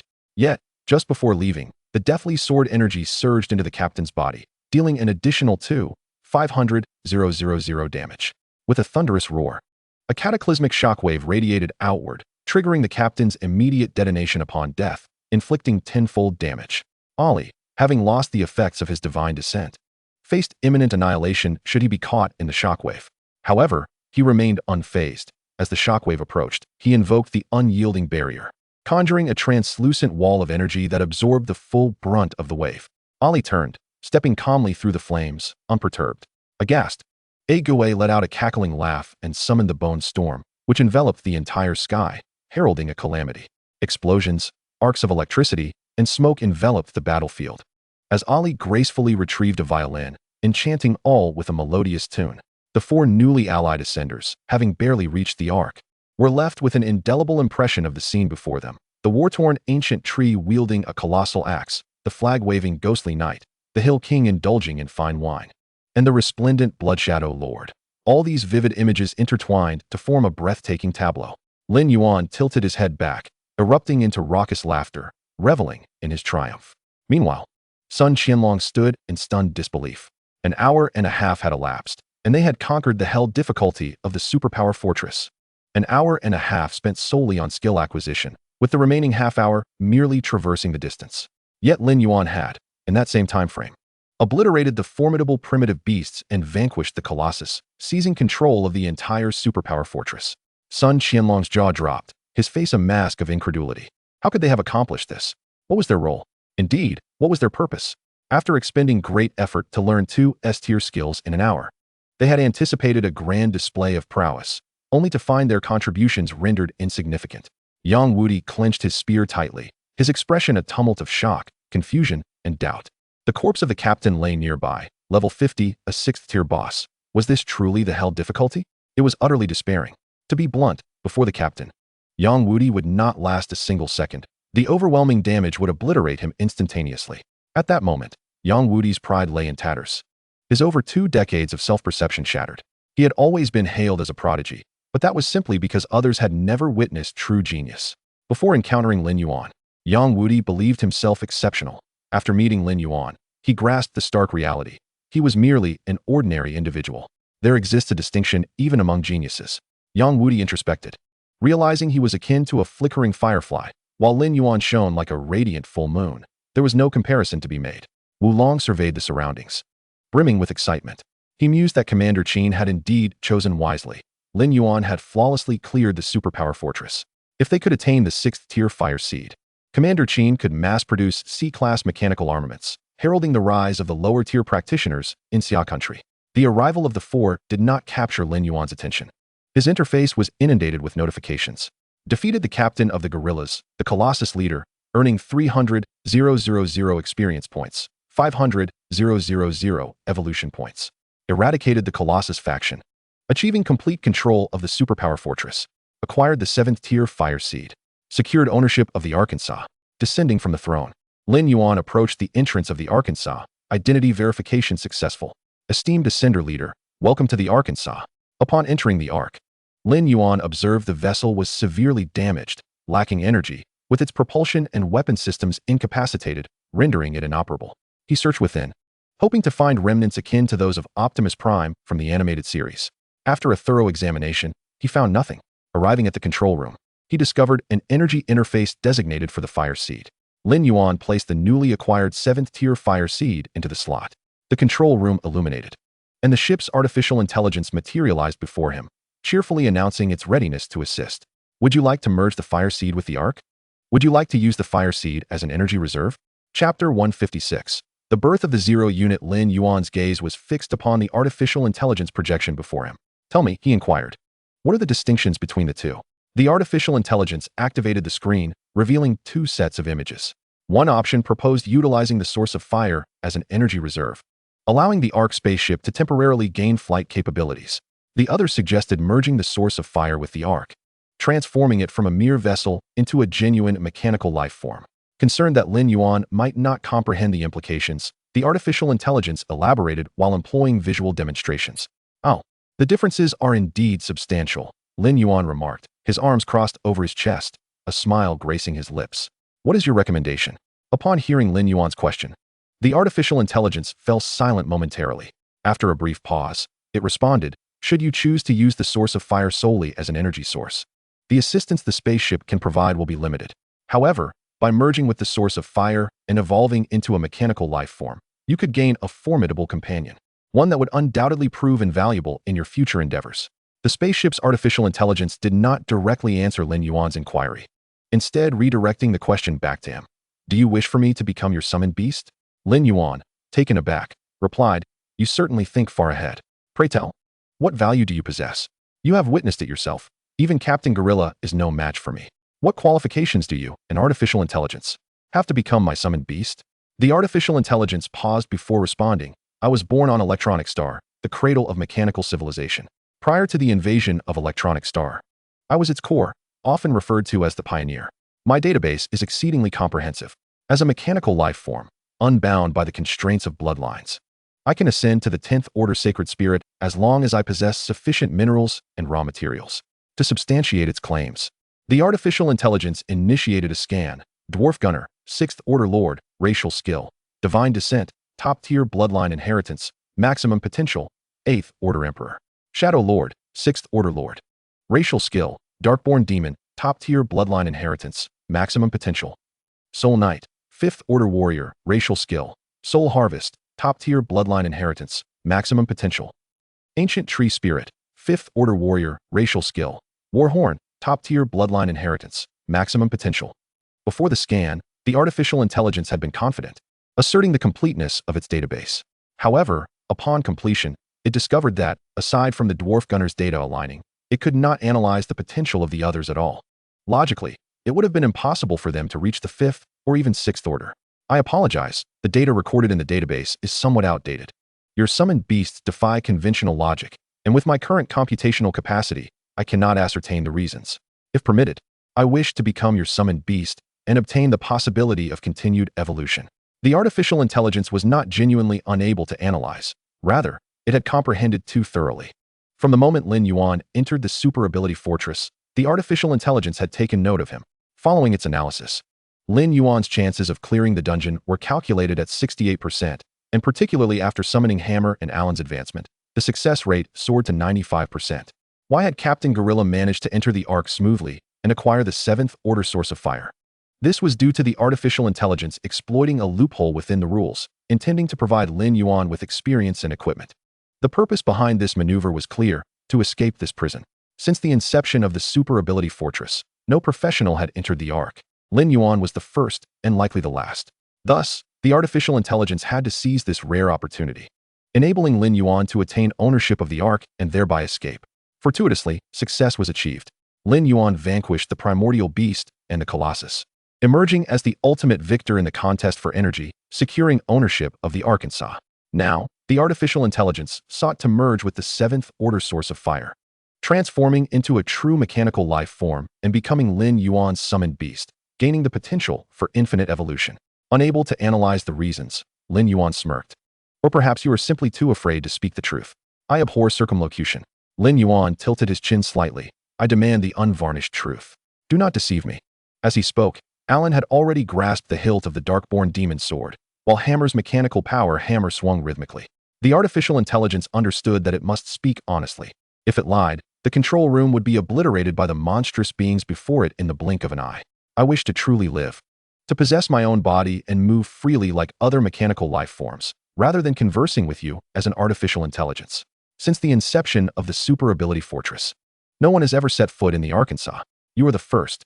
In you, I see limitless possibilities. If allowed, I hope to follow in your wake and witness your ascent to greatness. Just moments ago, cackling with glee, the demon ghost fell silent, suddenly aware of a new rival. To witness your ascent to greatness, it scoffed. Who would have thought the artificial intelligence would resort to flattery? Truly remarkable. Upon the conclusion of the artificial intelligence's speech, Lin Yuan nodded slightly, acknowledging the truth in its words. If that is the case, I shall reluctantly accept you. However, you must wait in line behind another summoned beast. Let us assign you a name. Referring to you as just artificial intelligence is rather inconvenient. Henceforth, you shall be known as Zero.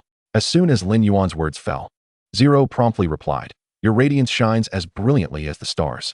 I, Zero, shall faithfully serve you until the end of the universe. Lin Yuan chuckled, appreciating the sweetness of its words. Merge with the seventh-order source of fire. Upon confirming the fusion, the source of fire erupted with an unparalleled brilliance, casting a wondrous glow that enveloped the entire Arkansas. The previously damaged sections were rapidly restored, and the Ark was rejuvenated. Oh, it is no longer appropriate to refer to it as the Ark. It should henceforth be called the Zero Unit. The overall structure of the Zero Unit resembled a triangle, measuring 50 meters in length and 30 meters in width, enveloped in a pitch-black hue devoid of any blemish, mysterious and imposing from a distance. Seated within the cockpit, Lin Yuan's smile broadened. Look, although the Zero Unit is merely 50 meters now, with continual evolution, it is destined to one day transform into a starship. Zero, show me your transformation. No man could resist the allure of a true transforming robot, and Lin Yuan was no exception. The moment the command for transformation was issued, the Zero Unit began to contort and fold, its triangular body reshaping as the wings rapidly retracted and reassembled into the robust arms of a robot. The sharp nose bent downwards, evolving into the commanding head of the robot. Chapter 157. Transformers are the romance of men. As the head emerged, its deep, pool-like eyes ignited with a crimson glow, exuding an air of mystery. From the lower part of the body extend two robust mechanical legs, firmly standing on the ground. The pitch-black exterior glimmers with a metallic sheen, faintly illuminating the darkness. The lines are rigid yet fluid, exuding an overwhelming sense of power. With the transformation complete, Zero extends his right hand and clenches it into a fist, striking a remarkably striking pose. Lin Yuan, filled with excitement, rubs his hands together. This is the feeling. Indeed, the moment of transformation is the most impressive. However, the allure fades quickly. No sooner has the transformation ended than the control room begins to flash with warnings. Insufficient energy. Lin Yuan, somewhat at a loss for words, retrieves a fifth-tier fire seed from his backpack to temporarily serve as Zero's energy reserve. Zero descend. Emerging from the Zero Unit, Lin Yuan strides to the location of Captain Gorilla's demise. The area bears the scars of a cataclysmic explosion, with a crater measuring 100 meters in diameter and 30 meters deep, populated by numerous undead, dispatched by a ghost to collect the spoils of war. As a Lord-level boss, Captain Gorilla dropped 3 pieces of equipment upon his defeat, 2 epic items and 1 legendary one. Energy Battle Axe, One-Handed Axe. Quality, Epic. Equipment requirement, Strength 8,000. Attributes, Strength 4,000, Endurance 4,000. Feature 1. Normal attacks can accumulate energy, gaining 10 points each time, upon reaching 100 points. The next skill will deal double damage. Feature 2. Attack speed increased by 50. Unstable Energy Core Trinket. Quality, Epic. Equipment requirement, Intelligence 5,000. Attributes, Intelligence 3,000, Endurance 3,000. Feature 1. Skill damage fluctuates randomly between 90 and 130. Feature 2. There is a chance of explosion upon the death of a summoned creature, dealing magical damage equal to 10 of the creature's maximum health. Enhanced Sniper Scope Trinket. Quality, Legendary. Equipment requirement, Ranged, Agility 10,000. Attributes: Strength 5,000, Agility 8,000. Feature 1. Increases range damage by 1 for every meter, up to a maximum of 500. Feature 2. Attacks ignore target shield effects. Feature 3. Your vision will not be obstructed by any object. Upon reviewing the attributes of the equipment, Lin Yuan's expression turns peculiar. Both the enhanced sniper scope and the energy battle axe are tailor-made for the hammer. Goodness, this trip to the dungeon has equipped the hammer splendidly. He hands the 2 pieces of equipment to the hammer. Here you go, the axe and the scope. Oh, the hammer is truly fortunate. After receiving the gear, the hammer is ecstatic, especially with the scope, which he incessantly fiddles with, utterly enamored. I wish I could have a drink to celebrate. This is legendary equipment, and there are hardly any of these in Ironforge. Upon hearing Ironforge, Lin Yuan is not the least surprised. You must indeed be a Copperbeard, right? A king of the hills cosplaying as a gunslinger. What a sight. Having given the 2 pieces of equipment to the hammer, Lin Yuan passes the remaining unstable energy core to a ghost, who is, after all, the only spellcaster in the team, and the second feature suits him well. The chance of an explosion upon the death of a summoned creature, while not high in damage, can be overwhelming in numbers. A sea of undead could easily overwhelm you. While Lin Yuan reviews the equipment, the quartet stands quietly nearby, still startled by 0 Unit's transformation. Though they all came together, Lin Yuan first established his own faction, becoming the leader of the Ascenders, then proceeded to annihilate the primitive beasts and the behemoth, successfully seizing control of the super energy fortress. And now he can even pilot a mecha. It's simply astonishing. They, meanwhile, spent an arduous hour in the rookie training camp just to learn 2 S-rank skills. And having just emerged from the novice village, they received the notification that a decisive battle was about to commence, marking the end of this dungeon. After enduring considerable hardship to reach the final battleground, they find Lin Yuan's settlement screen, realizing they had not participated in the entire combat process. This outcome has collectively shattered their morale, with the appearance of the 0 Unit plunging them into an existential crisis. Transformable aircraft exist in Blue Star, but the powerful physique and imposing appearance of the 0 Unit are evidently far superior to anything they have encountered before. Sun Qianlong swallows hard. I feel like that transformer could knock me out with a single punch. No need to feel. That is indeed the fact, Wu Longqing replies fervently. This is undoubtedly a 6th tier or above machine. Its combat prowess utterly eclipses ours, comparable to a level 50 professional. The only drawback is the absence of ranged weaponry. So, Lin Yuan possesses a transformer on par with a level 50 professional. Tao Xiaomao exclaims, her voice thick with envy. How cool. Lin Yuan prepares to begin settling matters. Before doing so, he inquires if there are any valuable spoils worth taking. 0. Are there any items or equipment we can take from the super energy fortress? There is a 6th tier fire seed in the rookie training ground. 0 replies without hesitation. And in the energy center, there are 50 million energy crystals. Then what are we waiting for? Lin Yuan enters the 0 Unit, gesturing grandly. Target, rookie training ground, and energy center. After the looting is complete, Lin Yuan initiates the settlement process. An hour and 35 minutes have elapsed since Lin Yuan and his party entered the super energy fortress. Outside, the portal to the super energy fortress emanates a black light akin to ink, instilling a sense of trepidation simply by gazing upon it. Ma Jiangwo paces back and forth, hands clasped behind his back, already anxious after an hour and a half. What on earth is happening inside? How far along are these kids? Surely there can't be any danger? Xiaolin glances at Ma Jiangwo. Why are you fidgeting? Can't you sit still for a moment? You're a grown man, yet you lack patience. Life and death are determined by fate, wealth by heaven. If these kids Haven T emerged, it signifies they are not in danger. Besides, Lin Yuan is here. As long as the others don't act recklessly, there should be no peril. Ma Jiangwo, having been reproached by Xiao Lin, begrudgingly sits down. It's not that I lack patience, Xiao Lao. It's just that I can't shake my worries. Our Northeast Province isn't as affluent as yours. It took considerable effort to cultivate a Sun Qianlong, and I'm counting on him to take over. It's not that I don't trust Lin Yuan. Even he has his limits. The battlefield is ever-changing, and he can't oversee everything. Moreover, as a fragile summoner, should anything go awry, the losses would be catastrophic. Congratulations to Lin Yuan's team for successfully clearing the super energy fortress, hell difficulty, in 1 hour and 38 minutes. Let us celebrate their achievement. Congratulations to Lin Yuan's team for successfully clearing the super energy fortress, hell difficulty, in 1 hour and 38 minutes. Let us celebrate their achievement. Congratulations to Team Lin Yuan for successfully conquering the super ability fortress, hell difficulty, in a remarkable time of 1 hour and 38 minutes. Let us all cheer for their accomplishment. Chapter 158. The astonishment induced by the super ability training ground. Before Ma Jiangwo could finish his sentence, The notification for clearing the dungeon appeared, and Lin Yuan, along with the 4 members of the soy sauce team, materialized at the entrance of the dungeon, victorious.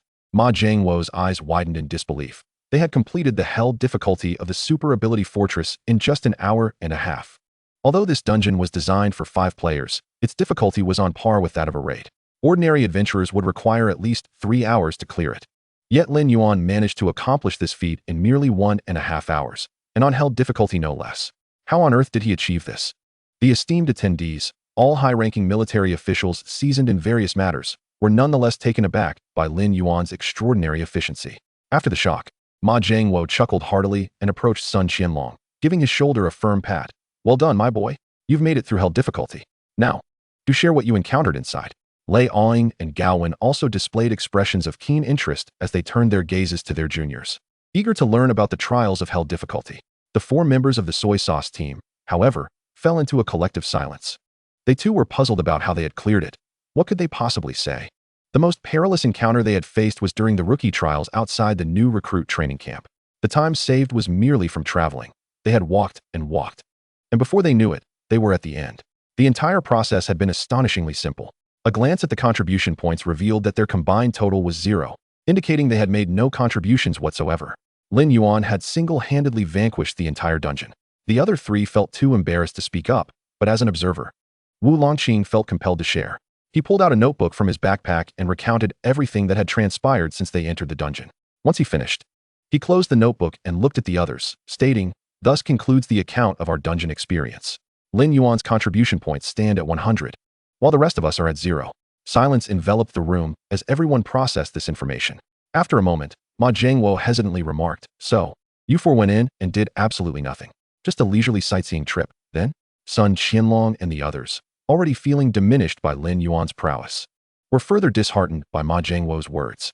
They wished they could find a hole to hide in, embarrassed to face anyone after having entered the dungeon with such confidence, only to emerge feeling utterly deflated. Upon realizing that Lin Yuan had single-handedly cleared the dungeon, all eyes turned to him. Lin Yuan, meanwhile, was engrossed in examining the notification panel. Successfully cleared super ability fortress, hell difficulty, experience points, 100,000, evolution points, 3, 200. Defeated behemoth, primitive beast. Perfectly cleared super ability fortress, hell difficulty, received super ability training ground placement crystal, evolution points, 200,000. Perfectly cleared super ability fortress, hell difficulty, hell pioneer progress, 25. As the calculations concluded, a crystal the size of an egg appeared in Lin Yuan's hand. Super ability training ground trial dungeon, placement crystal. Challenge level, all levels. Difficulty, difficult nightmare. Reward, skill BS. Restriction, can only be challenged once per week. The others, upon witnessing the sudden emergence of the dungeon placement crystal in Lin Yuan's hand, immediately became agitated. Xiao Lin laughed heartily and approached Lin Yuan, exclaiming, "Ha! Well done, Lin. What a splendid performance." With his hands clasped in front of him, he beamed at the others. "Apologies, everyone. It appears this year's competition will again see Lin take the top spot." Xiao Lin's jubilance stood in stark contrast to the others' moods, which had soured. They had anticipated a fierce battle, yet Lin Yuan's presence had transformed the contest into a mere showcase of his talents, leaving the others feeling utterly sidelined. Luo Yuchang's lips curled into a slight smile, curious about what treasures Lin Yuan had acquired this time. "Nothing of great significance," Lin Yuan replied, handing the dungeon placement crystal to Luo Yuchang. "Just an ordinary trial dungeon. The highest reward can only yield an S-level skill. You may handle it as you wish." Lin Yuan spoke sincerely, as he already possessed numerous SS-level skills, and even had some SSS-level skills in his inventory. S-level skills no longer piqued his interest, leading him to regard the value of this trial dungeon as rather mundane. Luo Yuchang raised an eyebrow, intrigued by Lin Yuan's nonchalant assertion that the highest reward could only be an S-level skill. Picking up the dungeon placement crystal for inspection, her eyes widened in astonishment as she absorbed the information it contained. A trial dungeon for all levels, with a maximum potential reward of an S-level skill? The least one can obtain is a B-level skill? This is what you call an ordinary trial dungeon? Luo Yuchang found herself at a loss for words. While one might accuse Lin Yuan of boasting, he undeniably had the credentials to do so, possessing multiple SS-level skills, and even some SSS-level skills. His ability to dismiss S-level skills as ordinary was a privilege few could claim. Among those present, including Qin Liang, who possessed an S-level skill, such opportunities were rare, and none would let the chance to acquire an S-level skill slip by. President Luo, what do you mean by S-level skills? Ma Jingwo's eyes were fixated on the dungeon placement crystal in Luo Yuchang's hand. Is this trial dungeon akin to the Courage Realm, where everyone can enter without penalty for failure? Indeed, Luo Yuchang affirmed, sharing the information regarding the dungeon placement crystal. A collective gasp filled the room as they processed the details of the super ability training ground. Good heavens! Lei Awing exclaimed, rising abruptly. The word impressive echoed in the minds of all present. This trial dungeon was extraordinary, with weekly challenges open to all level adventurers. It implied that even low-level practitioners could potentially acquire S-level skills. Simply astonishing. President Luo, Ma Jingwo began, but Luo Yuchang anticipated his question. She carefully tucked away the dungeon placement crystal and, with an indifferent expression, stated, I will place this dungeon in Tianfeng City. Upon hearing this, the others sighed in unison. The dungeon was Lin Yuan's spoils. He could place it wherever he chose, and none had the right to contest his decision. At most, I will make a trip to Tianfeng City once a week. Although it may be somewhat arduous, the pursuit of an S-class skill makes it worthwhile. Qin Liang glanced at the reactions of others, a slight smile gracing his lips. Very well, I trust there are no objections to this year's martial arts competition champion.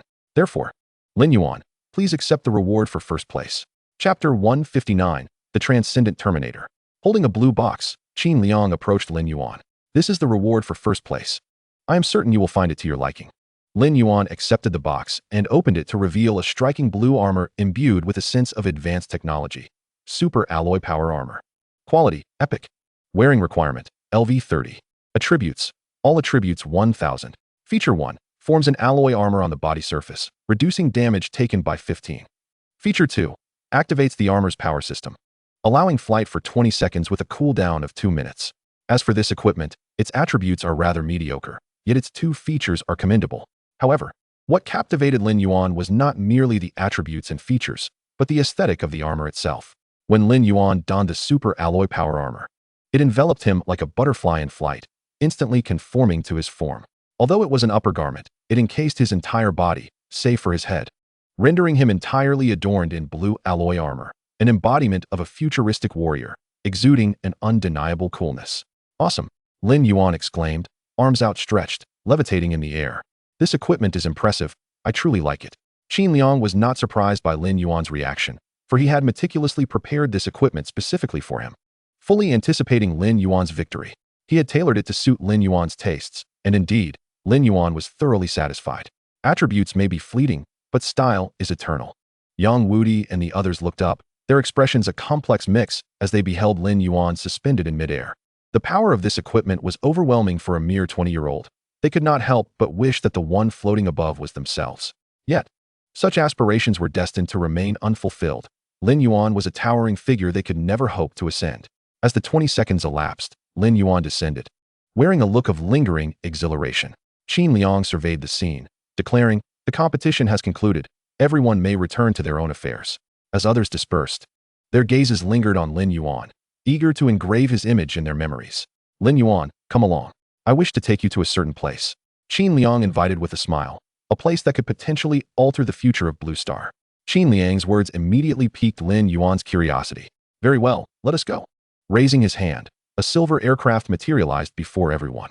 President Luo and Elder Qiao, you should join us as well. The group boarded the aircraft and en route. Qin Liang inquired, Lin Yuan, have you obtained the 6th tier fire seed source this time? Yes, Lin Yuan nodded. I have one 6th tier fire seed source. In truth, Lin Yuan had not only secured a 6th tier fire seed source, but had also acquired a 7th tier one, albeit the latter had been absorbed by Zero. The 5th tier fire seed source was temporarily serving as energy for Zero, leaving Lin Yuan with one idle 6th tier fire seed source. Upon hearing Lin Yuan's affirmative response, Qin Liang's expression grew serious.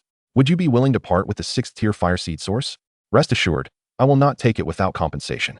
Name your price, or let me know what items and equipment you require, and I shall offer you something in exchange. Oh, it's nothing, Lin Yuan said, retrieving the 6th tier fire seed source from his backpack and handing it to Qin Liang. Since it's you, Qin Shuai, I naturally must oblige. Qin Liang was known for his integrity. His request was certainly not self-serving. It seemed this 6th tier fire seed source was indeed connected to Qin Liang's earlier statement about altering the future of Blue Star. For the sake of Xia country, and even the future of Blue Star, what was a mere 6th tier fire seed source in comparison? I possessed the vision to understand this. Lin Yuan was not inherently magnanimous. He could be quite vindictive. If someone wronged him, he would find a way to make them pay. Yet, when faced with matters of great importance, Lin Yuan was undeniably a man of honor. Moreover, while it may appear that Lin Yuan was offering something for free, one must consider to whom this favor was extended. Qin Liang, the highest leader of Xia country and the commander of the Demon Suppression Army, though no one had witnessed his prowess firsthand, was an unequivocal level 60 professional. 3 years prior, the Sakura nation had coveted a small island belonging to Xia country, intending to relocate it. At that time, Qin Liang happened to be near the island. Single-handedly, he battled against 500 professionals from the Sakura nation, including 5 level 60 elites. The outcome was that Qin Liang emerged unscathed, while all 500 professionals who dared to step onto that island perished. It was in that moment that other nations realized Qin Liang was not only exceptionally intelligent, but possessed an outrageous level of combat strength. Such an extraordinary individual had approached Lin Yuan, and how could Lin Yuan refuse such a request? Qin Liang was not a man prone to sentimentality. Once Lin Yuan offered the fire seed source, he accepted it with a smile. Lin Yuan, do not be overly astonished when we enter shortly. After approximately 10 minutes of flight, the aircraft arrived at a military base of the Demon Suppression Army. The group disembarked and followed Qin Liang into the depths of the base, a place shrouded in the highest secrecy.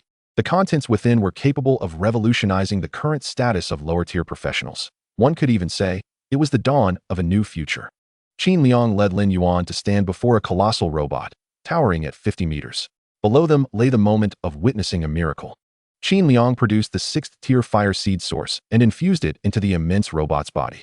Fusion of the fire seed source, Transcendent Terminator, activate. The robot's eyes ignited with blue light, and torrents of electricity surged across its form. Upon successful fusion, the robot diminished to a height of 3 meters, transforming into a formidable battle mech. Amidst the astonished gazes of the onlookers, Qin Liang approached the mech, which rapidly altered its shape to merge with him, elevating Qin Liang's level from 60 to 61. Thank you, Lin Yuan. If it weren't for you, I do not know how long it would have taken to complete my class advancement task. Qin Liang's voice was slightly somber as he became one with the mech, achieving the 3rd transition of the mechanic class, the Transcendent Terminator. Upon completing the transition, Qin Liang disengaged from the mech, which reverted to its original 50-meter robot form, commencing the production of kinetic battle armor. As soon as Qin Liang finished speaking, the robot sprang to life, and within a mere 2 minutes, a white set of power armor appeared before everyone. Type C power armor. Quality, bronze. Equipment requirement, LV1. Attributes, all attributes 5, defense 50, attack 30.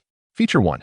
Active use creates an energy shield with 300 points of life, lasting for 12 seconds, cooldown time of 2 minutes. Feature 2. Every 30 seconds. An energy bullet can be accumulated, with a maximum of 5 rounds, each causing 50 points of damage. Chapter 160. The era-transcending power armor. Lin Yuan maintained a neutral expression, while Luo Yuchang and Xiao Lin were far less composed. The kinetic armor. It can be equipped at level 1, truly astonishing. Is this what Qin Shui referred to as something that could alter the future of Xia country? Indeed, it lives up to its reputation. Xiao Lin sighed. With the emergence of power armor, the days of the practitioners are likely to transform. Luo Yuchang nodded in agreement, acknowledging the sentiment, stating that with power armor, the success rate of new players in dungeons has significantly increased. Regardless of a practitioner's innate talent, it does not hinder their ability to clear the new trials. Those with exceptional talents can challenge warrior or even nightmare difficulties at lower levels. The more gifted the practitioner, the faster they will rise. As for those with average talents, relying on power armor, they can barely keep pace with the main forces. Qin Liang turned his gaze towards Lin Yuan, inquiring about his feelings regarding personally partaking in an event that could reshape the future of Xia country. It's all right, Lin Yuan replied nonchalantly. In his view, the attributes of the power armor were still somewhat lacking. An increase in its capabilities would be even better. Currently, its attributes are sufficient to clear the beginner dungeon at difficult levels, but it falls short for warrior or nightmare levels. Here, Lin Yuan did not refer to practitioners with high talent, but rather to the ordinary ones. Although the power armor is commendable, it does not possess the ability to dramatically alter fate. It is useful before level 10, but its effectiveness diminishes thereafter.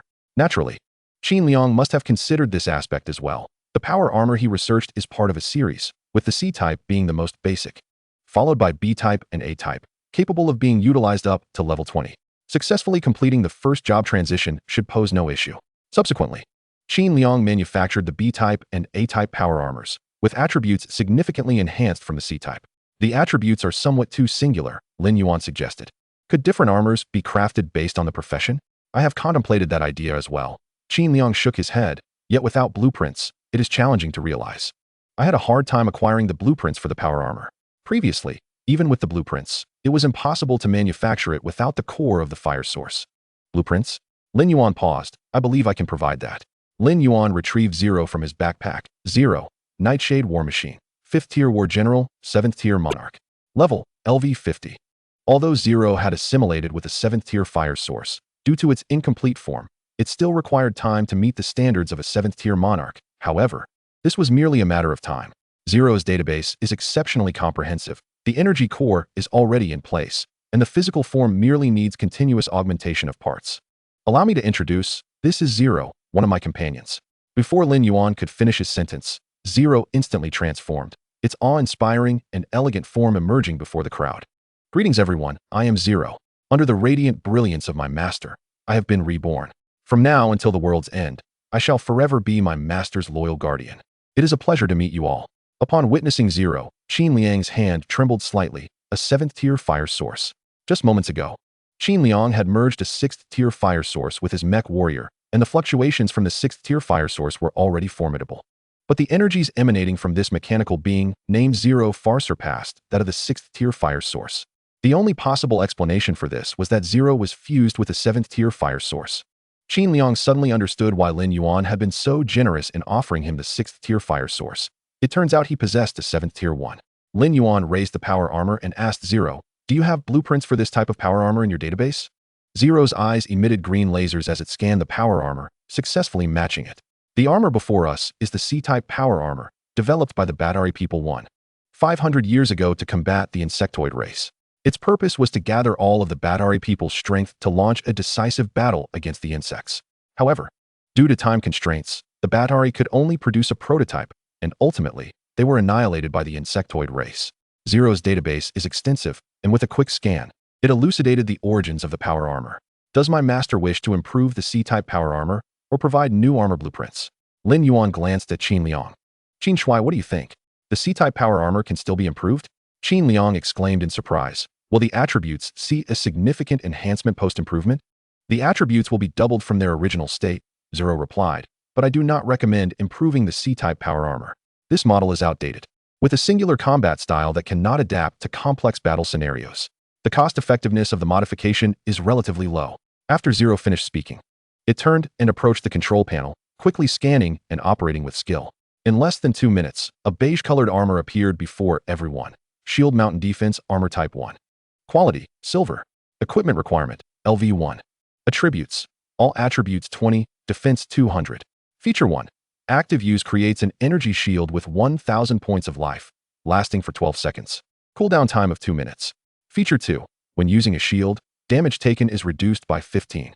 Upon seeing the attributes of the armor, everyone became agitated. Qin Liang's eyes widened in shock. The attributes of a level 1 armor are astonishing, with 20 points in all attributes and 200 points in defense. Even the boss in the beginner dungeon would struggle to inflict damage. Luo Yuchang gasped, quickly inquiring, are there other types besides the defense armor? Yes, Zero replied nonchalantly. Returning to the control panel, it crafted 2 more armors, one red and one blue, each with distinct styles. The red armor exudes aggression and is designed for offensive classes, while the blue armor is tailored for spellcasters. Sharp Assault Armor Type 1.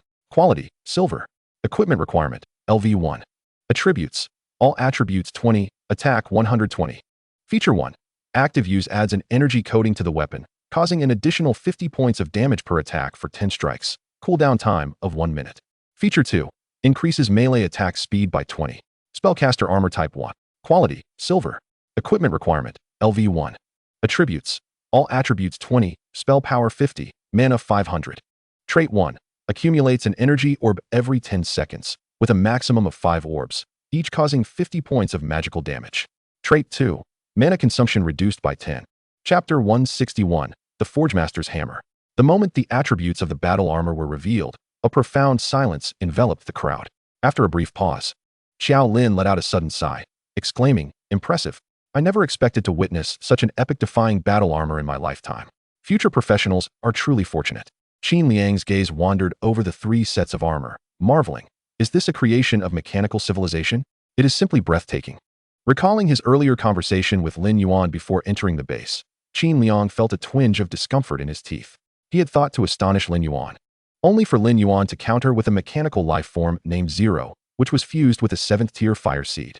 As if that weren't enough, this Zero possessed an enigmatic database, effortlessly producing 3 sets of armor that utterly eclipsed the power armor series they had painstakingly acquired. It was quite absurd. Beside them, Luo Yuchang's gaze flitted between Qin Liang and Lin Yuan, her expression impassive while she secretly chuckled, reveling in the irony of the situation. It was indeed a striking display of unwitting arrogance.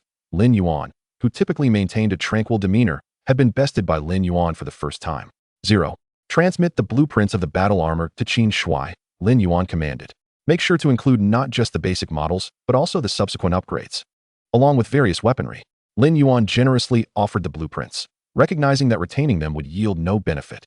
To him, these armors were merely average, as the pinnacle of armor reached only the platinum level, requiring 5 equipment slots.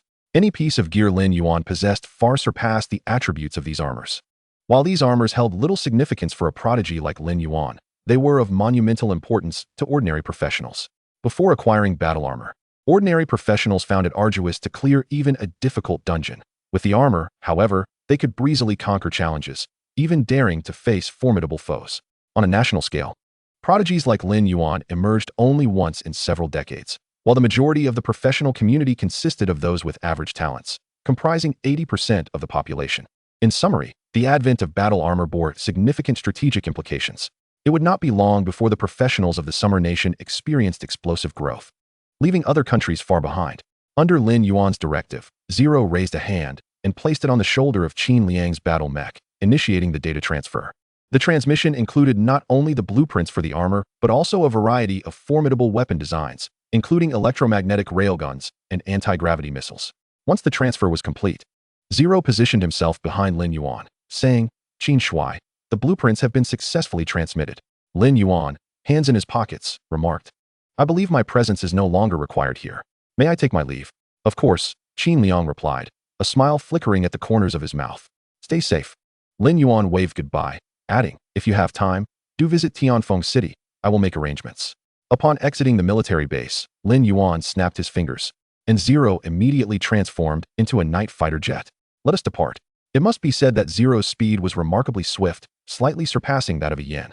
A yin sat silently, arms crossed, seemingly transformed since Lin Yuan's emergence from the super ability fortress, appearing rather sullen. Lin Yuan understood that a yin was feeling downcast due to not securing a formal position. Thus he planned to return to Tianfeng City and have Zero develop 2 games for a yin, believing this would lift a yan's spirits.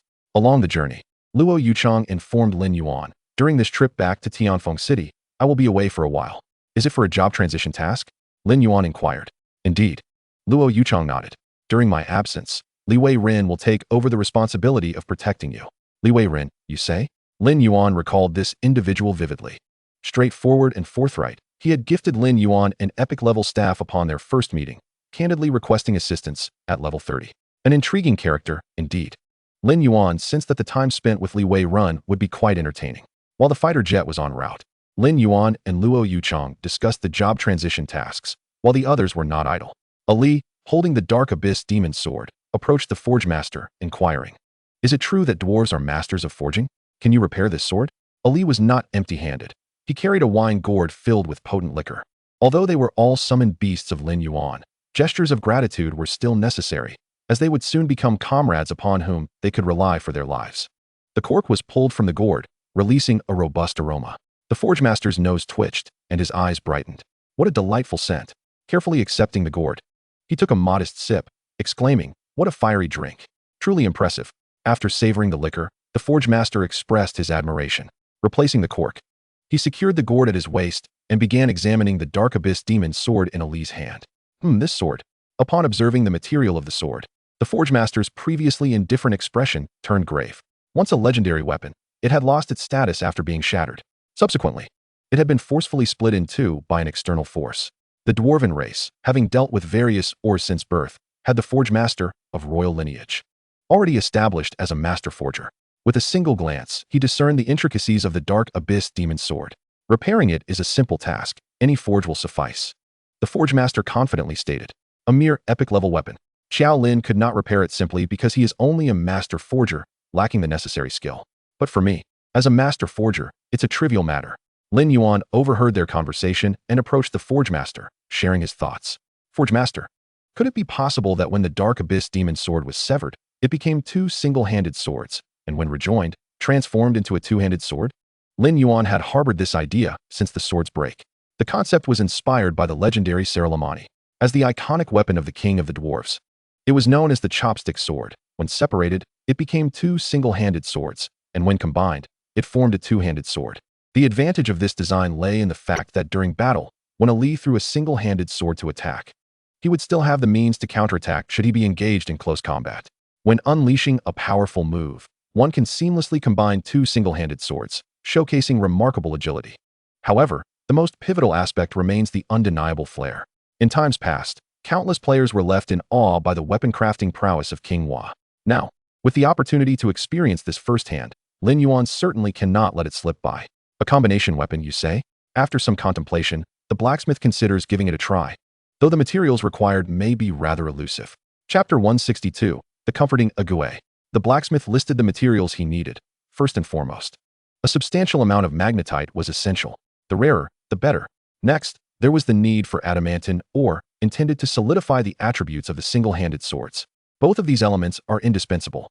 Lin Yuan nodded, acknowledging his understanding. He did not possess either of these ores, nor did the Adventurers Guild in Tianfeng City. It seems he must enlist the help of old Xiao to keep an eye out. Nearby, Luo Yuchong, having overheard Lin Yuan's need for rare ores, interjected. Don't you have 50,000 merit points? You might want to check the Demon Suppression Army app. Perhaps the rare ores you seek are available. Oh, how could I have forgotten about that? Lin Yuan exclaimed, pulling out his phone. He accessed the Demon Suppression Army's internal app, entered ore and metal, and after clicking search, a plethora of item listings emerged, numbering in the tens of thousands. Lin Yuan skimmed through the results. Most were common iron and copper ores, far too numerous to sift through in a short time. Thus, he handed his phone to the blacksmith, believing that such specialized tasks were best left to the experts. Blacksmith, these are all ores. See if any meet your needs. Once you've made your selections, let me know so we can place an order together. With the phone in hand, the blacksmith received a brief tutorial from Ollie and soon became adept at navigating the app. The two of them huddled together, diligently searching for the requisite ores. In a corner, a yin sat in a state of discontent. Unbeknownst to him, a Gue had taken a seat beside him and cackled. A yin, do not be disheartened. Although this time, Brother Hammer has become the fourth summoned creature of the Master, in my heart. The position of the fourth has always belonged to you. Among everyone, your combat prowess remains unparalleled, thus no one can shake your standing in the Master's esteem. You possess the ability, fear not. Becoming a summoned creature of the Master is merely a matter of time. What you are facing now is merely the trials one must endure before ascending to the Dragon God. When you become the Dragon God and look back on this, it will merely be a passage of trials. A Gue continued with his peculiar laughter, interspersed with cackling, and somehow, a yin understood. No need to develop games anymore, he declared, instantly reverting to his previous melodramatic demeanor. A Gue, you are right. Everything before me is merely a test I must face before becoming the Dragon God. A yin, fear no challenge. I must have disappointed Lin Yuan before. He surely wishes for me not to be lost in games and comics, thus employing this method to inspire me to grow stronger. Truly, he is the destined one I have recognized, and I now comprehend his good intentions. From this moment forth, I shall train diligently and become even stronger.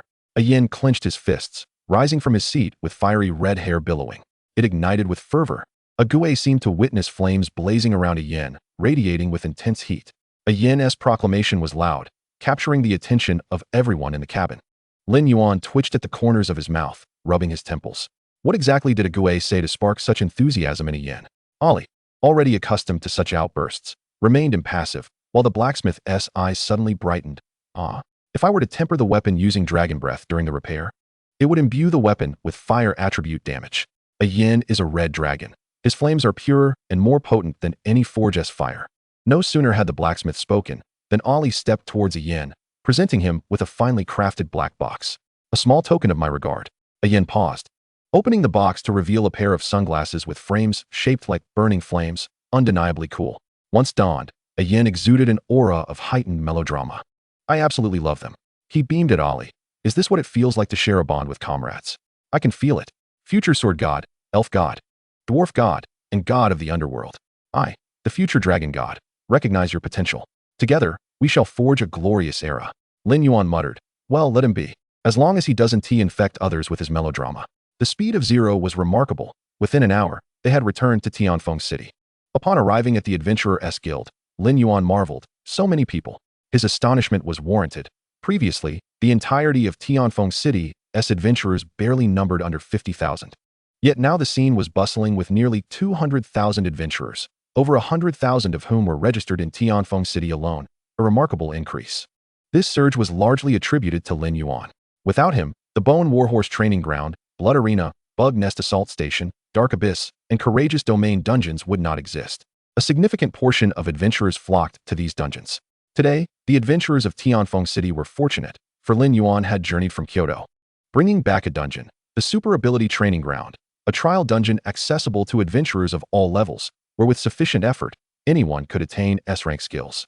Luo Yuchang summoned Lin Yandong to her side, handing him the crystal for the Super Ability Training Ground dungeon. As expected, Lin Yandong's eyes widened in astonishment, gazing intently at Lin Yuan. Brother Lin, did you create this as well? Indeed, Lin Yuan nodded. I had some matters to attend to in Kyoto and participated in the martial arts competition of the 4 great provinces. By chance, I cleared the hellish difficulty dungeon. Gasp.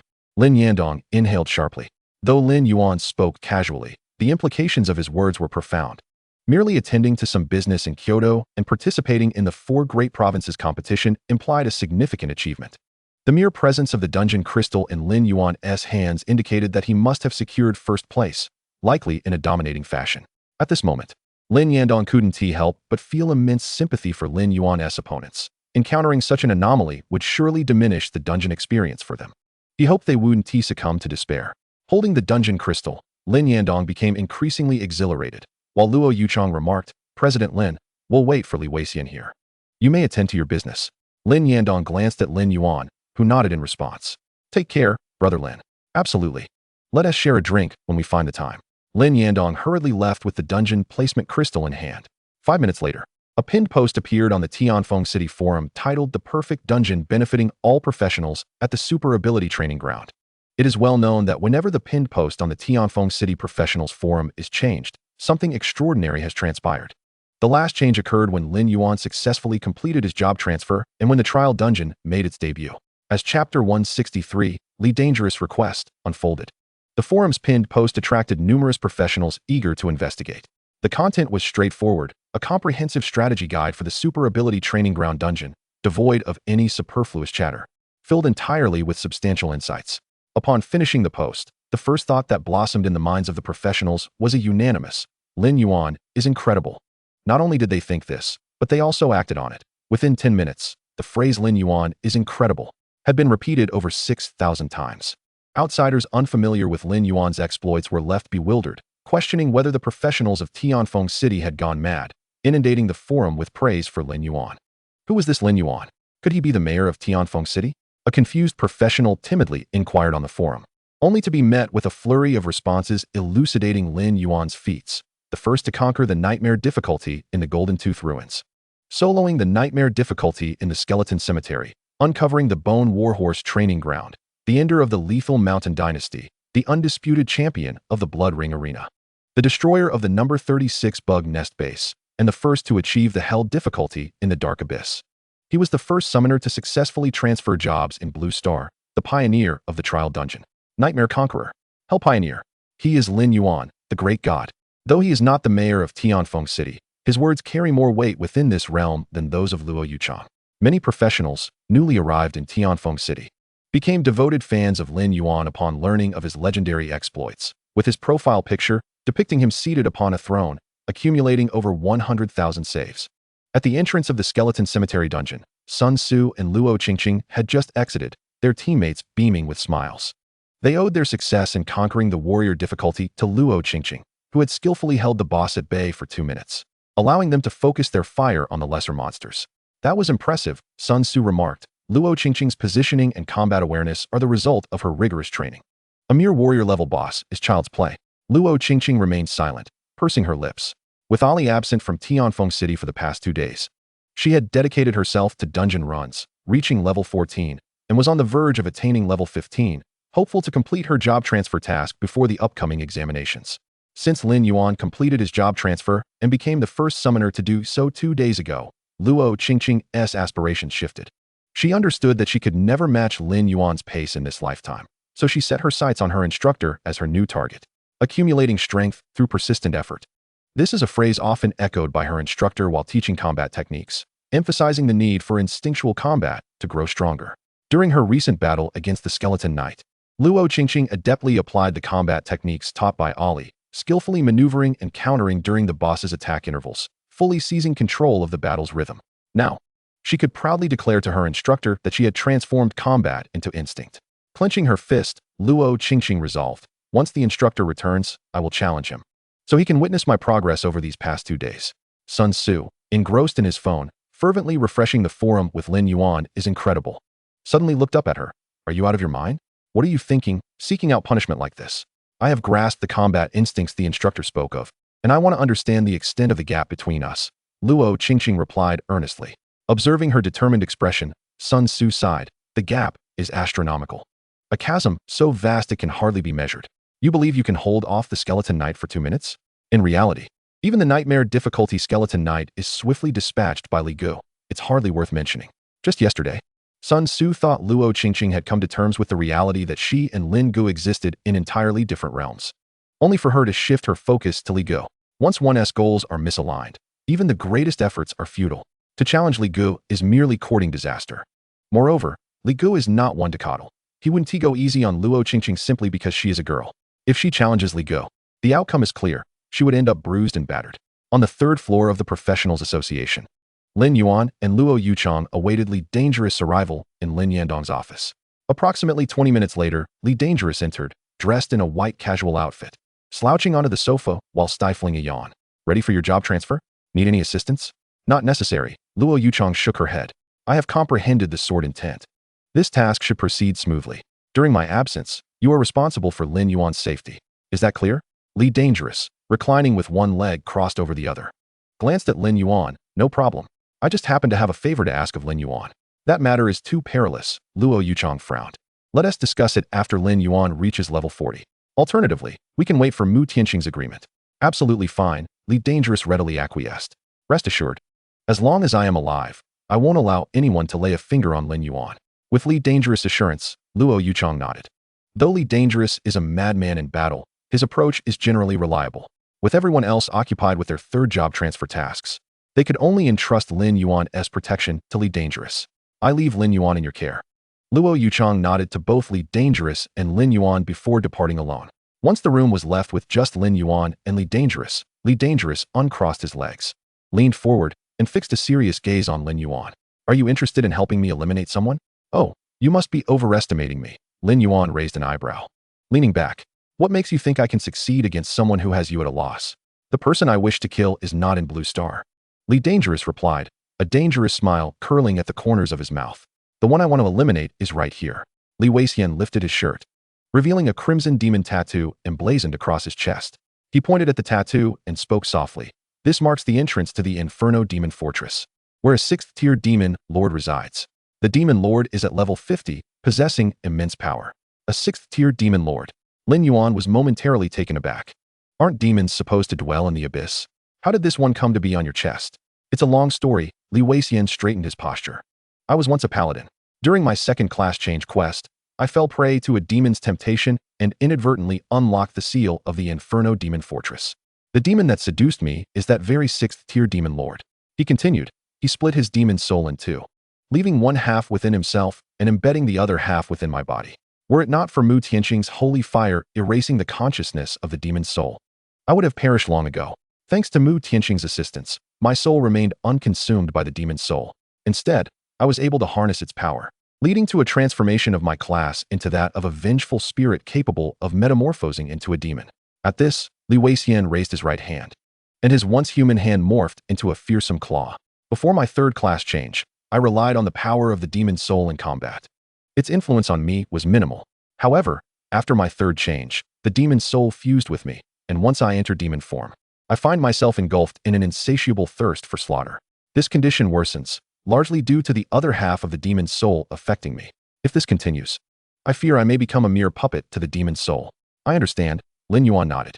So, If you eliminate that 6th-tier demon lord and reclaim the other half of the demon's soul, you can free yourself from this predicament? Perhaps, Li Weixian shrugged. I might be saved, or I could be assimilated by the demon's soul, becoming a half-demon. Regardless of the outcome, it would be an improvement over my current state. Would you be willing to assist me in this endeavor? Li Weixian stood from the sofa and retrieved a bag, nearly half his height, from his backpack. Placing it on the ground, he opened the bag, and a wave of scorching, malevolent energy surged towards Lin Yuan. I hear you are in search of rare ores. I wonder if these will suffice. What is this? Lin Yuan felt a strange familiarity with the ore, snapping his fingers to summon his hammer. The hammer, one hand gripping a phone and the other a wine gourd, was busy searching for ores. Upon sensing the intense, sinister aura, it abruptly turned its head. The essence of abyssal demon iron. Stowing away the wine gourd, the hammer approached the black bag and gingerly picked up a piece of ore for closer inspection. Confirming it was indeed abyssal demon iron, it set the ore down and exclaimed, "This substantial amount of abyssal demon iron is more than sufficient to restore the Darkborn demon's sword to its legendary quality." Upon hearing this, a smile graced Lin Yuan's lips as he approached Li Weixian. "Name a time, and I shall assist you." "Splendid." Li Weixian chuckled heartily. "Mu Tianxing is not in Tianfeng City. Let us aim for 2 days from now. To unlock the dungeon, I need to maintain my half-demon form. And without the suppression of holy fire, I fear I won't endure for long. If I falter, you may remain trapped in the abyss forever. Are you still willing to help?" Li Weixian was candid, outlining the potential risks to Lin Yuan. The prospect of a 6th-tier demon lord and the possibility of eternal entrapment in the abyss would deter many. Lin Yuan, hands in pockets, replied resolutely, "Once I commit to helping, I shall see it through." As he brushed past Li Weixian, he tilted his head, exuding a potent confidence. "A 6th-tier demon lord? I wonder how long he can withstand my might. Moreover, even if I were to remain in the abyss indefinitely, I would ascend as its sovereign." As Lin Yuan exited the room, Li Weixian paused, chuckling as he shook his head. Mu Tianxing was indeed correct. This lad truly knows how to put on a show. Back at the villa, the hammer took Ollie to the cave where Yan resided. The hardness of abyssal demon iron necessitated the use of Yan's dragon breath to melt it down in a short time. Gue remained at the Adventurer Association, busy with entrepreneurial endeavors, while Alan returned to her room to concoct potions. She poured the mixtures into a watering can at the door, beginning to hydrate the saplings. The potions were remarkably effective. After absorbing them, the saplings swayed as if intoxicated, exuding an adorable charm. Lin Yuan crouched down, teasing the saplings with his finger. "Alan, what is this potion?" "It contains life elixirs," Alan replied gently. "These potions accelerate the growth of the saplings." "Life elixirs?" Lin Yuan inquired curiously. "Where did you acquire them?" "I made them myself," Alan said with half-closed eyes. "As an ancient tree spirit, isn't it only natural for me to create life elixirs?" "Quite natural." Lin Yuan nodded in approval, realizing that aside from Ollie, Gue, Alan, and the hammer all possessed secondary professions. Gue as a fisherman, the hammer as a blacksmith, and Alan as an apothecary. He reflected on their respective abilities. The fisherman was currently of little use, and while Alan's potions had some utility, they were limited to watering plants. The hammer's role was the most significant, as he could restore the Darkborn demon's sword to legendary status. This implied that with enough materials, the hammer could forge a legendary weapon, or, should he advance to an 8th-tier emperor, he might even craft a mythic-grade weapon. Lin Yuan felt increasingly satisfied with these prospects. "0. This vicinity is now our domain. Henceforth, this shall be your home." 0. Massive in stature. Could not reside within the villa itself and would have to dwell on its periphery like a yen. Transforming into a mech warrior, 0 knelt on one knee. "Thank you, Master, for your grace. It is my honor to stand by your side." "Rise," Lin Yuan said with a slight smile. "Follow me, and you shall never regret it." 0 stood, quietly awaiting Lin Yuan's commands. Li Weixian, seated on the steps of the villa, gazed at 0 in astonishment. "Is this mech your summoned beast?" "Quite fashionable. Unfortunately, I do not have enough summoning slots available for now," Lin Yuan replied, shaking his head slightly. "We'll discuss it when I have more slots." Yan is still ahead in the queue. Li Weixian glanced at 0 and then back at Yan's cave. "I understand the necessity of contracting with a dragon. After all, it is a 6th-tier lord. But is it really necessary to contract with a mech? You could simply operate it directly, saving a summoning slot." 0 is not merely a mech, it is a mechanical life form, Lin Yuan explained, taking a seat beside Li Weixian. "Do not underestimate 0. With a mere sweep of his radar, he could discern even the color of your undergarments." To substantiate Lin Yuan's claim, 0 emitted a beam of green laser from his eyes, scanning Li Wei's entire being, both inside and out. The results revealed that this human possessed a half-demonic lineage.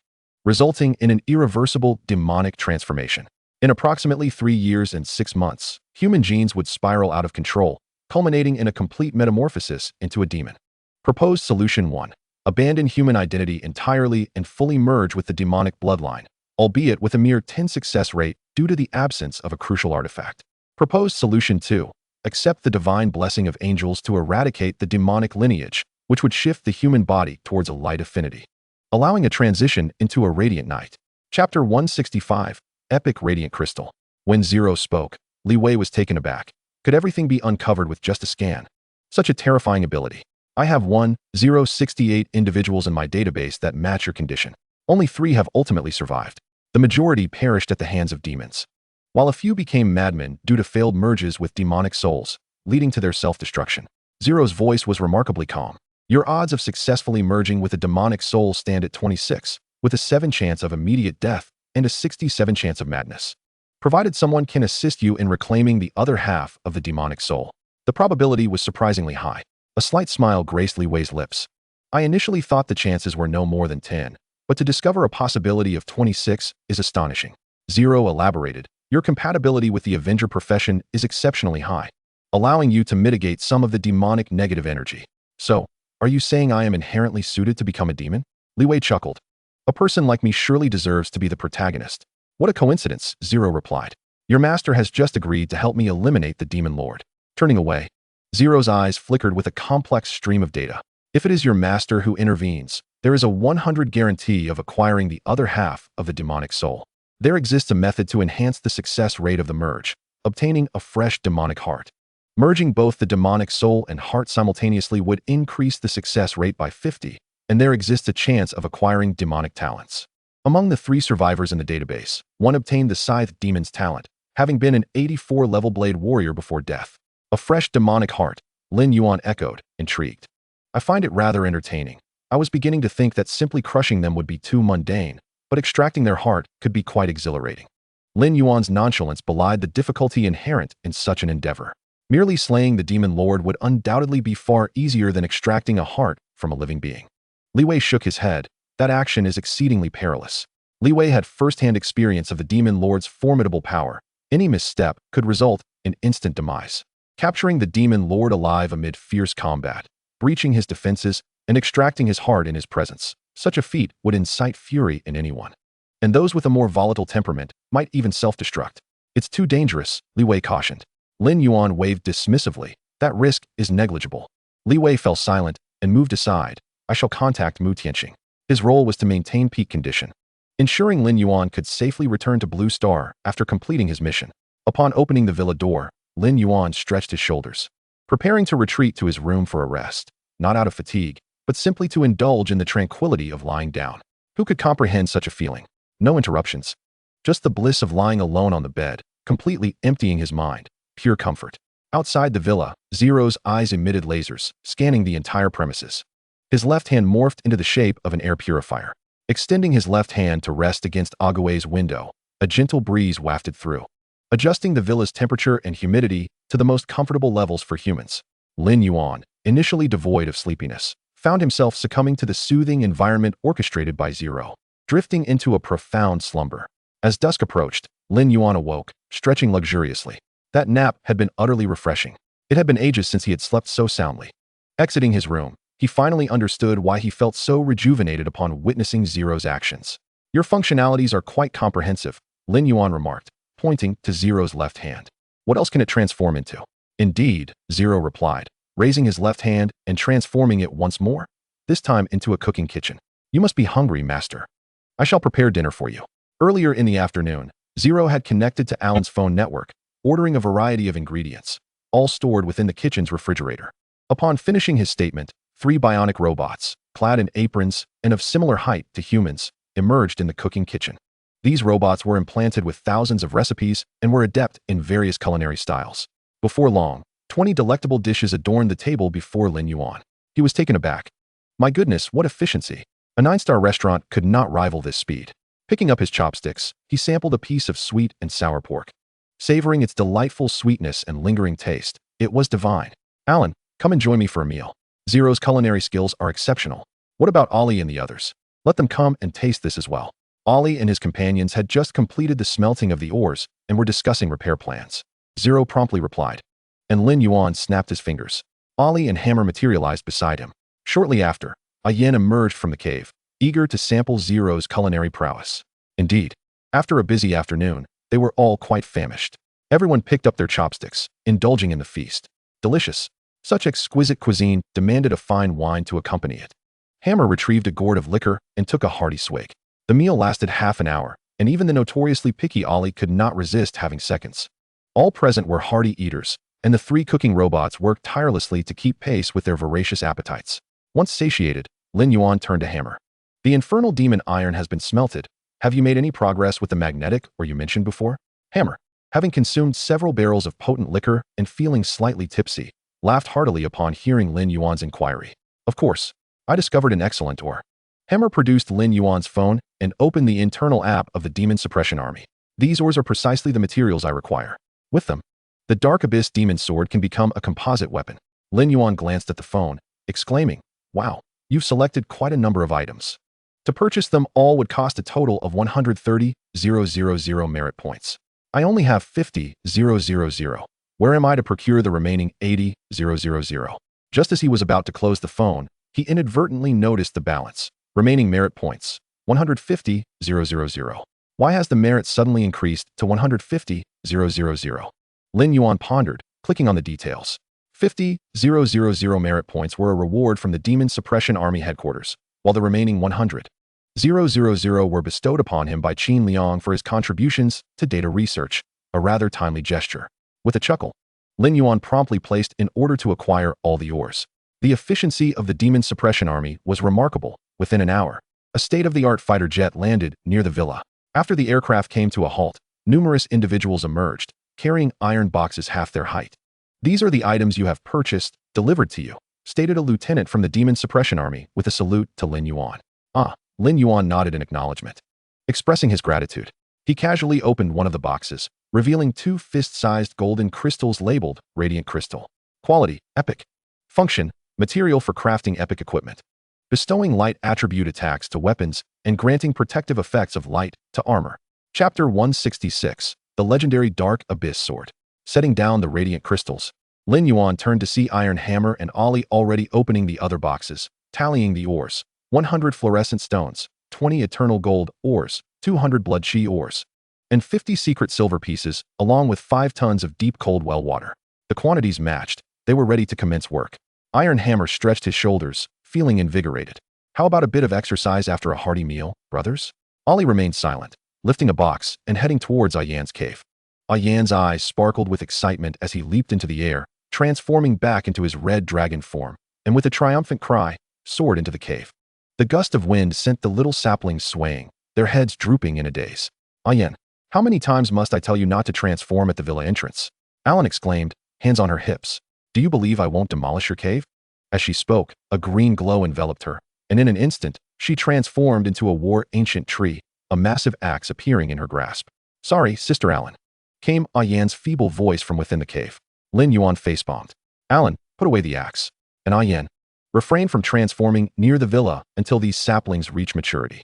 Upon hearing Lin Yuan's words, Alan sheathed her axe and reverted to her gentle, elder sister demeanor. Observing the dazed saplings, her face softened with concern as she retrieved a bundle of life potions, pouring them over the little trees.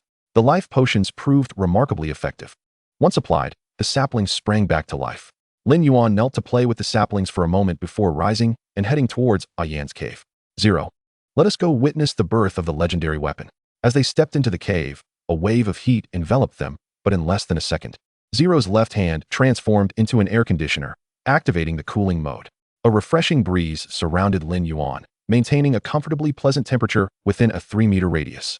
He nodded in satisfaction, acknowledging Zero's utility. Silent yet diligent, with a pleasing voice, free from vices, and always on standby, what employer wouldn't cherish such an employee? As they ventured deeper into the cave, Lin Yuan contemplated, perhaps Yen should wait a bit longer? Yen. In the depths of the cave, unbeknownst to Yen, he had unwittingly become the second reserve summoned beast, fervently exhaling dragon breath onto the ores. Iron Hammer, wielding a power hammer, stood at the anvil, hammering away. Once satisfied, he retrieved the Dark Abyss sword. Yen increased the firepower, Iron Hammer bellowed. Yan's dragon breath shifted from yellow to red, the temperature soaring. Iron Hammer sprinkled secret silver and a special powder over the Dark Abyss sword, causing it to begin melting. The molten liquid flowed into a mold. An Iron Hammer continuously infused materials until the final 2 radiant crystals were placed within. After cooling, the sword blank for the Dark Abyss sword was completed. This was merely the first step. Next, Iron Hammer combined the 2 swords, tossing them skyward. Yin, quench it. At these words, Yin unleashed a long-prepared torrent of fiery dragon breath, incinerating the impurities of the Dark Abyss sword. The formerly dark blade now shimmered with a golden light, regal and divine, utterly detached from the notion of a cursed sword. This transformation was due to the radiant crystals and fluorescent stones.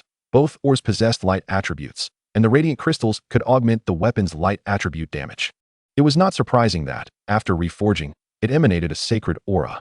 With the quenching complete, the sword hovered in midair. Iron Hammer grasped the box containing blood chi stones and hurled it forcefully, sending the blood chi stones soaring. The final step, sharpening. The blood chi stones were not naturally occurring ores, but rather the essence of blood condensed by the blood clan, solidifying over decades into blood chi stones. In truth, utilizing dragon blood would yield better results, but given their camaraderie and the fact that the weapon belonged to Ollie, Iron Hammer felt unable to make that suggestion.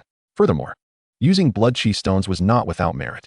As the blood chi stones ascended, Ollie leaped, seizing the hilt of the sword. The moment he grasped it, he felt the blood within him boil. Listen, to the extinction of silence. The Dark Abyss's power surged forth, and Ollie moved with lightning speed. The sword's brilliance flashing as he shattered all the blood chi stones in an instant. Crimson patterns began to snake across the blade, enveloping the sacred sword in an aura both mysterious and eerie. Done. Iron Hammer clenched his fist triumphantly. A legendary weapon had been born. Not yet, Lin Yuan interjected, gazing intently at Ollie. We are still short of the final step. The final step? Iron Hammer was puzzled, his mind swirling with questions. But the sharpening has already been completed. Before Iron Hammer could ponder further, Ollie demonstrated Lin Yuan's words through action. He raised the sword and plunged it into his own chest, proclaiming, "Let blood. For us. Sacred. Baptism." A terrifying crimson aura erupted from Ollie, expanding outward like a tornado. Lin Yuan's garments whipped in the wind, and Iron Hammer's eyes widened in shock. The blood sacrifice. Indeed, what Ollie was performing was the blood sacrifice, using his own blood to endow the weapon with formidable attributes. Iron Hammer had only heard rumors of this perilous act, for a misstep could lead to the weapon consuming its wielder. Especially since the Dark Abyss sword was a legendary weapon, the blood required was no trivial amount. Only Ollie, due to the unique nature of the Dark Abyss clan's blood, which could not be fully expended until the moment of death, dared to initiate the blood sacrifice. Blood enveloped the demonic sword entirely, with crimson patterns adorning its blade, completely obscuring its golden sheen. As the blood sacrifice concluded, the sword no longer bore any semblance of a sacred aura. To any observer, it appeared to be a weapon capable of inflicting slaughter and devastation. Descending from the heavens, Ollie relinquished his darkened demon form, kneeling on one knee as he presented the sword before Lin Yuan. Dark Demon Sword, two-handed sword. Quality, legendary. Wielding requirement, Master of the Dark.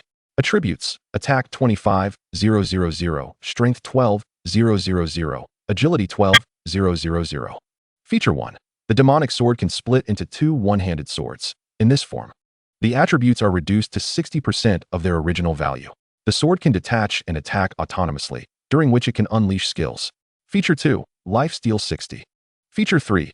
Attacks are imbued with fire and light attribute damage. Feature 4.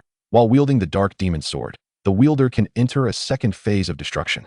Upon receiving a fatal blow, they will not perish, experiencing a temporary enhancement of all attributes by 500% for 5 seconds, with a cooldown of 24 hours.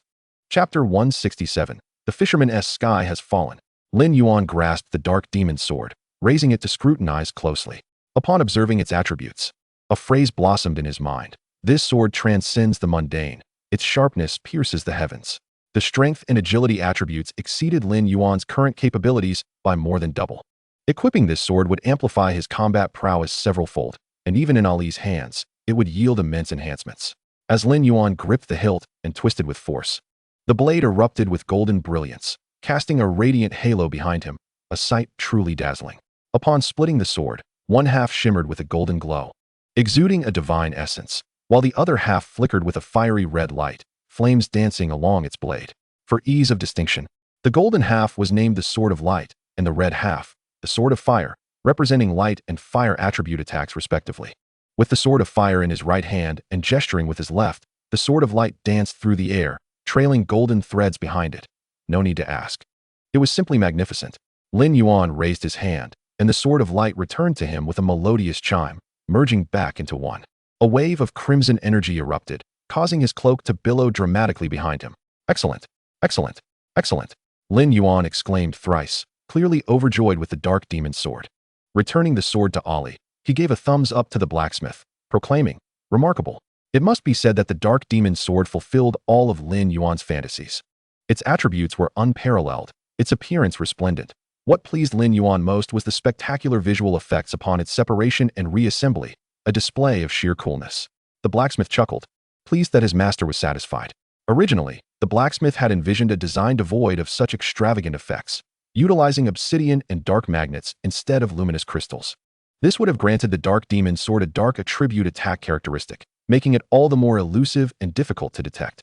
However, Ali rejected this notion, understanding Lin Yuan's preferences, and advised the blacksmith to enhance the sword's visual flair without compromising its attributes. The more splendid, the better. Ultimately, the blacksmith chose luminous crystals and fluorescent magnets, a decision that proved exceptionally successful. Just look at Lin Yuan wielding the sword. His joy mirrored that of a child brandishing a wooden sword while playing in the grass. Zero, standing nearby, clapped gently, declaring, "Master's grace is as resplendent as the stars. Even a legendary sword fades in comparison before you. The sight of you wielding the sword seems to gather all the brilliance of the world into one being, unforgettable to behold." Zero's voice rang clear and resonant, easily heard by all, and this surge of emotional value elevated the atmosphere. Lin Yuan's lips curled into a slight smile, laughing heartily. "Well said, I relish hearing that." The blacksmith and Ali exchanged knowing glances, both unwittingly thinking the same word, flatterer.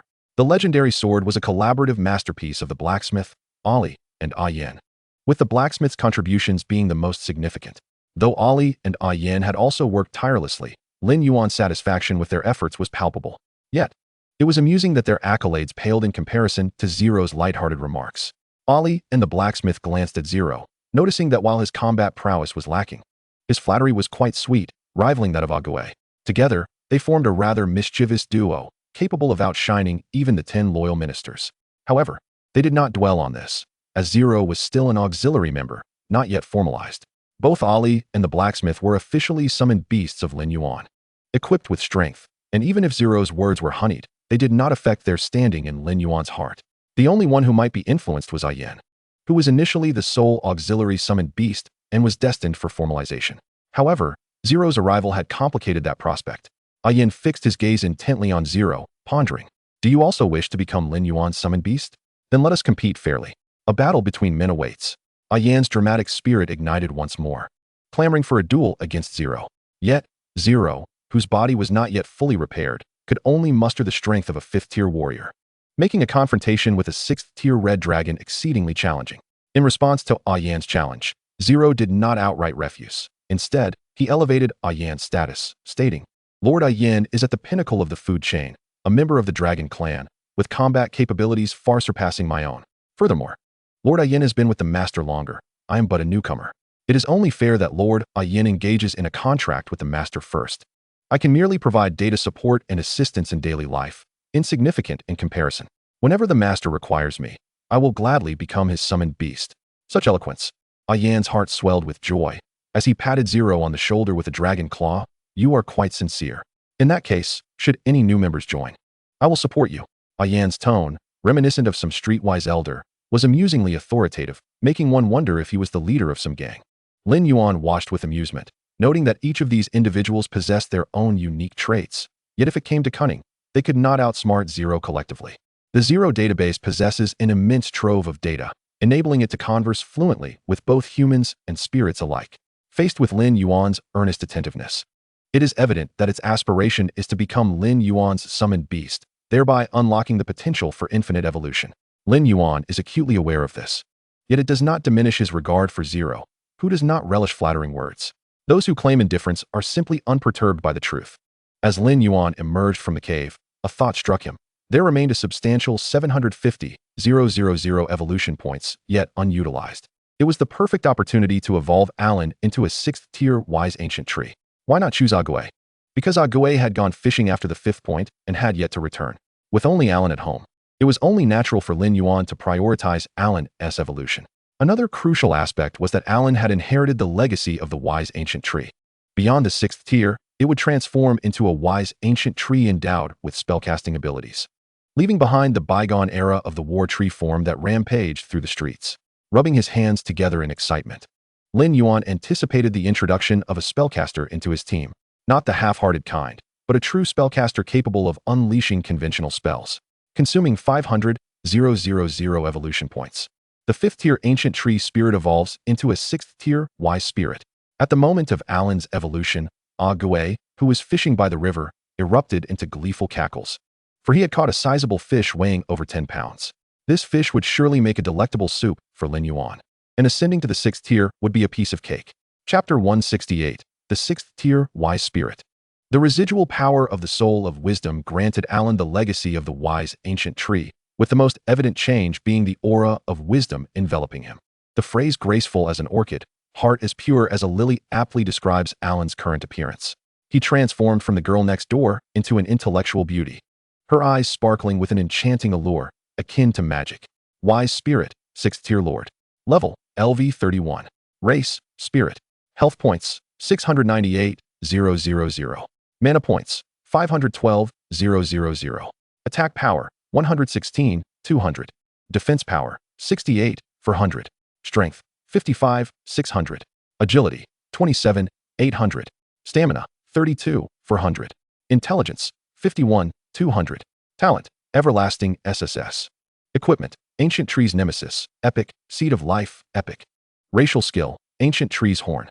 Skills, Earthquake, S. War Tread, S. Shattering Strike, A. Lethal Lash, A. Earth Spike, A. Wisdom Shield, SS. Wisdom Power, SS. Aura, Swift Aura.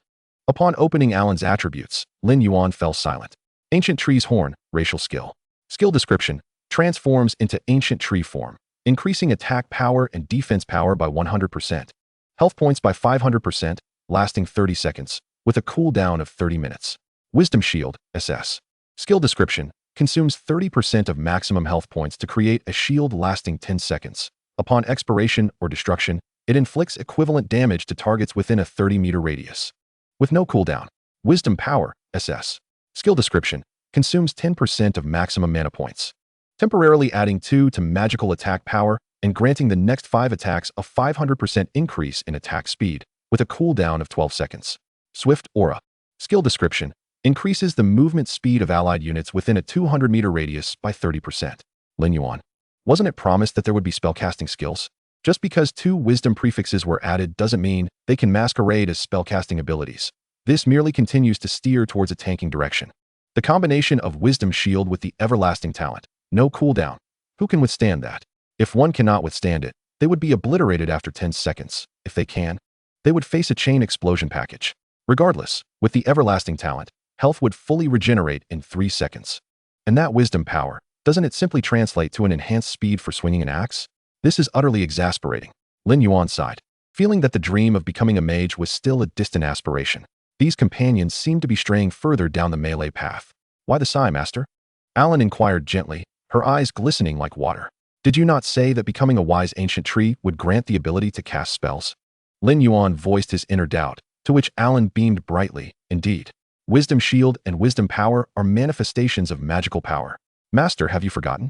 I am an ancient tree spirit, endowed with a robust physique and strength. Even upon acquiring magical abilities, it is to better harness the powers of the ancient tree. While that reasoning holds, Lin Yuan still felt a sense of disquiet. This tranquil girl transforms into a towering tree, swinging her axe with vigor during battle. Such a stark contrast. The legendary Dark Blade of the Abyss has been restored, and with Alan's ascension to the 6th tier, it truly is a double delight. That evening, Lin Yuan instructed Zero to prepare a barbecue, inviting everyone to celebrate together. Present were hearty eaters and drinkers, indulging until midnight.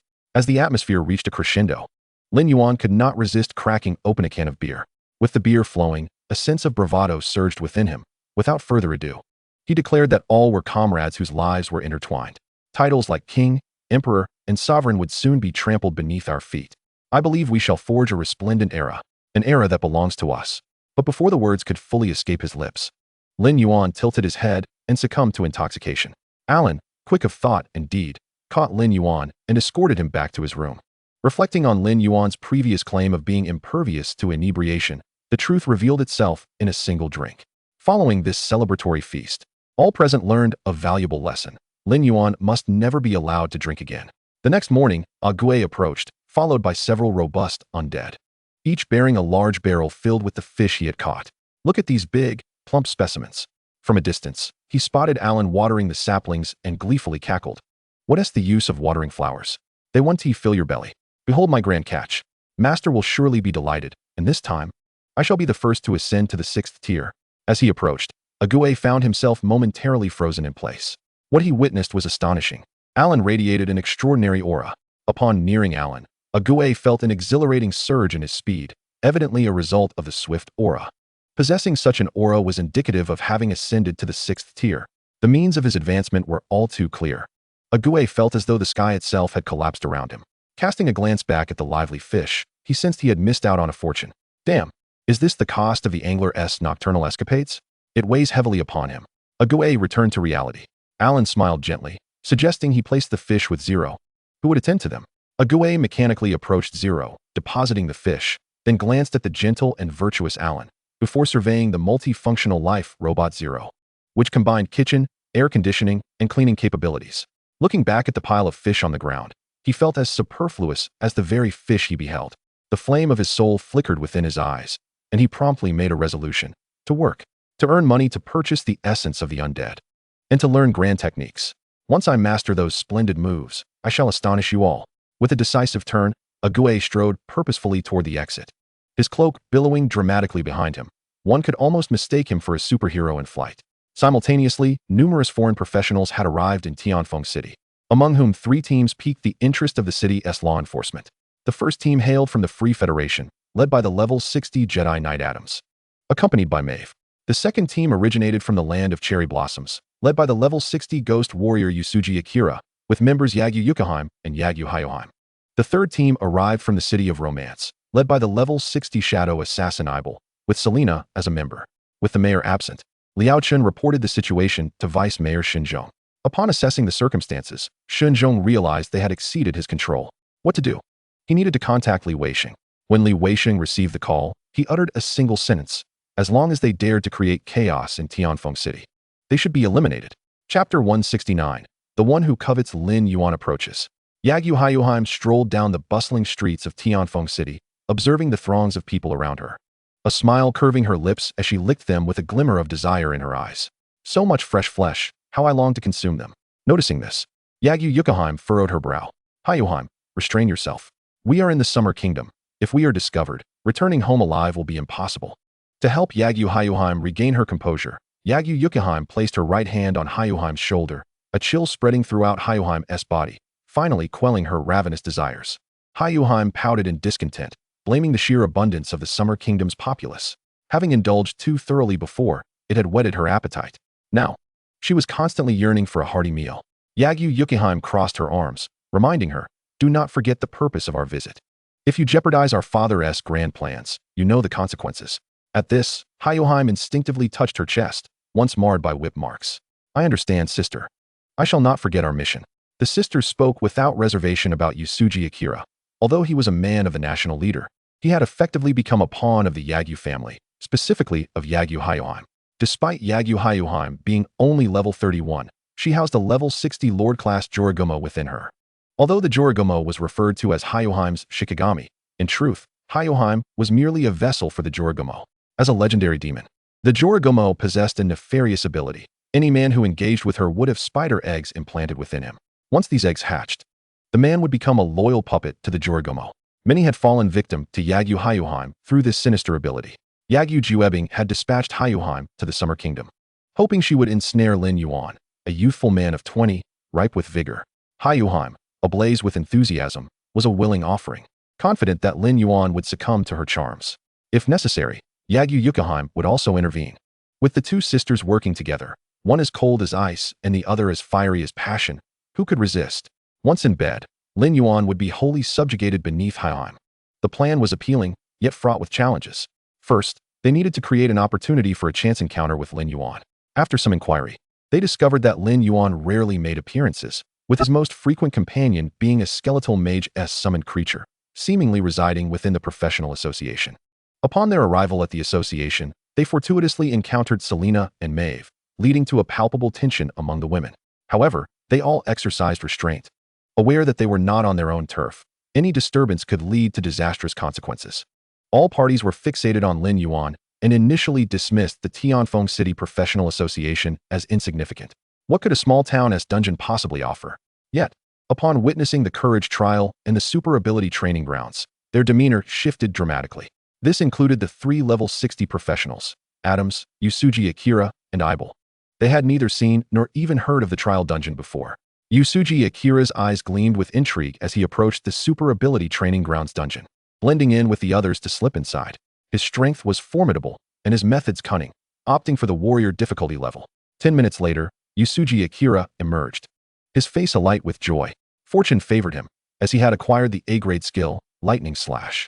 The trial dungeon was surprisingly accessible. The vigilance of the Summer Kingdom's denizens was alarmingly lax. Were they not concerned about their dungeon being seized? Greed glimmered in Yusuji Akira's eyes, as he yearned to lay his hands on the trial dungeon's transfer scroll right then and there. If he could transport the super ability training grounds back to his homeland. Within 6 months, the strength of the professionals in the land of cherry blossoms would surely ascend to new heights. This notion was not confined to Yusuji Akira alone. Both Adams and Ibel harbored similar ambitions. The 3 exchanged fervent glances toward the trial dungeon, each scheming how to secure it without alerting others. At that moment, a man clad in white leisurewear approached. It was Li Weixiong, leaning casually against the wall. Lighting a cigarette, he regarded Adams, Yusuji Akira, and Ibel with a calm demeanor. Should you entertain any nefarious thoughts, I assure you, it will end poorly for you. As Li Weixiong spoke, a faint mist of black smoke surged behind him. Although the others could not discern what lay within the mist, they all felt a palpable sense of dread.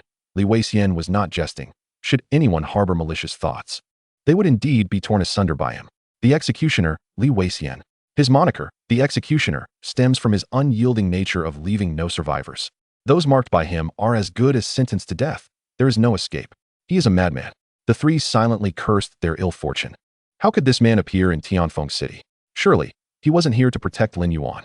If he truly was, then the women accompanying him would be unable to approach Lin Yuan within 5 meters. Adams forced a smile, asserting, "We have come to Xia country solely for the purposes of exchange and learning, nothing more." "So have we," both Yusuji Akira and Ibel affirmed, nodding in unison. "It is our first encounter with the trial dungeon, and we may have lost our composure." They repeatedly assured him that they harbored no ill intentions. Li Weixiong exhaled a plume of smoke, casting a dispassionate glance at the trio. "If you lack the courage, then be gone. Do not linger here as an eyesore." The 3, feeling their indignation stifled, departed the Adventurers Guild with their entourage. Once outside, Maeve inquired, "Was that the executioner, Li Weixiong, known for never leaving a living witness?" "Indeed," Adams replied, glancing back toward the Adventurers Guild. "This man is utterly deranged. I never anticipated he would appear in Tianfeng City. Our plans to approach Lin Yuan must be postponed until he departs. Familiarize yourself with the trial dungeon. Strive to conquer it at the nightmarish difficulty and obtain an S-rank skill," Ibel also decided. He instructed Shalina to momentarily set aside their mission and focus on the trial dungeon. Meanwhile, Yagyu Shuki was far from pleased with Yusuji Akira's cowardice. "Pathetic. Just one Li Weixiong has you so frightened. You have truly brought shame upon Sakura-kuni." Yusuji Akira's eyes flashed with anger, but bound by the control of the spider egg. He could only obey Yagyu Shuki's commands, rendering his fury a futile rage. Yagyu Shuki narrowed her eyes, exuding confidence. Lin Yuan recently completed his job change quest. He is certainly not someone who can remain idle. We shall wait here at the Adventurers Guild until he makes his appearance. I refuse to believe that he can remain unmoved in the presence of such captivating sisters. Chapter 170. The commotion escalates 2 days later. Mu Tianxing returned to Tianfeng City, finding Lin Yuan and Li Weixiong enjoying lunch together. Breathing heavily, Mu Tianxing exclaimed, "I say, you both are rather ungracious. I traveled a great distance, and you do not even welcome me." Mu Tianxing, treating himself as if he belonged, sat down and picked up his chopsticks, savoring a piece of steak. This steak tastes even better than that at the 9 Stars restaurant. Who prepared this?" Li Weixiong gestured with his eyes toward Zero, who stood nearby. "What is this new creation?" Mu Tianxing asked, astonished. It resembles that prized creation of Qin Liang's. Strictly speaking, we only share a similar appearance, Zero interjected. General Qin's mech possesses artificial intelligence, devoid of a soul. I, however, am different. My master granted me a soul, allowing me to perceive the world from the perspective of a living being. Just then, a culinary robot approached, bearing a cherry pie. Welcome, Lord Mu Tianziguang. Please enjoy. Oh, my favorite cherry pie. Upon taking a bite, Mu Tianqing's eyes lit up. Lin Yuan, are you selling this mech? I will trade it for the position of the head of the Wushuang Guild. Li Weixian, utterly speechless, retorted, come on, you're being pathetic. It's just a cherry pie. You wouldn't understand. Mu Tianqing crossed his arms. This is no ordinary cherry pie. It is the embodiment of my innocent first love. Oh, a scoundrel with a touch of sentimentality, Li Weixian scoffed. Your first love wasn't in kindergarten, was it? Do not slander me, Mu Tianqing replied, brushing his hair back. I have engaged in free love. Enough, both of you, Lin Yuan interjected, halting their banter. If we continue, it will be dark before we know it. Let us focus on the task at hand. Li Weixian had no objections, and Mu Tianqing surveyed the surroundings. The commotion from opening the dungeon will be considerable. Let us have Shenzhong set up a barrier to isolate the area. After a quick phone call, Shenzhong arrived promptly, establishing a barrier in the shortest time possible. The barrier will last a maximum of 6 hours. I will return before it expires. 6 hours is sufficient, Lin Yuan stated, looking at Li Weixian. Let us begin. Li Weixian removed his shirt, revealing the somewhat grotesque demon tattoo on his chest. With a low growl, he activated his half-demon form. The tattoos glowed ominously red as he raised his right hand to his chest. An aura of profound malevolence erupted forth, and a portal exuding an evil essence slowly materialized. The portal, as black as night, presented but one difficulty level, hell. The portal is open, Li Weixian murmured. Placing his hand upon the portal, Lin Yuan observed. Dungeon name, Fiery Demon Fortress. Quest level, LV30 to LV50. Difficulty, hell. Monster type, demon. Participant limit, 500. Notice, this dungeon is extremely difficult. It is recommended to form a team of 500 for the assault. Extremely difficult, Lin Yuan smirked. Just as I wished. Upon confirming his entry, Lin Yuan vanished from sight. Mu Tianqing summoned holy flames, stepping beside Li Weixian and infusing the flames into him. I wonder what chaos this fellow will unleash this time. Before his thought could conclude, a dire warning echoed in their ears. Warning! Warning! The Fiery Demon Fortress dungeon has exceeded its limits. Demons will descend upon the city every 5 minutes. Warning! Warning! The Fiery Demon Fortress dungeon has exceeded its limits. Demons will descend upon the city every 5 minutes. Warning! Warning! The Fiery Demon Fortress dungeon has exceeded its limits. Demons will descend upon the city every 5 minutes. Following the alerts, Li Weixian collapsed to the ground, a pained groan escaping him. The demon tattoo on his chest seemed to come alive, its malevolent aura shooting skyward, shattering the barrier that Shenzhong had painstakingly erected. How could the Fiery Demon Fortress exceed its limits? Mu Tianqing exclaimed, alarmed, only to witness that Li Weixian had completely lost consciousness. In the sky, the gathering of malevolent energy coalesced into a massive, screen-like entity. This was the imagery of the dungeon. Why is this happening? Mu Tianqing questioned, bewildered. In an unexpected turn of events, the dungeon has broken its limits without granting any preparation time. Moreover, the appearance of images from within the dungeon in the sky raises numerous questions. Mu Tianqing is filled with inquiries, yearning for answers. Zero silently rises, gazing at the projection of Lin Yuan in the sky, explaining that this phenomenon is known as world collusion. He elucidates that the cause of such an occurrence stems from the elevated tier of the blazing demon fortress world. When a lower-tier world dares to challenge a higher one, it suffers the backlash of the world's power, which is precisely what is meant by the dungeon breaking its limits. As for the images in the sky, they represent a world projection. There are 2 methods to activate this projection. Either the dungeon's master initiates it to demonstrate their strength by mercilessly slaughtering challengers, or the challengers themselves choose to activate it. Zero raises his hand, releasing a shroud of black mist to conceal their surroundings. Leaning towards the notion that it was indeed the master who activated the world projection, as he never disguises his formidable power. Upon hearing this, Mu Tianqing experiences an epiphany. Given Zero's personality, it is entirely plausible. Suddenly, a thought strikes him, and his expression shifts, an alarming realization. If that is the case, then everyone will be able to witness Lin Yuan's actions. Should the Dark Knights catch wind of this, Tianfeng City could plunge into crisis once more. As Mu Tianqing anticipated, news of the dungeon's projection above Tianfeng City swiftly spread across the adventurer forums, prompting many professionals in the city to commence live streams, drawing considerable attention to Tianfeng City. Meanwhile, the Dark Knight Paimon, hidden in Shanhua City, learns of this development and is overwhelmed with joy, recognizing that the time for vengeance has arrived. Zheng Yaodong. Activate the Dark Pawns and head to Tianfeng City immediately. This time, I will ensure Mu Tianqing's demise. Zheng Yaodong, the president of the Adventurer Association in Shanhua City, responds to the news by mobilizing the Dark Pawns under the guise of support to Tianfeng City. Similar situations arise in other cities as the Dark Knight Guild, confident in their secrecy, lays bare all their cards, intent on burying Mu Tianqing, Li Weishan, and Lin Yuan within Tianfeng City. The Dark Knight Guild, believing themselves to be concealed, is nonetheless detected by Xia Ming and Li Yingchuan, who finally see the telltale signs. Li Yingchuan clenches his fist, understanding that it is time to showcase the prowess of the super battle armor. In Chapter 171, the perverse mechanism of the blazing demon fortress. External turbulence brews while inside the dungeon. The heat is unbearable. You have entered the blazing demon fortress. Due to environmental effects, your health decreases by 1 per second. World projection has been actively selected. This entire dungeon process will be displayed to the outside world. Zero's conjecture proves accurate. Lin Yuan has indeed activated the world projection, seizing an excellent opportunity for showmanship. Why not flaunt one's strength? Before Lin Yuan stands a horde of demons wielding menacing axes. Axe Demon, 4th tier leader. Level, LV 45. Health, 5,000,000. Mana, 200,000. Attack power, 50,000. Defense, 30,000. Spell resistance, 20. Skill 1, demonic skin damage taken reduced by 15, with a 30 chance to evade attacks. Skill 2, whirlwind slash deals 100,000 physical damage to enemies within a 10-meter radius, cooldown of 6 seconds. Skill 3, blade sweep rapidly spins, dealing 80,000 physical damage per second for 5 seconds, during which normal attacks can be added, cooldown of 20 seconds. Skill 4, stomps the target forcefully, causing 10,000 physical damage and stunning the target for 3 seconds. Cooldown of 12 seconds. These axe demons serve as the guardians of the blazing demon fortress, organized in 2 waves of 5, totaling 6 groups. Outside, adventurers in Tianfeng City are left in awe at this spectacle, leading to the creation of a dedicated forum section to discuss the attributes of this dungeon in the sky. The stats are astonishing, bordering on those of a boss.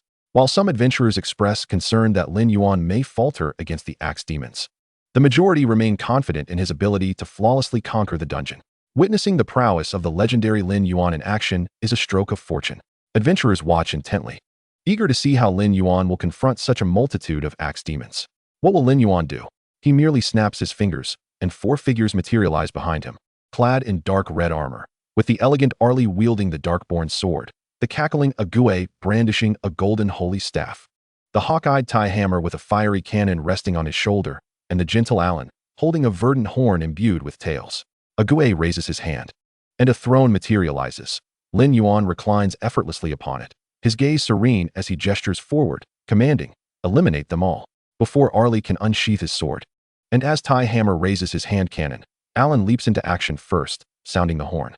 Alan transforms into a towering 70-meter tree, embodying the ancient wisdom of the forest. As the transformation occurs, the green of the tree shifts to a hue of yellow, symbolizing its evolution into the next phase. Standing at 70 meters tall against the 3-meter axe demons, the disparity between them is akin to that of a human and an ant. Not merely in stature, but in power as well. Alan's ancient tree adversary stretches nearly 100 meters, its axe blade radiating fiery brilliance. With a single step forward, a devastating stomp ensues. The adventurers watching the projection in Tianfeng City feel the earth tremble, as 30 axe demons are rendered dazed by the impact. Alan raises the axe, which gleams with silver light, a manifestation of the power of wisdom. Bolstered by this wisdom, Alan's strikes are devastating. 797, 360. 789, 780. 804, 310. 1, 578, 300, critical hit. 1, 621, 450, critical hit. Under the enhancement of a staggering 500% attack speed, Alan unleashed 5 strikes per second, reducing the previously upright axe demon to a lifeless heap on the ground in the blink of an eye. Kill axe demon, LV 45, 30, experience points 60,000. An experience reward of 2,000 was quite acceptable. Upon the demise of these axe demons, their weapons dropped, including the Gatekeeper's double-handed axe. Quality, platinum. Equipped requirement, LV 40. Attributes, strength 300, Stamina 300, attack power 500. Trait 1. Attacks inflict an additional 20 damage to units with lower strength than the wielder. Trait 2. Additional strength boost of 5. How generous this dungeon is. Lin Yuan exclaimed in astonishment, marveling at the fact that weapons were dropping. Previously, while grinding through dungeons, the minor monsters hardly dropped anything, and even the flame demons were stingy. Yet here, the gatekeeping minions were yielding platinum gear, and the attributes were quite remarkable. Lin Yuan pondered, if minor monsters could drop platinum equipment, surely the final boss would drop something legendary. At present, their team possessed only 2 pieces of legendary gear, the Shadow Demon Blade wielded by Ollie and the Superpower Telescope carried by Iron Hammer. It was rather pitiful, ideally.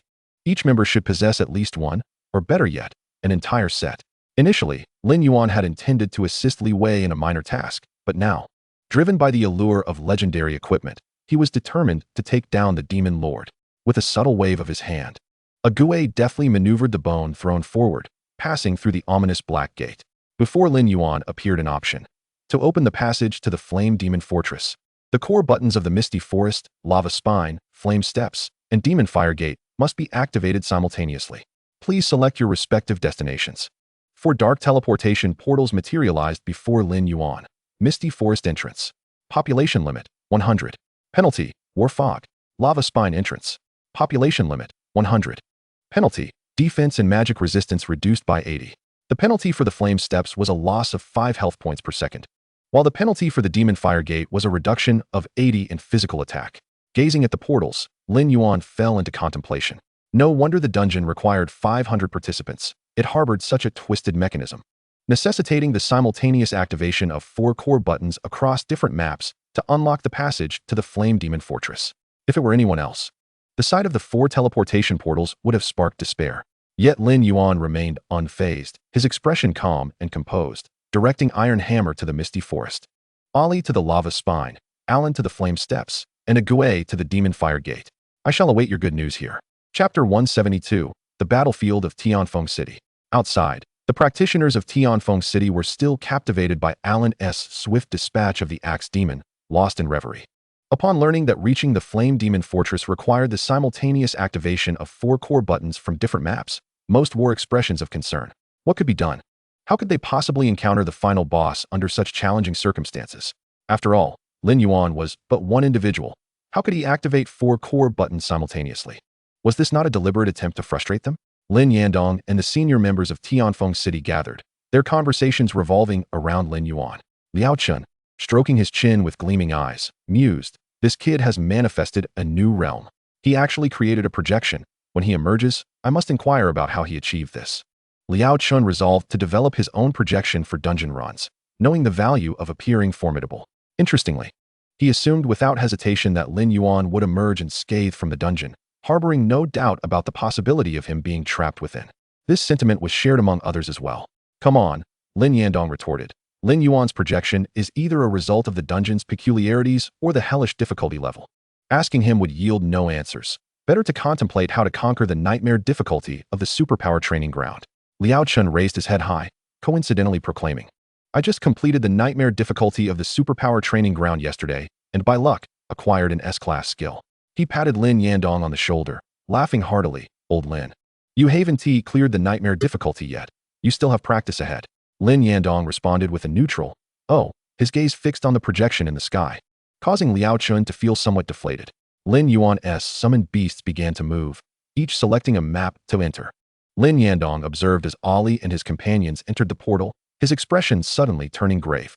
For after their entry, a horde of over 100 minor demons, each only level 30 and of the 3rd tier elite, materialized before Lin Yuan. Upon spotting him, the minor demons displayed cruel expressions, eager to rend him apart. This scene was not only witnessed by Lin Yandong. Other practitioners also beheld it. Those aware of Lin Yuan's strength were unperturbed, while those unfamiliar wore expressions of deep concern. It's over. Lin Yuan's summoned beasts have all entered the portal. What now? Indeed, a summoner without their summoned beasts is akin to a toothless tiger. The group of outsiders, including Yuxing Xiuqi, also recognized Lin Yuan's predicament. I say, sister, our father sent us such a distance, claiming this person is a prodigy. Yet it turns out he is an utterly foolish fool. In a hellish dungeon, he dares to send all his summoned beasts away. How could such a dimwit have survived this long? Yuxing Shueqi's expression was cold. it would be better if he perished. Such foolishness cannot lead to success and would only invite trouble in the future. At the entrance of the Flame Demon Fortress, the minor demons charged forth, drooling with anticipation, while Lin Yuan stood solitary and resolute. The question arose, what could a summoner do when their summoned beasts were absent? Facing the onslaught of hundreds of level 30 minor demons, most would answer, wait for death. Lin Yuan, however, had countless answers, more than he could even choose from. Yet these level 30 nuisances were hardly worthy of his personal engagement.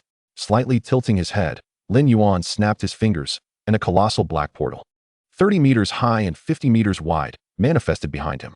Eliminate them all, he commanded, a smile gracing his lips, a smile that promised utter annihilation.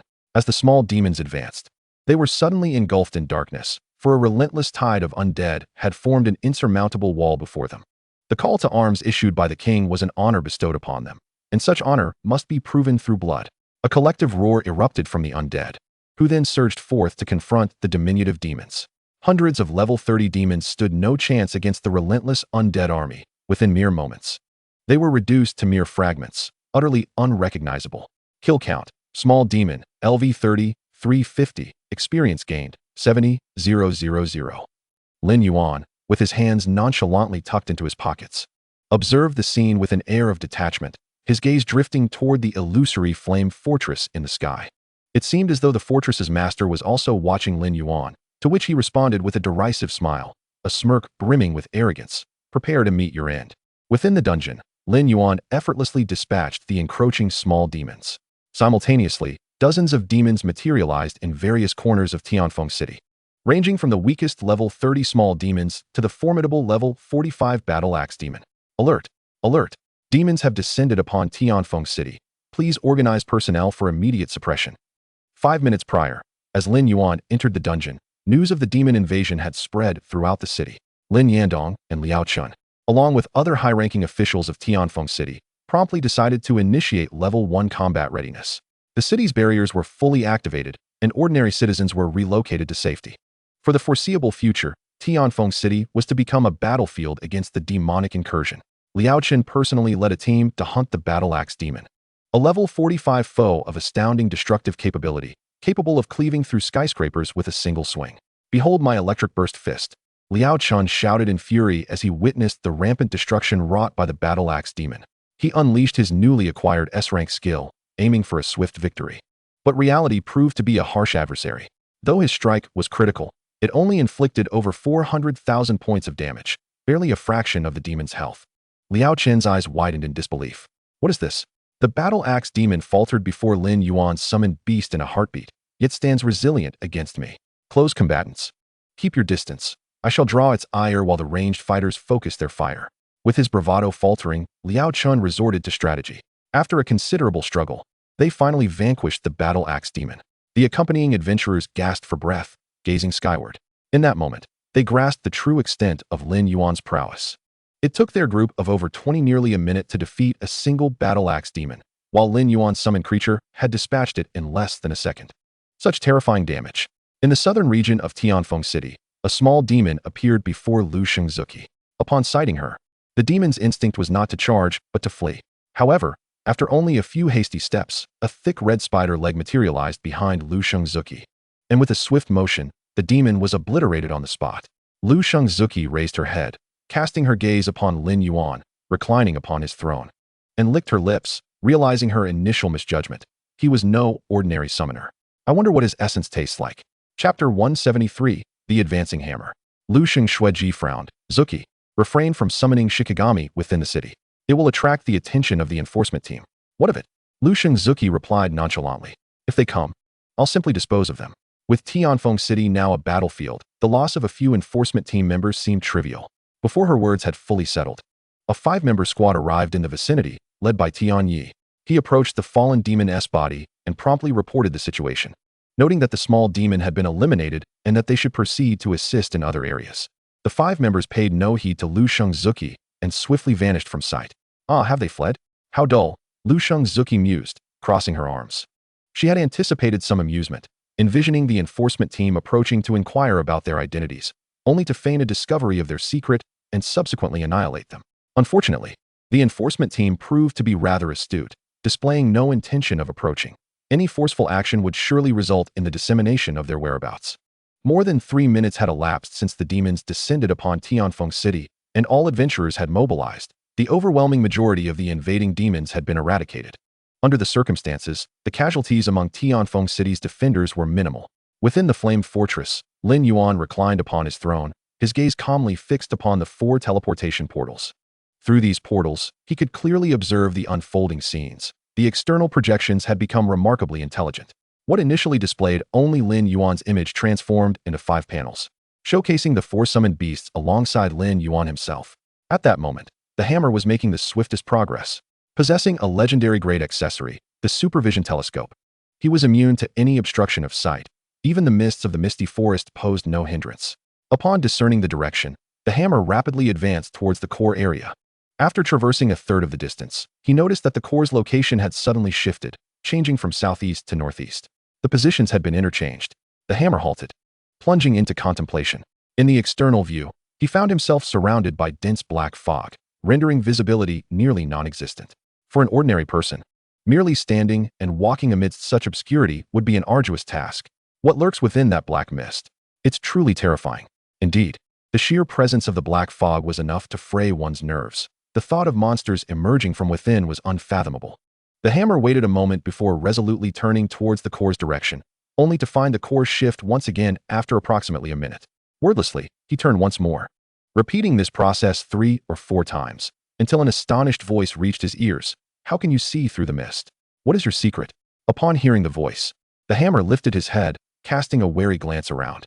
Thanks to the supervision telescope, his gaze was piercing, and he soon spotted a phantom figure 100 meters away. Mist Demon, 5-star warlord. Level, LV48. Health, 15, 000,000.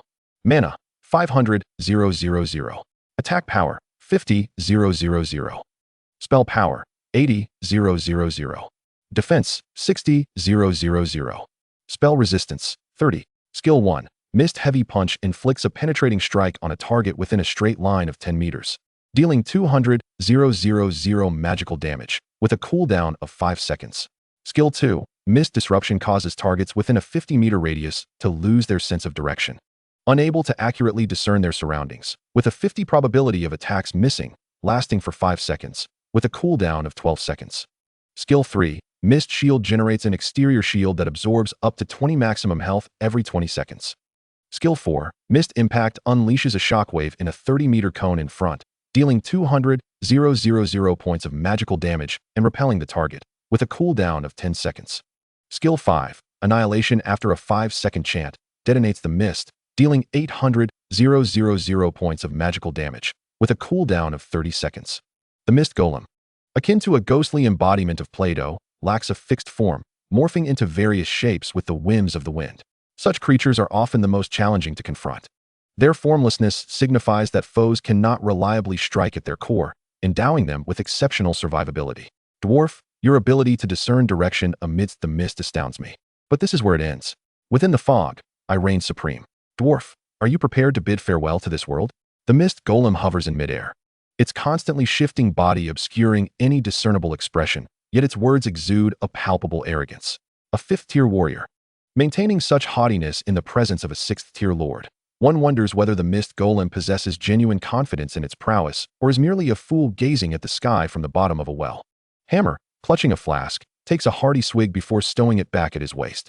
In his left hand, the mechanical power hammer glows with a faint blue light, while the temperature of the dragon tooth cannon in his right hand rises. Had it been Al or Alan confronting the mist golem, perhaps a fierce battle would ensue. But here stands Hammer, the dwarf gunslinger endowed with the SSS-level War King talent. Even if the mist golem contorts itself into a pretzel, it cannot escape Hammer's lethal shot. Hammer raises his gun and aims, firing 3 consecutive shots. Bang, bang, bang. Observing this, the mist golem promptly activates Mist Disruption, inflicting damage upon Hammer while reducing his accuracy. Yet, Hammer remains composed, standing his ground. Slaughter shot. Coordinated fire. Normal attacks yield 3 for 128, 900 critical, 1, 974, 800 critical, and 327 for 190 critical. Hammer remains stationary for over 10 seconds, achieving a critical hit rate of 100, unleashing a staggering 5.6 million damage in an instant. The Mist Golem. momentarily bewildered by the 3 hits, wonders how its formlessness and mist disruption could be penetrated by such precise attacks. As self-doubt sets in, Hammer hoists the mechanical power hammer high, Storm Hammer. The hammer transforms into a streak of lightning, crashing down upon the mist golem's form with a resounding clang, delivering a critical blow of 364, 780. The dragon tooth cannon is sheathed, replaced by the power axe in Hammer's grasp. With a swift motion, he activates the mechanical power hammer's feature, vanishing from sight, only to reappear atop the Mist Golem's body, his hammer raised high. Mist King, are you ready to bid this world farewell? Chapter 174. Sun Tzu begins his commentary. The Mist Golem is undeniably reeling from the onslaught of the Storm Hammer, rendered incapable of coherent speech and thus unable to respond to Hammer's words. With the attack speed enhancement of the energy axe, Hammer's arms seem to blur with motion. After 10 strikes, the hammer crackles with blue electricity. Thunderstrike. 984, 740, critical. 1043, 280, critical. Under relentless assault, the Mist Golem's health drops below 3 million. Yet it remains in a dazed state for another 2 seconds. What can one accomplish in 2 seconds? Even a yawn lasts longer. Yet Hammer demonstrates that 2 seconds is ample time to send this so-called Mist King to its demise. Continuing his onslaught, he unleashes another 10 strikes, sheathing the hammer again, and presses the dragon tooth cannon against the Mist Golem's mouth. Oh, my friend, it's really time to say goodbye. The Mist Golem is rendered mute, merely enduring the blows. Coordinated fire. Bang, bang, bang. 874, 600, critical. 903, 730, critical. 310, 830, critical. 3 shells penetrate the Mist Golem's maw, and in the next moment, its head explodes into fragments, unleashing a tempest of mist that spirals into a black tornado, lifting Hammer into the sky. Boom. The mist detonates, inflicting 20,000 points of substantial damage upon Hammer, who plummets from the heights, losing another 30,000 points of health. Rising from the ground, Hammer's first instinct is to check if his flask is intact. As he fell, his back hit the ground, leaving the flask unharmed. Hammer breathes a sigh of relief and hastily twists open the cap for another swig. Approaching the Mist Golem's corpse, he bends down to retrieve a black cloak. Mist Cloak of the Shoulders. Quality, epic. Wearing requirement, agility 3000. Attributes, strength 2000, agility 3000. Feature 1. Increases evasion probability by 15. Feature 2. Active use transforms the wearer into mist, making them unselectable and allowing terrain traversal for 3 seconds, with a cooldown of 1 minute. Well, yet another piece of gear suitable for Hammer. Holding the cloak, he reflects. The master possesses a cloak, as do Al and Agwe. Given its black color, Alan likely wouldn't favor it. Hence, this cloak is rightfully his. Without further ado, he dons the garment. Once clad in the cloak, Hammer's appearance shifts from that of a bumbling dwarf to a candidate for kingship, exuding an air of nobility. Ah, this feels rather splendid. Satisfied, Hammer nods and chuckles heartily, sitting down to gulp down more alcohol. Alas, the aura of nobility fades in less than 3 seconds as he reverts to his drunken, bumbling self. Outside, the onlookers, witnesses to the entire battle, fall into a collective silence. Moments later, the forum erupts in fervent discussion. Goodness, what is this dwarf? Why is his damage so astronomically high? Has no one noticed? This dwarf is formidable in both ranged and melee combat, possessing no weaknesses. Moreover, he is exceptionally resilient. The most significant damage incurred during this battle was from falling from a great height. It is indeed true that the damage inflicted by the boss was pitifully minimal, leading me to question which of the two is truly the boss. At the entrance of the Villa District, Sun Tzu was utterly thrilled, exclaiming, "Brother Lin is incredible. Brother Hammer is phenomenal." The earlier battle was nothing short of spectacular, a one-sided display of dominance by the hammer. The boss contributed nothing but a few taunts. Sun Tzu was entirely engrossed in the sky, unaware of a small demon that had appeared behind him, its eyes glinting with malice as it poised to strike with a steel fork. Suddenly, a colossal steel fist, the size of a car, descended from above, obliterating the small demon into a pulpy mess. Hearing the commotion, Sun Tzu turned around to behold a magnificent mech towering 50 meters high. A mech? Has my brother Lin reached such heights of prowess that he possesses a mech at home? The mech that had intervened was none other than Zero, who, along with Yen, had answered the call of Tianfeng City to assist its adventurers in repelling the invading demons. However, their operational area was restricted to the vicinity of the Villa District, as they needed to ensure that Mu Tianqing remained undisturbed. "Are you a friend of the master?" Zero inquired, his tone gentle. "Of course," Sun Tzu replied, puffing out his chest. "I am brother Lin's #1 sycophant. I I mean his closest ally. Rubbing his head sheepishly, he realized he had inadvertently spoken his mind. Zero nodded slightly. I am Zero. It is a pleasure to meet you. The city is currently perilous. I recommend you seek refuge at a temporary shelter. Sun Tzu gazed at the resplendent Zero, a spark of inspiration igniting within him. Zero, can you transmit your voice throughout the entirety of Tianfeng City? Indeed, Zero replied nonchalantly. To Zero, the technological level of Tianfeng City seemed woefully outdated. With a mere thought, he could connect to the entire city's network. I have a suggestion. Sun Tzu's eyes gleamed with excitement. The visuals in the sky are impressive, but they lack sound, which fails to convey Brother Lin's valiant presence. Allow me to provide commentary. I guarantee others will witness the extraordinary prowess of Brother Li and his companions. Zero looked up at the sky, finding merit in the suggestion. Let us hear a segment of your commentary on the hammer. Sun Tzu cleared his throat and immediately assumed his role. Now, let us speak of the Dwarf King, who inadvertently wandered into the misty forest, where the misty demon lurks with its devious machinations. One path before him is shrouded in darkness, uncertain and foreboding, while the other reveals a brazen and arrogant figure. Upon hearing this, Zero nodded slightly. Acceptable. Proceed as you wish. Subsequently, Zero connected to the city's network, broadcasting Sun Tzu's voice through all speakers and amplifiers. The misty demon, confined to its ignorance, fails to recognize the majesty of the king. Its reckless bellowing leads to its own demise. Observe now, the Dwarf King's hammer shines like lightning, and the axe roars as if thunder itself were unleashed. With the roar of cannon fire, like a dragon soaring aloft, how can the misty king withstand such might? In an instant, it is left in disarray, meeting its end. As Sun Tzu's commentary reached a fervent crescendo, he felt as though he were merely a storyteller in a grand performance. The city's adventurers were bewildered. What is this? Only visuals in the sky are insufficient. Must there also be commentary? They were compelled to admit that Sun Tzu's words were quite stirring. Holding his phone, inquiries flooded in about the identity of the commentator, urging him to elaborate. Sun Tzu chuckled heartily and continued. As the adage goes, in the mist, the demon's shadow is elusive. When the cannon fires, the heavens tremble. The audacious demon, outnumbered, relies solely on the prowess of the hammer. The misty forest has fallen, one city at a time. Well said. Liaochen couldn't help but pump his fist. That commentary must be from Sun Tzu. This guy really knows how to rally the crowd. Chapter 175, The Rift of the Demon Realm. At the moment the hammer vanquished the misty demon, Lin Yuan received a notification. Kill the misty demon, LV48. Experience, 250,000. Evolution points, 50,000. Level increased to LV32, 205, 235,550,000. Did the hammer strike down the foe first? This aligned with Lin Yuan's analysis. The mist of the misty forest had no effect on the hammer, allowing him to reach the core area at incredible speed. As for whether he would encounter monsters or the boss along the way, Lin Yuan was wholly unconcerned. Should monsters appear, he would dispatch them, one by one, or in a multitude. With 3 pieces of epic equipment and 1 legendary item, the level 31, 6-tier dwarf gunslinger posed no challenge to the hammer's advance, barring the 6-tiered demon lord. Of course, this principle applied not only to the hammer, but equally to Ali and his companions. Gui had entered the demon fire gate, a place devoid of mist but marked by a colossal portal. The moment Gui stepped through, the portal illuminated, and demons began to emerge in a relentless stream, all of the 3rd and 4th tiers, in overwhelming numbers.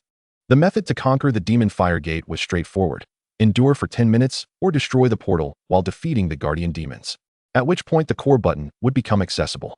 Faced with a multitude of demons, Gui cackled maniacally. Are you certain you wish to outnumber me? I have never feared anyone when outnumbered. Gate of the Undead, he declared, raising both skeletal hands, the holy light staff firmly in grip. It was indeed peculiar. A being of the undead wielding a staff of holy light.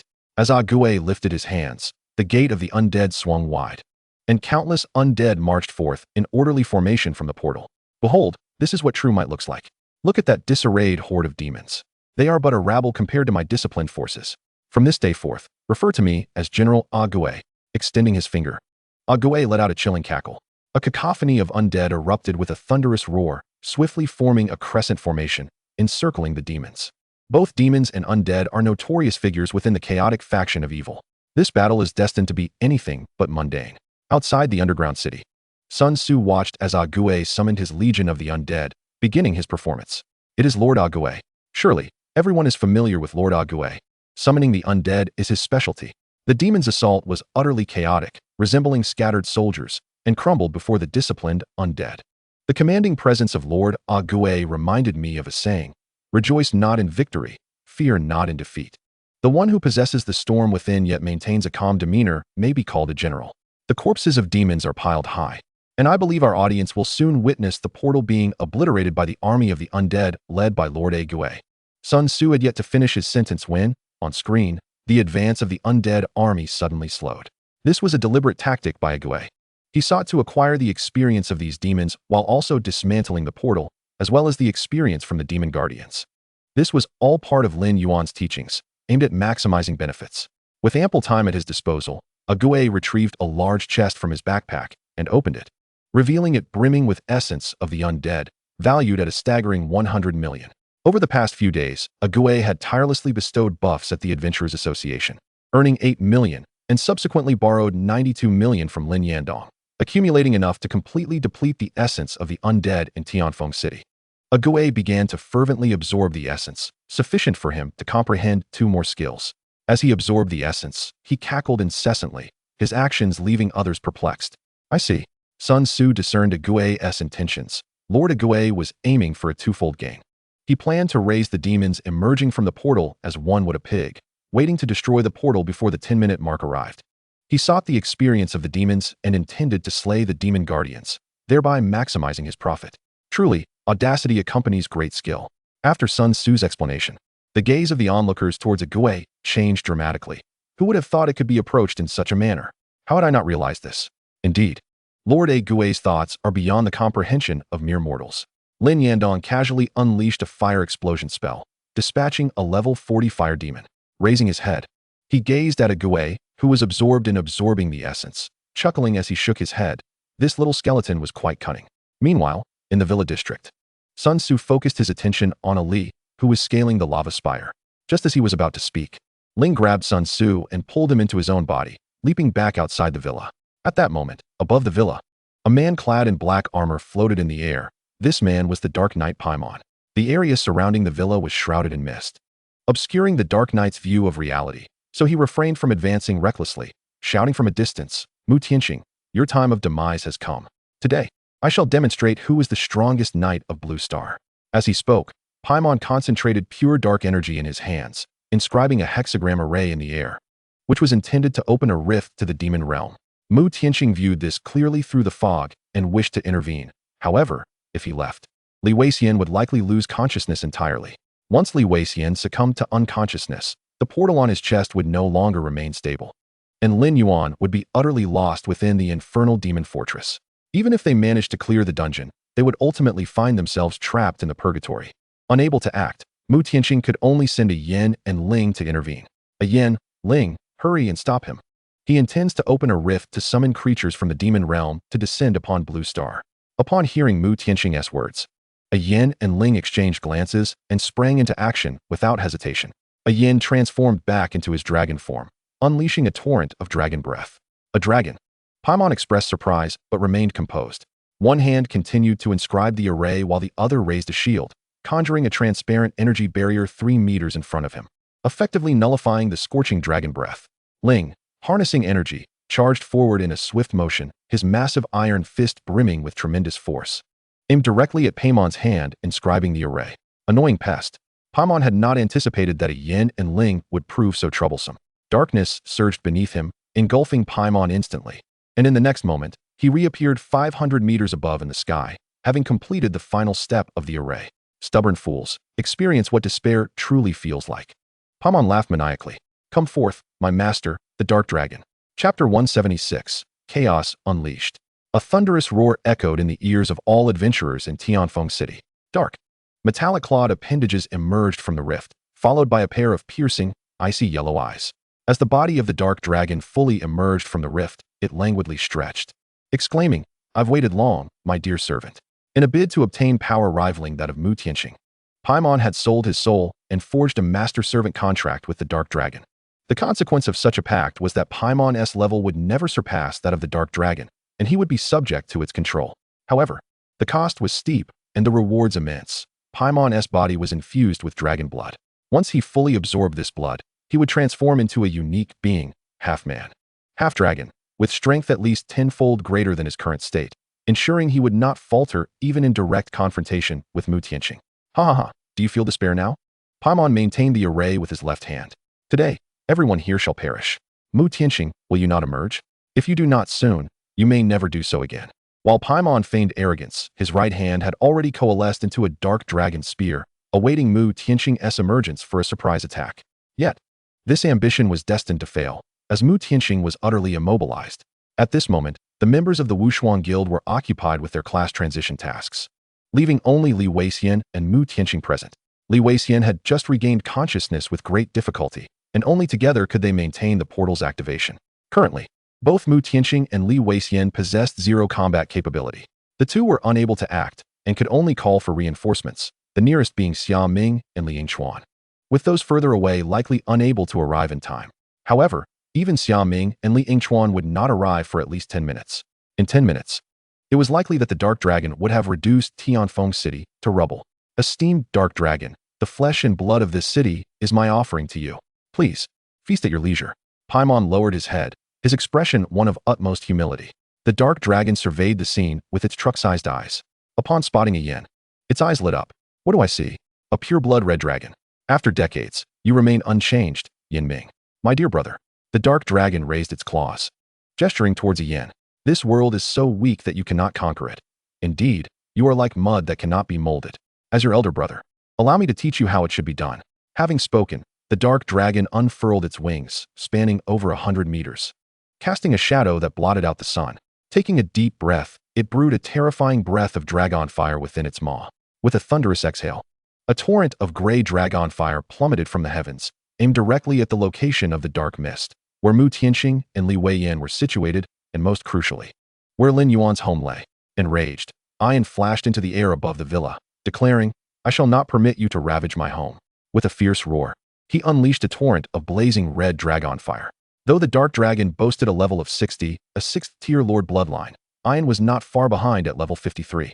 Also of the 6th tier, both were offspring of the Calamity Dragons, their bloodlines devoid of superiority. Yet, the Dark Dragon's higher level and corrosive dark powers rendered its breath significantly more formidable. Ian found himself gradually overwhelmed. At that moment, an intense sound of air being sliced open echoed behind the Dark Dragon, as Zero activated Overload, launching a ferocious punch that struck the Dark Dragon's jaw, compelling its breath to cease. Damn it! The Dark Dragon fumed, irked that a mere scrap of metal dared to strike at it. Shatter! With a sweeping strike of its tail, akin to a viper's strike, it aimed directly for Zero's face. A hit would surely be lethal. Yet, Zero reacted swiftly, contorting its body into its aircraft form, narrowly evading the blow. Seizing the opportunity, Ian charged forward, engaging the Dark Dragon in close combat. The Dark Dragon exhibited no fear. In terms of strength and battle instinct, it far surpassed Ian. Amidst the clash, it mocked, My dear brother, behold your feeble strength. Your blows cannot even dent my armor. You truly should find a place to hone your claws. Sustained by the Dark Dragon's razor-sharp claws, Ian was left bloodied and battered. Fixing his gaze, he resolved to activate the bloodline enhancement device, declaring, Do not underestimate me. Ian, am not inferior to you. With a surge of power, he activated the device.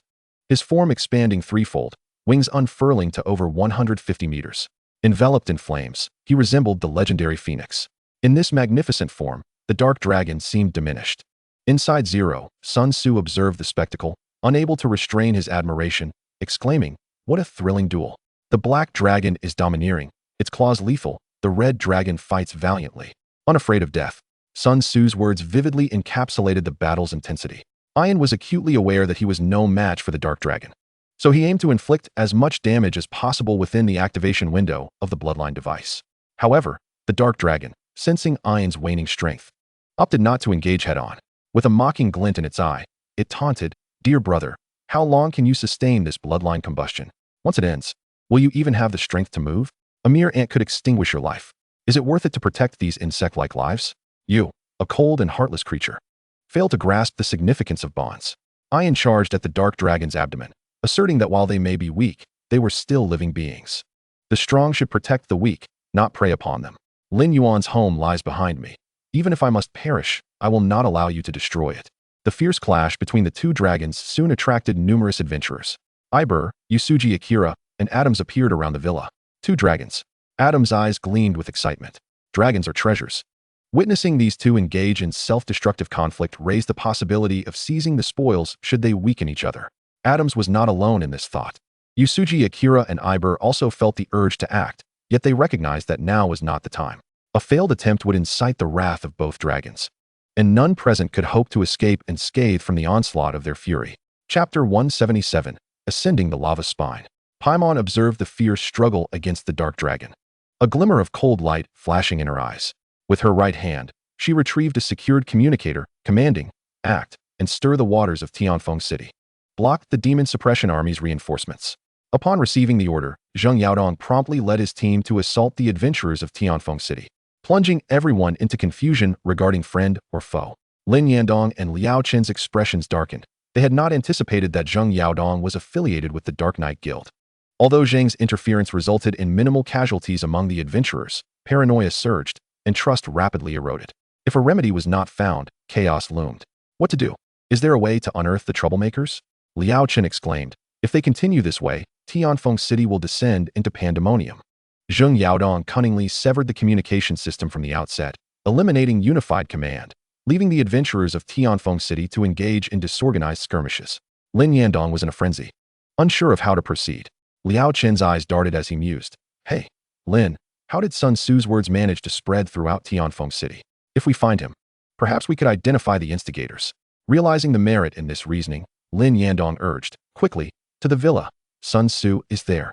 The two hastily made their way to the villa district, where the two dragons continued their fierce battle. Ignoring the dragons, they focused on locating Sun Tzu. There he is. Liao Chen pointed at Zero's chest. Before they could approach, Zero shot a laser from its eyes, sweeping over them. President Lin, Captain Liao, I am Zero. It is a pleasure to meet you both.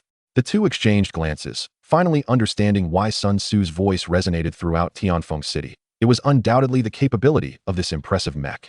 Zero, enough with the pleasantries, Liao Chen stated directly.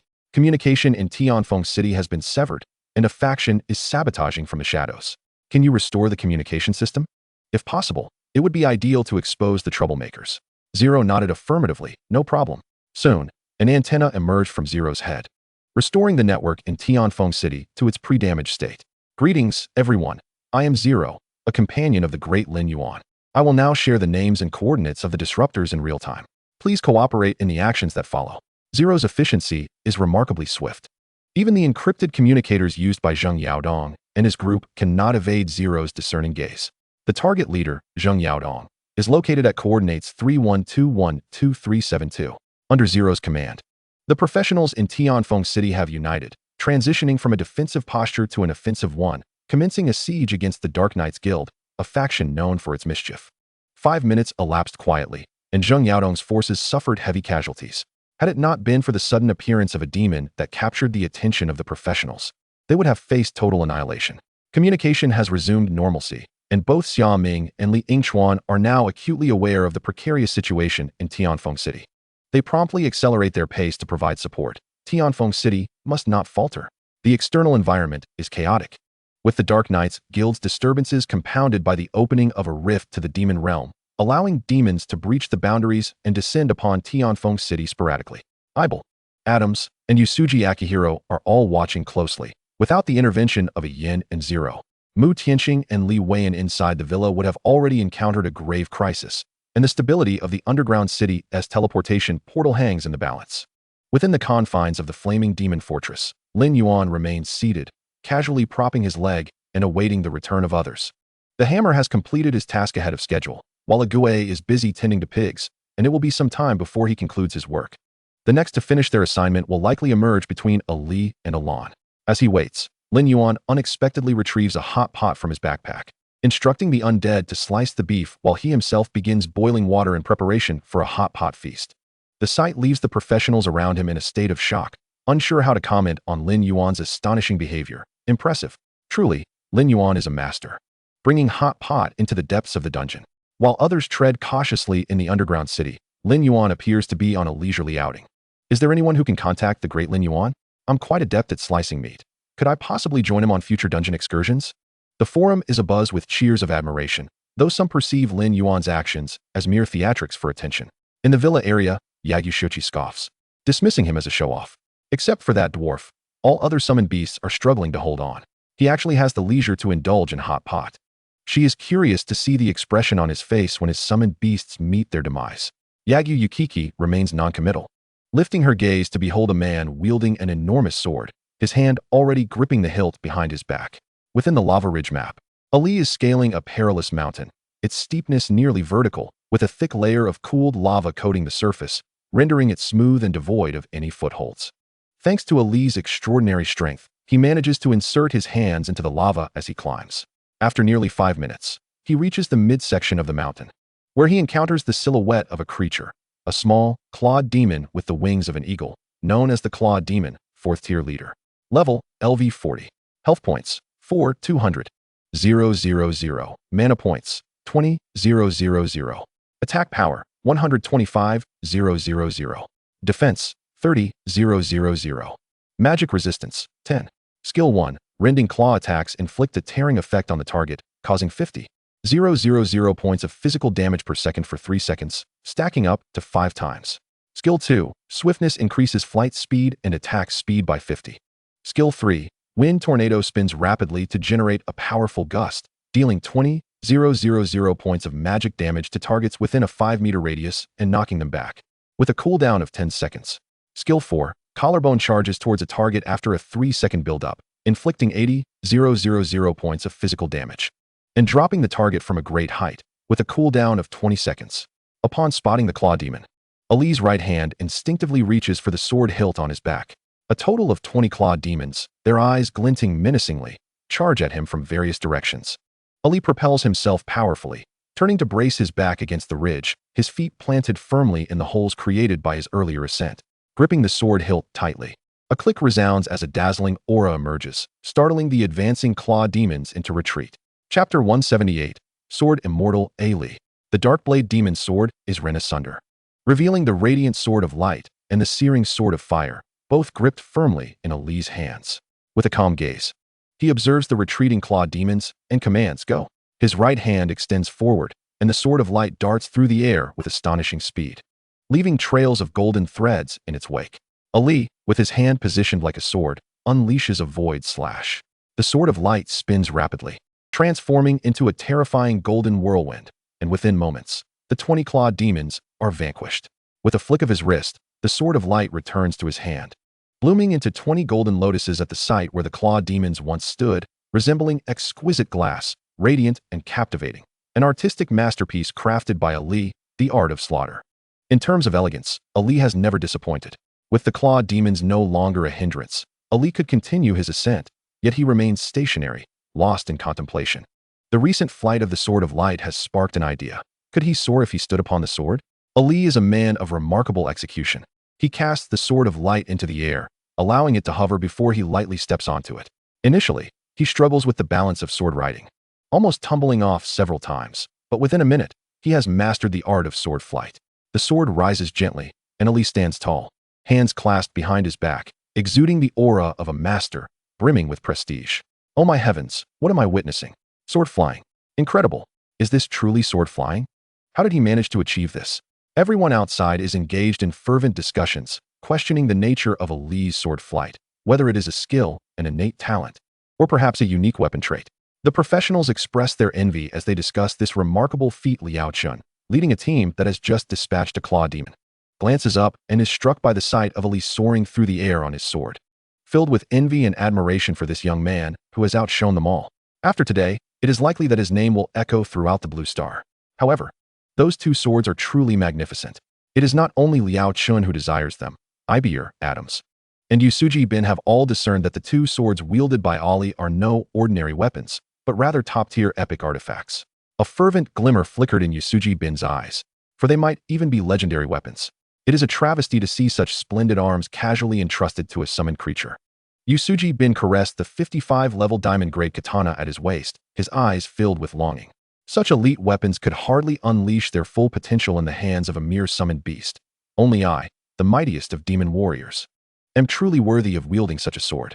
Yusuji Bin glanced at Yagyu Hidesuk, pondering that once Lin Yuan becomes Yagyu Hidesuk's puppet, that sword will inevitably belong to me. No one understands the blade better than I do. Within the lava ridge, in a mere 3 minutes, Ollie transformed from a novice sword wielder into an experienced adept. Initially, he could only ascend and descend with limited speed, barely quicker than climbing.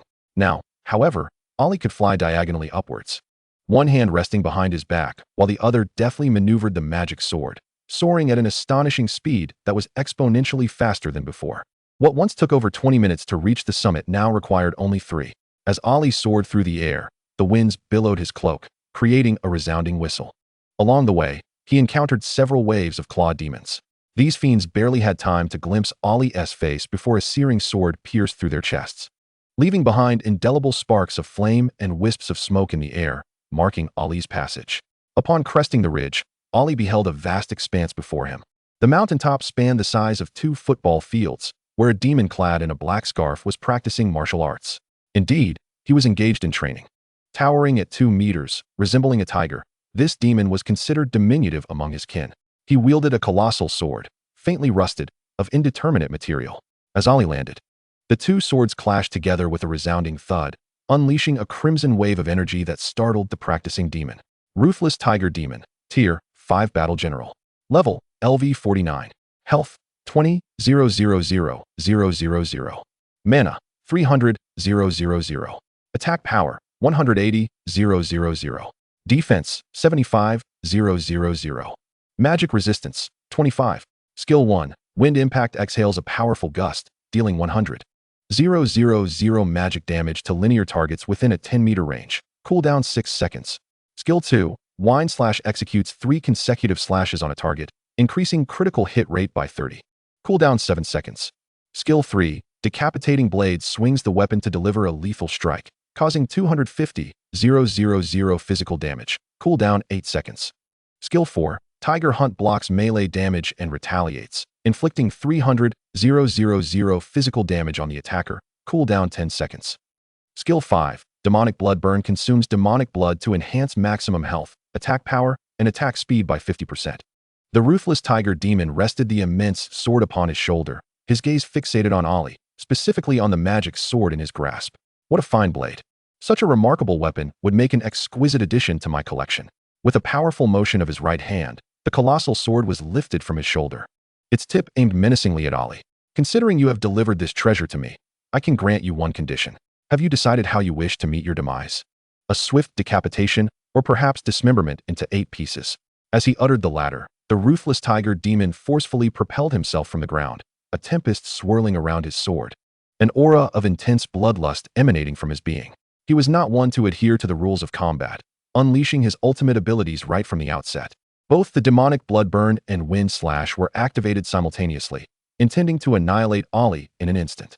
Indeed, this was entirely feasible, for the lava ridge had diminished his defenses by 80, leaving Ollie's own defenses at a perilous low. Should he be struck, it was highly likely he would be reduced to a state of obliteration. The Ruthless Tiger Demon lunged forward like a tiger descending from a mountain, his formidable presence suffocating. Ollie remained expressionless, his eyelids barely lifting as he calmly uttered 4 words. The sword is with me. The crimson shadows of his swords enveloped him, leaving Ollie utterly unguarded as he raised his weapon to unleash the soul-cleaving slash, a parry. 5, for 138, 900. The Ruthless Tiger Demon reacted with lightning speed. Upon seeing the strike's futility, he immediately opened his mouth to unleash a gust of wind. Concurrently, the colossal sword glimmered with a yellow light, activating Tiger Hunt. Aware of the soul-cleaving effect afflicting him, the Ruthless Tiger Demon understood that the oncoming assault would be relentless. By employing Tiger Hunt, he could not only defend against Ollie's strike, but also retaliate, achieving a dual advantage. Chapter 179. Ollie commenced his performance. Ollie slightly lifted his chin, having discerned the Ruthless Tiger Demon's intentions. With a powerful push against the ground, he executed a backward leap, widening the distance between them. The darkened magic sword slipped from his grasp, transforming into a bolt of red lightning racing towards the Ruthless Tiger Demon's face. First, a void slash shattered the momentum of Tiger Hunt, followed by a flurry of strikes. 2, 324, 120. 2, 273, 680. 2, 198, 700. 2, 316, 890. 4, 873. 630, critical hit. The Ruthless Tiger Demon's health plummeted to a dangerously low number. With a crack, Ollie snapped the magic sword, and a radiant glow erupted. enveloping him in a magnificent halo, making him appear as a deity descending from the heavens, charging forth fearlessly. In the blink of an eye, Ali reappeared before the ruthless tiger demon, executing a clone slash. Ali's body spun gracefully, while the shadowy clone mirrored his movements. The two figures, one red and one black, danced past the ruthless tiger demon like butterflies frolicking among flowers, their golden brilliance and crimson flames forming a dazzling cross, a sight to behold. 2, 133, 460. 2, 209, 730. 2, 198, 700. What a powerful sword. I cannot compare to you. The ruthless tiger demon, aware of the soul-cleaving effect coursing through him, knew that once 3 seconds elapsed, he would be doomed. Yet, he did not fear death. In fact, he regarded dying at the hands of a mighty swordsman as an honor. May I inquire your name? The ruthless tiger demon relinquished his colossal sword, calmly awaiting his fate. Ali, with his back turned to the ruthless tiger demon, fused the two swords into one, unleashing a terrifying wave of crimson energy. His black cloak billowed in the wind, obscuring his face. A defeated foe is unworthy of knowing my name. Unworthy? The gaze of the fierce tiger demon dimmed as the soul-splitting ordeal concluded. The harrowing damage erupted violently within him, totaling 9,874, 380. With a resounding crash, the fierce tiger demon collapsed to the ground, leaving behind only a rusted giant sword. Still standing resolutely, Ali approached, drawing forth the massive blade, known as the Tiger Slayer's sword. Quality, epic. Requirements, strength, 5,000. Attributes, attack 6,000, strength 2,500. Characteristic 1, skill damage increased by 20.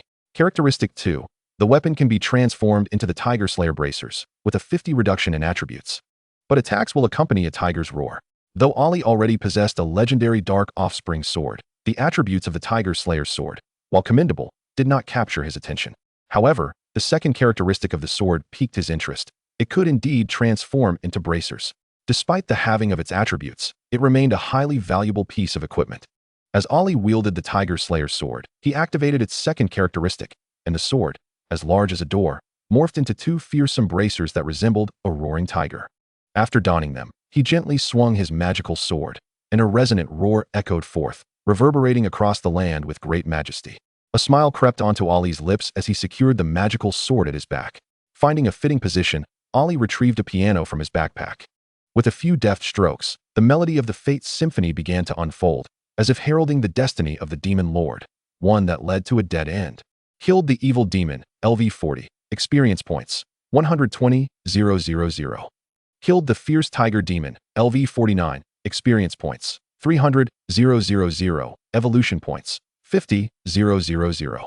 Level increased to LV 33, 75, 230, 600. 000. A splendid performance indeed.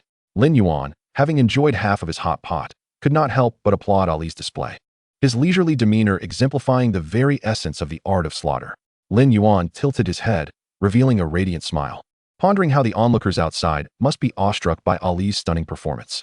Not merely astonished, they were utterly spellbound. All the practitioners in Tianfeng City fell into silence, unable to fathom that combat could manifest such elegance. What an extraordinarily brilliant battle it was. Sun Tzu's voice reverberated throughout the city once more. Heaven did not give birth to my brother Li. The sword path is eternal like a long night. Riding the sword and soaring with the wind, banishing demons across the realm. The hall is drunk with 3,000 guests. One sword's frost chills 14 provinces. Battling through 100 sands without defeat. In this world, there is only the sword immortal, Li. Sun Tzu's roar echoed through Tianfeng City, once again leaving everyone in awe. In the refuge, Luo Qingqing gazed upward at the red figure in the sky, her eyes filled with disbelief, realizing that the instructor was indeed Lin Yuan's summoned beast. This revelation struck her like a hammer, heavy upon her heart, as she recognized the vast chasm that lay between her and her instructor. A mere insect shaking a great tree. On the outskirts of the villa area, Yusuji Rin gripped his katana tightly at his waist, overwhelmed with excitement. That sword, a level 33 summoned beast, could never hope to rival a level 49 warlord class boss. It had to be the sword's merit. Yusuji Rin was beside himself with exhilaration. Beside him, the usually stoic Yagyu Yukaheim displayed a hint of surprise. Such a formidable boss, even without invoking the power of her own, could not possibly be bested by mere effort alone. Yet, this mighty foe could not withstand even 3 seconds under Ali's command. Was it due to the sword? Or was it Ali's own prowess? If the former, it was understandable. If the latter, then Lin Yuan truly was as unfathomable as the rumors suggested. As it stood, Lin Yuan's summoned beasts had already revealed extraordinary prowess. The versatile dwarf, the necromancer capable of summoning endless legions of undead, the enigmatic swordsman who effortlessly vanquished bosses, and the ferocious ancient tree that attacked indiscriminately. It was worth noting that Lin Yuan was only at level 30, for summoned beasts were already a terrifying prospect. When he reached level 60 and summoned 7 beasts simultaneously, he would embody a force capable of toppling nations. No, it was imperative that Lin Yuan not remain in the Summer Kingdom. He must be firmly secured within the grasp of the Sakura Kingdom. Yagyu Yukiheim glanced at the fervently enthusiastic Yagyu Shuki, silently resolving to seize such an exceptional man for herself. The spider's eggs of the Jorigomo merely represented physical control, while the kiss of the Snow Woman possessed the capacity to freeze one's very soul. Such power could only be unleashed once, and Yagyu Yukiheim confided in no one. Now was not the opportune moment. Should Lin Yuan fall victim to the Snow Woman's kiss, even in death, his soul would belong to Yagyu Yukiheim, a truly wicked scheme. However, all plans would have to wait until Lin Yuan emerged safely from the underground city. Currently, while his summoned beasts were undeniably powerful, their fate against the formidable demon lord remained uncertain. As the attention of the crowd was drawn to Ali, a colossal figure plummeted from the sky with a thunderous crash. As the dust settled, a yin lay exhausted on the ground. Chapter 180, The Point of No Return. 5 minutes had elapsed. The duration of the bloodline activation device had expired, leading to a drastic decline in Yan's strength. Seizing this prime opportunity, the Dark Dragon unleashed a relentless assault upon him, leaving Yan utterly defenseless. My dear brother, is this your reliance? Utterly ineffective. The Dark Dragon delivered a headbutt, slamming Yan from the sky to the ground. The golden-hued vertical eye surveyed the surroundings, concluding that there were no more obstructions. With a roar that pierced the heavens, the Dark Dragon unleashed its ultimate ability, Dark Obliteration. A massive black sphere, over 100 meters wide, materialized above Tianfeng City. This was the SSS-level skill, Dark Obliteration, whose catastrophic damage threatened to obliterate at least 1/3 of the city if successfully cast. While the power of Dark Obliteration was formidable, its incantation required a lengthy 20 seconds, during which the Dark Dragon was immobile and could not perform any other actions. Should a powerful foe be nearby, casting Dark Obliteration would be tantamount to inviting demise. Regrettably, the only individual capable of threatening the Dark Dragon, Yan, had lost his ability to act. Other practitioners in Tianfeng City rushed to the scene, but they were utterly incapable of breaching the Dark Dragon's defenses. Even their arrival would be of no consequence. What overwhelming might! Lin Yandong's expression was grave. If he allowed the Dark Dragon to unleash its power, the city of Tianfeng would be obliterated. It was imperative to thwart him. As Lin Yandong scanned the faces of the young professionals surrounding him, he made a difficult decision. Everyone, charge with me. We must prevent the Dark Dragon from casting its spell. Tianfeng City is our home. We cannot allow it to be destroyed. Knowing the futility of their actions, yet proceeding regardless was not the mark of a wise man. However, at times like these, rationality takes a back seat. It often dictates what is feasible and what is not, but in the face of monumental stakes, the actions of these professionals mirrored one another in uncanny similarity. Rest assured, Chairman Lin, none here are cowards. One of them quipped, "What shall we have for dinner tonight? How about dragon meat?" Lin Yandong let out a hearty laugh, envisioning a feast of dragon meat after their victory. Slay the dragon. Upon hearing these words, the rationality of the crowd momentarily faded. Even seasoned professionals at level 30 found themselves pondering an unlikely possibility. What if their attacks bore fruit? With a command from Lin Yandong, they surged forward. The battle commenced, and the professionals fell silent. Sometimes, silence speaks volumes.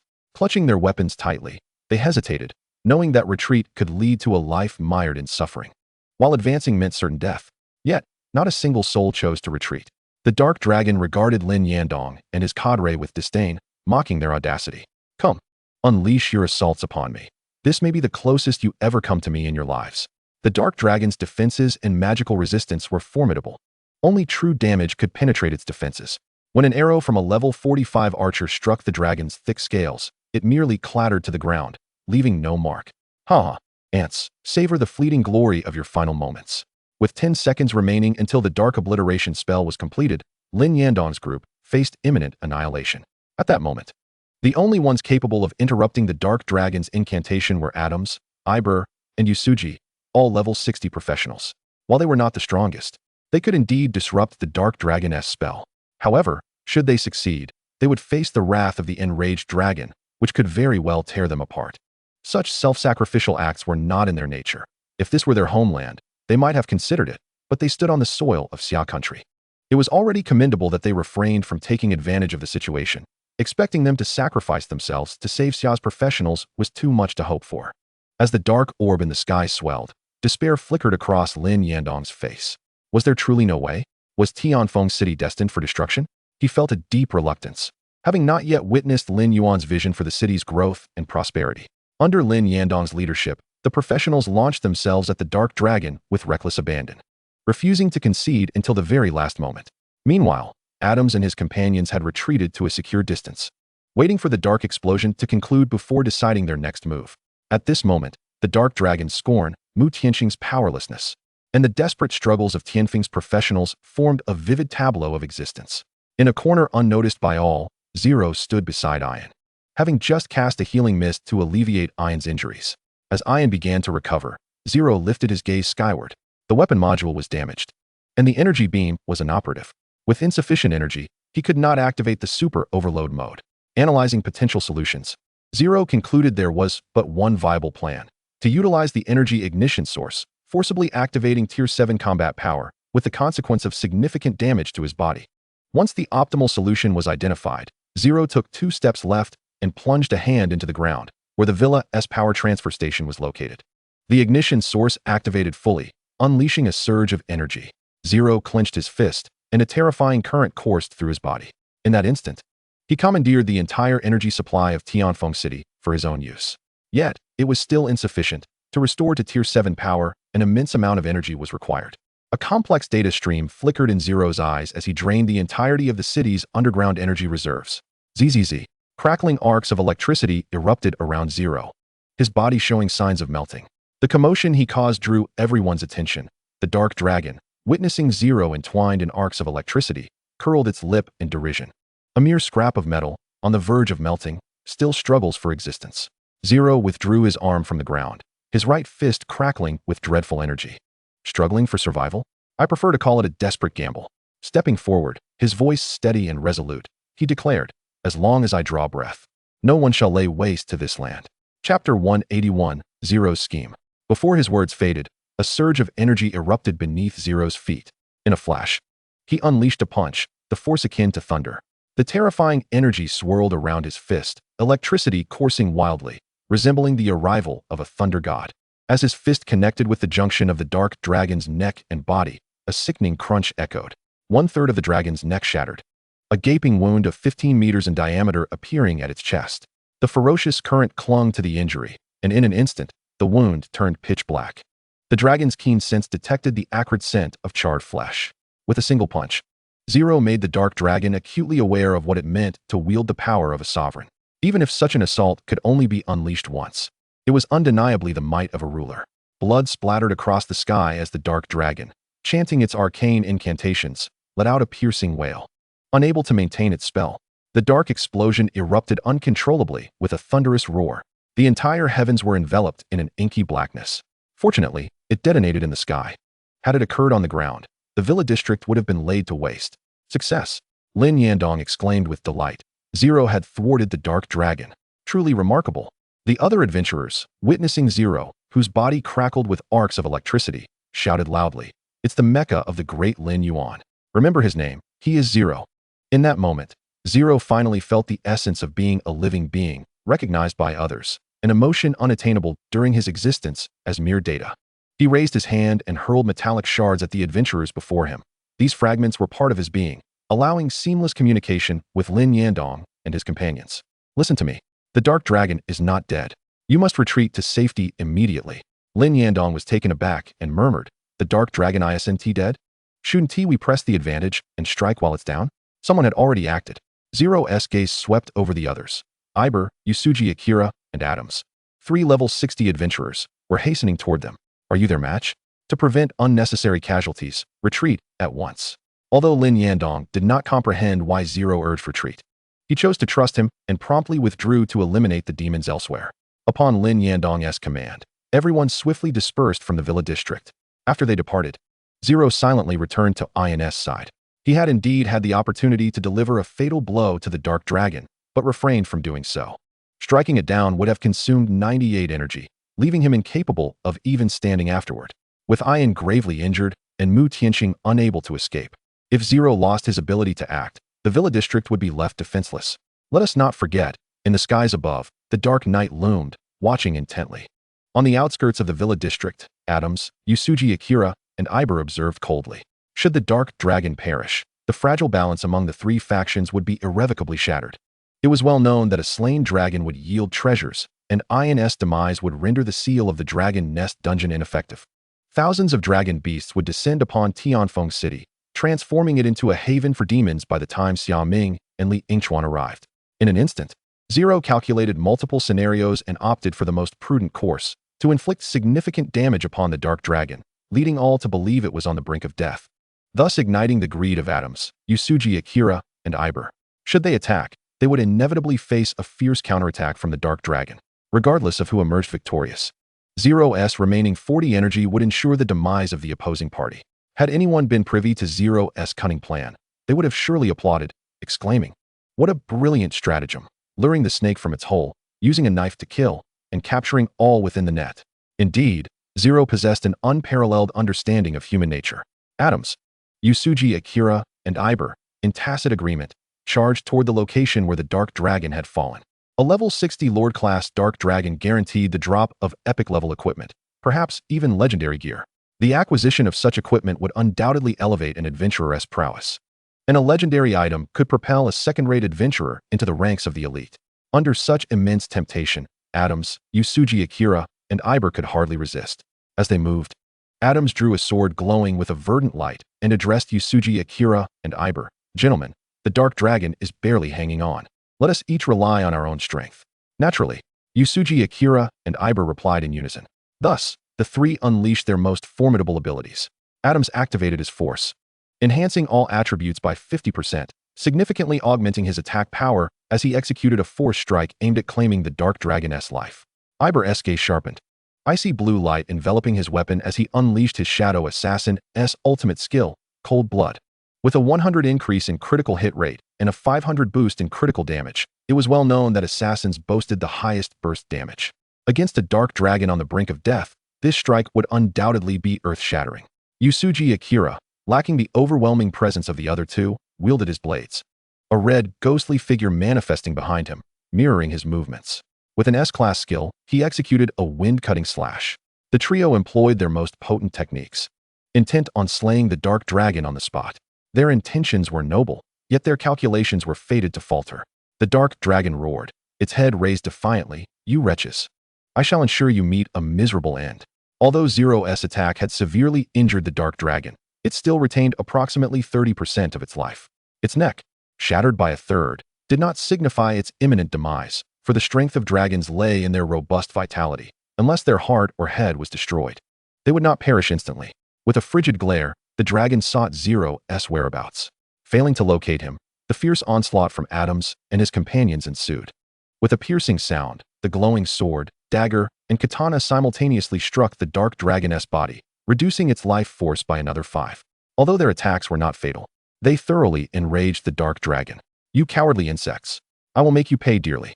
A black halo surged from beneath the Dark Dragon, engulfing Adams, Iber, and Yusuji Akira in blackened matter as their equipment and weapons were swiftly consumed by rust. This was the Dark Dragon's most formidable trump card, the Corruption Aura. "What is this?" Adams exclaimed in horror. "My sword has been corroded." Iber's dagger suffered a similar fate, while Yusuji Akira fared worse. His katana, not an epic weapon but merely of diamond quality, shattered entirely under the influence of the Corruption Aura. The anguish was palpable, nearly causing him to faint. "Continue the assault. It's merely a death throw. Do not be intimidated by him. The opportunity to slay the dragon is a singular one. Should it be missed, it shall never present itself again." Yusuji Akira's eyes glowed blood red, clearly in a state of fervor. He was wagering that the Dark Dragon was merely bluffing, believing that if the three of them pressed on with their assault, they would undoubtedly vanquish it. Adams and Ivel were silent, evidently in agreement with Yusuji Akira's assertion. At this juncture, retreat was no longer an option. The dragon-slaying battle had entered its second phase. It remained uncertain whether the trio would achieve the monumental feat of slaying the dragon, or if the severely wounded Dark Dragon would retaliate against them. The outcome was shrouded in mystery. The news of the battle in the Villa district reached Lin Yuan, who exchanged a glance with Liao Chun, both reflecting shock in their eyes. Had this situation been foreseen by Zero all along? Liao Chun stroked his chin, contemplating the terrifying implications. Lin Yuan nodded, realizing why Zero had urged them to leave promptly. It became clear that he had long since discerned Adam's and the others' ill intentions. Remaining there could very well lead to their unwittingly becoming collateral damage amidst the dragon-slaying chaos. Liao Chen's expression turned stern. Had it not been for Li Weixian and President Mu being unable to extricate themselves, even with tenfold courage, they would not dare act in Tianfeng City. After a moment's reflection, Lin Yuan picked up the communicator to contact Xia Ming, inquiring how long until reinforcements would arrive. Xia Ming's response was unequivocal: 5 minutes. In just 5 minutes, the main forces of the Demon Suppression Army would reach Tianfeng City. Xia Ming and Li Yingchuan had set out early, but encountered an ambush orchestrated by Paimon along the way. A vast mist barrier had delayed them by a full 10 minutes. Had it not been for the barrier, Li Yingchuan and the others would have already arrived in Tianfeng City. Upon learning that the majority would still take 5 minutes to reach, Lin Yuan hesitated before making a startling decision. He informed Xinzhong to take the Annihilation Barrier to the Villa District. Should Executive Xia fail to arrive in time, they would have to rely on their own strength. The Annihilation Barrier. Liao Chen's expression hardened. It was a matter of life and death, and they could perish. But Lin Yuan must not come to harm. After receiving the news, Xinzhong hastened to the Villa District with the Annihilation Barrier. The battle between man and dragon raged on. The Dark Dragon's movements were somewhat sluggish compared to before, and the trio was no better off. Their original gear entirely corroded by the decay aura, now donning only lower-tier equipment. The Dark Dragon was on its last legs. They just needed to endure a little longer. The three of them would become the first heroes of Blue Star to slay a level 60 Dragon Lord, though Yusuji Akira was the weakest among them. He continuously rallied the spirits of his companions, who were gradually becoming intoxicated by the thrill of battle. Does the activation of the Annihilation Barrier require 1 minute? Shall we commence now? Xinzhong inquired. Let us begin, Lin Yuan replied, prepared for any eventuality. Upon hearing this, Xinzhong placed his hand on a transparent disc, which gradually blossomed with a white luminescence. The Annihilation Barrier was the final trump card of Tianfeng City. When activated, it would allow for a voluntary sacrifice of life from their ranks, inflicting real damage equivalent to 10 times the maximum health of the sacrifice upon the enemy. Provided that enough lives were forfeited, even the Dark Dragon at its peak would be brought to its knees. While the Annihilation Barrier was indeed formidable, it was also a costly measure, one that would only be employed in dire circumstances. Outside Tianfeng City, the dragon-slaying battle raged fervently, with practitioners prepared to make the ultimate sacrifice. A palpable air of bloodlust enveloped the entire city. Inside the Flame Demon Fortress, Lin Yuan savored a morsel of beef, exclaiming in delight. Setting down his chopsticks, his attention was drawn to the third portal's view, revealing the flame steps where Alan was located. Upon entering the flame steps, Alan had already transformed into his ancient tree form, a towering entity nearly 100 meters tall, brandishing an axe as he ascended the blazing staircase. The flames surged forth, inflicting damage of 5 maximum health points per second upon Alan. The staircase comprised 100 steps, which had seemed short before Alan's transformation, but now appeared endless. Each step represented a journey of 100 paces, with no shortcuts to be found. At every tier of the staircase, one would encounter either monsters or supplies. Without clearing the monsters at each level, progression to the next tier was impossible. This mechanism was designed to prevent individuals from recklessly rushing to the summit, rendering the monsters within mere decorations. As Alan took a step forward, he encountered 2 demons engulfed in flames. Flame Demon, 4th rank commander. Level, LV46. Health, 3, 500, 000. Mana, 800, 000. Attack power, 35, 000. Spell power, 45, 000. Defense, 30, 000. Magic resistance, 50. Skill 1, Burning Skin inflicts 8. 000 magical damage per second to enemies within a 5-meter radius, reducing their healing effects by 50. Skill 2, Fireball. The Flame Demon's attacks unleash fireballs, dealing magical damage equal to twice its attack power and spell power, leaving a burning mark on the target that inflicts an additional 20 fire damage. Skill 3, Flame Whip conjures a whip of fire, striking a 20-meter conical area for 60, 000 magical damage, with a cooldown of 6 seconds. Skill 4, Flame Explosive. After a 3-second chant, releases a massive fireball that deals 150, 000 magical damage to targets within a 50-meter diameter, with a 50 chance to stun targets for 3 seconds, cooldown of 15 seconds. The flame demon stood approximately 5 meters tall, resembling a serpentine creature of flame, presumably a hybrid offspring of a fire demon and an unknown entity. Yet, even such a hybrid could reach the 4th rank of warrior classification. One could not deny that demons were indeed a formidable race. Only 2?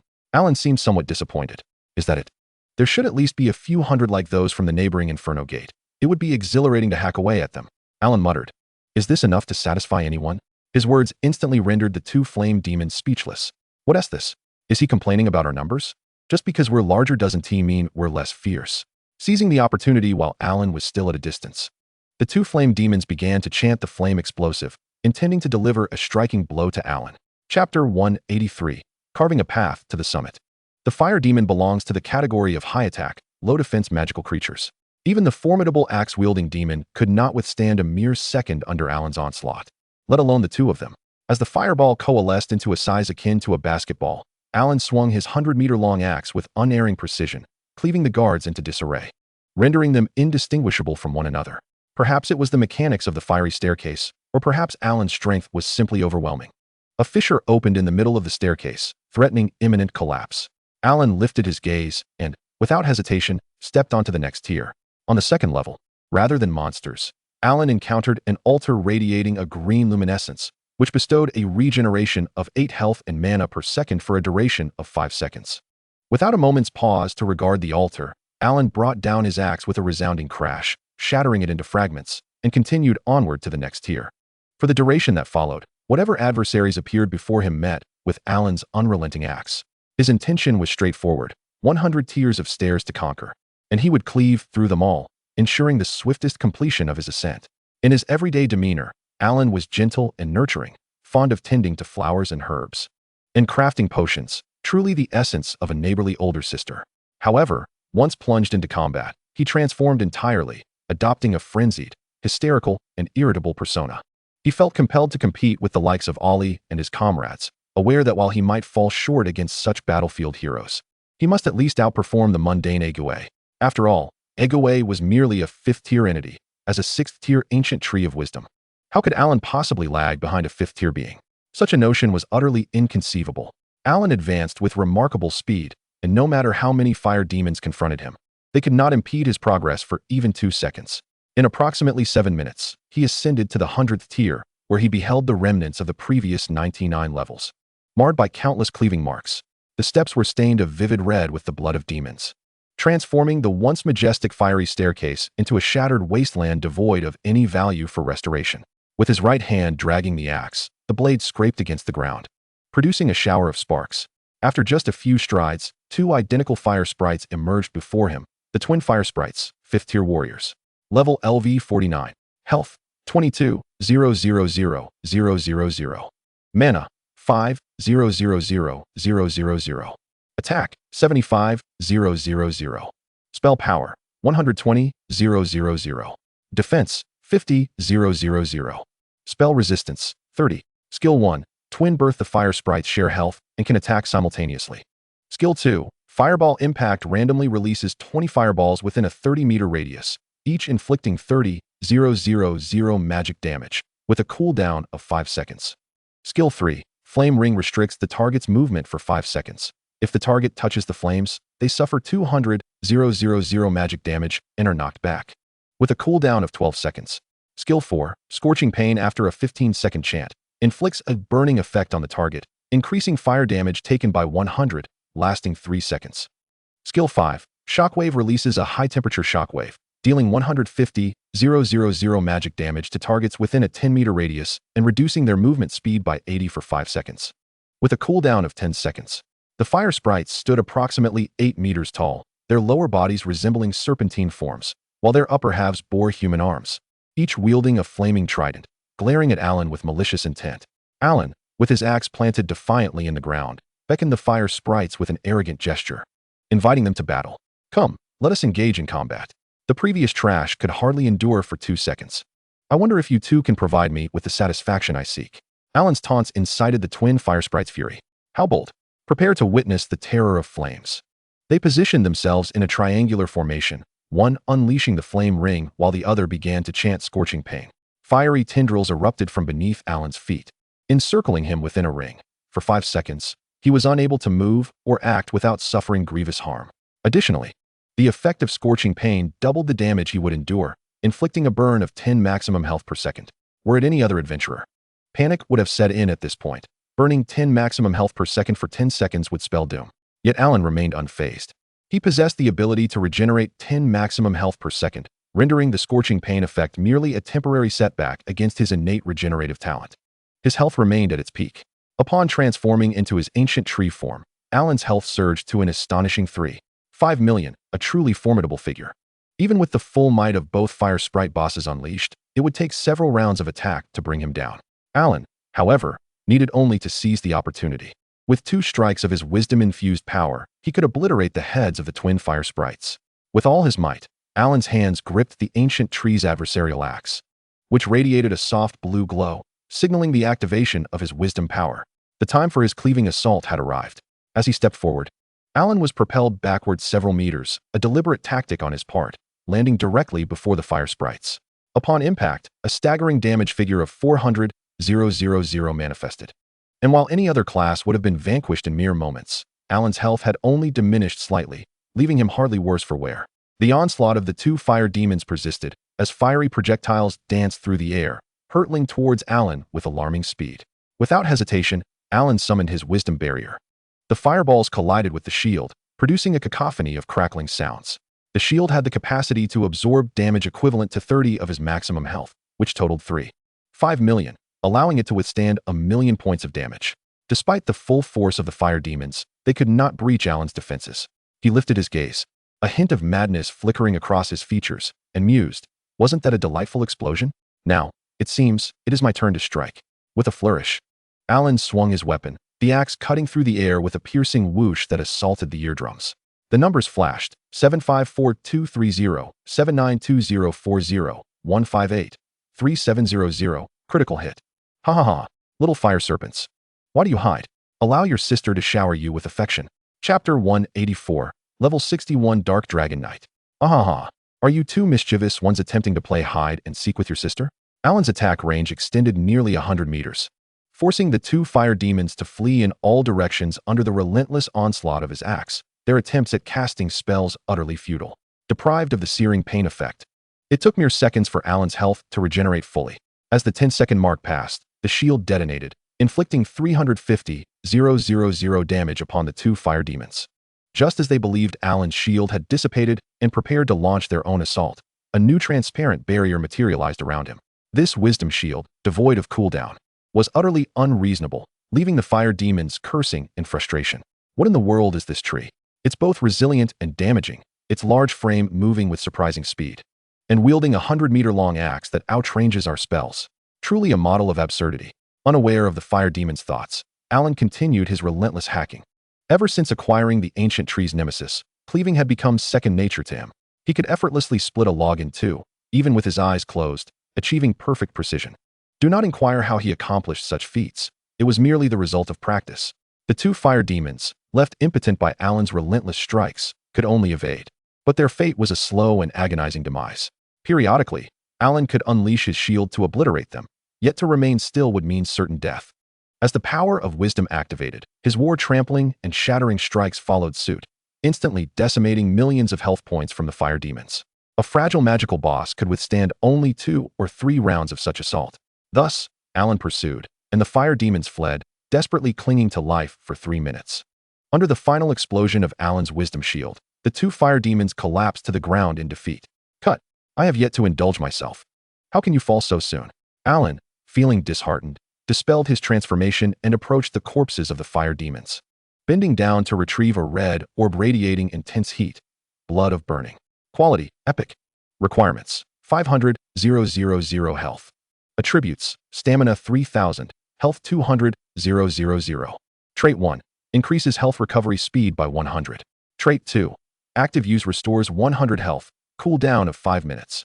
Clutching the blood of burning, which could easily bring water to a boil, Alan regarded it with indifference.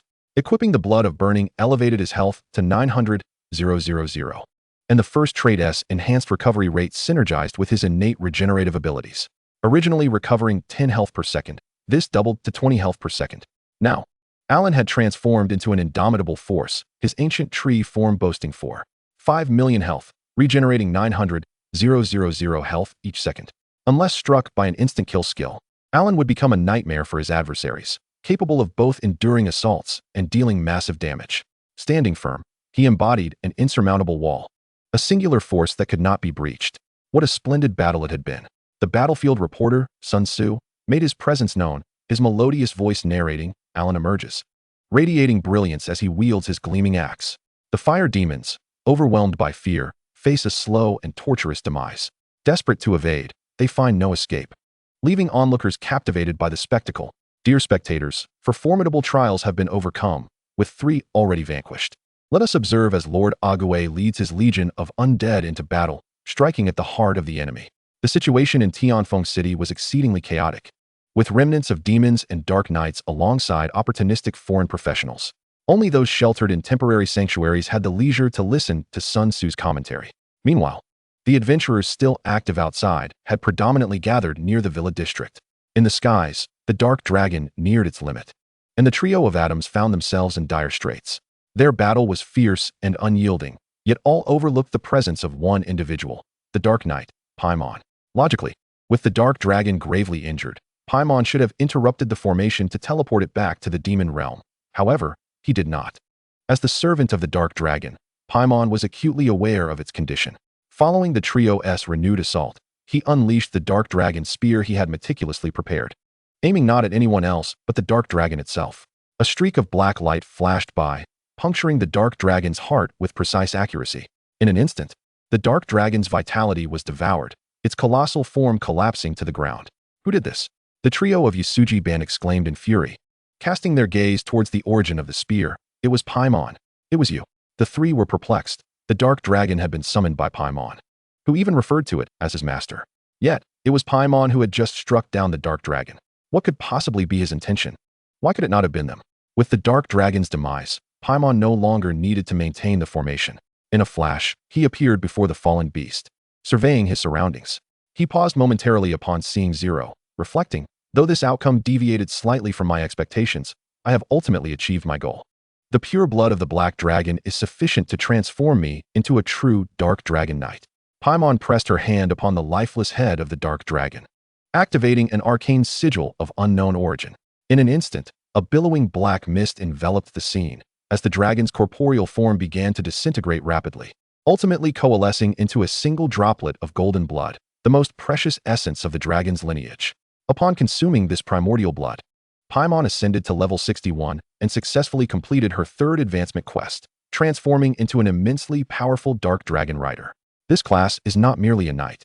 It possesses the extraordinary ability to metamorphose into a pure-blood dragon for combat. Initially, Paimon's plan entailed the dark dragon wreaking havoc upon Tianfeng City, devouring its inhabitants, which would likely elevate the dark dragon to level 61. Such an act would incite Mu Tianxing's wrath, leading to a mutual annihilation between them, allowing Paimon to intervene and eliminate both the dragon and its master, thereby fulfilling her occupational transition while vanquishing a formidable foe, an impeccable strategy. However, unforeseen complications arose during the execution of the plan. To Paimon's astonishment, a red dragon capable of contesting the dark dragon's might emerged in Tianfeng City. After dispatching the red dragon, a magnificent mech appeared seemingly from nowhere, nearly obliterating the dark dragon with a single, devastating blow. At that moment, when Zero's terrifying strike landed upon the dark dragon, Paimon genuinely feared that it would be instantaneously dispatched. If that were to occur, all her meticulous plotting would be rendered futile. Perhaps the heavens favored her, as Zero's blow did not annihilate the dark dragon. Although the subsequent plans deviated, the overarching direction remained unchanged. Chapter 185. Ague discovers an SSS-ranked skill. Fortunately, Mu Tianxing refrained from intervening, otherwise, the severely wounded dark dragon would have been utterly incapable of confronting him, merely serving to adorn his adversary's victory. Thankfully, the trio of atoms, Iber, and Yusuji Rin were present, facilitating the successful execution of Paimon's plan and the completion of her 3rd advancement quest, culminating in the acquisition of the formidable Dark Dragon Rider class. Paimon's laughter resonated with arrogance. Ha ha ha, a cadre of fools, blissfully unaware of how I manipulate them at will. The Dark Dragon was but a pawn intended for the demise of both Tianfeng City and Mu Tianxing. Surely, they did not believe that she would acknowledge such a beast as her master. Paimon gazed skyward, where Lin Yuan sat comfortably upon a stool. With a cold smirk, she declared, "The grand spectacle has merely begun. Allow me to present a pure exhibition of slaughter, to celebrate the birth of the illustrious Dark Dragon Rider." She raised her hands high, her expression frenzied, resembling a fervent zealot in the throes of ecstasy. "You dare!" Lin Yandong stepped forward with a throng of followers, stating, "Should you so much as lay a finger on the innocence of Tianfeng City today, I shall ensure our mutual destruction." His face bore a resolute expression as he activated the annihilation barrier. In an instant, an invisible wave enveloped the entire villa district. Beside Lin Yandong, a black altar loomed, representing the city's ultimate trump card, the annihilation barrier, a life-for-a-life gambit. As long as the city stood, its inhabitants must endure, but should it fall, all would perish. Upon witnessing the annihilation barrier, Paimon's countenance darkened. She reflected upon her recent elevation to level 61 and her transformation into a dark dragon rider, confident in her ability to confront Lin Yandong and his cohort directly. Yet, this old man acted unpredictably. Tianfeng City had suffered little thus far, and yet he had summoned forth the annihilation barrier. Such a situation was patently unreasonable. While she could withstand a confrontation with dozens, the more than 500 adversaries before her, all prepared to make sacrifices, would be insurmountable even for a black dragon. "Eliminate this despicable wretch." Yusuji Rin shouted in a fit of fury, insisting that he must not leave Tianfeng City alive. Adams and Iber echoed this sentiment, their faces twisted with indignation. They had sacrificed several sets of equipment to weaken the dark dragon, only to have Paimon seize the kill, laboring in vain for another's gain, naturally fueling their deep-seated resentment. Lin Yandong cast a glance at the three, warning, "Silence. Speak again, and you'll find yourselves dealt with as well." Lin Yandong was no fool. He had enacted the annihilation barrier solely to buy time until the forces of Xia Ming and Li Yingchuan arrived, ensuring Tianfeng City's safety. Who would willingly embrace death if survival was an option? With neither side daring to make a move, a tense stalemate ensued. Killed Flame Demon, LV 48-160, experience gained, 352,000. Killed Twin Flame Spirits, LV 49, experience gained, 300,000. Evolution points, 50,000. Only 9 minutes had elapsed since Lin Yuan entered the underground city. Yet countless events had transpired, and while chaos reigned outside, the battles within the underground were equally riveting. Within 3 minutes, Iron Hammer had dispatched the Mist Demon, claiming an early victory. Ollie demonstrated his sword flight, captivating the audience with a dazzling display of lethal artistry. As for Alan, his frenzied axe cleaved through the air, striking fear into the hearts of all watchers. Each swing sent a shiver down the spine of every adventurer, fearful that Alan's axe might sever the very fabric of reality and strike them down. Seated comfortably, Lin Yuan sipped his soda, his gaze fixed on the gate of demon fire. The 10-minute mark was approaching. It was time for Ague to act. The two recently acquired skills promised to be quite intriguing. Lin Yuan tilted his head back, finishing his drink, and awaited the execution that Ague would soon orchestrate. Within the gate of demon fire, Ague absorbed an entire chest of undead essence. That 100 million investment had not been in vain. It had indeed enabled Ague to grasp two extraordinary skills, one SS ranked and the other astonishingly SSS ranked. Bone-piercing heart, SS. Skill description, converts nearby undead into bone spears, locking onto a target for successive assaults, during which the target cannot move. Each undead converted consumes 1 mana point, with each spear inflicting 100 points of true damage. Cooldown, 5 minutes. Bone execution platform, SSS.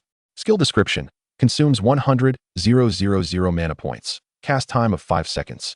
Summons a bone execution platform that forcibly draws any target within 100 meters onto it, inflicting 2 of their maximum health as magical damage per second for 5 seconds. Ignoring magical immunity. If the target's health falls below 12, it triggers an execution effect, decapitating the target. Cooldown, 30 minutes. With a flick of his finger, Ague erupted into maniacal laughter, exclaiming, "Shatter the portal. It is time for the others to witness the prowess of Lord Ague." The undead surged forward, swiftly demolishing the portal. As the portal shattered, a formidable shockwave surged forth, heralding the appearance of a demon guardian, brandishing an enormous sword, with a pair of yellow wings unfurling behind it. This demon guardian, classified as a 5th-rank battle general, boasted formidable statistics, level 49. With a staggering 30 million health points, 150,000 mana points, an attack power of 165,000, and a defense rating of 100,000, alongside a spell resistance of 20. Its skills included, Skill 1, Titanic Sweep, a sweeping attack across a 25-meter conical area, inflicting 150,000 physical damage with a cooldown of 5 seconds. Skill 2, Deadly Strike, a powerful assault on the target with the highest aggro, dealing 250,000 physical damage and reducing the target's healing effectiveness by 50 for 5 seconds. With a cooldown of 8 seconds, Skill 3, Spell Reflection, activates a protective shield that reflects targeted spells for 2 seconds, with a cooldown of 10 seconds. Skill 4, Earth Shatter, a forceful strike to the ground causing 50,000 physical damage to all targets within a 15-meter radius, stunning them for 2 seconds. With a cooldown of 12 seconds, Skill 5, Killing Instinct, upon slaying a target, increases attack power and speed by 100, stacking up to 5 times. Upon its emergence, the Demon Guardian immediately fixed its gaze upon a Gue, regarding the pitiful undead with disdain for daring to wield summoning magic in its presence. "Let me demonstrate how I deal with this heap of shattered bones," it proclaimed. The Demon Guardian swung its colossal sword, unleashing a flurry of attacks: Titanic Sweep, Earth Shatter, Deadly Strike. In a mere instant, it obliterated swathes of the undead, accumulating Killing Instinct to a terrifying 820,000 attack power. With an attack speed rivaling that of Alan when empowered by the force of wisdom, it was said that 5 strikes per second was an understatement. Chapter 186. The execution begins.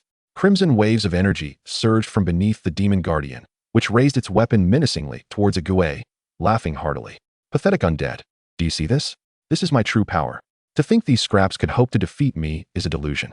The Demon Guardian laughed maniacally, advancing towards a Gue, leaving the undead in its wake powerless against its might. Its imposing presence was overwhelming, reminiscent of a general amidst an army, intent on claiming the head of its adversary. A Gue tilted his head, emitting a sinister chuckle, his fingers splayed out before clenching tightly. From the heavens, a long-anticipated bone storm descended with a thunderous roar. A terrifying tempest, infused with 50,000 skeletal corpses, hurled the Demon Guardian far away, and it was not over yet. An additional 12,000 demon souls melded into the storm, staining the bone-laden whirlwind with a hint of crimson. The damage inflicted amounted to 273,660. Given a Gue a little more time, the harvest of souls would yield even greater devastation. The Demon Guardian rose once more, glaring menacingly at a Gue. "Is this your strongest move? Very well, you have successfully provoked my wrath. I shall dismantle your bones one by one and grind them to dust." The Guardian's words struck a nerve within a Gue, who had vowed, after following Lin Yuan, never to allow anyone to disassemble his bones again. The audacity of the Demon Guardian's threats was a path to its own demise. A Gue pointed a finger at the Demon Guardian and then raised his middle finger in a universally understood gesture of defiance. Enraged, the Demon Guardian charged forward, sword in hand. A Gue straightened his head, the flames of his soul flickering slightly as he silently unleashed his newly learned ultimate move, Heart-Piercing of 10,000 Bones. With 230,000 mana points, a Gue could transform 230,000 undead into bone spears. Unyielding in his pursuit of victory, he raised his right hand, and the bodies of 230,000 undead began to disintegrate, finally coalescing into translucent bone spears. Hee hee. A Gue's laughter was laced with wicked delight. "Did you think that was my strongest attack? You are gravely mistaken. That was merely an appetizer. The main course is now served. Are you ready to savor the taste of Heart-Piercing of 10,000 Bones? It might sting a bit." With a flick of his finger, he released the white bone throne, transforming it into a colossal bone spear that tore through the air. Following closely behind was a veritable storm of bone spears, densely packed and enough to instill fear in any onlooker. Most would have surrendered in the face of such an overwhelming barrage, yet the Demon Guardian, fueled by the ferocity of its demonic blood, charged boldly toward the bone spear, activating its spell Reflection as it neared. In an instant, the bone spear changed direction and struck a Gue. Ha! The Demon Guardian reveled in triumph for barely a second before being pierced through by the torrent of bone spears. Each spear inflicted a mere 100 points of damage, but the sheer volume was overwhelming. With 230,000 bone spears, that amounted to a staggering 23 million points of true damage. The Demon Guardian, initially possessing 30 million health points, had already lost 2 million to the Bone Storm. And now with the additional 23 million damage, only 8 million health points remained, placing it within a Gue's killing threshold. A Gue raised both hands, his laughter piercing the air. After chanting for 5 seconds, a grand execution platform constructed of bones materialized in the sky, spanning a third of a football field. for chains of an unknown material culminated in ominous bone guillotines. Up close, the guillotines were surrounded by wailing souls, which would assault all living beings within their vicinity, inflicting 2 of their maximum health as magical damage every second. The fate of the Demon Guardian was grim, having first tasted the bone storm as an appetizer.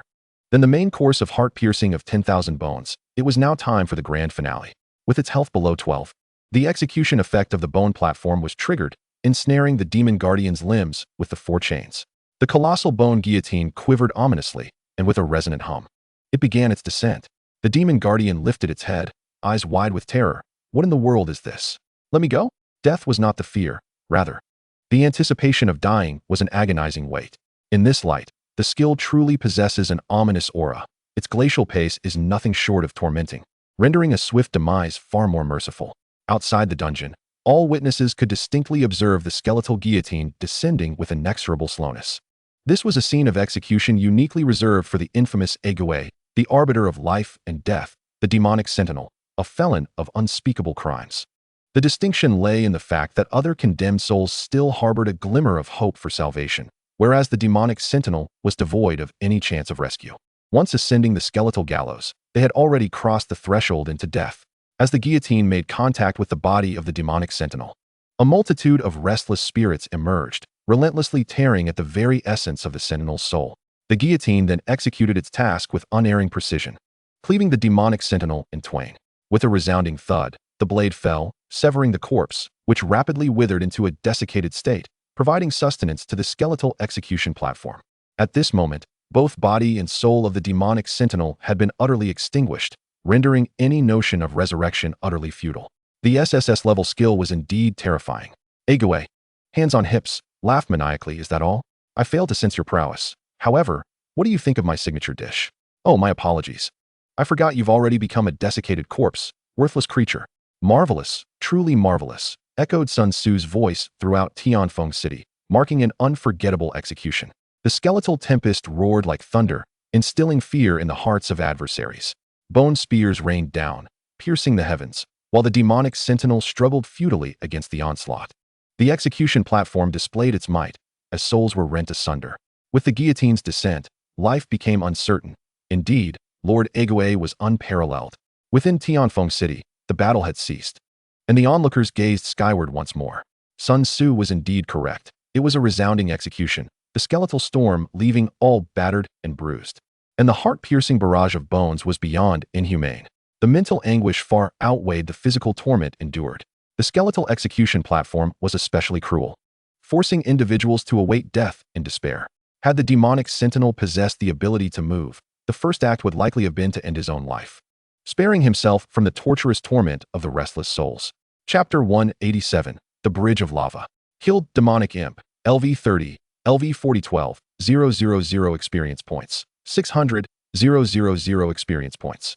Killed Demonic Guardian, LV 49 300, 000 experience points. 50, 000 evolution points. Level increased to LV 35, 377, 230, 700, 000. The demise of the Demonic Guardian yielded no spoils, which greatly displeased Egwei, who muttered a curse at the penny pincher before advancing towards the core button. In less than 10 minutes, Lin Yuan's 4 generals had completed their respective tasks. The 4 simultaneously pressed the core button, and with a resounding boom, the volcano beneath erupted, spewing forth molten lava that soared through the air, forming a robust bridge. At the bridge's terminus lay the lair of the final boss, the Demon Lord, within the fiery magic fortress. As the portal vanished, Ali and the others reappeared behind Lin Yuan. Spectacular, truly spectacular, Lin Yuan applauded with a smile. You have gifted me with a grand performance. I am thoroughly satisfied. Ali bowed elegantly, reminiscent of a gentleman, captivating all. Iron Hammer scratched his head, grinning sheepishly. Akin to a simpleton, Alan adjusted his hair, revealing a smile as refreshing as a spring bloom, vibrant and alluring. Egwei, shrouded in a cloak, hunched over, cackling incessantly. Lin Yuan's lips curled into a slight smile as he waved his hand, urging them to continue forward. All 4 gazed upon the bridge, where the fiery lava bubbled, emitting steam that evaporated droplets upon contact. The scalding lava drained 10 health points per second. Lin Yuan surveyed the bridge and suddenly posed the question, who among you will be the first to cross the bridge? Upon hearing this, Ali, Alan, and Iron Hammer exchanged glances, their eyes gleaming with excitement. And in perfect harmony, they sprinted towards the bridge. In the midst of their dash, Ali hurled his magical sword, soaring through the air with a whoosh, while Alan summoned the ancient tree horn, transforming into a colossal ancient tree, impervious to the lava's searing effects as he strode boldly towards the opposite shore. Iron Hammer took a hearty swig of liquor, summoning all his strength to launch his mechanical battle hammer, the Storm Hammer. The hammer tore through the air, swiftly reaching the bridge's threshold. With a flick of his hand, Iron Hammer vanished from sight, only to reappear at the bridge's edge. He took a single step forward, as the sounds of slicing blades and trampling footsteps echoed behind him, followed by a resounding crash. The trio nearly simultaneously reached the opposite shore. At the bridge's entrance, Egue clapped frantically, cackling, "Everyone is incredible." Summoning the Throne of Bones, Egue watched as Lin Yuan reclined upon it with effortless grace.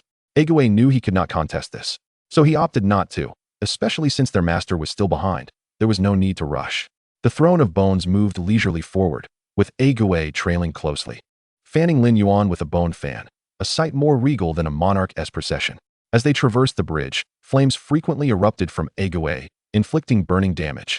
Yet he remained indifferent, for countless allies surrounded him, ensuring his survival. Fortunately, Egue belonged to the undead.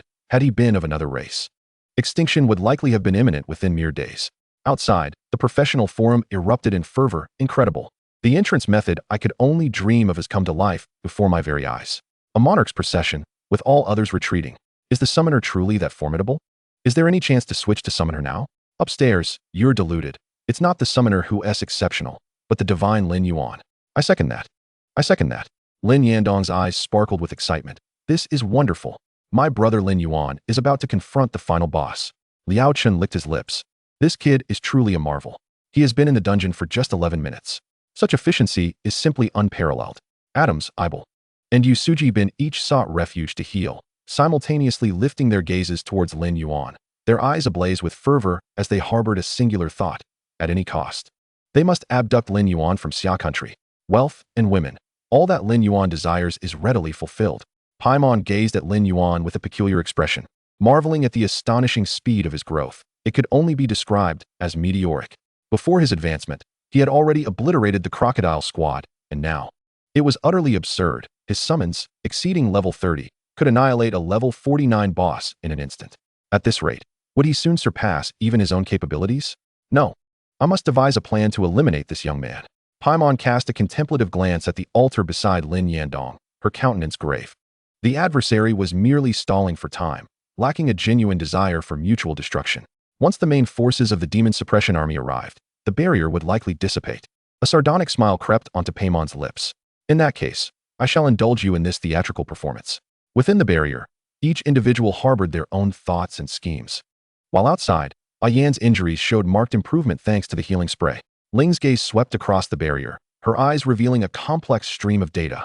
Thus far, with Ling's assistance, the remnants of the Dark Knights had been entirely purged, and the limit-breaking demons had been vanquished through the cooperation of other guilds. Ibel, Yusuji Akira, and Adams were all severely injured, their equipment corroded, rendering them incapable of combat for the time being. The greatest threat to Tianfeng City now rested solely on Paimon.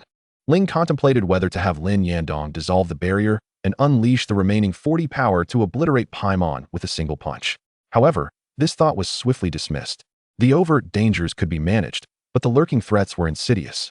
Should all energy be expended on vanquishing Paimon, there would be no means to protect Ayan. While everyone's attention was captivated by the dungeon's imagery, Yagyu Shuki discreetly summoned her Shikigami. A level 60, Lord-class yokai, the Jorigomo, was devious and adept at stealth and ambush. The Jorigomo's singular objective was to partake of the dragon's blood. With the dark dragon slain, only the severely injured Ayan remained. Should the Jorigomo devour him, she would shatter the shackles of her level, ascending from 60 to 61. After breaking limits, monsters could continue to level up by slaying professionals or consuming other creatures, which is why monsters desperately sought to breach the confines of the dungeon. Within its depths, strength could never advance. Only by escaping could one seize the opportunity for further evolution. At this moment, an invaluable opportunity lay before the Jorigomo, which she must seize with unwavering determination. Concealed in the shadows, the Jorigomo sought a decisive strike. After a brief wait, a cloud drifted across the sky, casting a shadow over Ayan's form. Suddenly, a jet-black, razor-sharp spike akin to ink emerged from the darkness, poised to plunge into Yan's heart. Chapter 188, The Lost Star Spirit.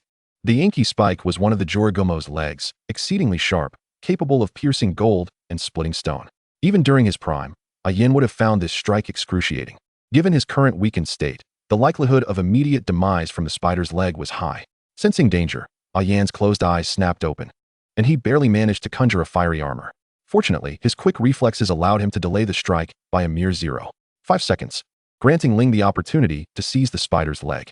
With tremendous force, she wrenched it apart, the spider leg quaking and emitting a creaking sound. Ling expended 3 energy, intensifying her strength, and with a sharp crack, the leg was severed. A piercing shriek echoed nearby, and Ling's gaze swept the area, her radar covering the vicinity. In the shadows between 2 collapsed buildings lurked a 30-meter-long monstrosity, a creature with a human face and spider body. The Jorigomo's leg had been shattered, her once graceful visage now twisted into something grotesque.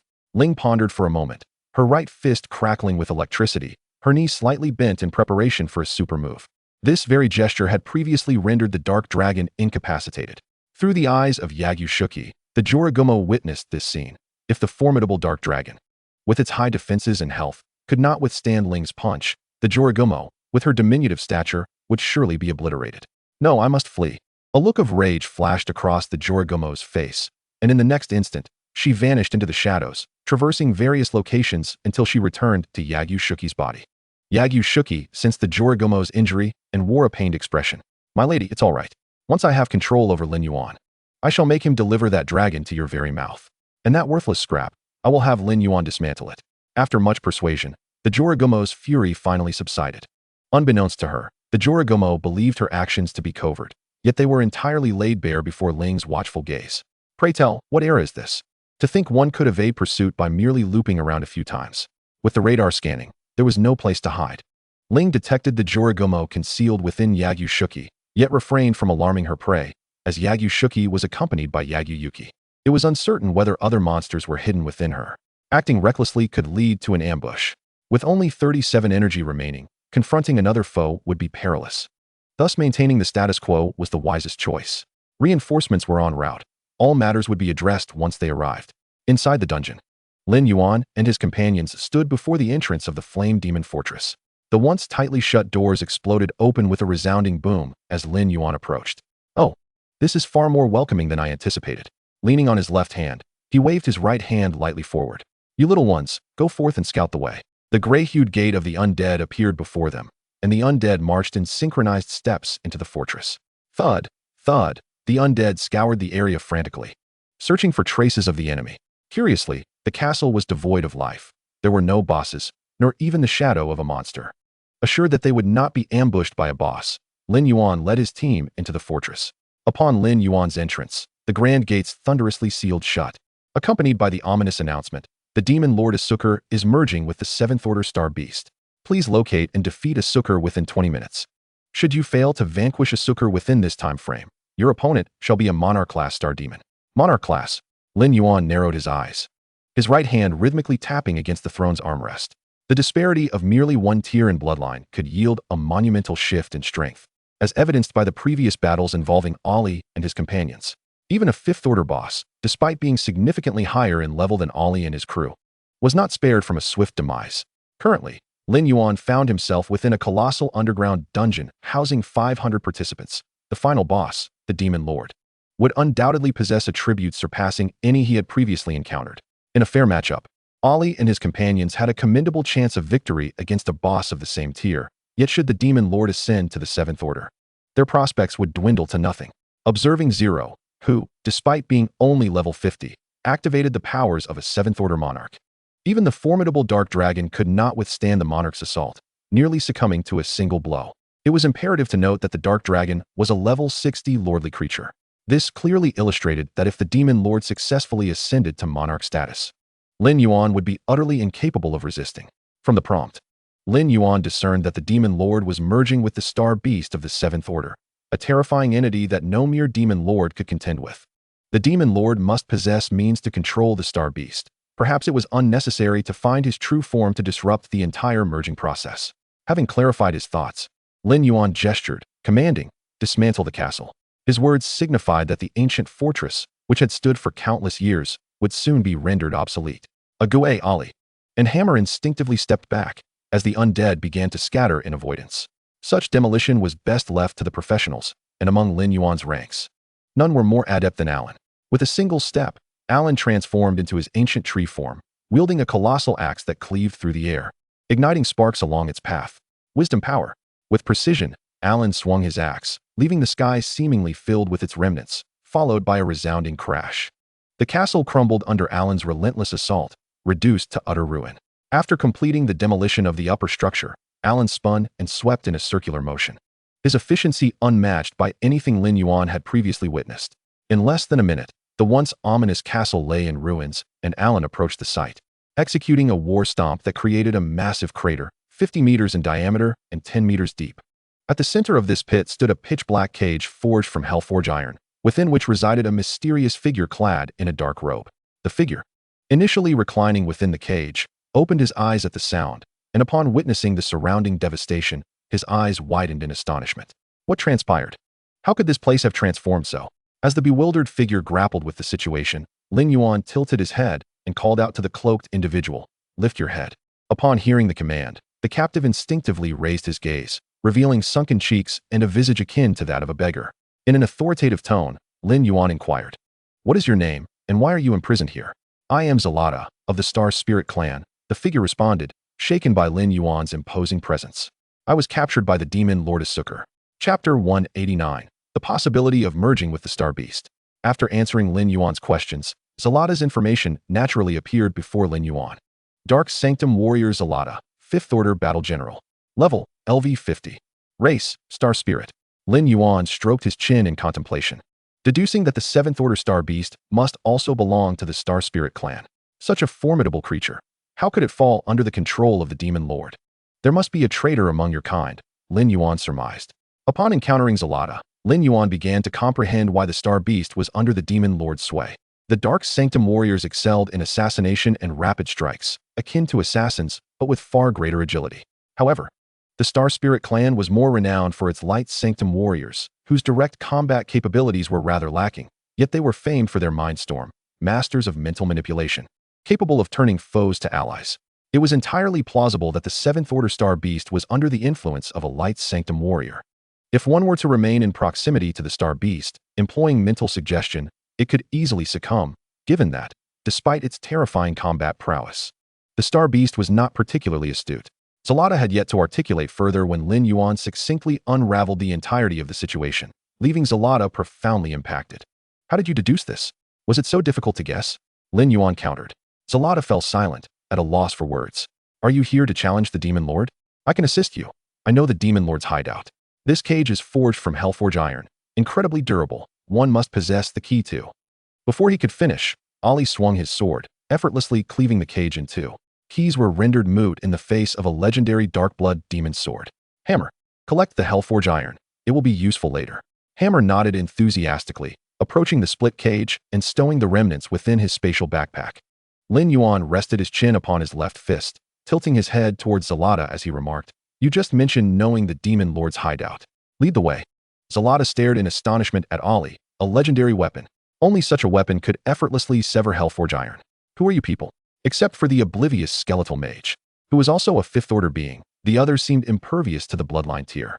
The Dark Sanctum warrior possessed a keen sense of aura. The only explanation for this scenario was that the opposing party was at least a 6th Order Lord.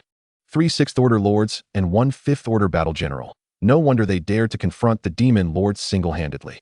From Lin Yuan, Zalata perceived the glimmer of hope for the salvation of the colossal beasts of the stars. Thus, upon hearing Lin Yuan's words, Zalata knelt on one knee, his expression resolute, vowing to serve his lord. Rising to his feet, Zalata cast his gaze towards the north, where lay the entrance to the fiery demon fortress, currently occupied by the demon lord within the subspace, the entrance to which resided right at the gates. Zalata led the way, while Lin Yuan followed closely behind with the main force, charging towards the entrance in a grand procession. According to the usual sequence of events, after 5 minutes, the cage that imprisoned Zalata would constrict tighter, compelling him to devise every means to emit a sound to attract attention. When Lin Yuan eventually located Zalata, he would guide them in search of the key to free him, after which Zalata would express profound gratitude for his rescue and willingly offer assistance in vanquishing the Demon Lord. However, as fate would have it, Alan's violent demolition had obliterated the castle entirely, liberating Zalata prematurely. Along the way, noticing Lin Yuan's silence, Zalata took the initiative to recount the circumstances that led to his capture by the Demon Lord. I am a warrior of the Dark Sanctuary, ostracized by the Protoss. The colossal beasts of the stars were companions I stumbled upon by chance. The emergence of these beasts drew the attention of the esteemed governor, prompting the dispatch of warriors from the Light Sanctuary to control them, hoping to uncover their kin to combat the Leviathan beasts of the Zerg. At this point, a complex expression flickered in Zalata's eyes, for the birth of the colossal beasts was random, devoid of any kinship. The governor's plan had failed, leading him to contemplate extracting the genetic material of the colossal beasts to mass-produce beast fanatics. Lin Yuan listened with rapt attention, refraining from interrupting Zalata. Observing Lin Yuan's engagement, Zalata continued. Amidst a large-scale Zerg offensive, the governor personally commanded at the front lines, providing me the opportunity to stealthily infiltrate the laboratory and rescue the colossal beast. Yet, I underestimated the mental storm unleashed by the warriors of the Light Sanctuary. The beast had entirely lost its will to fight, languishing in place, allowing others to extract its genes and bloodline. I utilized the dark reflection to penetrate the body of the colossal beast, initiating a soul explosion to awaken its consciousness temporarily through excruciating pain. Though exceedingly weak, it remained a 7th-tier monarch, formidable in its might. With the strongest of the Protoss engaged at the front, there was no one to impede us, and I managed to escape alongside the colossal beast. Zalata extended his left hand to caress his scarred right arm. I thought the ordeal ended there, but a warrior of the Light Sanctuary remained concealed within the colossal beast. He sought to kill me and merge with the beast. Clenching his fists, Zalata recalled, they were well prepared. I was no match for them. In a desperate moment, I unleashed another soul explosion, and the residual sanity of the colossal beast discerned the nefarious scheme of the Light Sanctuary warrior. With a resolve to perish, the beast summoned tremendous power, plummeting from the stars. I was shielded by its strength and survived the fall, yet the violent impact rendered me unconscious. Upon awakening, I found myself surrounded by the Demon Lord's forces. A bittersweet smile graced Zalata's lips as he reflected, I never anticipated that the colossal beast would descend into the abyss. Severely wounded, it lapsed into a prolonged coma. Both the Light Sanctuary warrior and I were captured. Under relentless torture, the warrior succumbed to the torment, betraying the Demon Lord, disclosing all secrets, including the method of merging with the colossal beast.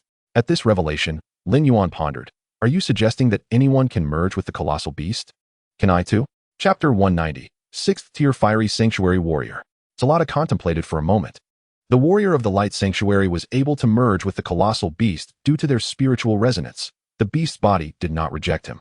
The Demon Lord can merge because of his extraordinarily robust physique, capable of withstanding the forces of rejection. Should it be you, merging is possible, though the success rate would be somewhat diminished. Let us not rush. Lin Yuan nodded, deciding all matters would be addressed after the Demon Lord was vanquished. Upon nearing the gates, Lin Yuan halted, while Zalata approached the closed doors alone. He raised a hand and pressed it against the door, as purple magical runes gradually emerged. Once the runes enveloped the entire door, a transparent portal manifested before them, serving as the gateway to the subspace. Lin Yuan regarded the transparent portal with contemplation, pondering how a long-imprisoned captive would know how to activate the portal to subspace. An enigmatic figure indeed. Let us observe what trickery you are up to. With a wave of his hand, he advanced, and the undead army began to enter the portal in succession. Confirming the absence of ambushes within, Lin Yuan, accompanied by Ali and others, ventured into the subspace. Upon entering the subspace, the fiery effect surrounding Lin Yuan dissipated, replaced by an overwhelming sense of sorrow that felt suffocating, rendering those of lesser strength barely able to breathe. Observing the unusual expression on Lin Yuan's face, Zalata explained, this is the unique pressure of a monarch. Life forms below the 7th tier cannot withstand this force. The colossal beast senses its impending consumption by the Demon Lord, instinctively emanating an aura of sorrow. If that were the case, the colossal beast must be nearby. Lin Yuan's gaze drifted to the horizon, where an endless plain stretched before him. The sky dimly dotted with a few scattered stars, evoking a sense of impending doom. I sensed the presence of the colossal beast. It lies to the south, Zalata declared, his eyes suddenly opening, pointing towards the south. We have merely 15 minutes remaining. We must hasten our pace. Zalata began to sprint, prompting Lin Yuan to command the others to quicken their pace as well. 2 minutes later, Zalata abruptly halted, for an unwelcome guest approached, the Fiery Sanctuary Warrior, Satar. Fiery Sanctuary Warrior Satar, 6th Tier Lord, Level, LV 50. Health, 70, 000. Mana, 8, 000. Attack power, 90, 000. Spell power, 150, 000. Defense, 120, 000. Spell resistance, 30. Skill 1. Fiery Storm releases a fiery explosion in an 80-meter radius, dealing 500, 000 points of magical damage, with a cooldown of 8 seconds. Skill 2. Psionic Shield refreshes an energy shield every 5 seconds, capable of absorbing 1 instance of skill damage. Skill 3. Mind-Piercing Scream emits a terrifying sound wave, inflicting 100, 000 magical damage to enemies within a 50-meter radius, instilling a state of fear in all for 5 seconds, with a cooldown of 10 seconds. Skill 4. Body of Flames reduces fire attribute damage by 80, dealing 15, 000 magical damage per second to targets within a 5-meter radius. Skill 5. Psycho Weapon infuses the weapon with psychic energy, adding an additional 2 magical damage per attack based on spell power. Skill 6. Confounding Aura every 15 seconds performs a willpower check on all targets within an 80-meter range, with a chance to confuse the target, causing indiscriminate attacks on nearby allies for 3 seconds. Satar stood approximately 3 meters tall, enveloped in flames, his 2 crimson eyes fixed upon Lin Yuan and his companions. He stretched his body, gripping his short sword, curious about who had arrived. Zalata, are these the reinforcements you summoned? The Dark Ones, the undead, dwarves, and elves. Are you preparing for a masquerade? Satar's tone was exceedingly arrogant, yet he possessed the prowess to back it up. After consuming the blood essence of the flame demon, Satar had ascended to the 6th tier, acquiring formidable power. His current form entirely compensated for his previous shortcomings in close combat, rendering him exponentially stronger than before. Satar, you dare to merge with demonic blood. Zalata rebuked. You are unworthy of being a star spirit. Why have I become like this? Satar fumed, forsaking his noble identity as a star spirit to become a malevolent demon. It is all because of you. Satar raised his weapon, pointing it at Zalata, whose weapon pulsated with immense psychic energy. If it weren't for you, damned meddler, I would have already fused with the behemoth of the stars and become a 7th-tier monarch. Previously, the demon lord hindered me from killing you. Today, I shall see who can aid you. Prepare to die. In a flash, Satar lunged forward, his weapon infused with psychic energy aimed at Zalata, intending to pierce through him. A vivid red light flashed as Ali, wielding the Dark One's demon sword, positioned himself before Satar. Lin Yuan tilted his head, a smile gracing his lips. I must apologize. But Zalata is still of use. You cannot kill him. If Zalata cannot die, then it is you who shall perish. Lin Yuan's words pronounced Satar's death sentence. The 6th-tier flame paladin was indeed powerful, yet Lin Yuan's subordinates were far from weak. Ali gripped the sword hilt, producing a click as the demon's sword split in 2. The radiant light blindingly bright. Satar found himself unable to discern Ali's movements. The light demon's sword sliced through Satar's form, first shattering his shield with a void slash, followed swiftly by Ali's soul rend, inflicting 5, 125, 350 damage. As the soul rend effect activated, Ali intensified his output, unleashing a flurry of attacks, while the other 3 did not remain idle. The hammer dealt all its skills in rapid succession, and Lanya fired 3 cannonballs from the artillery, dealing 2, 987, 160, critical hit, 1, 873, 920, critical hit, and 263, 740, critical hit. The moment the artillery was set down, a hammer imbued with lightning descended upon Satar's head. Storm Hammer. 2, 643, 580, critical hit. With emotion, the hammer's base pressed against Satar's head, and the wielder struck down with force. Thunderstrike. With a resounding crash, Satar was sent sprawling to the ground, utterly disheveled. Everyone, step aside. Alan transformed into a towering ancient tree, a blue light flickering upon his axe, signaling the activation of the power of wisdom, his blades of fire primed for action. Prepare to meet your end, you grotesque fiend. Chapter 191, Legendary Flame Embers. 2 burly men and a formidable woman subjected Satar to a relentless beating, leaving the proud Satar in utter disbelief. As he opened his mouth to unleash his mind-piercing scream, Lin Yuan keenly noticed the movement and promptly activated the courage roar that accompanied the proof of courage. Uttering 2 words, kneel, the courage roar could disregard any status, forcibly intimidating a target for 5 seconds. During this time, Satar, as if soulless, allowed the 3 to assault him without retaliation. Satar's health plummeted rapidly. In just 3 seconds, he lost 30 million life points due to the relentless barrage. As the soul rend effect concluded, An additional 15 million damage erupted from Satar's head. Once the intimidation effect of the courage roar dissipated, Satar was left with a mere 8 million health, a perilous figure. Lin Yuan could have activated the bone execution platform to trigger a beheading effect, eliminating Satar on the spot. However, Lin Yuan refrained. A trivial Karami was not worth invoking an SSS-level skill. The cooldown for the bone execution platform extended to 30 minutes. And using it now would leave him without means to control the Demon Lord when the time came to extract its heart. Furthermore, Lin Yuan lacked sufficient mana, not reaching the requisite 100,000 to utilize it. Nonetheless, the inability to use the bone execution platform did not imply Lin Yuan was without other options. Glancing at the throng of undead beside him, Lin Yuan snapped his fingers, 1,000 bones piercing the heart. With 84,000 mana points, he channeled all of it into summoning 84,000 undead as bone spears.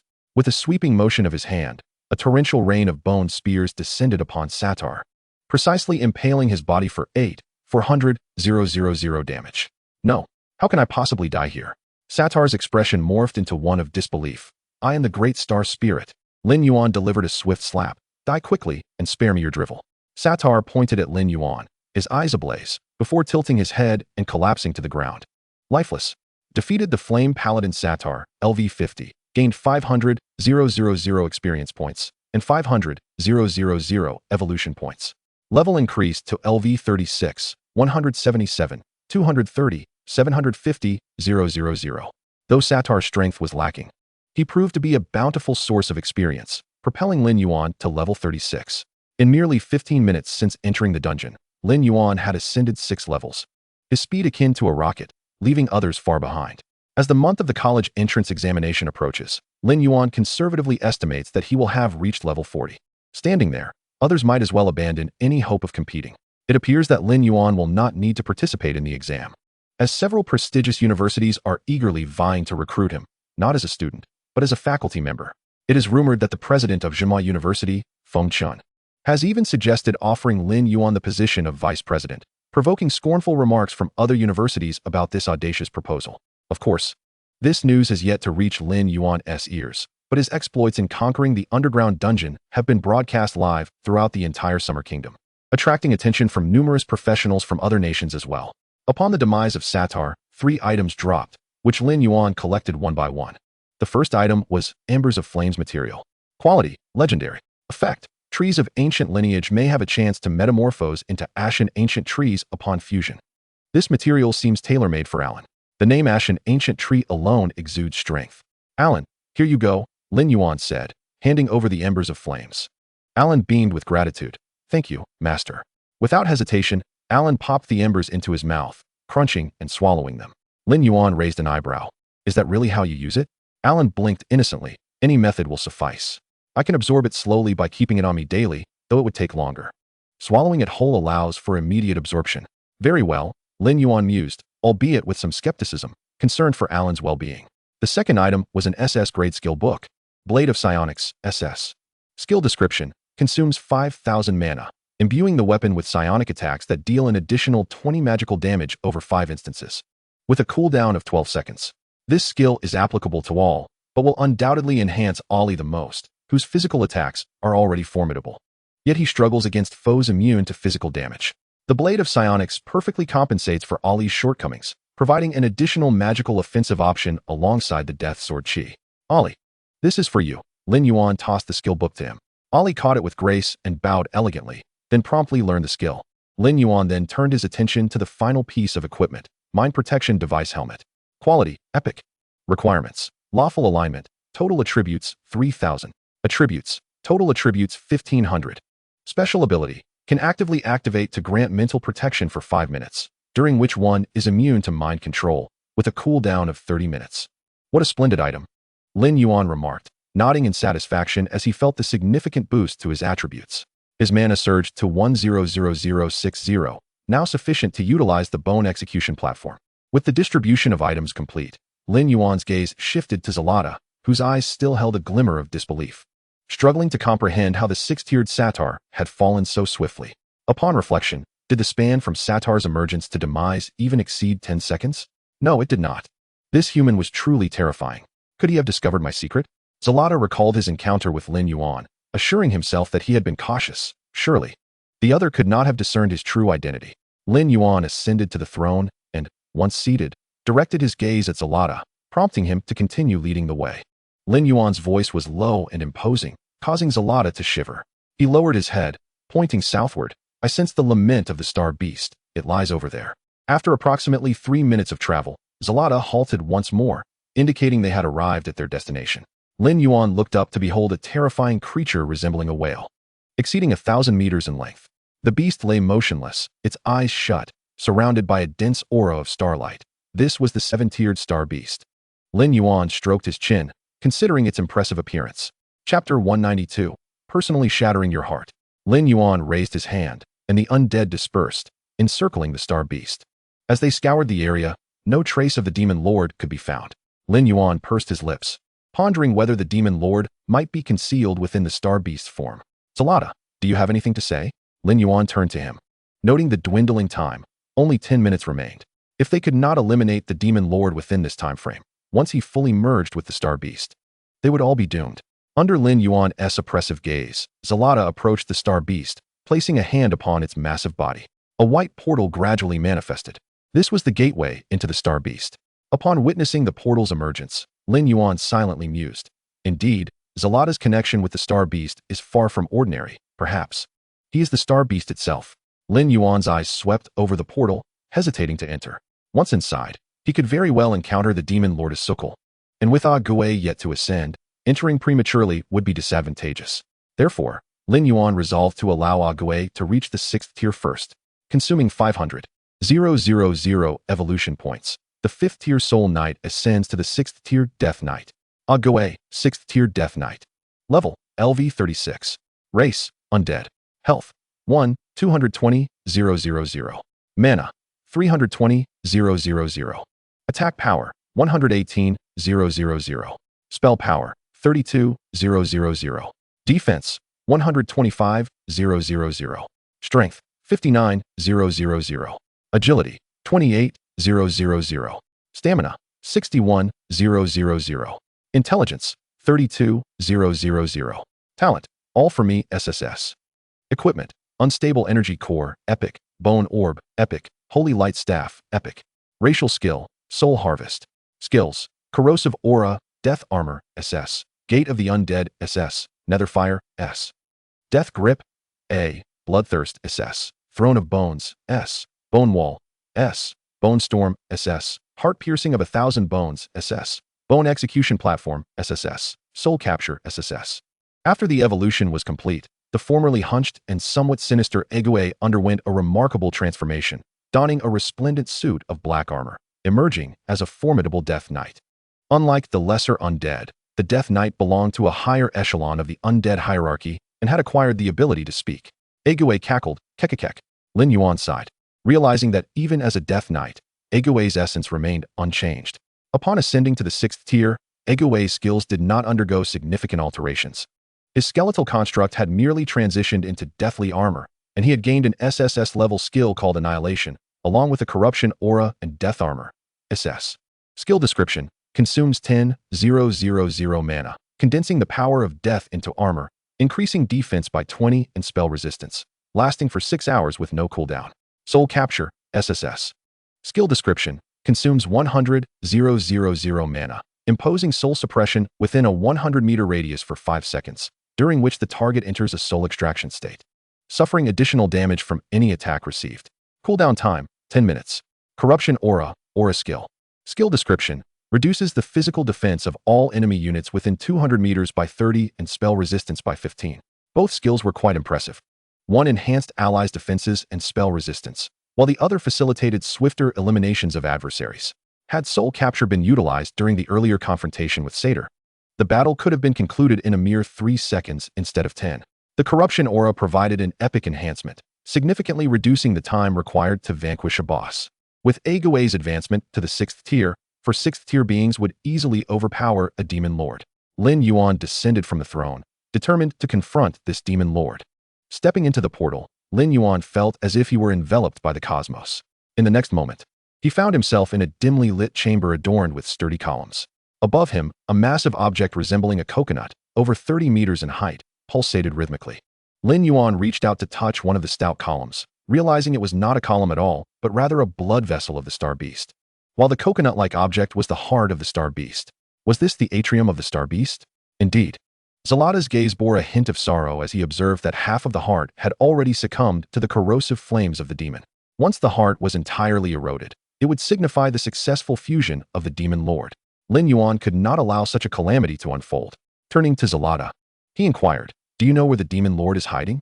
Zalata shook his head, uncertain of the exact location, but speculated that the Demon Lord was likely concealed within the brain or spinal column. "Do you need assistance in opening a portal?" "Not yet," Lin Yuan replied, gesturing towards the Star Beast's heart. "Ollie, Alan, hammer, shatter that pulsating coconut for me." Searching one location at a time was too cumbersome. Thus, he resolved to destroy the heart outright, eliminating the fusion target and rendering any concealment futile. Upon receiving the command, Ollie, Alan, and Hammer sprang into action, unleashing their most potent attacks upon the heart of the Star Beast. Blades flashed and gunfire erupted as the heart sustained numerous wounds. "What are you doing?" Zalata exclaimed, bewildered by Lin Yuan's assault on the Star Beast. "Searching every corner is an utter waste of time. Isn't it more efficient to just obliterate the heart?" Lin Yuan responded nonchalantly. "After all, this body is of no use to you, is it?" Zalata fell into silence. "How did you know? Was it hard to guess?" Lin Yuan smiled. "From the moment you opened the portal to the subspace, I had my suspicions. How could someone confined in a dungeon know how to access subspace?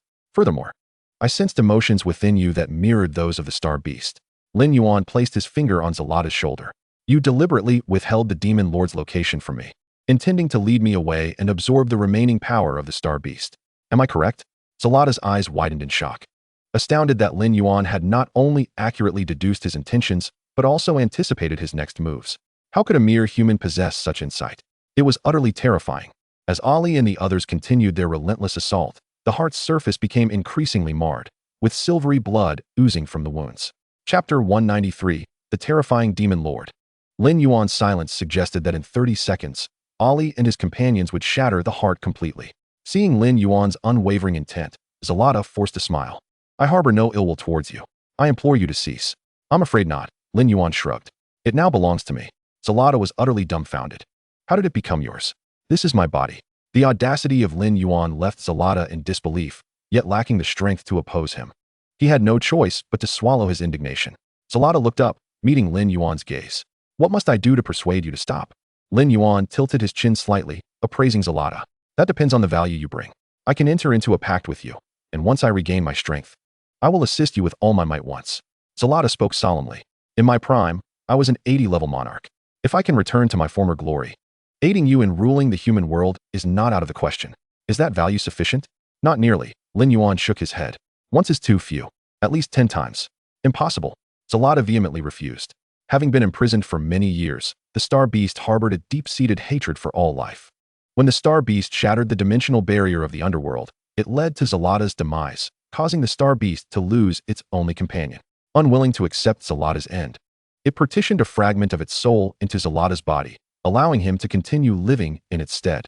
This was all in hopes of regaining freedom one day. "I will not be anyone's slave," Zalata declared resolutely. "What difference does that make from becoming my summon?" Lin Yuan scoffed. "I wouldn't even consider you." "Zalata, Your Excellency, if your sole intention is to humiliate me, there is truly no need for such theatrics. 3 times is the utmost I can endure. Should you disagree, I would rather relinquish this body." After contemplating briefly, Lin Yuan ultimately acquiesced. "Very well." Lin Yuan raised his hand, summoning Ali and the others back. "Ollie, Hammer, Alan, stand down." Even before his words had fully escaped his lips, the 3 immediately withdrew, returning to Lin Yuan's side. Zeratul cast his gaze towards the heart, suddenly struck with alarm. What a formidable assault! As the true master of this vessel, he was acutely aware of its robust defenses. Yet, the 3 summoned beasts of Lin Yuan had managed to inflict such significant damage upon the heart in an extraordinarily brief span. Truly astonishing. Honoring their agreement, Lin Yuan ceased his actions. Zeratul extended his right hand, touching his forehead, and a glimmer of starlight materialized, transforming into an exquisite scroll. By utilizing this scroll, one could activate a starry portal to summon me for battle. I must inform you of something beforehand. Zeratul's expression turned grave. The higher the difficulty of the dungeon, the slower the portal's activation.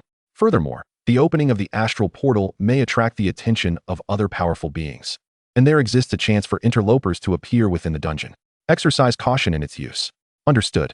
Lin Yuan accepted the scroll and examined it closely. Stellar Summon, Contract Scroll. Remaining uses, 3. Description, can summon the celestial beast Zeratul for combat. After stowing the scroll, Lin Yuan inquired. You can disclose the location of the Demon Lord now, correct? The sooner I conclude this, the sooner I may return home. Zeratul retorted. Do you take this place for your personal lavatory, arriving and departing at your whim? And you speak of wanting to finish early and return home. Such audacity.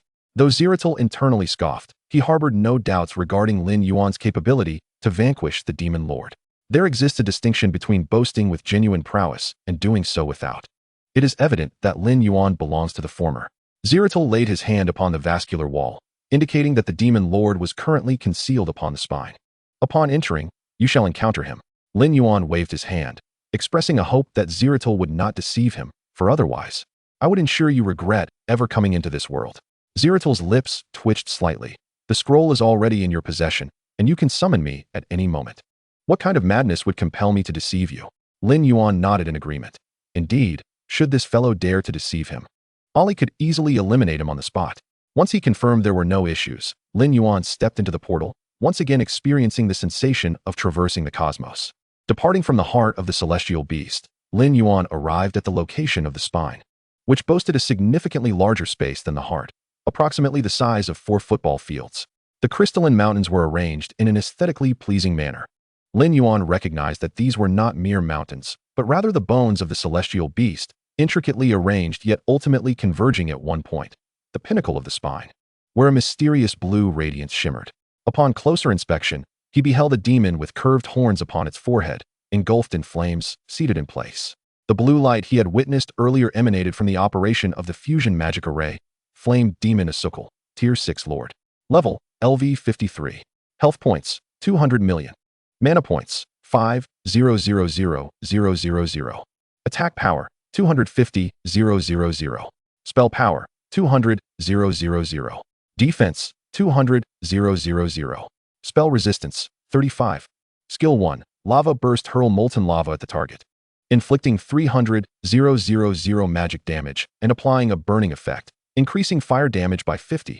Cooldown time, 3 seconds. Skill 2. Fire Rain summon fiery meteors to strike a 50-meter radius, dealing 150,000 magic damage per second for 10 seconds. Cooldown time, 5 seconds. Skill 3. Claw of Flame strike the target twice with claws, each inflicting 250,000 magic damage. Cooldown time, 5 seconds. Skill 4. Lava Shield reflects 20 magic damage when struck by melee attacks. Skill 5. Incarnation of Flames temporarily transforms into flames, becoming immune to attack for 3 seconds. Cooldown time, 10 seconds. Skill 6. Lava Aura. Every 3 seconds, targets within a 100-meter radius will be engulfed in erupting lava, inflicting 80,000 magic damage and causing a knockback effect. Upon hearing the commotion, the Demon Lord Asukal opened his eyes, surprised that anyone could find this place. That fool Zeratul must have divulged everything to you. Chapter 194. So much chatter, yet we must still battle. Hearing this, Lin Yuan was taken aback. You are aware of Zeratul's true identity? Then why do you still keep him? A mocking smile crept across the lips of the Demon Lord Asukal. Eliminating him is quite simple, but if he were to perish, the celestial beast would not be far from death either. Until I acquire the power of the celestial beast, I shall not kill him. Lin Yuan nodded in acknowledgement of the Demon Lord's reasoning. The Demon Lord Asukal was undeniably powerful and far from foolish, embodying the cunning and treachery of demons. Zeratul believed his soul transfer methods were discreet, yet they had long been seen through.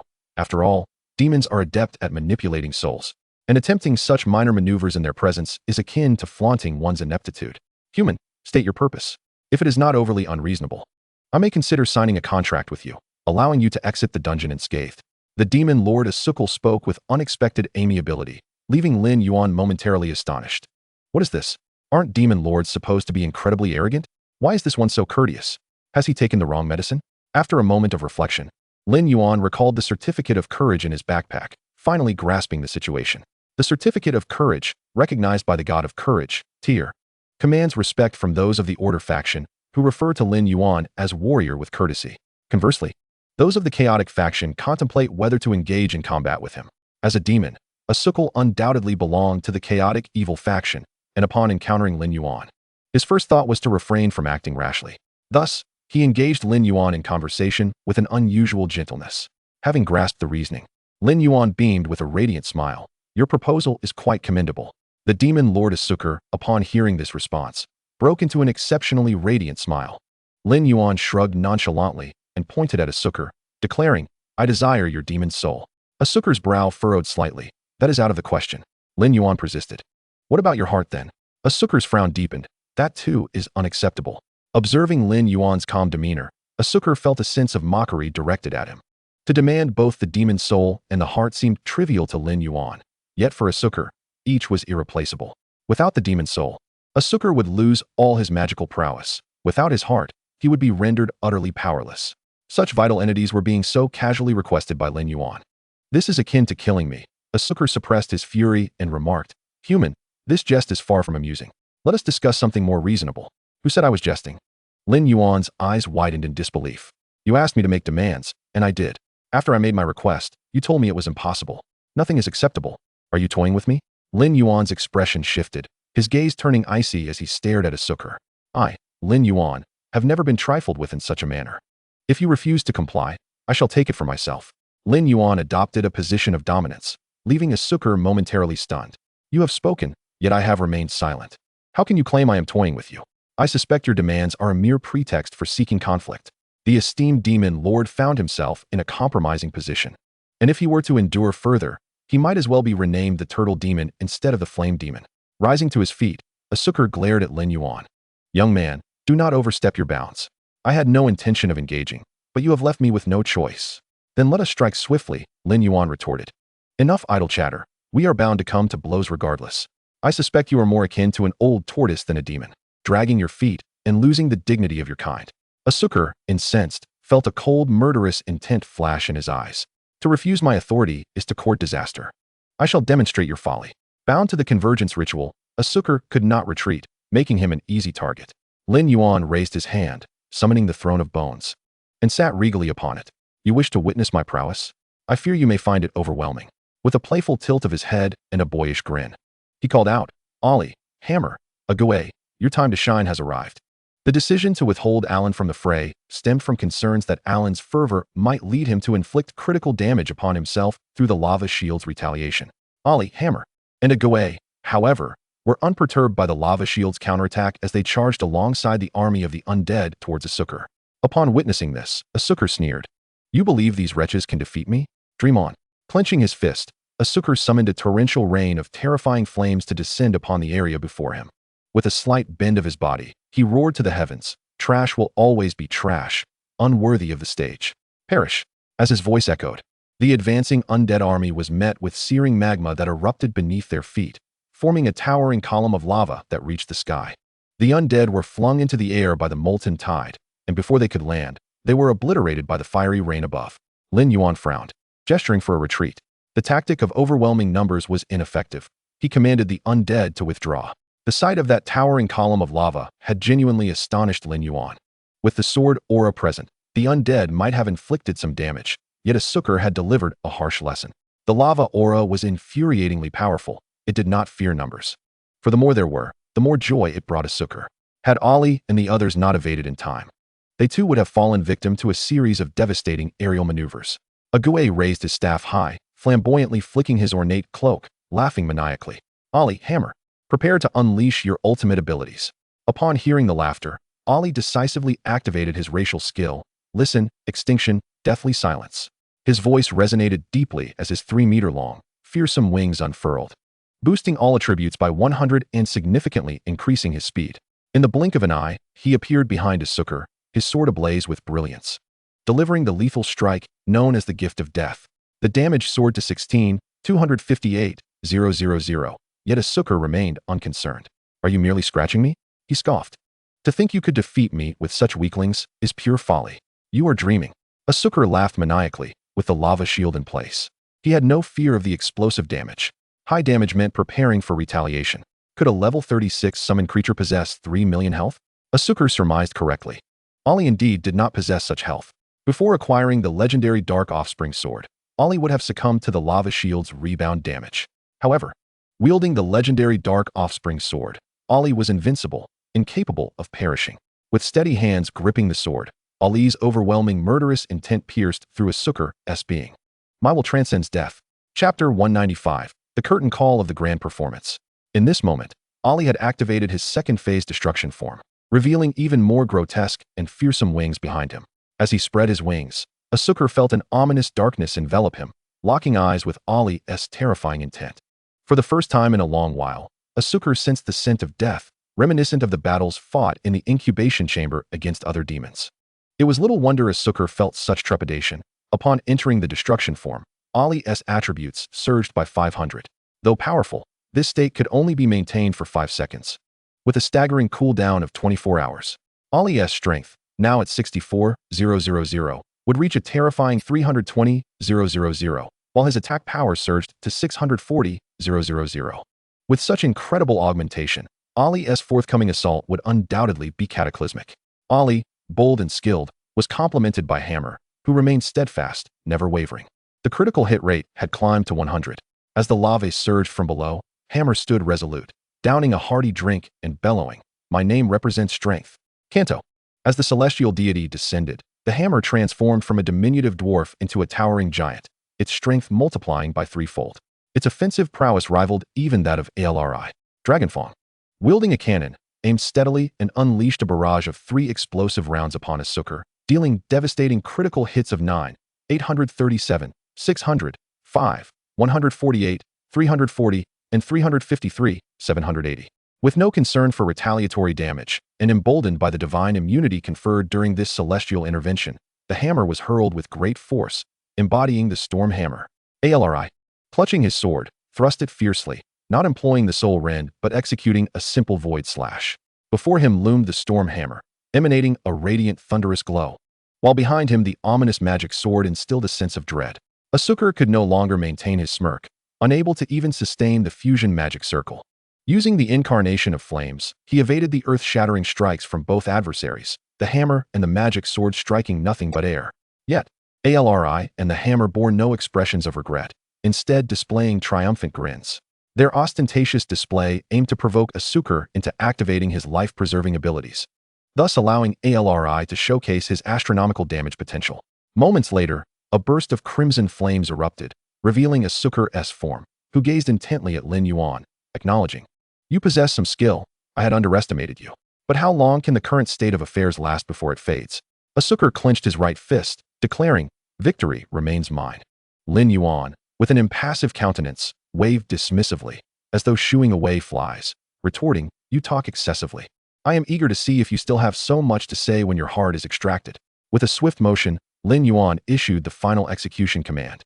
Ague raised a hand, casting soul capture upon Asuker. Upon its activation, Asuker felt ensnared within the maw of a colossal beast, comprised of countless specters, relentlessly dragging him toward the realm of the deceased. With less than 2 seconds remaining in Ali's obliteration form, it sufficed against the ensnared Asuker. Just as Ali was about to strike, Lin Yuan raised his hand, temporarily augmenting the hammer's attributes onto Ali. In an instant, Ali's attack power soared beyond 1,000,000. Taste my soul rend. The magic sword sliced through the air, exuding a force capable of severing all obstacles in its path, dealing a staggering damage of 46, 728, 940. Over 40 million in damage surged above Asuker's head, causing his pupils to constrict in disbelief. What manner of damage is this? I am a demon lord with formidable physique. Most attacks barely breach my defenses, yet this dark one has inflicted a terrifying 46 million in damage. This defies logic. Ali understood the essence of maximizing damage, commencing with Soul Rend. Following his initial strike, he gripped the sword with both hands, and with a decisive crack, the magic sword cleaved in twain, blinding Asuker with its radiant light. In his left hand, the sword of light, in his right, the sword of fire. He unleashed a barrage akin to mastering the art of ambidexterity, Psychic Blade, Chaotic Blade, Clone Slash. His offensive skills erupted forth, each imbued with a chilling roar, mesmerizing in its ferocity. Within a mere second, he inflicted an additional 60 million in damage, reducing Asuker's health to below 80 million. As the 2 seconds elapsed, Ali's wings began to dissipate, signaling the end of his obliteration form. Continuing the assault risked death by the lava shield's backlash. Lin Yuan snapped his fingers, and Ali instantly reappeared behind him. Well done, Ali. The rest is entrusted to the hammer and Ague. Unbeknownst to Ali, The hammer had already approached Asuker. With a mighty swing, it struck down with a thunderous blow. Boom. Asuker felt as though he were enveloped in a storm. A powerful bolt of lightning piercing through his chest. The pain. It had been long since he had felt such agony. The hammer's blow shattered his ribcage, exposing a vibrant, pulsating heart for all to see, beating rhythmically. Only in this manner could Asuker feel the essence of life. Ah, the heart of a demon resembles that of a coconut. It seems, Lin Yuan mocked. Does it not contain anything more than that of others? Why then, pretend with me. Asuker could no longer hear Lin Yuan's taunts, for he was surrounded by a plethora of bone spears, 230,000 bone spears, assailing him from every angle, impaling his body. In that moment, Asuker experienced what it meant to be pierced by a myriad of bones. 23,000,000. 23,000,000. The combination of the hammer's thunderous blow and Gui's bone piercing inflicted an additional 50 million damage upon Asuker. At this juncture, Asuker's health plummeted below 30 million, and the soul rend effect had yet to be triggered. Once activated, Asuker's demise would be certain. Suddenly, the sound of clashing chains erupted, jarringly interrupting the chaos. All eyes turned upward to behold a gallows of bones suspended in midair, its chains rattling as for mysterious chains ensnared Asuker's limbs, binding him tightly. No matter how he struggled, escape was futile.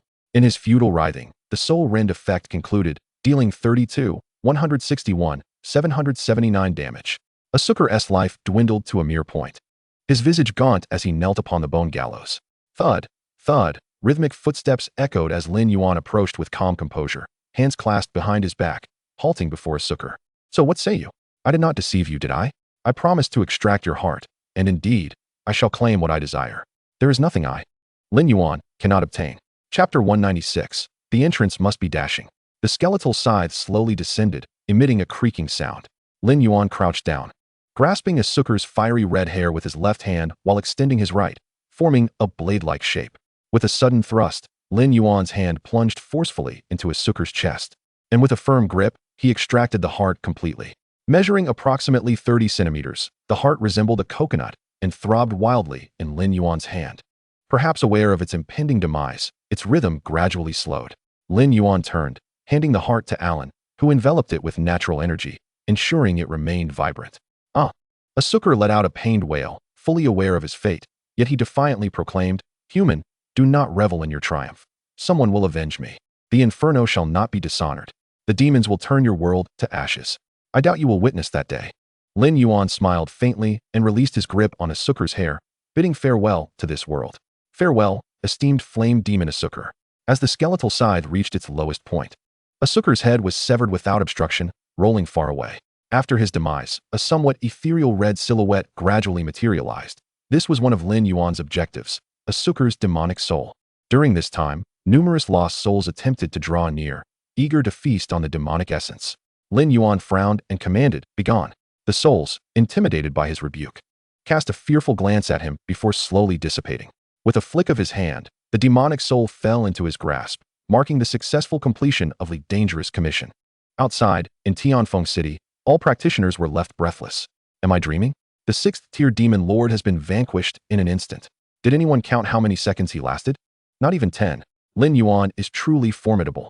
Tianfeng City shall bask in glory once more. The demon lord is dead, vanquished in seconds, and our city is sure to experience another surge in the dungeon. At that moment, those who had doubted Lin Yuan felt as if they had received a resounding slap to the face. It was no wonder they harbored such thoughts. When the demon lord first appeared, everyone was awestruck by his extravagant attributes and ferocious skills, fearing Lin Yuan might falter.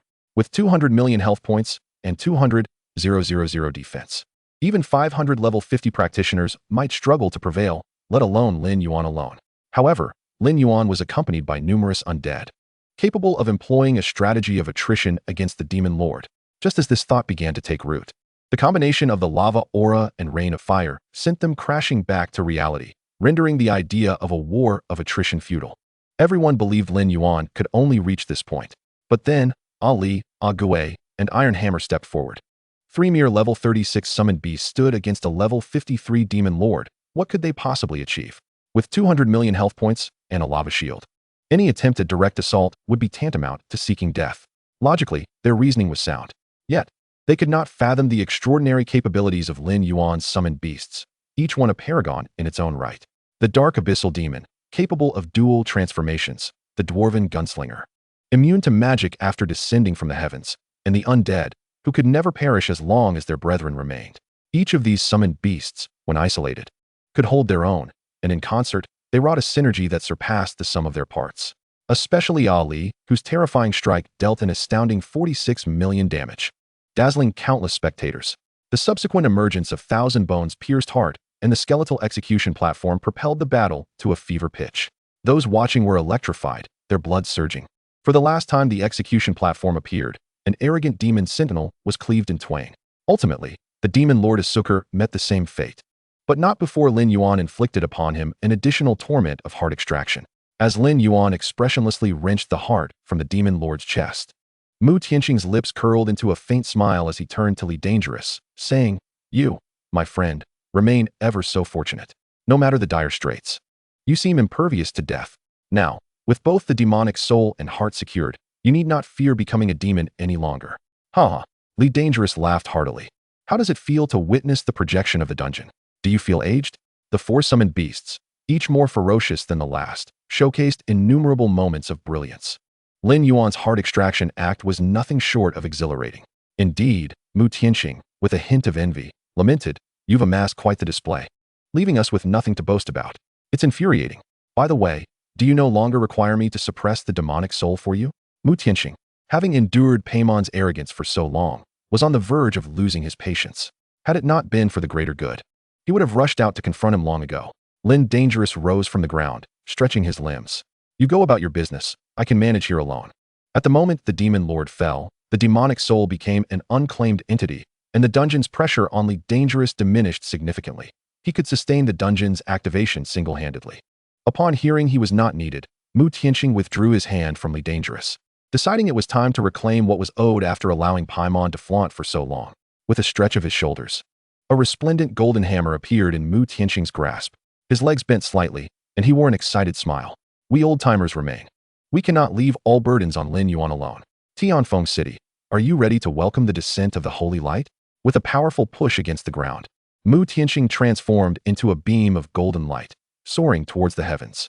Inside the villa, Li Dangerous' lips twitched, unable to contain his sarcasm. "If you seek to display your divinity, then do so. What else with the righteous persona?" Today, it seemed, the charade had been orchestrated by the two of you. Before taking action, Mu Tianqing first communicated with Lin Yandong to cancel the annihilation barrier. The moment his voice emerged, Lin Yandong's expression remained impassive as he subtly gestured to Shun Zhong to lift the barrier. Though unsure of the rationale, Shun Zhong complied resolutely. At the instant the barrier dissipated, golden raindrops began to fall from the sky, an S-rank skill, Holy Light Rain. Everyone felt an electrifying jolt as it signified that the light of Mu Tian had made its move. From Lin Yuan, Mu Tianqing gleaned invaluable lessons, particularly the necessity of making a grand entrance without disrupting the flow of battle. The S-rank Holy Light Rain proved to be exceptionally fitting, an instantaneous healing skill with broad coverage that would not hinder subsequent combat. Chapter 197, Battle Armor. The convergence of magical energy. To those who delight in hiding and revealing themselves, today, I shall see where you can flee. Mu Tianqing emerged beneath the radiant cascade of the Holy Light Rain, raising his hand to unleash the S-rank skill, Binding Light. This skill was a recent acquisition, specifically obtained to counter Paimon. Although Paimon had previously exhibited lackluster combat prowess, his ability to evade was unparalleled, consistently managing to activate a dark teleportation portal to escape. Thus, to prevent Paimon from slipping away, Mu Tianqing first severed his opponent's escape route, preparing to deliver a lethal blow. Divine Light. The dazzling radiance was so intense it rendered the eyes unable to open, painting the entire sky into a golden ocean, blurring even the projections of the underground realm. As the brilliance enveloped him, Paimon gritted his teeth. Mu Tianqing. The contemptuous demeanor of Mu Tianqing ignited Paimon's wrath. Once unable to defeat him, Paimon had accepted it. But now having ascended to the rank of Dark Dragon Knight at level 61, he refused to be underestimated any longer. With a thunderous roar, Paimon transformed into a pure-blood black dragon, shimmering with metallic luster. Prepare to perish. Paimon unleashed a jet of black-red dragon breath, an SSS rank skill, Dark Dragon Breath. The dragon's breath clashed with the holy light, splitting the sky into two halves, one radiating with divine essence in golden hues, the other exuding an aura of unparalleled malevolence in black-red. Mu Tianqing raised an eyebrow. This foe was proving to be quite formidable. If only he had prepared some skill scrolls and consumables in advance, he could have landed a significant blow while Paimon was unprepared. Caught up in the spectacle, he had overlooked that this adversary had completed his third job transition. Damn, he was in a precarious position now. As the holy light was about to fade, a series of piercing sounds sliced through the air. Swoosh, swoosh. Summer Ming and Li Yingchuan had arrived. The moment Li Yingchuan appeared on the battlefield, his eyes keen as a hawk, he quickly assessed the situation and activated the magical energy battle armor's convergent stance. At the moment the command was issued, the 100,000 soldiers behind Li Yingchuan instantly entered the stance, their colossal energy enveloping both Mu Tianqing and Paimon. Mu Tianqing felt his attributes surge by approximately 50 points, and the power of the holy light began to overshadow the dark dragon breath. Looking at Paimon, who had been weakened by the stance, his attributes diminished by 15. He was struck by the holy light and sent flying far away, colliding against the stance wall. Paimon lifted his head, his scarlet vertical pupils scanning the crowd with murderous intent, thinking that sheer numbers would suffice. Today, I will make you understand that the majesty of a dragon is not to be trifled with. Paimon beat his wings powerfully, hurtling toward Li Yingchuan like a meteor, knowing well to pick the softest fruit to squeeze. At this moment, Paimon craved a glorious slaughter to cement his reputation as a dark dragon knight. Li Yingchuan looked up, unfazed by the rapidly approaching black dragon, calmly issuing commands. On the shield mountain matrix, the sharp matrix prepared to breach armor, and the spellcaster's magical cannon readied itself. The 100,000 demon-slaying army immediately reformed into 3 square formations. The yellow shield battle matrix comprised 40,000 warriors above level 40, all clad in level 40 Shield Mountain series powered armor. Through their synergy, their attributes surged by 100, and they could also unleash a powerful energy shield to absorb damage.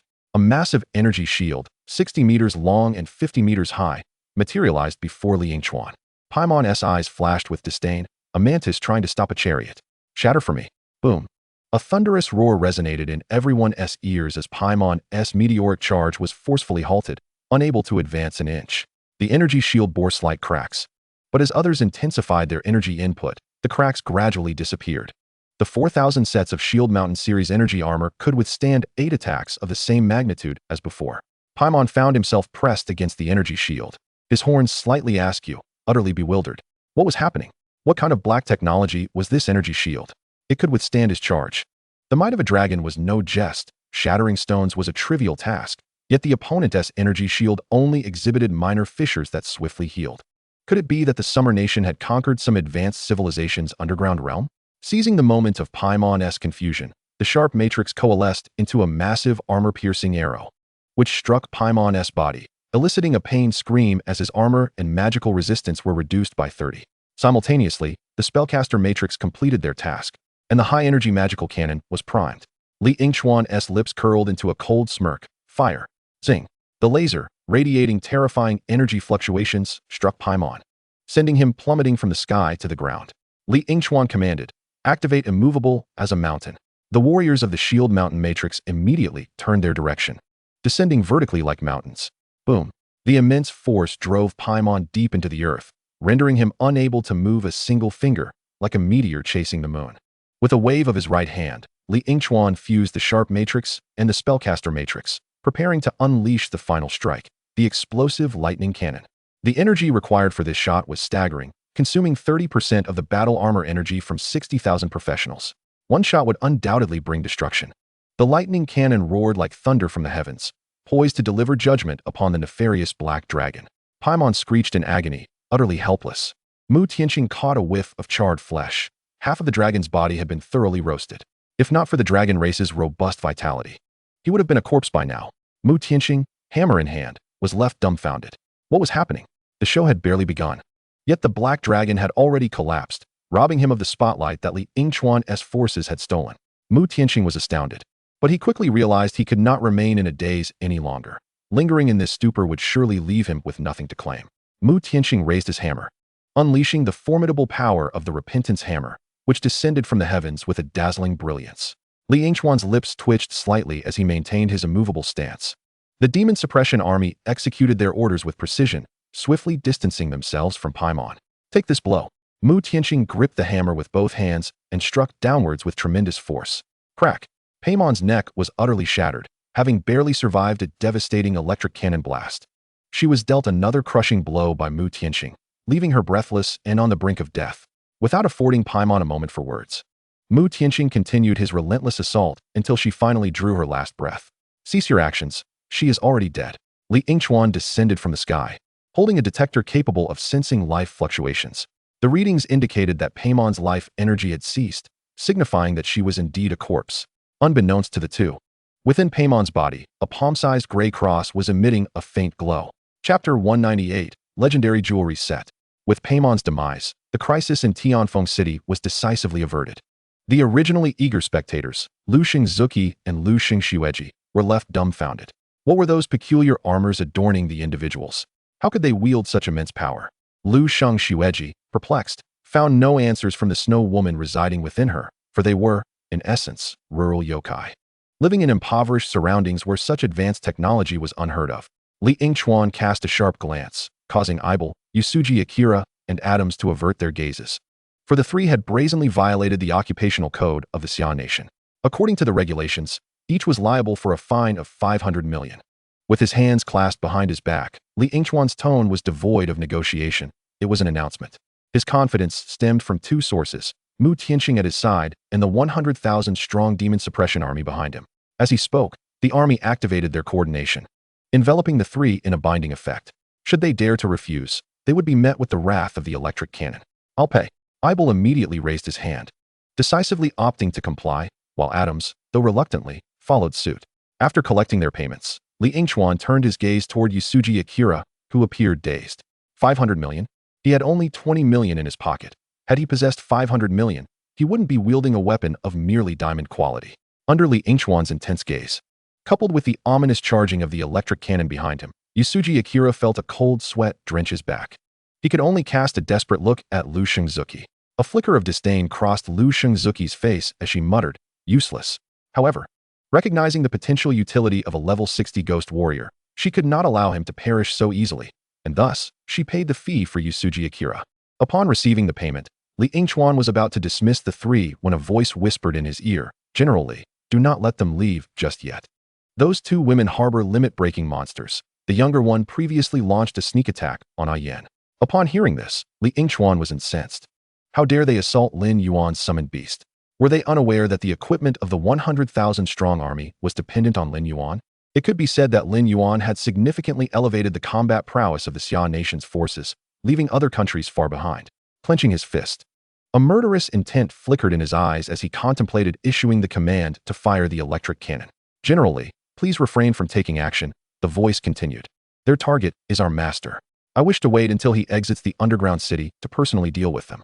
Hearing this, Lin Yuan temporarily quelled his urge for violence. Yet the binding field remained intact. Others believed he was wary of further demon incursions, unaware that he was actually severing their escape routes. Descending from the air, Mu Tianxing, hammer in hand, approached Lin Yuan with a smile. Well done, you've acquired new toys. Stowing the hammer, Mu Tianxing curiously examined the armor of a nearby warrior. Is this the groundbreaking technology that Commander Qin mentioned? It is truly exhilarating. Lin Yandong and Liao Chen joined him, expressing gratitude to General Li and the governor of Xia for their timely rescue. Lin Yuan waved his hand dismissively. No need to thank me. Direct your gratitude toward him. He pointed at the projection in midair, revealing Lin Yuan's visage. Lin Yuan? The crowd gasped in unison, with Lin Yandong reacting swiftly. Is this the remarkable creation from Lin's recent expedition to Kyoto? Lin Yuan's silence served as an affirmation. The others exchanged looks of excitement, astonishment, and joy. Lin Yuan had been exceedingly low-key, quietly producing such extraordinary innovations. Not only was he powerful, but his character also shone brightly, embodying the ideals of a modern exemplary youth. Lin Yandong laughed heartily, eager to extol Lin Yuan's virtues, while Mu Tianxing and Liao Chen shared a mutual thought. Damn it, he's stolen the spotlight again. Defeated the Flame Demon Asuker, LV53. Experience gained, 600,000. Evolution points, 500,000. Level increased to LV37, 27, 230, 800,000. The scene shifted to Lin Yuan's perspective, as he meticulously examined the spoils dropped by the Demon Lord. One skill book and two pieces of equipment. Explosive consumption, SSS. Skill description, consumes 100 health points, igniting the flames of life to unleash an explosion, dealing damage equivalent to 100 times one's health to enemies within a 500-meter radius. with a cooldown of 24 hours. Lin Yuan, what in the world is this? Which benevolent soul would learn such a skill? Acquiring it means using it just once, after which one would receive a direct ticket to the underworld. Utterly worthless. He tossed the skill book into his backpack to gather dust and continued to inspect the equipment. Necklace of the Diminished Melody, legendary. Quality, legendary. Requirements, 20,000 in all attributes. Attributes, strength 15,000. Characteristic 1. Upon entering combat, all attributes increase by 3 per second, capping at a maximum of 30. Characteristic 2. When your attacks and skills slay enemies, you accumulate performance energy upon reaching 100 points. All skill cooldowns are reset. The stronger the slain enemy, the more performance energy gained. Characteristic 3. The probability of obtaining the Brave Singer's Bracelet, legendary, and the Artistic Commander's Ring, legendary, significantly increases. Collecting all 3 pieces unlocks the key to the realm of Borichi. The necklace gleamed in a dark gold hue, its design unremarkable. Yet at its base dangled a diminutive harp, signifying its connection to a formidable master of music. Without delving into its attributes, the moment one laid eyes upon the necklace, it was evident to all that this piece of equipment belonged to none other than Ali. "This is for you," he said. "I shall strive to complete your set of 3 pieces soon." Ali gently bent forward, performing a courteous bow, and upon receiving the necklace, a smile danced in his eyes. He removed the chameleon medal and donned the necklace. With a tender caress of the harp that now graced his neck, it miraculously transformed from the size of a palm to that of a full-sized harp. The harp, known as Kong Ho in the land of summer, was familiar to Ali. His fingers lightly brushed against the strings, and with an assertive flourish, the majestic melody of the rainbow dress echoed in the ears of the onlookers, filled with grandeur and a fierce intent. As the piece concluded, applause erupted, affirming that this equipment was indeed a perfect match for him. Lin Yuan beamed with satisfaction, and upon hearing the applause, Ali once more bowed gracefully, honoring the audience with the highest gesture befitting a musician. It is easy to find an audience, but rare to discover a true confidant. The individuals before him were Ali's true supporters, deserving of his utmost respect. In Chapter 199, Mastering the Storm, the last remaining piece of equipment was tossed to Iron Hammer without Lin Yuan even glancing at its attributes. "This is for you." Iron Hammer grasped it, and a gray quiver materialized in his hand, labeled as Flame Arrow Quiver, Auxiliary Equipment. Quality, Epic. Requirements, ranged, agility greater than or equal to 6,000. Attributes, strength 3,000. Agility 5,000. Feature 1. Every 3 seconds, it can condense a flame arrow, which upon striking a target will explode, affecting a radius of 30 meters, with a maximum of 10 flame arrows stored. Feature 2. Every 30 seconds, it can condense a scorching arrow, which upon hitting a target will inflict additional magical damage equal to one of the target's maximum health, with a maximum of 5 scorching arrows stored. Another exquisite piece of ranged equipment. Iron Hammer chuckled. "Thank you, Master," accepting it with glee. Once the allocations were complete, Lin Yuan approached the position of the fusion array, which still emanated a faint blue light. An audacious thought struck him as he extended his right hand to touch the array, prompting a notification to sound. "Would you like to restart the fusion array?" Continuing the fusion has a success probability of 0.35, with a 99.65 chance of instant death. Lin Yuan scoffed. "Who would choose to continue the fusion?" "Alan, it's your turn. Dismantle it." Lin Yuan instructed while the others retreated to a safe distance, leaving Alan alone. Having not participated in the earlier battle against the boss, Alan was eager to prove himself. Upon hearing the command to dismantle the fusion array, his eyes sparkled with excitement. "I will chop it." Ha! His manic demeanor cast an eerie silence over the surroundings. Was this really the gentle Alan? Mu Tianxing stood in disbelief, recalling Alan's refined demeanor from his previous visit to Lin Yuan's home. How long has this transformation lasted? Does he not need to see a therapist? Lin Yandong chuckled. "Not a problem at all. He is usually gentle. It's just during battle that he becomes a bit unhinged." A bit unhinged? Mu Tianxing thought to himself, bemused. Yet, the others were unfazed. Speaking up would only make him appear foolish. Without a Sukul to oversee, the array was not particularly robust. After a flurry of 7 or 8 strikes, the array shattered, giving rise to a mushroom cloud 30 meters high. Alan descended from the sky with a swoosh, and just as he was about to land, Lin Yuan snapped his fingers, bringing Alan safely to the ground behind him. Successfully destroyed the fusion array, thwarted a Sukul's fusion plan, uncovered Zalata's true identity, and assisted him in reclaiming the power of the Star Beast, thus completing the current dungeon perfectly. Experience points, 500,000. Evolution points, 500,000. Legend of the Starry Sky, 1. The legend of the starry sky. Tales of your exploits begin to circulate above the stars, as a human daring to challenge the abyss. Many powerful beings are betting on how long you can survive under the demon's watchful eyes. Daring, Lin Yuan mulled over the word, his tone icy. I abhor that term. Furthermore, those so-called powerful beings eager to witness my downfall. I shall persist, for a long, long time. As Lin Yuan prepared to finalize his rewards, he suddenly heard Zalata's urgent voice. We must leave this place at once. A white portal materialized before Lin Yuan, and without hesitation, he stepped through, emerging in the subspace. Zalata's form floated suspended in midair, bathed in cascading starlight, infused with tremendous power. His body bore numerous wounds, a result of energy reaching its zenith. If this continued, he risked exploding. Fortunately, the remaining starlight was dwindling, and as the last fragment infused into Zalata, he let out a pained roar. In rapid succession, Zalata underwent 2 evolutions, ascending from a level 5 Dark Sanctuary Knight to a level 7 Dark Overseer. Upon completing his evolution, his level surged from 50 to an astonishing 70. Given the extensive depletion of his previous powers, even full absorption could only elevate him to level 70. Descending back to the ground, Zalata regarded the fading form of the star beast with a complex expression. Lin Yuan approached, admiration shining in his eyes. Well done. You've upgraded from a bird's gun to a cannon. Previously clad in a tattered black cloak, brandishing a dull dagger, he resembled a refugee. Now, however, he was encased in a sleek black crystalline shell, exuding an air of mystery. His height had surged from 1.5 meters to 2 meters. Anyone who laid eyes upon him could not help but notice, confirming that anyone who failed to do so was indeed blind. From this moment forth, I shall live as Zalata, he declared, marking the definitive end of the Star Beast's legacy. Is this truly right? Lin Yuan patted Zalata on the shoulder. One must look forward, not dwell in the past. Look at you. Aren't you doing splendidly? A level 7 Dark Overseer is already a formidable figure. Level 7. In your world perhaps represents a significant being, Zalata replied, shaking his head, but among the star spirits, it does not equate to absolute strength. The level 8 arbitrators and apostles, as well as the level 9 prophets, all possess world-shattering power. How intriguing, Lin Yuan expressed with interest. So the star spirits are so powerful, yet why were they so easily overwhelmed by the insects? Zeratul cast a sidelong glance at Lin Yuan, questioning which race dared to assert they could confront the Zerg head-on. Is it you humans? You need not even invoke the Zerg Queen. A mere 7th-tier overlord could obliterate your world. Zeratul's straightforward nature meant he never minced words and relished confronting others. Lin Yuan, taken aback by the remark, wore a half-smile, retorting, Oh, so you've gained strength and confidence in your speech. He added, If that 7th-tier overlord dares to invade, I shall be the first to summon you, let you feed the Zerg.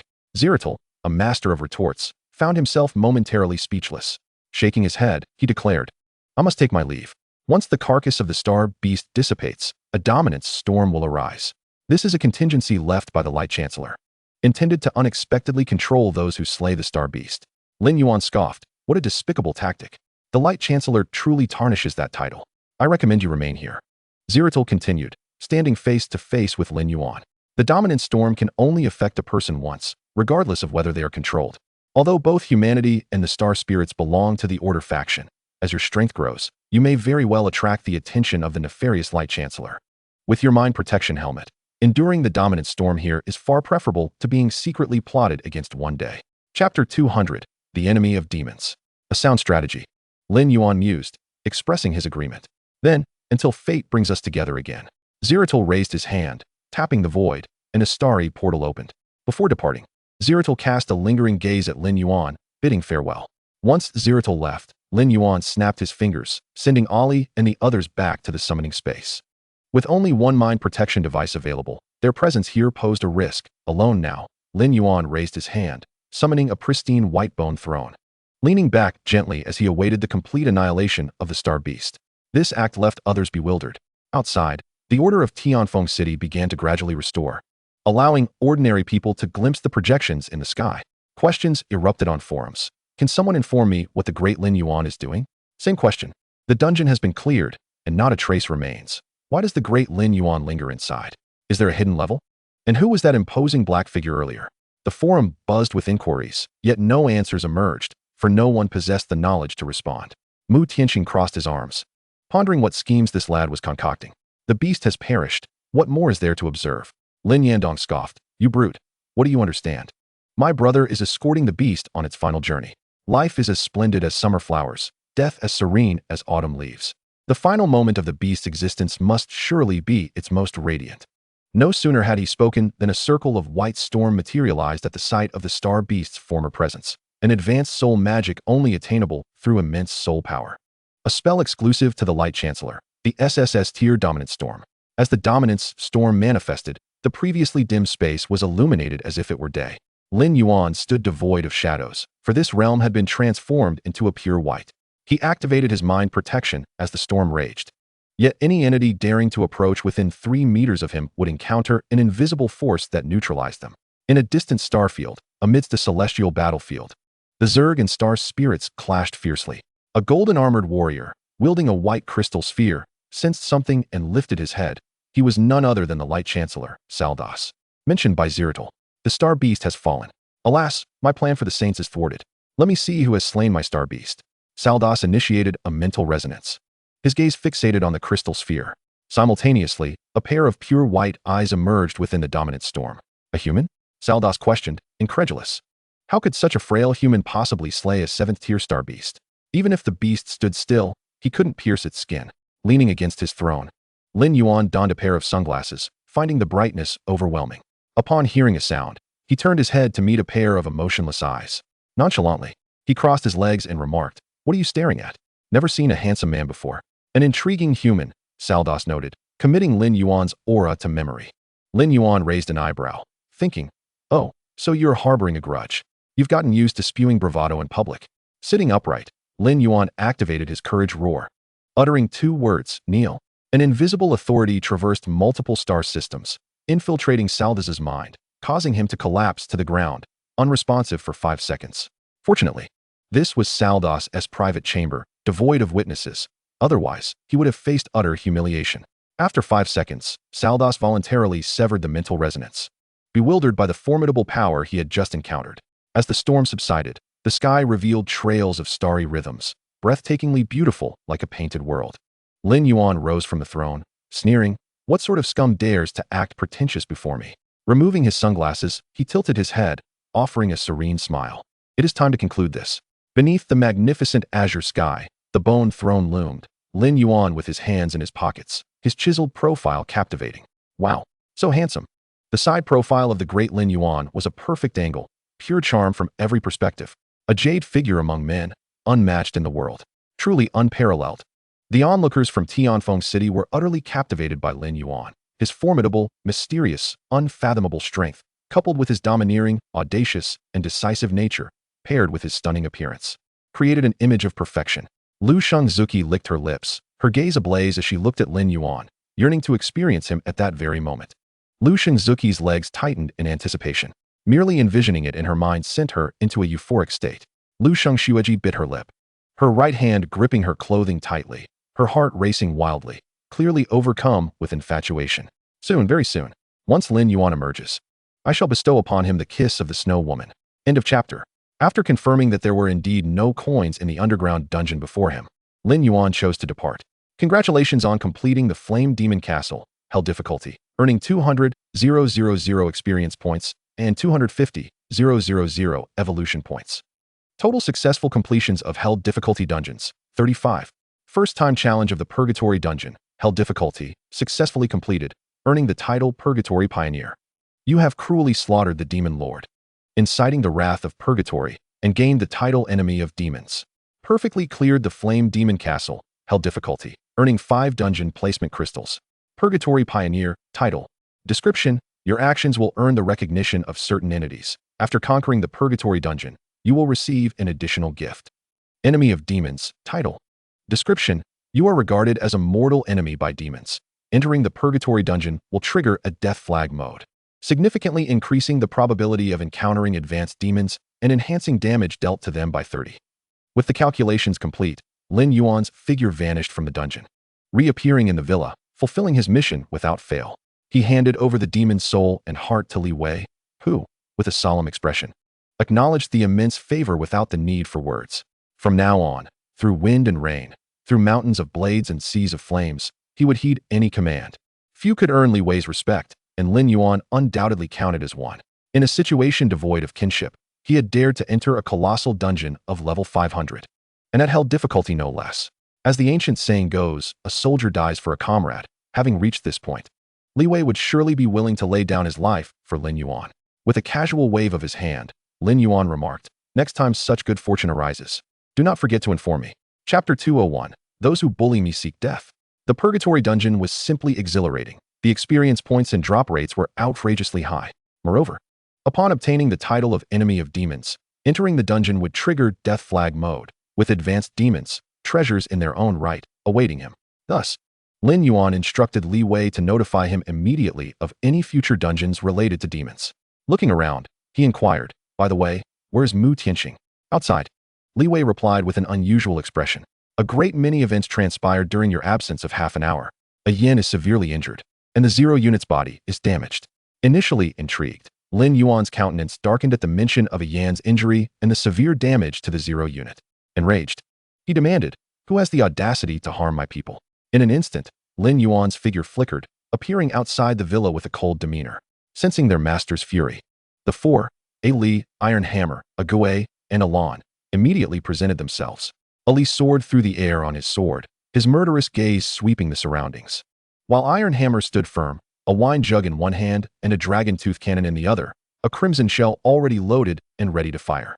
A Gue unfurled his cloak, raising his holy light staff, cackling ominously as the gates of the undead swung open, unleashing countless specters who stood eerily still.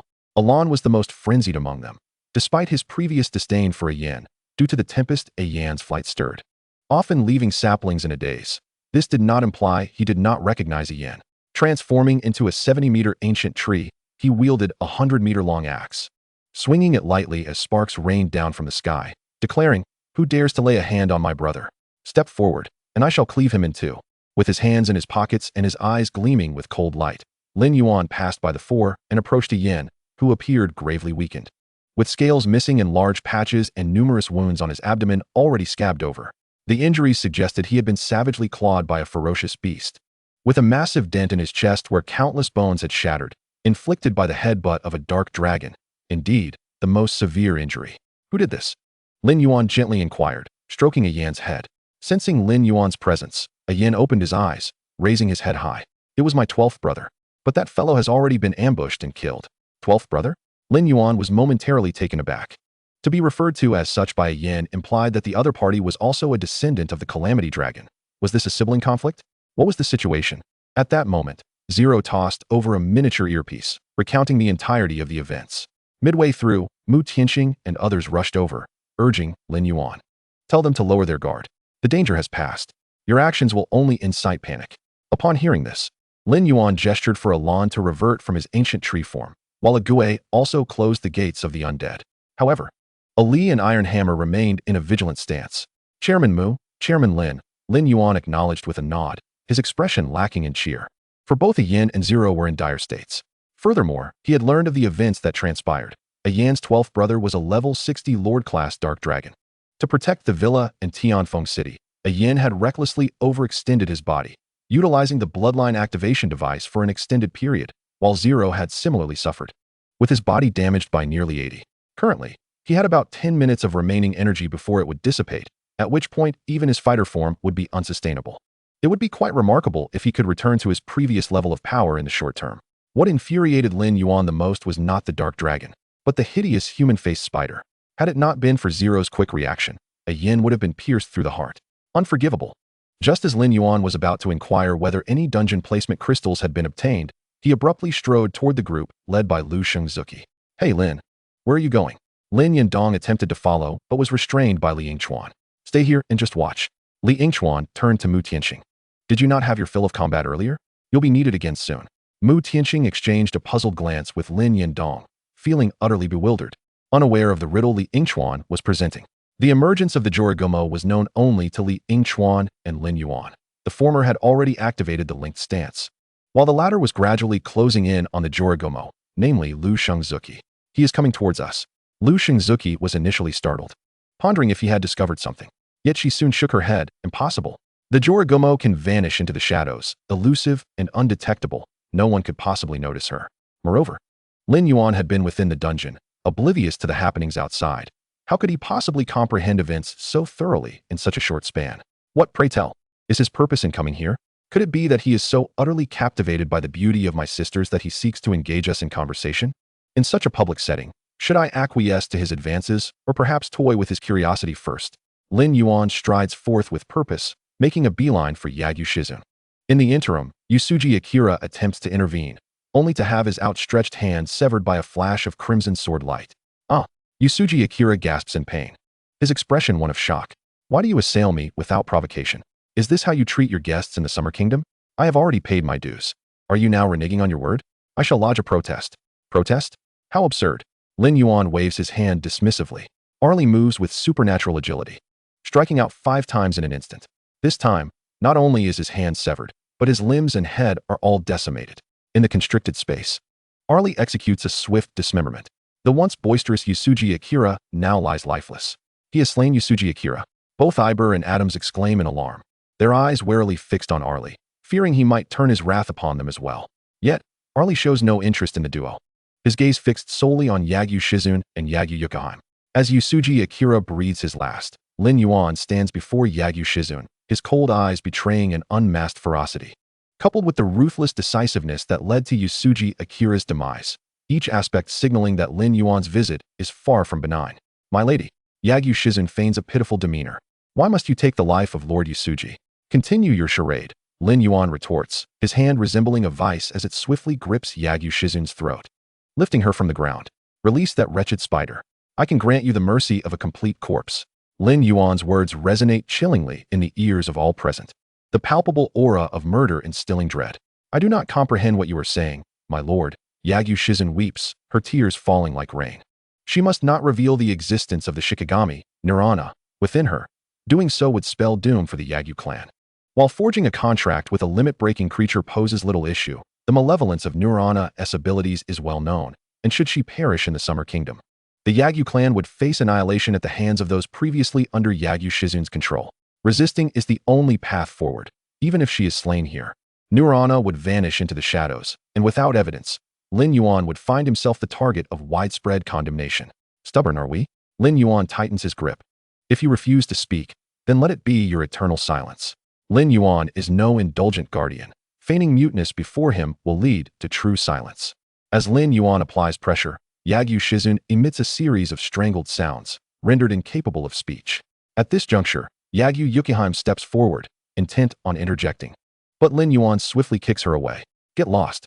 Both sisters are far from innocent. I shall dispose of this spider-infested one, and then we shall see what manner of being resides within you. It doesn't take long for Lin Yuan's kick to shatter Yagyu Yukaheim's defenses. Throughout her life, no one has dared to defy her. She has always been the center of attention, and everything she desired was easily within reach. Her aptitude for combat is remarkable, awakened with an S-rank frost affinity. In her mind, Lin Yuan has become akin to her servant. Yet, this servant dares to assault her in such a humiliating fashion, causing Yagyu Yukaheim's composure to crumble. Without hesitation, she summons the Snow Woman, intent on vanquishing Lin Yuan. Armed with a pure white katana, Yagyu Yukaheim manifests a stunning spectral figure behind her, the Snow Woman, a level 55 Lord-class Shikigami. One hand grips the sword, the other resting upon its back, emanating an aura of frigid cold. Have you ever witnessed snow falling upon the world? Do not speak to me of such nonsense. Lin Yuan interrupts impatiently. You are merely a lowly level 55 lord. Spare me your theatrics. Arlie, deal with her. Arlie is about to spring into action when a flash of green darts forward, causing him to halt and retreat a considerable distance. The only one capable of evoking such a reaction from Arlie is none other than Alan. With a single step, Alan leaps forth, having been 50 meters away from Yagyu Yukaheim just moments prior, now suddenly towering before her. Enraged, Alan is more ferocious than usual, the axe of the ancient tree's nemesis igniting with fierce flames, contrasting sharply with the chilling atmosphere. On one side lies the icy demeanor of Yagyu Yukaheim, while on the other burns the fierce intensity of Alan. If one were to judge solely by appearances, Yagyu Yukaheim might seem to hold the advantage. Both her and the Snow Woman possess stunning beauty. However, true beauty transcends mere physicality. Relying solely on looks is a folly that time will surely remedy. In battle, Alan is known for his unyielding ferocity, delivering a decisive strike. The ground fractures under the force of his blow. Yagyu Yukaheim nimbly leaps into the air, invoking her S-rank skill, Snowfall upon the world. charging for 15 seconds before unleashing a blustery gale that inflicts substantial damage and freezes her target. 15 seconds is but a fleeting moment. She has triumphed over formidable foes with this very technique. Yet today, she stands against Alan, whose swiftness rivals the wind and whose aggression burns like fire.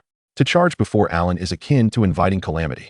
The axe of the ancient tree's nemesis gleams with blinding light, empowered by 500% attack speed. Alan's axe becomes a blur, each strike raining down upon Yagyu Yukaheim. Amidst the onslaught, Alan's laughter rings out, ahahaha.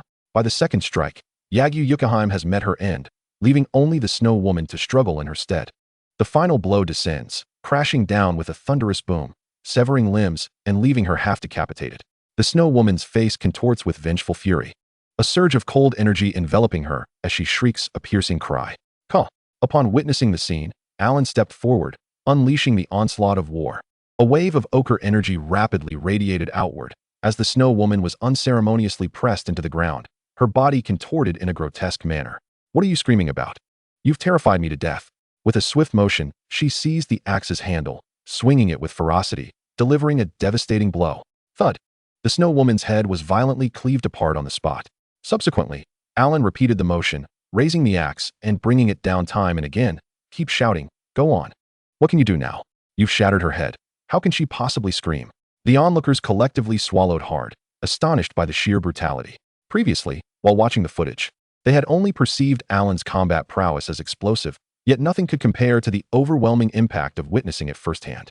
How to describe Alan's combat? It was as if one person embodied the spirit of though thousands oppose me. I shall advance. No matter how many foes there were or how formidable they seemed. She single-handedly obliterated them all. Such was the case when the Snow Woman first appeared. Yagyu Yukaheim had arrogantly inquired if they had ever witnessed snow drifting upon the earth.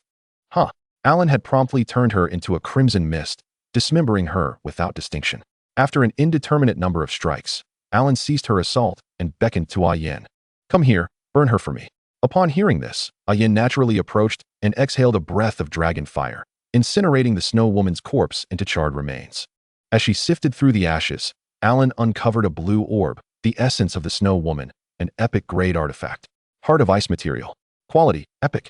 Usage, can be utilized to craft ice-themed equipment or consumed for healing. Alan brushed off the ash from the Heart of Ice and gestured for Ayen to open her mouth. As Ayen complied, the Heart of Ice was tossed into her mouth.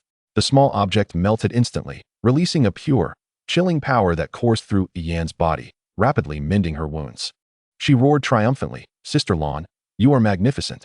Alan reverted to her human form, her eyes like tranquil waters, still embodying the essence of an intelligent, mature older sister. From the moment Yagyu Yukaheim and the Snow Woman emerged to Alan's decisive strike, the entire ordeal transpired in less than 30 seconds. Yagyu Yukaheim was left in a state of shock, utterly incredulous. How is this possible? That was a level 55 boss, revered as the goddess of frost. She had been slain by a mere flurry of axes? Chapter 203. Witness my demonic energy tyrant wind fist. Yagyu Yukaheim was rendered speechless. The suffocating sensation of impending doom closing in on her. Lin Yuan tilted his head. It seems you have no intention of releasing that ugly spider after all. Since you desire not to keep your whole corpse, then so be it. A ghost. Lin Yuan tossed the barely breathing Yagyu Yukaheim aside. Upon witnessing this, a Gue summoned a whirlwind of bones, enveloping Yagyu Yukaheim entirely. Ha ha ha. 5 inky fingers clenched lightly, and the skeletal storm erupted like fireworks. The shattered bones spun at high velocity, resembling a powerful wall-breaking machine. In the blink of an eye, Yagyu Yukaheim was absorbed into the storm. Her cries silenced before they could escape her lips. After her demise, a shadowy figure leapt forth from the tempest, not lingering as it sought to escape into the darkness. This figure was the level 60 boss, the Spider Woman. My goodness, how terrifying these beings are. The Snow Woman's strength was only slightly inferior. Yet she was dispatched with ease by that colossal tree. If it were me in her place, I doubt I would last long either. I must flee. Preserving the Green Mountains means I need not fear a lack of firewood. I still have many puppets at my disposal, and I need not worry about a shortage of blood for sustenance. As Lin Yuan's gaze turned icy, he mused, can you truly escape? The 100,000 Demon Suppression Army had already activated the demonic energy link position, fully sealing the surrounding space. Even Paimon, transformed into a black dragon, could not flee, let alone a mere Spider Woman. Mu Tianxing raised his hand and unleashed dozens of holy light orbs, not for the purpose of inflicting damage, but to illuminate and dispel the shadows. Without the cover of darkness, the Spider-Woman was forced to reveal herself, standing 8 meters tall and nearly 30 meters in length. Her upper body bore a human appearance, clad in a black and red leather outfit, far from beautiful, yet undeniably alluring. Her lower half was entirely that of a spider, her ebony form marred with crimson patterns. Under the intense light, the Spider-Woman's temper flared. "Humans, I have no desire to be your enemy. I was merely incited by that previous individual. It was she who urged me to act. Now that she has been slain by you, the instigator has been vanquished. You have no reason to attack me." "No reason?" Lin Yuan chuckled. "I have never required a reason to strike." If one were to seek justification, Lin Yuan leaned back, his throne materializing effortlessly as he crossed his legs. "Your appearance displeases me. I find myself quite unhappy." For the first time, the Spider-Woman was directly called ugly, provoking a surge of anger within her. Yet she knew this was not the time to retaliate. Once she escaped this place and found a rich source of sustenance, she would return stronger for revenge. Taking a deep breath, the Spider-Woman forced a smile. "If my appearance offends you, I apologize. Please, I implore you to show mercy and allow me to depart. I assure you I will not set foot on your lands again." Implicit in her words was the intention to wreak havoc elsewhere. While speaking, the Spider-Woman discreetly activated her dark allure, imbuing her speech with an enchanting quality designed to persuade. Such tactics had proven effective against men time and again. Before Lin Yuan could respond, Li Yingchuan suddenly received alarming news, his brow furrowing. "Lin Yuan, take a look at this." He handed Lin Yuan a tactical tablet, which displayed a town reduced to ruins. Its inhabitants vanished without a trace. This was a discovery made by the enforcement team the previous day. Analysis suggested that the perpetrator was likely one or more expert assassins from the underground city. Lin Yuan glanced at the tablet in his hand, then at the pitiful Spider-Woman before him, a cruel smile curling at his lips. "Since you claim to be coerced, I shall not make things difficult for you. However, the journey out of Xia country is long. Allow me to escort you partway. There is no need for your assistance." The Bride of the Spider exclaimed with delight. "I can initiate the bloodline teleportation soon and depart from the Summer Kingdom directly. Is that so?" Lin Yuan nodded slightly, sensing something amiss. "Allow me to escort you instead." With a wave of his hand, he commanded, "Zero, see her off." Zero stepped forward silently, his right hand crackling with intertwining currents of electricity and energy, prepared to fulfill Lin Yuan's directive to accompany the Bride of the Spider, though accompany in this context implied sending her to the afterlife. From the very beginning, Lin Yuan had never entertained the notion of sparing the Bride of the Spider, whether it was the assault on a yin or the devastation of the town. Her actions were irredeemable transgressions. The only escape for the Bride of the Spider was death. Initially, upon hearing Lin Yuan's words of mercy, she felt a flicker of joy. But the sight of Zero emerging sent a chilling dread through her heart, especially as he assumed his exaggerated combat stance, one that had previously nearly obliterated the Dark Dragon. "What do you intend to do?" The Bride of the Spider's sharp voice rang out. "Did you not say you would send me away?" She accused him of being a hypocritical scoundrel. "Enough," Lin Yuan interjected, scratching his ear. "When did I say I would send you away? I merely stated I would see you off. As for your destination, that is for me to decide." Leaning forward, he declared, "Now, I shall send you to hell." As the Bride of the Spider prepared to flee, Lin Yuan merely snapped his fingers, rendering her immobile. SSS-class skill, Soul Capture. This skill bore no damage. Yet its formidable control and the added effect of receiving one additional attack made it immensely supportive. Zero surged forward with the speed of thunder, instantly appearing above the Bride of the Spider, his right fist raised high like a drawn bow. What kind of punch is this? The Demon Energy Overlord's Gale Fist. With a single strike, the ground trembled, a powerful gust of wind rendering the onlookers momentarily blind. The Bride of the Spider's body was pierced through, a horrific shockwave erupting from within her, causing her form to swell like a pufferfish. Upon reaching a critical point, she shattered into countless fragments. The shockwave surged towards Lin Yuan, who leaned against his throne, tilting his head. Nearby, a Gue brandished a bone umbrella, stepping in front of Lin Yuan to shield him from the oncoming wave. After delivering that devastating blow, Zero's assembly could no longer withstand the strain, emitting a cacophony of metallic clinks. Ultimately, Zero abandoned his damaged form, transforming into a 30-centimeter tall miniature robot that appeared before everyone, landing on Lin Yuan's shoulder. "Master, I have fulfilled my duty. Well done. Once we return, I will contact General Qin to procure some superior mechanical parts," Lin Yuan replied. "Thank you, Master." Zero's voice was steady, and as the crowd marveled at Lin Yuan's thunderous methods, Zero remarked naturally, "Master is valiant and unparalleled, commanding with precision, exuding charisma. With a mere wave, foes meet their demise.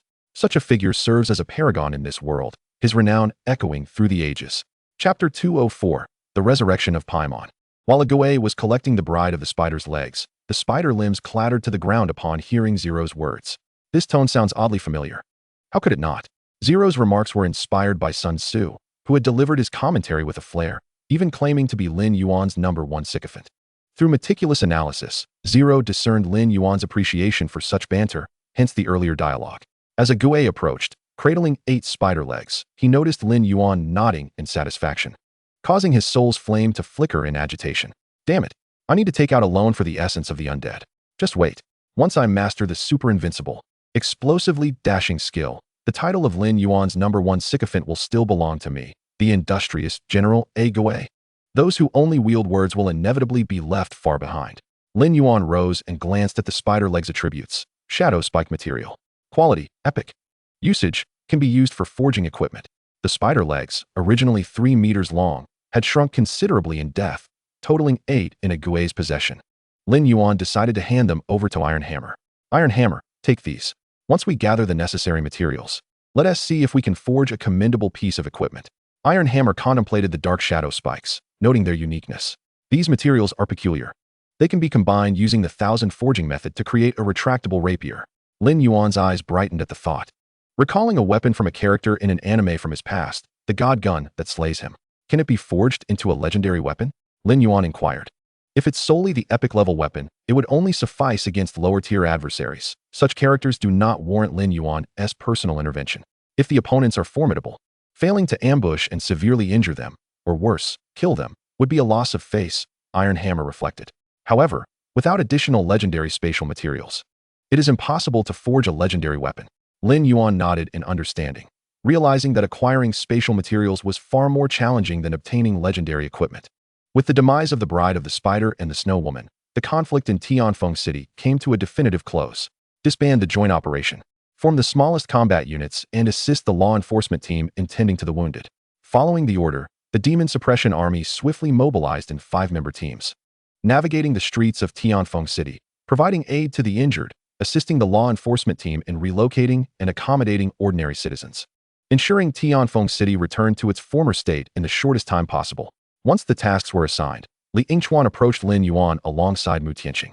This is the compensation we previously discussed, totaling 1.5 billion, all accounted for. Li Yingchuan transferred the sum to Lin Yuan, who graciously accepted it. Thank you, General Li. For what? It is I who should be thanking you, Li Yingchuan responded, glancing at Zero, who had transformed into a pocket-sized robot. If not for your 2 summoned beasts risking their lives to protect Tianfeng City, it might have ceased to exist by now. I will report your contributions accurately. Along with the powered battle armor, obtaining a first-class military medal should not be difficult. Impressive. Lin's elder brother, Lin Yandong, exclaimed in astonishment. A first-class military medal? Many seasoned veterans have yet to earn one. You have achieved such a remarkable feat at such a young age. It is truly impressive. Lin Yandong gave a thumbs up. Mu Tianqing felt a twinge of discomfort. He had once faced death numerous times, rescuing several cities, before earning a first-class military merit medal. In contrast, Lin Yuan had effortlessly acquired the same medal merely by possessing the blueprints for the power armor. It was simply incomparable. Nonetheless, Mu Tianqing acknowledged that the award for the first-class military merit medal was undoubtedly well-deserved. He had witnessed the formidable power of the armor firsthand. To put it bluntly, even he himself, if caught unprepared and thrust into a joint combat situation, would have little assurance of emerging unscathed. After all, that was a force of 100,000 demon suppression troops. If it were 200,000 or even 500,000, Mu Tianqing might very well be obliterated in an instant. The blueprints for the power armor could be said to have transformed the entire landscape of Blue Star, or rather, it altered the technological tree of the practitioners.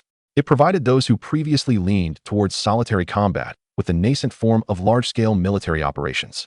Although large-scale battles had occurred before, they were essentially fragmented skirmishes with limited coordination among small units. Now, however, tens of thousands could work in unison, executing commands with precision. Even the formidable Paimon, unaware of the armor's capabilities, had been rendered incapable of self-sufficiency after being struck. Lin Yuan surveyed the surroundings. Aside from his own villa, the rest had been reduced to ruins, and reconstruction would undoubtedly require considerable effort. However, this was of no concern to Lin Yuan, as there would be specialized builders and engineering teams to restore it. Brother Lin Yandong rubbed his hands together, the dungeon placement crystal. The challenge of the Flame Demon Fortress dungeon was exceedingly high, but correspondingly, the rewards were also substantial. Given Lin Yuan's flawless completion, the placement crystal would undoubtedly possess two positive attributes, and with a stroke of luck, he might even draw divine favor or assistance. Instant liftoff. Oh, you mean the dungeon placement crystal? Lin Yuan exclaimed. Brother Lin, I nearly forgot to mention it. This time, I acquired 5 dungeon placement crystals. 5. The crowd gasped in unison, astonished by the revelation. Could it be that the 4 previous challenges of the Flame Demon Fortress had individually become dungeons? Upon reflection, it seemed highly plausible, as the difficulty of those 4 challenges met all the criteria of a dungeon. The thought of Tianfeng City soon boasting 5 new dungeons made Lin Yandong beam with joy. Ha ha, Brother Lin, you truly are a blessing for Tianfeng City. With you here, it will surely soar to great heights. Mu Tianxing flicked his dazzling golden hair and, with a tone of mock gravity, said, Indeed, I bear a resemblance to my former self. Oh, spare us, retorted Li Weixian. You were once begging others for team-ups at this age. All defensive knight, no equipment. Seeking a dungeon group. You speak nonsense. Mu Tianxing snapped. I simply disdain low-tier equipment. Lin Yuan stood by, observing the playful exchange between Mu Tianxing and Li Weixian. A smile tugging at his lips. As everyone reveled in their victory, a shadowy glimmer passed over Paimon's lifeless form, and in the next instant, Paimon reappeared unharmed, exclaiming, You are all celebrating far too early. Chapter 205, The Absolutely Fair Duel. To the astonishment of all, Paimon, who had been deceased for quite some time, had inexplicably resurrected, and he appeared to be in peak condition. However, the timing of his revival seemed rather ill-fated, as Mu Tianxing and Li Weixian, both level 61 third-tier practitioners, alongside Li Yingxuan and Xia Ming, 2 top-tier level 60 second-tier practitioners, as well as a significant portion of Tianfeng City's upper echelon, and the remarkably powerful yet lower-level Lin Yuan, were all present. Together, they would have no trouble subduing Paimon, let alone if a dark dragon were added to the mix. Paimon was undoubtedly aware of the overwhelming numbers against him, so why had he chosen to resurrect at this moment? It was precisely because he was confident in his ability to escape, but first, he intended to ruthlessly eliminate Lin Yuan in front of everyone, ensuring that Mu Tianxing and his companions would be haunted by regret for eternity. Paimon extended his arms and crushed a golden scroll, a burst of golden light engulfing him. I choose to initiate an absolutely fair duel, he quickly declared, sending forth a beam of golden light that merged with Lin Yuan's being.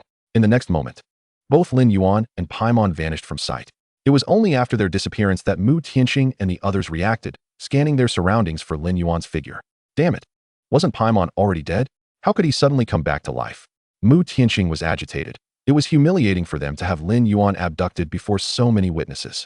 Look up at the sky, Li Weixian shouted, pointing upwards. Everyone turned their gaze skyward, where Lin Yuan and Paimon floated above.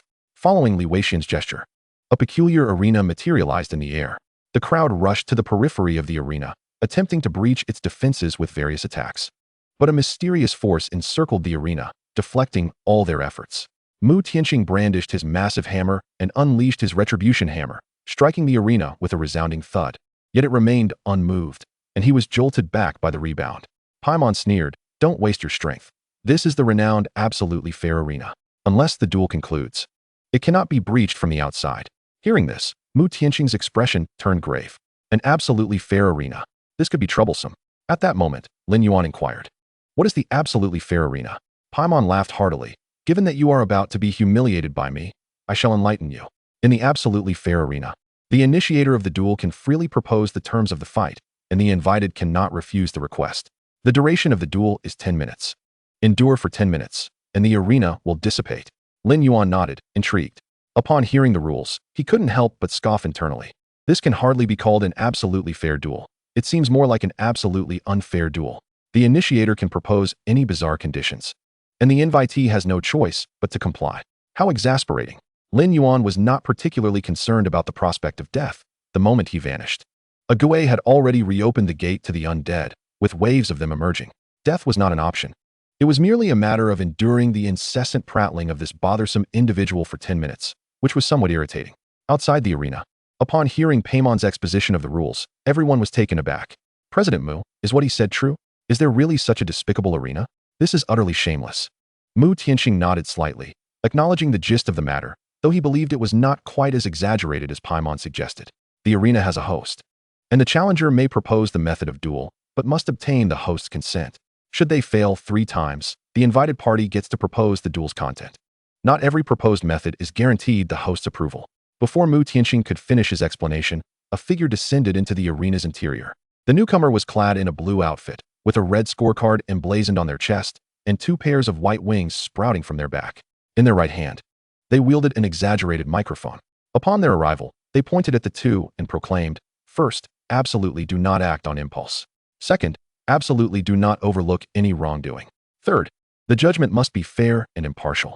Presenting the referee, Captain Dragonfly, Lin Yuan's lips twitched slightly in disbelief. What on earth is happening? We're in the midst of a duel, not filming a cartoon. What is a children's animation robot doing here? Upon seeing Captain Dragonfly, Paimon immediately broke into a smile. For he had noted the captain's level. Captain Dragonfly, referee, Tier 6 Lord. Level, LV 70.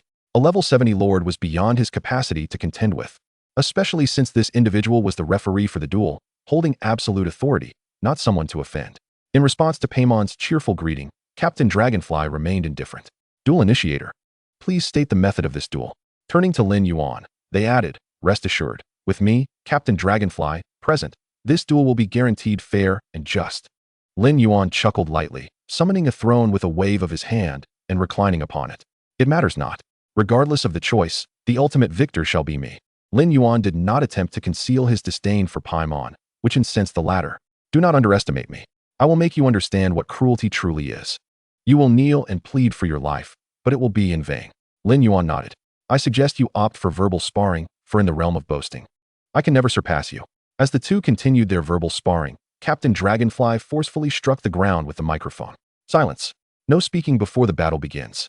Paimon immediately closed his mouth, his mind racing to devise a combat method that would allow him to mercilessly annihilate Lin Yuan without limitations. This won't do. His summoned beasts are too troublesome, and it said he possesses a skill that allows his summons to take fatal blows for him. Within 10 minutes. I may not be able to kill him, and if he escapes, it will be difficult to pursue him again. What about hand-to-hand combat? Purely based on basic attributes. I am level 61, with basic attributes and equipment granting me over 9,000 in strength, and both agility and endurance around 5,000. In terms of attributes, I would utterly crush him, especially with my dragon transformation doubling my stats. Slaughtering him would be a breeze. Yes, that will do. Paimon beamed, feeling confident in his impending victory. I have decided. Seal all other skills, retaining only transformation abilities and equipment bonuses, and fight using only basic attacks. Uncertain whether Lin Yuan's death substitution skill would be effective in the arena, Paimon insisted on sealing all other skills to maximize Lin Yuan's chances of survival, cutting off all his escape routes. Chapter 206, Probability of Victory at 0.01. After Paimon finished speaking, he looked at Captain Dragonfly with anticipation. "Referee, is my method of duel permissible?"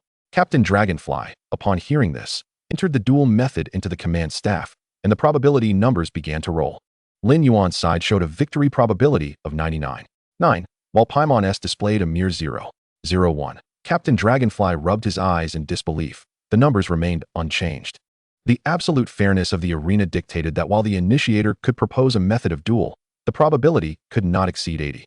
Should it surpass this threshold, the proposed method would be rejected to ensure the challenger had a fighting chance. Captain Dragonfly had never encountered a situation like this before, where the duel initiator's method resulted in a probability of merely 0.01. In the interest of fairness, Captain Dragonfly inquired, "Duel initiator, do you wish to change the method of duel?" If it were anyone else, they would have understood Captain Dragonfly's intent and considered opting for a more favorable duel method. At that moment, Lin Yuan kindly suggested, "Perhaps you should change it. This method is very unfavorable for you. Let us switch to verbal sparring. That might be your best chance." Captain Dragonfly silently input verbal sparring into the command staff, resulting in Lin Yuan's victory probability soaring to 95, while Paimon's dropped to a mere 5. Indeed, that is the highest probability available, an astonishing 5. It has increased 500 times from the previous hand-to-hand combat probability. Feigning indifference, Paimon sneered, "I see you are afraid. Referee, does the duel method I previously mentioned meet the requirements?" Completely disregarding the goodwill of the two, Paimon was determined to face his demise. Captain Dragonfly sighed internally. "It does meet the duel requirements. That is all I needed to hear." Paimon exclaimed, his spirits lifted. "I confirm the duel method." Captain Dragonfly cast a sympathetic glance at Paimon. "Very well, I announce that the duel is about to commence. 3. As Captain Dragonfly counted down to 3, Lin Yuan raised his right hand as if summoning something. Seeing this, Paimon mocked. "What? Now you wish to surrender?" Too late. I will shred you piece by piece before everyone's eyes. The so-called prodigy of the Summer Kingdom is nothing but a trifle in my sight. With that declaration, Paimon unleashed a furious roar and transformed into a pure-blood black dragon, radiating metallic luster. In dragon form, Paimon's strength surged to nearly 20,000, a single claw capable of obliterating a small mountain. The arena that had suddenly appeared in the sky captured the attention of the people below in the city. Those with flying capabilities drew closer to witness the duel, only to discover that the combatants were Lin Yuan and the supposedly deceased Paimon. This revelation ignited a tremendous uproar, with forums erupting in chaos. Oh no, the great Lin Yuan is about to duel with Paimon. Paimon, wasn't he killed by President Mu in the Demon Suppression Army? Could he have been resurrected? Ladies and gentlemen, behold, President Mu and General Li are indeed outside the arena. Truly, in an instant, the majority of the professionals cast their gazes skyward, yet the arena looms far above the ground, rendering them unable to discern the events unfolding above. At that moment, a luminous projection, extending for hundreds of meters, emerged in the sky, vividly displaying the scene within the arena. Goodness, another projection has appeared. Everyone, look. The projection is three-dimensional, allowing viewers from every angle to clearly perceive Lin Yuan's chiseled visage. This projection was skillfully crafted by Zero, who employed 3D glare technology to cast the arena's imagery into the skies above Tianfeng City, enabling all inhabitants to witness the unfolding battle. In the imagery, Paimon transformed into a black dragon, exuding an overwhelming malevolence, claws raised high as if preparing to indulge in a sumptuous feast. In stark contrast, Lin Yuan lifted one hand, seemingly summoning something, his posture relaxed, and his expression nonchalant, as if this confrontation were entirely irrelevant to him. The battle was about to commence. What is Lin Yuan doing? Is he intending to concede? Professionals who understood the situation clenched their fists in anger. How despicable of Paimon, a level 61 third-tier professional, to scheme against a mere level 37 who has yet to undergo second-tier advancement. Have you no shame? What a disgrace. The vitriol from the crowd surrounding the arena reached Paimon's ears, prompting him to sneer dismissively. Curse away, unleash your ire. Your actions at this moment are merely a manifestation of impotent rage, incapable of altering the inevitable outcome. 3 seconds hence, my claws shall pierce Lin Yuan's heart, and you shall be mere spectators to his demise at my hands. Utterly helpless. Ah ha ha ha ha.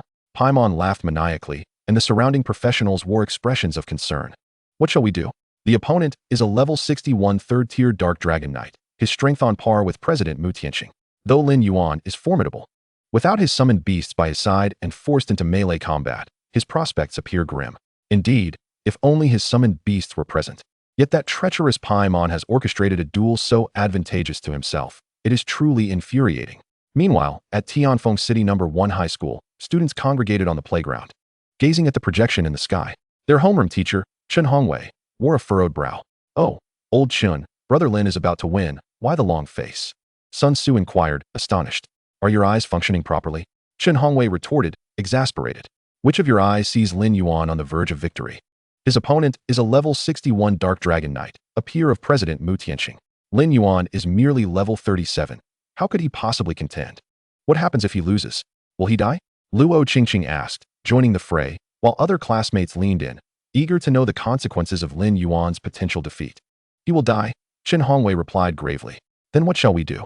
Lin Yuan must not die. The students silently prayed for Lin Yuan, yet they knew their efforts would likely be in vain. Hey, what nonsense are you all spouting?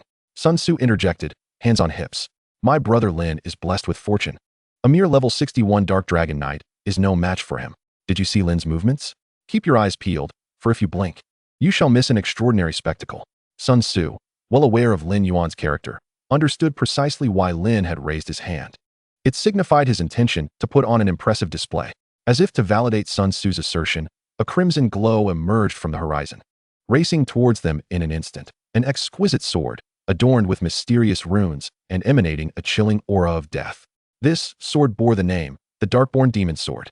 Chapter 207. Do you think you can slay me? The moment the demon's sword materialized, the air resonated with its ethereal hum. Ding! It was the sound emitted by Zero, controlling the city's sound system, and everyone felt the rush of wind in their ears as the demon's sword tore through the air. Just as it was about to strike the arena, it suddenly split in two, bathing the arena in a radiant glow reminiscent of a divine temple, shining resplendently. The fire demon's sword soared ahead, while the light demon's sword followed closely behind, the two blades akin to meteors chasing the moon. entwined in a dazzling display of brilliance and mystery. Having played enough, the two swords merged back into the demon's sword, unleashing a wave of red energy that swept across the surroundings. The ripples left in the sky were gathered together by this energy, forming a large character for death. As this character appeared, the Darkborn demon's sword pierced through the arena and found its place in Lin Yuan's hand. In the projection, Lin Yuan held the demon's sword. Tilting his head with a smirk of disdain, the blood-red character of death looming behind him, embodying a divine being that epitomized contempt. All who beheld Lin Yuan in this stance were left utterly astounded. What are we witnessing?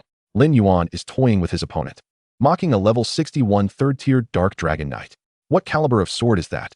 It is simply magnificent. Does Lin Yuan not fear provoking his adversary?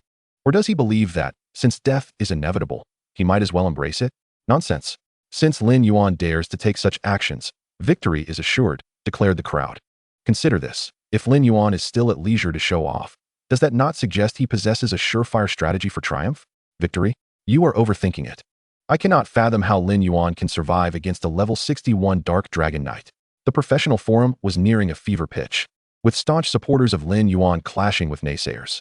Mu Tianxing, observing this spectacle, felt utterly speechless.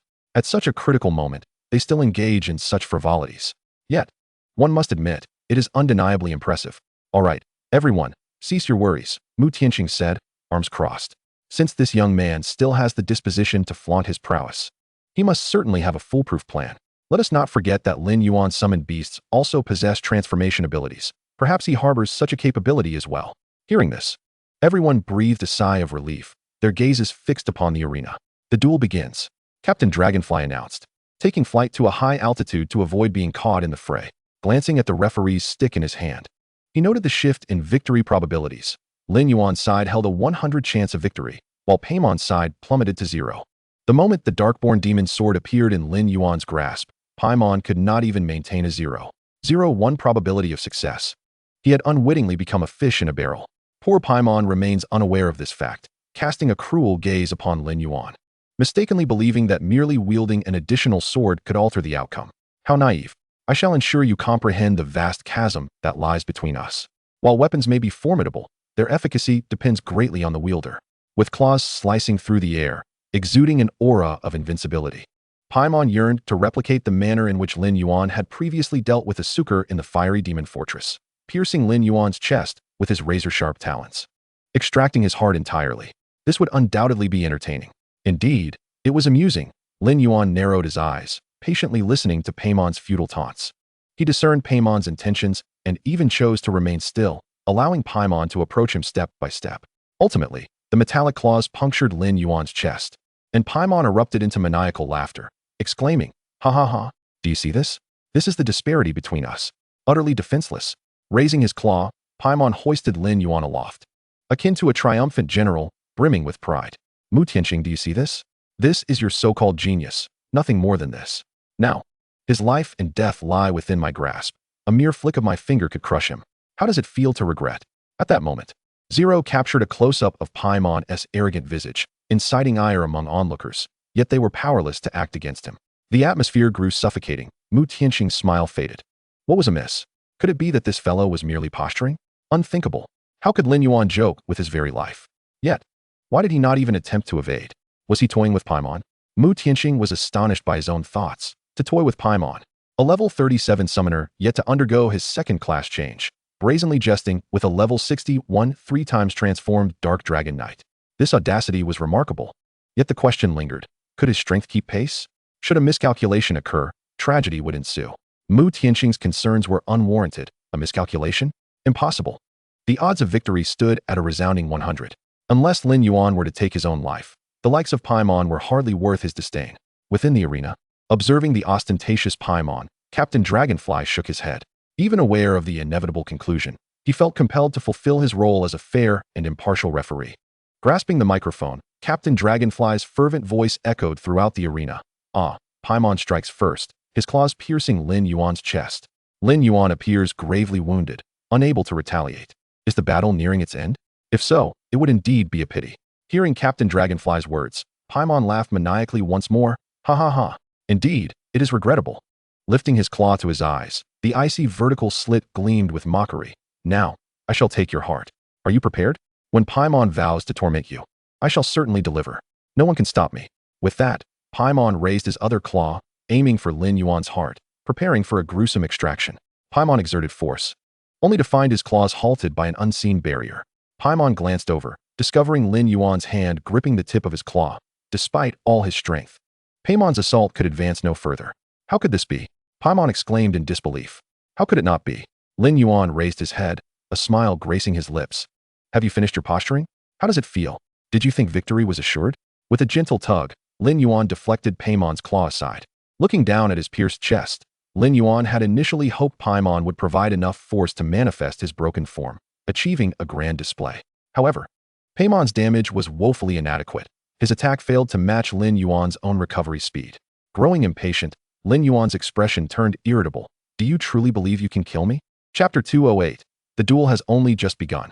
Darkborn Archdemon.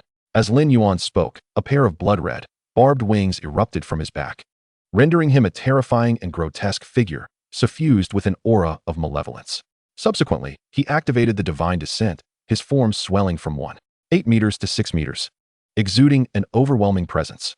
But that was not the end. Before the astonished eyes of all, Lin Yuan's body surged once more, transforming into a 50-meter giant. His blood-red wings unfurling majestically, casting a shadow that obscured the sun. The magical immunity skin granted by the Divine Descent shimmered with an ancient luster, and his golden eyes looked down upon Paimon, as natural energy coalesced around him into a verdant halo, reminiscent of a deity transcending time from the ancient past, mysterious and formidable. After his transformation, Lin Yuan's attributes remained unchanged from those of Ali and the others, but one must not forget his eternal life talent. The duration of his transformation was limitless, signifying that as long as Lin Yuan wished, he could maintain this state indefinitely. You were never worthy to witness my prowess. Lin Yuan spoke in a voice devoid of emotion. Paimon gazed up at him, his expression one of horror. You have been toying with me all along. A conflagration of fury ignited within Paimon's heart, consuming his rationality. How dare he look down upon me? By what right? What right do you have to belittle me? I am a 3 times transformed Dark Dragon Knight. You are merely a level 37 wretched summoner. What gives you the right to scorn me? Paimon had completely lost his sanity, resembling a wild beast as he emitted a piercing roar. Lowering his center of gravity, he lunged at Lin Yuan like a famished tiger pouncing on its prey. Today, either you die, or I shall perish. You must pay the price. Even in death, I shall tear a piece of flesh from you. As Paimon charged forward, Lin Yuan merely extended a foot, sending Paimon sprawling like a lifeless dog, crashing to the ground, hunched over in pain. Clearly, that kick had been anything but gentle. Paimon struggled to lift his head, disbelief etched upon his face as he regarded Lin Yuan. How is this possible? Lin Yuan's previous kick had shattered the last vestige of Paimon's defenses. Despite Paimon's most vigorous assault, Lin Yuan had effortlessly neutralized it with a mere casual kick, leaving Paimon grievously injured. The disparity was starkly naked. You are correct. There indeed exists a significant difference between us. Lin Yuan stepped forward, confronting Paimon with an imposing presence. His fingers splayed wide as he seized Paimon by the throat, lifting him effortlessly into the air. The once arrogant black dragon now dangled helplessly like a fledgling chick in Lin Yuan's grasp. Lin Yuan's gaze scrutinized Paimon from head to toe, challenging him. Do you now comprehend the vast chasm that lies between us? With a slight tilt of his head, his golden eyes glimmered with a fierce brilliance. Under the weight of Lin Yuan's intense stare, Paimon felt as though he were being pierced by 1,000 needles, his mind racing with desperate thoughts of, kill me, please, end my life. Paimon's mental defenses crumbled utterly, his body writhing in anguish as he emitted pitiful cries. His singular plea was for Lin Yuan to deliver him from his torment swiftly. He had witnessed the brutal methods employed by Lin Yuan during the projections in the underground city, and he dreaded the thought of enduring such tortures.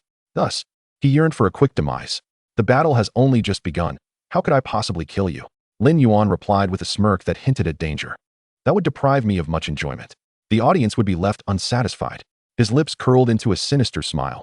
If it were so simple to end your life, where would my authority lie? It is imperative that I set an example. I have a dish back home known as white-cut chicken. I wonder if you have ever tasted it. Today is a perfect occasion to serve you some. With Paimon's throat clutched in his left hand and his right hand gripping the dragon scales, Lin Yuan continued, when preparing this dish, the chicken must first be blanched and then plucked. Unfortunately, we have no hot water, so we shall manage. No sooner had he spoken than he tore at Paimon's scales with a forceful rip. A sound akin to tearing fabric echoed through the air. A large swath of dragon scales was removed, blood gushing forth profusely. I particularly detest plucking feathers, as they often do not come off cleanly, Lin Yuan remarked nonchalantly, as though engaged in casual conversation. With each deliberate tug, he stripped away Paimon's scales until the dragon resembled a blood-soaked gourd, utterly grotesque. As he completed the first step, Lin Yuan declared, "Now we proceed to the second phase. White-cut chicken must be free of bones, so we must remove them all." His right hand transformed into a knife-like shape and plunged into Paimon's abdomen. Delving within, Lin Yuan felt for the bones, yanking them out with brutal efficiency, tendons and all. "Ah, kill me. Please, I implore you, in my suffering." Paimon cried out in despair, begging for death. Yet, Lin Yuan remained undeterred, methodically dismantling the bones. Once the bones were extracted, the final step was to slice the meat. The pieces cannot be too large, as that would compromise texture, nor can they be too small, lest they lack flavor. Thus, the meat must be evenly cut. Lin Yuan raised his hand, the shadow abyss sword hovering in the air, and commenced slicing from the tail, methodically working his way upwards. Paimon succumbed to unconsciousness, his body twitching involuntarily, driven only by instinct. Within the arena, Captain Dragonfly fell silent, at a loss for words. What could he possibly say? Commentary seemed redundant. Lin Yuan had effectively usurped his role, articulating the gruesome process of white-cut chicken. What a farce. This is not mere cooking. It is skinning, tendon extraction, and a gruesome execution method, all in one. Look at him. He has fainted. Captain Dragonfly shook his head, lamenting the inhumanity of it all. Yet, he felt no pity for Paimon. This was the consequence of his own choices. Prior to the duel, he had been warned, but he had chosen to ignore the advice. As the saying goes, it is difficult to counsel those bent on death. Mercy does not extend to the self-destructive. Having offered a warning, Captain Dragonfly deemed it sufficient. Paimon had brought this upon himself. Meanwhile, outside, the once cacophonous professional forum fell into an eerie silence. After a moment, those supporting Lin Yuan erupted in fervent cheers. I knew it. Victory belongs to the great Lin Yuan. The excitement was palpable.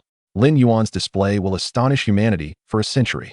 His triple transformation is simply unparalleled.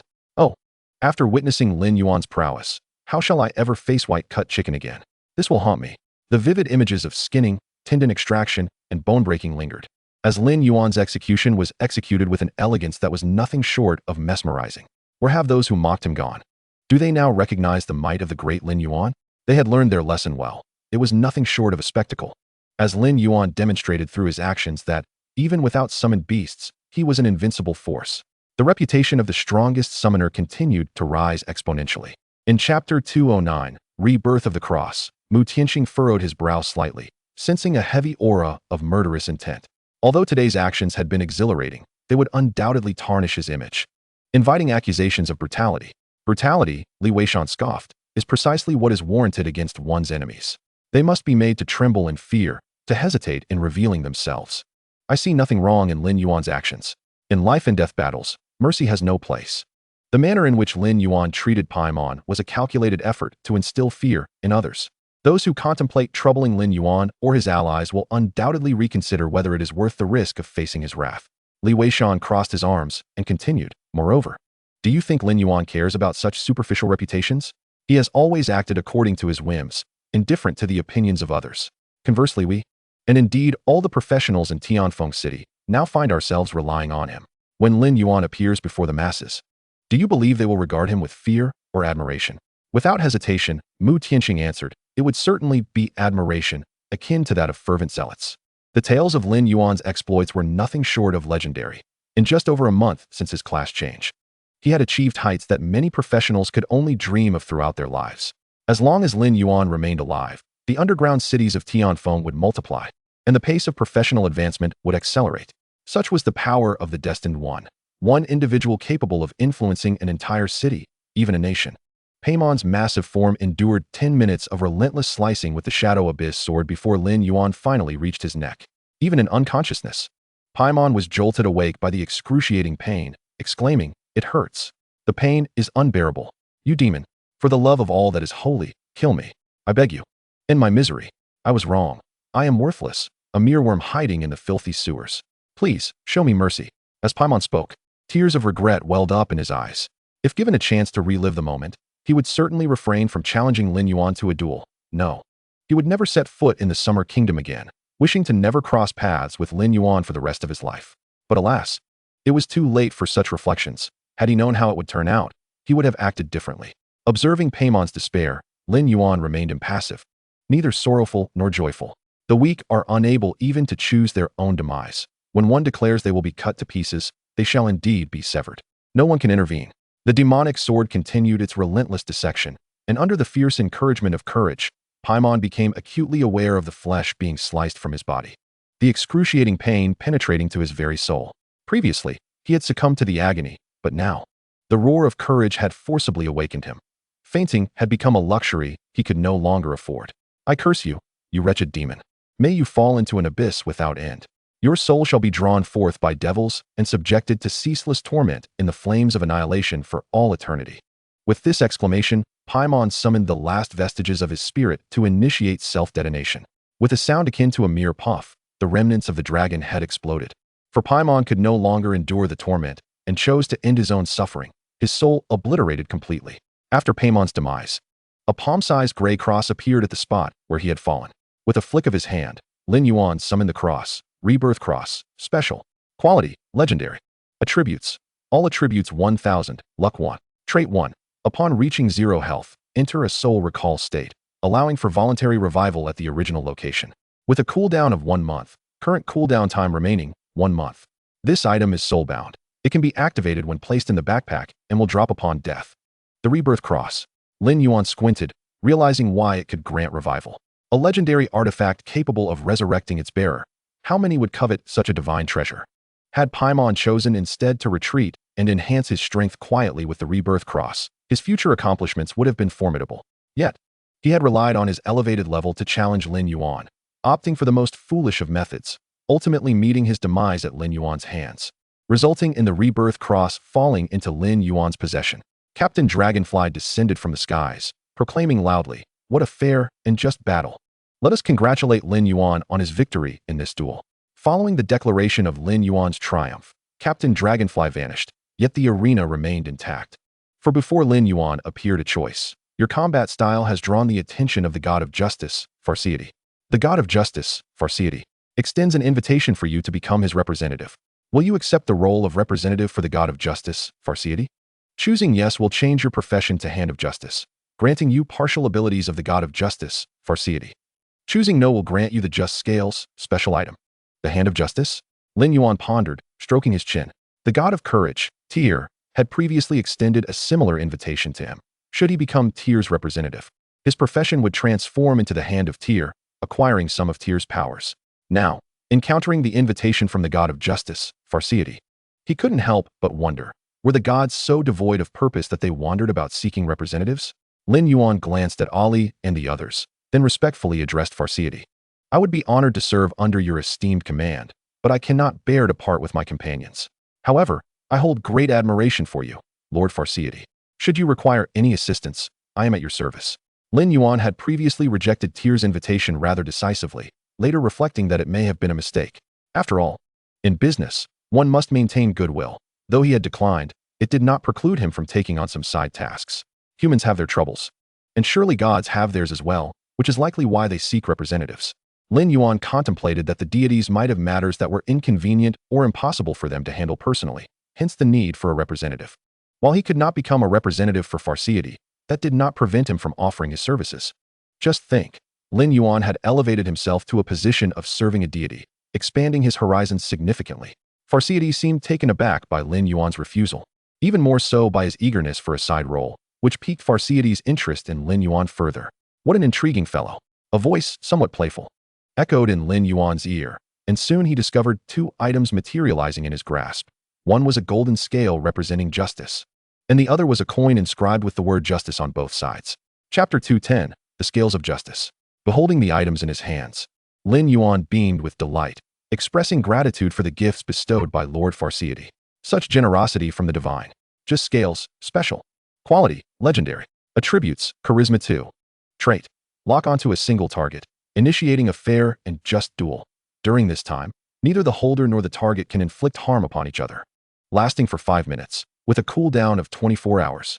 No matter the location, you can confidently engage in a fair and just duel. Justice coin, a symbol of identity. Function, When the God of Justice requires your assistance, you can claim your tasks using this coin. Lin Yuan grasped the just scales, his smile widening. What a remarkable item. When faced with an insurmountable foe, he could at least buy himself 5 minutes, perfectly suited for a strategy akin to Tianji's horse racing. Sacrificing the weakest member to face the strongest adversary for 5 minutes. Once the opponent's champion escaped the duel, the rest of his subordinates would likely be vanquished, leaving only himself alone to face the wrath of many. The mere thought was exhilarating. Lin Yuan examined the justice coin repeatedly, with it in hand. He possessed the leverage to command respect, ensuring that he would not let any deities slip through his fingers, determined to reap the rewards. After securing the coin, the arena transformed into a cloud of dust, dissipating into the air. Lin Yuan casually returned to his original form, giving the illusion that his transformation could not be sustained. With his hands clasped behind his back, he stood upon the darkened demonic sword, his gaze directed toward Lin Yandong and the others. Apologies for the wait, everyone. Not at all, not at all. Lin Yandong chuckled heartily. I would gladly wait 3 days and nights. He surveyed the surroundings, contemplating whether this was truly the conclusion. Lin Yuan tilted his head, addressing Zero perched on his shoulder. What do you think, Zero? My lord, there are currently no destabilizing factors threatening the safety of Tianfeng City.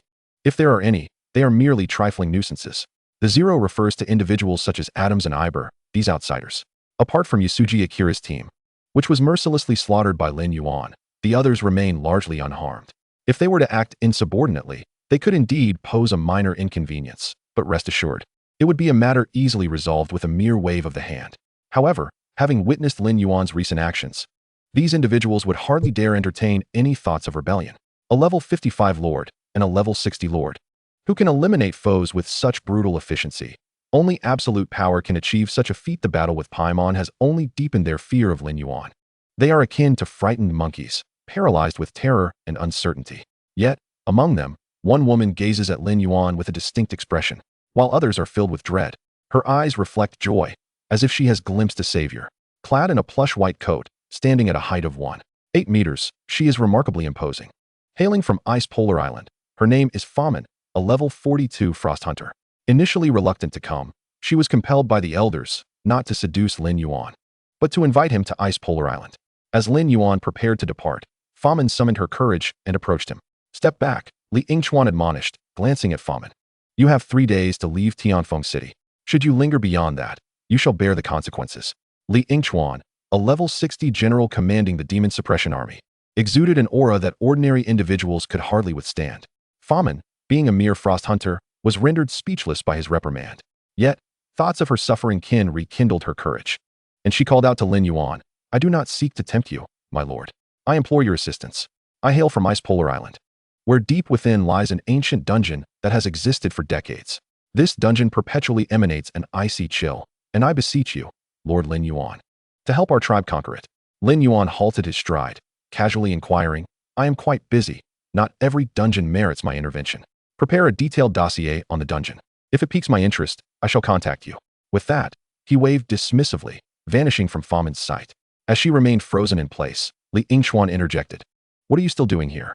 Quickly relay this matter to your elders. Prepare a comprehensive report on the glacial tomb. This dungeon is peculiar. Lin Yuan should find it intriguing.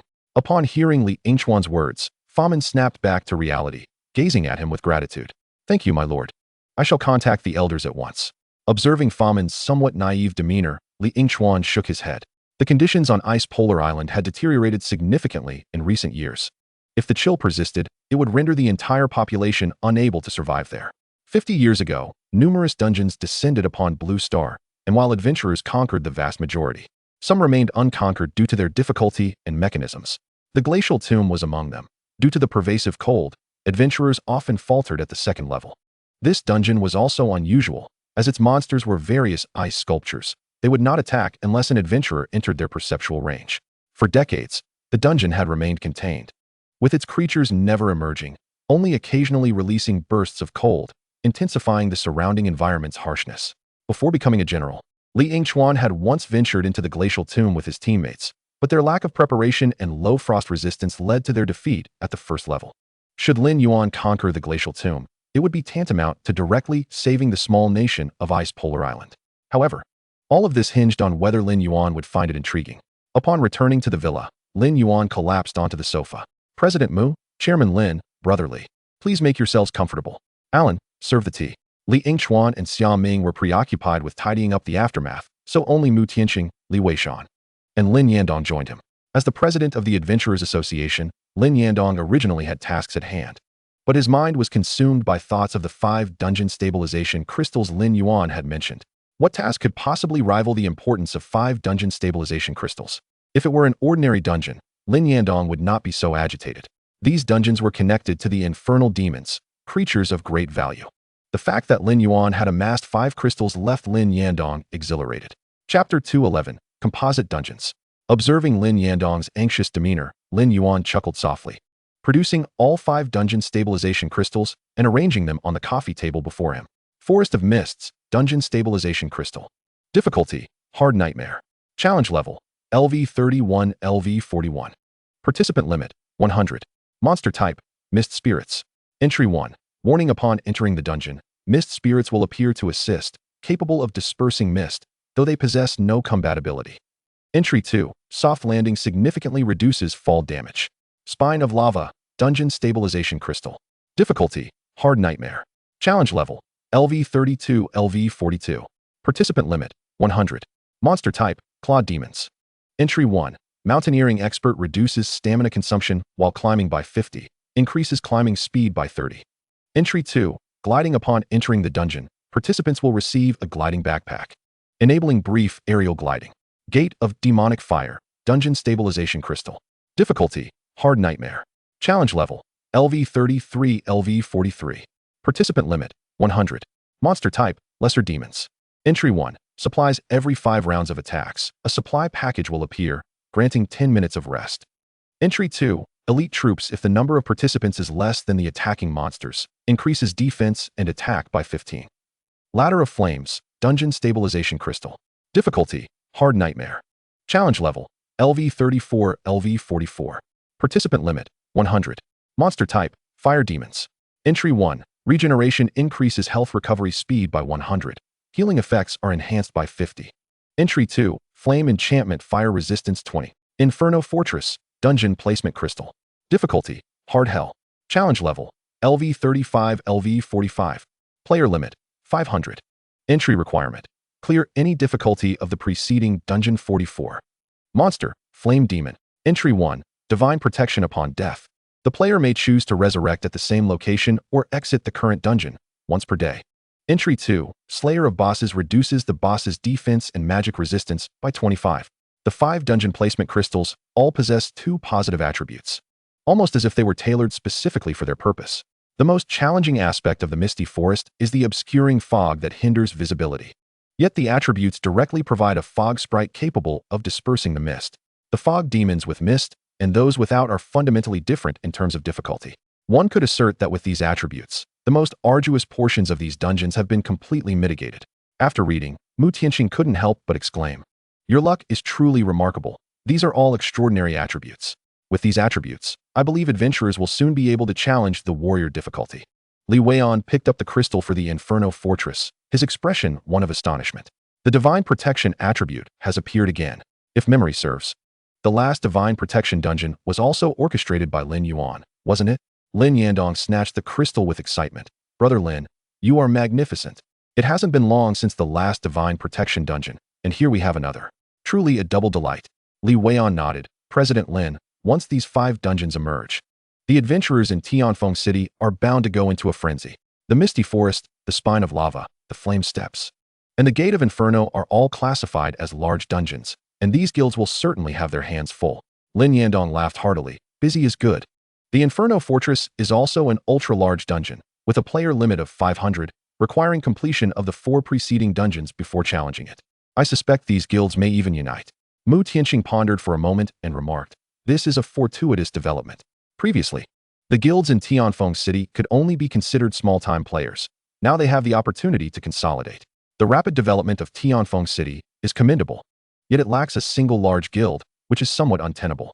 In the short term, this isn't an issue, but over time, it could invite outside forces to encroach." Stretching lazily, Mu Tianqing added, "President Lin, I trust you wouldn't want the city you have labored over to be easily taken by others. Thank you for the reminder."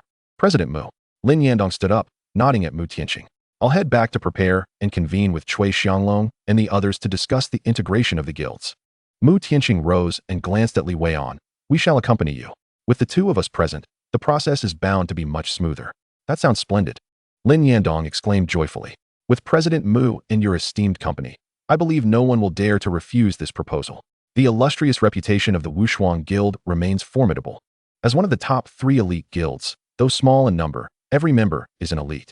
President Mu Tianqing, the first human to complete the 3rd transfer quest as a paladin, stands as a paragon of strength in Blue Star. The executioner, Li Weian, not only completed the 3rd transfer quest, but also acquired the complete demon soul.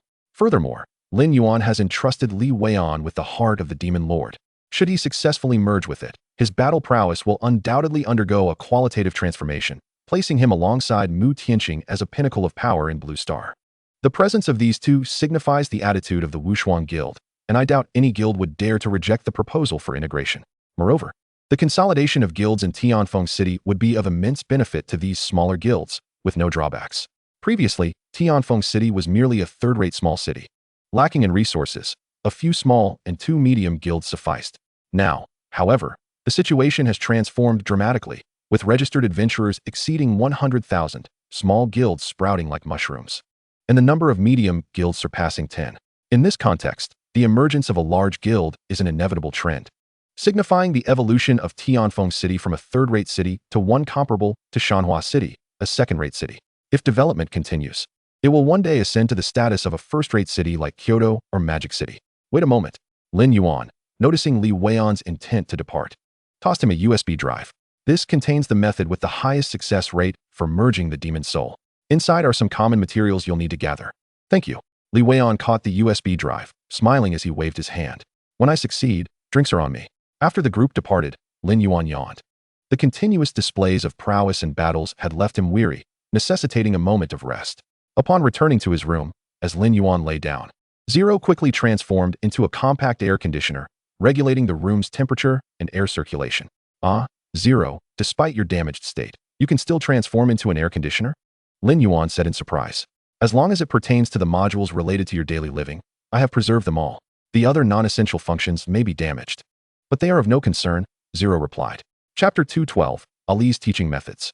Even if 95% of the system is damaged, Zero ensures that the living modules remain intact. In Zero's eyes, nothing is more significant than Lin Yuan. A gentle breeze caressed Lin Yuan's face, coaxing a smile from him. Although Zero had not become Lin Yuan's summoned beast, a place of great importance had already been reserved for her.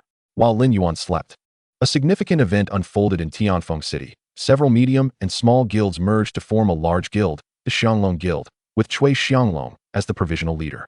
Though initially lacking in strength compared to established guilds, Lin Yandong provided them with a privilege. The newly emerged 5 dungeons would be temporarily accessible only to members of the Xianglong Guild for a duration of 7 days. After this period, the Inferno Fortress would open to all. Cui Xianglong, not wanting to squander Lin Yandong's goodwill, promptly organized the elite members of the guild to strategize for the dungeon. Potions, scrolls, and supplies were provided without regard for cost. Cui Xianglong secured Ague for 10 million a day, intending for Ague to cast death armor on the guild members to enhance their success rate in clearing the dungeon. Ali was equally busy. Previously, a principal named Chen Qingshan had introduced Ali to an opportunity to conduct special training for the backup forces of several guilds. Now that these guilds had merged, Ali found his workload considerably eased. This time, the Xianglong Guild has merged into a large organization, enlisting numerous professionals, including several students from Class 1 who have been selected. Excitedly, they arrived at the headquarters of the Xianglong Guild. Su Jie sat in his seat, leaning slightly towards Luo Qingqing, and whispered, "Alas, Luo Qingqing. It is said that this time the Xianglong Guild has recruited quite a number, totaling 200 individuals. Moreover, not everyone can join. One must complete specialized training first. Su Jie, endowed with an A-grade talent, has recently elevated his level to 13, positioning himself just behind Luo Qingqing and Sun Tzu. As part of the second tier among their cohort, Su Jie has transformed into a devoted admirer of Lin Yuan, having established a fan club at school named the Lin Yuan Enthusiast Society, of which he is the president. Through diligent efforts, the society has now amassed 87 members, all students from Class 1. In the present day, Lin Yuan's name resonates powerfully within their school, almost echoing with palpable reverence. Su Jie appeared somewhat anxious as he turned to Luo Qingqing and Sun Tzu, inquiring, "Do you know who will be overseeing this specialized training?" I am the least experienced. Will I be eliminated? With an expression of calm assurance, Luo Qingqing placed her short sword upon her lap and replied, a lower level does not equate to diminished potential. This selection is for reserve members. Even if chosen, we must still undergo assessments to become official members. You need not worry, having endured Instructor Ali's rigorous training. There is little that can truly challenge us now. Instructor Ali's training regimen is no laughing matter. He rises earlier than all the trainees, intolerant of even the slightest shortcomings. Students from Class 1 feel as though they have entered a special forces training camp. Such stringent training inevitably leads to rapid improvement, enhancing their mobility and combat awareness by several degrees, with Luo Qingqing standing out as the exemplar. In a state of focused concentration, she can even predict the next move of a monster, which exemplifies acute combat awareness. Those with strong comprehension may grasp the nuances after a few skirmishes, while those less perceptive may struggle throughout their lives. Su Jie, though slightly lacking in comprehension, still possesses potential. Nodding at Luo Qingqing's words, he acknowledged, Instructor Ali is indeed very strict. By the way, where has Instructor Ali been during this time? I haven't seen him around. Su Jie pondered aloud. Luo Qingqing pursed her lips, remaining silent. She was well aware of Ali's whereabouts, busy strategizing for the underground dungeon. He had first vanquished the fierce tiger demon and then severely injured the demon lord with a single strike.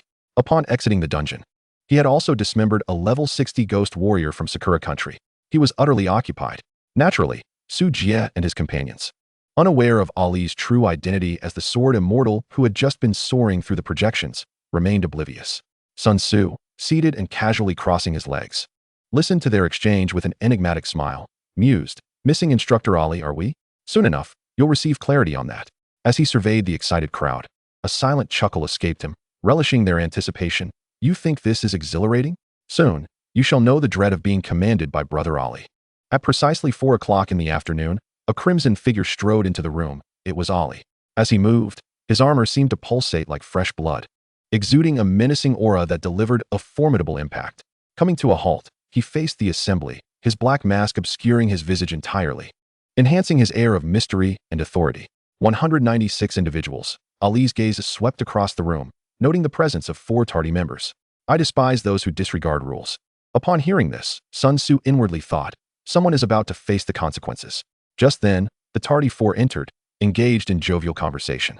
Lu Gu, that last maneuver of yours was simply remarkable. Without your control over the boss, we could never have compressed the dungeon raid to just 1 hour. Haha. It was merely luck. The young man referred to as Lu Gu laughed heartily. Bosses of that difficulty no longer pose a threat to me. Next time, we shall challenge the adventure difficulty. The speaker, a young man with a buzz cut, aged 19, was named Lu Chao, once a promising candidate of the Qingmang Guild. The recent merger had relegated all seed players to reserve status. Only the capable would rise, while the weak would fall. Lu Chao was far from weak. In fact, he surpassed many, boasting a level of 16 and an S-grade talent for resilience, marking him as a promising tank. However, he lacked a sense of time.